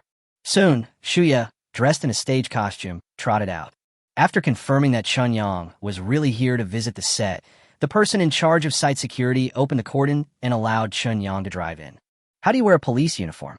Is your character a policewoman? Chunyang and Shuya did not get in the car, but let the driver drive the car in by himself, and the two drove side by side. Looking at Shuya in police uniform, Chunyang couldn't help but ask, "You really don't care about me? Haven't you read the reports about my drama? My role is a drug enforcement police, and I have to play various undercover roles in it. What else should I wear if not this? By the way, is this car yours? What brand is it? How come I have never seen it before?" Shuya rolled her eyes at Chunyang and changed the subject. Night 15, a car with very low production capacity. I doubt there are more than 10 in the country. It's normal that you haven't seen it, because before this car came into my hands today, I had never seen it before. Qinyang shrugged and said, "It's so rare? It must be expensive, right? How can you afford it? Your company has just been established for a short time, right? Is it profitable?" Xia asked curiously. "It is indeed expensive. It is said that the original price of this car was over 20 million. My friend spent 15 million to buy it, and then she gave it to me directly. It has nothing to do with whether my company makes money or not, although my company is indeed very profitable." Qinyang said with a smile. 20 million? Are you crazy? I've only heard that the Bugatti Veyron is that expensive. Yours looks like an armored vehicle. How could it be that expensive too? Shuya was directly shocked. "I don't know if it's crazy or not, but once you get in this car, you'll find it's worth the price. It's no exaggeration to say that on domestic roads, no matter how big the accident is, the safety of this car is absolutely guaranteed. Even if it collides head-on with a dump truck, the dump truck will definitely be the one that suffers in the end." Qinyang spoke. Shuya couldn't help but turn her head to look at him a few more times, then asked with a hint of jealousy, "What friend? Such an expensive car is given directly to you? A female friend, right?" "Ahem, we are business partners. My friend also has shares in my company, but don't worry, there is no special relationship between us." Qinyang hurriedly explained. "Am I your girlfriend? So you don't need to explain to me whether we have a special relationship or not. This is a car worth tens of millions. You just give it to me. Does your family have a mind? How can I not be tempted when I have a friend like this around?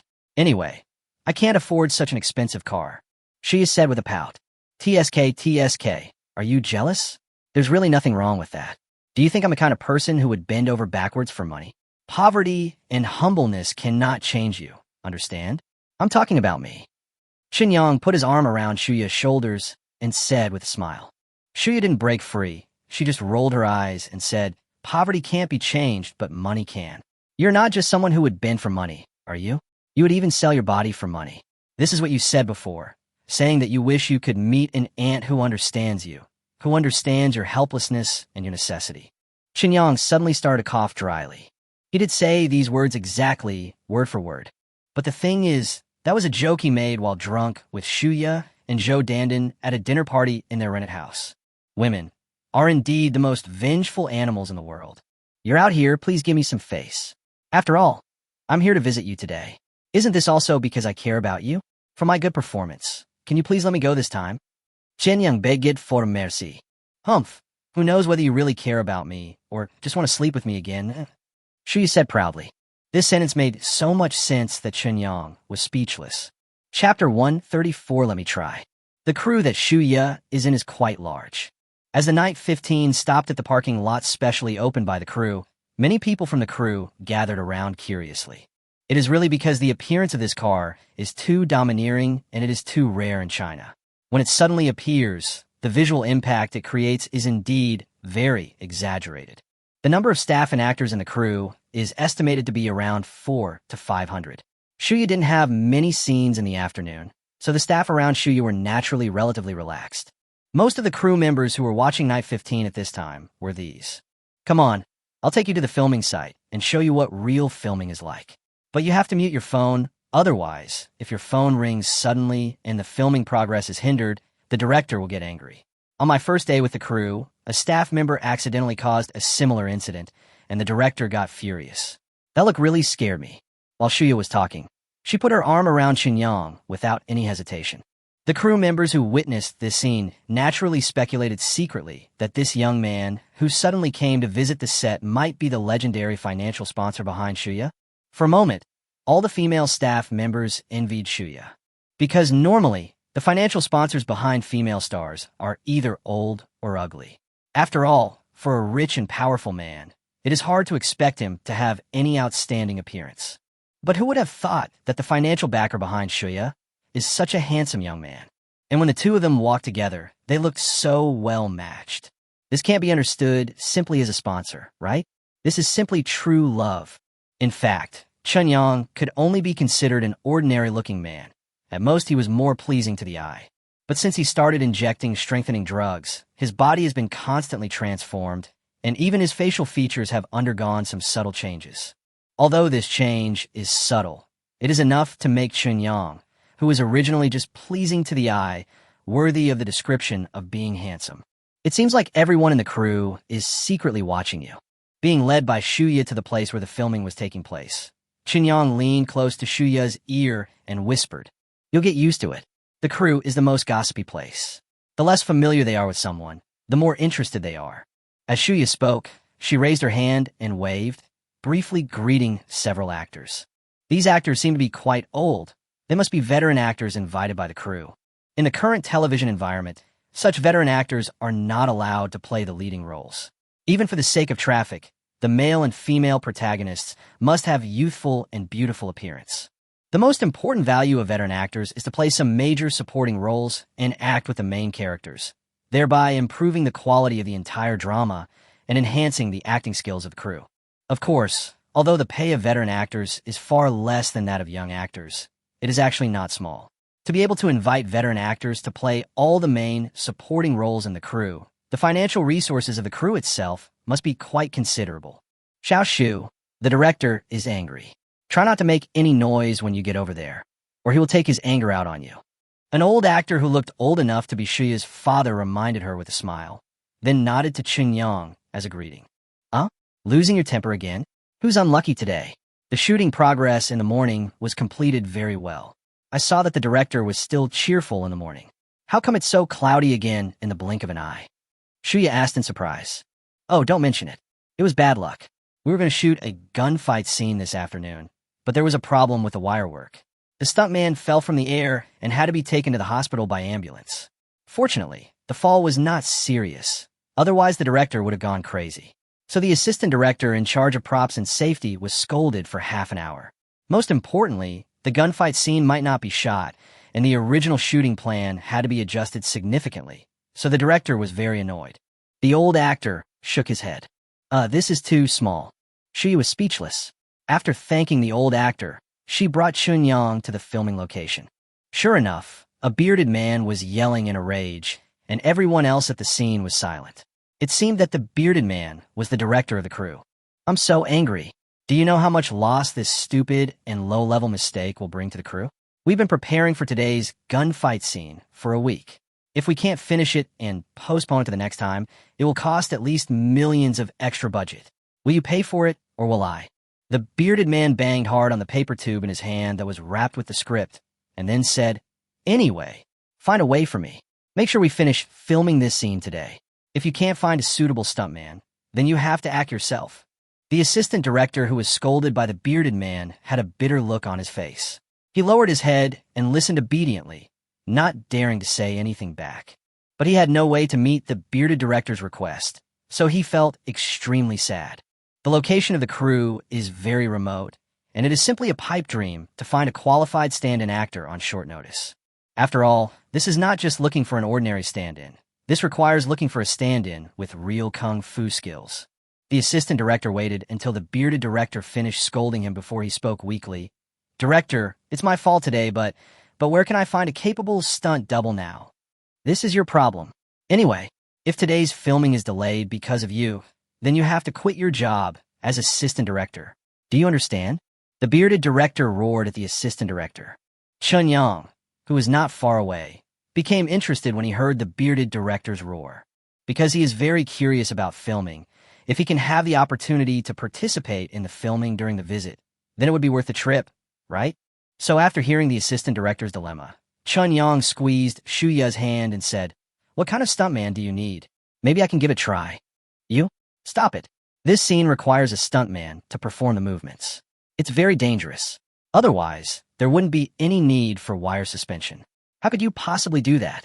Shuya didn't believe at all that Chun Yang could do a similar job, and her tone was full of doubt. Give a try. Go talk to the director. We can't find a suitable stuntman for the time being anyway. Why don't we give it a try?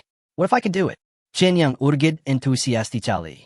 Seeing that Chen Yang didn't seem to be joking, Shuya hesitated for a moment, but still nodded hesitantly, then turned and walked towards the director.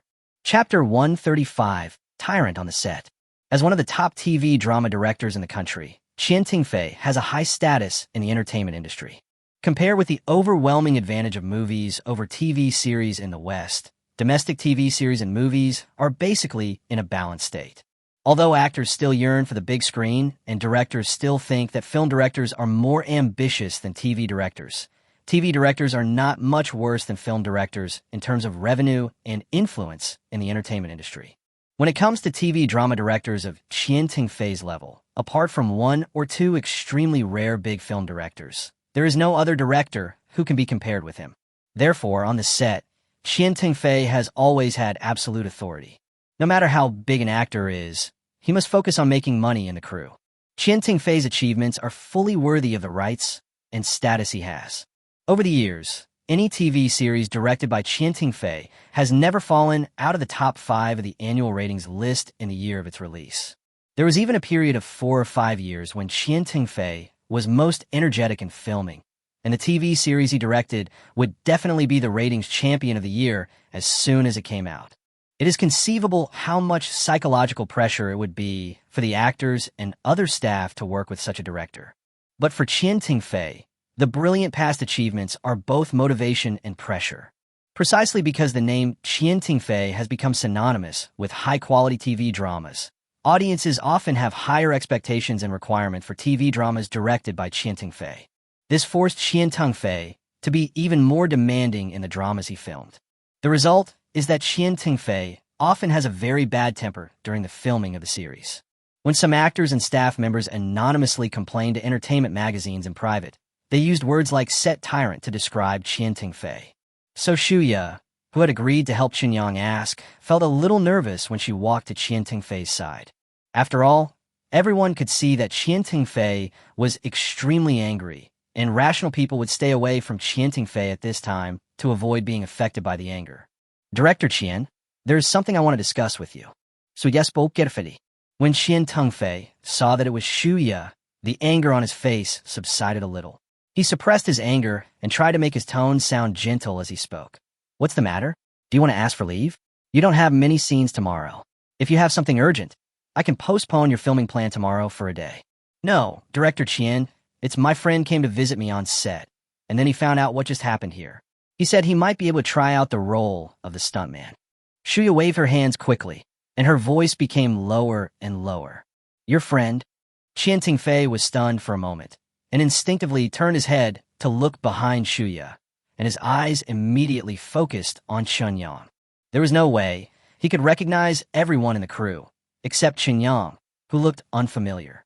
I instinctively wanted to refuse, because the scenes that the stuntman would be shooting this afternoon would be extremely dangerous for ordinary people. But when the words of refusal came to his lips, Chien Ting-fei suddenly recalled the phone call he suddenly received during the casting. The person who called him was of such noble status that normally a director in the entertainment industry would not have the opportunity to meet him.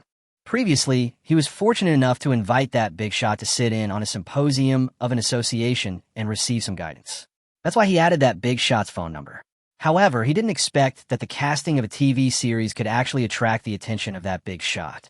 And the big shot also made it very clear on the phone that asking him to help decide on Shuya as the leading actress actually had nothing to do with Shuya herself, but was mainly because of a friend of Shuya. Now it seems, could it be this young man? After a moment's hesitation, Chien Ting-fei said, Xiao Shu, today's stunt scene requires a stuntman with martial arts skills because it's a gunfight between the police and drug dealers, and you could get hurt if you're not careful. Can your friend do it? Director Chien, I told him the same thing, but he said it was okay, so I can't ask you now. Shuya said, pursing her lips. Well, okay, let your friend try it and shoot a few shots first to see if your friend can adapt. If not, let's not force it. After all, there's already been an accident, and I don't want 2 accidents to happen on the set in one afternoon. Chien Ting-fei reluctantly agreed. Hearing that Chien Ting-fei could be so easy to talk to even when he was furious, the other people at the scene felt as if they had seen a ghost in broad daylight. After looking at each other for a while, their eyes were all focused on Qinyang. My goodness, who is this friend of Shuya? Can he make the tyrant on the set control his temper? No wonder there have been rumors that the financial backer behind Shuya is a big shot. Now it seems that the rumor is true. Qinyang, Director Chien has agreed. Come over here and try 2 shots to see if it works. Shuya shook at Qinyang. Qinyang responded excitedly, took a few steps forward, shook hands with Chien Ting-fei, and said, Hello, Director Chien. My name is Qinyang.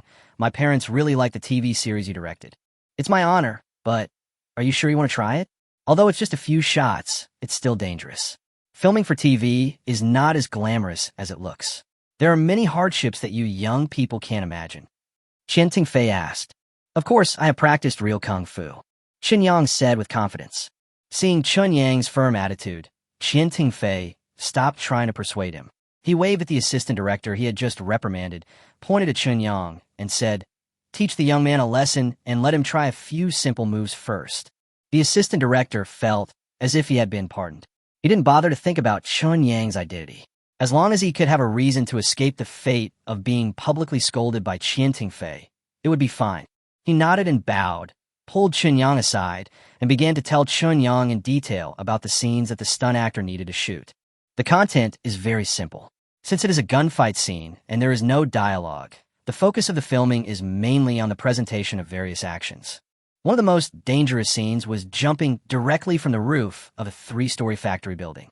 Since Qian Tingfei wanted to pursue a good shooting effect, he requested that the shot of jumping off the building be shot in one shot, rather than completing it by cropping the shot like normal shooting. It was for this shot that the use of wirework was required, otherwise the height of 3 floors would be enough to break an ordinary person's legs. After listening to the assistant director's explanation of the play, Chen Yang nodded, said nothing, and walked straight to the factory. Chapter 136 No difficulty. Qian Tingfei did not have any expectations for Chen Yang. He cannot say that he had seen too many similar children of powerful people, but at least he had seen some. Since they have no worries in life and have enough money to spend, the preferences of these children of power and wealth are often different from others. It's not hard to understand why you want to try the process of filming. But at the same time, because of this, these people often don't have much patience. If they find it interesting, they will do it, but if they can no longer find joy in it, they will quickly give up. In Qian Tingfei's opinion, Chun Yang is such a person. So Qian Tingfei didn't think that Chun Yang would really join the filming, and he was still worried about how to find a suitable stand-in actor as soon as possible. If we need to contact them temporarily, it will take many days, and the entire crew cannot afford the delay. At this moment, Qian Tingfei heard his assistant director's exclamation. Subconsciously looking in the direction of the sound, I discovered that Chun Yang had actually been standing on the roof of the factory building without me noticing when. After a moment of daze, cold sweat broke out on Qian Tingfei's forehead. What's going on? Why did he go up to the roof of the factory? And he didn't even take any safety measures. Qian Tingfei trotted towards the assistant director and asked loudly, Director Qian, I don't know either. I just talked to him about the play normally, and then he said he wanted to digest it by himself, so I ignored him. But who would have thought that in the blink of an eye, he actually climbed onto the roof of the factory? This is really, how did he get up there? I clearly locked the door. The assistant director looked like he was about to cry. Is today a bad day for you? You really are. Sooner or later, I will make you mad to death. Qian Tingfei pointed at the assistant director, but he didn't have time to continue scolding him. He just shouted at Chun Yang on the roof of the factory. Young man, don't be alone up there. It's very dangerous. Come down first and try a few simple moves to see if it works. Standing on the roof of the factory without any safety measures, if you fall, it's no joke. As soon as he finished speaking, Qian Tingfei saw Chun Yang standing on the roof of the factory building. He exerted force with his legs and jumped down directly from there. For a moment, Qian Tingfei felt like his heart had stopped beating. The other staff and actors who had been paying attention to Chun Yang during the performance exclaimed in unison when Chun Yang suddenly jumped down. Brushing Teeth was also startled, but compared to others, she was relatively calm about Chun Yang's sudden action. After all, I know Chun Yang quite well, and I know that Chun Yang has never been an impulsive person. He must be completely sure that he would make such a move. Oh my God, even if you want to commit suicide, don't choose my crew. Qian Tingfei covered his heart and shouted this. Chun Yang somersaulted very gracefully in the air and then landed on the ground with great ease.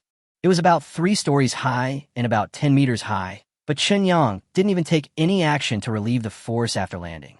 Just by bending his knees slightly, he was able to withstand the impact of the free fall. Seeing Chun Yang standing steadily on the ground and looking like there was nothing wrong with him, the whole place fell into dead silence. Everyone opened their eyes wide, looking at the scene that just happened in disbelief. Many people even had a brain freeze, not understanding why, after jumping from such a height, they looked unharmed. You. Qian Tengfei was also stunned. He looked stupidly at Qin Yang walking towards him after he landed. After stammering a few words, he couldn't say a complete sentence. After listening to the stuntman's explanation of all the scenes, I found that the most dangerous and difficult action was actually jumping down from the factory building. As for the other dodging during the gunfight, or the punching and kicking actions, there was basically no difficulty. So I just jumped and gave it a try. As long as I could complete this action, it would prove that I could shoot it. Qin Yang walked up to Qian Tengfei and said with a smile, But how did you do it? This is about 10 meters high. You actually jumped down like that? Qian Tengfei asked in a daze. I've always been in good physical condition, so this height is definitely no problem for me. Qin Yang said with a smile. This has nothing to do with physical fitness, right? This is completely beyond the limits of the human body. Qian Tengfei said blankly. Okay, Director Qian, don't dwell on these unimportant issues. What do you think of my jump just now? It should be up to the standard for filming, right? So, for this gunfight scene, let me be the stuntman, okay? Qin Yang decisively changed the subject. Qian Tengfei blinked his eyes and replayed the scene he had just seen in his mind. The next second, he became excited. I was so worried just now that I didn't pay any attention to this. At this moment, after finally recalling it again, Qian Tengfei suddenly discovered that Chun Yang's action of jumping down from the roof of the factory just now was a direct reproduction of the most perfect picture in his imagination. This is completely different from the effect displayed using wire ropes. When using wire ropes, no matter how advanced your skills are or how you process in post-production, something unnatural will always appear in the shot. However, this shortcoming disappeared without a trace in an instant as Chun Yang jumped down from the roof of the factory without taking any protective measures. This may become the most classic shot in the drama I have filmed. If only I could complete the shoot exactly as I wanted. This thought emerged in Qian Tengfei's mind. Qian Yang, right? Was it difficult for you to jump down directly like that just now? Can you do it again? Qian Tengfei asked nervously. Even if I do it 100 times, there won't be any problem. How about it, Director Qian? Can you let me act in it? Qin Yang said with a smile. Great. You are my savior. I want the same effect as before. I will ask the makeup artist to put makeup on you right away. Qian Tengfei clapped his hands vigorously and then shouted loudly. Makeup! Props! All the crew members, get ready. The afternoon shooting plan will continue. If anyone fails me again this time, I will skin him alive. As soon as he finished speaking, everyone in the crew responded with a roar and then immediately got busy. Chapter 137. Boring filming. To be honest, Qin Yang didn't expect that filming a real TV series would be such a boring thing. Before, Qin Yang only watched TV dramas, listened to interviews with various celebrities, and listened to them talk about some interesting things on the set, which made him curious about filming itself. But when he actually participated in the filming, Qin Yang discovered that any seemingly beautiful thing, once it becomes work, is often insulated from beauty. Any mature product will be at its most perfect when it is finally presented to consumers. But the process of making it perfect is always unrelated to perfection. The afternoon's shooting went very smoothly, but after Qin Yang got over the initial novelty, he immediately lost interest in filming. His role is actually not difficult, at least for him. There are no literary parts, only action scenes. And because he used a stunt double, all the shots were long shots. As long as Qin Yang could complete the action scenes, there would be no problem with the filming. As for the action scenes, considering Chun Yang's current physical condition after being injected with 5th-level strengthening potion, it is extremely easy to complete them. So the whole afternoon's filming process seemed very boring to Qin Yang. But the complete opposite is director Qian Tengfei. In Qian Tengfei's opinion, Qin Yang's performance was much better than the best he had expected. The shots taken in the whole afternoon are all absolutely classics. This gun battle scene will definitely become the climax of the entire drama, especially the long shot of jumping down from the factory roof. As the TV series is broadcast, it will surely become a real famous scene. Qin Yang, you're amazing. I never thought your kung fu would be so good. All your moves were performed perfectly beyond my imagination. In order to match your back, the action director even modified the original moves and designed new and more difficult moves for you. All these made the filmed images far better than I imagined. Qian Tingfei came up to Qin Yang and spoke to him in a very good mood. Thank you for the compliment. I just wanted to experience the feeling of filming. But, to be honest, after actually participating in the filming, the whole process really disappointed me. The actual filming was far less interesting than I thought.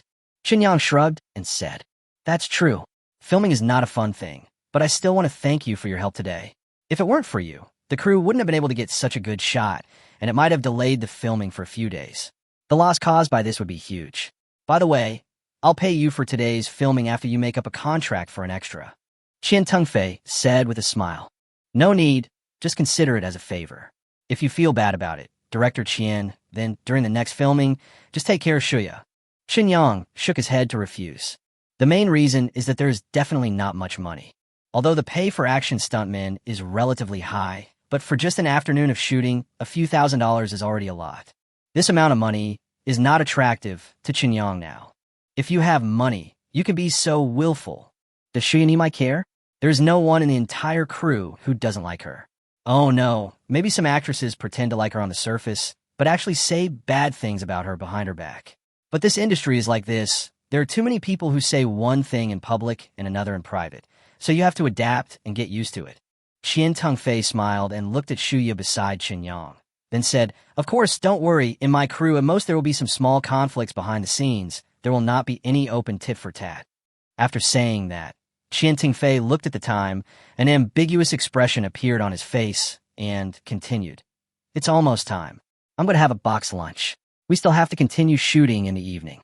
Xiaoshu also has a few scenes in the evening, so I won't disturb you to rest. It's 5:30 now, and the shooting will start on time at 7:30 in the evening. 2 hours. Should be enough for you young people to talk to each other, right? After saying that, Qian Tengfei laughed and turned away.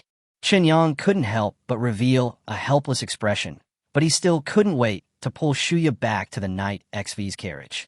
After a whole afternoon of hard work, I was so busy experiencing the filming that I ended up delaying the most important thing during the set visit. Look, what did I say? You came to visit me not because you care about me, but because you just want to sleep with me again. Being pulled into the carriage of Night 15 by Qin Yang, Shuya couldn't help but pout. Although he did not resist Qin Yang's actions, he still looked obviously unhappy. Girls' emotions always come out suddenly, so Qin Yang naturally couldn't force himself on her at this time. So he could only start to accompany her and say nice things carefully, while taking out 2 bottles of wine from the wine cabinet. Shuya was not really angry. She just wanted Qin Yang to please her. Therefore, after listening to Qin Yang's nice words, Shuya said with a slightly arrogant look that she forgave Qin Yang this time, and then got out of the car and went to the logistics department of the crew to get 2 lunchboxes. Try the crew's box lunch. Basically, we eat this during the whole day of filming. Director Qian's crew has always treated us well. The standard box lunch is 30 yuan, with 2 meat dishes and 1 vegetable dish. But there are not many varieties. If you eat it for a long time, you'll easily feel sick. Putting the lunchbox on the table in the carriage, Shuya said with a smile. Can you get a few more? I have a big appetite right now, and 1 box lunch, I'm afraid it won't be enough for me. Qin Yang scratched his head and said embarrassedly. With his current appetite, calling him a glutton is an underestimation of him. If he went to a buffet, no matter how expensive it was, he would probably eat himself into bankruptcy. These 2 portions are yours. I need to stay in shape, so I won't eat tonight. You don't eat at night? Then what are you doing? Oh, I understand. Chapter 138. Cutting off the firewood from under the cauldron. This was a very novel experience, and Qin Yang enjoyed it very much. The 2 hours passed in a flash, and as Shuya prepared to put on makeup to shoot the evening scenes, Qin Yang suddenly felt quite regretful. Shuya was very satisfied with Qin Yang's reaction. She did this kind of thing simply to please Qin Yang. Qin Yang's facial expressions and the feedback he gave her throughout the process gave her great satisfaction on the spiritual level. Okay, we're about to start filming, so we can't let it get in the way. Once the filming is done and I have some free time, I'll let you enjoy it. After putting on her makeup, Shuya kissed Qin Yang on the cheek as if no one was around, and smiled as she spoke to comfort him. Because Qin Yang's lost expression was not concealed at all. Hey, doesn't your drama have to be filmed for at least another month? How are you going to survive during this time? Qin Yang si get, you can come visit me on set, and I can take a leave occasionally. Anyway, it's better than being bullied by you every day. You men, the more you can't get, the more you want. So keeping a proper distance from you can make you always think of me in your heart. Shuya said with a smile. Qinyang couldn't help but roll his eyes. After checking the time, he said, "Okay, then you go and shoot the movie. I'll be back soon. Call me if you have anything. I'd better leave you a message on the chat app. I often can't get through to you during the day, and I don't know what you're busy with. If Dandin wasn't at work every day, I'd suspect that you were dragging Dandin to do bad things during the day." Shuya spoke up. I'm busy with something. I'll explain the details to you when I have the chance later." Qinyang said a little embarrassedly. "You don't need to explain to me. Whether it's a man or a woman, keeping a little mystery is a very attractive trait. If a big shot who can arrange for me to be the heroine with just one sentence needs your help, then it's normal for you to have some things that need to be kept secret." Shuya reached out and touched Qinyang's lips, then said, "Okay, go back quickly, my little lover, and work hard on your career. Maybe if I don't succeed in the entertainment industry, I will have to rely on you to support me. Whether it goes smoothly or not, I can support you." Qinyang smiled and kissed Shuya, then turned around and left the filming location. The two of them had been together for such a long time, of course everyone in the crew already knew about it. Especially after the afternoon scenes were filmed, Shuya followed Qinyang into the carriage of Night 15 and stayed inside for 2 hours before coming out. When she came out, her clothes were a little messy, her face was full of color, and her cheeks were rosy, and anyone could tell what had happened. So as Qinyang left, the crew members and male actors who originally had various thoughts about Shuya all gave up. In this circle, there are many women with bold styles, but there's one type of woman who you absolutely cannot touch. That is the woman who belongs to a real boss. The entertainment industry may seem glamorous, but in fact there are all kinds of dark things hidden behind it. If you want to survive in this circle for a long time and not get confused for no reason, you must clearly understand what you can touch and what you cannot touch. The legendary boss behind Shuya personally came to the set today and took the initiative to help with the filming for an entire afternoon. To many people, nature is a way of asserting sovereignty. If under such circumstances, someone still dares to target Shuya, then even if he is killed, he can't blame anyone else. He drove back to the community where he rented, but because he couldn't find a parking space, Qinyang could only ask the driver to drive the car to a place where he could park. This is really inconvenient, especially for a car like the Night 15. If you don't buy a dedicated garage, not to mention whether it is suitable for the car, parking itself is a very troublesome thing. Because of the standard parking space, Night 15 can't park in it at all. It seems like it's time to buy a house and a garage, but I only have less than 100 million yuan in cash on my card. Although I can buy a luxury house in Beijing, I can't afford the best properties. Should I take some money out of the company? While thinking about this, Qinyang returned to his rented house. What was somewhat beyond his expectations was that Zhou Dandin did not work overtime until late today. She was already sitting in the living room of the house, facing her laptop, studying something. It's rare to see her model worker go home from get off work so early. Isn't the company busy today? Qinyang walked forward with a smile and sat next to Zhou Dandin. Not bad. We recently hired some new employees who are proficient in building overseas channels. The company's next promotion focus will be on overseas. The domestic base has been formed, and the potential for incremental players is almost exhausted. Although the number of players will continue to increase, it will only remain at an extremely low growth rate. Therefore, the current company's operating status is very stable. We just need to open up new channels.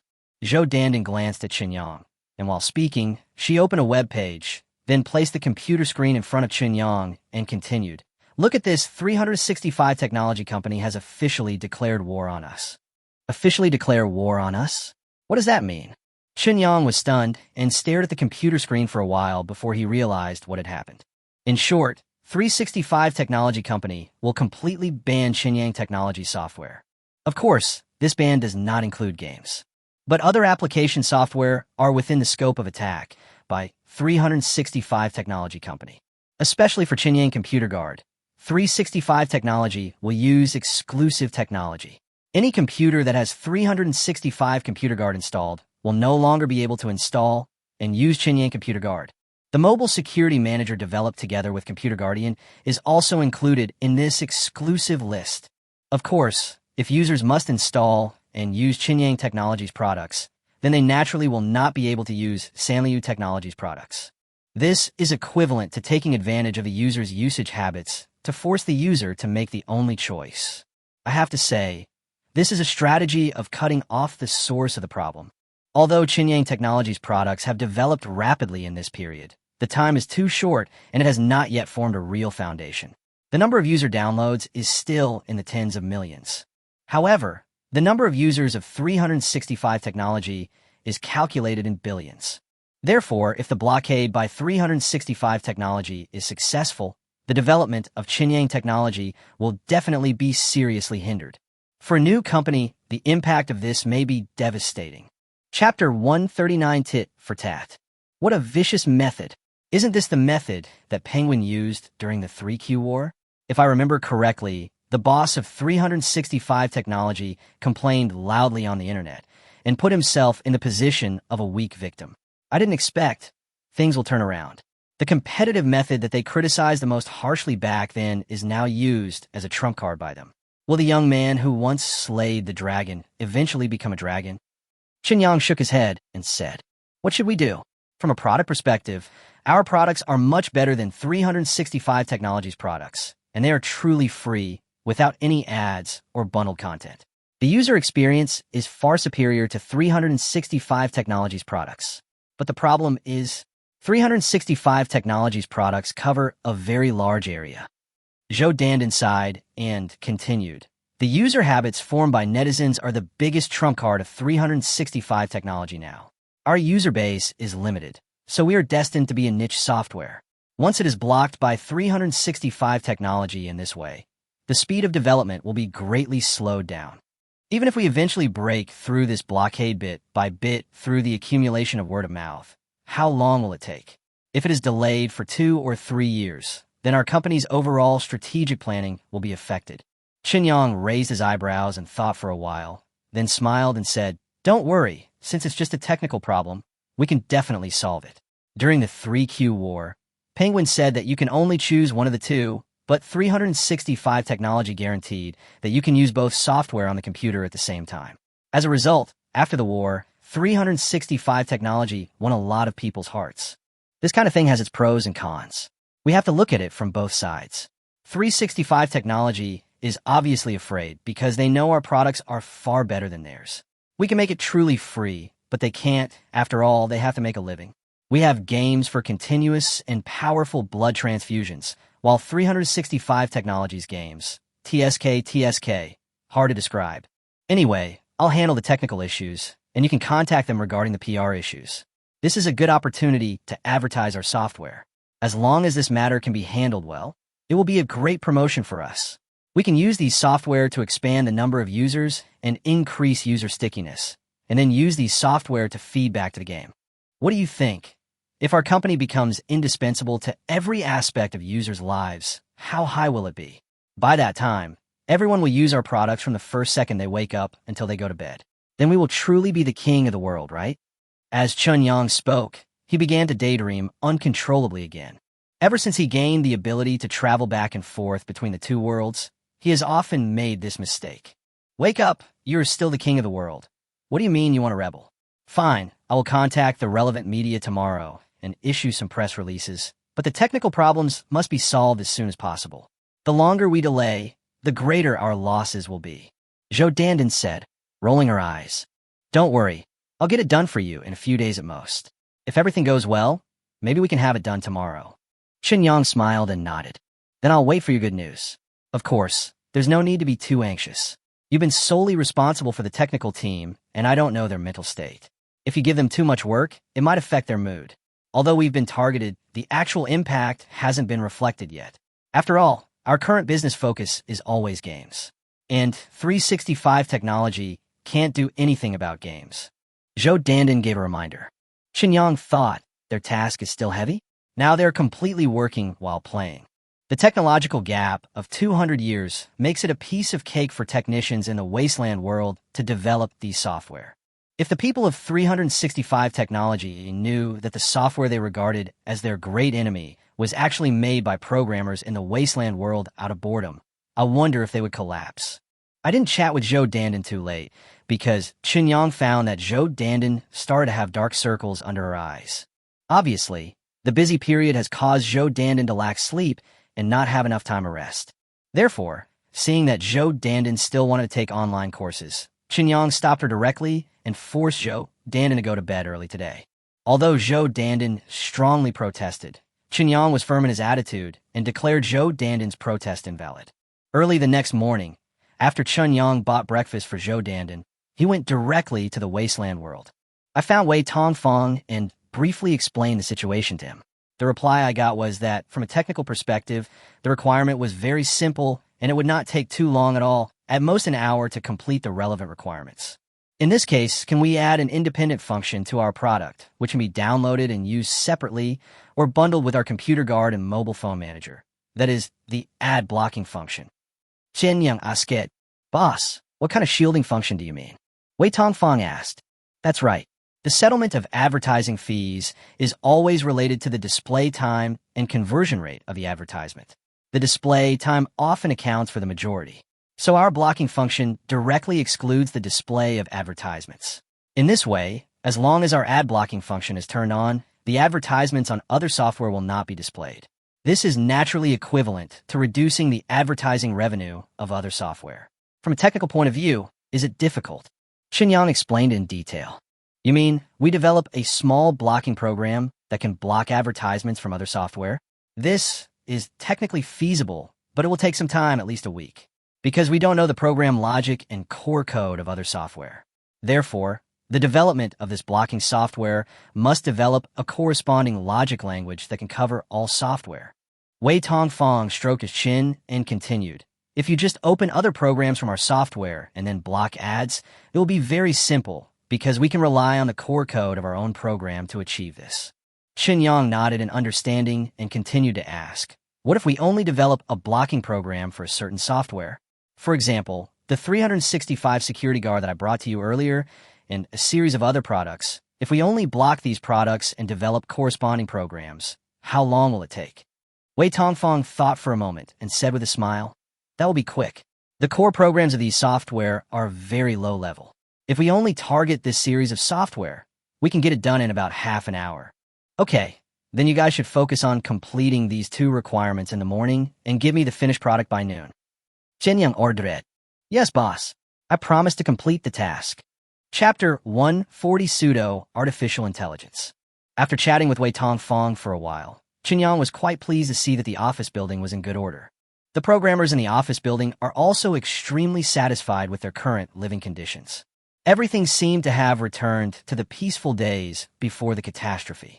The only difference is that their workload now is much smaller than before the cataclysm, and the difficulty of the work is completely incomparable. All their income was turned into food to fill their stomachs, so much so that they could not finish it even if they had 6 meals a day. Compared with normal currency, using food as currency obviously has many limitations. For example, the storage time would be relatively limited. Although most of the food Qinyang distributed had preservatives added to it, it generally had a shelf life of several months to a year. But if the food accumulates more and more, it will still make these programmers feel anxious. Therefore, whenever is a day off, these programmers will often bring food to the nearby Gray Squirrel Town and consume it in Gray Squirrel Town, either to buy some non-essential items or to use it directly for physiological transactions. In short, as the members of the Dawn Base accumulated more and more food, Gray Squirrel Town began to be positively affected and became more and more prosperous and stable. Only when money and goods fully enter the circulation link, the entire market will be positive and upward. Let Wei Tongfang issue the task, and Qinyang himself went to the work area where the hardware experts were. At this time in the work area, at least dozens of mobile phones of various models have been disassembled into parts and were being studied and tinkered with by those hardware experts. All the mobile phones were purchased and delivered by Qinyang. It covers all models of the most popular brands in the market in his world. During this period, the only task Qinyang assigned to these hardware experts was to thoroughly understand and become familiar with the hardware level of these mobile phones. Although bringing things from 200 years ago to the wasteland world and asking people in the wasteland world to study them will indeed cause a lot of doubts and speculations among people. But anyway, he had already confessed to Li Lu to a certain extent. As long as he could reach a tacit understanding with the people at the top of the Dawn Base, he wouldn't have to worry about any problems with this strange situation. After all, in the wasteland world, no one can resist food. How is it going? How is the research going? Qin Yang stood next to several hardware experts and asked with a smile. Hello, boss. Several hardware experts bowed and greeted Qin Yang. Qin Yang could clearly see that these hardware experts were a little nervous. It seems that this period of time is equivalent to eating for free, which makes several hardware experts feel a little nervous. Relax. I just want to know the progress of the work, nothing else. How is it? Are you comfortable living here? If there is anything you are not satisfied with, you can tell me. Qin Yang said with a smile. Several hardware experts looked at each other in bewilderment. The leader bowed and said, Boss, you are too polite. There is food and drink here, and the work is very easy every day. There is really no better life than this. As long as you're satisfied, are there any new discoveries in hardware research? Is there any way to further improve the performance of the hardware while ensuring the standards of the hardware era? Qin Yang nodded and asked the question he was concerned about. The hardware expert who was in charge answered again. Boss, by disassembling these phones, we have fully understood the technical level of all the hardware inside. During this period, we also consulted a lot of information from 200 years ago. So from the perspective of performance, we are limited by the hardware itself. So what we can do is actually very limited. At most, we can improve the performance of the hardware by about 50% and reduce the power consumption by about 50%. But it is unrealistic to achieve cross-era software technology support under such hardware conditions. To achieve cross-era software technology support, we must abandon the integration method of electronic components used in the hardware of these mobile phones. For example, the most core mobile phone chips are all integrated with multiple electronic components on the silicon board. To be honest, this method is very backward. We can use mature nanotechnology to iteratively improve the chip assembly method. In this way, the performance that the chip can provide will increase hundreds of times. When paired with other suitable hardware, it will be enough to turn the mobile phone into a real miniature intelligent brain. Qin Yang didn't quite understand, but he still understood the corresponding data indicators. So he nodded and said, there is no need for iterative upgrades for now. Of course, they will be needed in the future. But in the short term, we just need to improve the performance as much as possible based on the current hardware standards. So, based on that 50% performance improvement, can we create products that are much more advanced than these phones? The leading hardware expert scratched his head and said hesitantly, in essence, it can't be done. But if we just make these antique products more in line with modern aesthetics in terms of appearance design, there will definitely be no problem. At present, based on these hardware standards, if we want to make the final product look less antique, then the best way is actually to consider the software aspect. I have discussed this with Boss Wei before. Boss Wei believes that based on the current hardware conditions, although it is difficult to develop corresponding adaptation software, the difficulty is not particularly great. That is, we develop pseudo-artificial intelligence. After these antique products are embedded with the corresponding pseudo-artificial intelligence, they can appear to have independent intelligence. Pseudo-artificial intelligence? Qin Yang raised his eyebrows and asked, a smart assistant like Siri? The leading hardware expert was stunned for a moment. Then he thought of something and shook his head, saying, it's not that low level. Apple went bankrupt 150 years ago. Siri doesn't have any independent thinking ability at all. It just gives fixed feedback through a set program. It has nothing to do with real intelligence. What I call pseudo-AI is a concept that appeared about 120 years ago. Compared with real AI, pseudo-AI requires much smaller program capacity, but at the same time has about 60% of the functions of real AI. Compared with real AI, it is more cost-effective. It's just that after pseudo-AI was developed, it was completely eliminated by real AI in less than 20 years. Because when productivity is sufficiently developed, cost-effectiveness is often the last factor to be considered. Humans need better helpers, and AI can meet all normal human needs. Okay, I checked with my eyes, and it was a word I didn't understand, but I don't know why it feels so impressive, as if very powerful. Then according to your idea, make a prototype for me to see. How long will it take to get results? Qin Yang asked. This is not so certain. If it is just hardware modification and reassembly, 1 month will be enough. But the corresponding pseudo-AI development depends on the progress of Boss Wei.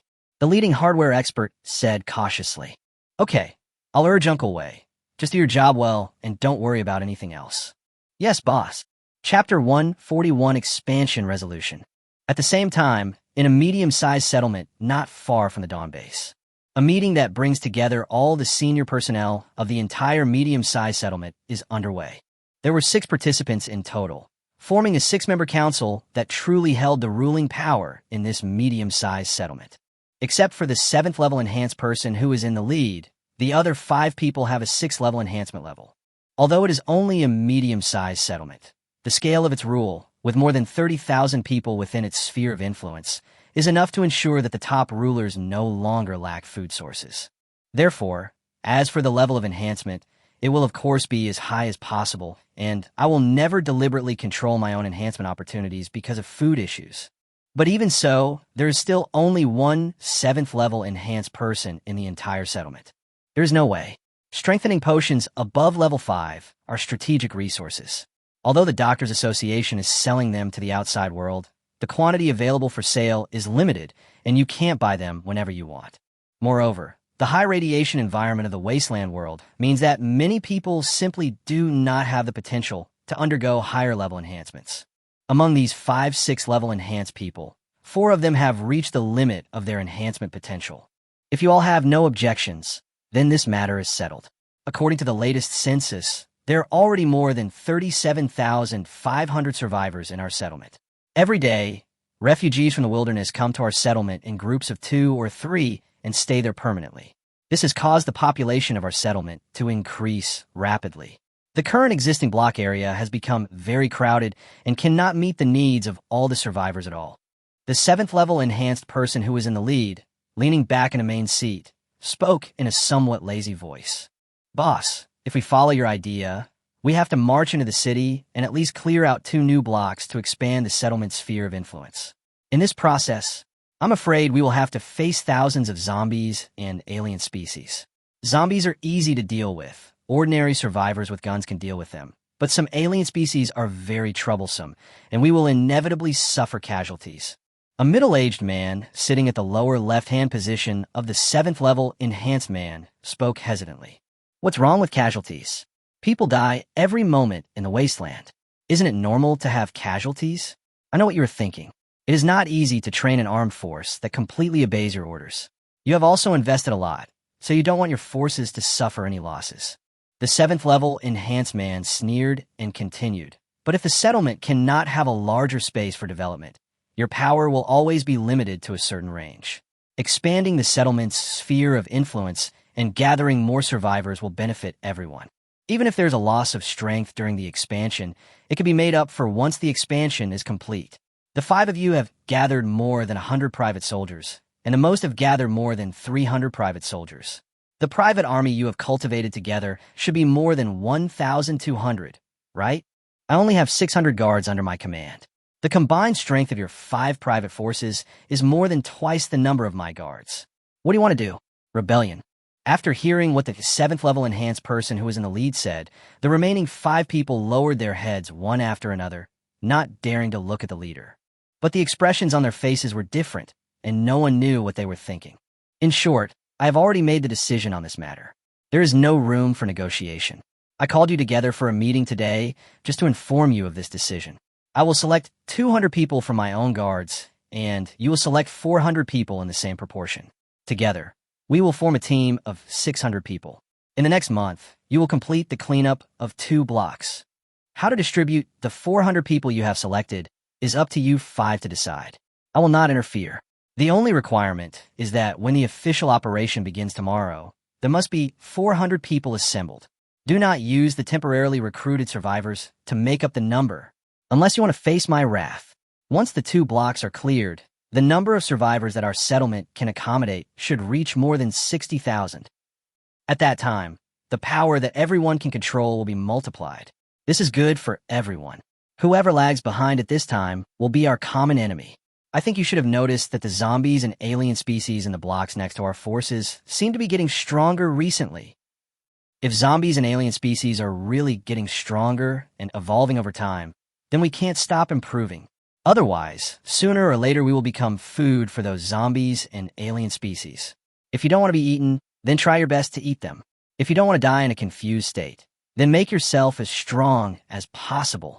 The 7th level enhanced man changed his lazy tone, and his voice sounded much more fierce. "Boss, don't worry. We all understand the truth and will not let anyone down in such matters. Oh, and there's another thing. Gray Rat Town, which has always been dependent on us, has recently undergone a power change. Wei Long, who originally controlled Gray Rat Town, was killed. It seems that the Gray Rat Party under Wei Long's control has also been purged completely. According to the current known situation, the force that destroyed the entire Gray Rat Party came from a micro-settlement under Gray Rat Town. This settlement currently calls itself the Dawn Base.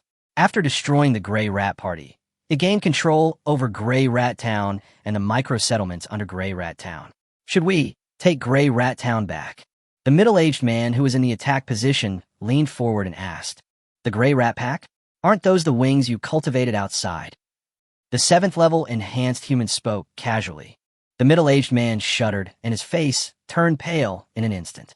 He opened his mouth to explain, but before he could utter a word, the 7th level enhanced man raised his hand to stop him. "Don't make up lies to defend yourself. No one is stupid, so why bother? I don't care about your little tricks, because in the face of absolute power, any conspiracy is bullshit. Wei Long should be a 5th level enhanced person, right?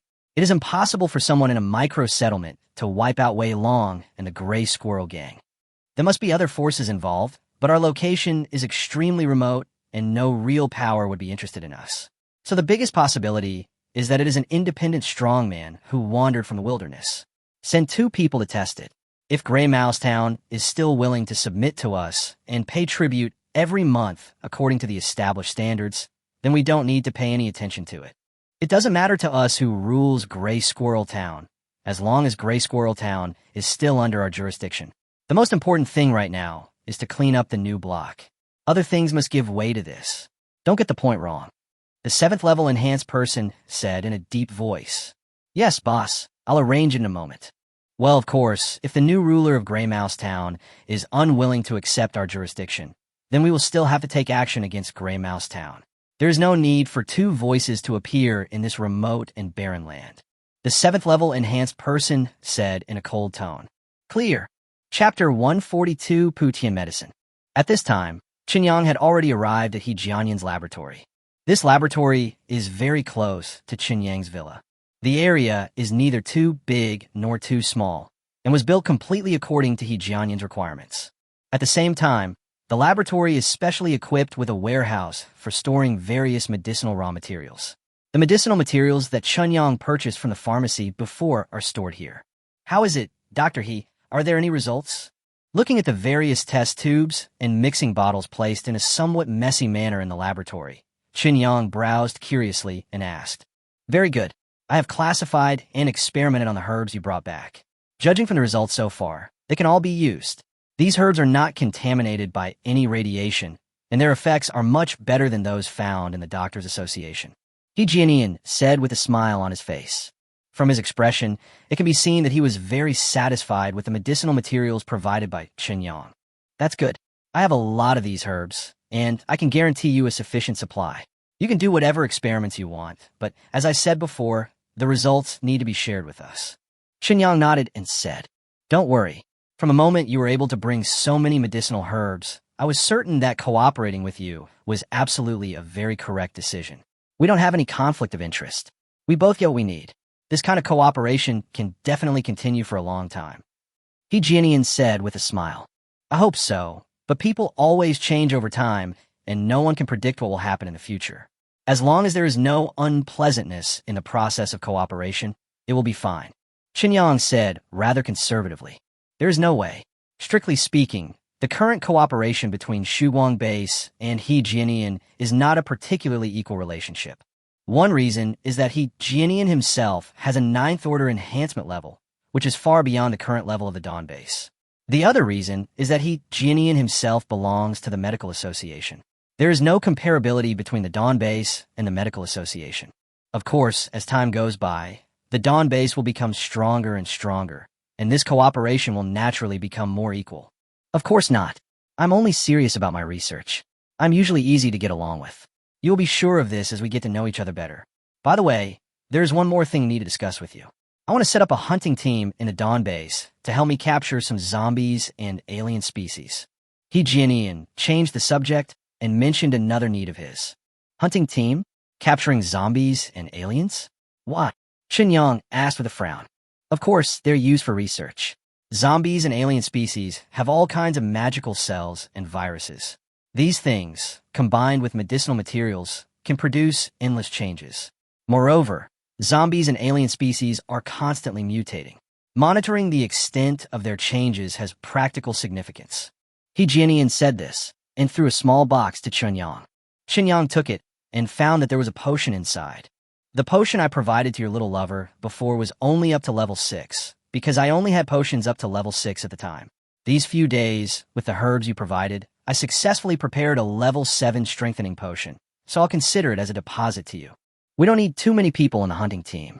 About 10 people will be enough. This place is very remote and barren. The zombies and alien species are not strong, so the hunting team members can reach the 5th level of enhancement on average. I think it can meet the needs in most cases. I will use the prepared potions as rewards. 7th level, strengthening potion.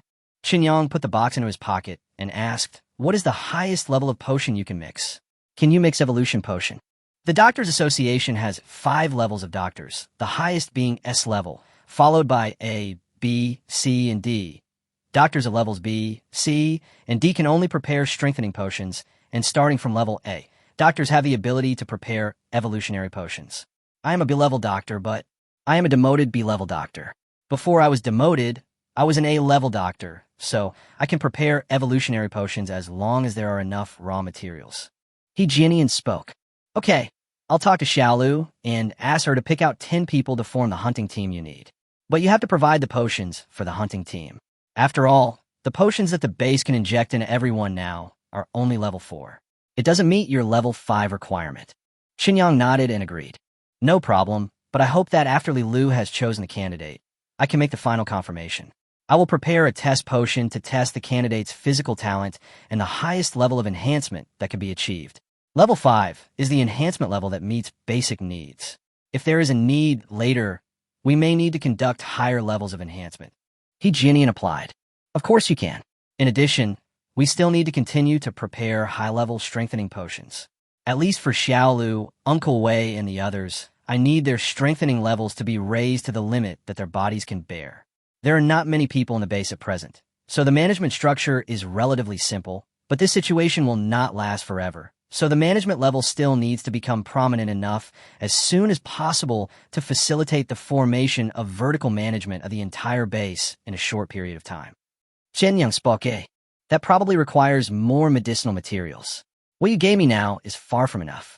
The reason why high-level strengthening potions are much rarer than low-level ones is because the raw materials needed to prepare them are far beyond the reach of low-level strengthening potions. When a human body's fitness has surpassed its limits, every bit of improvement will consume geometric multiples of the previous moment. He Jianian shrugged and continued. Especially when it comes to evolving potions, the extremely compressed essence required to prepare the potion may consume tons of medicinal materials for each drop. And then a corresponding palliative is also needed to prevent the injector from being blown up by the potion. Qinyang was not surprised and nodded happily. Don't worry, I will send you more herbs in the next few days. I can't guarantee anything else, but at least there will be no problems with logistics. Of course, I have never doubted your logistical capabilities. By the way, I have been researching the efficacy of those herbs these days, so I prepared some prototype potions. It is useless for me to keep them, so I will give them to you. Perhaps you can use them of some use. As he Jianian spoke, he took out another medicine bag, which contained more than a dozen medicine syringes neatly arranged. What do these prototype potions do? Qinyang took the medicine package and asked curiously. I put labels on them. Some can cure impotence and premature ejaculation, and some can treat severe myopia. Because I want to test the efficacy of all the herbs, the mixing directions of the medicines are very complicated. You can take your time to read them. He Jianian said casually. Qinyang was stunned on the spot. The first image that comes to mind is those small advertisements posted on telephone poles. Oh my God, am I going to develop into the Putian system? Chapter 143 Payday. Today is payday for Qinyang Technology Company. All employees of Qinyang Technology and Qinyang Games will receive their first salary since joining the company this afternoon, although the vast majority of these employees did not actually work for a full month. But considering that the company boss has mentioned several times that he will give out additional bonuses, Every employee of Chinyang Technology and Chinyang Games is looking forward to the upcoming salary.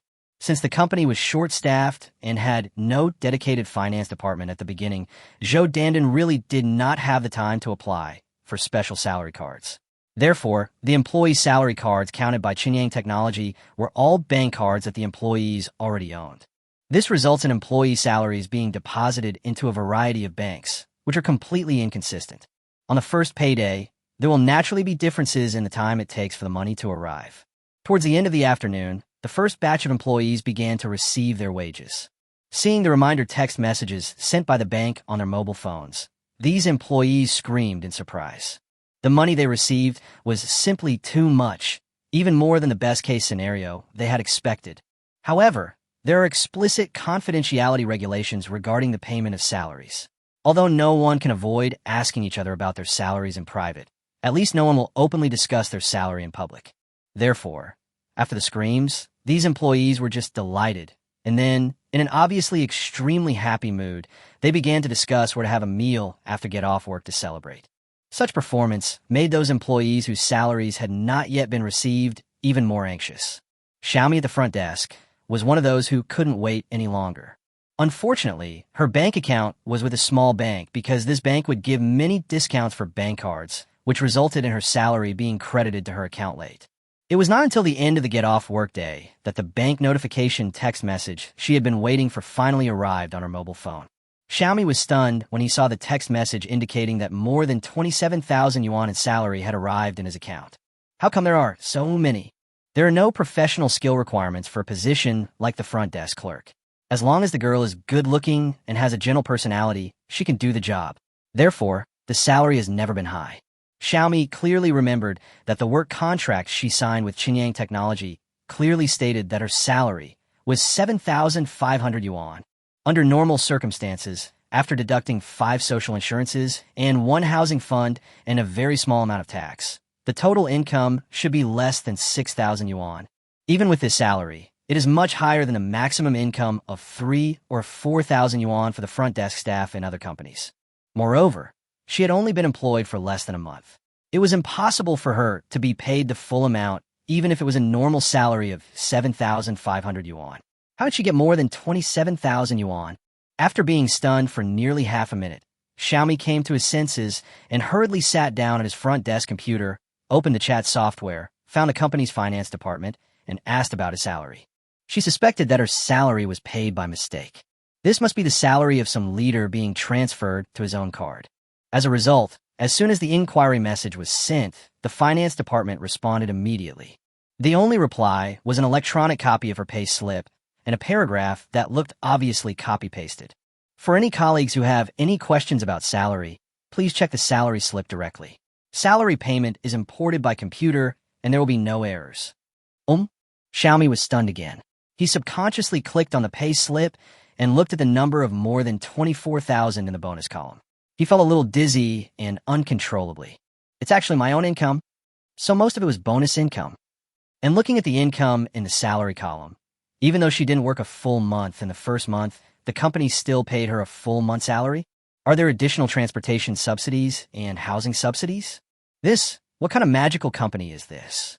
Isn't this just a way of giving money to employees? Although she knew that the company was making a lot of money now, and that its successive products and games were very popular and extremely hot, all of this had nothing to do with her as a small receptionist. Under normal circumstances, no one would invest such high manpower costs in a front desk clerk. Xiaomi took a few deep breaths, and her whole body was trembling slightly with excitement. She suddenly had the urge to devote herself to this company until her death. Although she knew that she actually knew very little and her contribution to the company was limited, but she could learn. Sister Xiaomi, it's time to get off work. Mr. Zhou said today that no one is allowed to work overtime. Do you have an appointment tonight? If not, how about we go out for dinner? I don't have many friends in Beijing. I'm so happy today, but I don't know who to share it with. Just when Xiaomi was feeling overwhelmed, Guo Qiao suddenly came to the front desk and spoke with a smile. Huh? Oh, okay. Fine. I have nothing to do tonight. I'll just watch some TV series when I get home. Where are we going to eat? It seems like you've received a lot of salary. How about being extravagant today? Go to the pirate ship? Xiaomi came back to his senses and quickly nodded in agreement. The salary of more than 27,000 yuan relieved a lot of her stress, and she felt a lot more relaxed. She really should relax. Pirate ship? What's good to eat at a kebab shop? The two of us can't even spend 200 yuan. You call this a luxury? Is it worthy of today's salary? Let's go. I know a good Japanese restaurant. The average cost per person is about 300 yuan. If you want to be a splurge, you have to eat at this standard, right? Xiao Xiao pouted. Xiaomi's first reaction was to refuse. 300 is almost enough for her to eat breakfast for a month. But when I thought about the money I had to pay today, I couldn't bring myself to say no. Hesitantly, he said, Well, but let's try to order less so we don't order too much and waste it if we can't finish it. Okay. I'll bring you the menu when the time comes, okay? Wow, this is incredible. How could I be so lucky to get into Qinyang technology? Before, my classmate laughed at me for joining a newly established small company and then boasted about the offer she got from a big company. TSK, I guess you would be lucky to get 1/5 of my salary as the first one. Guo Xiao said in a very good mood. Yeah, I feel so lucky too. I couldn't find a job originally, but I didn't expect that after joining Qinyang Technology, the salary would be so outrageous. Xiaomi nodded in agreement. Just when everyone at Qinyang Technology was in ecstasy because of the overpaid wages in the same office building, Shun Zihan, who was wearing casual clothes, stood in front of Feng Jia, who had just walked out of the company after get off work. He took out his ID, compared it in front of Feng Jia's eyes, and said, Ms. Feng Jia, my name is Shun Zihan. I'm a police officer, and I have a case and need to find you to understand the situation. So how about having a simple meal together? Feng Jia was slightly stunned, and a puzzled expression appeared on his face. Chapter 144 Discovery of Problems. In an old hot pot restaurant next to the office building, Shun Zihan, who was dressed in casual clothes, quickly ordered the pot and meat dishes. While waiting for the food to be served, she took out a tablet computer that could be used for data entry, placed it in front of her, and said with a smile, Ms. Feng, don't be nervous. I just came to you to find out some information. This matter definitely has nothing to do with you. So, just answer truthfully. Oh, okay, Officer Shun, I wonder what exactly it is. Feng Jia asked. You know Li Mingnan, right? Shun Zihan went straight into work mode, and while asking, he began to record it on his tablet. Li Mingnan. I know him. We rented together for a while. Feng Jia immediately understood what was going on, and for a moment, she became inexplicably nervous. Because after Qinyang helped her deal with the loan shark issue, he told her very confidently that she didn't need to worry about the loan shark issue anymore. She was suspicious at the time, wondering why the problem could be solved so easily. Now it seems, could it be that Yoko used some illegal means? Yes, that's right. The information I got here is also like this. So, did you know that she is actually an employee of a loan shark company? Because I found her name in the loan records of that loan shark company. Feng Jia continued to ask as usual. I didn't know at first. I just thought she was an ordinary roommate, but later, she got me drunk on purpose. The loan record was also made by her taking my fingerprints while I was drunk, using my ID card. Feng Jia said, while biting her lip. So that's how it is.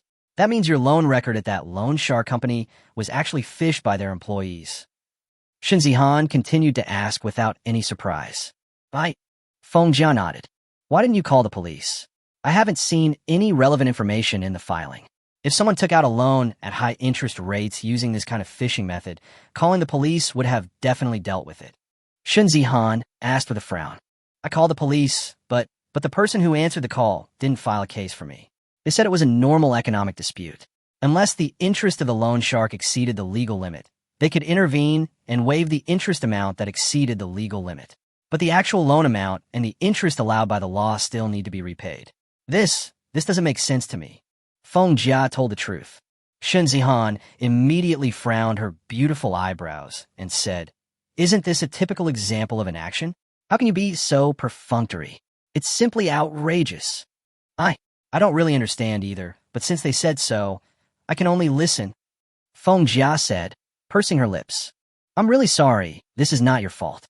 So, Ms. Feng, did you know that all the people from that loan shark company are missing? When Shun Zihan asked this question, he carefully observed the changes in Feng Jia's expression. Feng Jia was stunned and asked subconsciously, Missing? What does that mean? It means exactly what it says. More than a dozen people from the entire loan shark company seemed to have evaporated from the face of the earth. They all disappeared suddenly. Ms. Feng, during this period of time, the people from the loan shark company should not have contacted you. Right, I roughly understand their way of doing things. Since you have a loan record from them, they will definitely keep pestering you. Haven't you wondered why no one has continued to look for you during this period of time? Shen Zihan asked seriously. Feng Jia instinctively wanted to tell the truth. But when a matter about Chun Yang came to his lips, he stopped abruptly, because she suddenly became uncertain. Once she told the truth, would it be good or bad for Chun Yang? Indeed, it was indeed strange, but they didn't come to look for me, which was a good thing for me, so I didn't think too much about it. I just thought, it would be better if they could just stop looking for me and forget about me. Feng Jia nodded and said. Shen Zihan blinked. She felt that Feng Jia's reaction was a little strange and unnatural, as if she was hiding something. But he did not show it on the surface, and continued to ask other questions in a businesslike manner, including where Feng Jia went and who he met on the day when the group of people from the loan shark company disappeared. After asking all these routine questions, Shen Zihan pretended nothing happened and ate hot pot with Feng Jia. At the same time, we chatted about other topics.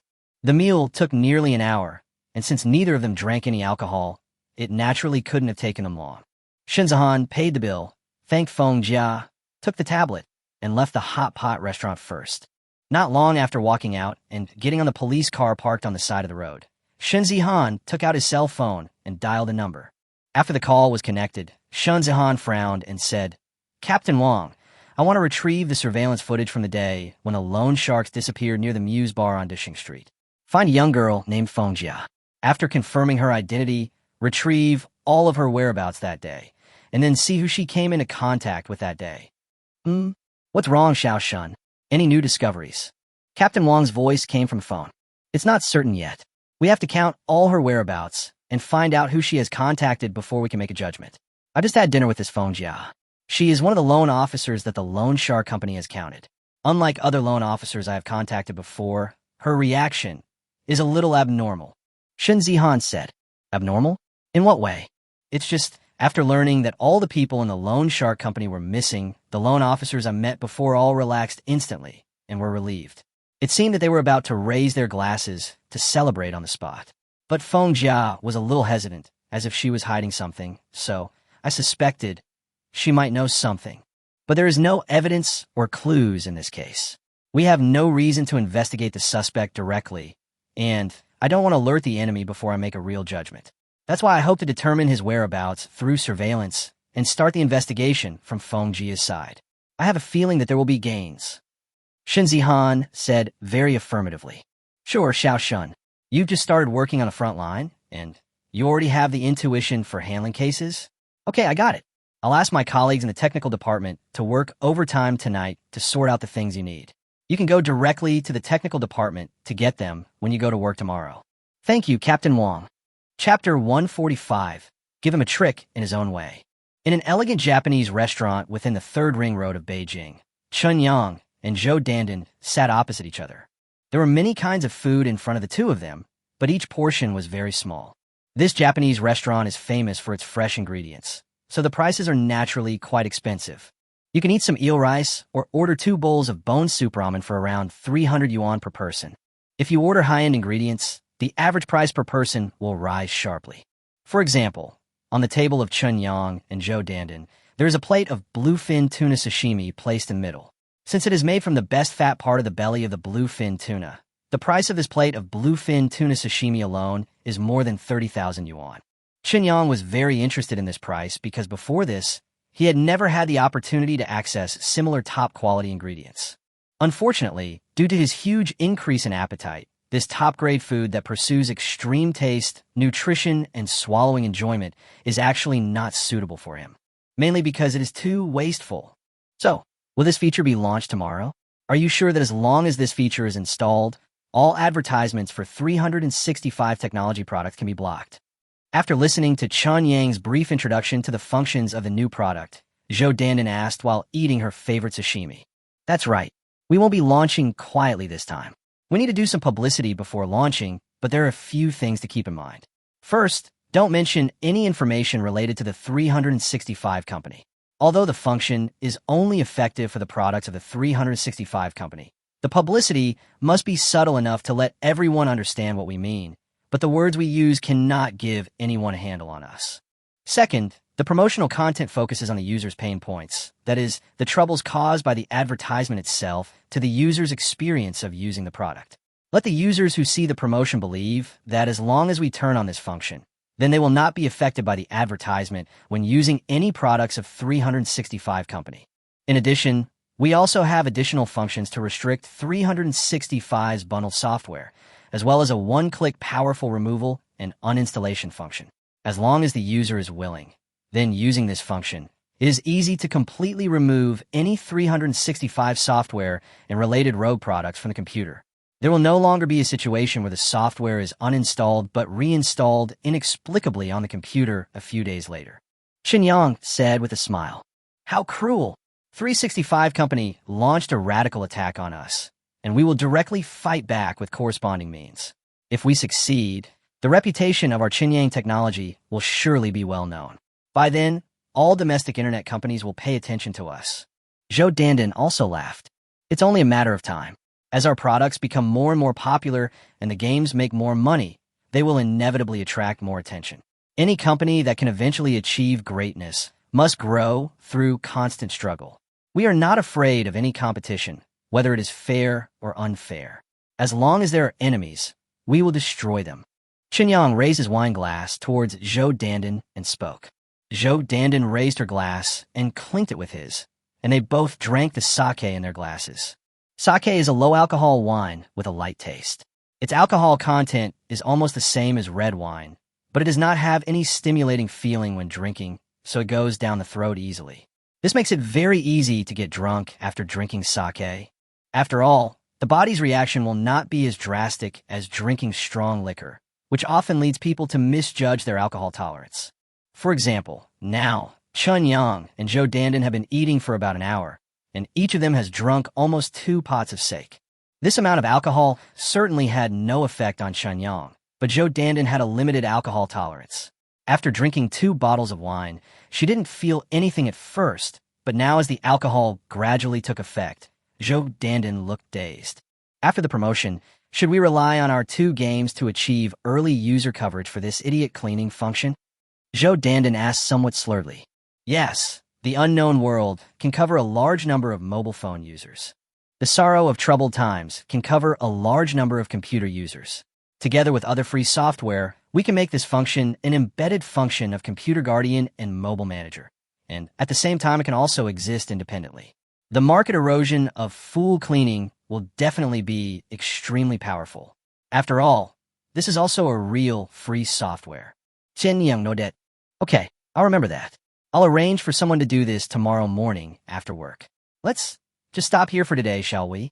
I feel dizzy. I didn't feel anything when I drank this wine, but why is it so strong after I drank it? Zhou Dandan said, covering her forehead. Okay, then go home and rest early. I originally said that today is payday, and I would treat you to a meal to reward your hard work and dedication during this period. But during the meal, we still have to talk about work. I feel a little sorry. Qinyang said with a smile and pressed the call bell on the table. Soon a waiter came into the private room and completed the checkout procedure for Qinyang. This meal cost more than 80,000 yuan. Of course, most of it went into Qinyang's stomach. Unfortunately, Qinyang still wasn't full. The huge increase in appetite made Qinyang very careful about his food intake, so as not to eat too much at one time and cause unnecessary suspicion from others. The best way is to eat small and frequent meals. He helped Zhou Dandan out of the private room. Before he reached the door of the store, he saw 2 employees of his company sitting at one of the tables in the hall. Qinyang was deeply impressed by both employees because one was Xiaomi, who had previously stopped him from entering the company, and the other was Guo Qiao, his little fangirl in the company. I found that the table in front of the 2 of them was a little empty. One of them ordered bone broth ramen, and the other ordered eel rice. Apart from that, there was only a bottle of sake, and no side dishes were ordered. Knowing that the 2 of them would definitely not be willing to order too much or too expensive dishes, Qinyang couldn't help but smile. He called the waiter and stood in front of Guo Qiao and Xiaomi's table. Under the extremely astonished gazes of Guo Qiao and Xiaomi, he ordered a few side dishes for the 2 of them, which were expensive but not very filling, and then paid the bill for Guo Xiao Xiao and Xiaomi's meal as well. I won't bother you anymore. Mr. Zhou and I are leaving first. Don't eat too late. You've been working hard lately. Go to bed early. Qin Yang said, while looking at the two women with a smile. The two girls finally reacted, stood up excitedly, and thanked him. Thank you, Mr. Chun. Seeing Chun Yang helping Zhou Dandan out of the store, a gossipy expression suddenly appeared on Xiaomi's face. Xiao Xiao, are Mr. Chun and Sister Dan really a couple? Guo Xiao Xiao's expression also became excited. She instinctively lowered her voice and started whispering to Xiaomi. Chapter 146 Passionate and Infatuated. Qin Yang did not go to find Yang Song to continue training that night, but called Yang Song in advance and asked for a day off.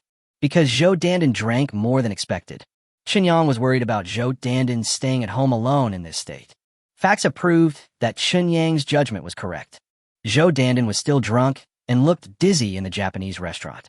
After leaving the restaurant, she immediately got on the Night 15 waiting outside. However, when she got off the car outside the community gate and returned to her rented house, she still couldn't help but be blown by the wind. This gust of wind completely confused Zhou Dandan. Anyone who has ever drunk alcohol knows that even if you are drunk, generally nothing will happen as long as you don't get drunk. But once you are outside and get exposed to the wind, the alcohol will start to take effect, and you will probably pass out immediately. And Zhou Dandan, who was drunk, was really a bit bold and presumptuous. How can this be tolerated? The next day, the morning light of the rising sun poured into the bedroom. Qin Yang opened his eyes and saw Zhou Dandan still sleeping in his arms.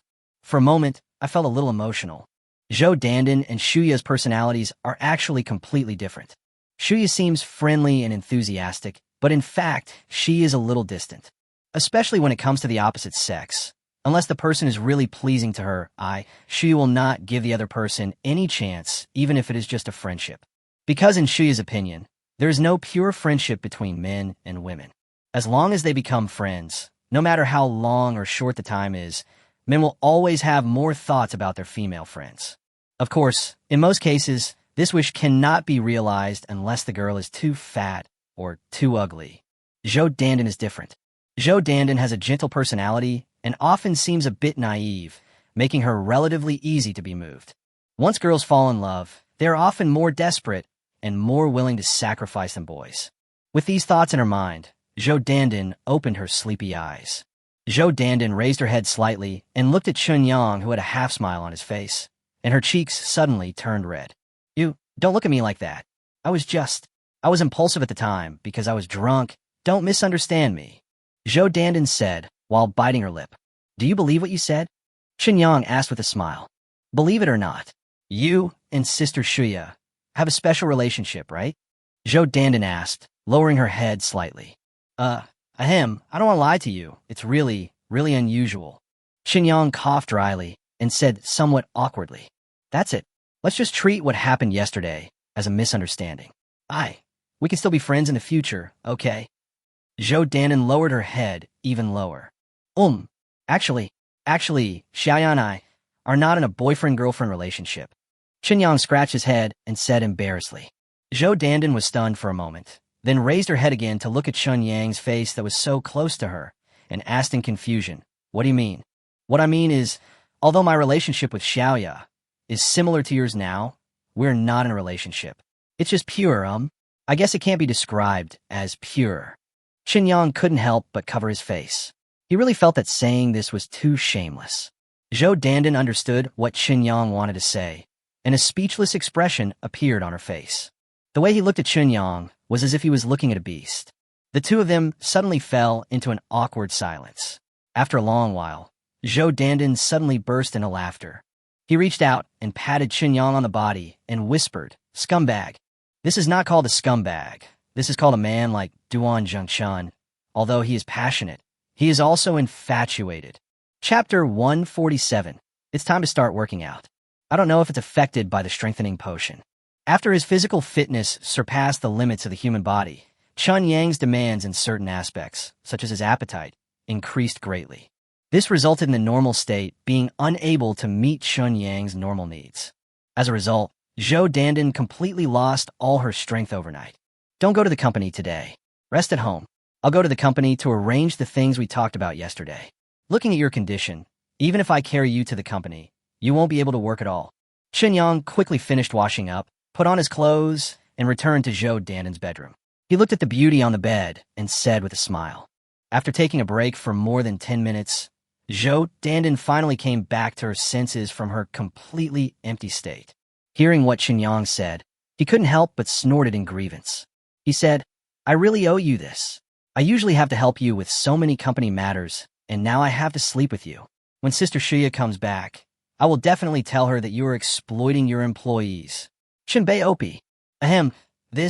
It's best not to tell Shuya yet, because before Shuya left, she clearly warned me not to bully you when she was away. So if you really tell me, I'm afraid I'll die miserably. Can you give me a chance to confess to Shuya? Qinyang touched the tip of his nose and asked carefully. Zhou Danden rolled her eyes at Qinyang, turned over and covered her head with the quilt, and said in a muffled voice, I know. Go and confess to Sister Shuya yourself. If Sister Shuya wants you to die miserably, I will accompany her to bury you alive. Oh my God, so cruel? Are you the Black Widow? Qinyang smiled bitterly. It's better than a scumbag like you.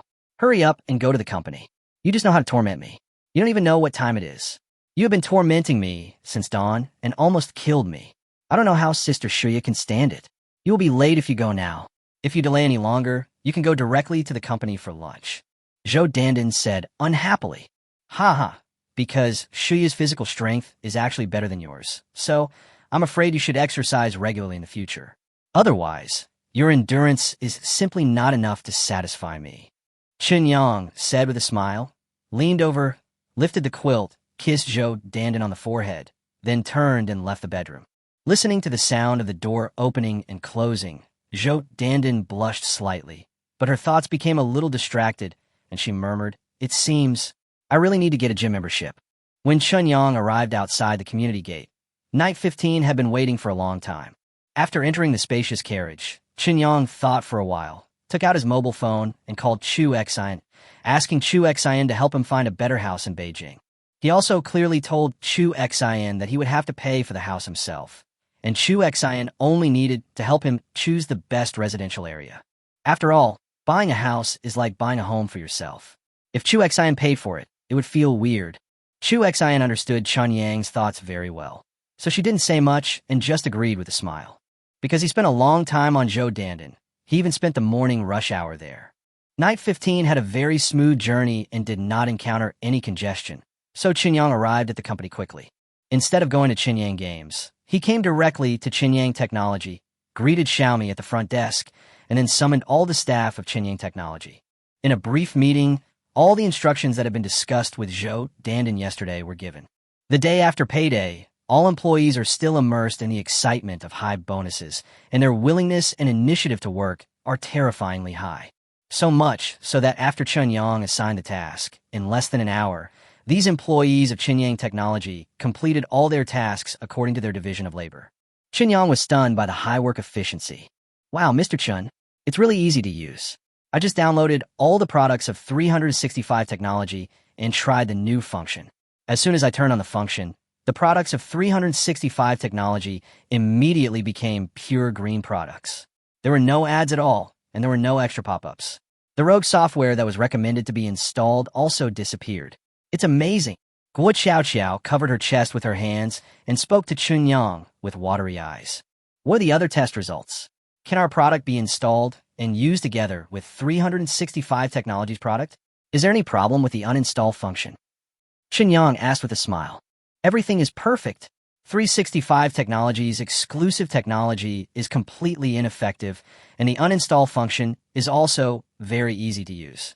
I tried it, and it uninstalled completely. It also repaired the system programs perfectly and restored all the modifications and interferences made by the rogue software to the system programs. This function will definitely be very popular. Guo Qiao said excitedly.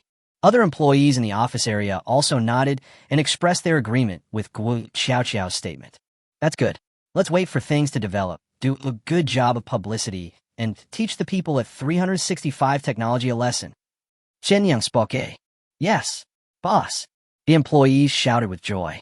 The office atmosphere at Qinyang Technology and Qinyang Games is very good.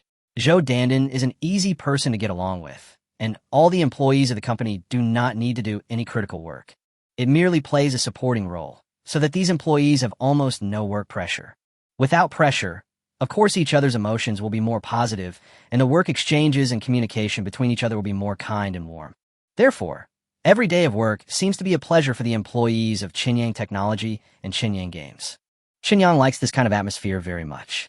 At work, employees will only regard the company's business as their own business if they truly identify with the company and the boss. Just as Qinyang was chatting with the employees in the company, Xiaomi suddenly trotted in. He said, "Mr. Chun, there's a lady who wants to see you." She said her name is Feng Jia. Chapter 148. It really has nothing to do with you? Why did you think of coming to my company? What's the matter? In Zhou Dandan's office, Qinyang poured Feng Jia a drink and asked with a smile. Feng Jia took the drink handed to him by Chun Yang with a hesitant look on his face. After taking a sip, he asked hesitantly, "Yangzi, tell me the truth. How did you solve the loan sharking issue before?" Chun Yang was stunned for a moment, then raised his eyebrows and asked, "What's wrong? Didn't I tell you? A friend went to the loan shark company to report it, and your loan was originally a scheme set up by the loan shark company, so it was directly canceled. Is that really the case? You didn't lie to me?" Feng Jia asked. "Of course, when have I ever lied to you?" Chun Yang said with a smile. "You really haven't lied to me before, but that was when we were dating. At that time, you were willing to give me your life, which is completely different from now. So, just because you didn't lie to me, then doesn't mean you won't lie to me now." Feng Jia said seriously, "Wow, you said that as if I've completely changed. You were the one who dumped me in the first place. So why are you saying things that imply that I'm the one who broke up with you?" Chun Yang shook his head. "It was my fault that we broke up in the first place. If I regret it now, is it too late?" Feng Jia suddenly said. Chun Yang was stunned for a moment, staring blankly at Feng Jia in front of him, then smiled bitterly and said, "Stop joking. Many things, once they happen, it's impossible to go back to the past. Indeed, I never thought you would be so capable. If I had known earlier, I would never have broken up with you. It's incredible that you have been able to create such a big momentum and build such a big career in such a short time after graduation." Feng Jia smiled and nodded, then continued, "Does this count as my own fault? In order to stay in Beijing and find a partner who could settle down and live in Beijing, I dumped the person who truly loved me. But in the end, I found that love and life can be achieved at the same time, but I ruined it with my own hands. I've been thinking these days, if I had not chosen to break up with you, then wouldn't I be enjoying true happiness now?" Chun Yang shrugged and said, "There is no if in this world. If we hadn't broken up, I wouldn't have these now. Fate is always very strange. The only meaning of its existence seems to be to tease humans." Feng Jia blinked, then laughed at herself and said, "Okay, let's not talk about this anymore, or I'm afraid you'll hate me. I left you when you were penniless, and now I want to rekindle our relationship when I see you're successful. It's really too shameless. The reason I asked you about the loan sharking is because a policeman found me yesterday and asked me about something related to that loan sharking company. According to the police, all the people in that loan sharking company disappeared suddenly. She asked me if I had any information to share. My first reaction was to think of you, but I was afraid that if I really mentioned you, it would be bad for you.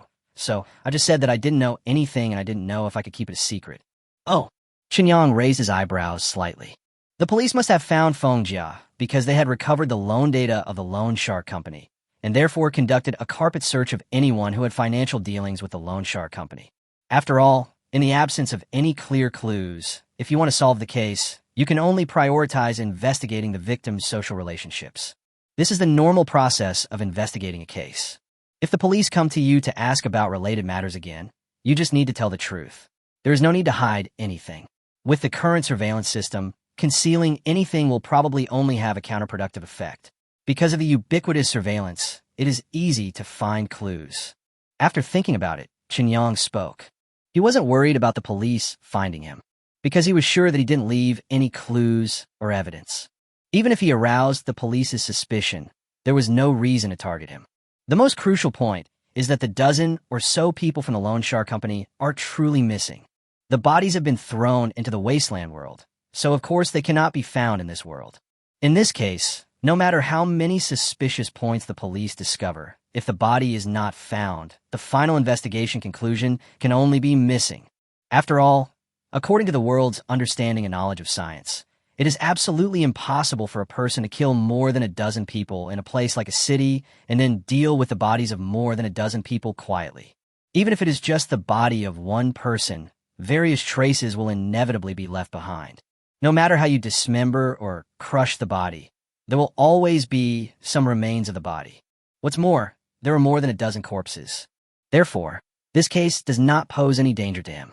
The disappearance of all the people from that loan shark company really has nothing to do with you? Feng Jia still asked with some doubt.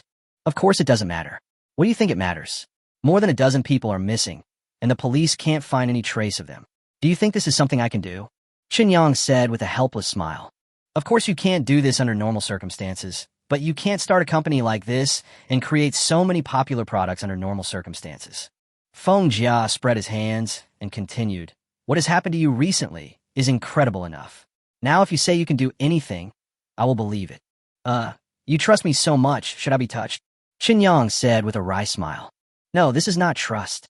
This is brainwashing at best. Well, since it really has nothing to do with you, then I am relieved. Your company is doing so well now, and your future is bright, but please don't be confused or do stupid things. Especially for me. If something really happens, I will feel guilty for the rest of my life. Feng Jia stood up and said with his head down. Don't worry, I won't do anything stupid again. How about the new job? If you feel unhappy with your job, you can come to my company. The salary will definitely be much better than your current one, and the work content will be very easy, without much work pressure. Would you consider it? Chen Yang spoke. No, I don't want people to say that I still have to rely on you to live after breaking up with you. This is the last bit of face I can say for myself. Feng Jia shook his head, then smiled and continued. But don't worry, if I really encounter difficulties that I can't solve, I will definitely ask you for help. After all, you may be the only one in this world who is truly kind to me. Qin Yang was stunned for a moment, then shook his head with a smile. Chapter 149, 365 Technology.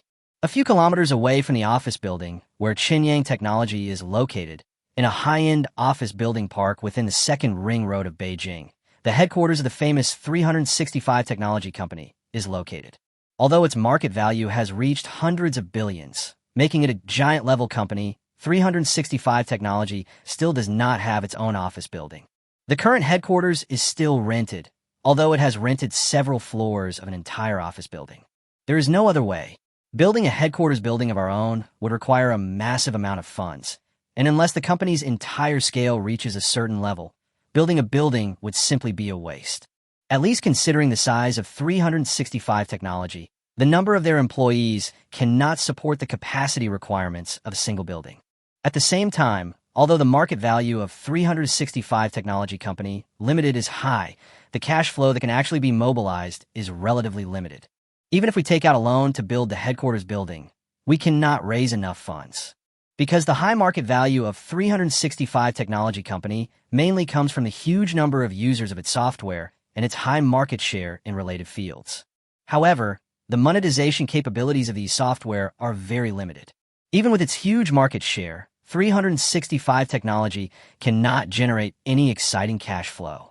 Compared with those internet companies that have achieved outstanding results in the gaming field, 365 Technology's monetization ability can be described as constipated.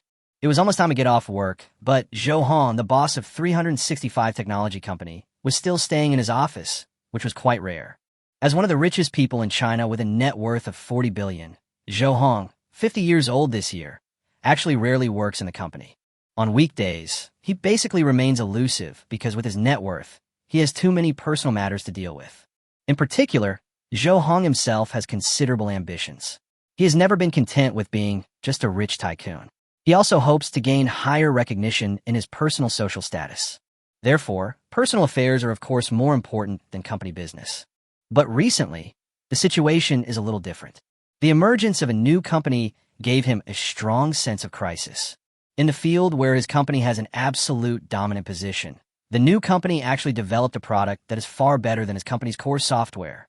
This is an act that shakes the foundation. It was just a product of a new company, so Zhou Hong didn't take it too seriously.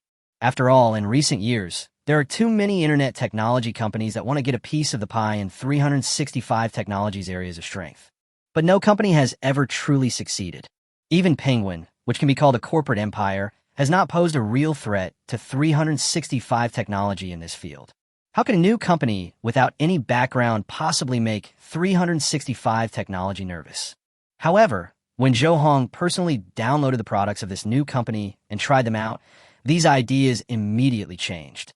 Then, as he learned more and more about this new company, Zhou Hong was shocked to find that although the company was very new and the boss was a young man whose name he had never heard of, the technical capabilities demonstrated by this company were actually far superior to those of 365 technology. No, it's not just 365 technologies.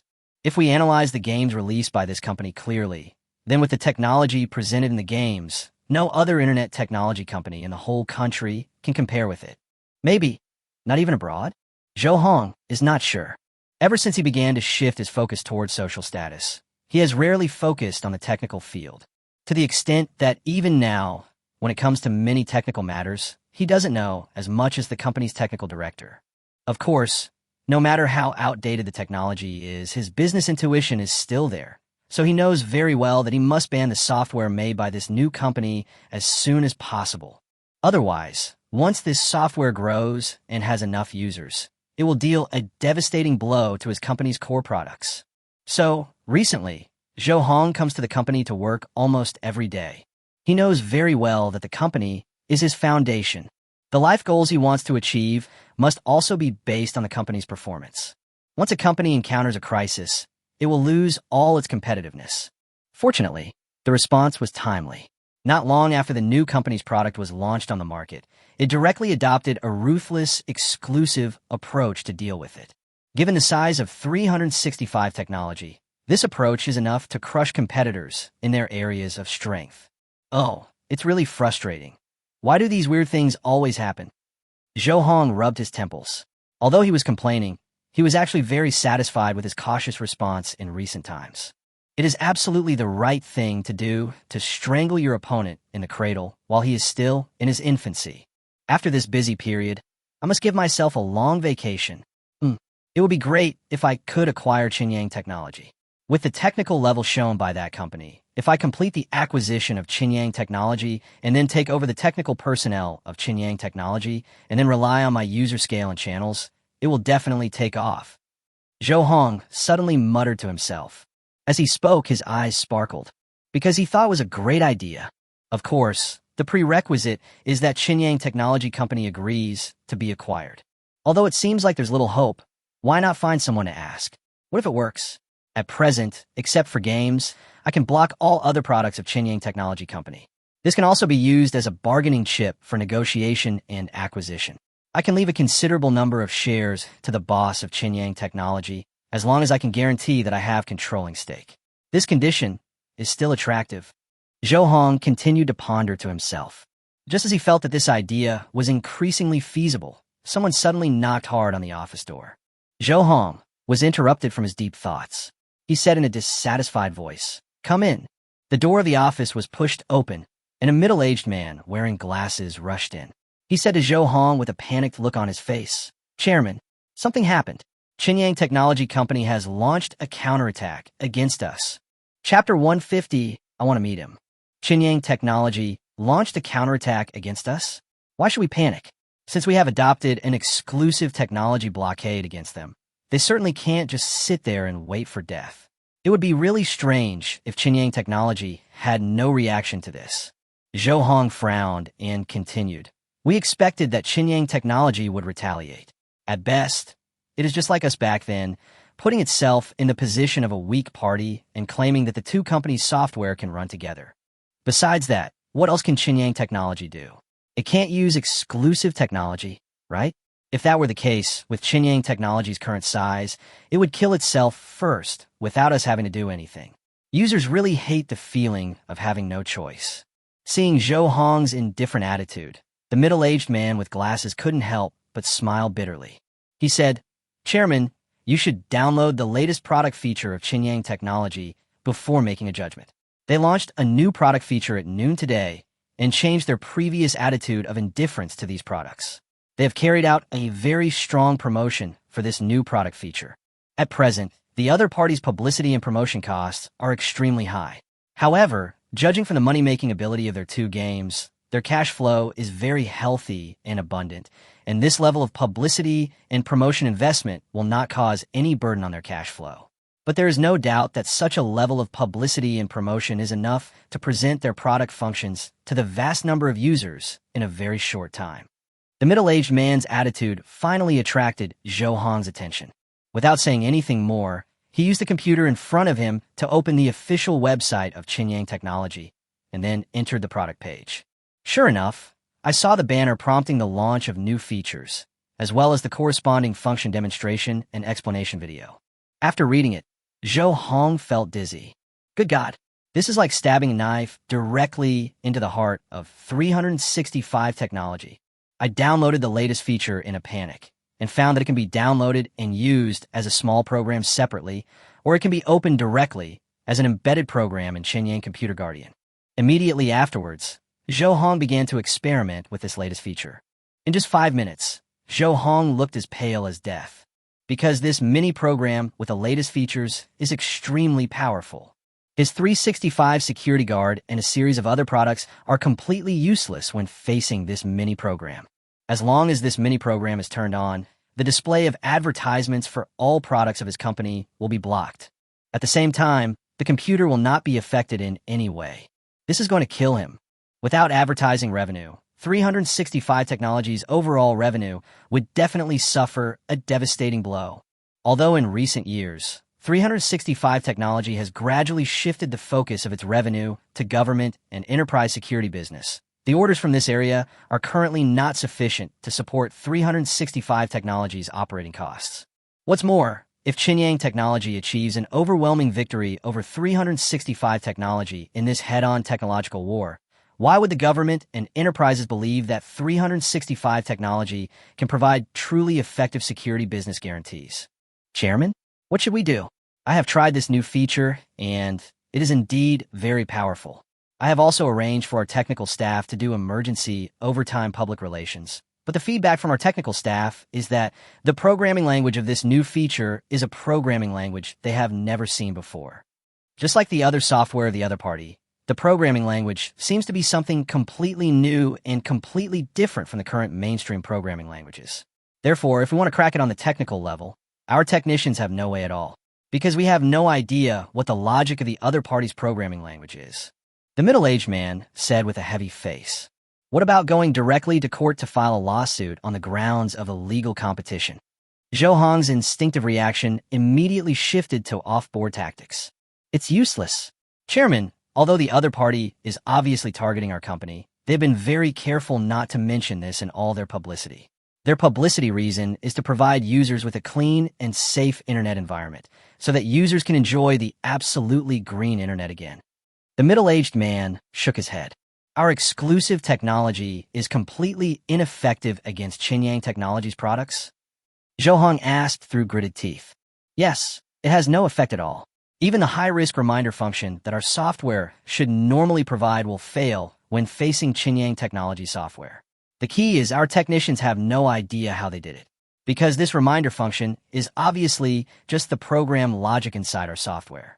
Qinyang Technology's software can actually affect it and directly change the triggering of the program logic. This is beyond the understanding of our technicians. The middle-aged man said helplessly, "Bang." Zhou Hong slammed his hand down on the table. Ignoring the pain in his palm, he angrily said, "Beyond my comprehension, the functions developed are completely ineffective. They are helpless in the face of Qinyang Technology's counterattack. Are our technicians all good-for-nothings? Do I pay them so much money every year just to raise a bunch of rubbish if they can't do anything? Then what do I need them for?"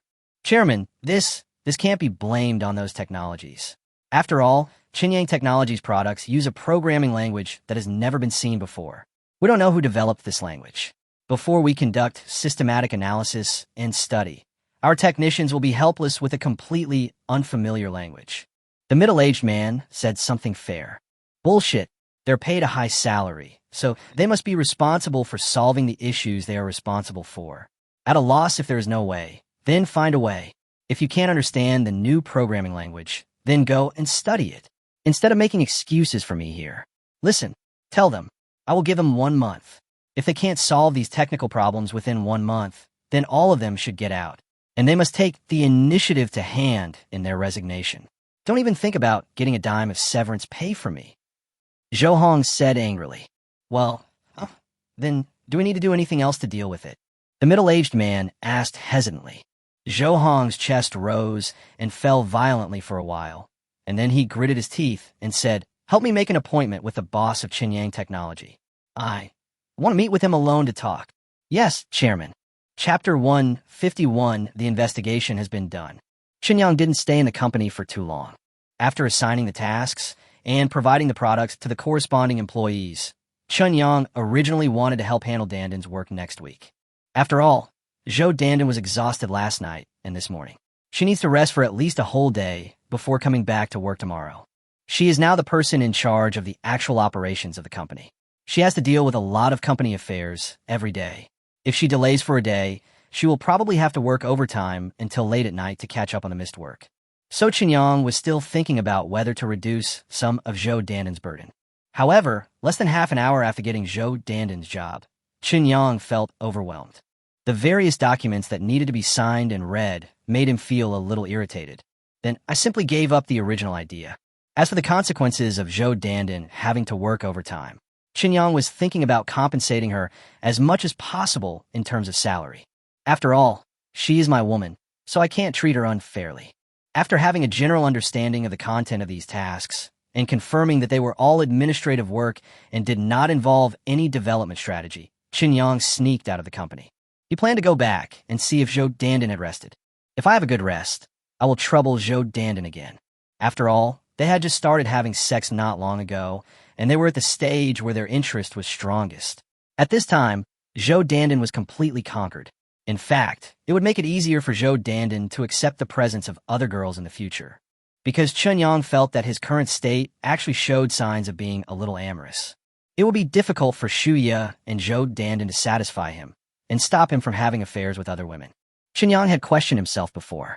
If he had not broken up with Feng Jia, and the two of them had continued to be in love until now, and then an accident happened to him that allowed him to travel freely and have the development space he is now, would he still become unfaithful? At that time, Qinyang asked himself honestly about his heart and instinct, and he was sure that he would not do that. When he was with Feng Jia, all his affection was focused on Feng Jia, and his eyes could not accommodate any other opposite sex. At that time, he valued Feng Jia more than his own life, so it was naturally impossible for him to do anything to betray Feng Jia. But his breakup with Feng Jia caused his world to collapse. All the persistence and beliefs seemed to be completely torn into pieces in the painful torment after the breakup. He no longer believed in love, and even felt that it would be impossible for him to love someone as much as he did in his first love.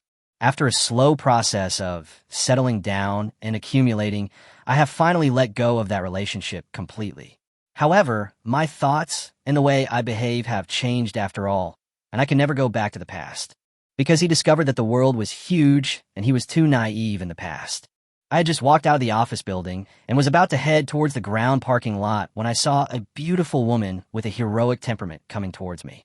The woman was very young, with delicate features, but her neat short hair and extremely neutral clothing made her look very sharp. When Qinyang found that the woman was walking towards him, he couldn't help but look puzzled and stopped. Soon, the woman walked in front of Qinyang, took out an ID from her arms, placed it in front of Qinyang, and said, Mr. Qinyang, right? My name is Shen Zihan. I'm a police officer. There's a case. I need to find you to understand the situation. I hope you can cooperate. Oh, well, let's talk in my car.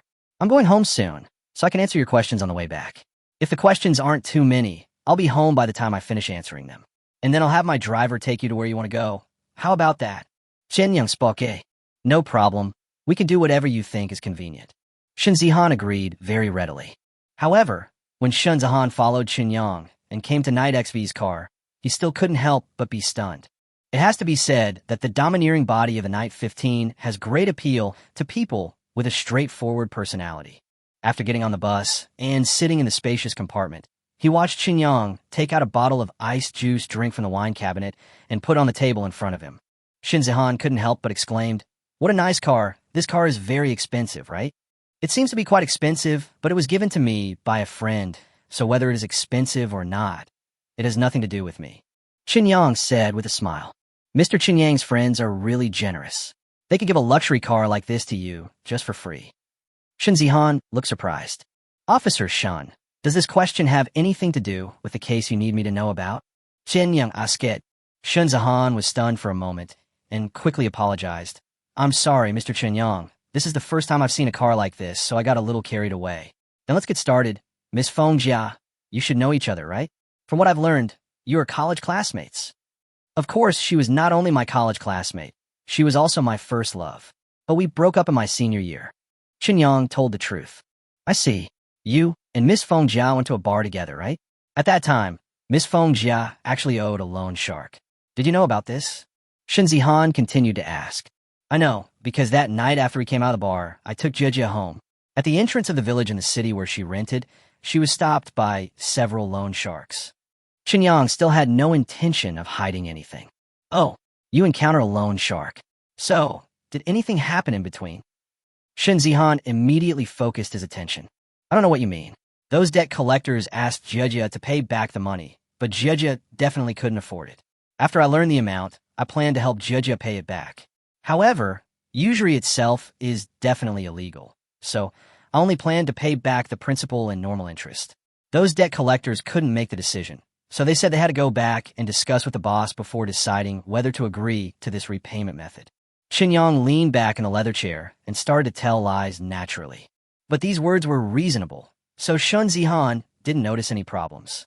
He just continued to ask, "And then what?" "They said they were going back to discuss it with the boss, and then left." "Yeah, what else?" Qinyang asked back as a matter of course. "Mr. Qinyang, based on what I know now, the debt collector from the loan shark company disappeared after entering the village in the city you mentioned. Not only them, but also other people from the loan shark company disappeared at almost the same time." While Shinzihan was speaking, he stared at Qinyang's face, carefully observing the changes in Qinyang's expression. Chapter 152, Intuition.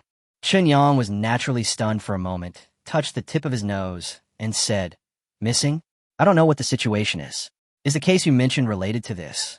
"Yes, more than a dozen people from the entire loan shark company disappeared almost at the same time. This is very strange, and we need to find out the reason. You should be one of the last people seen before they disappeared. I want to know if you can provide some useful clues." Shinzihan nodded seriously and said, "Well, I'm afraid I can't help you, because after I communicated with them, they left. I thought they should have returned to the company. But since you said they are missing, then I don't know what the situation is." Qinyang shrugged, without any flaws in his tone or expression. "But the problem is, according to the surveillance footage I retrieved, they never came out after entering the village in the city where you met. In other words, those debt collectors disappeared in the village in the city. Did you really not find any problems? Please recall carefully and don't miss any details. This is very important." Shinzihan leaned forward slightly, and his tone sounded a little anxious. "Officer Shun, my memory has always been very good. What I told you before is all about my contact with them. There is no other possible situation that I deliberately concealed. So, I'm sorry, you may have to find clues from other aspects." Qinyang spread his hands, looking helpless. "Emer Qinyang, I must remind you that it is a citizen's duty to assist the police within your ability. The last people those debt collectors saw before they disappeared were you and Ms. Fengjia, so you're actually a suspect. I don't think you want to be identified as a suspect by the police, right? Helping us solve the case as much as possible is not only your duty, but also for your own good," Shinzihan said in a deep voice. Qinyang sighed, and his body language became even more relaxed. A mocking expression appeared on his face, and he said, "Officer Shun, you are just making false threats. I can file a complaint against you based on your behavior. I have told you everything I know. If you don't believe it, there is nothing I can do. As for the so-called identification of suspects, although I don't understand the law, I at least know that the identification of suspects requires evidence. You use this to threaten me, which is not in line with normal procedures. In addition, Officer Shun, given your unfriendly attitude towards me, I refuse to answer any more of your questions." After saying that, Qinyang leaned back in his chair and closed his eyes to rest. Shinzihan gritted his teeth and said, "Mr. Qinyang, If you don't cooperate with my work, I will think you are trying to obstruct public affairs. Whatever, I also think that Officer Shun is abusing your power. So if you keep pestering me, I will not rule out taking necessary measures to safeguard my rights. Qinyang still had his eyes closed and spoke lazily. Shen Zihan was immediately furious. After taking a few deep breaths, he said in dissatisfaction, "Stop the car. You don't need to send me off. I can go back by myself." "Go back by yourself? Are you sure?" "Sure. Well, if there is anything else you need cooperation with in the future, Officer Shun can come to me again. But if Officer Shun hopes that I can provide sufficient clues and evidence in your opinion, it would be better not to waste each other's time." Qin Yang said with a smile. Night 15 stopped by the roadside, and Shen Zihan got out of the car in an obviously bad mood. As he watched Night 15 restart and leave, the anger on Shen Zihan's face disappeared instantly. A thoughtful expression appeared on his face. He watched Night 15 disappear from his sight before he took out his cell phone and dialed Captain Wang's number. "What's wrong, Xiao Shun? Aren't you still questioning the relevant personnel outside today? Did you get anything out of it?" A deep male voice soon came from the phone. "Captain Wang, my intuition tells me that there must be something wrong with the Chanyang I mentioned to you this morning." Shen Zihan said. "Intuition? Xiao Shun, when we handle cases, we need evidence." "I know, Captain Wang, but you also said that intuition is very important in handling cases. Don't you have many cases where you trace the clues after you had intuition?" "But that's because I've handled so many cases that I can develop a case-handling intuition. You just started working on the front lines, and this is the first case you've actually handled. Your so-called intuition is likely just a wrong guess." "Okay, Captain Wang, you said that this case will be temporarily handed over to me. In that case, I have the right to decide the direction of the investigation. Anyway, no one else is following up on this case now, so what's wrong with investigating it in my way?" Shen Zihan asked with a pout. I'm worried that you're too young and impetuous, and that there might be problems with the case handling process. This kind of thing has happened before. It's okay for ordinary people, but for people with a certain social status, all case handling procedures must be handled with sufficient caution. I've also read Chen Yang's profile. He opened a technology company right after graduation, and the games his company operates are currently very popular. People like him can easily become public figures. Therefore, all your investigations must be in compliance with the law and regulations, and you must not let the other party get hold of any evidence. Otherwise, if there are bad consequences, you cannot afford it. Captain Wang persuaded earnestly. "Don't worry, Captain Wang. I know what's going on.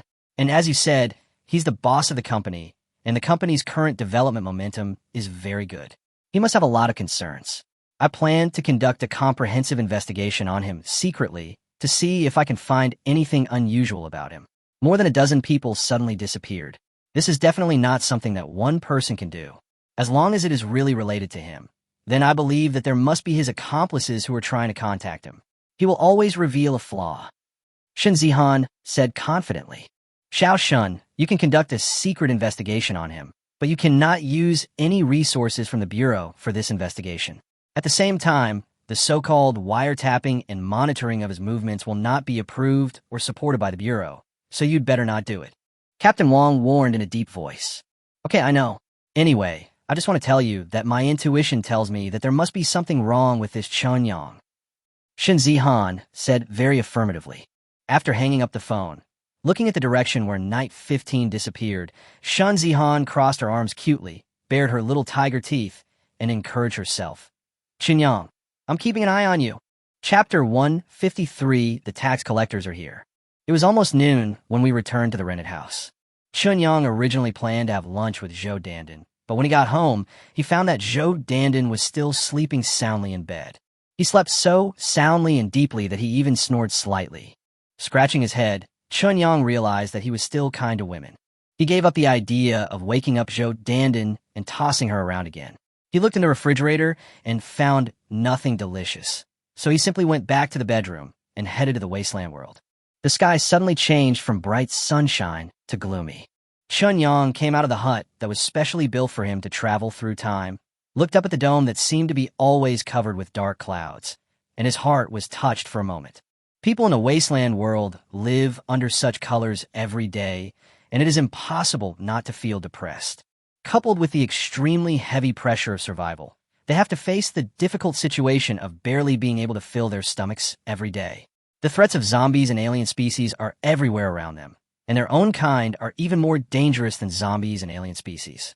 Humans living in such an environment must have some psychological problems to a greater or lesser extent, right?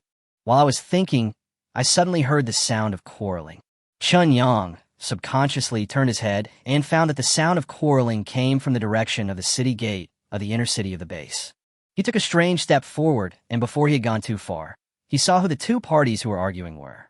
One side was the leadership of the Dawn base headed by Li Lu, and the other side consisted of only two people, and they were strangers that Chun Yang had never seen before. However, the attitude of the two strangers was even more arrogant and presumptuous than that of Li Lu and his group. In short, there is no room for negotiation regarding the amount of tax that your Dawn base needs to pay. The two of us are here only to inform you, not to negotiate with you. If you, the Dawn base, do not want to face our wrath, then follow our requirements. Otherwise, if we gather our forces and come to attack, with the current size of your Dawn base, you will not be able to resist for even a day. The two strangers were one tall and one short. The shorter one had a sinister look on his face, and his voice was quite harsh. What happened? Chun Yang walked forward, glanced at the two strangers, then looked at Li Lu, frowned and asked, "Boss, you are here.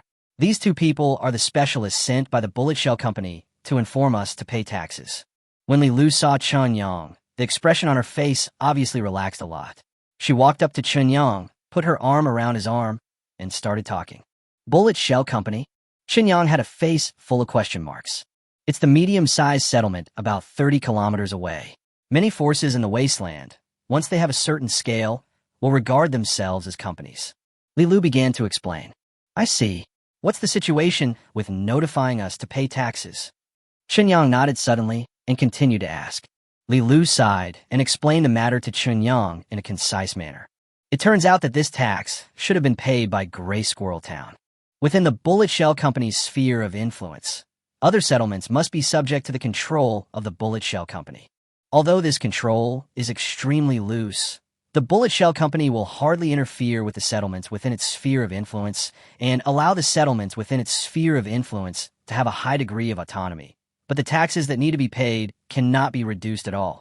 Just like Gray Squirrel D had to pay taxes to Gray Squirrel Town before, Gray Squirrel Town also needed a hand over a considerable portion of the food it harvested to the Bullet Shell Company. But now, the Gray Rat Gang that originally controlled Gray Rat Town has been completely wiped out, and Gray Rat Town as a whole has fallen under the control of the Dawn base. Then, in the view of the Bullet Shell Company, the amount of tax that Gray Squirrel Town needs to bear should naturally fall on the Dawn base. The Bullet Shell Company doesn't care who controls Gray Squirrel Town. They only care about the taxes they deserve, which must not be affected. How much is the tax? After finding out the specific identities of the two people and the purpose of their visit, Chun Yang asked. The tax rate is roughly 20% of 10%. Based on the population of Gray Rat Town of 10,000, we need to pay enough food to feed 2,000 people every month. Li Lu Surat. Enough food for 2,000 people? Gray Mouse Town is now completely autonomous, and I don't collect taxes from Gray Mouse Town. In this case, I still have to pay for enough food for 2,000 people? Wouldn't that be a huge loss? Chun Yang said in astonishment. Whether you collect taxes from Gray Rat Town or not has nothing to do with our Bullet Shell Company. Since Gray Rat Town is now under the control of your Dawn base, then the taxes of Gray Rat Town will naturally be borne by you. Unless your Dawn base voluntarily gives up the jurisdiction of Gray Rat Town and allows Gray Rat Town to be directly incorporated into the management system of our Bullet Shell Company, then your Dawn base will only need to bear its own tax quota. The shorter of the two said with a proud look on his face. Although this statement can be considered reasonable, Chun Yang still felt very uncomfortable listening to it. Because the so-called tax, in fact, is just protection money. That is, coercion and blackmail of weaker forces through more powerful forces. Anyway, don't waste time. Collect the taxes you should pay this month. The two of us need to take them back. Let me say again, we are not here to discuss with you, but to inform you. The short man continued in a cold voice. Chun Yang raised his eyebrows, tilted his head, and said to Li Lu, "Go call Dr. He. I have something to ask him." Okay. Li Lu didn't know what Chun Yang wanted to do, but she agreed anyway and turned to run towards He Jianyan's laboratory. "Please be patient. We had just taken over Grey Mouse Town and have allowed it to govern itself for the time being. We have not collected any food tax, so I'm afraid that the base will not be able to raise so much food at once. Please give me some time to think of a solution. Qinyang looked at the two men, one tall and one short, and said with a smile. The two looked at each other and knew that Qinyang was telling the truth. Thinking about how they were told before leaving that the main purpose of coming here was to ascertain the attitude of this new force. As long as the attitude of the new force was good, they would maintain the status quo and try not to create unnecessary troubles. So the two of them just nodded, but did not continue to show an aggressive momentum. Soon, He Jianian and Li Lu came together. The two men, one tall and one short, were a little surprised when they saw He Jianian, because they recognized who He Jianian was, and at the same time were very surprised, not understanding why they saw He Jianian in the Dawn base. Isn't this the distribution staff of the Doctors Association stationed in their bullet shell company? Chapter 154, Letter of Submission. Given the huge size of the Doctors Association and its extremely high status in the wasteland, any distributor of the Doctors Association can be regarded as a well-deserved big shot wherever he is stationed. Regardless of their purpose, those forces that have stationed the Medical Association's distributors will try every means to establish good relations with the distributors. If you can get precious medicines that are sold in limited quantities by the Medical Association through these distributors, or even medicines that the Medical Association basically does not sell to the public, you will make a lot of money. Only the top forces that can stand on equal footing with the Doctors Association will look down on the distributors of the Doctors Association. Of course, for such a top force, the Medical Association would not be able to arrange for distribution personnel to enter. Therefore, He Jianian has a very high status in the Bullet Shell Company's settlement and can communicate with the members of the six-member council on an equal footing. Naturally, all the regular employees of Bullet Shell Company knew He Jianian. It's just that He Jianian doesn't know them. Dr. He, is there any way to make a person's death look like being killed by an alien species? Seeing He Jianian coming over, Qinyang asked with a smile. He Jianian was stunned for a moment, but then he understood what Qinyang meant. Because Li Lu had just explained the general situation to him, he now knew exactly what had happened to the Dawn base. He Jianian stroked his chin and pondered for a moment, then said, "Of course there is a way, but the area around here is very barren and there are no powerful alien species. So, it would be best to create the illusion that a powerful alien species accidentally wandered here. Is this kind of illusion difficult to create?" Qinyang continued to ask. "It's not a big deal. I know the habits of many powerful alien species. It's easy to create similar injuries by mixing some drugs. But the problem is that even if we create such an illusion, it doesn't have much practical significance. The key is whether Bullet Shell Company is willing to believe it. And based on my understanding of them, they will never believe it even if they really died of alien species, let alone a fabricated illusion." He Jianian spread his hands and shrugged. "It doesn't matter. As long as there is an excuse that can serve as a buffer, it will be fine. Since the other party has arranged two people to come and express their attitude, it means that they don't want a real conflict to happen. This is a good way to test the other party's bottom line." Qinyang said indifferently, "Why do I feel like you want to drag me into this? If the people from Bullet Shell Company are really enraged and come with an army, you will definitely not let me escape unscathed.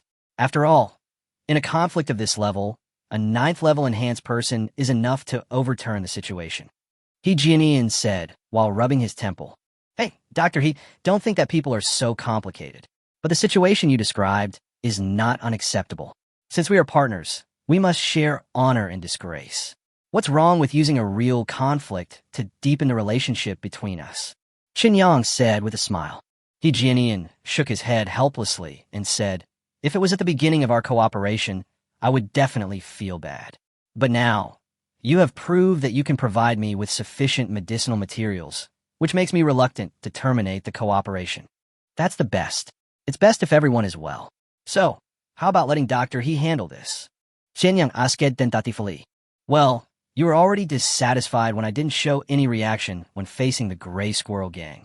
Although that was my observation and test of you, it's still a bit unreasonable. As partners, we are allies that we should rely on and trust the most. It's also my duty to do what I can for you." He Jianian nodded and agreed. The conversation between the two did not avoid the specialist sent by the Bullet Shell Company at all.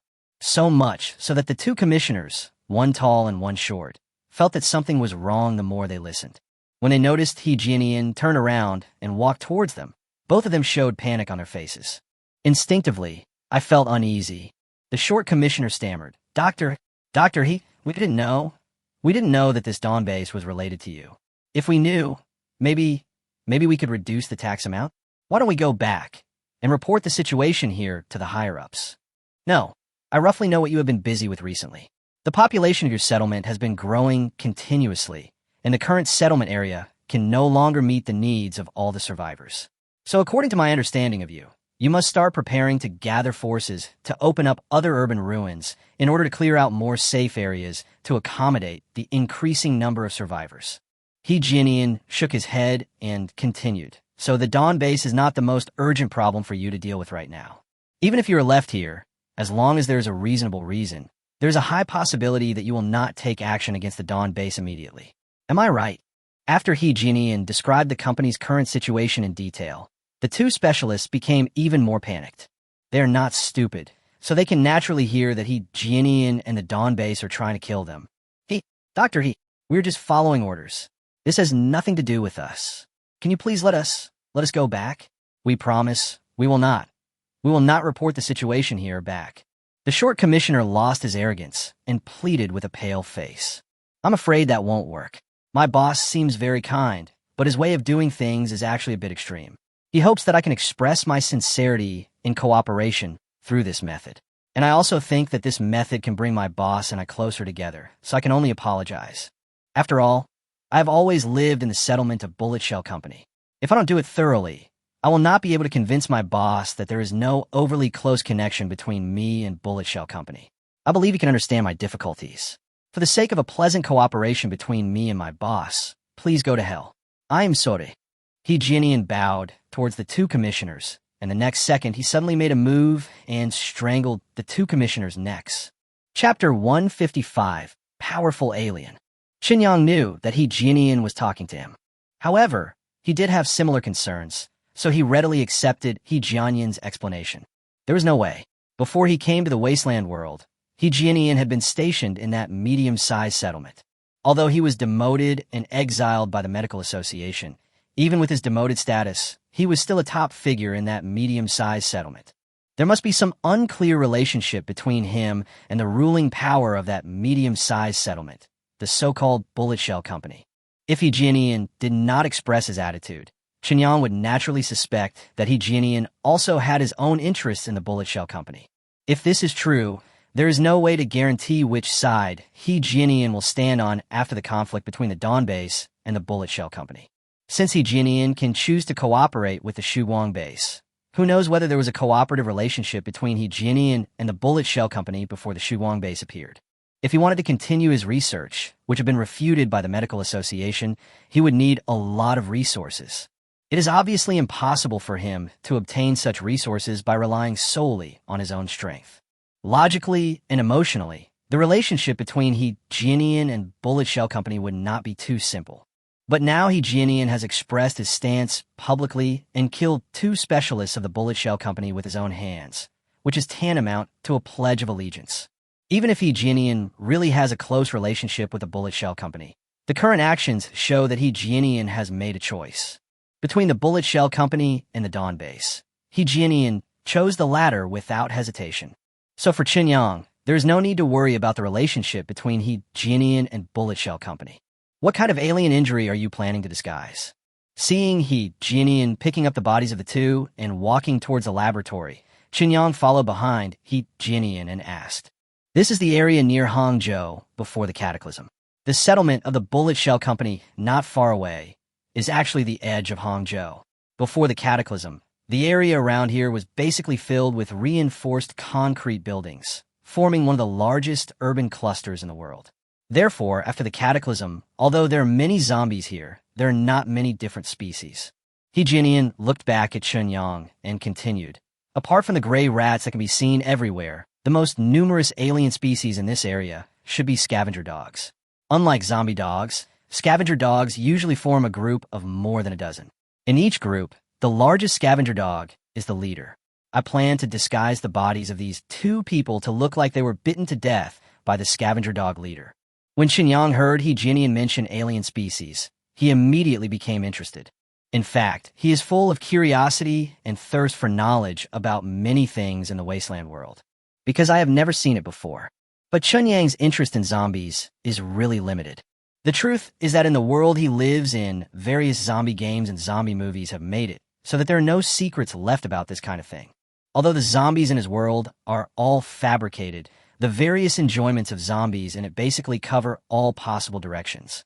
Qinyang doesn't think that the real zombies surviving in the wasteland world can escape from that circle. However, the alien species are different.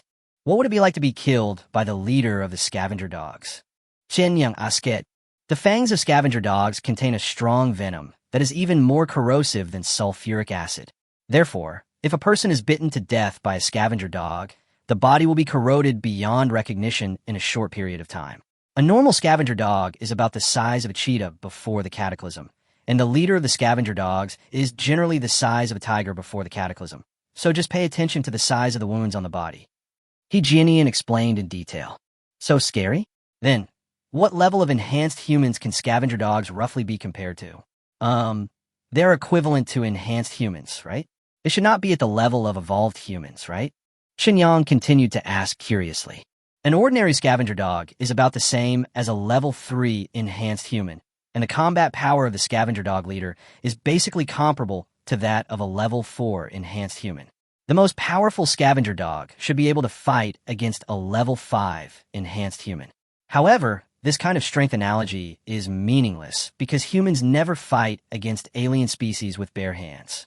As long as they have highly lethal weapons, even ordinary humans can kill these not-so-powerful alien species. He Jianian spoke. Then are there any truly powerful alien species? For example, alien species that can be compared with the evolvers? Qinyang continued to ask. Although he himself is still unclear about what kind of existence the evolvers are, this does not prevent him from being certain that the evolvers are very powerful. Of course there are, but alien species with strong individual strength often do not have the attribute of living in groups. Those alien species that can compete with the evolvers are basically lone rangers. It is not easy to encounter them. He Jianian replied, I see. Now that you mention it, I really want to have a chance to see it for myself. Qinyang murmuret. I advise you to give up this idea. At least before you become an evolver, what you should do is pray that you don't encounter this kind of solitary alien species. Because for small and medium-sized settlements, once this level of alien species appears, it means a devastating disaster. While He Jianian was talking, he had already carried the 2 corpses to his laboratory. He continued, a year ago, in the suburbs of Sucheng, not far from Hangzhou, there was a medium-sized settlement with great strength that was thriving. The number of survivors gathered in that medium-sized settlement had exceeded 50,000, and the leader of the power that ruled that medium-sized settlement was a 9th-level enhanced person. If everything goes well, that medium-sized settlement may be able to develop into a large settlement in 2 or 3 years. However, at this time, an accident happened. In the ruins of Haicheng, which belongs to the same urban cluster as Hangzhou City and Sucheng, a human bear with strength comparable to that of a 3-star enhancer suddenly jumped out. Before the cataclysm, the bear man was probably just an ordinary brown bear. However, after the cataclysm, it went through something and suddenly grew to a height of about 15 meters, but its agility was not affected at all. The bear man rushed into the medium-sized settlement, and in just 3 days, the entire settlement was completely destroyed. Then the bear man swaggered away, and from beginning to end, no one could pose any threat to it. So, are you sure you really want to see it? After He Jianian finished speaking, he looked at Qinyang with a playful expression. Qinyang was slightly startled, scratched his head, and said with a wry smile, Forget it, I'd better just stay calm and develop, and don't waste time for now. Chapter 156. Life is like this, what else can I ask for? In He Jianian's laboratory, Qinyang witnessed how He Jianian dealt with the corpses and was truly amazed. As expected, there is a sequence in learning and specialization in skills.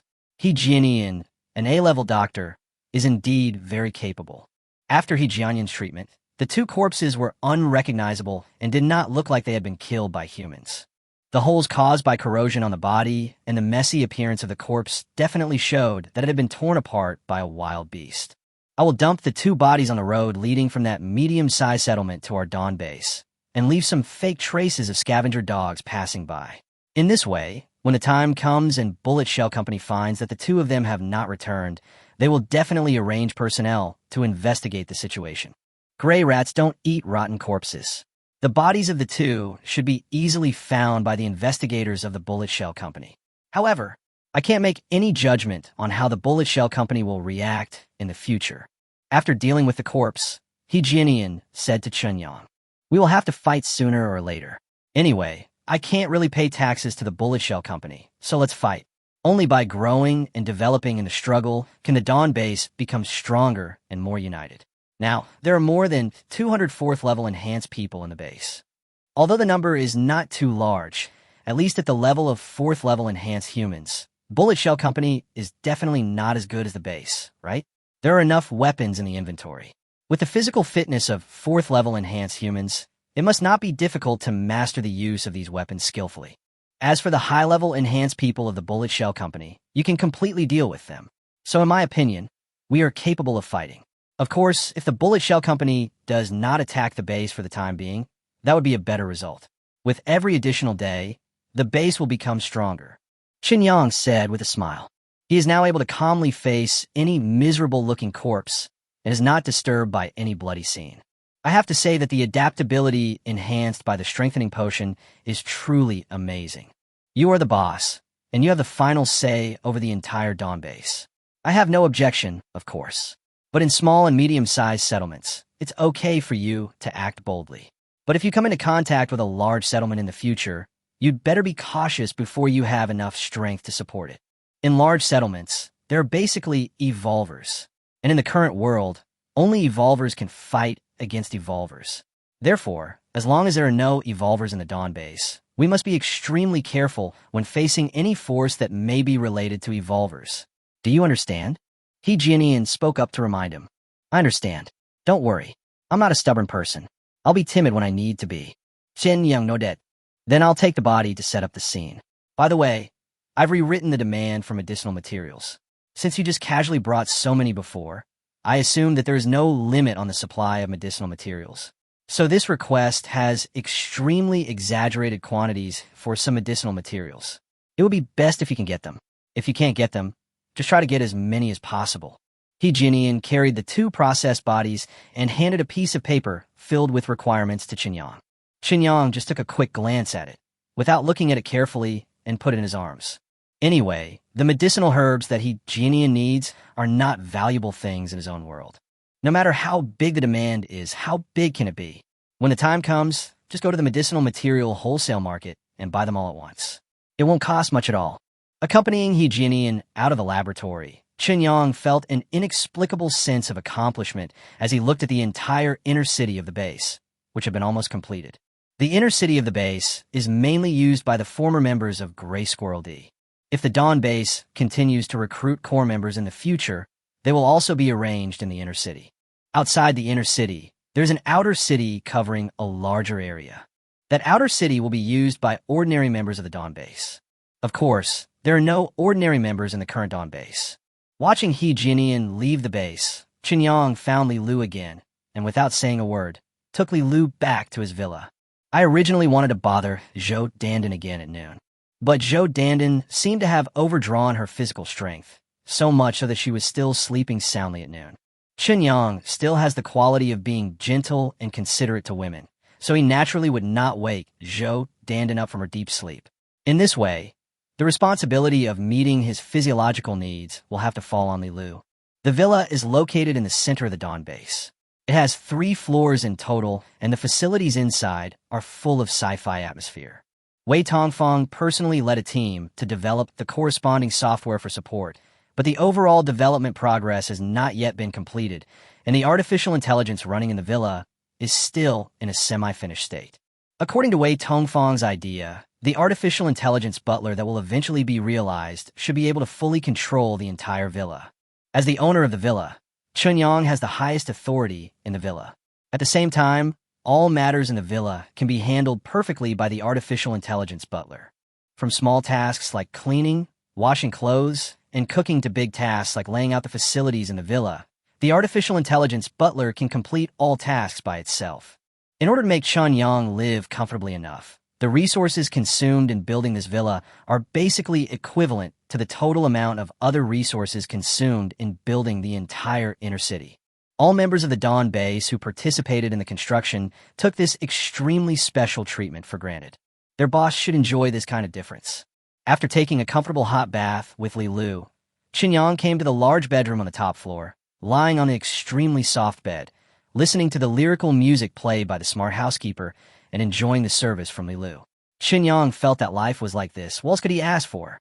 The glass and walls of the entire villa are made of materials that support virtual imaging. As long as Chun Yang is willing, he can ask the smart butler to change the images presented by the windows and walls at any time, so that he could be in the jungle, desert, seaside, or even the starry sky. Just like now, lying on his back on the bed, Li Lu tried hard to please his body, and the surrounding walls, ceiling, and windows had turned into an endless, vast universe, with stars shining in the distance and a pure white planet rotating slowly in the near distance. This is so cool. Chapter 157, Wanderer. After getting great satisfaction from Li Lu's mouth, Chun Yang secretly decided that in the future, the house in his own world should also be decorated according to the standards of this villa. Although the technological level of my world is far from this level, it doesn't matter. As long as I continue to bring back the technology from the wasteland world, it won't be long before my world can complete the epic-making upgrade of technology. What is our slogan? We don't produce technology. We are just the carriers of technology. Boss, we have already started recruiting suitable personnel from Grey Rat Town to organize and conduct basic combat training. The current plan is to recruit about 800 people to form the armed forces of our Dawn base. Because the weapons and ammunition purchased in the warehouse are enough to meet the needs of 2,000 people, we can afford a scale of 800 people. Li Lu asked Chun Yang to lie on the bed, and while massaging his back, she spoke.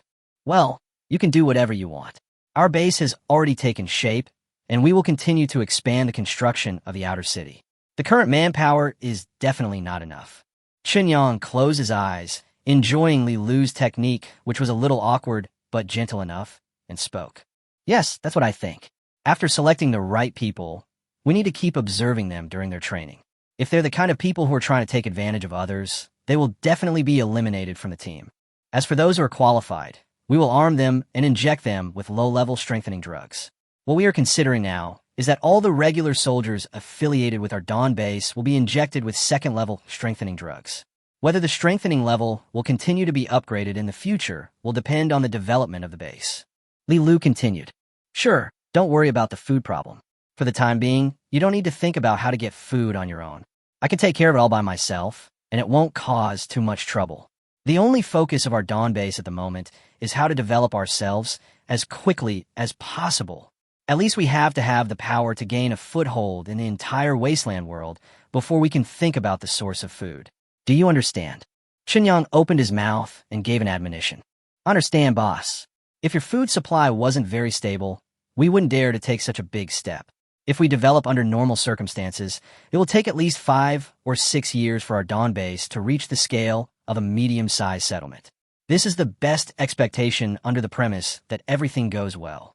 Li Lu smiled with satisfaction and continued. Food is always the biggest obstacle for any force to develop itself. Currently, except for the top forces, even large settlements in the wasteland are troubled by the problem of food. Due to food restrictions, those settlements must always pay attention to changes in population and food supply, and they dare not expand their armed forces on a large scale. This kind of obstacle will not appear in our Dawn base. Therefore, the development of our Dawn base will definitely be a completely unimaginable speed. Chun Yang turned his head and glanced at Li Lu. He turned over and let Li Lu massage his front, while reminding her, in many cases, going too fast is not necessarily a good thing. We still have to pay attention to the stability of our power. If we pursue speed too much and the foundation of our power becomes unstable, then we might as well slow it down. Don't worry, boss. I know what's going on. We'll try to speed up in the early stages because we can expand tenfold with our original Gray Squirrel D members as the core team. After the initial high-speed expansion is over, I'll slow it down. There won't be any problems. Seeing that Li Lu was full of confidence, Chun Yang said nothing more. In the final analysis, whether it was the wasteland world or his own world, whether it was the Dawn base or Qinyang technology, all the development and daily management had little to do with him. Zhou Dandan is helping him take care of Qinyang technology, while Li Lu is helping him keep an eye on the Shuguang base. And he himself became the man hiding behind the woman. What he really needs to do is to bring the product of the wasteland to his own world, and then transport the food from his world to the wasteland. So it turns out that if you control the channels, you control everything. It was obviously Li Lu and Zhou Dandan who worked hard every day, but in the end it was Chun Yang who reaped the benefits. Not only do Zhou Dandan and Li Lu have to work hard for his career, they also have to sleep with him anytime and anywhere when he needs them. Just think about it, they're really beastly. Beasts are always better than beasts. Chun Yang was a little distracted by Li Lu's pressure. Not only did his strengthened body gain horrible enhancements in capabilities and needs, but the cooling time also seemed to be greatly shortened. Would it be best to secretly inject the strengthening potion into Dandan and Shuya as well? It doesn't need to be high. An injection of level 1 or 2 should be enough. At least it can make their tolerance stronger. Otherwise, they won't be able to bear it anymore when I'm still not satisfied, which would be such a disappointment. But I definitely can't give them injections now. I'll look for opportunities after I really enter the medical field. Moreover, in the current situation, Dandan and Shuya can't bear his violent temper, which makes him feel more justified to flirt with other girls.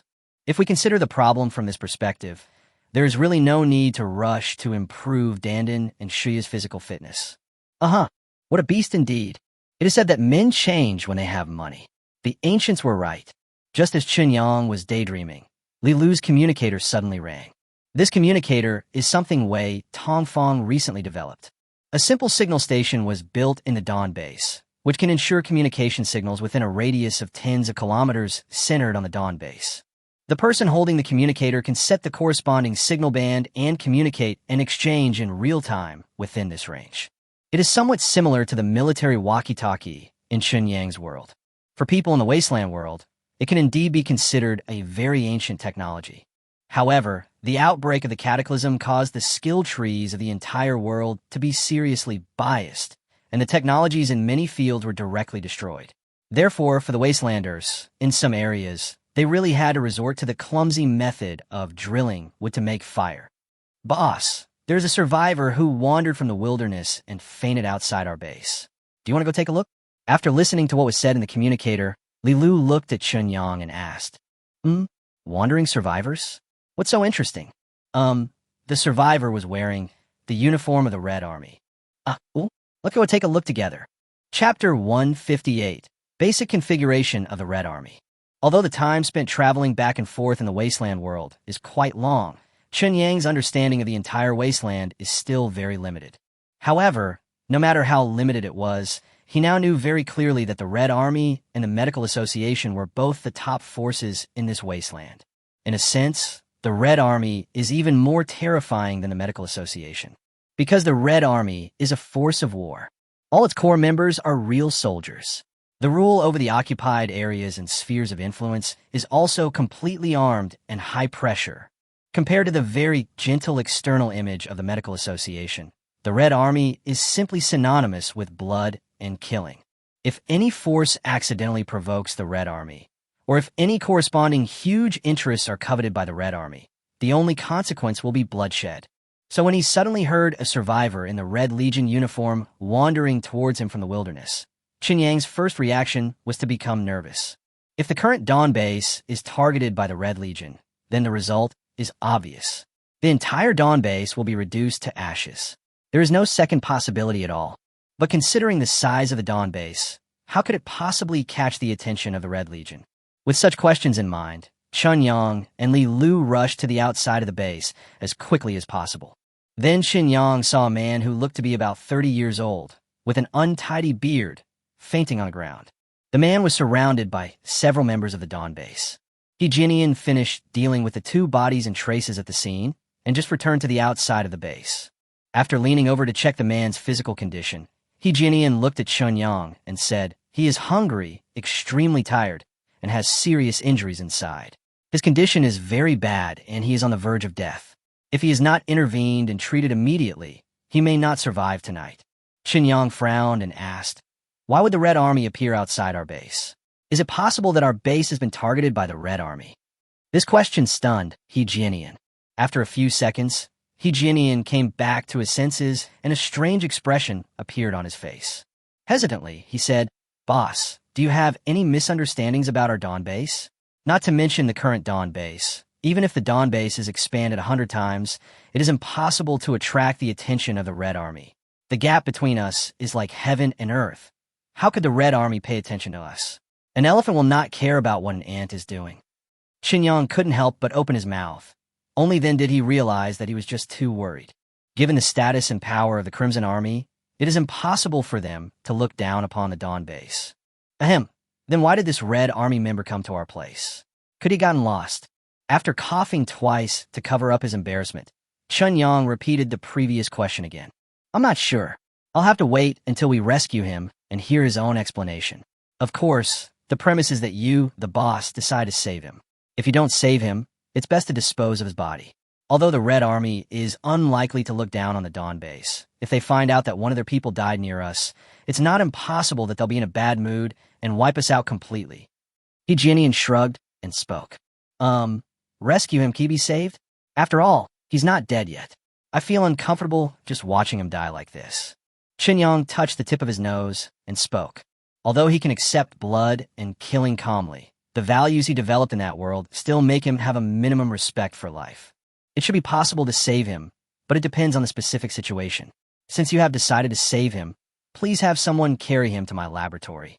I need to use instruments to examine his body, determine his current detailed condition, and then prepare the right medicine." He Jianian said indifferently. Lilu immediately called out the names of 2 people and asked them to lift the unconscious man and walk into the base. "Will there be any danger? For example, if after we rescue the people from the Red Army, they will repay us with hatred and kill all the people in our base." Returning to the base side by side with He Jianian, Qinyang asked. The corner of He Jianian's mouth twitched, and he couldn't help but put his hand on his forehead and said speechlessly, "Boss, I think I should give you a class when I have time to teach you the basic common sense of the wasteland. In this way, you can avoid asking too stupid questions." "Well, take your time. Besides, I'm just asking you guys this. You won't laugh at me, right?" Qinyang said shamelessly. He Jianian shook his head speechlessly, but still explained, "As long as they are members of the Red Army, their strength can be judged by their military uniforms. Since it is completely military-controlled, all official members of the Red Army are soldiers. Among them, privates are divided into 3 levels: lower-class soldiers, middle-class soldiers, and upper-class soldiers, which correspond to the first-level enhanced people, the second-level enhanced people, and the third-level enhanced people, respectively. Above are the non-commissioned officers, divided into 3 ranks: corporal, sergeant, and staff sergeant, corresponding to the 4th-level enhanced humans, the 5th-level enhanced humans, and the 6th-level enhanced humans, respectively. Above that are the 3rd-level lieutenants, and captains, corresponding to the 7th level to the 9th level enhanced humans. The colonels above that are the evolvers. The unconscious guy is wearing a staff sergeant's uniform, so he is just a 6th-level enhanced human." After listening to He Jianian's explanation, Qinyang finally had some basic understanding of the Red Army. But the 6th-level enhanced person. Ahem. Even if he is really just a level 6 enhanced person, there is no one in the base right now who can be his opponent except you. Qinyang still said with some concern. Although we haven't conducted a comprehensive physical examination on him, given the severity of his injuries, even if we save his life, he will need at least a year to recover. During this period, it's hard to say whether he can walk normally. As for 1 year later, with your terrifying absorption speed of the strengthening potion, I believe you can become an evolved human in 1 year. He Jianian glanced at Qinyang and continued. "What's more, your investment in this Dawn base is completely a waste of money.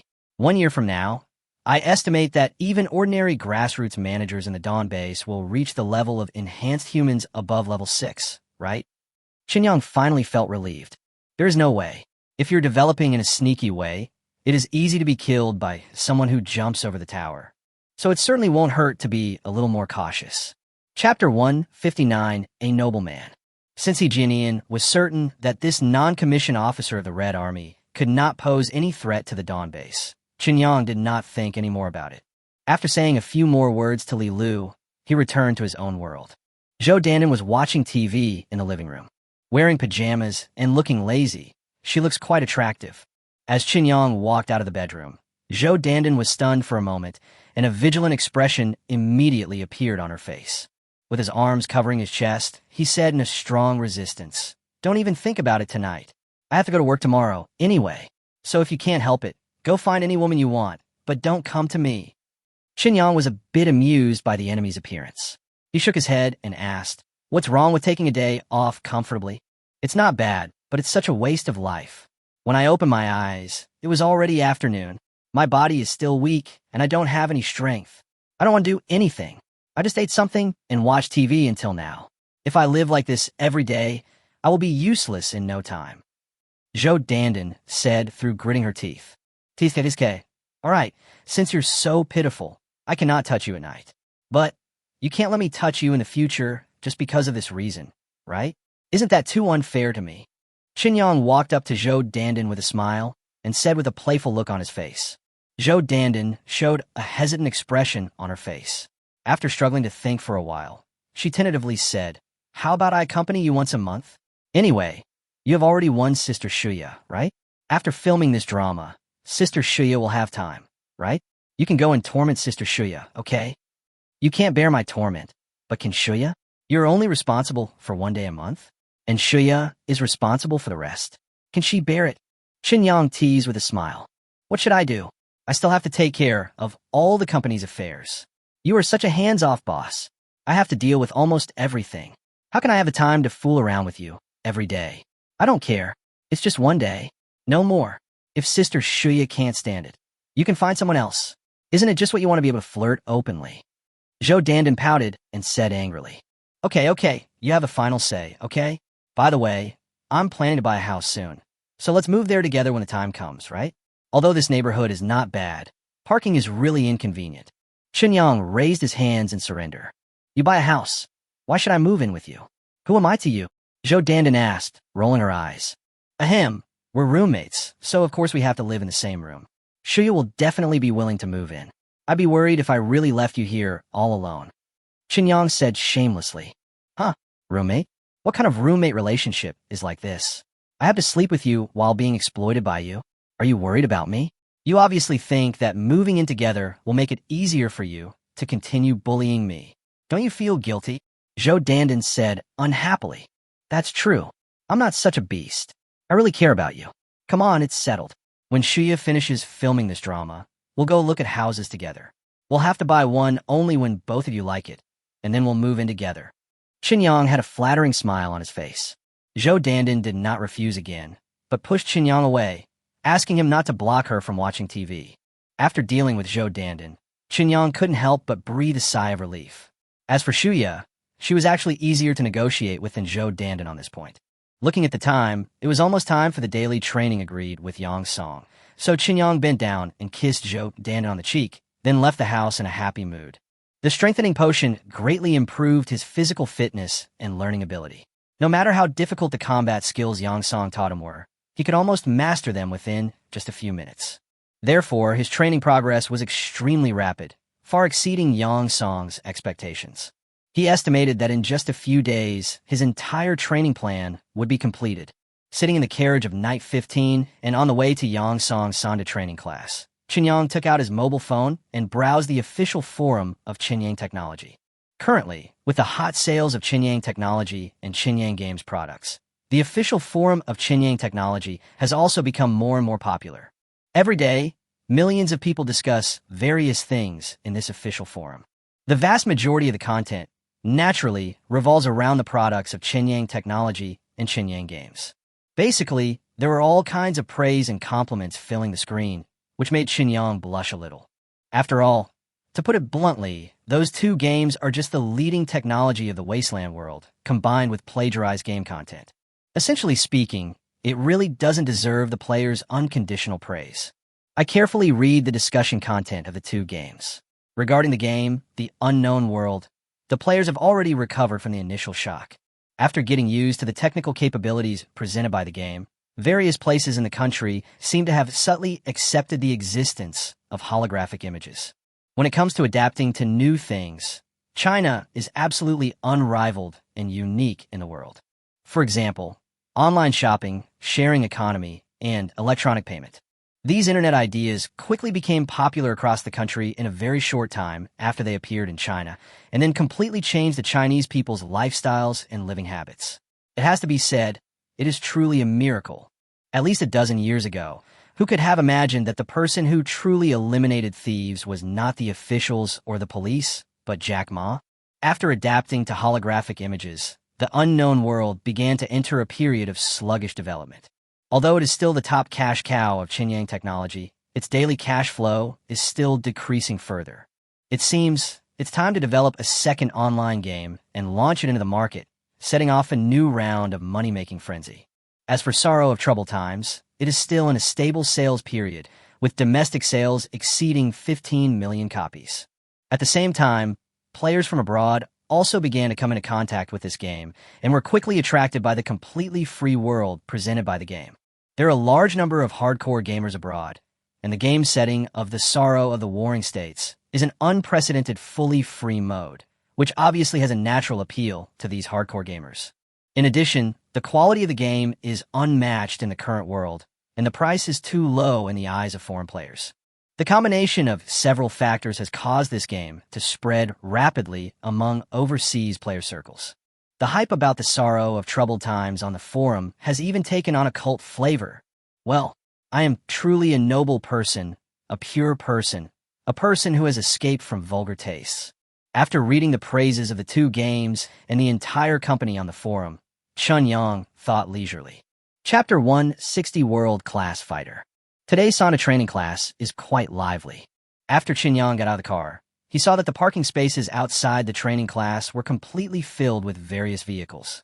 The huge body of the Knight 15 simply could not be parked here, so Qin Yang could only ask the driver to drive the car to a farther place.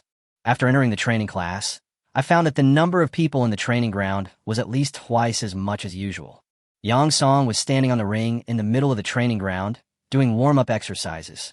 Except for an extremely strong man who was also standing on the ring, everyone else was surrounding the ring, and no one was doing anything else. No one noticed Chun Yang's appearance because everyone's attention was focused on the ring. Only Yang Song, who was doing warm-up exercises, noticed Chun Yang. After being stunned for a moment, Yang Song suddenly jumped down from the ring, attracted the attention of almost everyone in the arena, walked in front of Chun Yang, and asked with a smile, "How about it? Do you want to come up and fight, and try your true world-class level?" World class?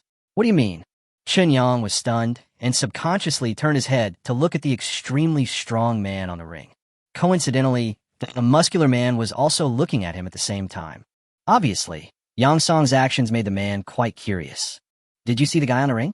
Li Qianxing, 1.88 meters tall, weighs about 90 kilograms, a boxer signed by the Ultimate Fighting Championship, currently ranked 52nd in the world. Yang Song pointed at the extremely strong man and continued, "In the next year, he wants to break into the top 15 in the world, so he needs special training with me. I am planning to fight him to get a detailed understanding of his characteristics and strengths and weaknesses so that I can formulate a corresponding training plan for him. It is very difficult to break into the top 15 of the Ultimate Fighting world from the 52nd place in the world.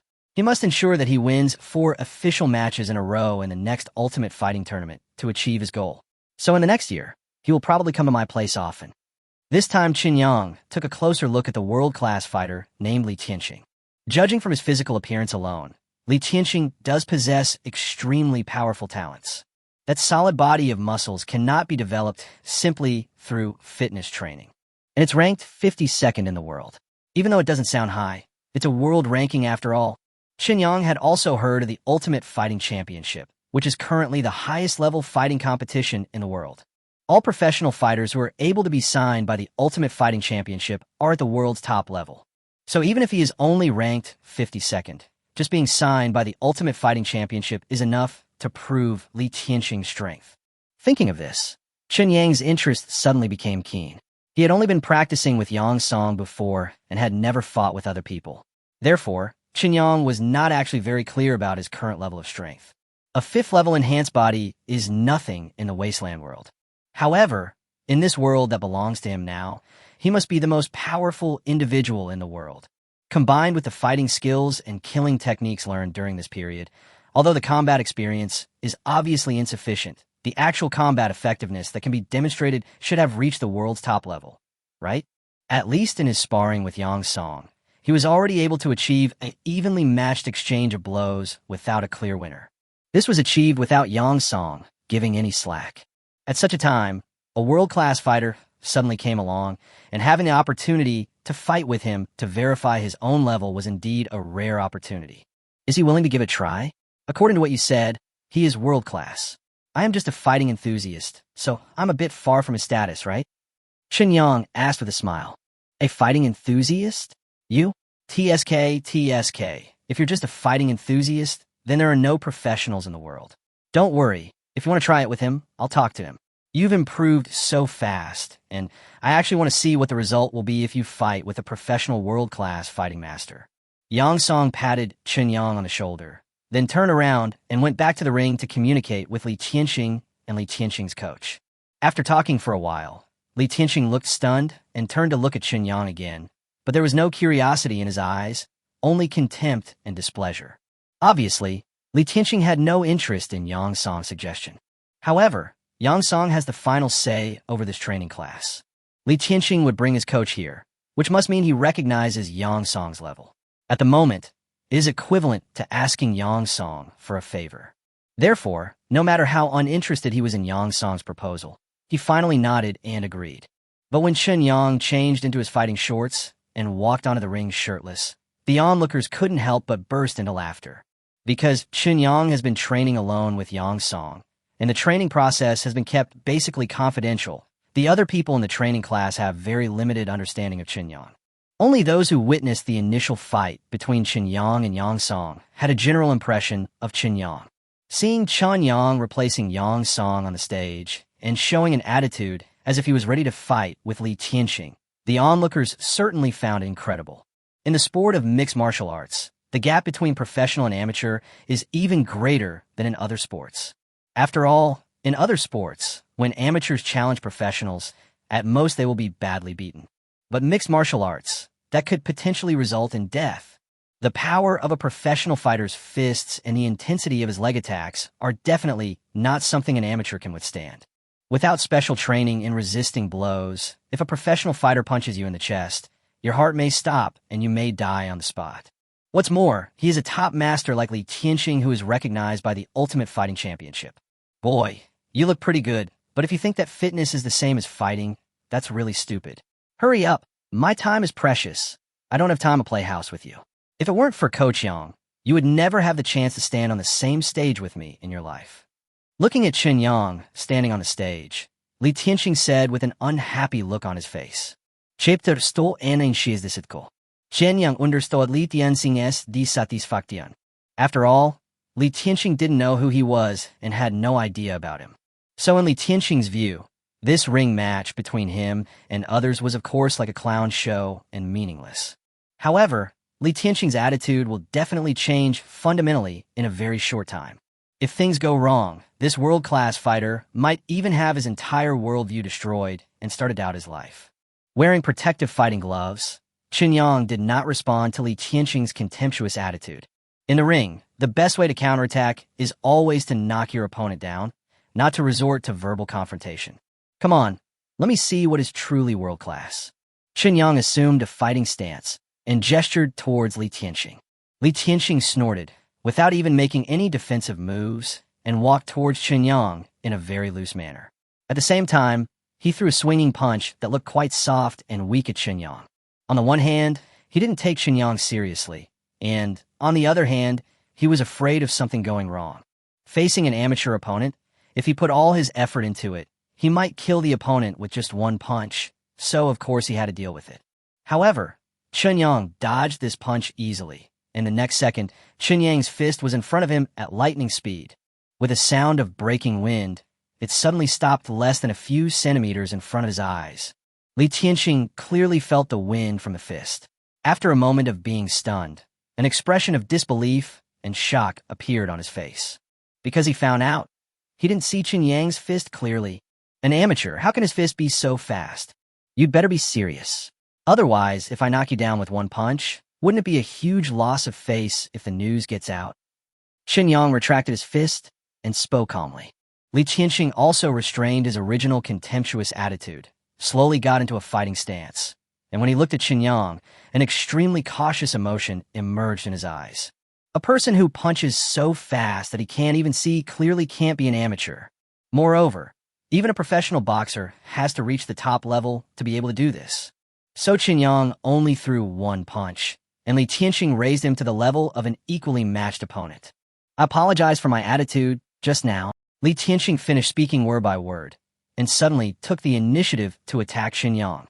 Mixed martial arts is a combat sport with extremely open rules.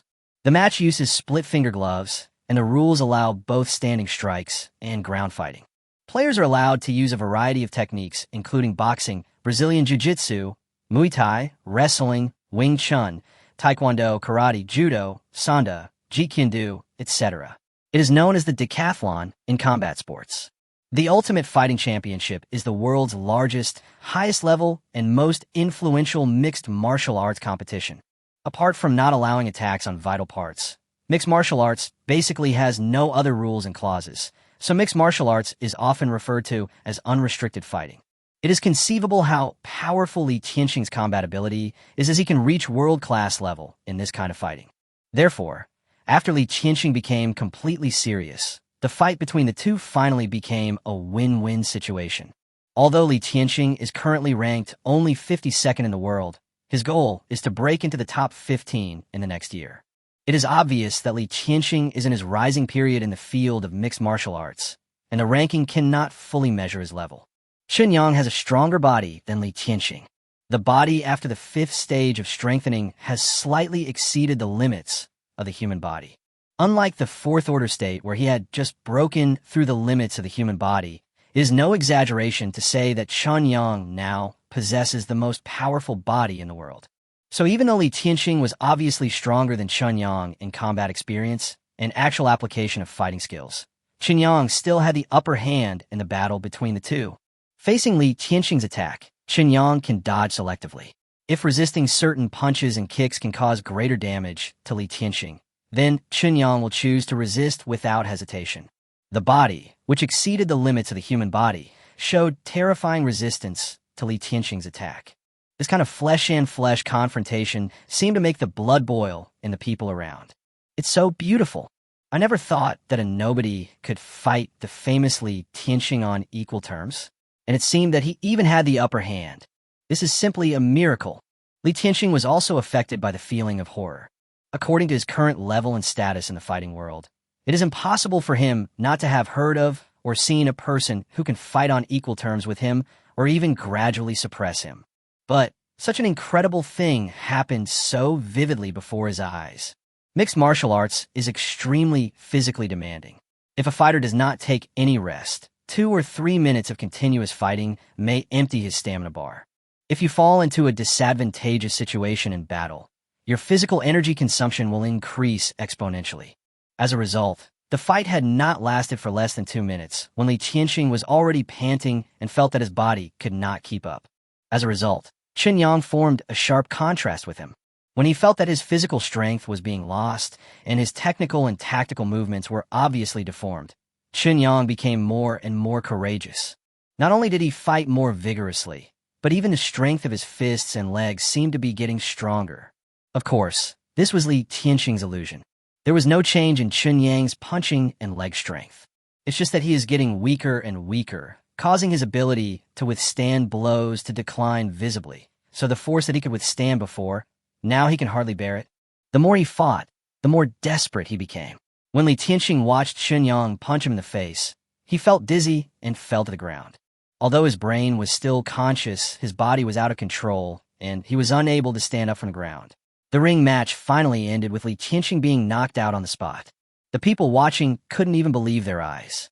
Li Qianxing, a world-class fighter, actually lost, and the one who defeated him was an unknown amateur fighting enthusiast? Is his world crazy? Why let this happen? All the onlookers subconsciously closed their mouths and watched it all in amazement. There was deathly silence in the training ground. You can smell the falling leaves. Chapter 162, Mutual Training. 10 minutes later, in Yang Song's office. Chen Yang, Li Qianxing's coach, and Yang Song were all sitting on the sofa in the office, drinking the tea that Yang Song had just made. It was not a good tea. Although Yang Song's income was not low after he opened this training class, he was a rough man and knew nothing about tea. Therefore, the tea prepared in the office was basically just to make up the numbers. However, Chen Yang and Li Qianxing are not good at tasting tea, so it would be a waste to serve them good tea. After 10 minutes of rest, Li Qianxing had recovered, but the shock and disbelief on his face still remained. Until now, he couldn't believe that he actually lost to an unknown amateur boxer.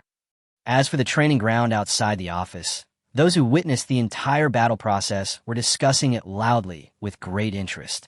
No one was training, and today's fitness plans were basically all stopped. A few people who recorded the entire fight process with their mobile phones directly posted the fight video online and gave it some eye-catching titles so that more people would click in to watch. It's still a short time since the video has gone viral, and naturally it hasn't sparked any heated discussion online. But after a few hours, I guess these videos will become popular enough. Although ultimate fighting is not very well known in China, Chinese people have one very big characteristic. That is, no matter how unpopular the sport is, as long as there are Chinese people participating in it and can achieve good results, then this sport will definitely attract great attention. For example, snooker, tennis, and Go, which can win championships. In short, for Chinese people, there is no question of whether a sport is unpopular or not. The only difference is whether there are Chinese people participating in the sport or not. After all, there are too many Chinese people. Even if only 1% of Chinese people pay attention to a particular sport, that would be a population of more than 10 million. You have to know that among the more than 200 countries in the world, there are only 90 countries with a population of more than 10 million. In other words, even if only 1% of Chinese people pay attention to a certain sport, the number of people paying attention to this sport will instantly exceed the population of more than half of the countries in the world. Supported by such a population base, Li Qianxing's reputation is actually quite good. Of course, they're definitely not as good as the real first and second tier stars, nor as good as the star athletes of popular sports. But compared with the third tier stars, they can be said to be on par. So as long as there is enough time, this battle video will definitely become popular. An amateur boxer actually defeated a world-class fighter head-on. This gimmick was enough to attract the attention of many people. Even those who don't originally pay attention to ultimate fighting will be interested in this gimmick. Until now, I still can't believe it. Why are you so strong? Your physical fitness, your fighting skills, the power and speed of your punches, your agile reactions, and your ability to withstand blows, all of these have reached the top level, but I have never seen you before. Li Qianxing took a sip of tea, feeling the stinging pain on his face, and murmured, I've been learning from Brother Yang. He has taught me everything he knows without reservation, so you don't have to doubt yourself. I can actually be considered a professional, but I just haven't obtained a relevant certification. Chen Yang said with a smile, I have to make one thing clear. This so-called study with me has actually not been that long. So far, it has been less than half a month. Yang Song spoke up. Li Qianxing was stunned for a moment, looked at Yang Song, and then at Chen Yang. His face was filled with a "are you kidding me" expression. Brother Yang, you mean that someone who has only been learning from you for less than half a month defeated me head-on with his physical strength in the ring when I was giving it my all? It's not that I don't believe you. I just think it's too ridiculous. If this is true, then what is the point of all my hard work over the years? Li Qianxing said with a wry smile. Don't compare yourself to Chen Yang. This guy is a pervert. When he said he wanted to learn martial arts from me, I didn't think much of it, but as I continued to learn, I found that this guy couldn't be judged by common sense at all. In short, it's not shameful to lose to him. Although he is not a professional boxer in your circle, if we talk purely about fighting power, I'm afraid even I can't beat him now. Yang Song said, turning his head to look at Chen Yang, and said, How is it, Yangzi? You have gained a lot from the battle with Tianxing, right? Although mixed martial arts is still a competitive sport, strictly speaking, it is very close to a life-and-death battle after all. Being able to fight with a world-class fighter should greatly enhance your combat experience. Listening to Yang Song's words, Chen Yang couldn't help but nodded. Because Yang Song was right, the battle with Li Qianxing was not easy. Although he knocked out Li Qianxing directly in the end, the most important reason for his victory was his physical endurance. Therefore, the battle with Li Qianxing was indeed of great help to him. The fighting process did benefit him a lot. In that case, I have a suggestion. You two should listen to it and think about whether it is feasible. In the next year, Tianxing will often come to me to accept the special training plan I have made for him. But training is training. Pure training without real combat will not significantly improve Tianxing's overall combat power. So I think, Yangzi, you can serve as a sparring partner for Tianxing. Yang Song looked at Chun Yang and continued, you and Tianxing can also gain a lot from your actual combat training, which can be regarded as satisfying each other's needs. This should be a good thing for both of you. After all, if it weren't for Tianxing, it would be very difficult for you to find a sparring partner who could pose a threat to you at your current level. Li Tianxing was stunned for a moment, and then his face showed signs of being interested. Yang Song was right. For a fighter of his level, it was extremely difficult to find a sparring partner who was truly equally matched with him.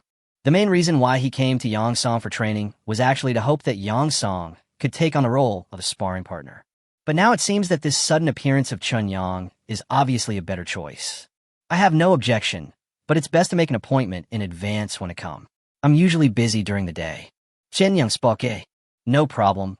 I will make an appointment with Brother Yang in advance. Li Tianxing said happily. Chapter 163, Self-Inflicted Trouble. At the same time, in a rental house in the suburbs of Shenzhen, Yin Peng, who had been dismissed by HW Company for a long time, sat in a chair with his back hunched, staring at the computer screen in front of him. Ever since he made a mistake when listing Chinyang Technologies' game and was fired by HW, Yin Peng has not been looking for a new job for some time. One was that, although the severance pay was not much, it was enough for him to live a stable life for a few months. The other was that the psychological gap was too great. After being dismissed by HW Company, Yin Peng actually submitted his resume to many companies in Shenzhen Stock Exchange. But the treatment these companies can offer him is far from comparable to that of HW Company. Whether it's salary or benefits, it's not even half of HW Company standards. If one has not enjoyed the high salary of HW Company before joining it, then the welfare benefits of these companies will still be quite attractive to him. But now that he has enjoyed the high benefits of HW Company, if he is asked to settle for a salary that is far lower than his original salary, the huge gap is enough to make him collapse. What's more, in a place like Shenzhen, normal housing prices have often exceeded the 100,000 mark.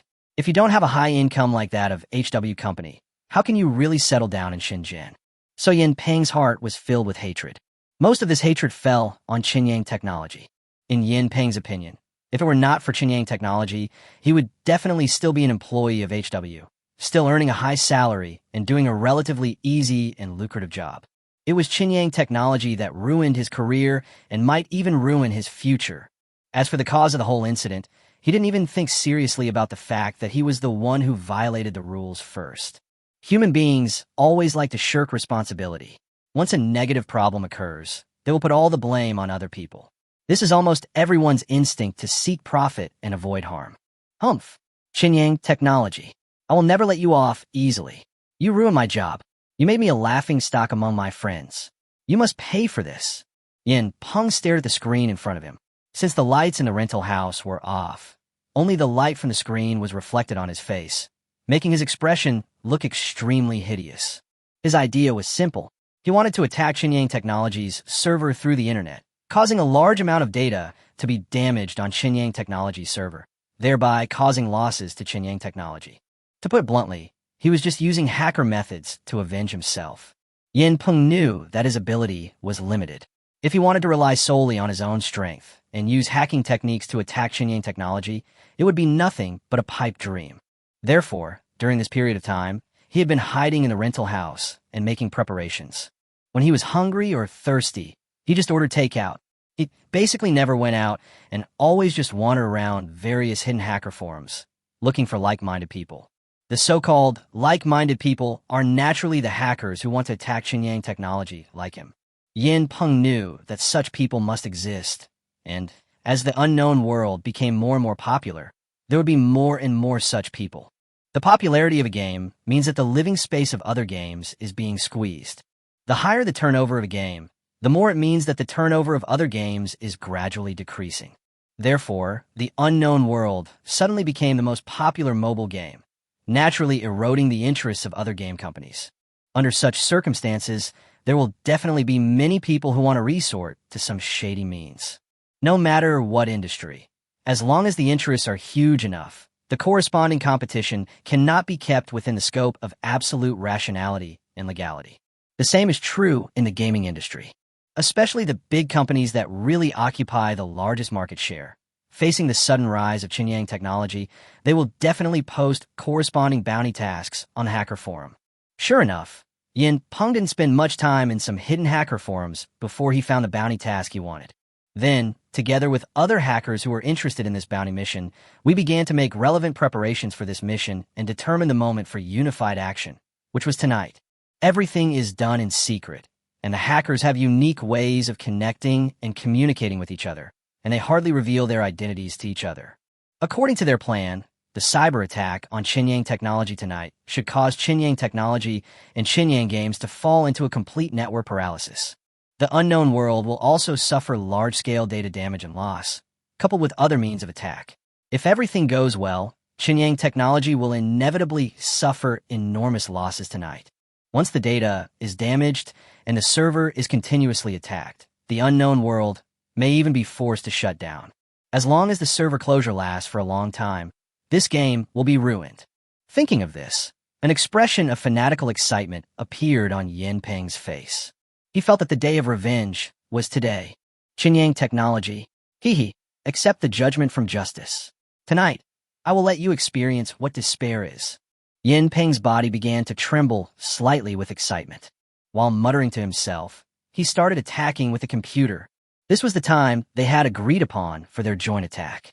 They had made a lot of preparations for this day and had invaded many broilers in advance to serve as their own army. At the same time, in order to prevent its own IP address from being traced back by Qinyang Technology during the attack, it encrypted the address and created a springboard several days in advance. In short, all preparations are foolproof, making it impossible for this operation tonight to fail. At least Yin Peng himself is full of confidence. However, the next second, Yin Peng suffered a severe beating from society. The computer screen that should have shown him rich results suddenly turned blue, and many English letters began to appear automatically on the screen. The fan of the computer host suddenly started spinning wildly, and the hard drive and CPU seemed to be overloaded in an instant. Before Yin Peng could react, in just a few breaths, the computer screen went black with a click sound. The host computer made a sound like firecrackers exploding, and then black smoke rose from the chassis. Yin Peng instantly fell into a daze. He spent more than 50,000 yuan to buy this computer. Why is there suddenly smoke coming out? Was this a counterattack by Qinyang Technology's defense system? But I've never heard of any system that defends against cyber attacks with such a strong counterattack capability. Directly overclock your computer and then destroy it on the spot. This is crazy.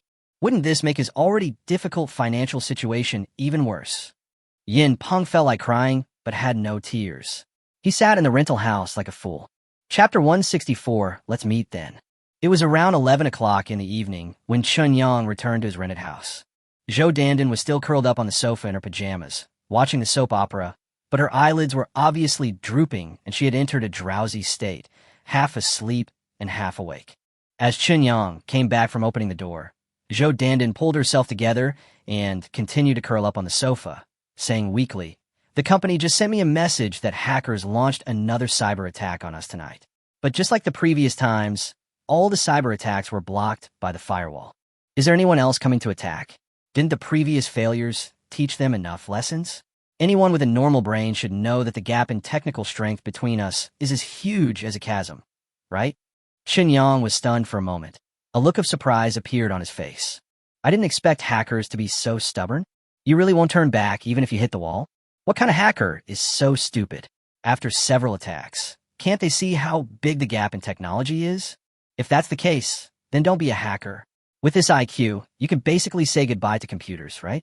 The scale of this attack is huge, and it is incomparable to the previous attacks.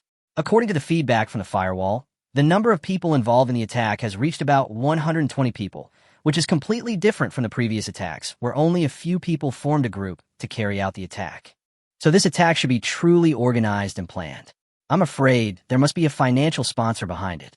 Otherwise, it would be impossible for so many hackers to gather and launch an attack on us at the same time.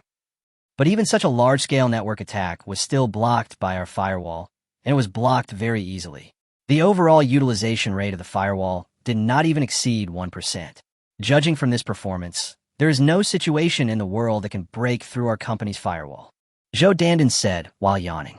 So they're not the same group of people? No wonder. The firewall's counterattack method is very rough. After cracking the corresponding springboard and zombies, it will quickly lock the real attacker, and then fill it with a large amount of information flow, causing the attacker's own equipment to enter an overload state within 1/3 of a second. This overload state will cause irreversible and destructive damage to the hardware. Basically, most of the hardware will be scrapped under the attack. Therefore, anyone who has attacked us should have suffered corresponding losses. It will take enough courage for them to continue to attack us. Xinyang nodet sudenli. Just keep it in mind.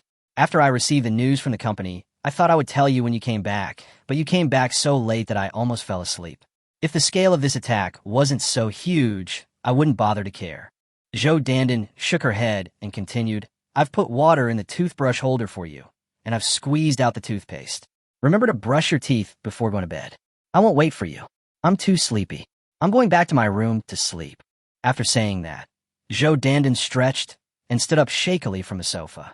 Xinyang walked forward with a smile and picked up Zhou Dandan horizontally. Zhou Dandan screamed and suddenly became nervous. Instinctively, she put her arms around Chun Yang's neck and said, Stop it. I absolutely can't accompany you tonight. I have to go to work tomorrow, no matter what. It doesn't matter. We could just sleep peacefully, lie on the bed, and hug each other and sleep. That's all. Xinyang said with a smile. Are you kidding me? Do you think I'm stupid? Zhou Dandan was speechless. Whether it's stupid or not, you won't know until you fall asleep. As Chun Yang was talking, he had already carried Zhou Dandan into the bedroom, and at the same time, he raised his foot to hook the door and closed it directly. Nothing happened that night. The next morning, when the sun rose, Chun Yang and Zhou Dandan woke up from their sleep almost at the same time. Because Chun Yang didn't keep his word, Zhou Dandan despised him for a while. After they washed up and were about to go out, Zhou Dandan suddenly received a message on her phone. After cleaning herself up, Zhou Dandan took the phone and looked at the content of the message. An expression of surprise appeared on his face. At this time, Xinyang had gone downstairs to buy breakfast, so Zhou Dandan made a phone call and asked about the situation in detail. After Xinyang came back with fried dough sticks and soy milk, she said, Zhou Hong, the CEO of 365 Technology, wants to see you. To see me? What for? To kneel down and beg for mercy?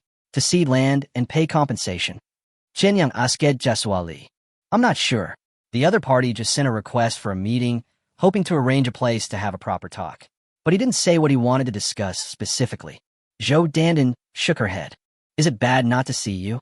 Xinyang Asked. I don't know, but it shouldn't be too bad, right?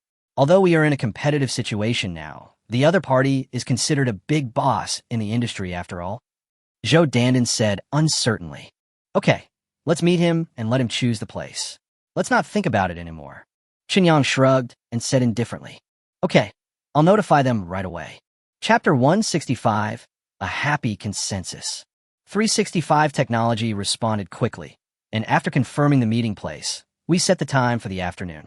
Xinyang asked the driver to take Zhou Dandan to the company, and he went to the wasteland world to clock in as usual.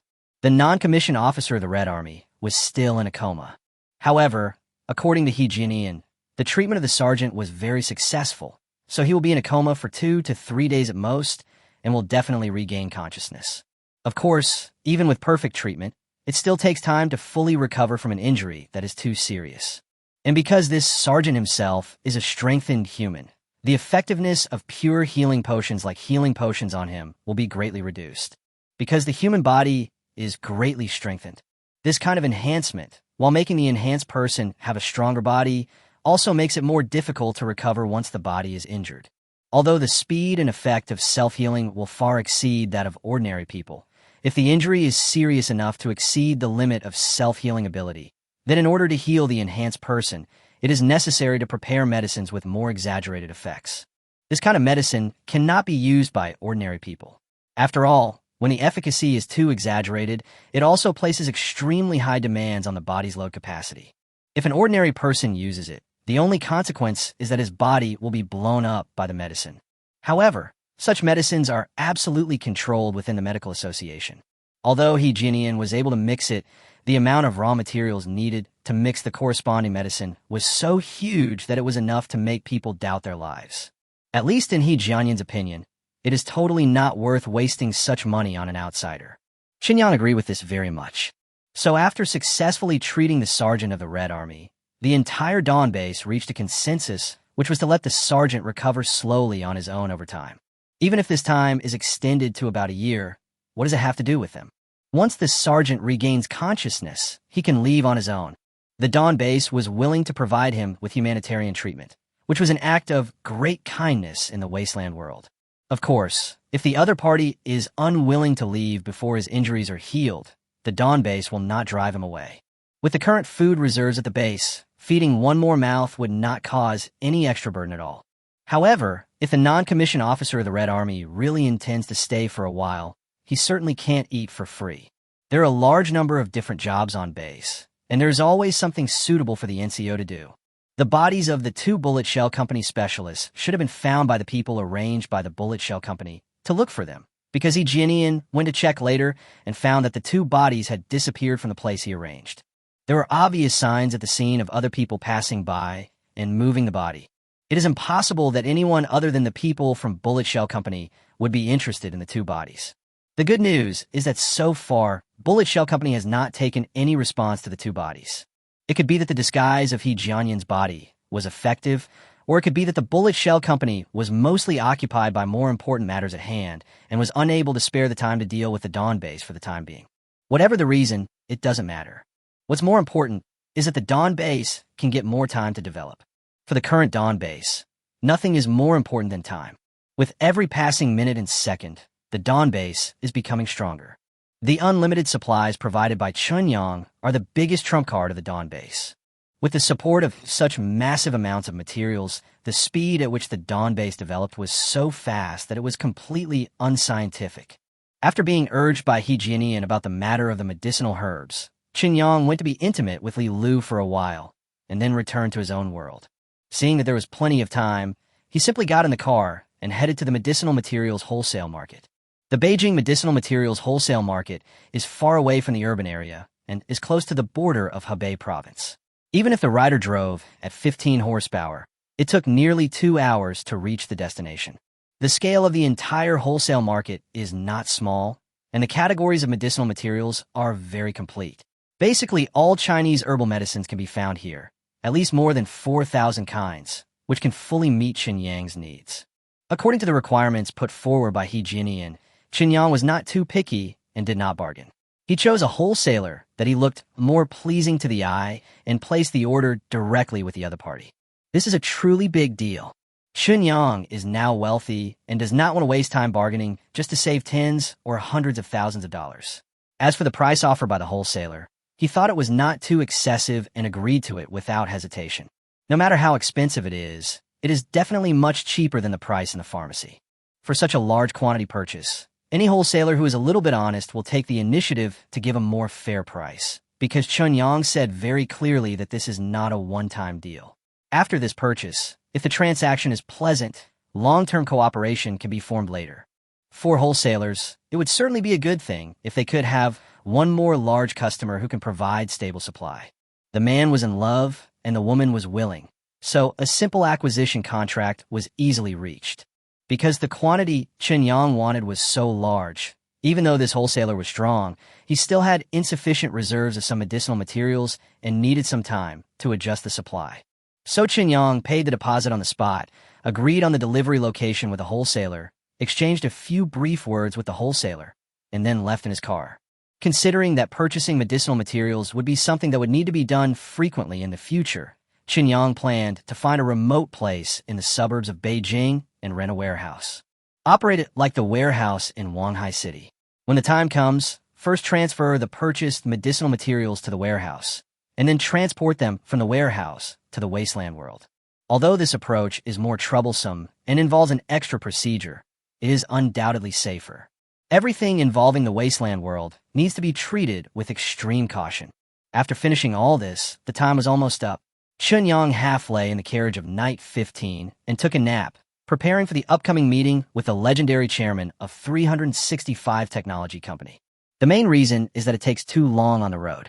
Land is extremely expensive in Beijing's urban area. So this kind of wholesale market that requires a huge area of land can only be moved to the suburbs as much as possible. Otherwise, setting up such a market within the city would be absolutely crazy. It was not until around 4 o'clock in the afternoon that Chun Yang arrived at the meeting place set by 365 technology. Not late, but not early either. Therefore, when Chun Yang met the chairman of the 365 Technology Company, he clearly saw displeasure on the chairman's face. Chapter 166 Negotiation. Mr. Chun is really a busy man. He arrived just before the agreed time. Fortunately, the appointment was at 4 p.m. If it was at 5 p.m., wouldn't it be possible that Mr. Chan would be late for dinner? Zhou Hong stood up and shook hands with Chun Yang, but spoke in a sarcastic tone. In addition to Zhou Hong, there was another middle-aged man standing next to Zhou Hong, who stood up to greet Chun Yang. However, this middle-aged man has an air of officialdom and is obviously a figure within the system. Chun Yang was somewhat surprised by Zhou Hong's sarcasm. After looking at Zhou Hong in surprise, he frowned and said, "Mr. Zhou, I don't think I'm late, am I? If you think this time is a bit late, then you can make an appointment earlier. Both the time and the place are set by your company, so I can't understand your attitude now. Also, it was you who asked for the meeting, not me. There's actually nothing much to talk about between the two of us, but considering that you're my senior after all, I came to see you. If the purpose of your request to meet is just to quarrel with me in person, then I'm sorry. My time is precious, and I don't want to waste it on meaningless things. Goodbye."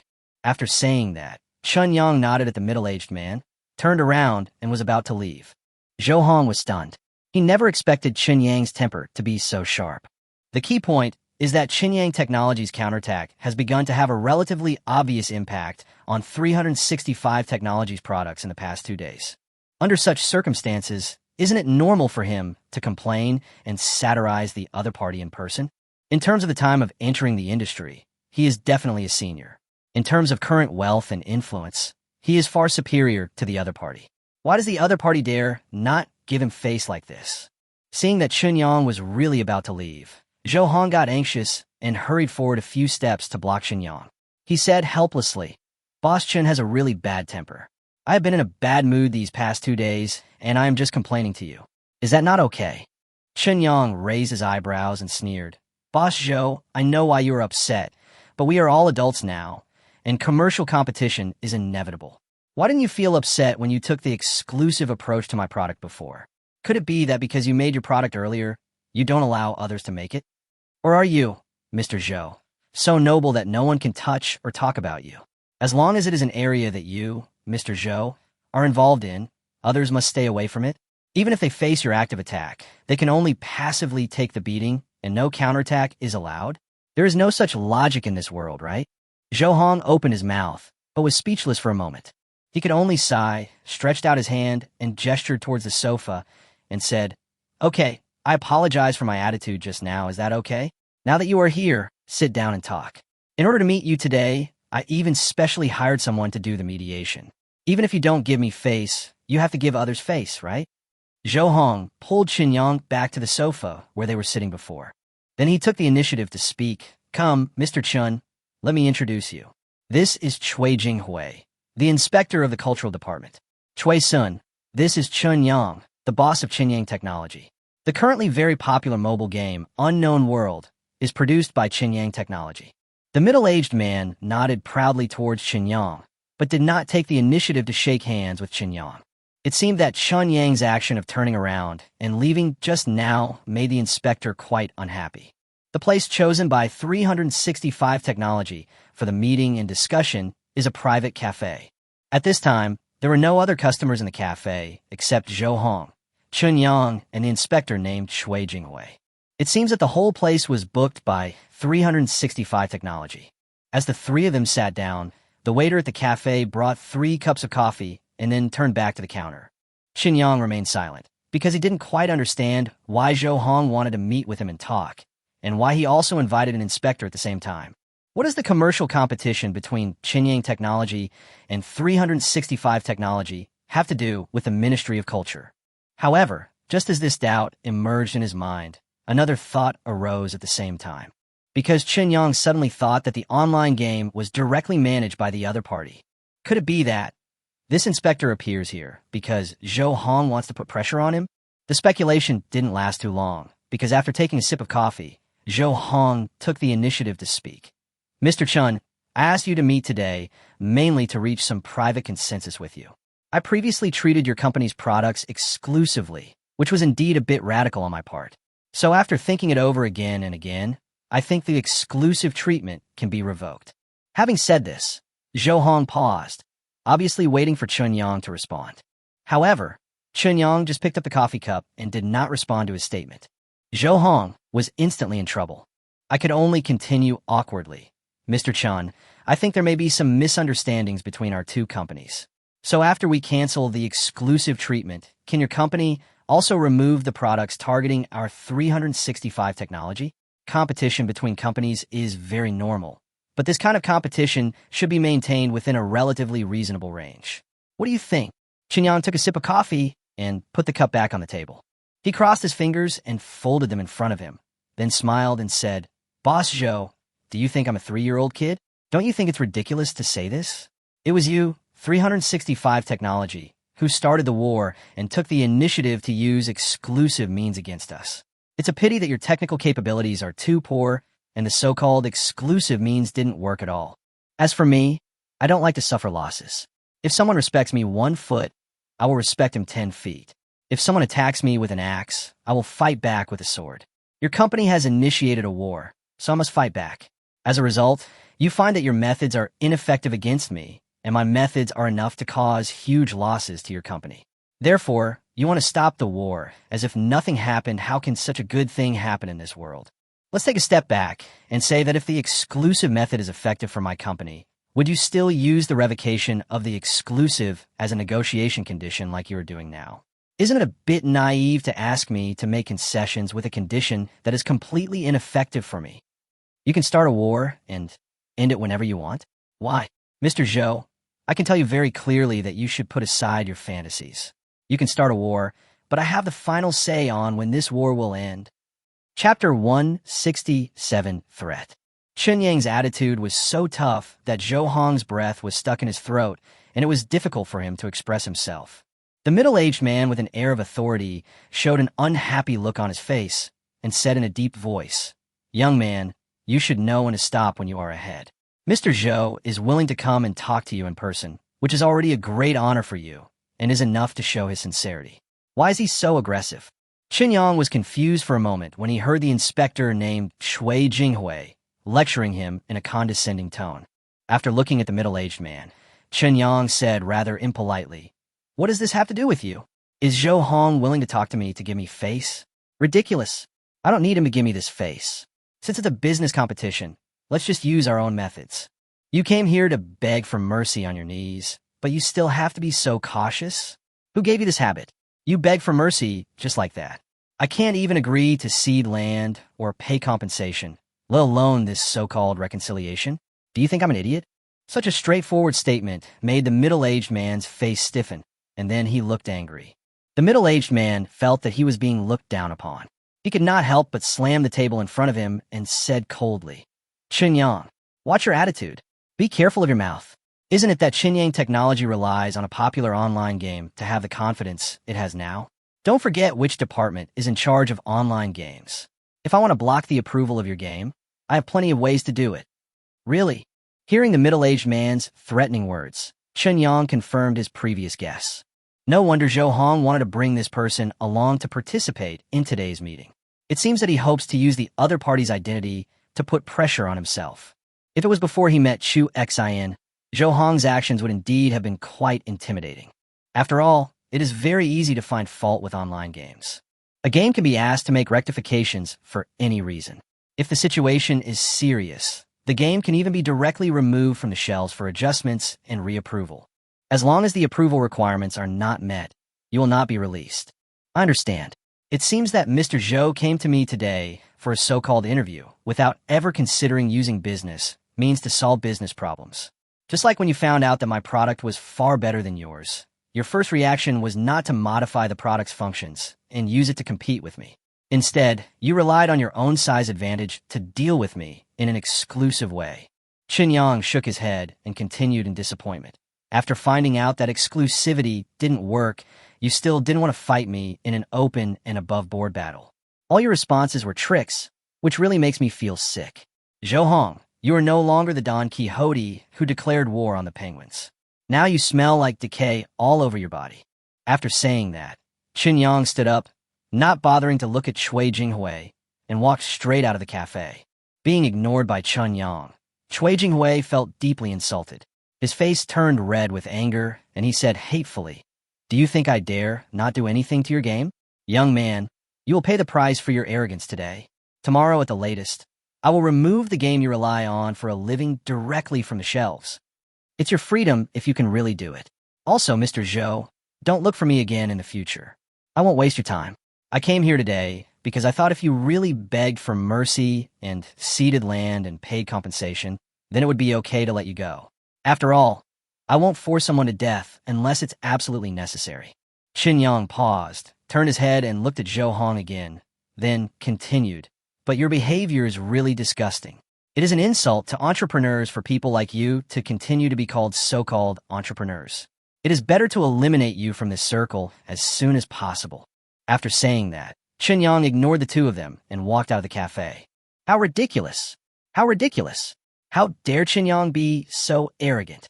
The middle-aged man looked pissed off. His whole body was shaking slightly and uncontrollably. Zhou Hong felt a little depressed because Chun Yang's tough attitude made him feel extremely uneasy. Any normal person knows exactly how powerful the executive branch is in this country. But in the face of administrative threats, Qin Yang acted as if he didn't care. This either meant that Qin Yang was fearless or that he was dazzled by his achievements. Coupled with the youthful vigor, he started to act recklessly. Zhou Hong really hoped that the reason was the latter, but during the brief few minutes of contact with Qin Yang, he felt that Qin Yang was not the kind of person who would be carried away by success. "Old Zhou, don't worry. I will take care of this matter. How dare you ignore me? I will make this young man regret what he did today," the middle-aged man said with gritted teeth. Zhou Hong instinctively wanted the middle-aged man to wait for a while and make a decision after he had investigated Chun Yang's background in detail. That might be safer. But when the words were on the tip of his tongue, seeing the middle-aged man's furious expression, Zhou Hong swallowed the thoughts back into his stomach. Or would it be more convenient to let Lao Chui try out first? Anyway, judging from the look on Lao Chui's face, he will definitely not show mercy to Qin Yang's men. If Qin Yang really has the ability and can find someone to put pressure on Lao Chui, he can think of other ways later. And if Qin Yang is a timid person, maybe he can solve the problem completely just through Lao Chui. Why not do it? Thinking of this, Zhou Hong coughed dryly and pretended to persuade him. "Old Chui, how about taking it easy? Qin Yang is so confident, maybe he really has some background." Bah, there are so many people with connections in Beijing. How many of them can reach the ministries? Basically, they are all ignorant brats. "Okay, I'll handle this matter. Don't worry about it," the middle-aged man spat and said viciously. Chapter 168, Cell Activation Agent. After coming out of the cafe and sitting in the carriage of Night 15, Qin Yang thought about it and called Chu Xin. Although Mr. Chu had given him a number and told him that any official problems within the capital could be resolved by calling that number directly. But after all, he had never met the other party before, nor had he spoken a word to him. If he had something to do, he would just go to him directly, which would make Qin Yang feel a little awkward. Therefore, it would be better to ask Chu Xin about the specific situation first. The King of Hell is easier to deal with than the Little Devils. Cui Jinghui is certainly not a big shot. His rank may be okay, but the position of a mere inspector is obviously not taken seriously. He must be a very marginalized guy in the department. But even if it is this kind of person, if he really wants to do something bad to you, he can still do it. The call was quickly connected. After Chu Xin listened quietly to what Qin Yang said, she smiled and said, "Why don't you just come to me? I've already found the house you asked me to look at before, but whether you want to buy it or not is up to you to decide. I'll take you to have a look." "So soon? Well, where are you?" "I'll pick you up." "At home. I haven't had much to do recently. Grandpa is getting healthier and healthier, so the other people in the family have a backbone. They're busy with various things, but I have some free time. I stay with Grandpa, play chess with him, and chat with him every day. Life is quite comfortable." "Okay, I'll be there right away." Chun Yang hung up the phone, spoke to the driver using the car communicator, and then took out the medicine bag that Jianian had given him from the subspace. Because he suddenly remembered that there was an injection of medicine in the medicine bag, which seemed to have the effect of activating cells. He opened the medicine bag, which contained 15 kinds of medicine. He quickly found the medicine specifically used to activate cells, and then threw the medicine bag back into the subspace. The number of times human cells divide has a limit, but the number of times cancer cells divide has no theoretical upper limit. So the aging of the human body can actually be seen as the aging of cells in a sense. This injection of cell activation agent is designed to rejuvenate cells to a certain extent, allowing them to divide more times.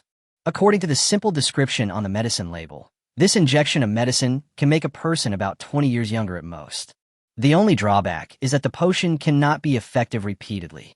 Only when the user takes the first injection will the cells in the body become 5 to 20 years younger, depending on the individual's physical condition. But if a second injection is given, the drug will no longer have any effect on the body. Cell resistance to this agent is permanent. But even so, this injection of medicine will definitely be very useful to Chu Liangpeng. Although the healing potion cured Chu Liangpeng's cancer, it also restored Chu Liangpeng's physical condition to an excellent state. But the natural laws of the human body cannot be avoided. Chu Liangpeng, who is already 95 years old, cannot have much time left in his natural life. However, after using the cell activation agent, Chu Liangpeng's lifespan can be greatly extended, and this extension of lifespan is of very high quality. It is definitely not the kind of life where one lies in bed without dignity, paralyzed, and can only eat and wait for death every day. Although with Chu Liangpeng's life experience and vision, he must have become indifferent to life and death, and does not value his own life too much.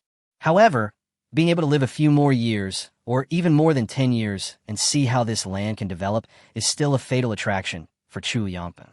Night 15 drove to the outside of the villa area quickly. Chu Xian was already waiting outside the villa area. When Qinyang got out of the car, Chu Xian came up to him and said with a smile, "Let's go. I won't drive anymore. After I see the house, I'll have to trouble you to take me back. Wait a moment, I have something to give to the old man. After delivering the things, we will go to look at the house." Qinyang said with a smile, What are you going to give my grandpa? He needs nothing. Jusin asket gudi o sili. Hey, you'll know in a moment. Qinyang kept the question in suspense. Although Chu Xian was curious, she did not ask any more questions and quickly returned to the villa with Qinyang. Chu Liangpeng was sitting in the living room on the first floor of the villa, reading a newspaper while wearing reading glasses. The newspaper is an internal publication. Although it does not contain any particularly confidential content, one must be above a certain level to get it. The information published in the internal journal is extremely valuable and can be used to understand the policy trends of the entire country. Grandpa, Qinyang said he has a gift for you, so he came back first. As soon as he entered the main door of the villa, Chu Xian spoke loudly. Chu Liangpeng, who was reading a newspaper, took off his reading glasses, turned his head to look at Qinyang, smiled and nodded at Qinyang, and said, "What do you want to give me? Have you resolved your issue in Wanghai? I've already told them there, and there will be someone keeping an eye on it. You don't have to worry about any recurrence." Hee. Thank you, Grandpa Chu. Everything has been resolved. As for what I want to give you, Qinyang walked up to Chu Liangpeng, took out the cell activation agent from his arms, and then said, "Look, this is it, the cell activation agent. After injection, the aging cells will be regenerated, enough to make your physiological age much younger than your actual age." Chu Liangpeng was stunned for a moment, looked at the potion in Shun Yang's hand, thought about it, and shook his head. "This is too expensive. I can't take it. Although, I don't know how you got this thing. If you take this potion out, it will be enough for you to win the Nobel Prize, right? I'm already 95 years old. I've lived long enough. Using this precious potion on an old man like me is a pure waste. Grandpa Chu, this potion cannot be used on young people. The potion's rejuvenation of cells requires that the cells are already old. Otherwise, how can a potion work? So you should just accept it with peace of mind. As for whether it is precious or not, you don't need to consider it. If I can take out one, I can definitely take out more. The only difference is whether it is needed or not." As Chun Yang spoke, he stepped forward to help Chu Liangpeng rest. At the same time, he handed the medicine to Chu Xian beside him, signaling Chu Xian to give Chu Liangpeng the injection. "Qinyang, what you mean is that after this injection of medicine, my grandfather will become much younger." Chu Xian asked in astonishment. That's right, but I don't know exactly how much younger it can make you. The effects of the drug that can be activated are different for each person, and this drug can only take effect once in each person's body, so it's a one-time deal. Chen Yang nodded.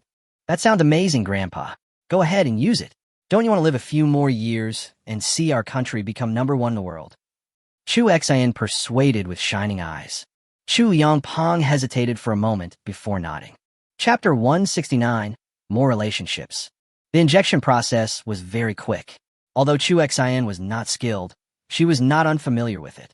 Although it was equivalent to injecting a completely unknown drug, Chu Xian and Chu Liangpeng both trusted Qinyang very much and did not suspect that Qinyang had any other intentions.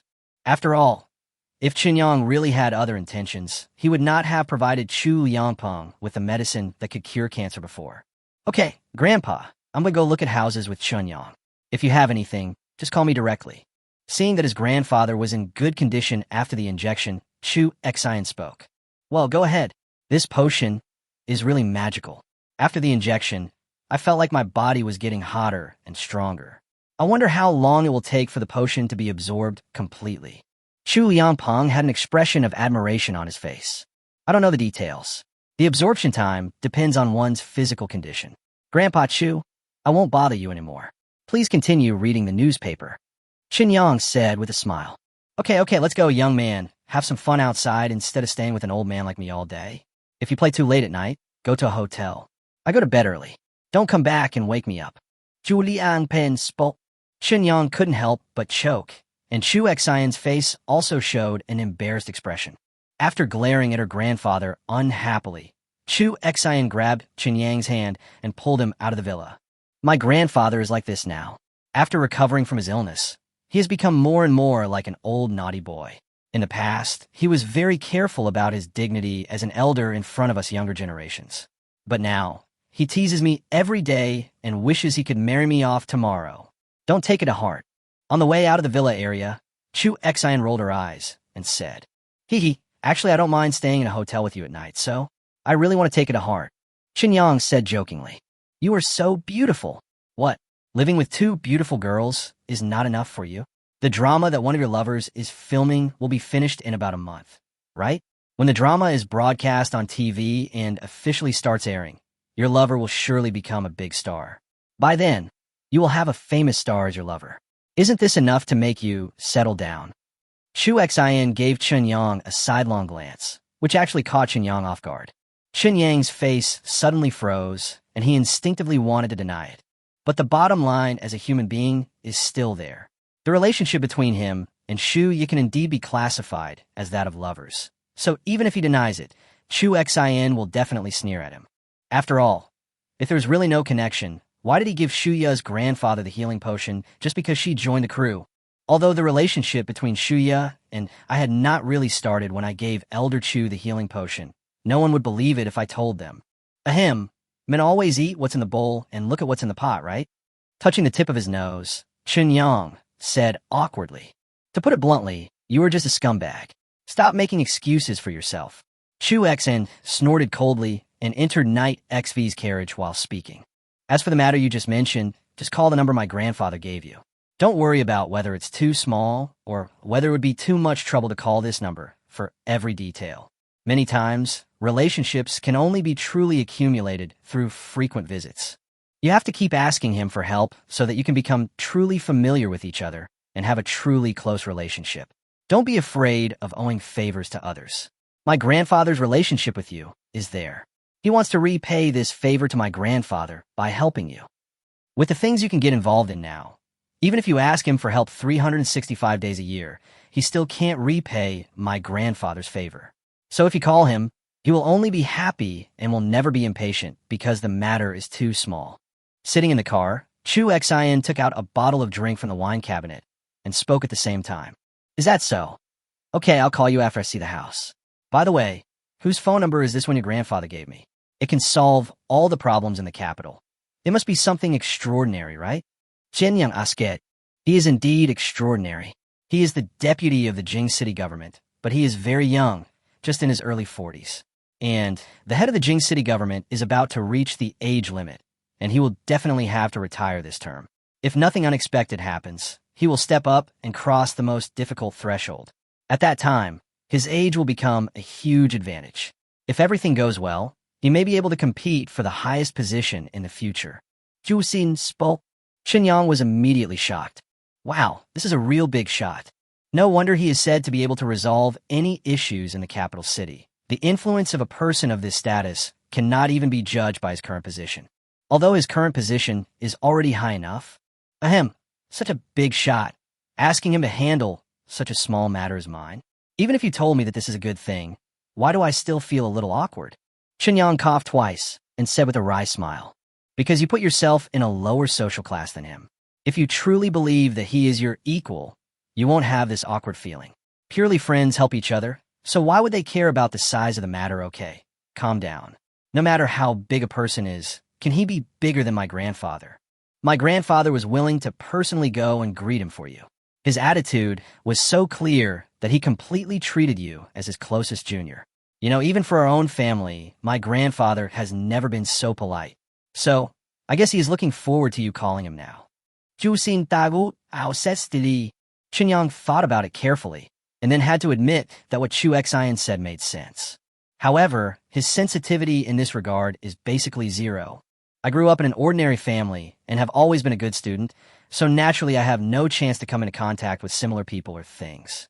So he still needs to learn some related things. Fortunately, Chu Xian was by his side. Chu Xian could help him fill in the gaps in the things he didn't understand. Anyway, my career has just started and I have plenty of time to study. In the future, if I don't understand anything in this regard, I can just ask Chu Xian directly. The two of them sat in the carriage of Night 15 and chatted for about an hour before they finally arrived at the place Chu Xian had chosen for him. Located between the North 3rd Ring Road and the North 4th Ring Road of Beijing, it is a high-end villa area with a very pleasant green environment. Chapter 170. Don't guess what women are thinking. This villa area is called Jingxing Yard. It is one of the 9 low-density pure villa areas in Beijing. It draws on the format of Beijing's hutongs and plans 3 streets, 5 alleys, and 8 squares. The alleys are laid out in contemporary ink painting techniques. Walking here, you will feel the deep alleys, the changing scenery, and the leisurely artistic conception. Walking in the villa area, Chu Xian introduced everything while leading Qinyang to the villa she liked. Each villa consists of 5 floors, 2 underground and 3 above ground, and has an independent courtyard. The price of a single villa is about 30 million, which should be able to meet your current needs. Of course, this is not the most high-end residential area in Beijing, but considering your current net worth, living here is just right. After your company really develops, it won't be too late to move to a new residence. Chu Xian introduced it in great detail, but Qinyang listened absent-mindedly. Because the first time he saw these villas, he was completely attracted by them. Although he is now considered a truly rich man, Qinyang's knowledge is still quite average. Nobility requires time to accumulate and settle. It is not something that can be achieved by becoming rich in a short period of time. So, for Qinyang now, the villas in this villa area are really very attractive to him. Has anyone ever told you that you're actually suitable to be a real estate agent? Walking side by side with Chu Xian, Qinyang entered one of the villas. While admiring the exquisite decoration in the villa, he smiled and joked. Even if I were to become a real estate agent, no one would be able to afford me. If you, Mr. Chun, hadn't wanted to find a suitable house, I wouldn't have come here in person to show you houses. Just be content. Chu Xian rolled her eyes at Qinyang and spoke. Then, I am honored. This house is great. I like it very much. Let's book it. What procedures do I need to go through? Qinyang asked with a smile. It's fine if you like it. You don't have to worry about the formalities. I'll arrange for someone to do it for you. But you have to give me your bank card and password. I can't ask the bank to directly withdraw money from your card. This still requires your authorization. Zhu Xin spoke. When is the earliest you can move in? As Qinyang asked, he took out his wallet, took out the bank card from it, and handed it to Chu Xian. Soon, if you're willing, you can move in tomorrow. But I suggest you wait a few days. After I've completed the formalities for you, I'll have to find someone to do a thorough cleaning for you. Although this house is new and no one has ever lived in it, it's still covered in dust after all the renovations. What? Are you in a hurry? Are you so impatient to live a shameless and noisy life with your 2 roommates? Chu Xian asked in a somewhat strange tone. Qinyang couldn't help but choke, and very rationally chose to ignore Chu Xian's question. Good fellow. He never forgets to dig a hole for himself. If I accidentally jump in, wouldn't it make it more difficult for me to continue to expand my revolutionary friendship? Little woman, you are so bad. After silently complaining in his heart, Chen Yang decisively changed the subject and asked, What gift should I give you on your birthday? Gift? What gift do I want for my birthday? Are you still asking me? Are you sincere? Chu Xian's attention was diverted as expected, and she pouted in dissatisfaction. Isn't this convenient? It's better than me choosing carefully and then giving you something you don't like. Isn't it more meaningful to ask for it? Chen Yang said with a grin. What's so convenient about that? Birthday gifts are all about attitude. The point is not what you give, but whether you can show your love. How can you just ask the birthday boy what he wants like you did? Chu Xian said, rolling her eyes. So, is there anything you like? Yes, I have. Then tell me. I don't. How am I supposed to know what to buy if you don't tell me? You guess it yourself. I can't guess what you like. Then I don't think you really want to give me a birthday present. I don't think you really want this birthday present. Chu Xian widened her eyes and stared at Chen Yang beside her. She said nothing, but the aura she exuded was full of danger. Oh, who are you trying to scare? Am I the kind of person who would give in to a woman without any bottom line? Well, I am. Chen Yang immediately raised his hands and said straightforwardly, Okay, I won't ask anymore. I will choose a gift for you according to my own taste. Is that okay? You're smart. Remember, be careful. There will be a lot of people attending my birthday party, and you'll have to pretend to be my boyfriend, so don't embarrass me. Juicy note that with sati faikon. Chu Xian herself didn't even notice this arrogant look, but Chen Yang could clearly feel it, because in the process of Chu Xian getting along with him, there is no distance between them. For girls, this often means that she has a good impression of you. The idea of developing revolutionary friendship seems to be a solid step forward. Next, if I can give Chu Xian a gift that will make her feel proud on her birthday, I estimate that this kind of favorable impression will increase rapidly. So what should I give as a gift? If you think about it carefully, with Chu Xian's identity and the Chu family's capabilities, if Chu Xian really wants something, then she can definitely get it easily. So it is really difficult to give Chu Xian a unique gift. At least in today's world, it is almost impossible to do. Yes, I can go to the wasteland and find a solution. It's definitely impossible to find a gift in the current world that can surprise Chu Xian, but it is definitely possible in the wasteland world. To take a step back, even if it cannot be found in the wasteland world, he can ask his men to temporarily make a unique high-tech product and give it to Chu Xian as a gift. As long as the corresponding technology is presented and controlled within a relatively reasonable range, there should be no problem. After all, Qinyang technology is shaping the image of a high-tech enterprise. The game is just the first step to accumulate cash flow. In the specific plan, once Qinyang technology has relatively strong financial strength, it will definitely begin to get involved in the fields of hardware and peripherals. Whether it is more advanced mobile phones or things like holographic glasses, they're actually in the planning. It's just that the wasteland world is still conducting research on related hardware. Before the first experimental product is born, the corresponding plan will not be implemented. Or, could I just use Chu Xian's gift to give it a try? Can I make a concept product first? Chapter 171. Keep your heart. After looking at the entire villa inside and out with Chu Xian, Qinyang was extremely satisfied with the house. Before he had the ability to travel through time and space, he would never have dared to dream of such a house.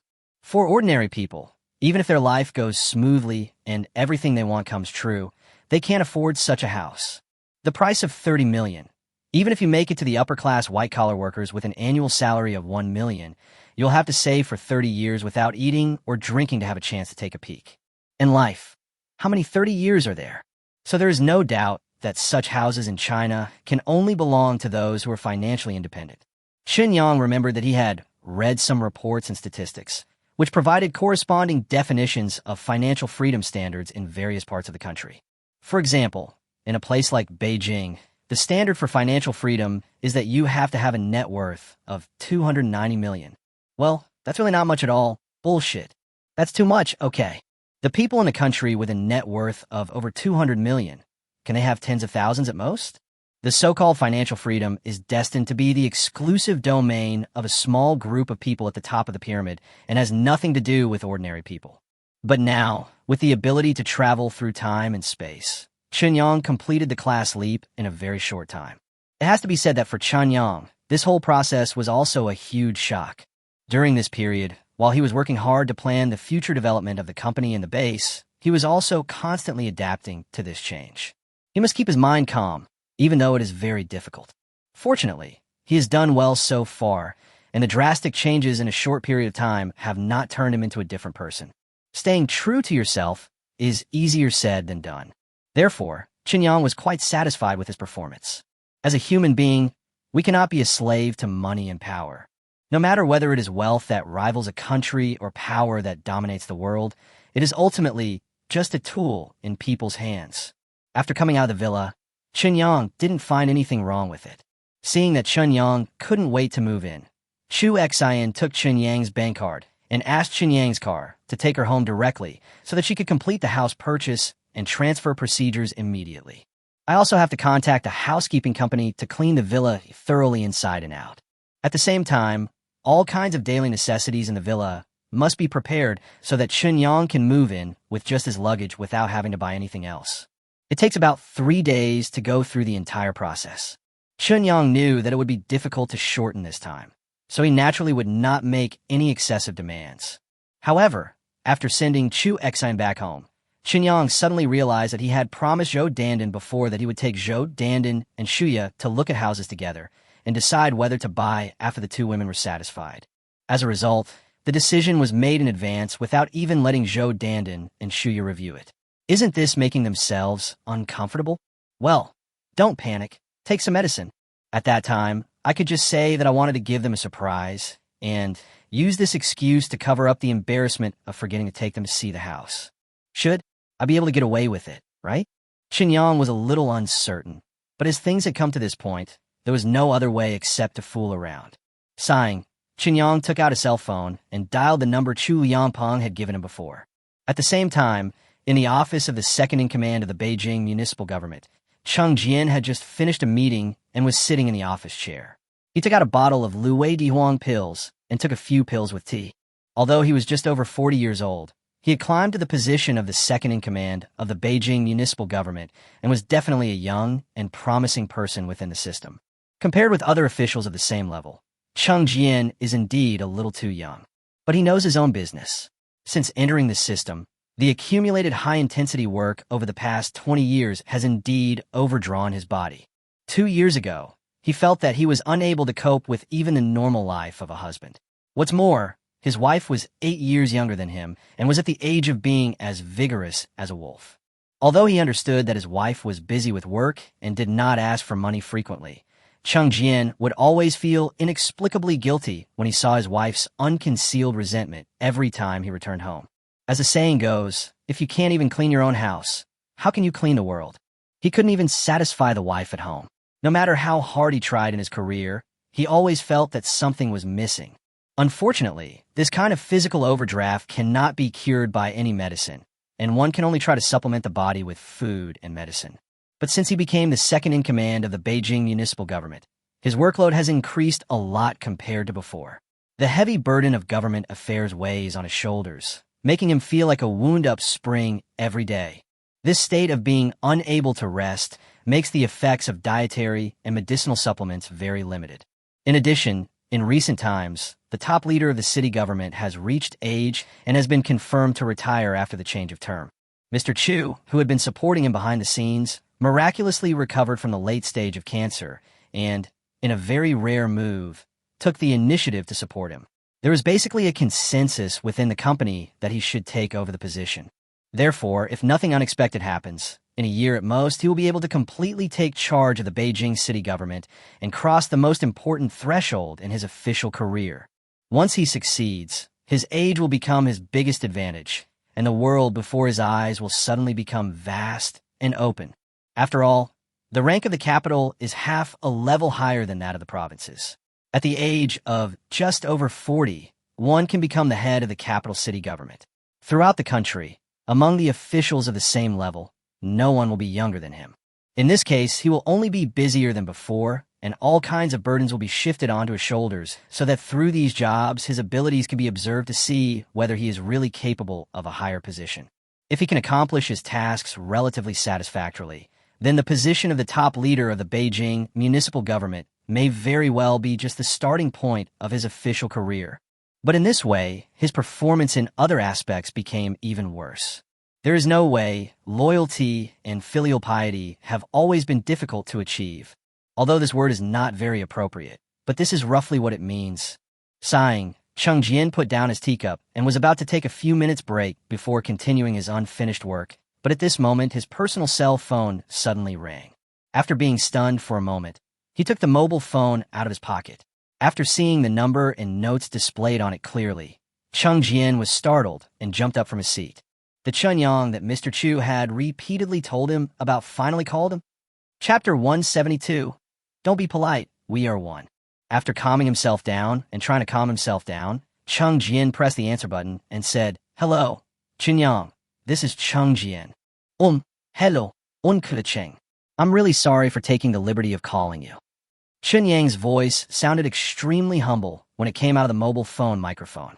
Cheng Jian immediately breathed a sigh of relief and felt much more comfortable, because he originally thought that since Mr. Chu had instructed him in such a serious manner, this Chunyang should not be easy to approach. After all, these young people basically come from wealthy families and have been living a life of luxury since childhood, so of course they develop a rather selfish character. Although it is impossible to lack self-cultivation and etiquette, the pride and arrogance in one's bones cannot be concealed, especially those in their early 20s, which is the age when they're full of vigor and vitality, and most of them have bad tempers.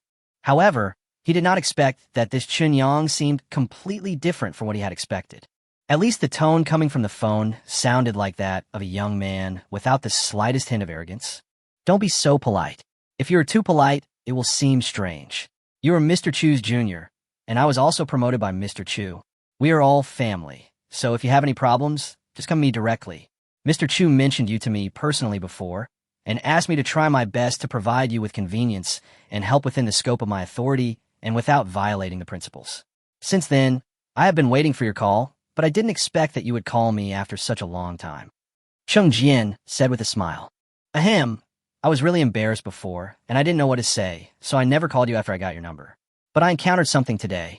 Although it's not a big deal, I can't find anyone else to help except you. To be honest, I was a little hesitant before calling you. I even asked Chu Xian about this. Only after I got a positive answer from Chu Xian did I dare to bother you." Chunyang's voice sounded a little embarrassed. This made Cheng Jian have a better impression of Chunyang. Sitting back in his chair, he said with a relaxed look, "The last time I saw that girl, Chu Xian, was when I went to visit Mr. Chu after he recovered from his illness. That girl is very naughty. Be careful of being bullied if you are with her." Okay, tell me what's the matter. Solve your problem first, and then we can make an appointment. Have a meal together. That's great.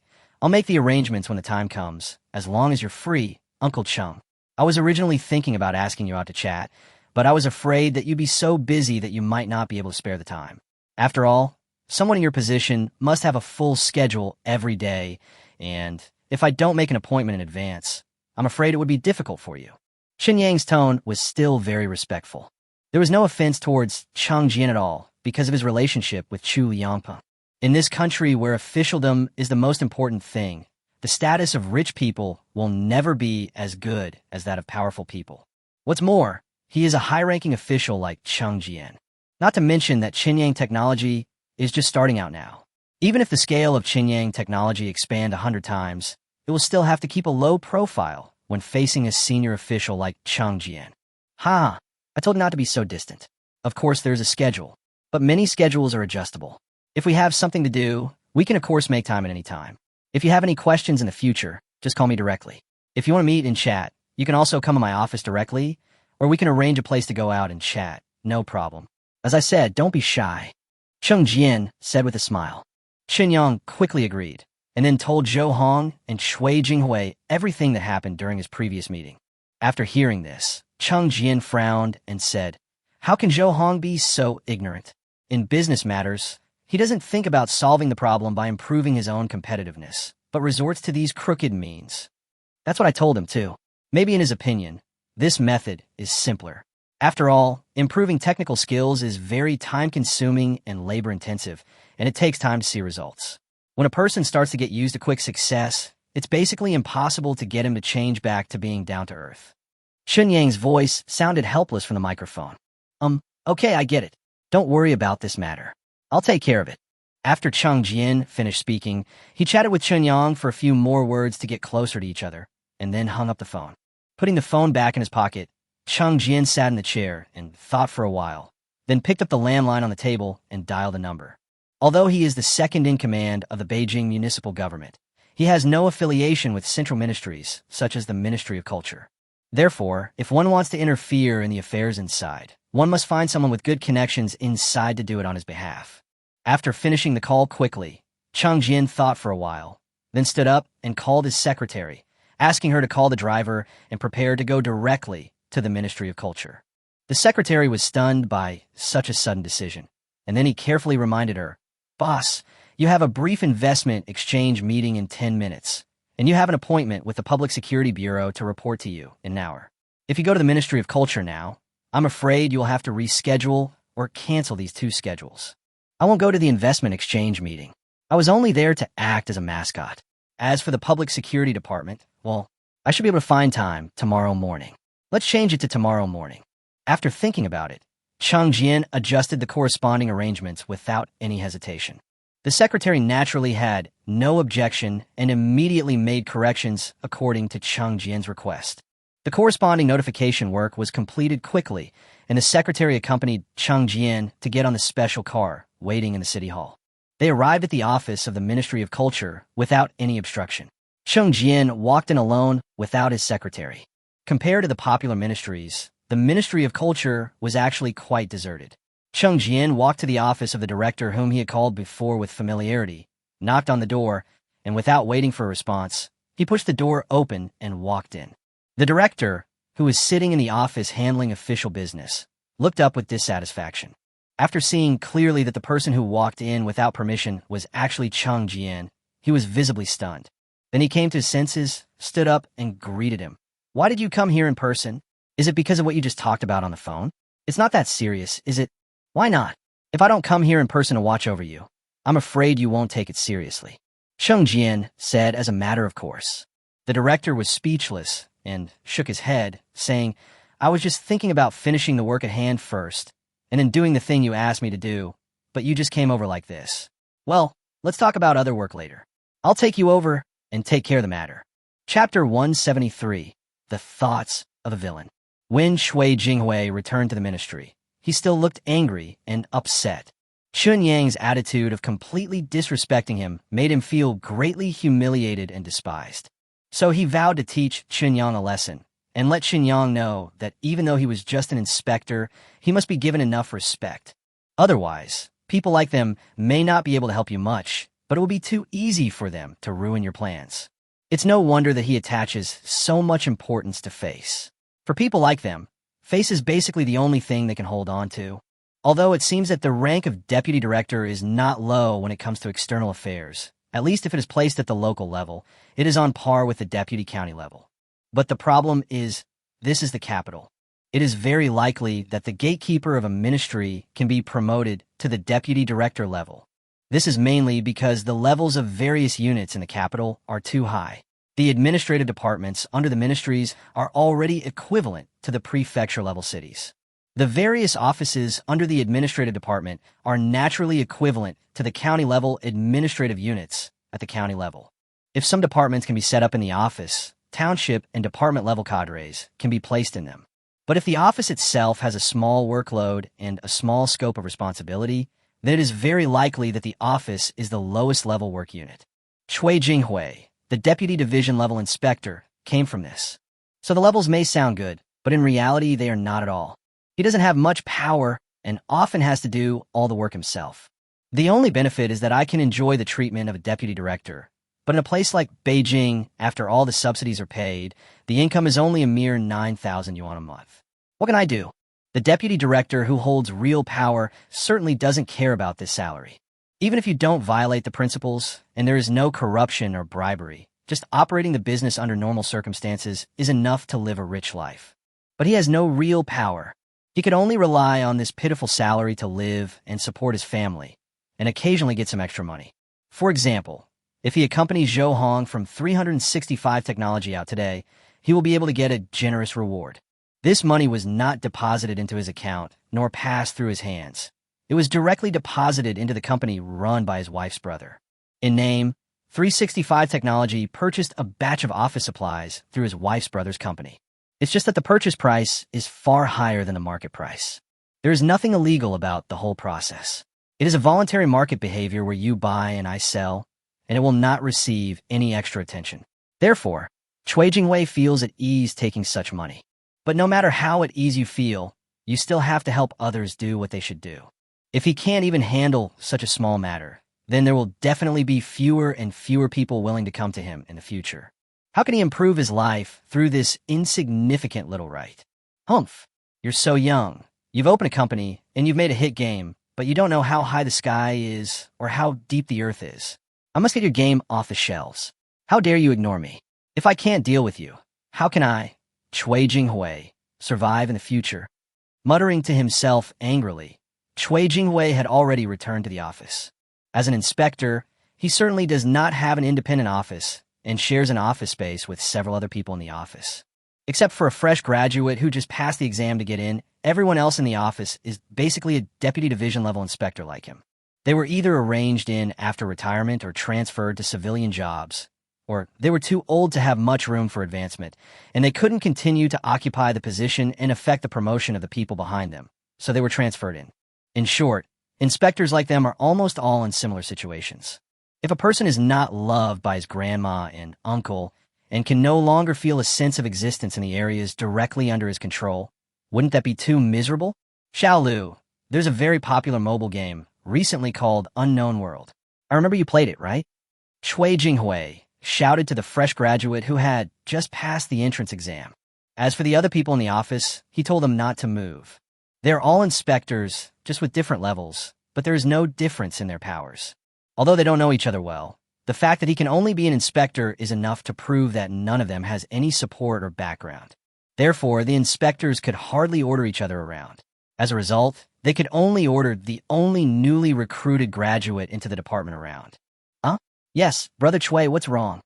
Xiaolu, who was typing on the computer, was stunned for a moment and then responded. Nothing. Since you've played it, you must be very familiar with this game, right? Cui Jinghui continued to ask. Hey, Brother Cui, you've really asked the right person. Although I don't have much money, so I can't train the spirit beast to a high star for the time being, but I have worked hard to study the matching of various spirit beasts. The young man called Xiaolu immediately became interested. However, just as he was about to continue talking about his gaming experience, Cui Jinghui waved his hand to stop him. Okay, it's good that you know this game well. Please prepare a document for me about all possible violations of this game, such as blood, violence, pornography, and the bad influence that the game itself may have on minors. Think about all these and write them in detail. Send them to me after you finish. Is 1 hour enough? Cui Jinghui asked. Huh? Brother Cui, what do you mean? The unknown world doesn't have the problems you mentioned. If it did, it wouldn't have passed the review, right? The young man called Xiaolu was stunned for a moment, then asked with a puzzled look on his face. Just do what you're told to do. Why are there so many questions? Xiaolu, when working in a ministry, the most important thing is to ask less and do more. Do you understand? 1 hour should be enough, right? Anyway, they're just finding faults. Even if there are really no problems, we can still be strict with them. Cui Jinghui said impatiently. This, even if it complies with regulations. Must we find a problem? The young man scratched his head, as if he found Cui Jinghui's request a little difficult to understand. Xiaolu, the rules are made by people. Since they are made by people, there is room for human interpretation. Do you understand? The rules are dead, but people are alive. You have to learn to use the rules reasonably. Cui Jinghui frowned and taught. An embarrassed expression appeared on the young man's face, but he still nodded reluctantly, agreeing. Chapter 174, Isn't This a Scam? Part 1. An hour passed quickly. Although the hard work of finding faults and flaws was thrown to the new young man, Cui Jinghui himself was not idle either. He was busy running procedures in the department, and once all the problems pointed out by the young man were sorted out, he would be able to directly apply for the mandatory removal notice and processing of the unknown world.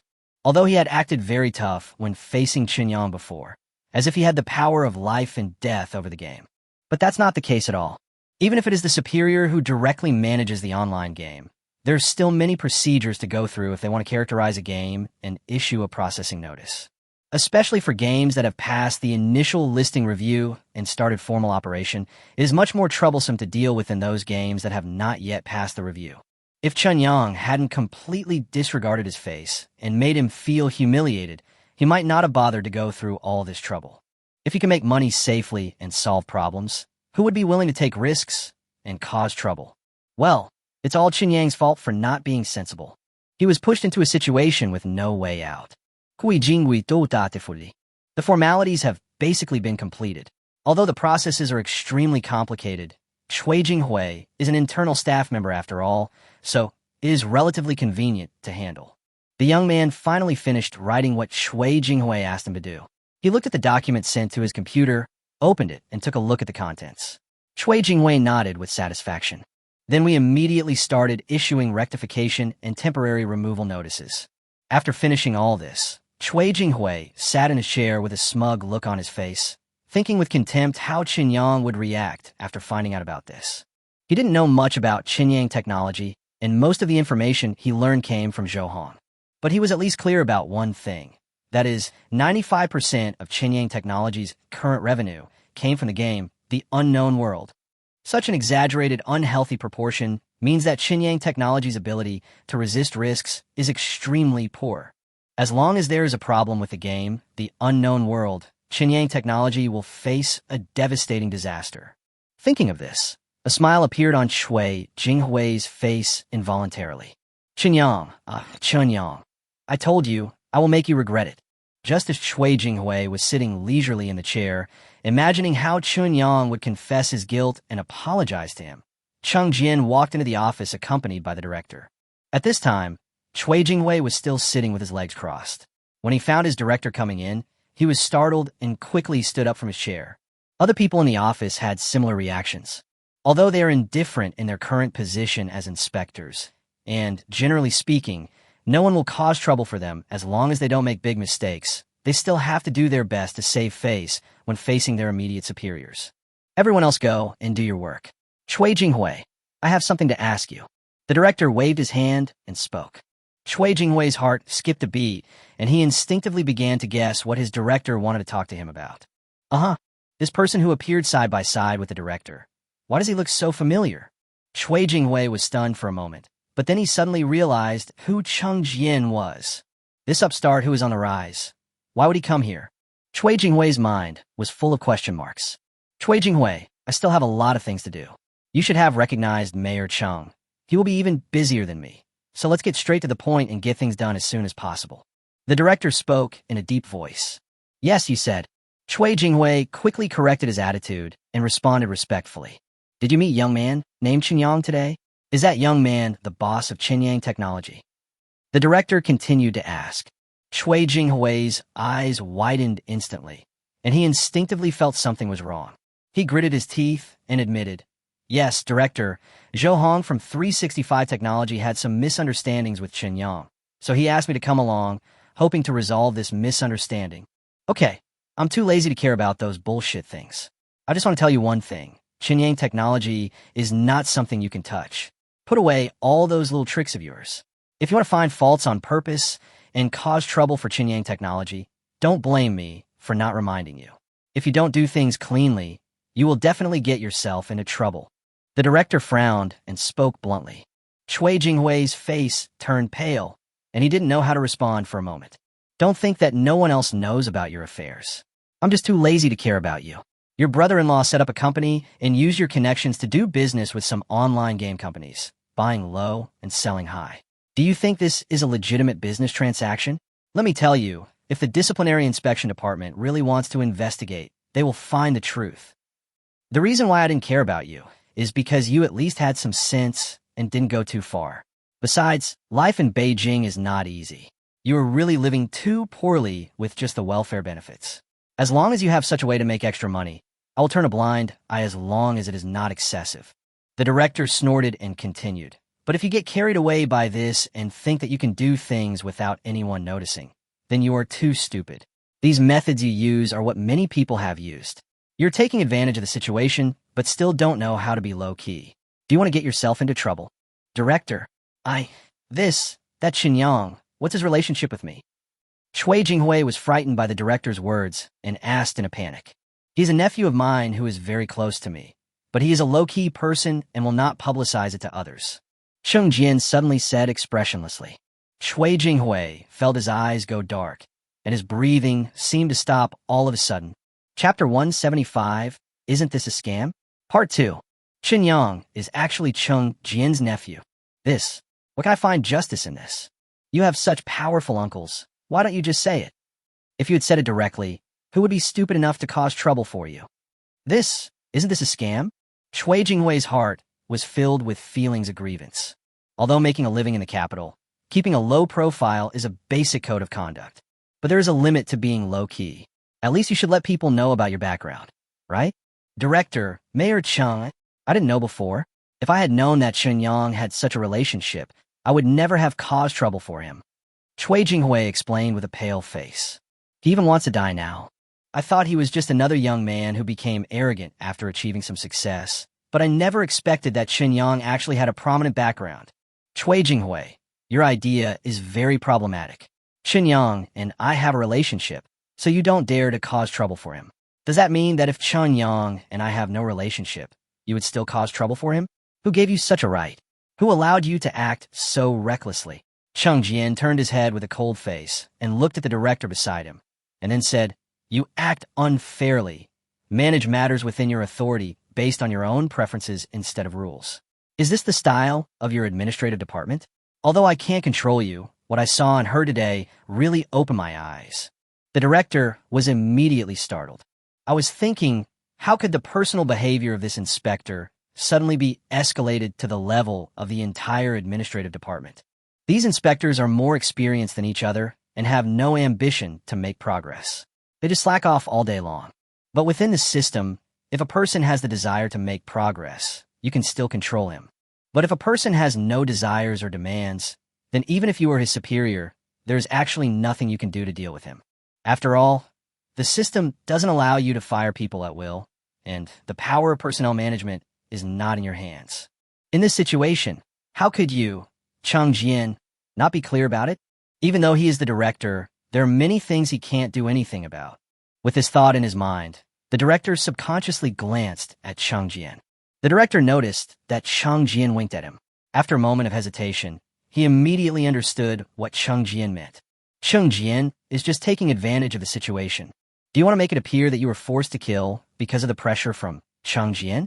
In other words, Cheng Jian hoped to use this incident as an excuse to directly raise the issue to the level of disciplinary inspection, so that the disciplinary inspection department could arrange for someone to investigate and deal with Cui Jinghui. This is to torture Cui Jinghui to death.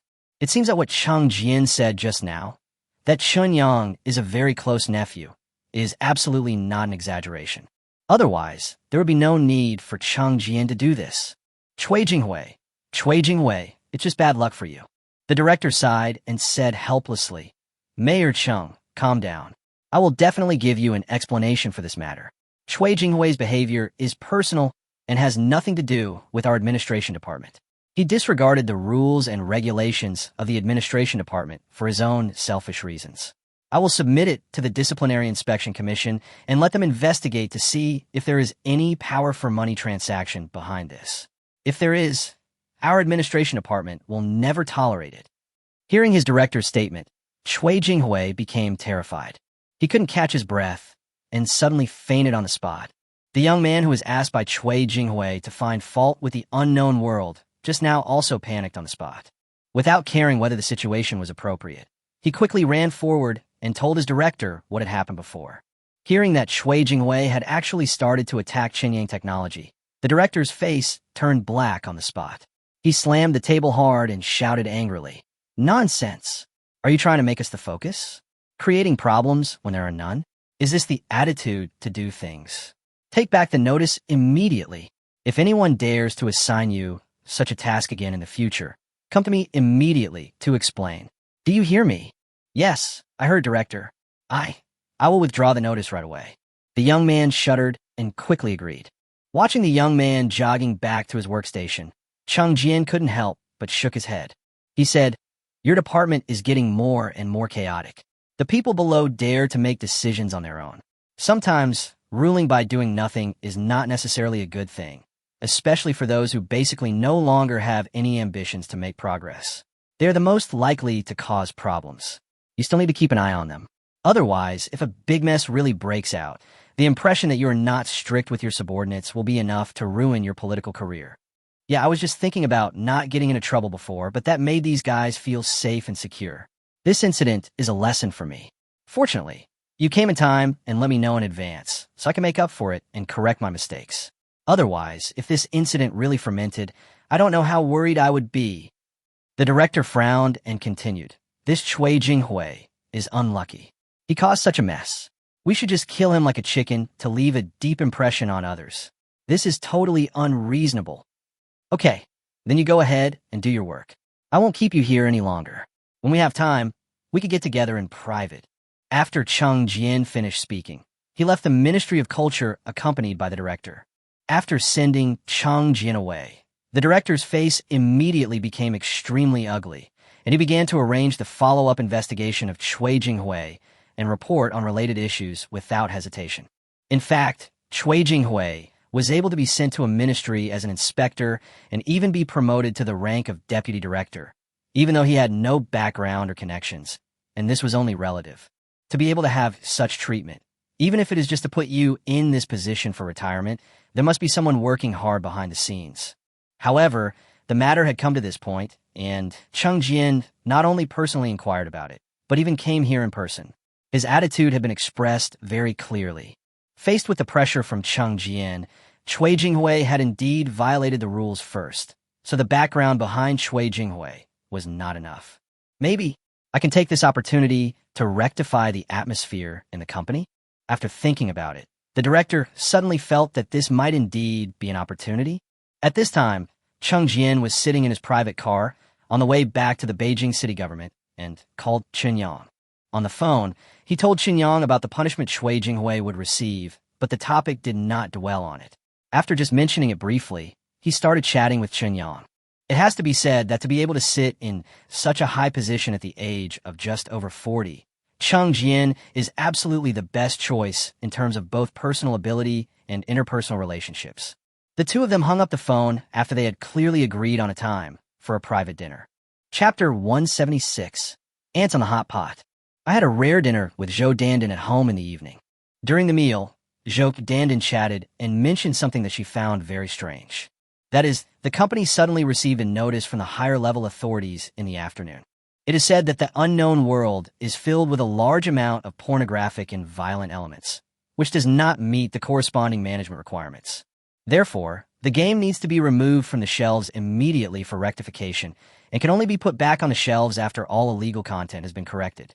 When we first received this notice, everyone in the company was shocked because it is actually rare for a game that has passed the review and obtained the approval number to be required to modify the content again. But before the people in the company could understand what was happening, another notice from the higher-level authorities suddenly came down. The content of this new notice is very simple. It just tells the company that the previous notice about removing the product from the shelves for rectification was sent in error. That is to say, the unknown world can still continue to operate normally. Wrong message. What kind of statement is this? Even an idiot wouldn't believe such a ridiculous statement. Of course, Zhou Dandan didn't believe it. But during the subsequent communication with the higher authorities, Zhou Dandan was unable to get any other explanation except sent to the wrong person. Thinking that the company didn't suffer any losses after all, and at most everyone was just scared for no reason, the matter was dropped. After listening to Zhou Dandan's story, Chen Yang naturally understood what happened behind the scenes. However, there were too many people involved, so Chen Yang did not explain it to Zhou Dandan. It's not that I intentionally hid it from Zhou Dandan. There's really no need to tell her. Many times, knowing as little as possible is actually a kind of happiness. After dinner, Chen Yang went to Yang Song's training class and played a training match with Li Tianqing all night. On the way home after the event, I received a call from Shuya.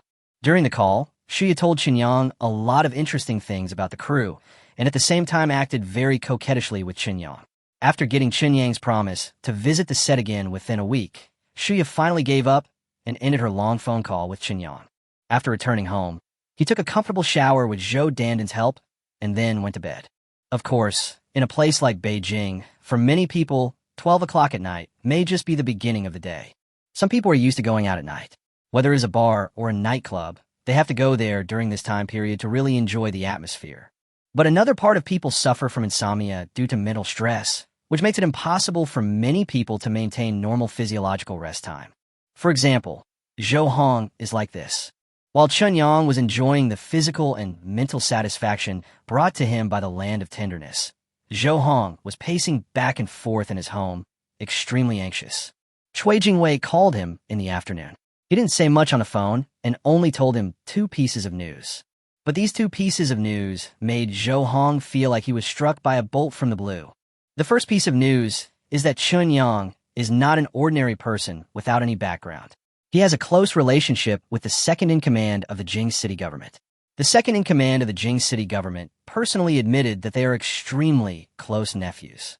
And for Chun Yang's matter, the second-in-command of the Beijing municipal government went so far as to go to the Ministry of Culture in person. The second piece of news is that because the second-in-command of the Beijing municipal government intervened in this matter, the administrative department has decided to deal with him most seriously and reported it to the Discipline Inspection Commission. It is estimated that the investigation against him will probably be launched immediately tonight. Once the investigation is launched and the decision is made, there is a high probability that he will be directly placed under double supervision. After learning the 2 pieces of news, Zhou Hong almost fainted on the spot. Qin Yang's background is one thing, but in comparison, Cui Jingwei's problem is more serious. Because if Cui Jinghui was really placed under double supervision, then everyone who had anything to do with Cui Jinghui would inevitably be implicated. Everyone knows their own business. Those means of concealing other secrets are of course useful under normal circumstances and will not attract anyone's attention. But once it is investigated seriously, it will definitely be accurate. If Cui Jinghui is finally convicted, then one of the charges must be bribery. The corresponding crime is naturally bribery, although the punishment for bribery is relatively light compared to the crime of accepting bribes, and the amount of the transaction between him and Cui Jinghui was not too large, and the circumstances were not serious. So normally speaking, even if he was convicted, the punishment for him would not be too severe. I guess the worst that can happen is a fine. However, he had to consider the possible impact. 365 Technology is a listed company. As the founder and current controller of 365 Technology, his every word and action may have an impact on the company. Not to mention negative news like bribery. Once the news breaks, 365 Technology's stock price will undoubtedly be seriously affected. The company's current market value has reached hundreds of billions. Even a fluctuation of just 1 point means billions of market value has evaporated. This is the real serious problem. What's even more terrifying is that since Chun Yang has such a background, it means that the tricks behind the scenes will definitely not work on Chun Yang. He even has to be careful about possible revenge from Chun Yang, although the possibility is not too great. Even if Chun Yang did not take administrative measures to retaliate against him, Chun Yang Technology's current products were no longer something he could deal with. It seems that, doesn't it mean I have to close my eyes and wait for death? Zhou Hong absolutely could not accept such a result. When facing the powerful penguin, he dared to wrestle head-on without any thought of retreating. Now that he has achieved success and fame, he thinks that he has reached the stage of pursuing the highest level in life. Why is he capsizing in the gutter? It's probably too late to beg for mercy now. During the day, I offended Chen Yang a lot, and before he left, he made his meaning very clear. But at that time, I thought he was just saying polite words, but who would have thought? It was all true. Zhou Hong smiled bitterly and shook his head. After struggling with himself for a while, he finally decided to deal with the situation as proactively as possible. If he does not take any remedial measures and allows the situation to continue to develop in this way, he will become quite passive. Only by preparing in advance and adopting a positive attitude can we minimize the impact of the incident. Although it seems it's actually too late now. Never mind. Let's go and admit our mistake to Qin Yang right away. It's up to him whether he accepts it or not. I have to show my attitude. I never expected. This guy looks completely harmless on the surface, but he's actually a man-eating tiger. After Zhou Hong sighed, he took out his cell phone and started contacting people. Chapter 177. Thinking of Beautiful Things. The next morning, Qinyang woke up from Zhou Danden's bed. Last night, the two of them had a truly good night's sleep. The main reason was that Zhou Danden's physical strength really couldn't keep up. Even if it was just normal intensity, she found it a little unbearable. Qinyang felt somewhat distressed, so he suppressed his thoughts. While having breakfast, Zhou Danden received another call from the company and told Qinyang that Zhou Hong wanted to meet with Qinyang again to sincerely apologize for what had happened before. Qinyang rejected this request without hesitation. You didn't seize the opportunity when you were given it, and now that you see that there is absolutely no hope, you come to kneel down and beg for mercy? How could such a good thing happen in this world? We are all adults now, and we must learn to be responsible for our own decisions.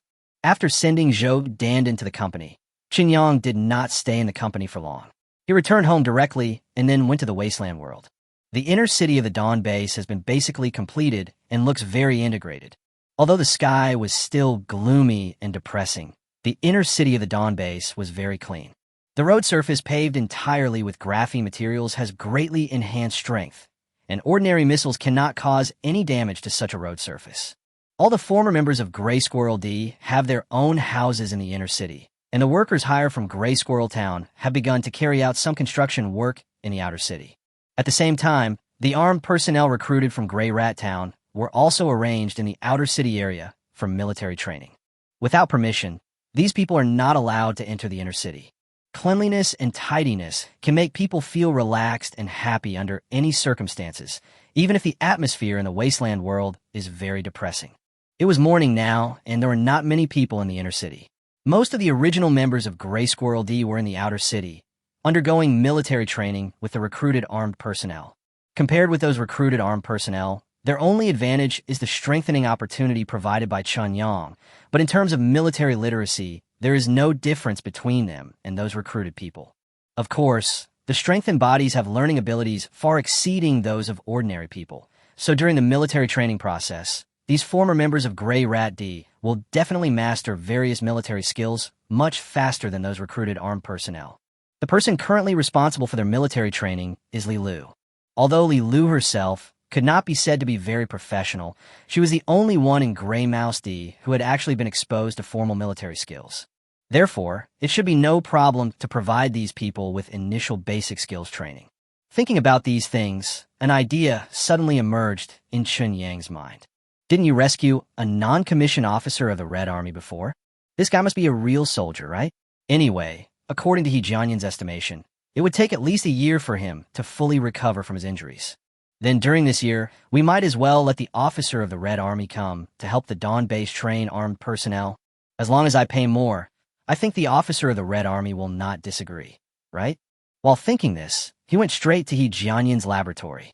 The officer of the Red Army was placed in He Jianyan's laboratory. Although it sounds a bit irresponsible, there is no special hospital built in the inner city of the Dawn base, so this is the only arrangement for the time being. They soon arrived at He Jianyan's laboratory and found that He Jianyan was preparing some kind of medicine with a very focused expression, while the officer of the Red Army was lying on the bed in the corner of the laboratory. Subconsciously looking over, Qinyang discovered that the officer of the Red Army had actually woken up. He just stared upwards with lifeless eyes, and his whole body seemed to be filled with dejection and despair. You're here. I'm researching an artificial organ that is fully cultivated by soaking in liquid medicine. Its strength and anti-aging ability are comparable to those of a ninth-order enhanced human. As long as the rejection reaction is resolved and the artificial organ can be perfectly replaced, even people with limited physical potential who cannot be further enhanced can have physical abilities similar to ninth-order enhanced ones through organ replacement. He Jianyan noticed Qinyang's arrival and spoke with a smile. Qinyang had no interest in this kind of research. In other words, he actually has limited interest in most of He Jianyan's research. After spending some time together, Qinyang discovered that He Jianyan was a relatively pure scientific researcher. Although such people are extremely capable, they often have wild ideas. From time to time, they will come up with some shocking ideas, and then, regardless of whether these ideas are reliable or practical, they will just do them first. There is often only a fine line between genius and madness. and this statement has sufficient scientific basis. So in Chen Yang's opinion, most of He Jianyan's research is actually worthless. However, these studies can make He Jianyan happy and allow He Jianyan to prepare the medicines needed by the Dawn base in addition to research, which is enough. As for the large amount of medicinal materials required by the Research Institute, it will not cause any pressure at all for Chen Yang now. Oh, research is your business. Don't tell me. You know, I'm only interested in various kinds of potions. As for research, unless there are real results, I'm not very interested. Chen Yang pointed to the corner of the laboratory and asked, "How is he doing?" "He looks like he has lost all hope in life. I don't know. He has completely passed the critical period and should be awake now. But I tried to communicate with him, but he didn't respond to my questions. From the moment he woke up until now, he has been staring at the ceiling. I don't know what he is thinking." He Jianyan shrugged and said nonchalantly. Chen Yang couldn't help but roll his eyes and walked up to the officer. Chapter 178, Ownership Consciousness. "Hello, my name is Chen Yang, and I am the controller of this Dawn base. I don't know what to call you."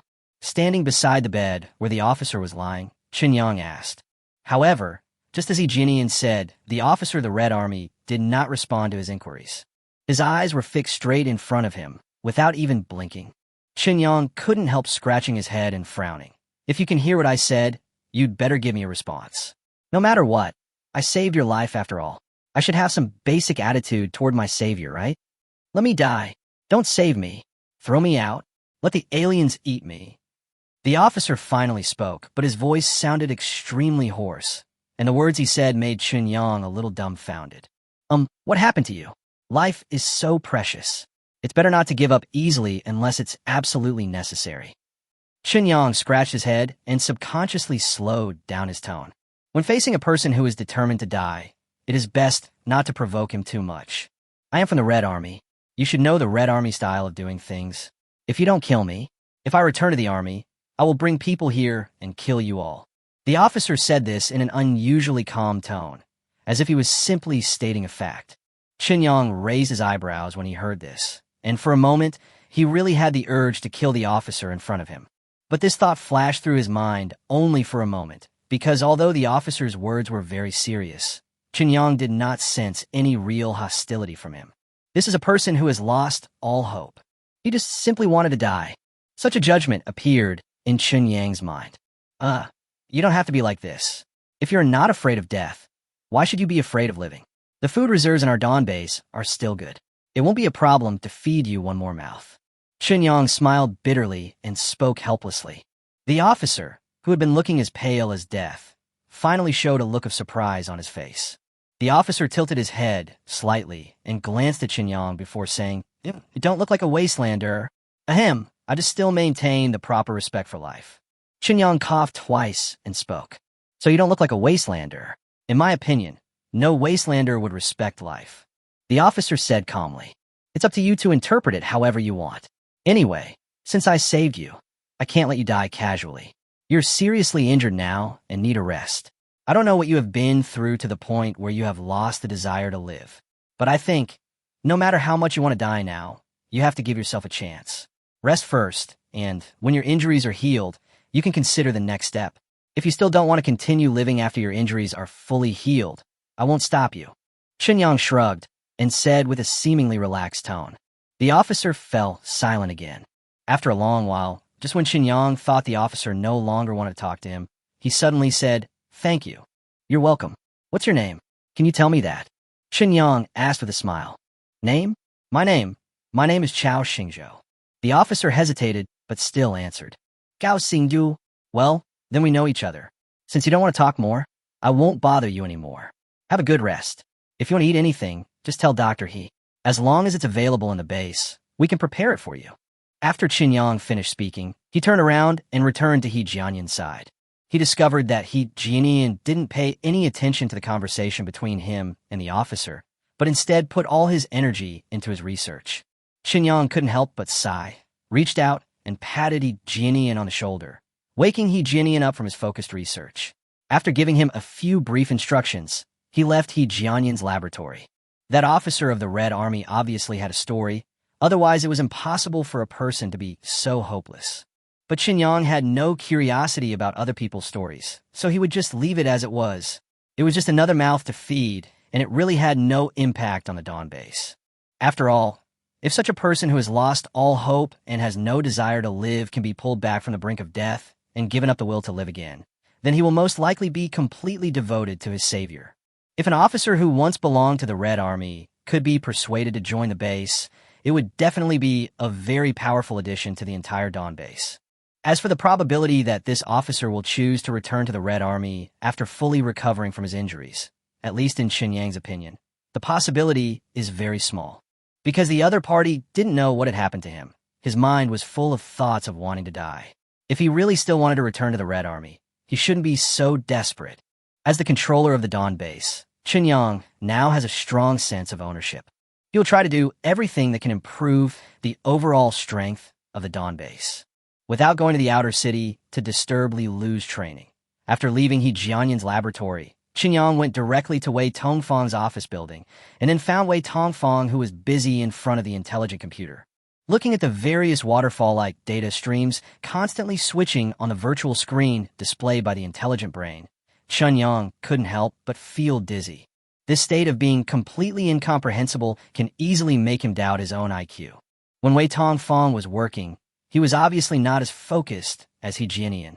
As Xinyang stood behind him, Wei Tongfang noticed it at the first moment. Wei Tongfang subconsciously turned his head and saw that it was Xinyang. A look of excitement appeared on his face. He immediately stood up and took credit for it, saying, "Boss, you're here. I have good news to tell you. The development of the pseudo-AI that we plan to develop has been successful. I'm testing it now. If nothing goes wrong, the hardware of the phone and computer you provided can support the needs of this pseudo-AI." "Oh, so efficient. Not bad, very good. Have you done the corresponding encryption?" Xinyang asked happily. "Don't worry, boss. There's only one copy of the secret key. No one else can get the permission except you," Wei Tongfang said with a smile. "Well, very good. Let's put aside the pseudo-AI for now. Gather those hardware experts, and we'll have a meeting. I have a task that I need you to complete as quickly as possible within a few days." Xinyang opened his mouth and gave orders. Wei Tongfang agreed immediately. Chapter 179, Peripheral Glasses. There are several specially designed meeting rooms on the first floor of the office building.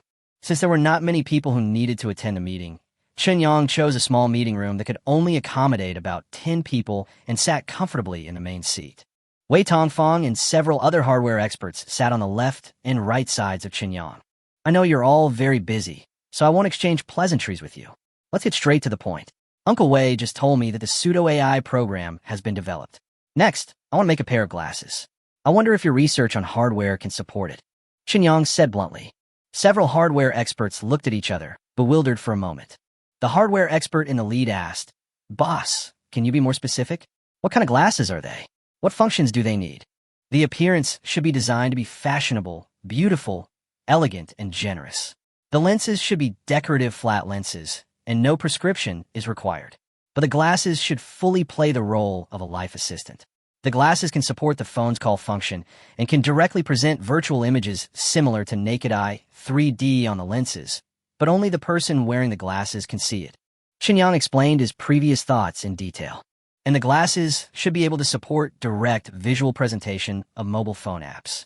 For example, if a review app exists on the phone connected to the glasses can directly activate the app, read all the information in the app, and then present it on the lenses. When a person wearing the glasses sees a hotel that has registration information and reviews in the app, the glasses will display relevant highlighted reviews of the hotel, as well as price information for each room in the hotel. For example, once a navigation app is opened, the lenses of the glasses will directly display the determined route in the user's field of vision. In the current real-life image, an arrow and the remaining distance will be used as an intuitive reminder. Another important point is that the games we made before involved three-dimensional virtual images, which must be supported by glasses. With this technology as a fulcrum, we can use glasses to create real virtual reality online games in the future. After listening to Xinyang finish stating all his requirements, several hardware experts immediately gathered together and discussed in a low voice. In fact, Xinyang was not sure whether the requirements he put forward could be achieved, because these ideas are too sci-fi when considered from the perspective of one's own world. But for the wasteland world, since even virtual reality online games had been created before the catastrophe broke out, and even real artificial intelligence had been developed, then the corresponding technical strength would definitely not be a problem. The only question is whether the hardware in one's own world can support the realization of these technologies. While several hardware experts were discussing fiercely, Qinyang stood up and sat next to Wei Tongfang, saying, "Uncle Wei, if the hardware can support it, can your pseudo-AI program achieve intelligent use?" Of course you can.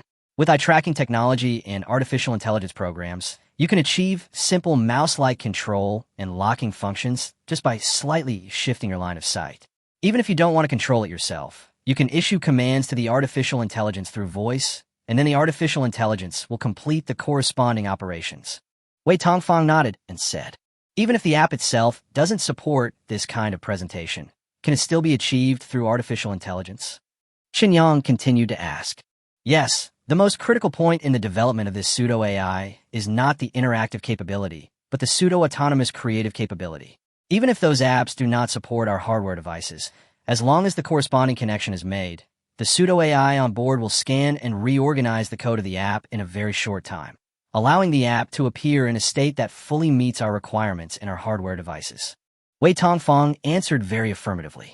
Such an answer immediately gave Qinyang peace of mind. That's good.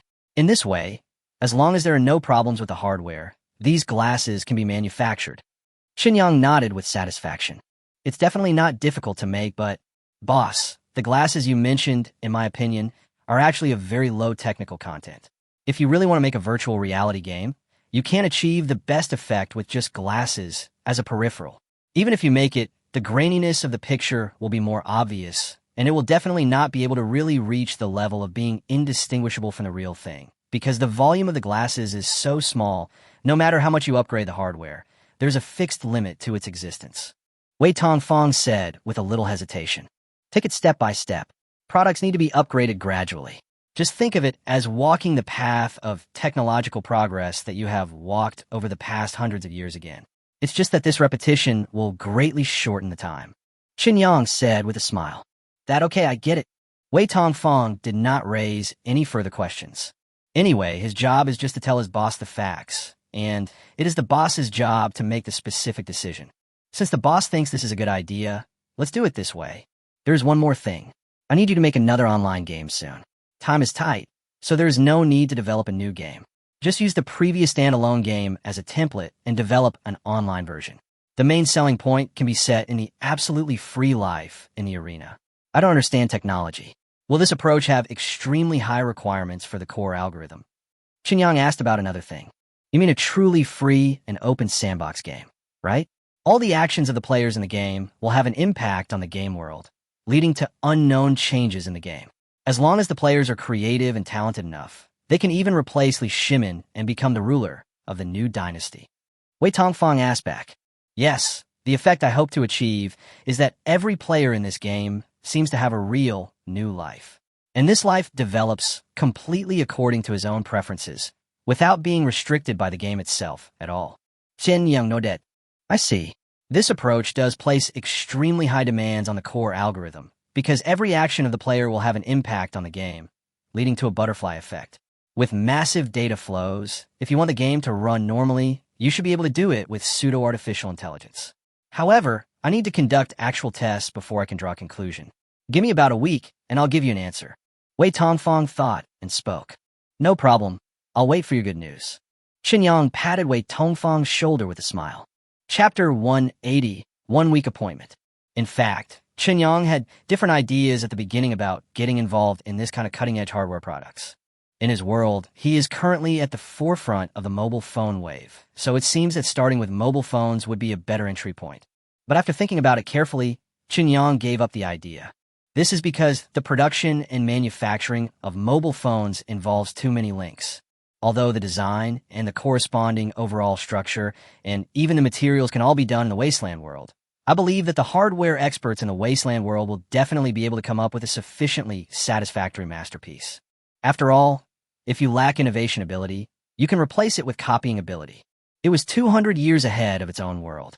During this relatively long period of time, who knows how many classic products were created? Picking out some landmark things from them will definitely cause a sensation. But leaving these aside, the other subsequent aspects of the mobile phone are very troublesome. After various hardware suppliers are determined, downstream OEM factories are identified, and the production links are completed, it is necessary to establish corresponding sales channels and after-sale service channels. It is no exaggeration to say that if a mobile phone can be successfully sold, the meaning behind it is often a whole mature industrial chain. With the current employee structure of Xinjiang Technology, it is impossible to support such industrial chain integration work. Unless an entire team is poached directly from other mobile phone companies with high salaries, it will be possible to build a corresponding framework in a short period of time. It is also very difficult to achieve the goal by simply poaching people. Moreover, at present, the mature work team's inherent working methods and understanding of the mobile phone industry may not meet Xinjiang's requirements. In Xinjiang's vision, once his company starts to get involved in hardware production, the products it produces must be epic-making products like online games. And such a product, just like when Apple released the first generation of iPhone, is bound to subvert the entire industry. So, the old-school mobile team probably isn't a good fit. After repeated consideration, Xinjiang finally decided to put the idea of making mobile phones on hold and first develop the company's industrial chain through other, simpler products. After everything is mature, he will start producing mobile phones, computers, and other devices that truly have a great social impact. Boss, we have had a brief discussion and basically agree that the ideas you proposed should be feasible in theory. However, the presentation of the specific product and whether there will be any difficulties in the actual production process can only be determined when the product is produced. So, I'm afraid we need some time. Just as Chun Yang was daydreaming in his mind, the discussion of several hardware experts finally ended. The leading hardware expert spoke as a representative. How long does it take to make a concept product? Chen Yang asked. About a week to 10 days. In fact, if we can use existing parts, it would be a very simple matter to just reproduce a similar product that has appeared before. We can complete it in half a day at most. But boss, you asked us to use those completely outdated parts you provided, which is a bit difficult. We have to study while we are doing it. So if it's fast, it will take a week, and if it's slow, 10 days will definitely be enough. The leading hardware expert gave a relatively conservative answer. Okay, then you guys should work hard during this period and try to make what I want as soon as possible. Qin Yang said with a smile. It's not hard. What's so hard about this kind of work? The working environment you provide us is excellent. We will definitely try our best to complete the requirements you put forward. Please rest assured that if the products we make do not meet the standards, I will bring my head to you, the leading hardware expert said with confidence. It's not that serious. You are all my precious treasures. Don't take life and death lightly. Everyone in our Dawn base has their own duties, and everyone is indispensable. I hope to build a true Garden of Eden on this wasteland, so you all have to live well and work together for the future of our dreams. Qinyang waved his hand and said seriously, Yes, boss, we understand. Several hardware experts responded excitedly. The meeting ended quickly. Both new products would take about a week to produce, so after leaving the meeting room, Wei Tongfang and the hardware experts immediately plunged into their intensive work. Nowadays, whether you're a programmer specializing in software or a technical expert specializing in hardware, their daily lives basically follow the same rhythm. When their boss does not assign clear tasks, they will each do something relatively independent. For example, try to familiarize yourself with the things your boss brings back, so that when you need to complete the task assigned by your boss, you don't have to go back to look for the relevant information. For example, they are also responsible for providing the software and hardware support required by the Dawn base itself. But once their boss assigns a clear task, all other things on hand will have to be temporarily put aside, and they will concentrate all their efforts to prioritize completing the order from their boss. Qinyang did not stay in the office building for long. Looking at all the people in the building, who instantly became extremely busy because of his needs, Qinyang felt a bit like a man of great ambition and vigor in his heart. No wonder men are slaves to power. The feeling of countless people rushing to do something just by saying it is indeed an irresistible temptation. After leaving the office building, Chun Yang went to the outer city of the Dawn base again. At present, the outer city is still desolate. Only the general scope has been determined, and the real planning of city walls and buildings has not yet been carried out. It is estimated that if the outer city is to be truly established, the permanent population of the Dawn base will have to reach a scale of about 10,000 people. If as the base develops, more survivors continue to pour in, causing the population of the Dawn base to exceed 10,000, then we can continue to build a new outer city based on the outer city. Just like the capital city in Chunyang's world, the base is expanded in a ring line. Build as many outer rings as there are people, and there is no need to worry that the existing plan will not be able to meet future needs. After meeting Li Lu, who was in training, and looking at the selected armed personnel, Chunyang returned to his own world. Chapter 181, Change Direction. While the Dawn base was booming and thriving, the Bullet Shell Company settlement not far away was filled with gloom and desolation. All members of the six-member council gathered in their meeting room again. But compared to the high-spiritedness when they decided to send troops to clean up the new block not long ago, the faces of the six-member council at this moment were extremely solemn. Because the 600 armed men they sent out to clear the new neighborhood not long ago suffered a serious defeat. A full 600 people came under fierce attacks from zombies and alien species while clearing the new block. They were clearly carrying heavy firepower. According to common sense, an armed force of 600 people with powerful firepower for assault should be able to deal with more than 10,000 zombies and alien species at the same time. But the actual situation is seriously contrary to common sense. In a target block to be cleared, there are a large number of zombies and alien species, which are obviously more powerful than the zombies and alien species known by the survivors. The most terrifying thing is that when facing the attacks of armed personnel, these zombies and alien species no longer behave in the chaotic manner as before. They seem to have acquired simple organizational skills. Faced with fierce fire suppression from armed personnel, they will consciously divide the work and cooperate. Some zombies and aliens are responsible for using their bodies to intercept this firepower. The other part of the zombies and aliens are responsible for quickly closing the distance under the cover of their companions.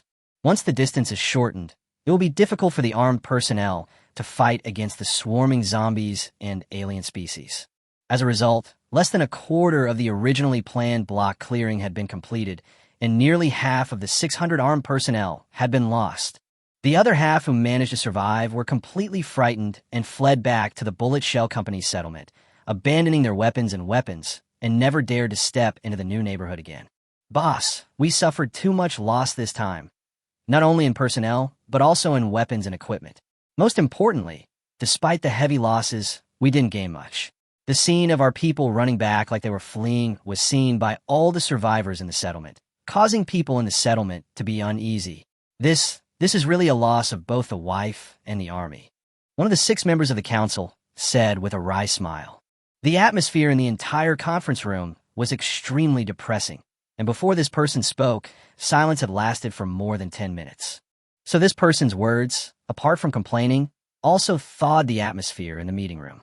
The 7th level enhanced person sitting at the head took a deep breath and said with a gloomy face, "People in the settlement are unsettled, but don't worry. Those guys just want to take advantage of the chaos to get some benefits. If we act ruthlessly and kill a few more people, we can quickly suppress this unrest. The real problem now is, why have those zombies and alien species become so much stronger?" Having said that, the 7th level enhanced man glanced at the other 5 people. Seeing that the other 5 people had no intention of responding, he continued to speak on his own. According to the normal strength of zombies and aliens, the armed forces of 600 people were enough to flatten the 2 newly planned blocks. But unexpectedly, those zombies and aliens suddenly had a certain degree of cooperation ability. In addition, the individual strength of zombies and alien species has also increased to a certain extent. According to the people who escaped, the strength of those zombies and alien species has at least doubled compared to our previous understanding. This is a very scary change, because this means that not only will our plan to clean up new neighborhoods be severely hindered or even impossible to carry out, but even our current settlements will no longer be able to guarantee safety. Once the zombies and alien species from the deep city ruins rush out in droves, our settlement will not be able to effectively stop them with only the firepower we have now. By then, the entire settlement will be destroyed by the zombies and alien species. The words of the 7th level enhanced man made the other 5 people in the conference room gasp. They really didn't have time to think about this problem. The previous failure to clear the new block had caused each of them to suffer huge losses. Therefore, their attention was actually all focused on the extent of their respective losses. I don't even have time to feel heartbroken, so how can I have the time to think about anything else? So at this moment, after hearing the reminder from their boss, they finally realized the seriousness of the problem. That's right, zombies and aliens have become much stronger than before. If these zombies and aliens rush out from the depths of the ruins, how will they deal with it? Before, it was because the armed personnel and firepower they control were enough to suppress the zombies and aliens to a certain extent. As long as the zombies and aliens did not gather together in a swarm, they did not need to be too afraid. This was why they were able to establish this settlement on the edge of the city ruins. But now, they suddenly found that the power they possessed could not be relied upon. Boss, it's not that exaggerated, right? Even if those zombies and aliens have learned to fight together to a certain extent, they obviously still don't have intelligence. What's more, those defeated soldiers who fled back would definitely exaggerate the improvement of the zombies and aliens, even if they just want to minimize their own responsibilities. I think the zombies and aliens are indeed stronger than before, otherwise our people would not have suffered such heavy losses, but they shouldn't be that exaggerated. The judgment of those guys who fled back is definitely not 100% trustworthy.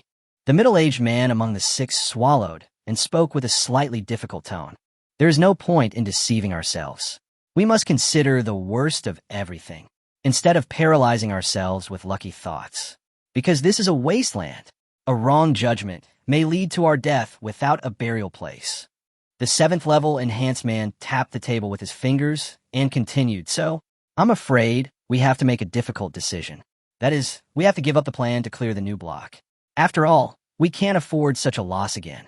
Since the new block cannot be cleared, we have to change our strategy for expanding the settlement. The city ruins are becoming more and more dangerous. We have to shift our focus and expand toward the wilderness. Wilderness. The other 5 were a little confused. The original Gray Rat Town is now the Dawn Base. The people we sent to collect taxes died inexplicably in the mouths of aliens. This is not a friendly gesture. Dealing with them is easier than dealing with zombies and aliens, right? The 7th level enhanced man licked his lips and said, Chapter 182, Chu X Science Friends. After completing the corresponding tasks, Qin Yang returned from the wasteland world. The Shuguang base is currently in a state of stable development. The medium-sized settlement not far away was temporarily silent, with only sporadic zombies and alien species appearing occasionally around. After owning Gray Squirrel Town, almost all the manpower problems can be solved by hiring within Gray Squirrel Town. Therefore, during this period of time, the entire Dawn base did not encounter any major difficulties that required Qin Yang to step in and solve. In this case, Qin Yang doesn't need to stay in the Dawn base for too long. When I have free time every day, I go and check the development status, that's it. The current construction plan for the Shuguang base was made by other people in the base because Qin Yang himself had no knowledge of urban construction. Among the tens of thousands of people in Gray Rat Town, there are actually quite a few talented people from all walks of life. However, after the catastrophe, all these people's professional skills lost their value, leaving them with only the most primitive ways to obtain food to survive. The emergence of the Dawn base has allowed these people to find a new way out. 10 years of life in a wasteland have made these people's material requirements extremely low. After being hired by Qin Yang, they naturally tried their best to perform, so as not to fail to meet Qin Yang's requirements and be fired. They would have no place to cry. The outer city construction plan of the Dawn base was formulated by these hired talents. Qin Yang did not have any clear requirements for the construction plan of the Shuguang base. The most important focus was on the sewer planning, which had to be handled properly. Because as the scale of the base continues to grow, the number of survivors living in the base will probably increase accordingly. As the number of people increases, the various living facilities in the base must be able to keep up, otherwise the entire base will become a mess. In particular, the treatment of domestic waste must have a comprehensive and overall arrangement, so that the Shuguang base can always remain clean and tidy no matter how large it develops. If the sky is always covered with dark clouds and gloomy, and the place where you live is full of garbage and stinks all the time, then there is really no point in living like this. Even in a wasteland, the necessary sense of ritual in life must still be there. Otherwise, what's the difference between being alive and being like those alien species? When Qin Yang made these requests, he originally thought that these requests might be a bit unreasonable. After all, in his opinion, the construction of sewerage in any city is a huge natural project. Judging from the number of people that the Shuguang base can currently employ, all the human resources are simply not enough to support the construction of the sewer system. However, after Chen Yang had detailed communication with those talents in construction planning, he found that his ideas were too outdated. 200 years from now, the way the Earth handles domestic waste will not be as extensive as it was 200 years ago. In the time and space where Chen Yang is located, the treatment of domestic waste is basically carried out by transportation and discharge. The garbage is transported away from the city and then transported to specially excavated landfills around the city for disposal. Only a small portion can be used for classified recycling or incineration to generate electricity. The overall waste recycling rate is very low. But on Earth 200 years from now, the way garbage is handled will be completely different. The corresponding garbage disposal equipment can convert almost 90% of domestic garbage into energy necessary for life. As for the 10% of garbage that cannot be converted, it can also be decomposed into the most basic atomic units using a matching decomposition device. In the face of the power of science and technology, inherent cognition is always easily shattered. So after Chen Yang knew the extent of garbage disposal that the wasteland world could achieve, he no longer worried about the sewer construction of the Dawn base. With this garbage disposal capability, coupled with the use of engineering robots, the construction of sewers is not difficult at all. Keeping the Dawn base clean and tidy is also a very simple matter. When he returned to his own world, it was not yet noon. Chen Yang was planning to go out to find a store to satisfy his hunger when Chu Xian suddenly called him. "Oh, it's rare that I can get through to you when I call you during the day." Chu Xian's tone sounded a little surprised. "What kind of words are you talking about? You think it's so rare that you call me?" Chen Yang was speechless. "The main thing is that I couldn't get through to you when I called you during the day. I don't know what bad things you were doing. You disappeared during the day." "Well, maybe the cell phone signal is not good. After all, my phone is old, so its functions are not good enough. It's normal," Chen Yang said casually. "You're a rich man after all. If your cell phone signal is not good, just buy a new one." "Well, I didn't expect to be able to get through to you. I don't need to bother others anymore. I have a friend who is coming to Beijing soon. I have something urgent to do here and can't leave. Please help me pick her up. I will send her flight number to your phone later." Chu Xian didn't dwell on this issue and went straight to talking about his own affairs. "Huh? Oh, okay. It's almost noon now. After I pick up your friend, can I take her out for dinner? She probably didn't eat on the plane, did she?" Chen Yang asked. "Probably not. Airplane food is so bad and she has a very picky taste. I guess I'll be busy until the afternoon, so please keep her company. I'll treat you to dinner tonight. Oh, by the way, you should know this friend of mine," Chu Xian said with a smile, and hung up the phone without waiting for Chen Yang to react. Chen Yang was stunned for a moment, looked at the screen of his mobile phone, and his mind was full of question marks. Chu Xian's friend, I know him? Where can I meet? Although he was confused, he did not think about it any further. He changed his clothes, left the house, got on the Night 15 that was waiting outside the community gate, and then drove to the Beijing International Airport. Following the airport highway all the way to the corresponding terminal, Chen Yang got off the car alone and came to the pickup gate. Chu Xian only sent him the flight information, but didn't send him any photos. She just said that he must know the friend who came, so he would be able to recognize him, which made Chen Yang very confused.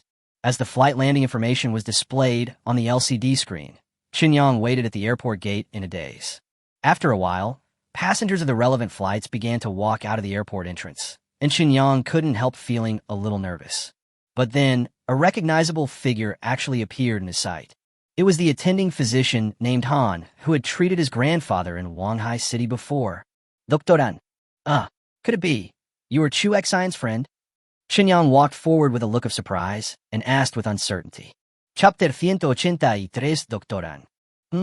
Hello, are you here to pick me up? Where's Xin?" When Han Siliu saw Chen Yang standing in front of her, an expression of surprise also appeared on her face. Chu Xian had something urgent to do and couldn't come, so she called me and asked me to pick her up at the airport. Just tell me where you're going. Chu Xian should be done with her work this afternoon," Chen Yang said with a smile. All kinds of thoughts were spinning wildly in my mind. He had never quite understood why Chu Xian had discovered his grandfather's affairs. Although his grandfather's recovery from cancer seemed to be a complete medical miracle, why was Chu Xian, who was far away in Beijing, able to notice the treatment so quickly? Originally, Qinyang did not think much about it. After knowing Chu Xian's true identity, he just thought that Chu Xian was very powerful. Perhaps because of Chu Yangping's physical condition, he was paying attention to all cases related to this disease across the country. But now, Han Siliu suddenly appeared here and was friends with Chu Xian, so Qinyang couldn't help but think about it. Therefore, there's a great possibility that the reason why Chu Xian came to him is actually related to Han Siliu in front of him. Well, I came to Beijing to attend a tumor seminar. The meeting starts tomorrow, so I want to buy some clothes today. Han Siliu nodded and said, "No problem. Let's get in the car and have lunch. After you fill your stomach, I'll take you shopping for clothes." Qinyang stepped forward and took Han Siliu's suitcase, saying with a smile. Han Siliu nodded in agreement and intentionally lagged behind Qinyang by half a body length. While following behind Qinyang, he observed Qinyang with curiosity on his face. Although he was unable to notice Han Siliu's gaze, after his body was strengthened beyond the limit, Qinyang's sensitivity to the surrounding environment also greatly improved. So when Han Siliu's gaze fell on him, he had a clear perception. "Dr. Han, isn't it very rude to spy on others from behind?" Dragging Han Siliu's suitcase and taking Han Siliu all the way to the parking lot, after getting on the night 15, Qinyang said with a smile. Han Siliu was obviously stunned for a moment, as if she didn't expect that her little action would be discovered by Qinyang. An embarrassed expression appeared on his face, and he said, "I was just a little curious about you, but I didn't expect you to be so sensitive that you could notice me watching you from behind." The gaze from a beautiful woman always makes people feel uneasy. Besides, why is Dr. Han curious about me? Qinyang asked with narrowed eyes. Han Siliu raised his eyebrows, tilted his head to think for a while, then suddenly smiled and said, "Because Grandpa Chu's illness was really cured. You should have guessed it, right? I was the one who told Shinshin about your grandfather. Later, Shinshin really cured Grandpa Chu's illness by asking you, and she even called me specifically. But she didn't tell me how you did it. Instead, she told me to keep it a secret and not to reveal it to anyone else." Now, it was Qinyang's turn to be surprised, because he didn't expect Han Siliu to admit it so directly on the spot. After a moment of hesitation, Qinyang smiled bitterly and said, "Dr. Han, don't you think it is unethical to disclose the patient's condition to other people without my permission?" Han Siliu nodded in agreement, stood up, and bowed 90 degrees to Qinyang. At the same time, he said, "You are right. Although I have my own difficulties, Shinshin is my best friend, and I have always hoped to help her with her grandfather's affairs. However, my ability is limited, and advanced cancer is a terminal illness that cannot be cured. This really makes me want to help, but unable to do anything. So when I found out about your grandfather's affairs, I couldn't help but tell her. But no matter what the reason, this is indeed an act that violates professional ethics, and I am willing to sincerely apologize to you." After saying that, Han Siliu bowed even wider. Because of the angle and the fact that Han Siliu had a good figure, and they were in a car, Qinyang had already sat on the seat, so that Han Siliu's action immediately made an alluring curve and snow-white undulations appear completely in Qinyang's sight. It's actually lace.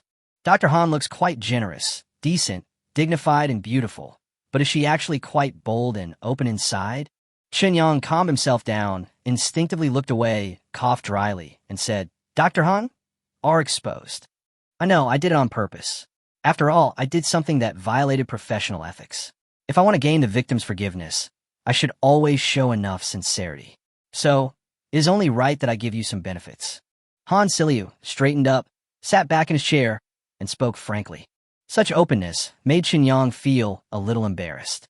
As expected, as long as you don't feel embarrassed, then others will be embarrassed. In fact, after Grandpa Chu fully recovered, I wanted to take the initiative to call you to contact you. First your grandfather, and then Grandpa Chu, both elderly people who had advanced cancer, recovered completely. This means that you have truly mastered the method that can perfectly cure cancer. For the entire medical community, this is an absolute miracle. However, Shinshin didn't let me contact you because you yourself didn't want to expose the fact that you can cure cancer. Although I don't quite understand your thoughts, I have to respect your decision after all. Han Siliu shrugged and continued, "I didn't expect that Shinshin would ask you to pick me up at the airport when I came to Beijing this time. I guess Shinshin also wants to use this opportunity to make things clear for you, so that you won't think too much about my relationship with Shinshin in the future and think that Shinshin and I have teamed up to deceive you. I wouldn't say I was lying, but to be honest, I was a little shocked when I found out that you were the friend Chu Xian asked me to pick up. Qinyang said honestly. Don't worry. If you wanted to expose the news that you can cure cancer, you would have done it long ago. There's no need to wait until now. I know how big the impact of this matter is. Since you don't want to be noticed by the world, I will definitely not interfere. It's just... Han Siliu seemed a little hesitant. Just what? Qinyang asked curiously. You know, I'm an oncologist. Without being modest, I can be considered an oncologist. I've been studying cancer, in particular, a malignant tumor. I hope you have a way to treat cancer. Even if that method cannot be made public or told to me, if there is something I can't figure out, can I ask for your advice? Han Siliu asked expectantly. Chapter 184. Not enough, order more. Dr. Han, I know very little about medicine. Strictly speaking, neither my grandfather's illness nor Grandpa Chu's illness was cured by me, so I really have no ability to fulfill your request. Qinyang touched the tip of his nose and said with a little embarrassment, This is the truth. Unless he Jinian can be brought directly out of the wasteland world. Otherwise, asking him to talk about cancer with an oncologist is pure joke. But Han Siliu didn't know this. In normal understanding, a method that can successfully treat cancer is absolutely priceless. If the person who found this method was not Qinyang, it would be impossible for anyone else to tell Qinyang about this method. In addition, Chu Xian had never talked to her about Qinyang, so it was no surprise that Han Siliu mistakenly thought that this was Chun Yang's excuse to reject her politely. I don't think it can be called euphemistic. Han Siliu sighed with regret and did not continue to dwell on this topic. In her opinion, Chun Yang's attitude was very clear, so she couldn't force him. No matter how much you hope to gain something, it cannot be based on forcing others. The atmosphere in the car suddenly became quiet. Qinyang could roughly guess that Han Siliu must have misunderstood. It's just that he couldn't explain this misunderstanding. What's more, judging from the actual results, there is no essential difference between being unable to do something and being unwilling to do it. So there is no need to explain. How is your grandfather doing recently? Is his illness not recurring? After a moment's silence, Han Siliu probably felt that this was not a good idea, so he took the initiative to speak to break the awkward atmosphere in the car. Very well, in good health, and even showing signs of rejuvenation. Qinyang said with a smile. It's good that there are no recurrences. The most frustrating thing about cancer is that cancer cells themselves can divide crazily and almost unlimitedly. This ability to divide infinitely makes it almost impossible to kill cancer cells completely. As a result, the existing means of treating cancer can only suppress it to a limited extent. Once the disease recurs, it almost means that death is approaching. Han Siliu sighed and continued with emotion. As a doctor, the most helpless thing is to face the patient step by step towards death, but you are powerless. At that time, you will begin to doubt your lifelong learning. I don't know what the use of all the knowledge I've spent so much time and energy to learn is. At first, I thought that a doctor's job was to cure diseases and save lives. Watching those patients gradually get better under your diagnosis and treatment until they're completely recovered and discharged from the hospital is a great sense of accomplishment because you have saved their lives. But when I really entered the oncology department, I realized how naive that idea was. There are so many tumors that I am completely helpless. Benign tumors are easy to deal with, but once you encounter a malignant tumor, you often have to rely on luck. The oncology department has the most terminally ill patients. I have to face death every day, so much so that now I have even begun to feel numb. This scares me. Listening to Han Siliu's sincere expression from the bottom of her heart, Qinyang didn't know how to respond for a moment. He is not a doctor, so naturally he cannot understand the contradictions within a doctor's heart. The most difficult thing in this world is actually empathy. So after scratching his head, Qinyang could only joke. After all, Lu Sun said that studying medicine cannot save the Chinese people. Han Siliu was stunned for a moment. An expression of not knowing whether to laugh or cry suddenly appeared on his face. The originally sad mood was completely destroyed. After rolling his eyes at Qinyang, he said unhappily, "This is not funny at all. Sorry, just want to ease the heavy atmosphere." Qinyang quickly apologized. At this time, Night 15 had already gotten off the airport highway and was heading towards the most prosperous area of the capital. Han Siliu turned her head away and stopped chatting with Chen Yang, as if all her attention was focused on the scenery along the way. Chen Yang was thinking about another problem. He will definitely continue to bring those magical potions from the wasteland world to his current world for use. If it only affects oneself, then it is easy to say. Apart from making one's physical fitness become more and more exaggerated, it will not cause any other effects. But once these medicines need to be used on others, there will inevitably be a risk of exposure. For example, in my grandfather's case, or in Chu Yangping's case, many times, unplanned things will happen unexpectedly. So before he really starts to get involved in the medical field, it would be best to have a puppet that can use medicine reasonably and reasonably. Maybe Han Siliu can be the candidate? Of course, this is just a sudden idea that came to my mind. Whether or not to do this requires careful observation and consideration. After all, he basically knew nothing about Han Siliu, so he naturally couldn't make a decision easily. Moreover, an idea that comes up on the spur of the moment is likely to be unreliable. Anyway, let's wait and see. If Han Siliu is indeed reliable, then pushing Han Siliu to the front is obviously not a bad thing. Well, Li Lu is currently helping me run the wasteland world, and in my own world, Zhou Dandan is in charge of the company. With Chu Xian's support in the political background, if Han Siliu is used to disguise the pharmaceutical industry, he will really become the man behind the successful woman. Isn't this development a bit off track? As he thought about it, Qin Yang's mind wandered uncontrollably for a moment. Why does he sound more and more like a gigolo? Maybe this is life. Trump never lied to me. After about an hour, Night 15 stopped in the underground parking lot of a shopping mall. Qin Yang took Han Siliu into the mall, picked a restaurant that looked pretty good, and ordered a table full of dishes. The sheer number of them shocked Han Siliu greatly. I know you are very rich now, but, in my opinion, extravagance is a shameful behavior. After hesitating for a while, Han Siliu finally spoke out his thoughts. Qin Yang was stunned for a moment, then smiled and said, "Don't worry, I ordered according to my appetite. I can finish all these by myself."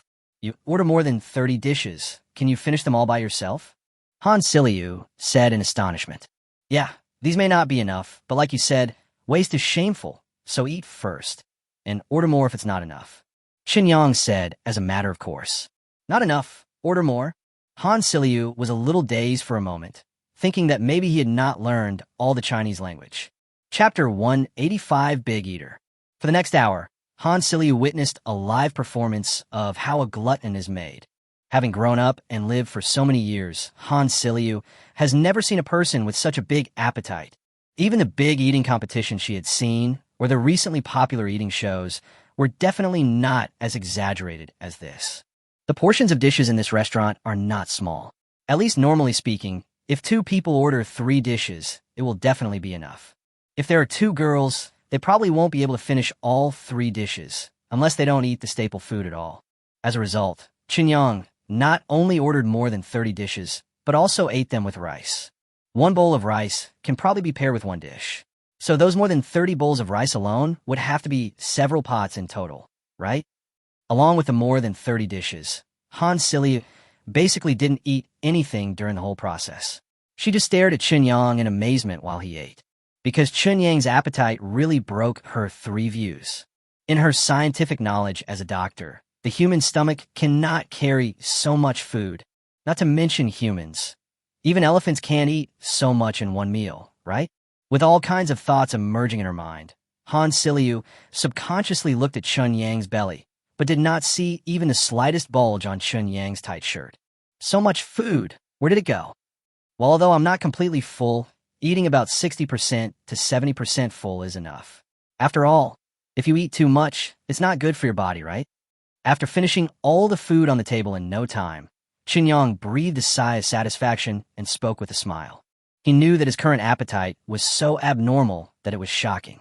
But facing Han Siliu, he still had no intention of hiding anything, but instead showed it honestly. Because of the thought he had on the road before, he began to consciously want to show Han Siliu some of his extraordinary qualities.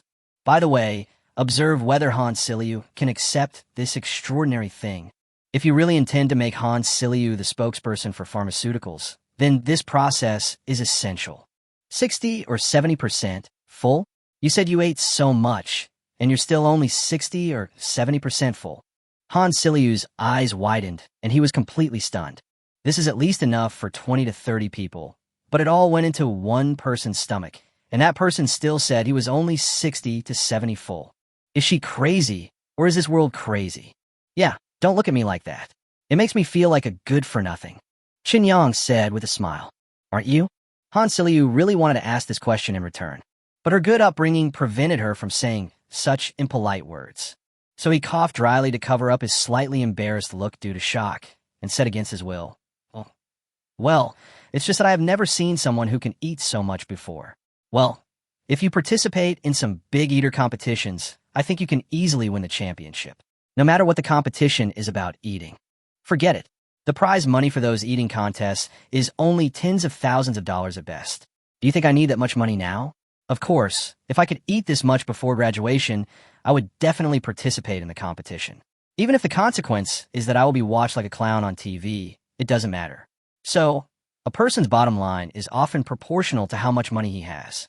Normally, the poorer the person, the lower his bottom line. Qin Yang shook his head and said. Han Siliu noticed the information revealed in Qin Yang's words. He asked, You mean, you didn't eat so much when you were in school? Did your appetite become so amazing after you graduated? Yeah. Qin Yang scratched his head, but couldn't help but praise Han Siliu in his heart. The loophole he deliberately left in his words was noticed by Han Siliu in an instant. This Dr. Han seems to be very thoughtful.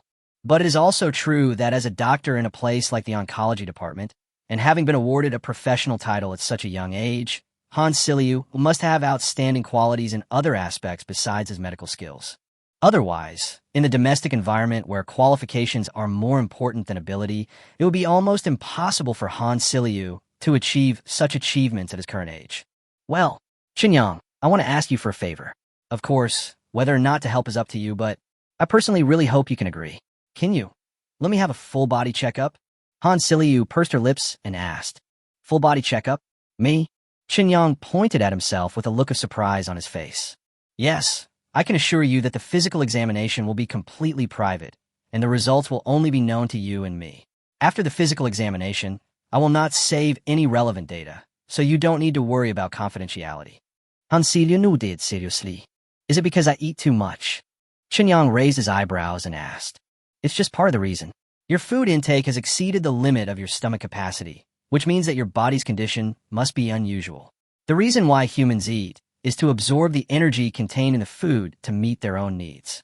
In other words, how much a person can eat is often proportional to the energy he needs to consume every day. So the fatter people tend to eat more because they are larger in size and consume more energy in normal life.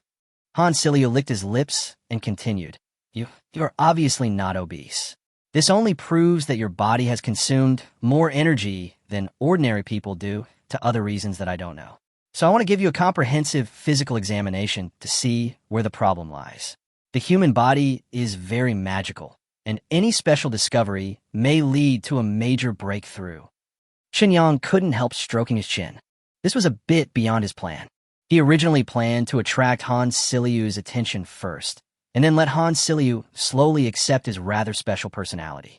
Unexpectedly, Han Siliu's character was so direct that he immediately expressed his desire to conduct a physical examination on him. Well, if this were a Japanese movie, it would be a whole new story. Hey, what are you thinking about? Qin Yang reached out and patted his head.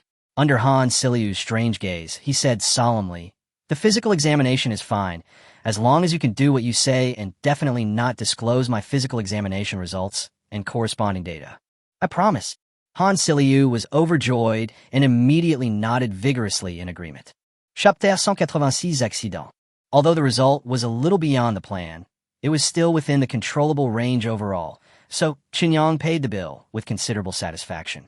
A restaurant in a shopping mall that was apparently very affordable actually cost Qin Yang tens of thousands of dollars on his own. Such an incredible bill shocked the girl at the counter who was in charge of the checkout. After staring at the computer screen for a long while, he stammered to confirm with Qin Yang, because her first reaction was that there was a bug in the computer. Otherwise, the meal bill for 2 people was over 11,000. It didn't even include the alcohol. They only ordered a few drinks. Is this normal? However, After repeated confirmation, it was discovered that there was no problem with the computer and there was no problem with the bill. The large table where Chan Yang and Han Siliu had their meal was piled with various empty plates, which was proof of that. Since there is nothing wrong, then what is wrong?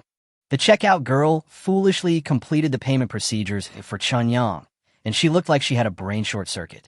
The subconscious weird look made Han Siliu couldn't help but blush. Han Siliu lowered her head and walked out of the store with Chen Yang. She breathed a sigh of relief and said helplessly, "If we have a chance to eat together next time, it's best to go to a restaurant that we know. The way you eat is too scary. Most people can't stand it." You said that as if I'm eating for free and not paying the bill. Let's go. I'll go shopping for clothes with you. What brand do you want to buy? This mall should have all of them. Hongguan Department Store is the comprehensive mall with the most brands in Beijing. If you can't find clothes that suit your taste here, you probably won't be able to find them in other malls either. Shenyang Asket, let's go shopping first. I haven't decided yet. I need to wear something formal and dignified for the seminar, so it's not easy to choose. Han Siliu Spulka. As the two were talking, a rather panicked voice suddenly came from their ears. I lost my phone. Oh no, my phone is lost. Who stole my phone? The voice came from very close. Chen Yang subconsciously turned his head and saw that it was a middle-aged woman about 40 years old. The woman was dressed very elegantly, exuding a sense of nobility from head to toe, and it was obvious that she came from a noble family. So when Chen Yang saw the woman so panicked and out of control because she lost her cell phone as if the sky was falling, he really found it strange. It's just a cell phone. Not that serious, right? If the jade bracelet on your hand is not fake, that one bracelet alone can be exchanged for dozens of mobile phones, right? And it has to be the newest model of Apple with the highest configuration. Ma'am, if you've lost something, it's better to call the police as soon as possible. Can I call the police for you? The waiter who was standing at the door of the store nearest to the middle-aged woman and was responsible for welcoming guests walked up to her and asked with concern. No, it's too late to call the police. I just lost a cell phone. The police won't come. At most, they'll ask me to go to the nearest police station to make a statement, and it's almost impossible to get the phone back. But I have to get my phone back. The middle-aged woman's face was covered with uncontrollable tears, and she looked as if she was about to collapse. Ma'am, there is no other way except calling the police. Is there any important information in your phone? Is it stored in the cloud?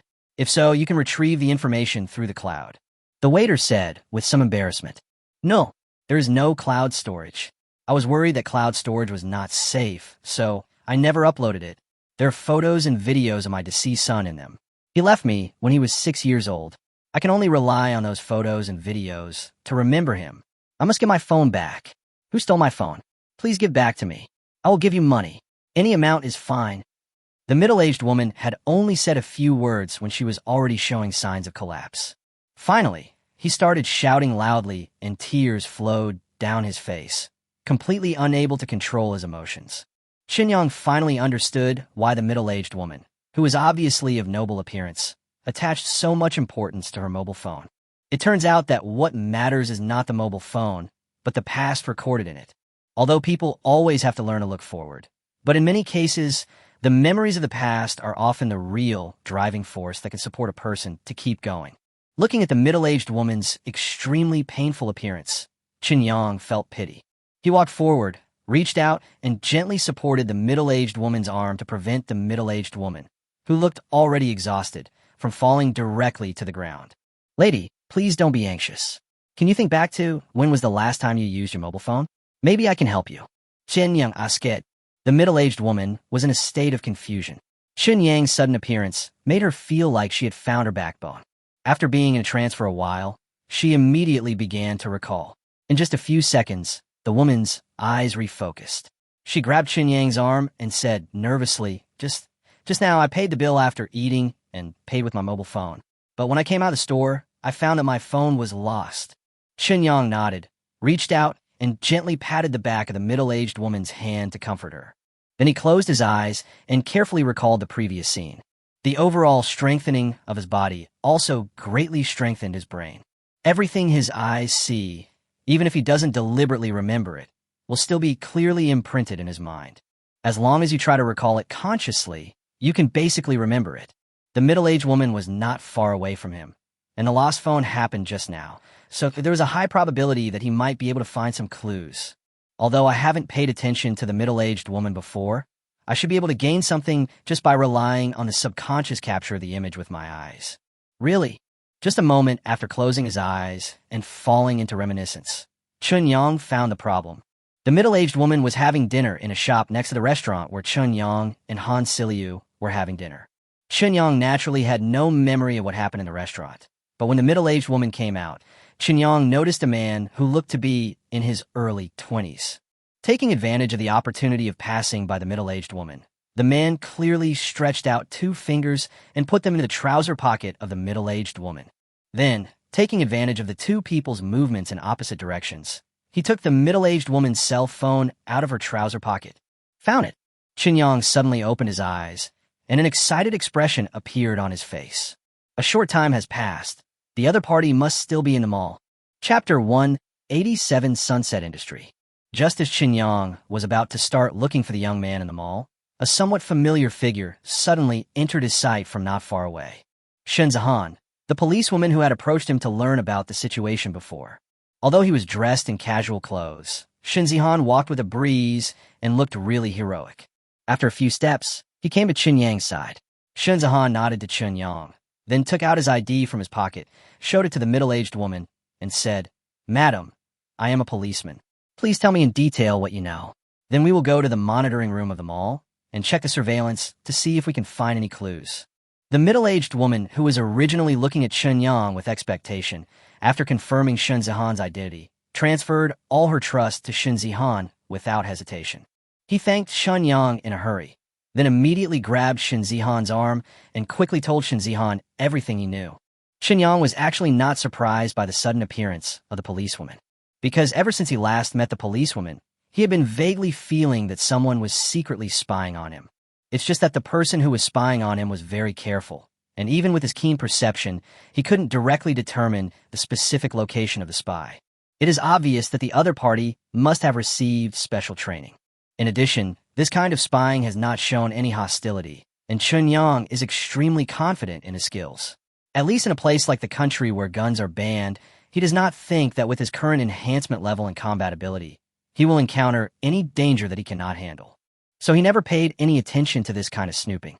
And subconsciously, Chun-Yang still had some guesses about the source of the snooping. The sudden appearance of Shen Zihan today confirmed the previous speculation. It seems that the previous understanding of the situation did not dispel Shen Zihan's suspicion of him, which led to the subsequent snooping. Shen Zihan is probably hoping to find some real clues through tracking. Otherwise, why would Shen Zihan appear here today? It is not scientific to explain it as coincidence. Watching the middle-aged woman telling Shen Zihan what she knew with great enthusiasm. While Shen Zihan was taking careful notes, he began to lead the middle-aged woman to the monitoring room of the shopping mall.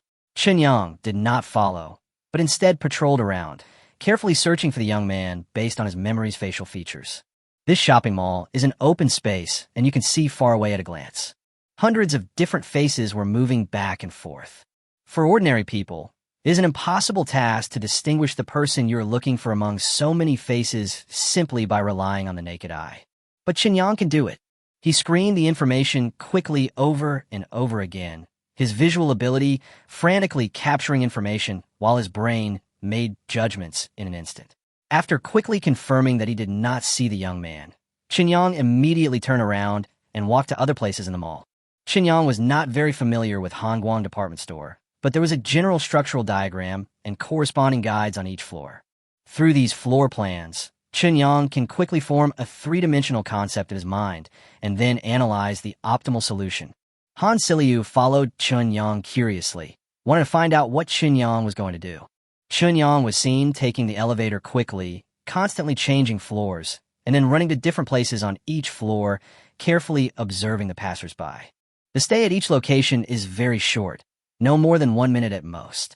If the thief left the mall after his first successful theft, Chun-Yang would have no good solution.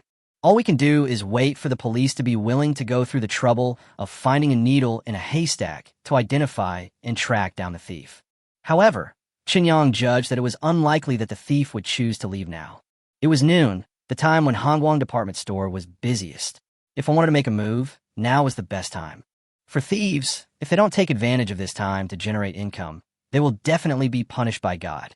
Therefore, Chunyang believed that the thief must still be in Hongguang department store, continuing to look for new opportunities to strike. After all, it's not easy to be a thief nowadays. Since electronic payment has become popular, fewer and fewer people carry cash and wallets with them. As a result, stealing, a traditional craft that has been passed down for thousands of years, has reached the point where it is about to become an intangible cultural heritage. In such a sunset industry, there are still people who are able to stick to it. Chunyang believes that they must have their own professional ethics. Sure enough, when Chunyang arrived at the first floor of the mall, he finally saw the young man. At this time, the young man was following a young girl. The girl was wearing earphones, probably listening to music on her cell phone. The long earphone cord clearly exposed the location of the cell phone. This is a favorite target for thieves because there is no need to spend extra time determining where the phone is placed. As long as the knife in your hand is fast enough, you can quickly take away the phone and cut the headphone wire at the same time.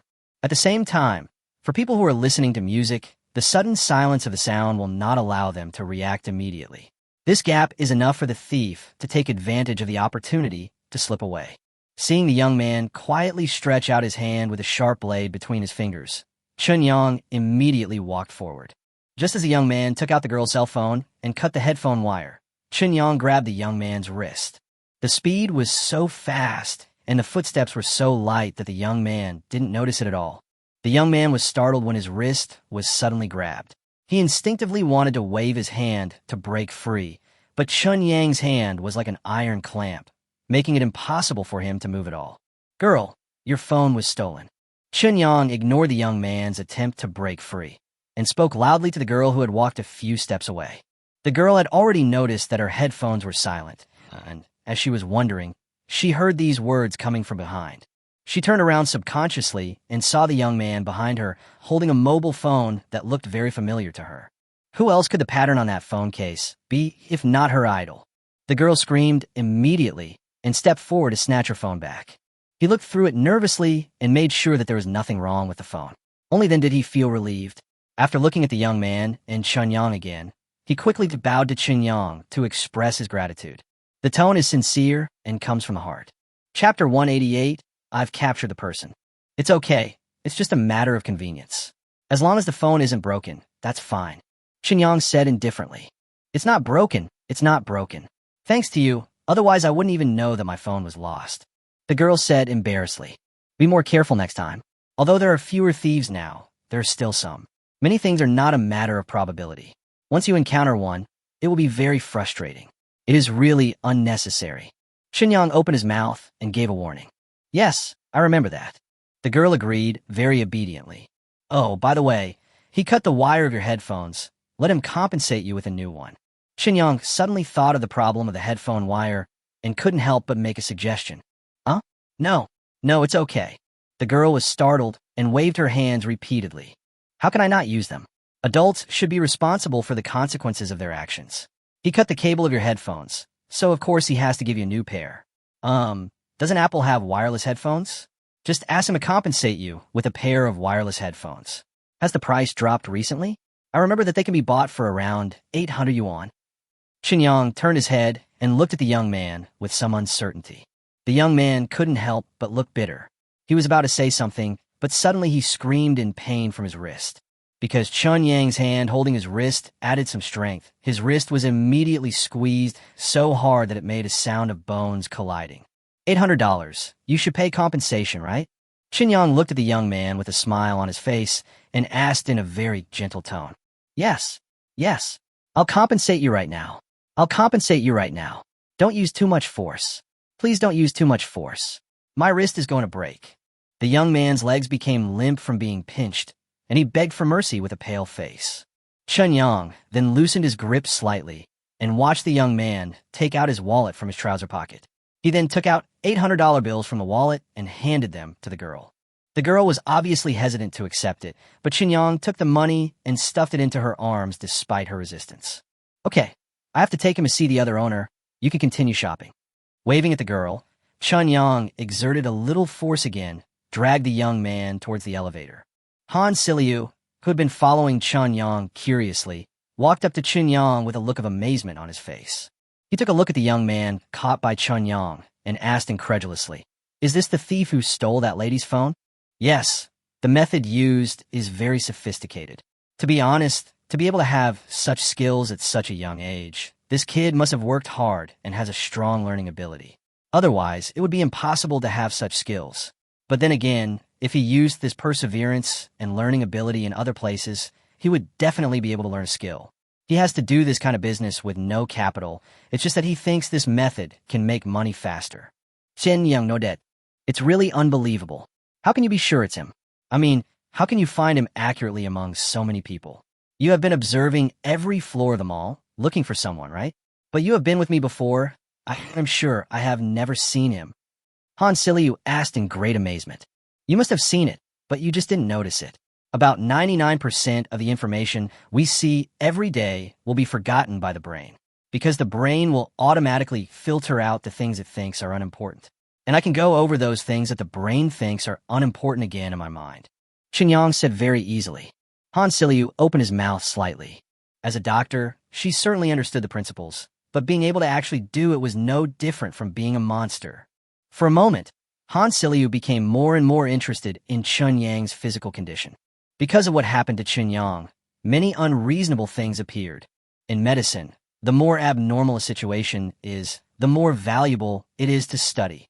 Chun Yang didn't care what Han Siliu was thinking. When Shin Zihan learned about the situation, he left Shin Zihan's cell phone number. So while escorting the young man, he called Shin Zihan and asked about the specific location of the monitoring room where Shin Zihan and the middle-aged woman were, and then he escorted the young man over. He soon arrived at the door of the monitoring room, knocked on it, and after hearing the response from inside, Chen Yang pushed the door open and walked in.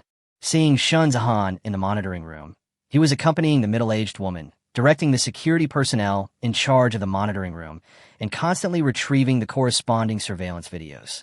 Police credentials are useful. If an ordinary person loses something and wants to retrieve surveillance footage, God knows how much trouble they will encounter. Yes, right here, slow down the video. That's right, it's this guy. Pause the surveillance video. Look at his hand. He's taking the phone out of his pocket. Shin Zihan did not turn around to look at Chen Yang, but stared at the surveillance screen with both eyes, constantly giving instructions to the security personnel who were monitoring the surveillance. Chen Yang did not tell her on the phone that the thief had been caught, so Shin Zihan actually didn't know why Chen Yang was coming over. I have an impression of this young man." The middle-aged woman's voice also became excited. "Ma'am, don't get excited. We have only identified the person who stole your things. The mall surveillance function is limited and cannot be compared with some of the high-function surveillance of the Skynet system. We cannot directly retrieve the corresponding character information from the database by identifying the person. So it will still take time for us to identify this person later." Shin Zihan said. "Is that so? Police officer, please hurry up. Otherwise, I'm worried that if we delay for too long, the thief will sell my phone. People like them should have familiar buyers, right? I'm afraid they will sell stolen phones very quickly. Please help me get it back before he sells it. Otherwise, once the phone is flashed, all the videos and photos of my son will be gone."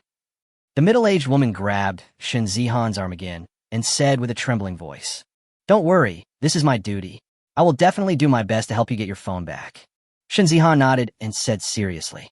Chen Yang found that from the time he came in until now, no one in the monitoring room paid any attention to him.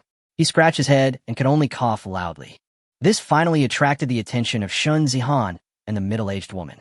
"Well, don't worry, I've already captured the person." Facing the two people's gazes, Chen Yang said with a smile. Chapter 189. Good luck. Did you catch the man? Shin Zihan was stunned for a moment, and his eyes shifted to the young man escorted by Chen Yang. After staring at the young man's face carefully, he suddenly turned his head to look at the surveillance screen. Then look at the young man's face again, and then look at the surveillance screen again. This happened several times, and Shin Zihan was finally sure that she was not mistaken. Chen Yang really caught the thief she had just identified through the surveillance. "Ow, how did you do this?" "We just confirmed the thief's appearance through surveillance, and you arrested him directly?" "This is too unbelievable, right?" Shin Zihan looked at Chun Yang and asked in astonishment. "Let's let Big Sister check if there's anything wrong with the phone first. That should be the point, right?" Chun Yang shrugged, and instead of answering Shin Zihan directly, he patted the back of the young man's head. The young man staggered after being photographed, and with a nervous look on his face, he took out 3 mobile phones from his pocket one after another and placed them on the ground carefully. The middle-aged woman immediately confirmed which phone it was, rushed forward to pick up the phone, then hurriedly unlocked the screen and quickly found the photo album. When a middle-aged woman found that the photos and videos of her son in the album were still there without any missing items, her emotions finally calmed down completely. She couldn't help but sit down on the ground and burst into tears. Qinyang understood this kind of emotional breakdown very well, so he did not try to comfort or disturb her. He just looked at the dejected young man beside him with interest and said, "Your business is pretty good. If I hadn't discovered you, you would have gotten your 4th phone just now, right? Normally, how much can you make in a day? Not necessarily, and the disposal price of these phones is very low. It was pretty good when everyone used cash before, but now no one uses cash anymore, so we can only steal phones and sell them secondhand. If we can make 2 or 3,000 a day, that's good." The young man said weakly, "Indeed, your business is not easy now." Qinyang nodded in agreement, then suddenly thought of something and asked hurriedly, "Hey, did you steal the 800 yuan I asked you to pay to that girl? Did you steal that wallet from someone else?" The young man smiled bitterly and shook his head, saying, "No, that's my money. People don't carry cash these days, so where would I go steal 800 yuan? The reason I have to carry money is because the upstream and downstream of our industry generally trade in cash. Otherwise, if we use electronic payment to trade, if one person is caught, the transaction records can be used to implicate others, which is really too dangerous." "I see. You have a strong sense of self-protection. Officer Shun, I'll leave this person to you. The evidence is solid. Just follow the rules and procedures. If there's nothing else, my friend and I will leave first." Qinyang turned his head to look at Shun Zihan and spoke. "Wait a minute. You haven't told me how you did it. You caught him so quickly, which means you definitely didn't leave Hongguang department store, right? In other words, you determined his appearance beforehand, and then you accurately picked him out among so many people in the mall?" Shun Zihan shouted. "Well, I was lucky. I just happened to run into him." Qinyang answered perfunctorily. "Luck? How can something like this be explained by luck?" Shun Zihan didn't believe Chun Yang's nonsense at all. "How else? Apart from luck, how else can I explain it? I was sure he was a thief before he made his move, so I remembered his appearance, and after he made his move, I accurately found his location among tens of thousands of people shopping in the mall and captured him. Do you think this is realistic?" Qinyang asked back. Shun Zihan was suddenly speechless, because what Qinyang said made a lot of sense. Apart from luck, there was really no more reasonable explanation than this. Although the term luck itself is ridiculous enough, but at least it's realistic. After all, the European emperor really exists. Only Han Siliu, who was standing aside, knew that the questions Qinyang asked in return were actually the real facts. Although it sounds even more incredible. "Come on, just do your thing. We have something else to do. We'll leave first." Qinyang waved at Shun Zihan and was about to turn around and leave when the middle-aged woman, who had been in a state of emotional collapse, finally came to her senses. He quickly got up from the ground, took 2 steps at a time, and came to Qinyang's side, tears in his eyes, and choked up as he spoke. "Thank you so much, both of you. If you hadn't caught the thief in time, I might have lost the most important thing in my life. So please let me express my gratitude to you. I don't have any cash on me. Can you show me your personal QR code for payment, and I'll transfer some money to you?" "You don't need to do that. We are just helping to the best of our ability. Anyone who encounters this kind of situation will lend a hand. You don't need to feel guilty. In addition, we are not short of money. If you really want to show your appreciation, you can donate the money to the Hope Project." Qinyang waved his hand and said with a smile, "Yes, big sister, since the things in your phone are so important to you, it's better to store them in the cloud when you get home today. Cloud backup is still very safe nowadays and basically won't go wrong. It will also prevent something like today from happening again." Han Siliu also spoke up to persuade. After comforting the middle-aged woman for a few more words, Qinyang finally found an opportunity and pulled Han Siliu out of the monitoring room. Before he could breathe a sigh of relief, Qinyang discovered that Han Siliu's eyes, when she looked at him, were full of inexplicable aggression. Especially when combined with the action of sticking out the tongue and licking the lips, it looked as if Han Siliu had encountered his favorite delicious food, and it was presented in front of him. Dr. Han, your eyes look a little dangerous. Do you have any idea about me? I want to make it clear in advance, that accompanying you shopping is a task assigned by Chu Xin. Don't have any improper thoughts about me. I sell my art, not my body. Qinyang leaned back and said with a vigilant look on his face, "This is not up to you. Don't forget, you promised me that you would cooperate with me in the physical examination. So this body of yours is for sale." Han Siliu said with shining eyes. This look of a big bad wolf seeing a little lamb made Qinyang suddenly start to doubt himself. The decision to bring Han Siliu into his revolutionary team, is it the right one? Chapter 190, You Can't Afford My Salary. Just as Qinyang began to accompany Han Siliu to choose suitable clothes in the mall, Zhou Hong also arrived at the main entrance of Qinyang Technology. He had tried repeatedly to contact Qinyang, hoping to meet with him again, but he never received any response. In a state of panic, Zhou Hong had no choice but to resort to this last resort and simply went to Qinyang Technology's office in person. I hope I can stop Qinyang here. There is no way. Cui Jinghui has completely lost contact. The only reasonable explanation for this situation is that Cui Jinghui has really been placed under double supervision. He is currently under investigation by relevant organizations and is therefore under control. Cui Jinghui's double disciplinary inspection also made Zhou Hong distracted. Although his problem was not serious, after consulting the company's lawyer, he realized that such a small matter would not have much impact on him. But the impact on the company will not be small. In addition, Qinyang Technology's products have begun to have a real impact on Sanliu Technology's products. With the two combined, the foreseeable consequences are so serious that Zhou Hong is almost suffocating.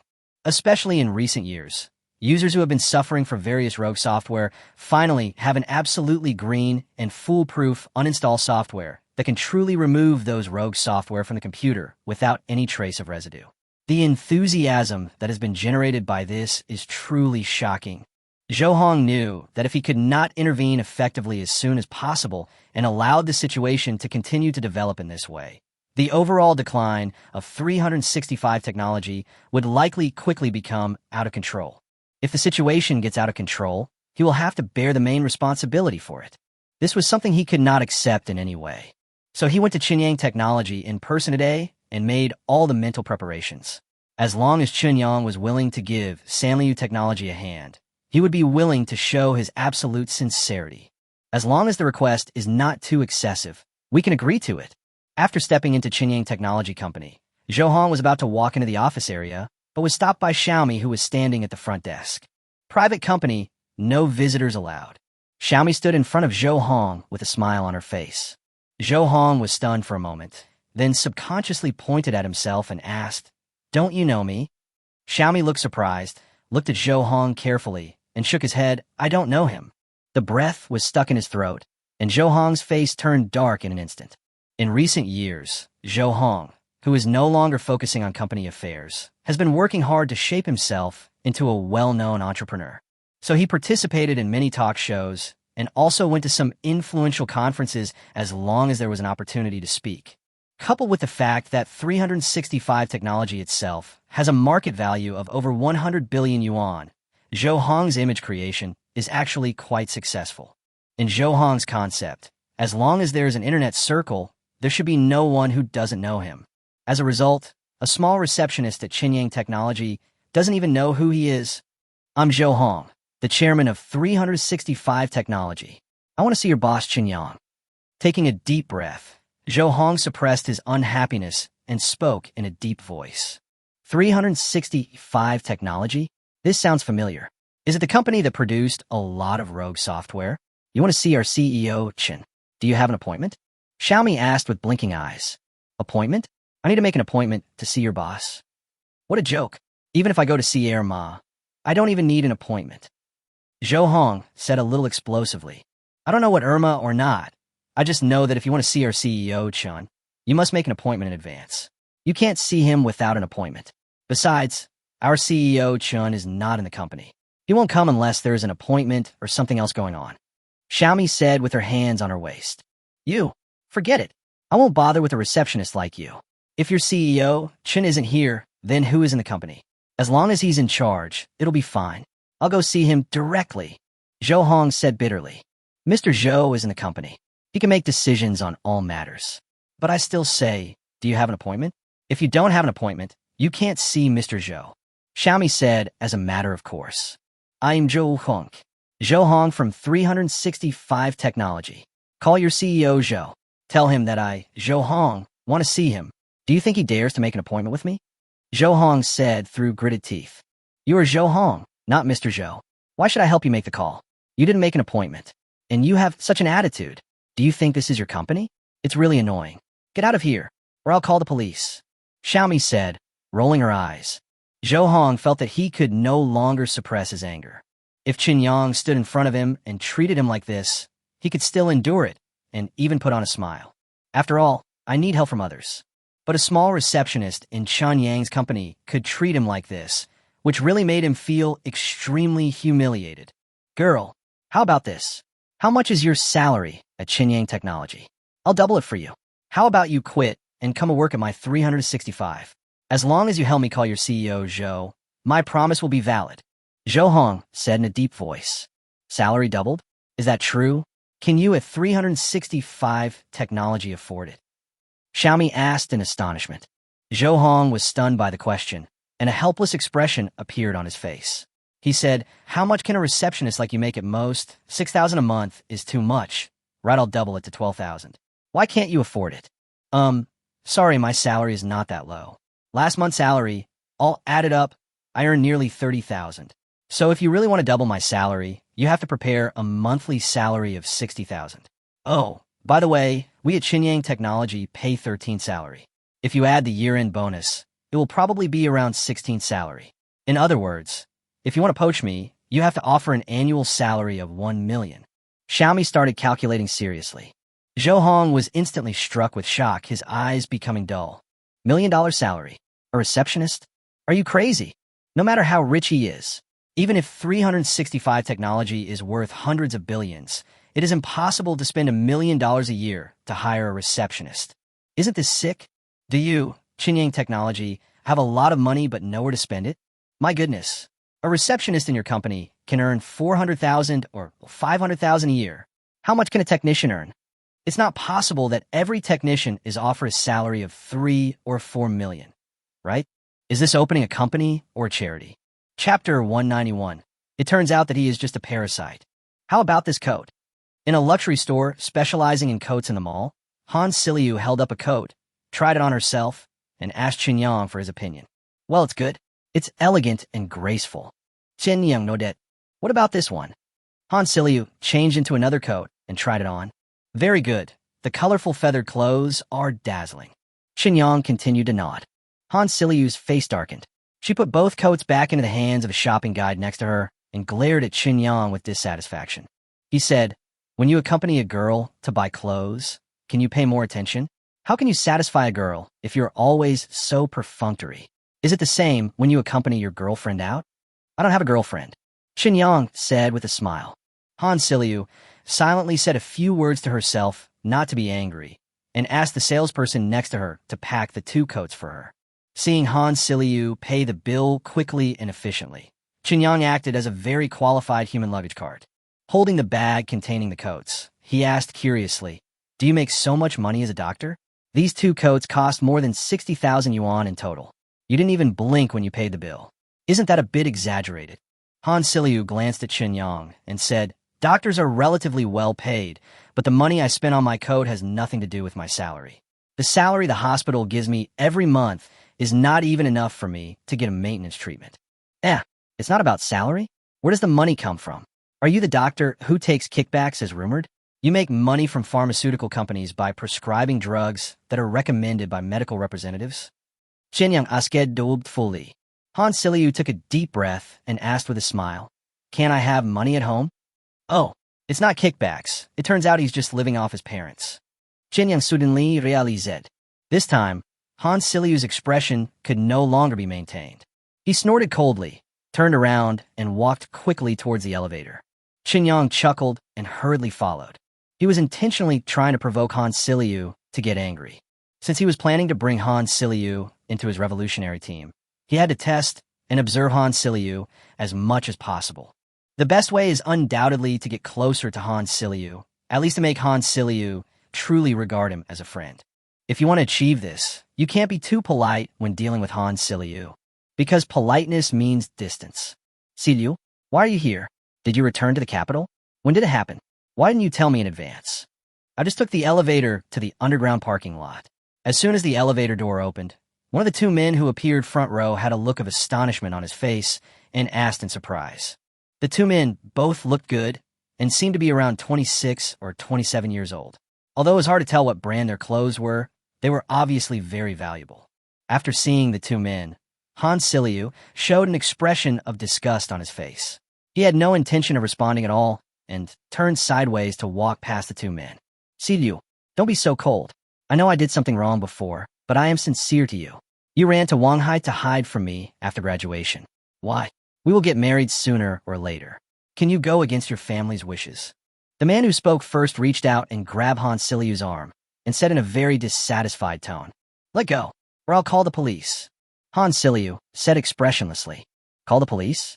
Siliu, you've been in Wanghai for so long. Have you forgotten where my uncle sits? How dare the police in Beijing control me?" The man said with a smile, "Your uncle is only the deputy." Han Siliu snorted coldly. TSK. I said you shouldn't stay in Wanghai. The news is so delayed. Don't you keep in touch with your family. If you did, your family wouldn't have told you. Right, my uncle was already a regular employee last year, and my family is still working hard to get him a position in the ministry. If nothing unexpected happens, my uncle will be given a position in the ministry next year to pave the way for further promotion. By then, our He family will have 2 regular employees in the ministry, and it will be even less likely that you will marry me. The man said very proudly, "Don't dream. I will never marry you in this life. Let go immediately. Otherwise I will scream." Han Siliu scolded angrily. "Siliu, there's no need to make things difficult for yourself. People like us can't have our own marriages, and you know that very well. It's better to marry me than to marry someone else. At least I really like you, right? It's a rare opportunity for you to come back to Beijing, and we have a party tonight, so come along. Do you see this friend next to me? Zhang Yada, a genius fighter in the fighting world. Do you know Li Tianqing? He's known as the best fighter in Asia, and that's his master." The man ignored Han Siliu's disgusted attitude and still maintained a playful smile. Such shamelessness made Han Siliu even more proud.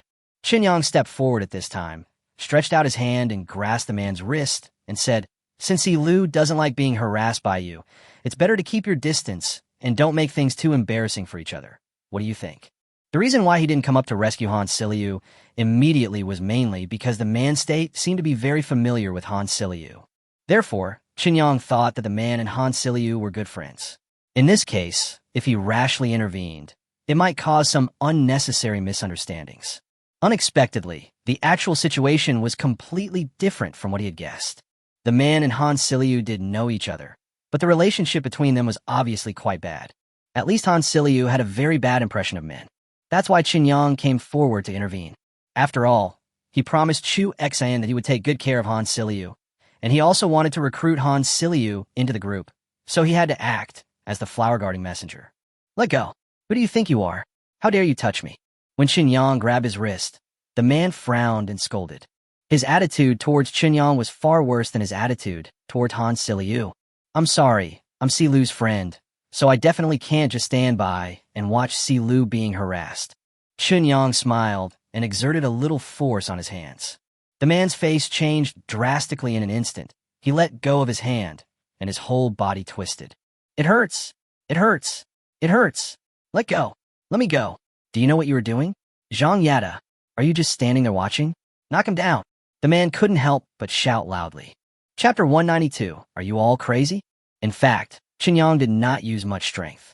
After all, he knew very well that he had exceeded the limit of human strength through strengthening, and when facing ordinary people, it would create an exaggerated crushing effect. If he really used more force, the man's wrist would be crushed in an instant. If they were in a wasteland world, there would be no problem for him to be more ruthless. Not to mention just crushing the man's wrist. Even if the man was killed on the spot to avoid trouble, no one would jump out to meddle. But this is not a wasteland after all, and all actions must still abide by basic rules and laws. What a hassle. This thought suddenly popped up in his mind, and Qinyang was immediately scared. What's happening? Are you starting to advocate solving problems through violence? This is not a good sign, although it's pretty cool when you think about it. Yang shook his head and noticed that the other man who was traveling with the man had raised his hand to grab him. The technique is very professional, and the speed is also very good. From what the man just said, this man named Zhang Yada is Li Tianxing's apprentice. Well, the ability of teaching disciples is not bad. Just from this grab, we can tell that this disciple of Li Tianxing probably has about 60% of Li Tianxing's strength. But he is far away from me. After all, in the special training over the past 2 days, Li Tianxing basically just got beaten whenever he faced him, not to mention that he was just an apprentice. Therefore, facing Zhang Yada's grab, Yang let go of the man's wrist and slapped Zhang Yada on the back of his hand. Pah! A crisp sound was heard. Zhang Yada had never expected that his movements could be cracked so easily. The painful feeling on the back of his hand made him feel a little frightened, because judging from his strength, the other party seems also a professional. The young man who regained his freedom rubbed his wrist in pain and continued to shout angrily. Zhang Yada, beat him up. Do it ruthlessly. Just don't let him die. I want him to stay in the hospital for a few months. Zhang Yada frowned, but still took a fighting stance. Yang slapped him on the back of his hand, confirming that Yang was also a martial artist. Since you are a martial artist, of course you have to treat it with caution. Although he was confident in his own abilities, he had not yet experienced the baptism of real combat. His lack of combat experience made it difficult for him to respond calmly. Zhang Yada, right? Is that what your master taught you? Did you learn martial arts just to fight with others outside? Yang was still holding the coat that Han Silio bought and spoke in a lecturing tone. Although he has no substantial connection with Zhang Yada, he and Li Tianxing are temporary sparring partners after all, so they can be considered to be of the same generation. Then Zhang Yada is Li Tianxing's apprentice, and of course his junior, so it is normal for him to teach him a lesson. But unfortunately, Zhang Yada obviously didn't know Yang. Being lectured by Yang in such an elder's tone, Zhang Yada couldn't help but show an angry look on his face. He said coldly, "It's not your turn to tell me what to do with my master." After saying that, he was about to attack Yang. "Stop it. Are you crazy? What era is this? You still want to solve problems by fighting?" Han Silio suddenly opened her arms and stood in front of Yang, feeling incredible about the development of the situation. Zhang Yada was startled and stopped rushing towards Yang. "Silio, get out of the way. I'm going to teach this ignorant brat a lesson today. And who is this guy to you? Why would he follow you around the mall? I need you to give me an explanation." The young man yelled angrily. "Who are you to Silu? Why should Silu explain to you? As for who I am to Silu, I'm not afraid to tell you openly that Silu is drooling over my body. You can ask her directly about this." Yang Chuklet. The young man's breath suddenly stopped, and he looked at Han Silio with an incredible expression. Even though Yang was telling the truth, there was a 100% chance that he would be misunderstood if he said it in such a tone and in such a situation and presented the content in such a way. Han Silio couldn't help but blushing, knowing that Yang did it on purpose. Plus, she was too lazy to explain, so she simply turned her head away and gave an attitude of acquiescence. Such a reaction made the young man go crazy. "Zhang Yada, kill him. My uncle is in charge of the municipal bureau. Don't worry. I promise I won't let you get into any trouble. Kill him. I'll take responsibility if anything goes wrong." The young man looked like a madman. 2 problems. First, you can't be held responsible. Second, he can't kill me.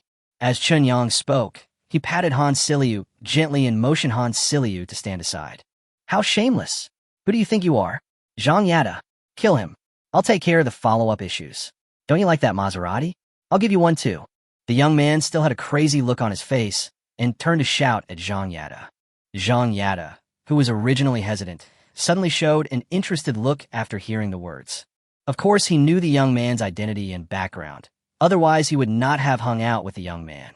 Therefore, he still believed the young man's promise. It's just that killing someone. He has never done it before, so he is still a little timid in his heart. Or would it be better to be seriously injured? It should be easier to deal with if someone is severely disabled for life, but the person is still alive. Zhang Yada's eyes narrowed, and he made up his mind silently. There was no way. That Maserati was a temptation he couldn't resist. Although he has a famous master, he himself has not yet truly entered a professional career, and his overall income is basically zero. For him now, a car like Maserati can only be admired from afar and not played with. They are crazy. Let's go. Call the police. Even if Dongdong's uncle is rehabilitated, he will never allow him to do such a thing. Han Siliu, said Qinyang with a nervous look on her face, because she saw a kind of determination on Zhang Yada's face. He Dongdong? TSK. Is the name so feminine? It doesn't match his personality at all. Qinyang said, stroking his chin. What on earth are you thinking about? Is this the point? Come with me. No. I'm going to call the police first. As Han Siliu spoke, he quickly lowered his head and took out his cell phone.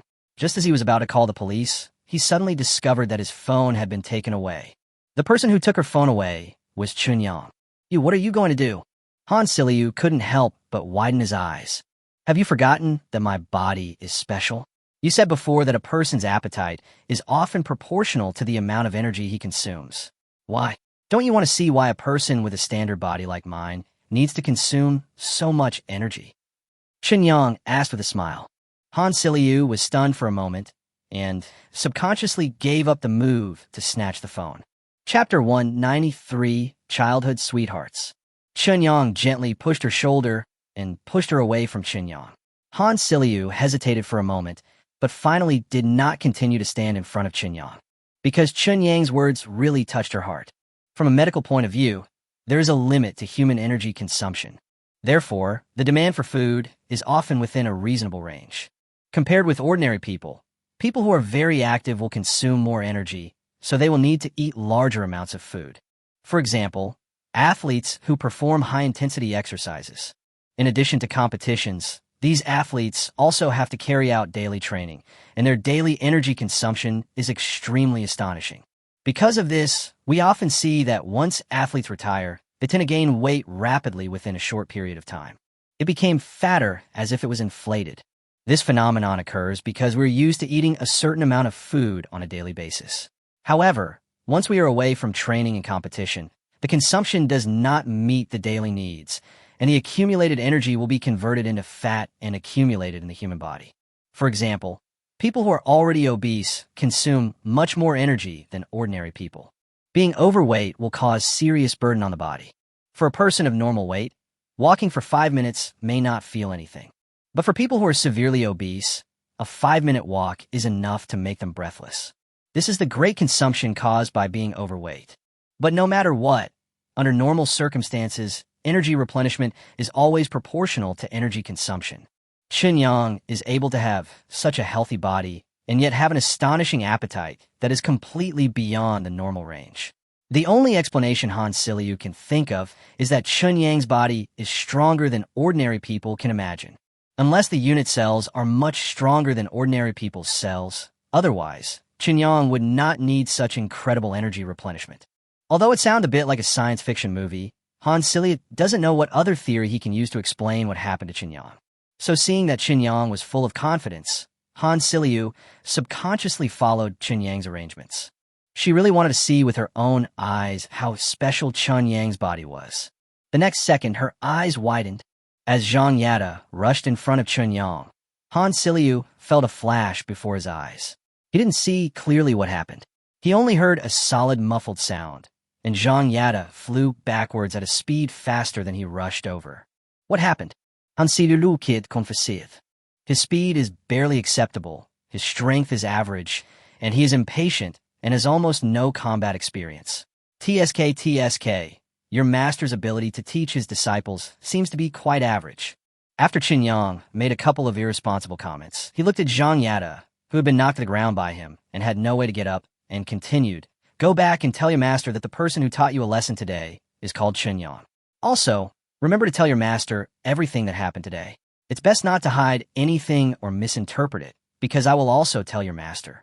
You know my master? Zhang Yada fell to the ground, trying hard to endure the severe pain in his abdomen that made him feel cramped, and asked in fear. Whether you know him or not, you can go back and ask him and you'll know. Also, avoid associating with people like this, or you might get dragged into trouble for no apparent reason. I know you young people all yearn for a carefree and glamorous life, but if you follow this guy who is obviously a spoiled second-generation rich kid, you won't know how you'll end up dead.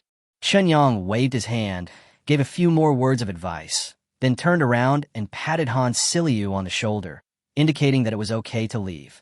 Han Siliu looked at him with a strange expression and muttered softly, You say others are young people. Didn't you just graduate? What? Qinyang raised his eyebrows. Nothing. I just said that what you did just now was very handsome. Should we do something we love right now?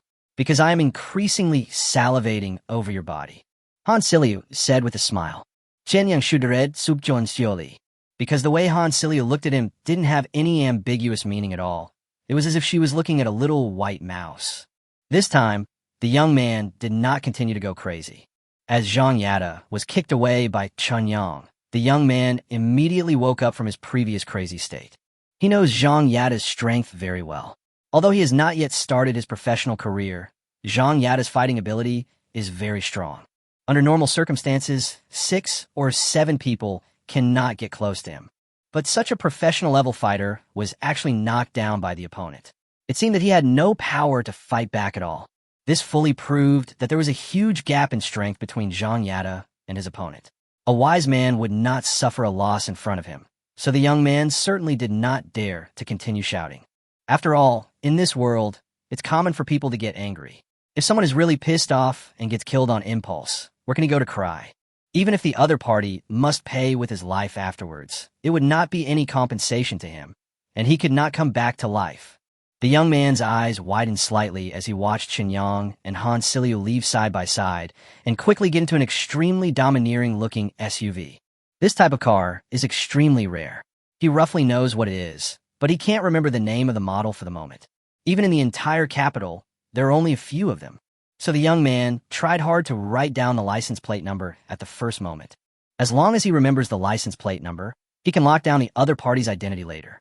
By then, he will make the other party return the humiliation he suffered today 10-fold or 100-fold. Well, we've eaten and bought clothes. Chu Exon shouldn't have finished her work yet, so shall I take you home? Sitting in the carriage of Night 15, Qinyang asked. I would like to take this opportunity to give you a comprehensive physical examination. To be honest, I am becoming more and more interested in your body. I am eager to know what exactly is the difference between your body and others.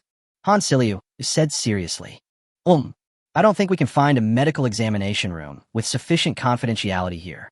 How about waiting until I return to Wanghai to have the medical examination? Anyway, I have to go back about once a month, so there are plenty of opportunities. Qinyang said, touching the tip of his nose. That's fine, it's a deal, don't regret it. Han Siliu's eyes lit up. Don't worry, the only good thing about me is that I keep my word. By the way, the guy I met today, his name is He Dong Dong. His family has a good relationship with ours, so the two families have always wanted to bring us together. But this man has been spoiled since he was a child, and I hate him very much. You don't have to worry about what happened today. I will go back and tell my family to come forward and find the He family. Han Siliu spoke up. Qinyang suddenly realized. So they're childhood sweethearts. Chapter 194 Perfect Working Environment. Chu Xin didn't know what she was busy with. Qinyang, who had completed the mission of protecting the flower, still did not wait for Chu Xin to call, and simply sent Han Siliu back. Because the time I spent with Han Siliu was not actually pleasant. Although if we evaluate her purely from the perspective of the opposite sex, Han Siliu deserves the 4 words beauty to behold. But unlike other girls, there was always a hint of racial alienation in Han Siliu's eyes when she looked at him. It's like a scientist facing his experimental subjects. No one likes to be watched like this, and Qinyang is no exception, even though strictly speaking, he actually asked for it. It was also a wealthy family with guards on duty, so Qinyang's car could only be delivered to the gate of the residential area, and there was no way to drive in. Looking around and seeing that he had plenty of time and was too lazy to make another trip to the wasteland world, Qinyang simply decided to go to the company to take a look. After all, he is the boss of the company. It is not good to always be absent from a company. Of course, it's not that good when it happens once in a while. Since there were more employees in the game department, and Zhou Dandan was usually in charge of the technology side, Qinyang simply went to the office building where the game was located first. It is indeed troublesome that the company does not have an office park of its own.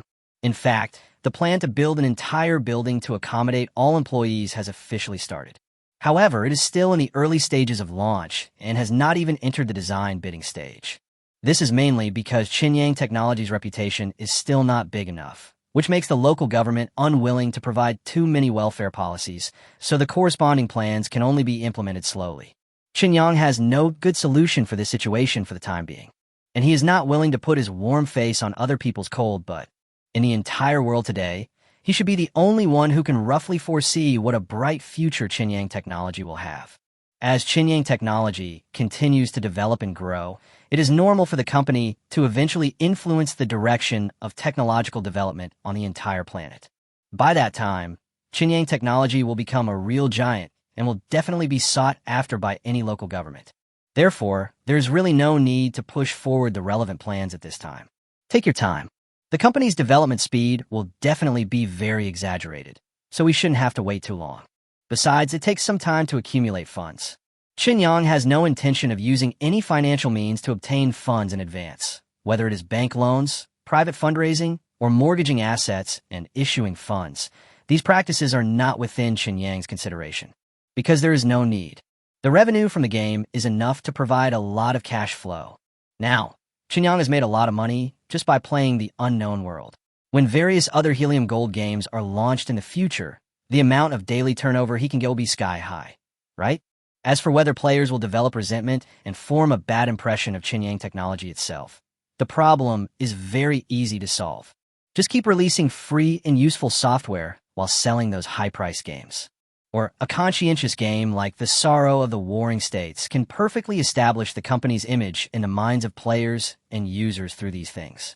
It will make players and users think that the real purpose of Qinyang technology in releasing those Helium Gold games is not to make money. It is to earn enough development funds to develop better products. No one could have imagined that the cost of Qinyang technology acquiring these games and software was completely negligible. This approach only applies to people like Qinyang, who can bring back unlimited things from the wasteland world. If it were other companies or individuals, similar behavior would not be sustainable. Capital is always profit-seeking. We soon arrived at the office of Qinyang Games. As new employees join the company every day, Qinyang Games currently has about 200 employees. You know, when there's no need to hire our D personnel, the scale of 200 logistics support personnel is huge. The office environment is impeccable, and each employee has a relatively independent office space. The computers are all high-end configurations and are equipped with air conditioners, air purifiers, humidifiers, and other things that can make the working process more comfortable. At regular intervals, there are beverage machines and refrigerators placed against the wall.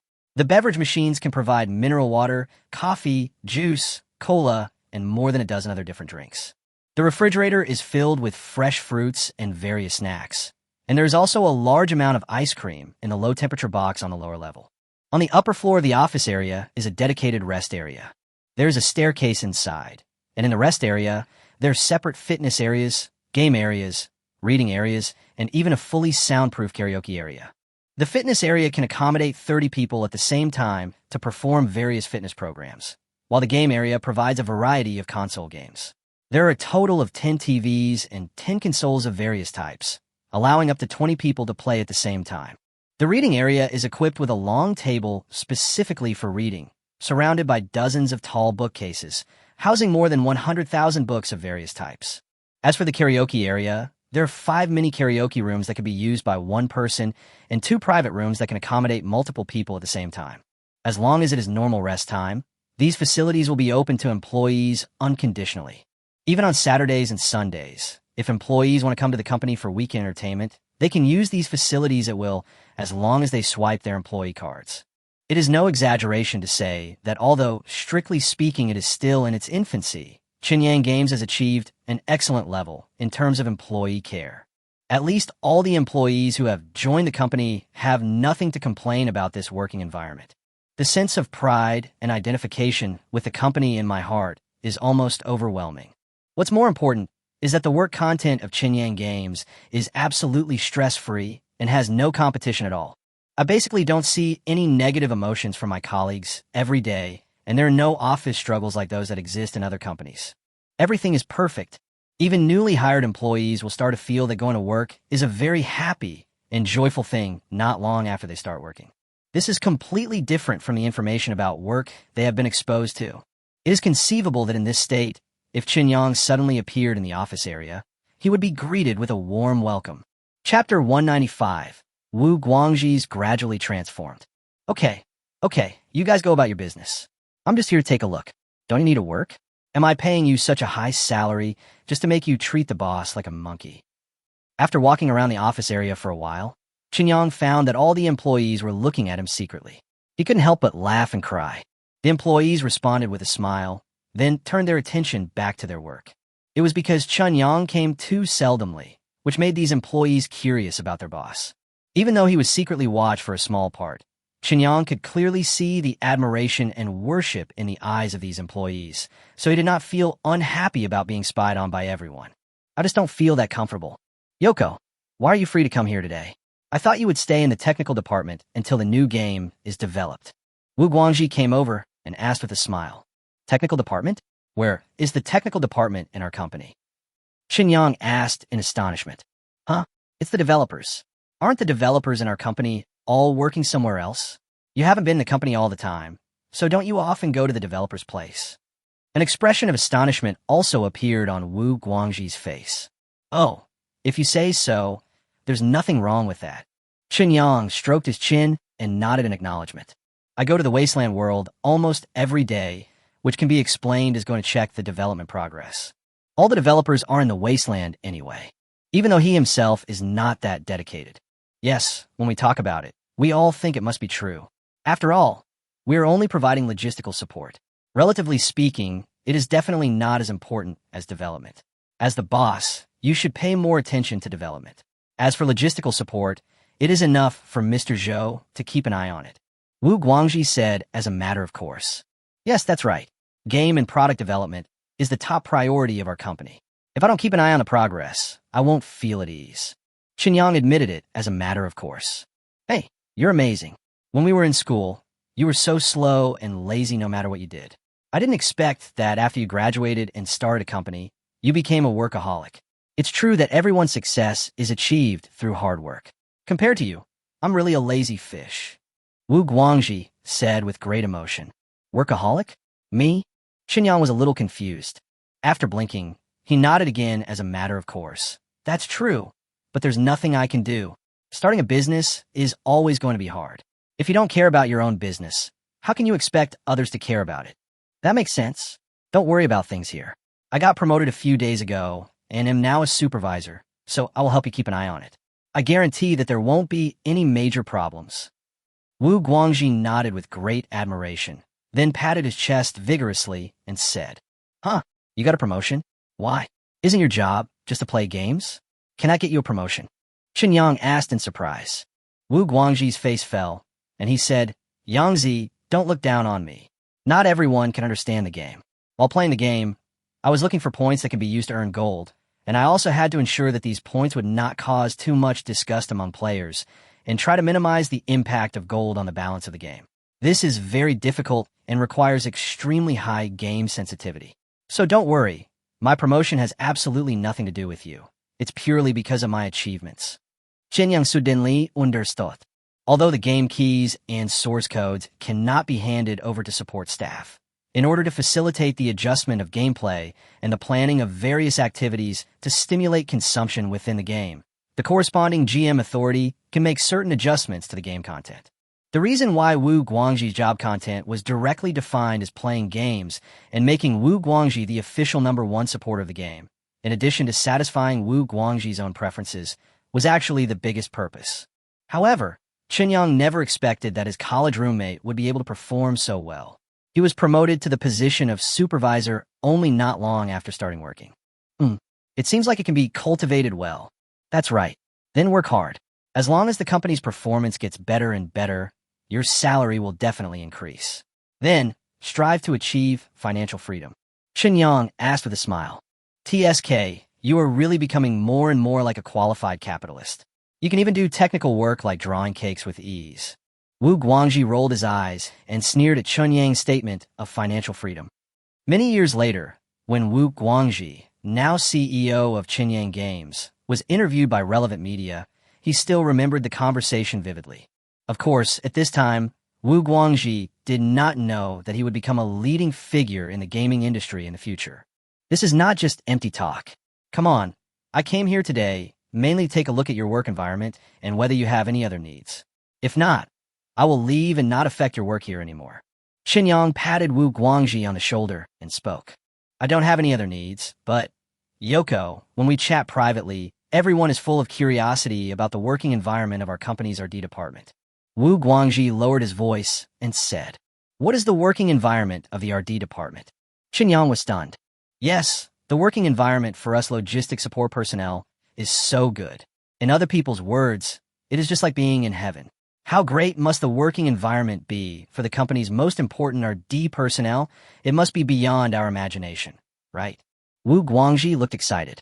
Qinyang blinked his eyes and recalled in his mind the office building where the technical experts in the wasteland world were located, as well as the scenes in the office building that were so shabby that they were unbearable to look at, and he couldn't help but cough dryly.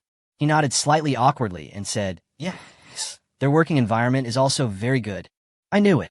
Wu Guangji nudged Qinyang with his shoulder, with a smug look on his face that said, I understand. Looking at Qinyang's embarrassed expression, he misunderstood the reason for Qinyang's embarrassment and continued. Don't worry, Yangzi, no one is dissatisfied with this. Everyone thinks it is natural. After all, the most important factor for the company to develop so rapidly is that the RD personnel have developed such great products. So it is very reasonable for them to be treated better. You arrange the RD personnel in other places to avoid the company's logistics support personnel from feeling unbalanced after seeing the difference in treatment. Right? Actually, no. Everyone is very satisfied with the current treatment. Looking at Wu Guangji's I understand expression, Qinyang controlled his urge to put his hand on his forehead. Guangji, you're overthinking. Why do I always feel like there's a mysterious island atmosphere here? Never mind, it's not important. You go ahead and do your work. I still have to go to the technology department. I'll leave first. Patting Wu Guangji on the shoulder again, Qinyang sighed, turned around, and quickly fled the scene. Chapter 196. You may make a lot of money, but I will never lose money. After leaving the gaming office, Qinyang thought for a moment and decided to turn around and head towards the technology office building. Although there should be less work on the technology side, Zhou Dandan will basically stay in technology and handle some administrative work. It's rare that I'm so diligent in running to the company to punch in. I have to let Zhou Dandan see it so that I won't lose out. Otherwise, Zhou Dandan would think that, as the boss of the company, I have always been indifferent to the company and only focused on her, and then she would accumulate dissatisfaction with me because of this, which would be bad. Why does it sound like as the boss of my company, I need to please my subordinates appropriately? It is said that wealth and honor cannot corrupt, poverty and humbleness cannot move, power and force cannot bend. Is this what a real man is? Forget it. Poverty cannot change, but money can. Might cannot bend, but beauty can. If you want to thrive in this filthy world, it's better to throw away your moral principles. Night 15 soon arrived at the office building where the technology was located. Qinyang got out of the car leisurely and entered the office building. While waiting for the elevator, I saw a girl who looked vaguely familiar. She was staring intently at the screen of her mobile phone and soon stood in front of the elevator door. Several virtual images floating around the girl proved that she was playing the unknown world. Her face looked quite nervous, as if she was waiting for some result to appear. Oh my god, why don't SSRs appear? I've already drawn 900 times. 900 times. No matter how unlucky the other person is, no matter how African they are, they will definitely get an SSR after 100 tries. Why haven't I drawn 900 times and still not a single SSR? The moment the elevator door opened, the girl suddenly couldn't help but scream. The whole person looked like he was in a state of collapse. Qinyang was startled by the girl's sudden shout. Then, he suddenly remembered why he felt that this girl looked a little familiar. Isn't this the girl he met in the office building when the game first started operating?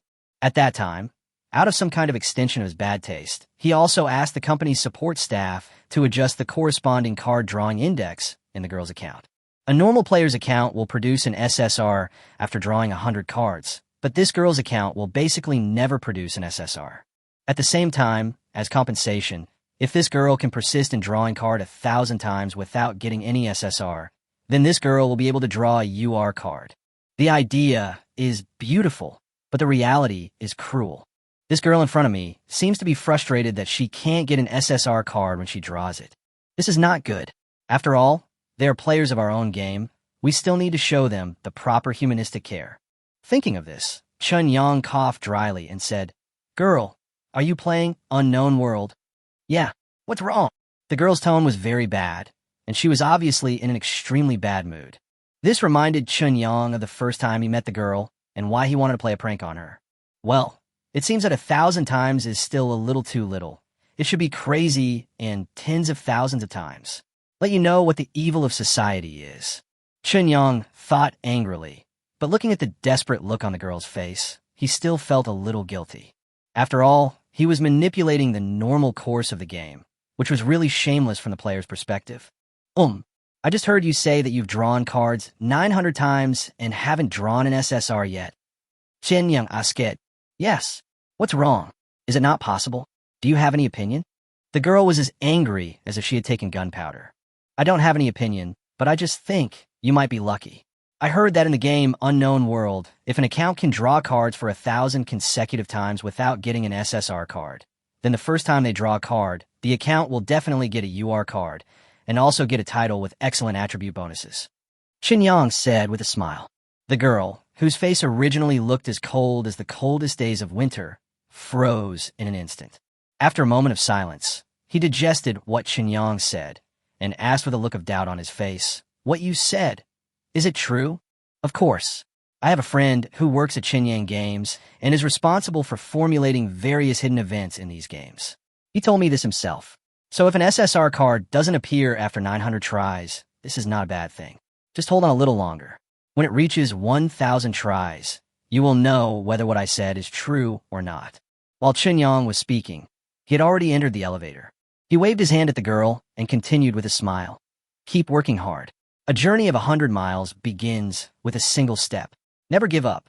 It wasn't until the elevator door closed that the girl finally came to her senses. After blinking, he looked down at his phone, a hesitant expression appearing on his face. If you don't count the free card drawing opportunity once a day and the small number of card drawing opportunities given away in various activities, the price of helium gold card drawing in the game is $6 per time. If you directly do 10 consecutive draws, you'll get a certain discount and only need to spend 50. That is to say, under normal circumstances, the maximum cost for a player to obtain an SSR card is 500 yuan. As for UR cards, you can only have a chance to get them through activities, and if your spirit beast is not extremely powerful, there is no possibility of any competition at all. If she could really get a UR card without getting an SSR card in 1,000 draws, then she really didn't lose out. After all, according to the current market situation in the game, the value of a UR is roughly equivalent to 20 SSRs. Thinking of this, the girl gritted her teeth, opened the recharge interface directly, and then made a 648.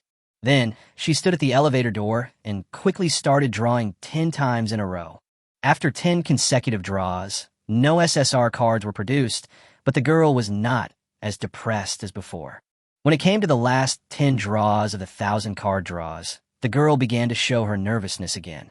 After taking a few deep breaths, he closed his eyes and pressed the option for 10 consecutive draws again, as if he was sacrificing himself. After more than 10 seconds, the girl finally mustered the courage to open her eyes.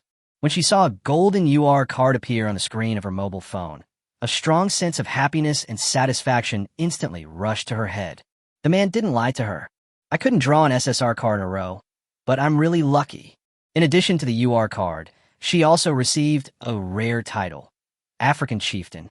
Well, although it sounds a bit bad, considering that the attribute bonus is very good, it can be used barely. I'm so happy. The girl shrank her shoulders hard, then entered the elevator with great joy.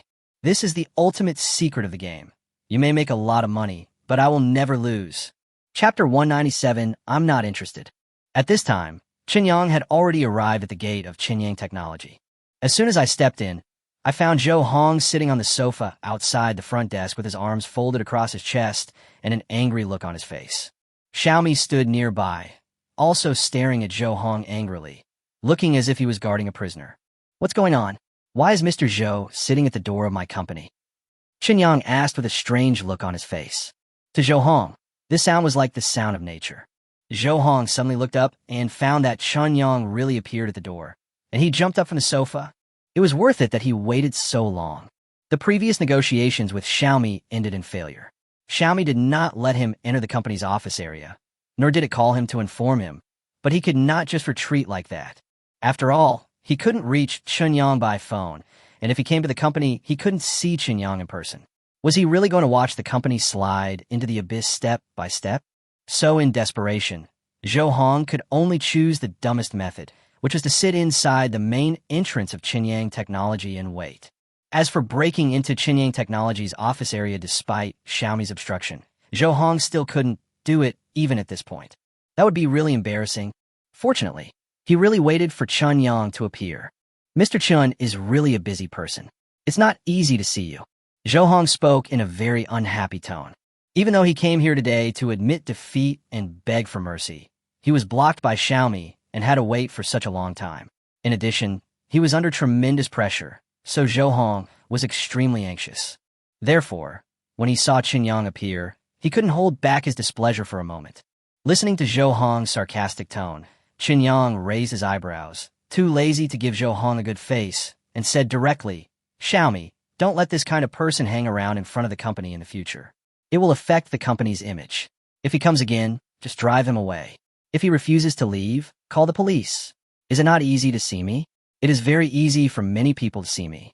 The reason why it is not easy for you to see me is because I don't want to see you at all. You are so old. How can you not even have this little self-awareness?" After saying that, Chunyang snorted coldly and walked into the company. Zhou Hong's face turned green. He never thought that Chunyang would be so disrespectful to him. Yes, he came to admit defeat and beg for mercy. But after all, he is still the chairman of a technology giant with a market value of hundreds of billions. The size and scale of Chunyang Technology are still far from comparable to his company. There is still a huge gap between their identities. How could Chunyang dare to treat him like this? Okay, Mr. Chun, I'll remember that. Xiaomi agreed in a loud voice. Zhou Hongze finally came to his senses and hurriedly ran back to Chunyang in 2 steps. After calming down, he finally straightened his attitude and said humbly, "Mr. Chun, I apologize for my attitude just now. I was under too much pressure, so I couldn't control myself. I hope you can forgive me. I want to talk to you alone. What do you think? We have nothing to discuss. I told you before that if you didn't seize that opportunity, don't expect me to give you any other chances in the future. There is no regret medicine in this world, and adults should also be responsible for their own choices. The situation has developed to this point today, and the responsibility lies entirely with you. In this case, you should bear the consequences of this incident." Chunyang looked at Zhou Hong in front of him and continued expressionlessly. "It is impossible for the products released by our company to be logically changed or removed from the shelves. The normal development of the company will always go according to the plan.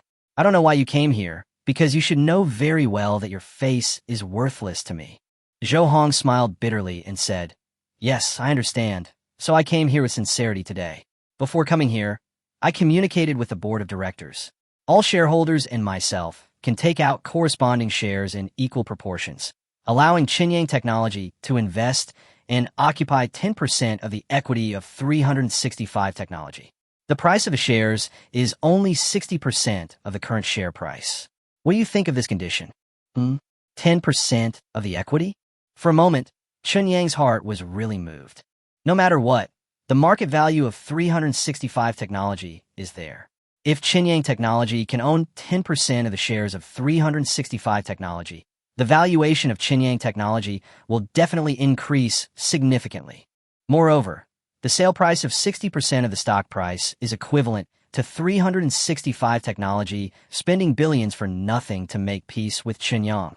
These billions of discounts and the ability for Chunyang Technology to occupy a seat with great voice on the board of directors of 365 Technology are the bargaining chips that Zhou Hong has put forward. Strictly speaking, it is full of sincerity. However, the heartbeat lasted less than a second before Chunyang suppressed it. Because to get this sincerity means that Chunyang Technology and 365 Technology are tied to the same boat. Then Chunyang Technology's products certainly cannot target Sanliu Technology anymore. Otherwise, wouldn't it mean that its own assets worth tens of billions of dollars would be ruined by itself? If this is true, the development of Chunyang Technology itself will also be affected. After all, in the eyes of users, Chunyang Technology is probably playing the role of the dragon-slaying boy. This is of great help to Chunyang Technology informing a certain belief in the minds of users. Once it makes peace with 365 technology at this time, it may gain huge short-term benefits, but it will lose the hearts of some users. No matter how you think about it, it's not worth it. Of course, if you're not very confident about the company's future, then holding shares of 365 technology is undoubtedly the safest approach. But Qinyang is different. Due to the existence of the wasteland world, he is full of confidence in Qinyang technology. So after a moment of excitement, Qinyang looked at Zhou Hong's expression that said, "You will definitely agree," shook his head firmly, and said, "Sorry, I have no interest in holding shares in your company. Business matters should be decided by business means." Zhou Hong was stunned for a moment, then he shouted excitedly, 15%. As long as the maximum is no more than 18%. We can accept it. Qinyang frowned and said, "Mr. Zhou, don't you understand what I'm saying? I have no interest in holding shares in your company. Although the market value of 365 technology is over 100 billion now, what about the future? You and I both know that as long as things don't really change, the market value of 365 technology will only decline." After saying that, Qinyang reached out and pushed Zhou Hong away and walked straight into the company. Zhou Hong stood there blankly, and the next second, his face turned ashen. Chapter 198, Steady Development. Compared with Qinyang Games, the number of employees in Qinyang Technology is very small. After Qinyang entered the office area, he greeted familiar employees along the way and soon arrived outside Zhou Dandin's office. After knocking on the door, Qinyang heard a slightly tired voice from inside and felt a little guilty. When I pushed the door open, I saw Zhou Dandin staring at the computer screen intently, while her hands were constantly typing on the keyboard. As Qinyang closed the office door, Zhou Dandin saw who came in out of the corner of her eye, and a look of surprise appeared on her face. He didn't stop his hand movements, but just said unhappily, "How dare you come here? Have you finally remembered that you are actually the boss of this company?" "Hee hee, your tone sounds full of resentment. I trust you. With you helping me keep an eye on the company, there won't be any major problems. If I still go to the company every day, wouldn't it seem like I don't trust you? This will undermine your prestige in the eyes of your employees." Qinyang said with a smile, walked behind Zhou Dandin, then put his hand on Zhou Dandin's temple and gave her a gentle massage. "Don't make your laziness sound so righteous. How come you suddenly have time to come here today?" Zhou Dandin felt very comfortable with her temples being pressed, so she relaxed her body, leaned back on the chair, and closed her eyes. "It's impossible not to come all the time, so I still have to show up at the company occasionally to make my presence felt." As Qinyang spoke, he kept pressing his temple with the fingers he had pressed and used the other fingers to massage Zhou Dandin's scalp. The feeling of comfort suddenly increased exponentially, causing Zhou Dandin to subconsciously utter a rather enchanting sound. After the strengthened body broke through the normal limits of a human body, Qinyang's physical fitness was not only greatly enhanced, but his ability to control his body also improved incredibly. At present, Qinyang can control the release of his own strength very finely, so the massage he gave to Zhou Dandin was perfect in strength. "Ah, your technique is really astonishing. It's rare for you to come here. Let me report to you on the company's current operations." Zhou Dandin spoke intermittently. "That's fine. I don't have anything to do today anyway, so I plan to go home with you after I get off work," Qinyang said indifferently. When Zhou Dandin heard that Qinyang was going to go home with her after get off work, she couldn't help but feel better. He stated very comfortably, "Currently, the total number of employees in Qinyang Technology and Qinyang Games has reached 236. You are too capricious in paying salaries, so the labor cost is far higher than the normal average of the industry. These 236 people are expected to spend about 12 million yuan in salary every month.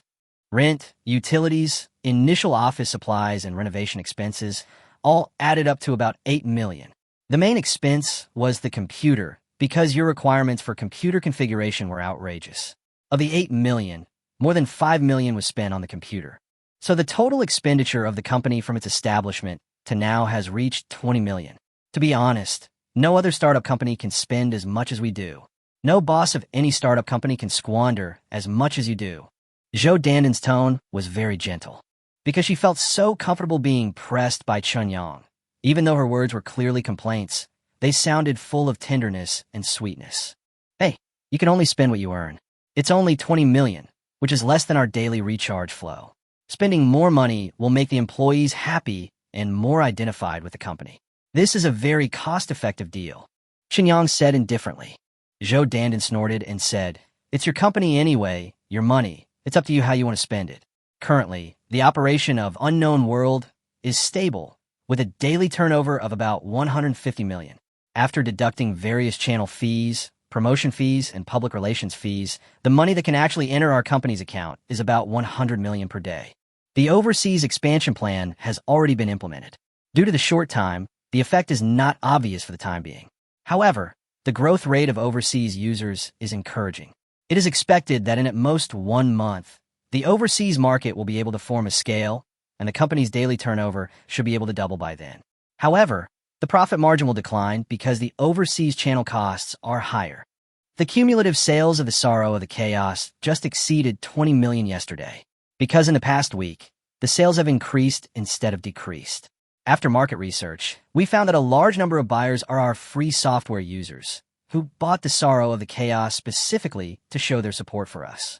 At the same time, these users were very shocked by the contrast between the quality and price of Luan Shiji Shame, and they spontaneously became our promoters and have been recommending our game to people they know. However, there are only so many computer users in China, so the sales of Luan Shiji Shame should have reached its peak in China.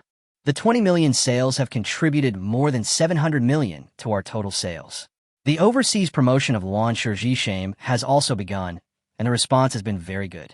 Foreign players also find the game technology and quality presented in Luan Shiji Shame incredible.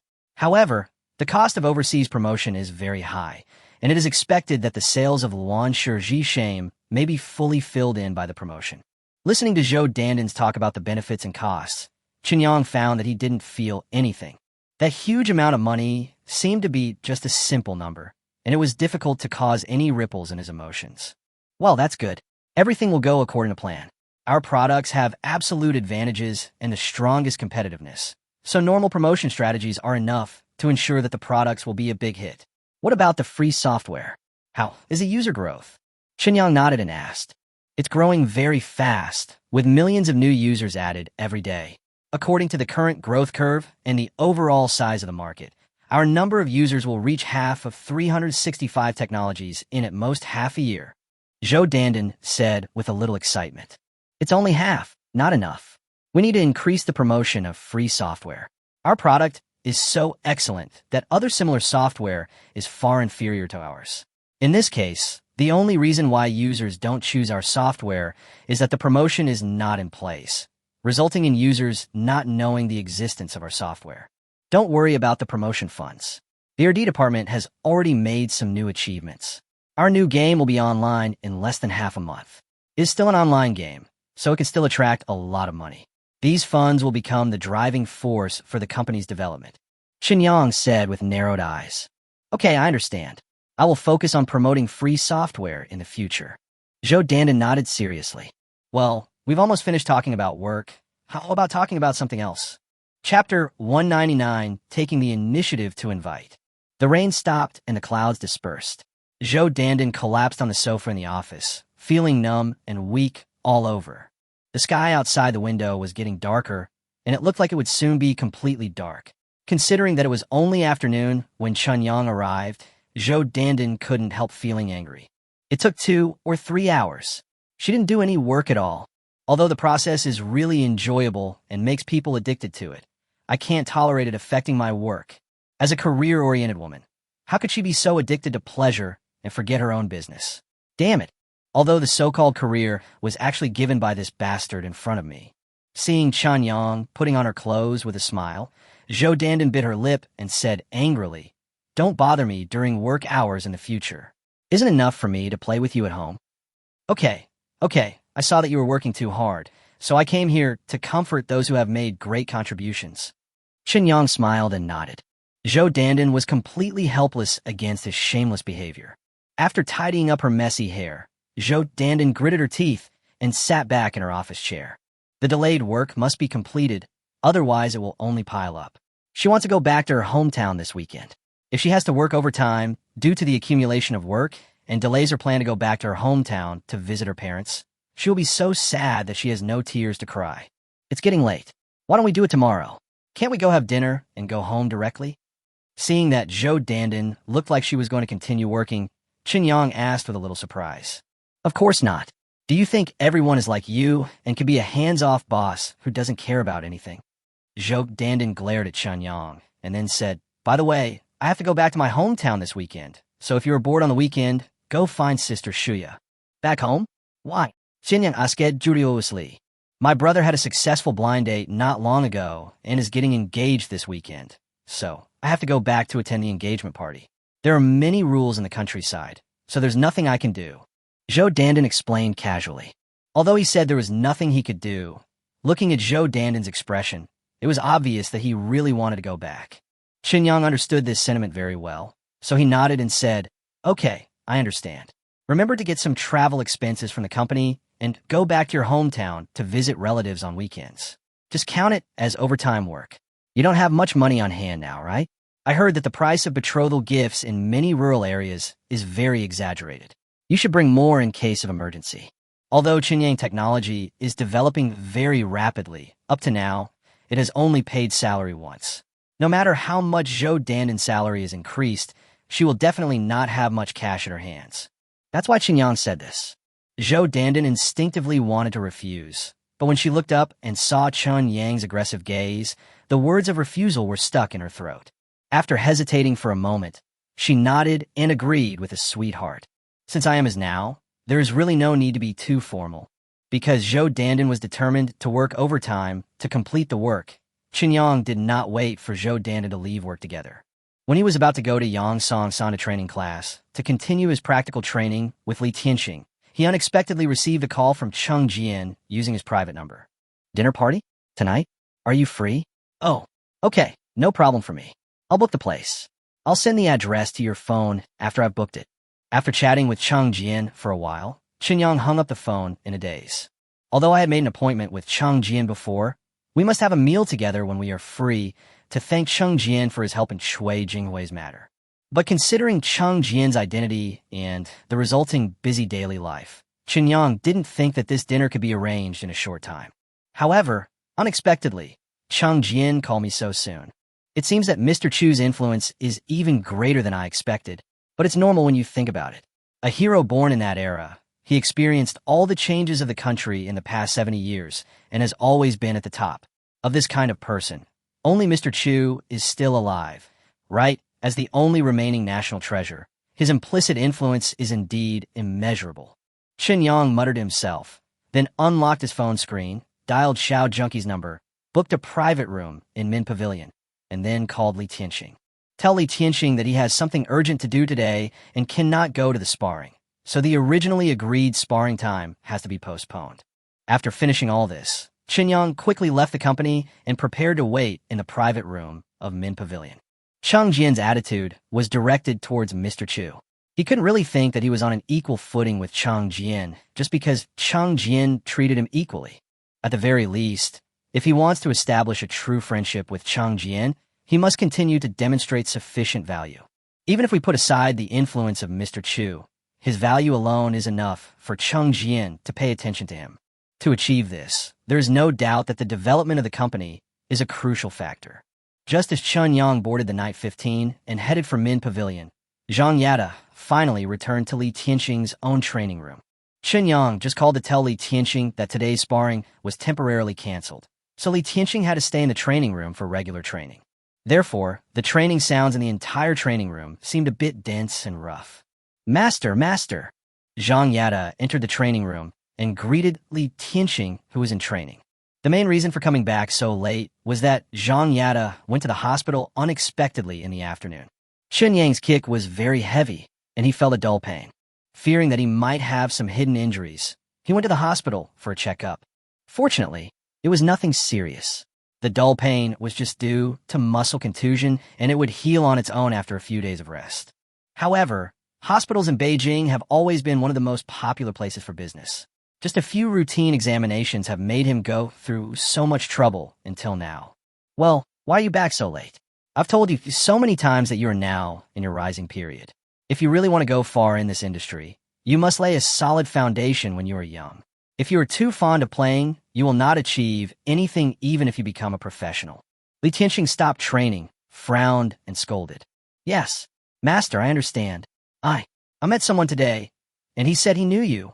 Zhang Yada spoke hesitantly. He didn't want to say it originally. After all, this matter is really embarrassing. But if the other party really knew the master, then his idea of hiding it would be meaningless, so it would be better to confess it. There are so many people who know me. Although I, your master, am not particularly famous, I am at least the best fighter in Asia. It's not strange that you met someone who knows me on the road. Li Tianxing said with a puzzled look on his face. Hey, he said his name is Chun Yang. Zhang Yada said cautiously. Who? Chen Yang? How did you meet him? What happened? After being stunned for a moment, Li Tianxing rushed directly to Zhang Yada. Chapter 200, Solitary Confinement. Seeing his master's reaction, Zhang Yada knew that the man named Chen Yang whom he met today did not lie to him. And it is obvious that Chen Yang and his master are definitely more than just acquaintances.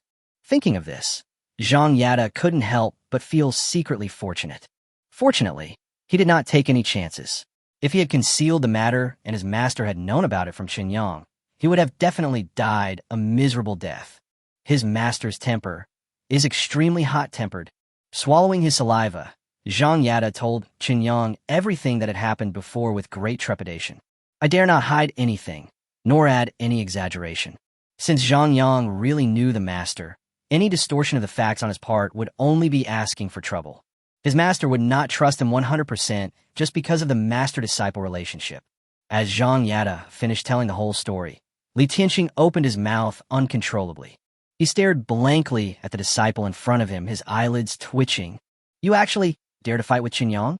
He's a ruthless man who even your master, me, can't beat. You're really lucky that he didn't kick you to death.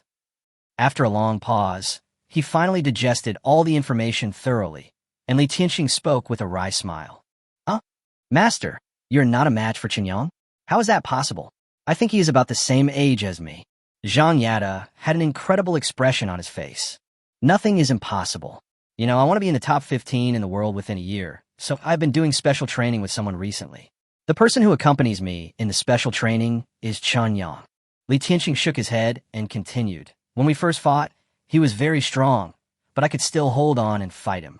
However, as the number of special training sessions increased, he became stronger and stronger. The magnitude of his improvement and the speed of his improvement were so great that he was simply not like a human being. Up to now, even though the special training didn't last long, I am no match for him at all. As he has become more and more proficient in combat skills, the gap between us is even greater than the gap between you and me. If he is willing to join the Ultimate Fighting Championship, I am sure that he can easily win the championship. Even the current world's #1 fighter, Rodriguez, is definitely not his opponent. Listening to his master's confident words, Zhang Yada couldn't help but feel a little scared. No wonder Chen Yang always appears so confident. He must have real skills. Zhang Yada had been knocked down by Chen Yang before. Although he knew that Chen Yang was very strong and must be a martial artist, he actually had no clear idea of how strong Chen Yang was. When he learned the details from his master, he couldn't help but feel relieved. Fortunately, Chen Yang knew master and they seemed to have a good relationship. Otherwise, I would have been killed on the spot. After all, if I were to take ruthless action, it wouldn't be too much trouble if Chen Yang accidentally killed me in the process of self-defense and counterattack, right? In the past 2 years, the courts have become more and more lenient in judging excessive self-defense due to the influence of public opinion. Just when Zhang Yada was secretly rejoicing, Li Tianxing's big face suddenly filled his eyes. Looking at his master's extremely dangerous eyes, Zhang Yada shuddered subconsciously. You are really going too far. Bringing you to the capital seems to be a wrong decision. You hang out with unreliable people all day and even fall behind in training. If you continue like this, won't you be ruined? As Li Tianxing spoke, he raised his hand and slapped Zhang Yada on the back of the head. After making Zhang Yada stagger, he continued, Luckily, you met Chen Yang today.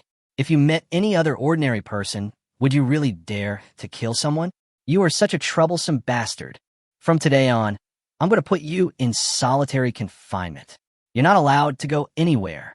Stay by my side and receive training. The next time I see Chen Yang, You have to apologize with the most sincere attitude.